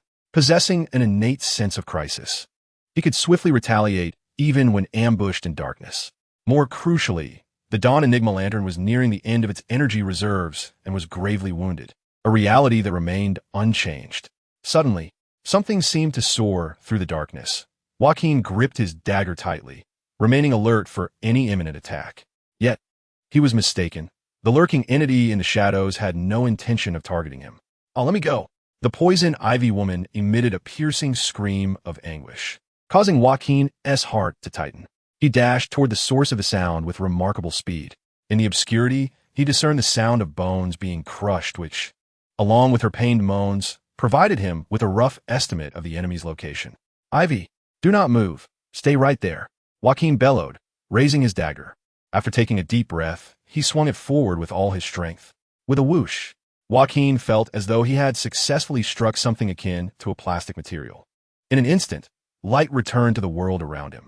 He beheld an unsightly, grayish-green, translucent monster piercing the slender scapula of the poison ivy woman with its sharp fangs, while Joaquin's dagger had also sunk deep into the creature's head. Crack! Cracks rapidly spread from the point of impact across the monster's body. And with a faint crunching sound, the manifested creature crumbled and completely vanished within mere seconds. "I'm fine," the poison ivy woman said weakly. Her pale face pressed against the deep, bone-exposing wound on her shoulder, from which dark green blood flowed. After confirming that she was out of mortal danger, Joaquin turned his attention back to the enemy. Desperately clinging to life by using your last strength to attack a woman, is it? Frankly, I've encountered many Batmans, and I must say, you rank among the most contemptible. In truth, the Dawn Enigma Lantern had not fled far. The blood trail on the floor had thoroughly revealed its path. There it was, leaning against a peculiar, semicircular mechanical device in the center of the room, its once vibrant armor now nearly devoid of luster. Yet, a faint, enigmatic smile seemed to linger on its pale, weakened visage. "Do you think I engaged you in conversation merely to buy time?" Jacqueline furrowed his brow. Logically, the Dawn Wraith, newly arrived in this world, should have had no additional reinforcements, and the power supply to the Owl Court ought to have been severed. Wait, power. Jacqueline swiftly discerned the crux of the matter and turned to seek the vehicle he had arrived in. However, the damaged drilling machine that had previously occupied the space had been dismantled into disarray, and Jacqueline quickly noted that two critical components were conspicuously absent. This was dire. Jacqueline inwardly cursed his own negligence. He had initially believed that the Dawn Wraith's initial assault was merely a misfire, sparing the cockpit and granting him the opportunity to escape with poison ivy. Even the Wraith's earlier words had misled him. Yet he was gravely mistaken. The Dawn Wraith had intended from the outset to target the drill vehicle, aiming to disassemble it and seize those vital components. Realizing this, Jacqueline dashed toward the Dawn Wraith, but alas, he had just employed his trickery, though the cooldown was a mere 2 minutes. He was still several seconds shy of being ready. Yet those few seconds felt interminable. Buzz. The semicircular machinery behind the Dawn Wraith began to emit a brilliant light, its arc flickering with electric energy to rapidly forge a dazzling white circle. Jacqueline could see that the engine and battery of the drill vehicle had already been removed and were now connected to the mechanical apparatus by gray-green, semi-transparent cable conjured by the Wraith's light. The night was vast, extinguishing brilliance. The day was dim, poised to fall. The dawn shimmered, the midnight lingered. Though the dawn wraith appeared to teeter on the brink of collapse, it rasped out its oath once more, trembling as it extended its hand into that radiant white circle. Just a fraction more, a moment swifter, Jacqueline summoned every ounce of muscle power, gritting his teeth as he lunged toward the dawn wraith. He realized that the wraith intended to summon forth a green light capable of replenishing energy for its light ring. No, the wraith's energy source. If you were to seize it, the balance of this battle would irrevocably shift. Decapitation? Severing limbs? No, there was no time. A frontal attack would lack the benefit of backstab damage. And should the light ring's ultimate shield intervene, all would be lost. Thus, only one option remained. Jacqueline forcefully hurled his dagger, and as he had surmised, a gray-green glow ignited around the wraith's form. Indeed, despite having sustained a lethal blow moments earlier, it had endured, retaining enough energy to withstand another strike. However, Jacqueline's target was not the dawn wraith itself, but the engine that rumbled ominously on the ground. Boom! The engine erupted in an explosion the instant it was struck by the flying knife, obliterating the adjacent battery, while the semicircular machinery flickered once before plunging into darkness. However, before Joaquin had the chance to revel in his triumph, a voice, cold and desolate, resonated ominously. Your reaction was remarkably decisive, yet alas, the moment you chose to save that woman rather than prioritize hunting me down, you sealed your fate.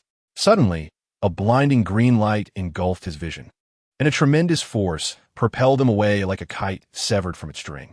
After tumbling several times on the ground, Joaquin struggled to regain his composure. But as he lifted his gaze, a chill coursed through him. The dawn lantern hovered majestically in midair, enveloped in a ghostly green glow. As the ghastly wound on his chest healed at an alarming rate.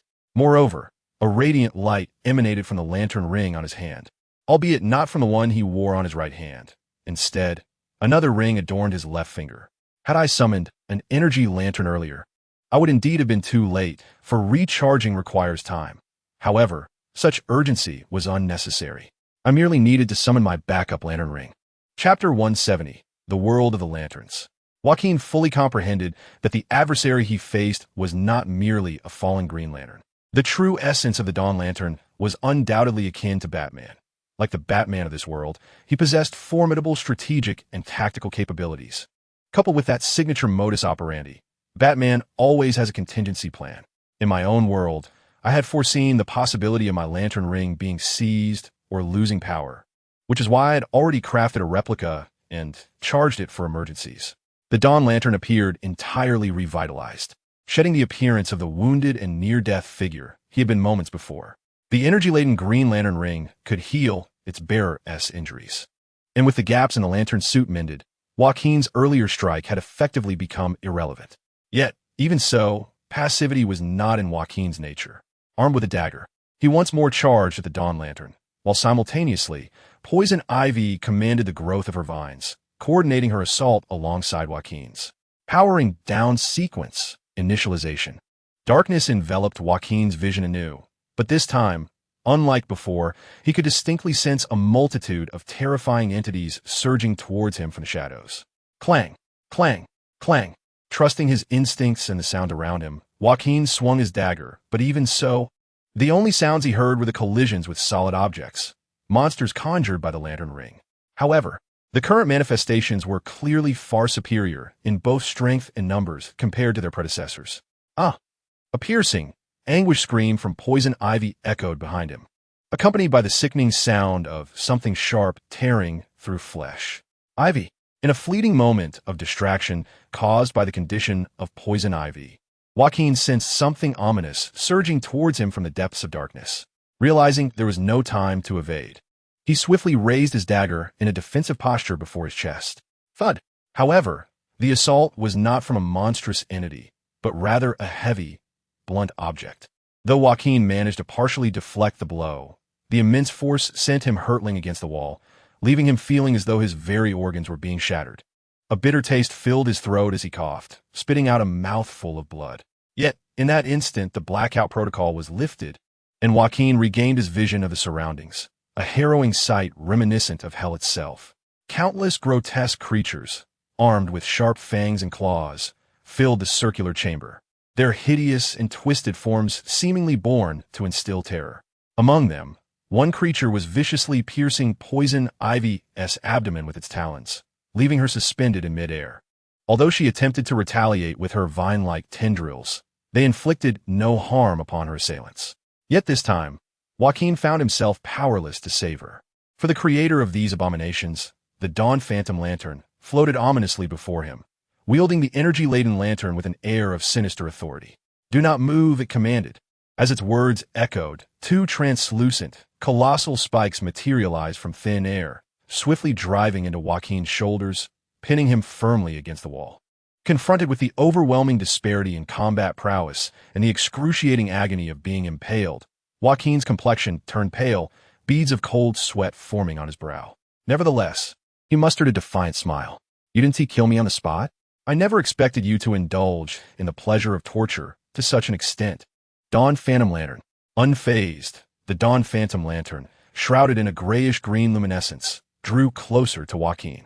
"I admire your courage for remaining composed under such circumstances. I could indeed end your life at this very moment, but in light of your earlier proposition, I am willing to extend an opportunity to you." "Cough, cough, an opportunity?" Joaquin replied, bewildered.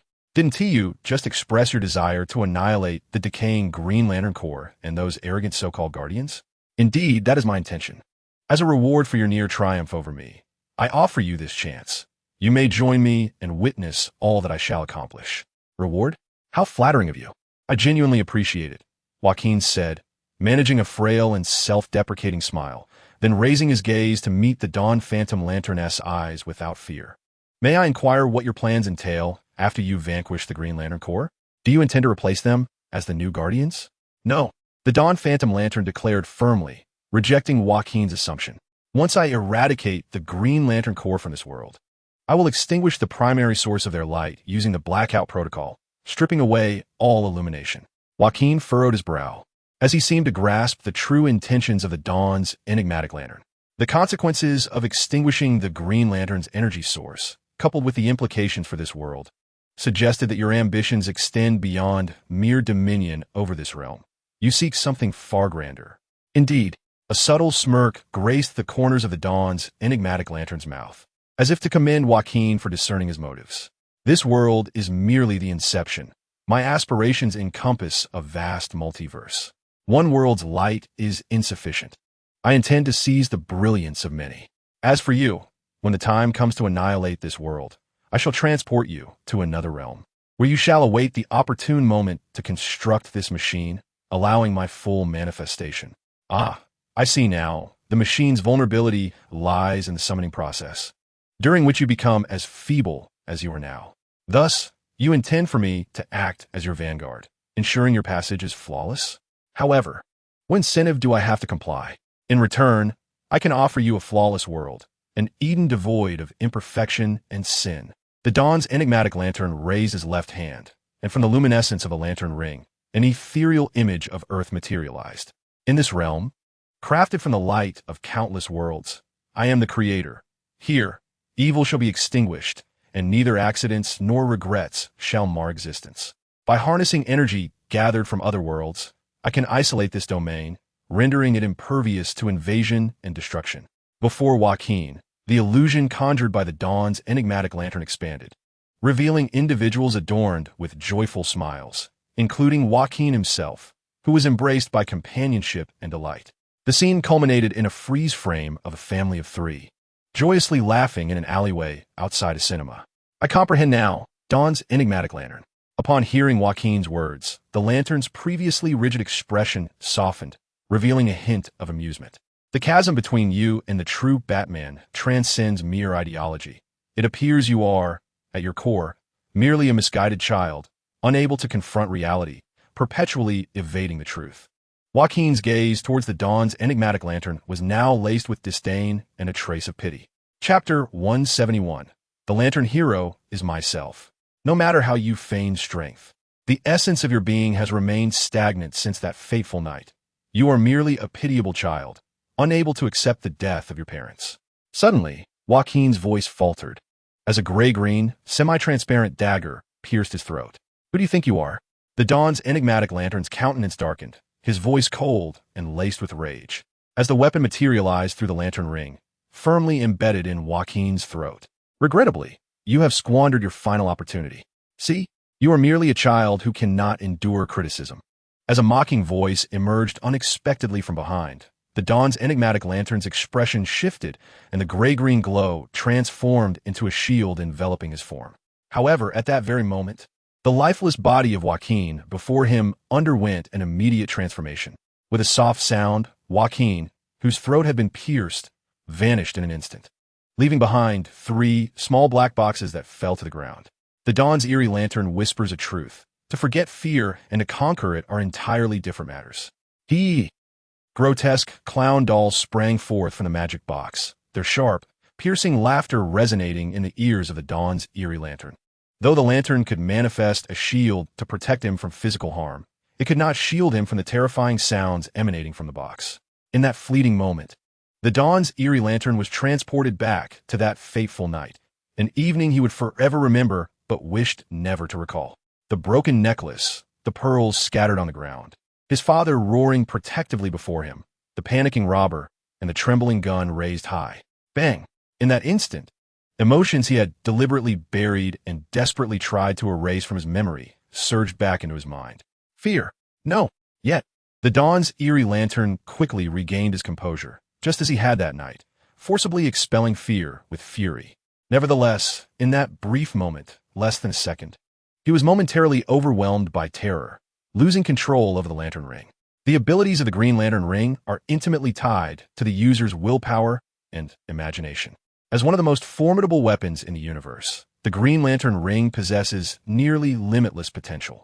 However, like all weapons, it harbors vulnerabilities, and the Green Lantern ring's greatest weakness lies within its wielder, specifically the fears that reside in their heart. Once fear takes hold, the power of will disintegrates, and even the lantern, tainted by dark forces, is not exempt from this rule. In truth, nearly every Green Lantern chosen by the ring possesses an exceptionally resilient spirit. Even when confronted with the frightful magic box, they cannot be overwhelmed by fear. Fortunately for Joaquin, he was not facing a true Green Lantern, but rather an erroneous embodiment of the Don's eerie lantern. As the Don's eerie lantern's ring faltered due to fear and his manifested protective shield weakened, Joaquin seized the opportunity without hesitation, brandishing his dagger. The pain, coupled with his formidable will, jolted the Don's eerie lantern back to lucidity. His first command to the ring was to mend his injuries, and the second was to distance himself from Joaquin.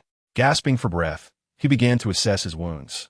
He had initially believed that Joaquin would take advantage of this moment to strike at his vital points, such as his heart or throat.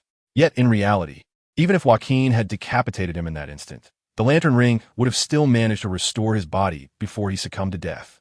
Soon, the Don's lantern understood where Joaquin's recent strike had been aimed. He gazed in astonishment at his right hand, fingers gradually regenerating under the power of the lantern ring. Yet it was evident that one element was now missing.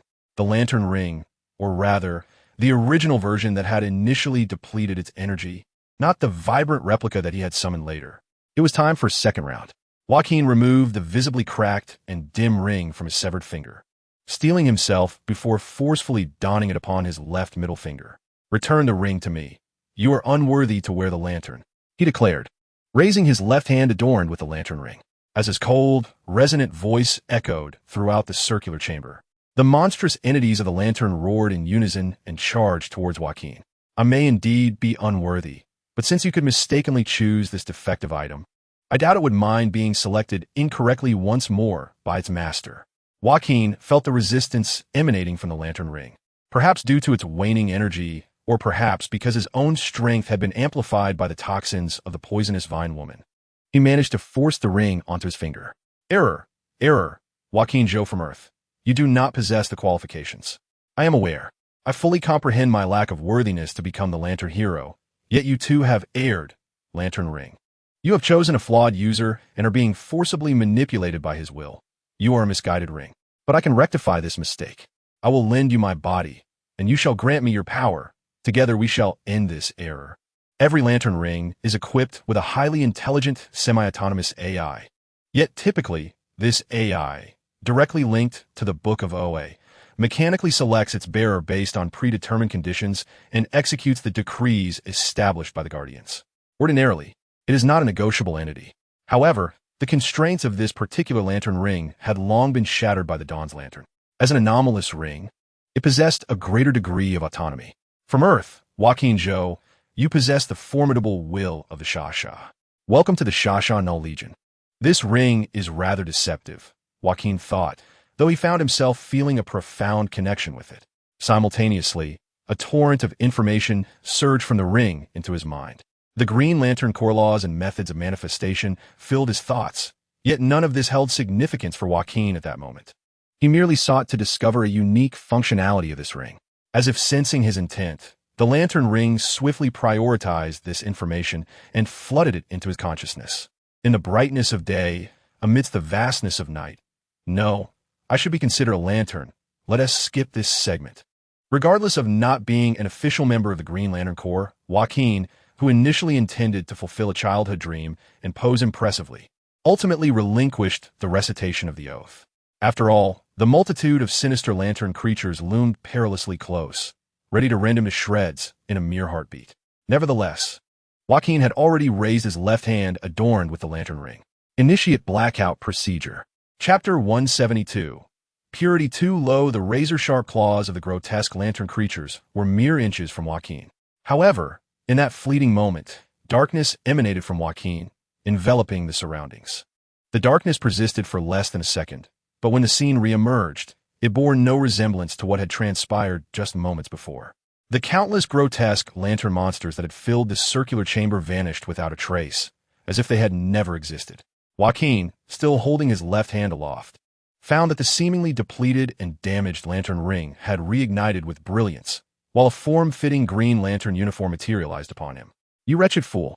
How dare you usurp my power? The Dawn Lantern swiftly realized what had transpired. Though his face contorted with rage, he immediately distanced himself from Joaquin, refraining from launching another attack. Joaquin, sensing the renewed energy coursing through the ring, understood that his gamble had paid off. The Blackout Procedure was a new capability that the Dawn Lantern had acquired by modifying his ring. This ability could siphon light from the environment, rendering the lantern ring completely ineffective, a bane to all lantern wielders. However, judging by the residual glow emanating from the Dawn Lantern's attire and his ability to levitate using the ring, it was evident that the impact on the lantern and its user was not as severe as anticipated.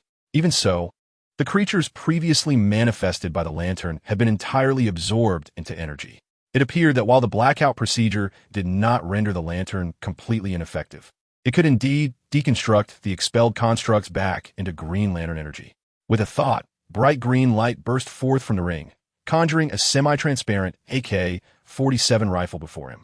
Yet, before Joaquin could issue the command to fire, a sharp crack sounded, and the first creation birthed from his ring suddenly fractured, crumbling into nothingness. As expected, Joaquin, prepared for this eventuality, couldn't help but let out a silent sigh. He was acutely aware that he was not a bona fide lantern chosen by the ring. His ability to don it was half due to sheer will and half due to a loophole. Moreover, he was no prodigy like the Dawn Lantern, capable of wielding the ring's power with ease. Mastering its capabilities would require extensive practice. The Dawn Lantern seemed to sense this shift in momentum. The barely perceptible panic on his face swiftly vanished, replaced by an expression tinged with mockery and disdain. See, you are utterly unworthy of wearing that ring, devoid of the talent necessary to harness its powers. Even if that ring were to be snatched from my grasp, it would merely signify the abrupt cessation of the eerie light of dawn, accompanied by a momentary freeze of his expression. For he discovered that the figure of Joaquin, which had previously stood before him, had inexplicably vanished into thin air. With a clang, in a critical moment, the eerie light of dawn swiftly pivoted, conjuring a colossal shield with the lamp ring to protect himself, effectively intercepting Joaquin's lethal backstab. The shield and the dagger resonated with a melodious metallic clash. Turn off the lights. Both Joaquin and the eerie light of dawn exclaimed in unison, yet their intentions diverged. Joaquin aimed to absorb the illumination of the manifested shield, while the eerie light sought to nullify Joaquin's shutdown procedure. Due to the interference from the eerie light, Joaquin could not erase the shield, yet even so, His attack proved effective at the moment of the shutdown. As he maintained the dagger lodged in the shield, he delivered a powerful blow to the face of the eerie light with his head. Thud! The eerie light's nose, fractured, veered to one side, and crimson blood spattered, even causing visible cracks on the light-blocking goggles. Though Joaquin's forehead also bore a wound, it was swiftly mended by the power of the lamp ring. The skull was remarkably resilient, especially after the dual enhancement of the poison of the Vine Woman and the lamp ring. Just as Joaquin intended to press his advantage, the translucent shield suddenly detonated, and the immense force compelled Joaquin to leap back to create distance. Coughing, the eerie light expelled a half-broken tooth from his mouth and discarded the shattered goggles along with the headgear, seemingly unwilling to waste energy on mending these trivialities. It was then that Joaquin beheld the visage of the eerie light for the first time, despite the broken nose and bloodied face. This countenance bore an uncanny resemblance to Bruce Wayne, whom Joaquin had previously encountered. Intriguingly, although the outward appearance was indistinguishable, Joaquin felt a distinct lack of the enigmatic pressure that accompanied the Batman of Flashpoint, Thomas Wayne, and the vengeful spirit of Bruce Wayne who had perished. Joaquin swiftly discerned the reason. Perhaps it was due to the lamp ring that the eerie light had worn since childhood, depriving him of the experiences of traversing the world, witnessing malevolence, and enduring suffering to fortify himself. This was the very factor that allowed Joaquin to seize the upper hand in close combat moments ago. In simpler terms, the eerie light's connection to Batman was insufficiently profound. Victory seemed attainable. After that brief skirmish, Joaquin brimmed with confidence. In the context of mutual suppression between the lamp rings, his superior combat experience bestowed upon him an advantage. However, it appeared that the confidence was not solely Joaquin's. As the eerie light wiped the blood from his face and raised his gaze towards Joaquin, his deeply sunken eyes reflected a newfound steadiness and composure. So it is, although utilizing manifested constructs to strike you results in energy absorption, the destructive repercussions remain effective against you. At that moment, the Dawn Trickster abruptly raised its hand, the lamp ring flashing intensely, emanating a formidable wave of energy. Just as Jacqueline intended to lift his ring-adorned hand to absorb the energy wave with the extinguishing procedure, he soon realized that the Dawn Trickster was not targeting him. The onslaught was directed at the ceiling above Jacqueline's head. Boom! The ceiling, assaulted by the energy cannon of the Dawn Trickster, swiftly cracked and began to collapse, with countless fragments of stone and earth cascading downwards. However, Jacqueline adeptly evaded the falling debris, his reflexes and the automatic defenses of the lamp ring ensuring that not a speck of dust touched him. It must come to an end. After dodging the collapsing stones, Jacqueline resolved to charge at the Dawn Trickster to conclude the battle. Curiously, the Dawn Trickster exhibited no intention of evasion. It merely stood still, raising its hand to aim the lamp ring at another section of the ceiling. Upon noticing the frail, crawling figure lying beneath that spot, Jacqueline instantly comprehended the Dawn Trickster's intent. A more sinister and frenzied aura graced the twisted, bloodied visage of the Dawn Trickster. Indeed, you might effortlessly avoid the falling debris, but she cannot. Make your choice. If you wish to engage in a battle to the death with me, you must watch as that woman is crushed before your very eyes. Chapter 173. The drill Jacqueline had heard a saying, to kill a person requires a multitude of motives and psychological factors, while saving someone often necessitates no reason at all, instinct alone guiding the judgment. He too pondered why, as the poison vine woman, her abdomen pierced, struggled to turn her head and gaze upon Jacqueline, who was raising the lamp ring to create a hemispherical green protective dome above her. I find myself questioning why. To be honest, I'm beginning to feel a twinge of regret. The Dawn Trickster had decimated nearly half of the circular room's ceiling, leaving Jacqueline with no chance to escape with the poison vine woman. Furthermore, they were nearly 100 meters underground. The weight of the collapsing rock could be measured in tens of thousands of tons. Within mere seconds, Jacqueline and the poison vine woman found themselves buried amidst the rubble, surviving solely within the narrow space created by the lamp ring. Lamp ring, remove these rocks or teleport us away. Can you truly not accomplish this? Jacqueline attempted to use the lamp ring to escape, yet the same issue persisted. Without training, his willpower and imagination were inadequate for such feats. Moreover, his lamp ring's energy was not particularly abundant, relying solely on the energy reclaimed from the trickster monsters through the extinguishing procedure earlier. If this continued, It was likely that the poison vine woman would succumb long before his lamp ring's energy was exhausted. In the dim glow of the lamp ring, Joaquin beheld the frail yet exquisite visage of Poison Ivy, her beauty now tinged with an air of vulnerability, perhaps intensified by the bridge effect. A gaping wound marred her abdomen, a result of the recent assault by the wretched lamp beast, for which verdant blood flowed profusely. Although Poison Ivy's physique was slightly above that of an ordinary person due to her mutation, it was evident that her endurance would not last much longer under such dire circumstances. Upon witnessing her plight, Joaquin hesitated momentarily before deciding to allocate a portion of his dwindling energy to materialize a semi-transparent bandage to tend to her injury. While he lacked the capacity to conjure intricate weapons like firearms, the creation of such a simple structure was within his grasp, albeit limited to a short distance from himself. He contemplated using the lamp ring to heal Poison Ivy, but recognizing his inexperience in this domain, he ultimately chose to refrain, fearing it would hasten the depletion of his energy. Nevertheless, with her wound bandaged, Poison Ivy's breathing gradually steadied, and she regarded Joaquin with a complex gaze. Like a plant returning to the soil, perhaps this is my final destiny. After a brief moment, she gently draped her hands around Joaquin's neck and, with great effort, leaned in to kiss him. This is my last toxin. I beseech you, care for Jella. As he felt a tingling sensation from her lips, Joaquin's body surged with renewed vigor. Yet, relying solely on this newfound strength would not suffice to surmount their current predicament. Encased as they were beneath several meters of earth and stone, an insurmountable barrier. Wait, if one wishes to traverse the earth and stone, then it must be. Joaquin's mind raced as he recalled a certain object that might offer assistance, its structure not overly complex. More importantly, he had seen it not long ago, and its shape was vividly etched in his memory, allowing him to easily reconstruct it in his mind. Coupled with the enhanced strength bestowed upon him by Poison Ivy, perhaps it could indeed be accomplished.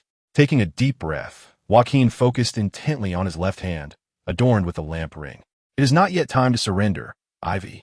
Poison Ivy watched in awe as the semi-transparent object began to take form in Joaquin's hand, her eyes widening in surprise. Is that what we had before? Indeed, Joaquin replied, a confident and exhilarated smile gracing his lips as he observed the successful materialization of the object, its structure remarkably stable.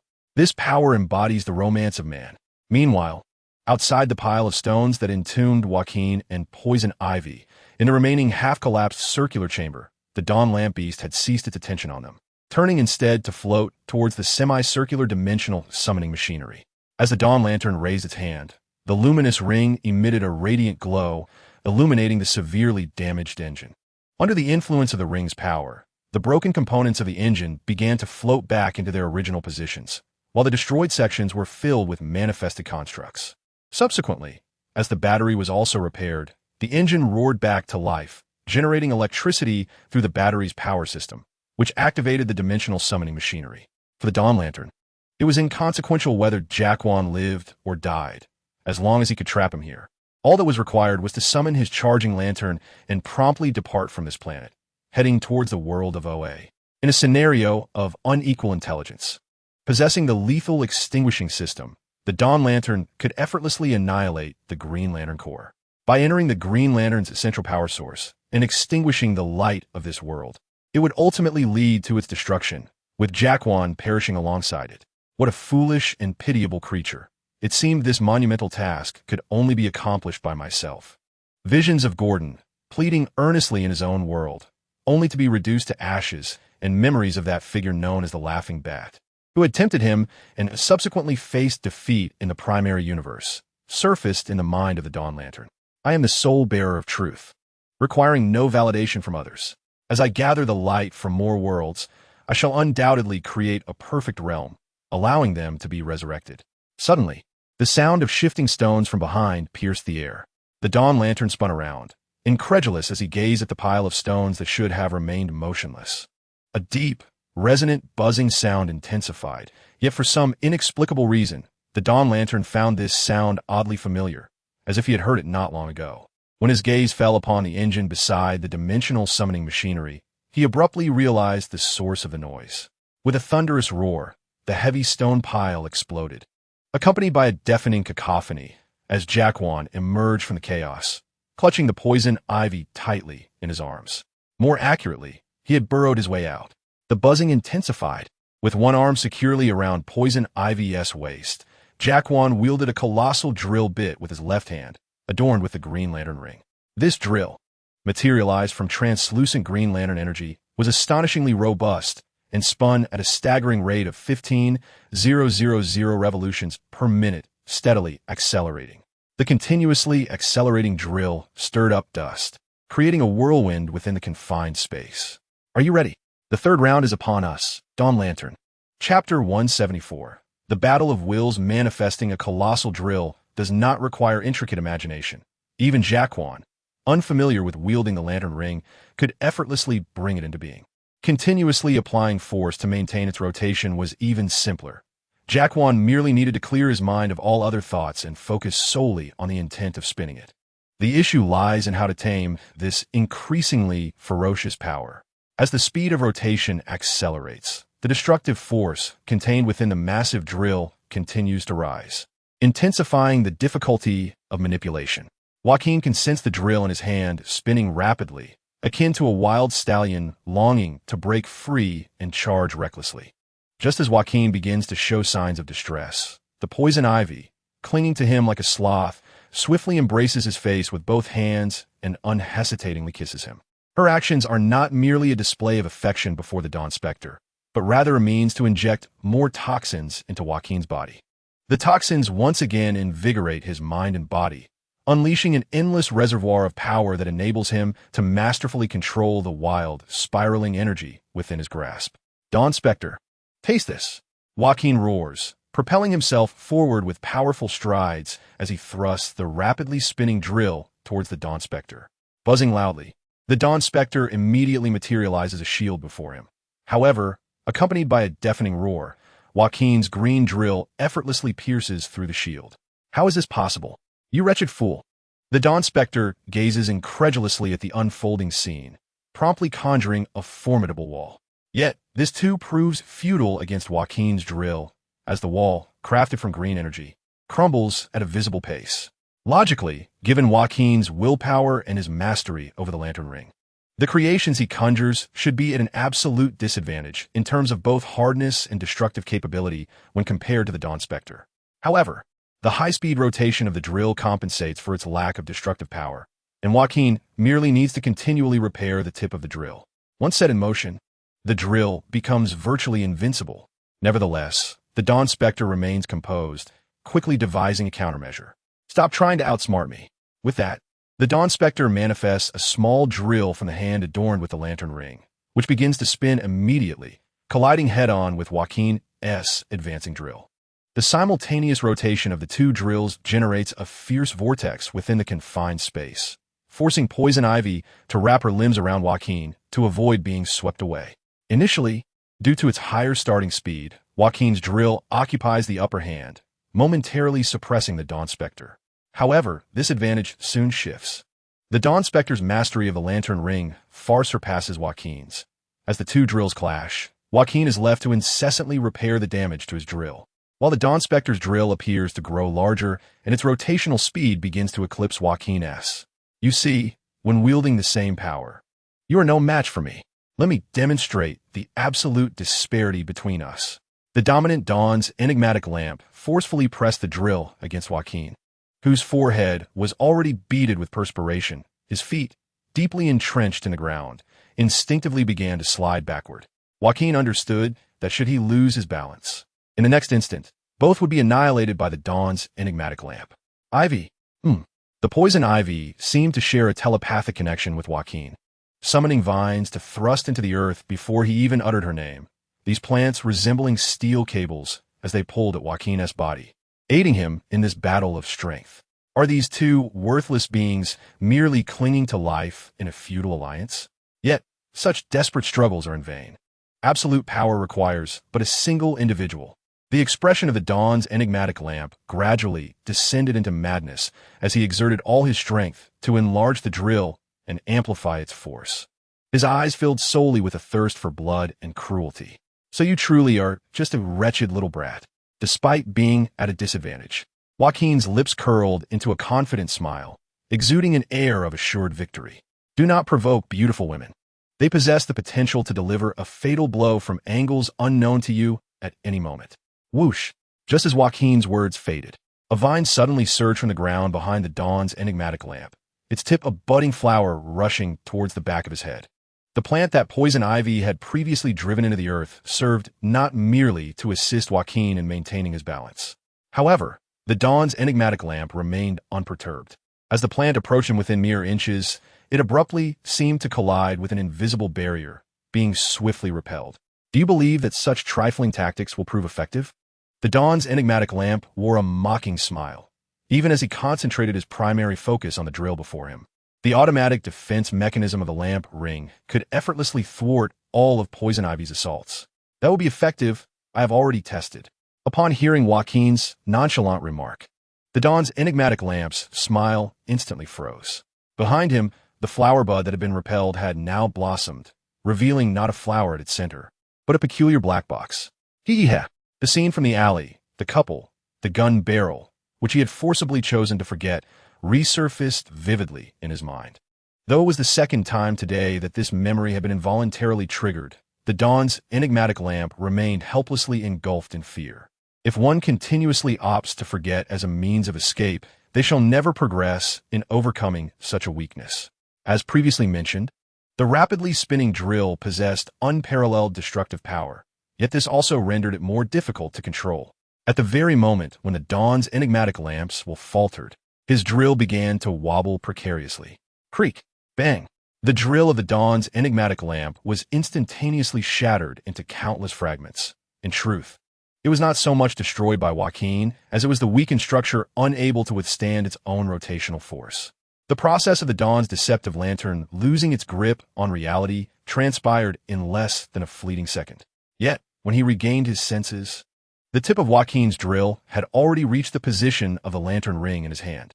It was over. The light of the Dawn's deceptive lantern, which could no longer illuminate anyone, was destined to extinguish. With a cacophony, there was no room for resistance. The lantern ring, though it symbolically attempted to defend itself, was instantly cast aside along with the mangled fingers and shredded flesh of the arm. The drill advanced unhindered, and without the protection of the lantern ring. The body of the Dawn's deceptive lantern burst forth like a rotten tomato. Its expression froze in a visage of despair and terror, which was swiftly torn apart by the residual force of the drill. The Dawn's deceptive lantern faced utter defeat. Chapter 175. Cleaning up the aftermath and departing for the next battlefield, the lantern shines eternally. The Dawn's shadow, after reciting an incantation dedicated to the lantern ring. Joaquin felt energy gradually siphoning from the lantern into his ring. The Dawn's deceptive lantern had successfully summoned its charging lantern, yet it appeared that it could no longer utilize it, leaving it to benefit Joaquin instead. Once the ring was fully charged, Joaquin surveyed his surroundings, which resembled a hellish scene strewn with chunks of flesh and bone fragments, making it impossible to locate any substantial remnants of the Dawn's deceptive lantern. Joaquin sighed softly. Although he had achieved a complete victory, the plan to capture the Dawn's deceptive lantern, to activate the Batcave's identity verification device, had been rendered futile. His only hope now rested with the drowned Spectre, Bruce, who faced another adversary, the unyielding Dark Batman, bearing Bruce Wayne's biological traits. A faint groan emerged from his feet, as Poison Ivy slowly opened her eyes, struggling to sit up. I would advise you not to move just yet. Although I have summoned a ring to assist in your healing, I must confess my inexperience in wielding the lantern ring. Should the wound reopen, I cannot be held responsible. Joaquin cautioned. Hearing his words, Poison Ivy complied, remaining still, though her gaze remained fixed on Joaquin with an intricate expression. The puncture wound in her abdomen had been temporarily mended by Joaquin's lantern ring. Despite her evident weakness from excessive blood loss, she was no longer in mortal danger. However, the wound still emitted a green glow, and without Joaquin continuously supplying Green Lantern energy, it would likely reopen swiftly. A true Green Lantern could fully heal her injuries, but for Joaquin, that was not currently within his capabilities. Joaquin glanced at the lantern ring on his left hand's middle finger, noting a distinct crack upon its surface. Logically, this fissure should not impair the ring's performance. In fact, it allowed him to disregard the mandates set by the Guardians, making it superior to other Green Lantern rings. from the knowledge conveyed by the ring. It can be said that the Green Lantern ring, when fully harnessed, is an extraordinarily powerful weapon with seemingly limitless capabilities. It can materialize imagined objects, create protective fields, enable flight, facilitate telepathy, resurrect the dead, and even traverse through time and space. Theoretically, it can accomplish nearly any conceivable ability. However, the challenge lies in effectively wielding the powers of the Green Lantern ring, which is no simple task. As Jacqueline knows, even the most genuine Green Lanterns have their own areas of expertise, and they can only manifest abilities that resonate with their unique styles. Let alone Jacqueline, who has donned the ring through somewhat dubious means. Under normal circumstances, it is unlikely that he would ever be chosen by the ring in his lifetime. It seems that mastering the use of the Lantern ring necessitates a guiding mentor. The predicament, however, is that Hal Jordan is currently missing. Who then is responsible for the 2814 sector? Furthermore, should the guardians of this universe discover the deceptive Lantern ring in his possession, it is unlikely that any favorable outcomes would arise. After much contemplation, Jacqueline sighed softly. There is nothing more disheartening in the world than this. It is as if a treasure of immeasurable worth lies right before him. Yet he lacks the key to unlock the chest, relegated only to scraping off a few golden flakes from its edges for use. Suddenly, Jacqueline noticed a flicker of green light emanating from a corner, gently floating upwards like a firefly. The ring was in the process of identifying a suitable intelligent being. Jacqueline furrowed his brow and, without hesitation, raised his left hand adorned with the Lantern ring. Lights out. Clang. The other ring, devoid of its user, could not withstand Jacqueline's command and was instantaneously drained of its energy. After a brief flicker in the air, it fell to the ground, dull and lifeless. Jacqueline approached and picked up the powerless ring. It was a spare ring of the Dawn Lantern, appearing identical to the original Lantern ring in his possession, even down to the location of its cracks. For certain powerful lanterns, it is possible to self-replicate their rings. Although a replica, its effectiveness is virtually indistinguishable from that of the original. As Jacqueline understands, most Earth Green Lanterns possess rings that are derivatives of Hal Jordan's ring. It seems that the Dawn Lantern is capable of such feats as well. However, he merely intended this ring as a backup plan and had never considered passing on to another. Yet now, with the Dawn Lantern incapacitated, the ring seeks a new master. Of course, Jacqueline cannot permit it to roam freely in such a state. After all, Gotham City is home to several Batmen, each of whom likely meets the criteria of a Green Lantern in terms of willpower. Should they acquire additional power, it would surely become a source of great concern. Destroying the ring, aside from being wasteful, seems beyond Jacqueline's current capabilities. His recent high-speed drilling attack failed to obliterate the ring, merely separating it from the Dawn Lantern. The durability of this ring is simply unimaginable. After meticulously confirming that the energy of the backup lamp ring had been completely drained, Jacqueline tucked it into his pocket and returned to the side of Poison Ivy. To his astonishment, he observed that her wounds were healing at a much faster rate than he had anticipated. Although Jacqueline's medical skills were not particularly advanced, it appeared that simply closing the wounds allowed Poison Ivy's unique physiology to accelerate her recovery. He extended his hand, cautiously touching the site of the wound on her abdomen, and she instantly blushed a shade of green. The chlorophyll in her blood replaced hemoglobin, seemingly reflecting her bashfulness. Her skin was soft and smooth, leaving no trace of scars. Once he confirmed that Poison Ivy was no longer in mortal danger, Jacqueline began to prepare for the next course of action. Ivy, I must prepare to leave this place. I apologize for not being able to take you back to the surface right now. You can choose to rest here and await rescue. Or no, I wish to be with you. I mean, to leave together. I suppose, if you encounter any battles, you will still need me to replenish your toxins with a kiss. Won't you? Perhaps due to her still recovering strength, the once commanding voice of Poison Ivy now sounded unexpectedly soft and charming. Jacqueline nodded and then turned around, crouching down to signal for her to climb onto his back. Understanding his intent, she wrapped her arms around his neck and tightly secured her long, graceful legs around his waist, allowing him to free his hands. But how do you intend to leave? After all, our vehicle. Poison Ivy's words trailed off as she caught sight of the answer. It seemed that while other things could not materialize, Jacqueline had become quite adept at manifesting this particular object. Before her eyes, a colossal translucent green drill appeared in his hand and began to rotate slowly. Hold on tight. Ivy, This journey may be a bit bumpy. Chapter 176. Ruthless Iron Fist in another vast, circular chamber deep underground. The space had long been filled with murky seawater. The drowned souls had managed to reseed Gotham's flooding, yet she had not forgotten to infuse the battlefield with seawater, transforming it into her domain. Within this aquatic environment, she could fully unleash her powers to manipulate the currents, armed with a specially crafted trident capable of withstanding divine forces. In theory, she was nearly invincible under such circumstances. However, the reality was quite the contrary. Unlike the victorious Jacqueline, the drowned soul was engaged in a fierce struggle. Legion of the Dead Waters, he my command. Bruce opened her mouth, dark red, murky water gushing forth as countless drowned soldiers emerged from the depths, obeying her orders to launch an assault on the enemy. So weak. These insignificant pests, do you dare to call them a legion? A deep, hoarse voice resonated through the water as a tall and imposing figure remained steadfast amidst the throng of drowned soldiers, allowing their rusted weapons to strike him repeatedly. Clang, clang, clang. The metallic clangor of the collision reverberated through the water, dissipating into the surrounding currents.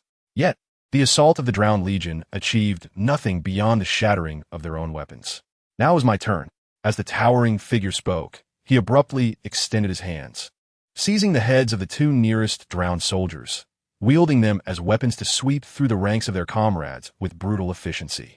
Despite being submerged, the imposing figure seemed impervious to the resistance of the water. In the blink of an eye, the legion summoned by Bruce was decimated, reduced to a gory pulp, including the unfortunate souls used as bludgeons. Yeah. Bruce gripped his trident tightly, roaring with all his might, launching himself forward like a torpedo toward the enemy. Bang!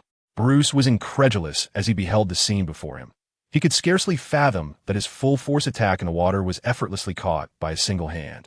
Easily thwarted, standing motionless before Bruce was a hulking figure over 2 meters tall, clad head to toe in deep blue metallic armor, topped with a full-coverage helmet adorned with massive bat-winged embellishments. Bruce gritted his teeth, acutely aware of the identity of the figure before him. After all, they had once fought side by side as allies. Perhaps it would be more fitting to describe them as co-conspirators.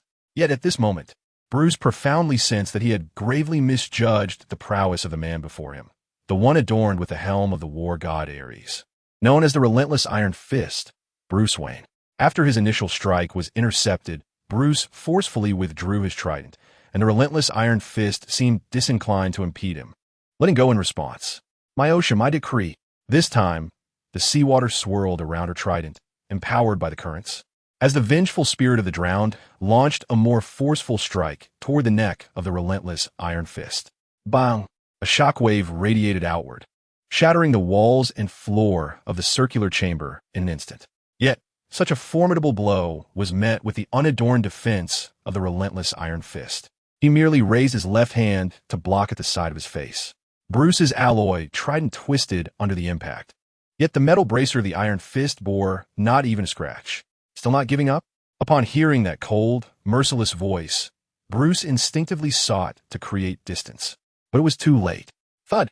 The Relentless Iron Fist, moving with an agility that belied his massive form, delivered a crushing blow to the abdomen of the drowned spirit. With a resounding crash, the spirit was propelled backward, colliding violently with the chamber's wall. Lacking superpowers and finesse, the drowned spirit understood that this was merely a demonstration of raw, overwhelming strength. The abdomen felt as though it had been struck head-on by a high-speed train. Fortunately, it was a body enhanced through transformation and blessed by a fraction of oceanic divine power. Moreover, this punch had been mitigated by the resistance of water. Otherwise, that blow alone would have been sufficient to cleave any individual in twain. The drowned specter, propped up by her trident, struggled to remain afloat in the water. Despite her efforts to mask her despair, blood inevitably seeped from the corners of her mouth. You may now wonder why, despite both of us lacking certain equipment, I, bereft of the divine sword, possess the strength to overpower you, who is without the sea god-s trident.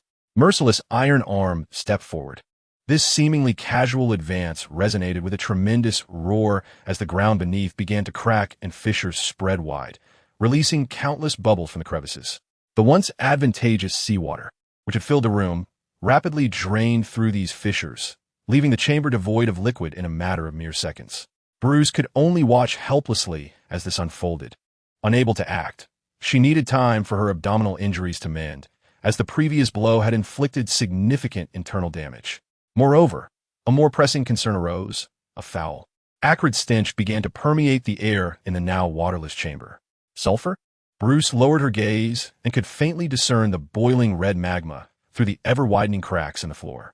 Her seawater had evaporated into steam upon contact with the magma, vanishing without a trace. In less than a minute, the battlefield had undergone a complete transformation, shifting from a favorable aquatic environment for Bruce to an infernal, arid expanse of molten rock. Now, it should be clear to you, though we are both embodiments of nightmares within this dark multiverse, a fundamental disparity in our power exists. I recognize that while you have endured warfare, you are merely one of its vanquished. Silence. I am the victor. I triumphed in the war of my world.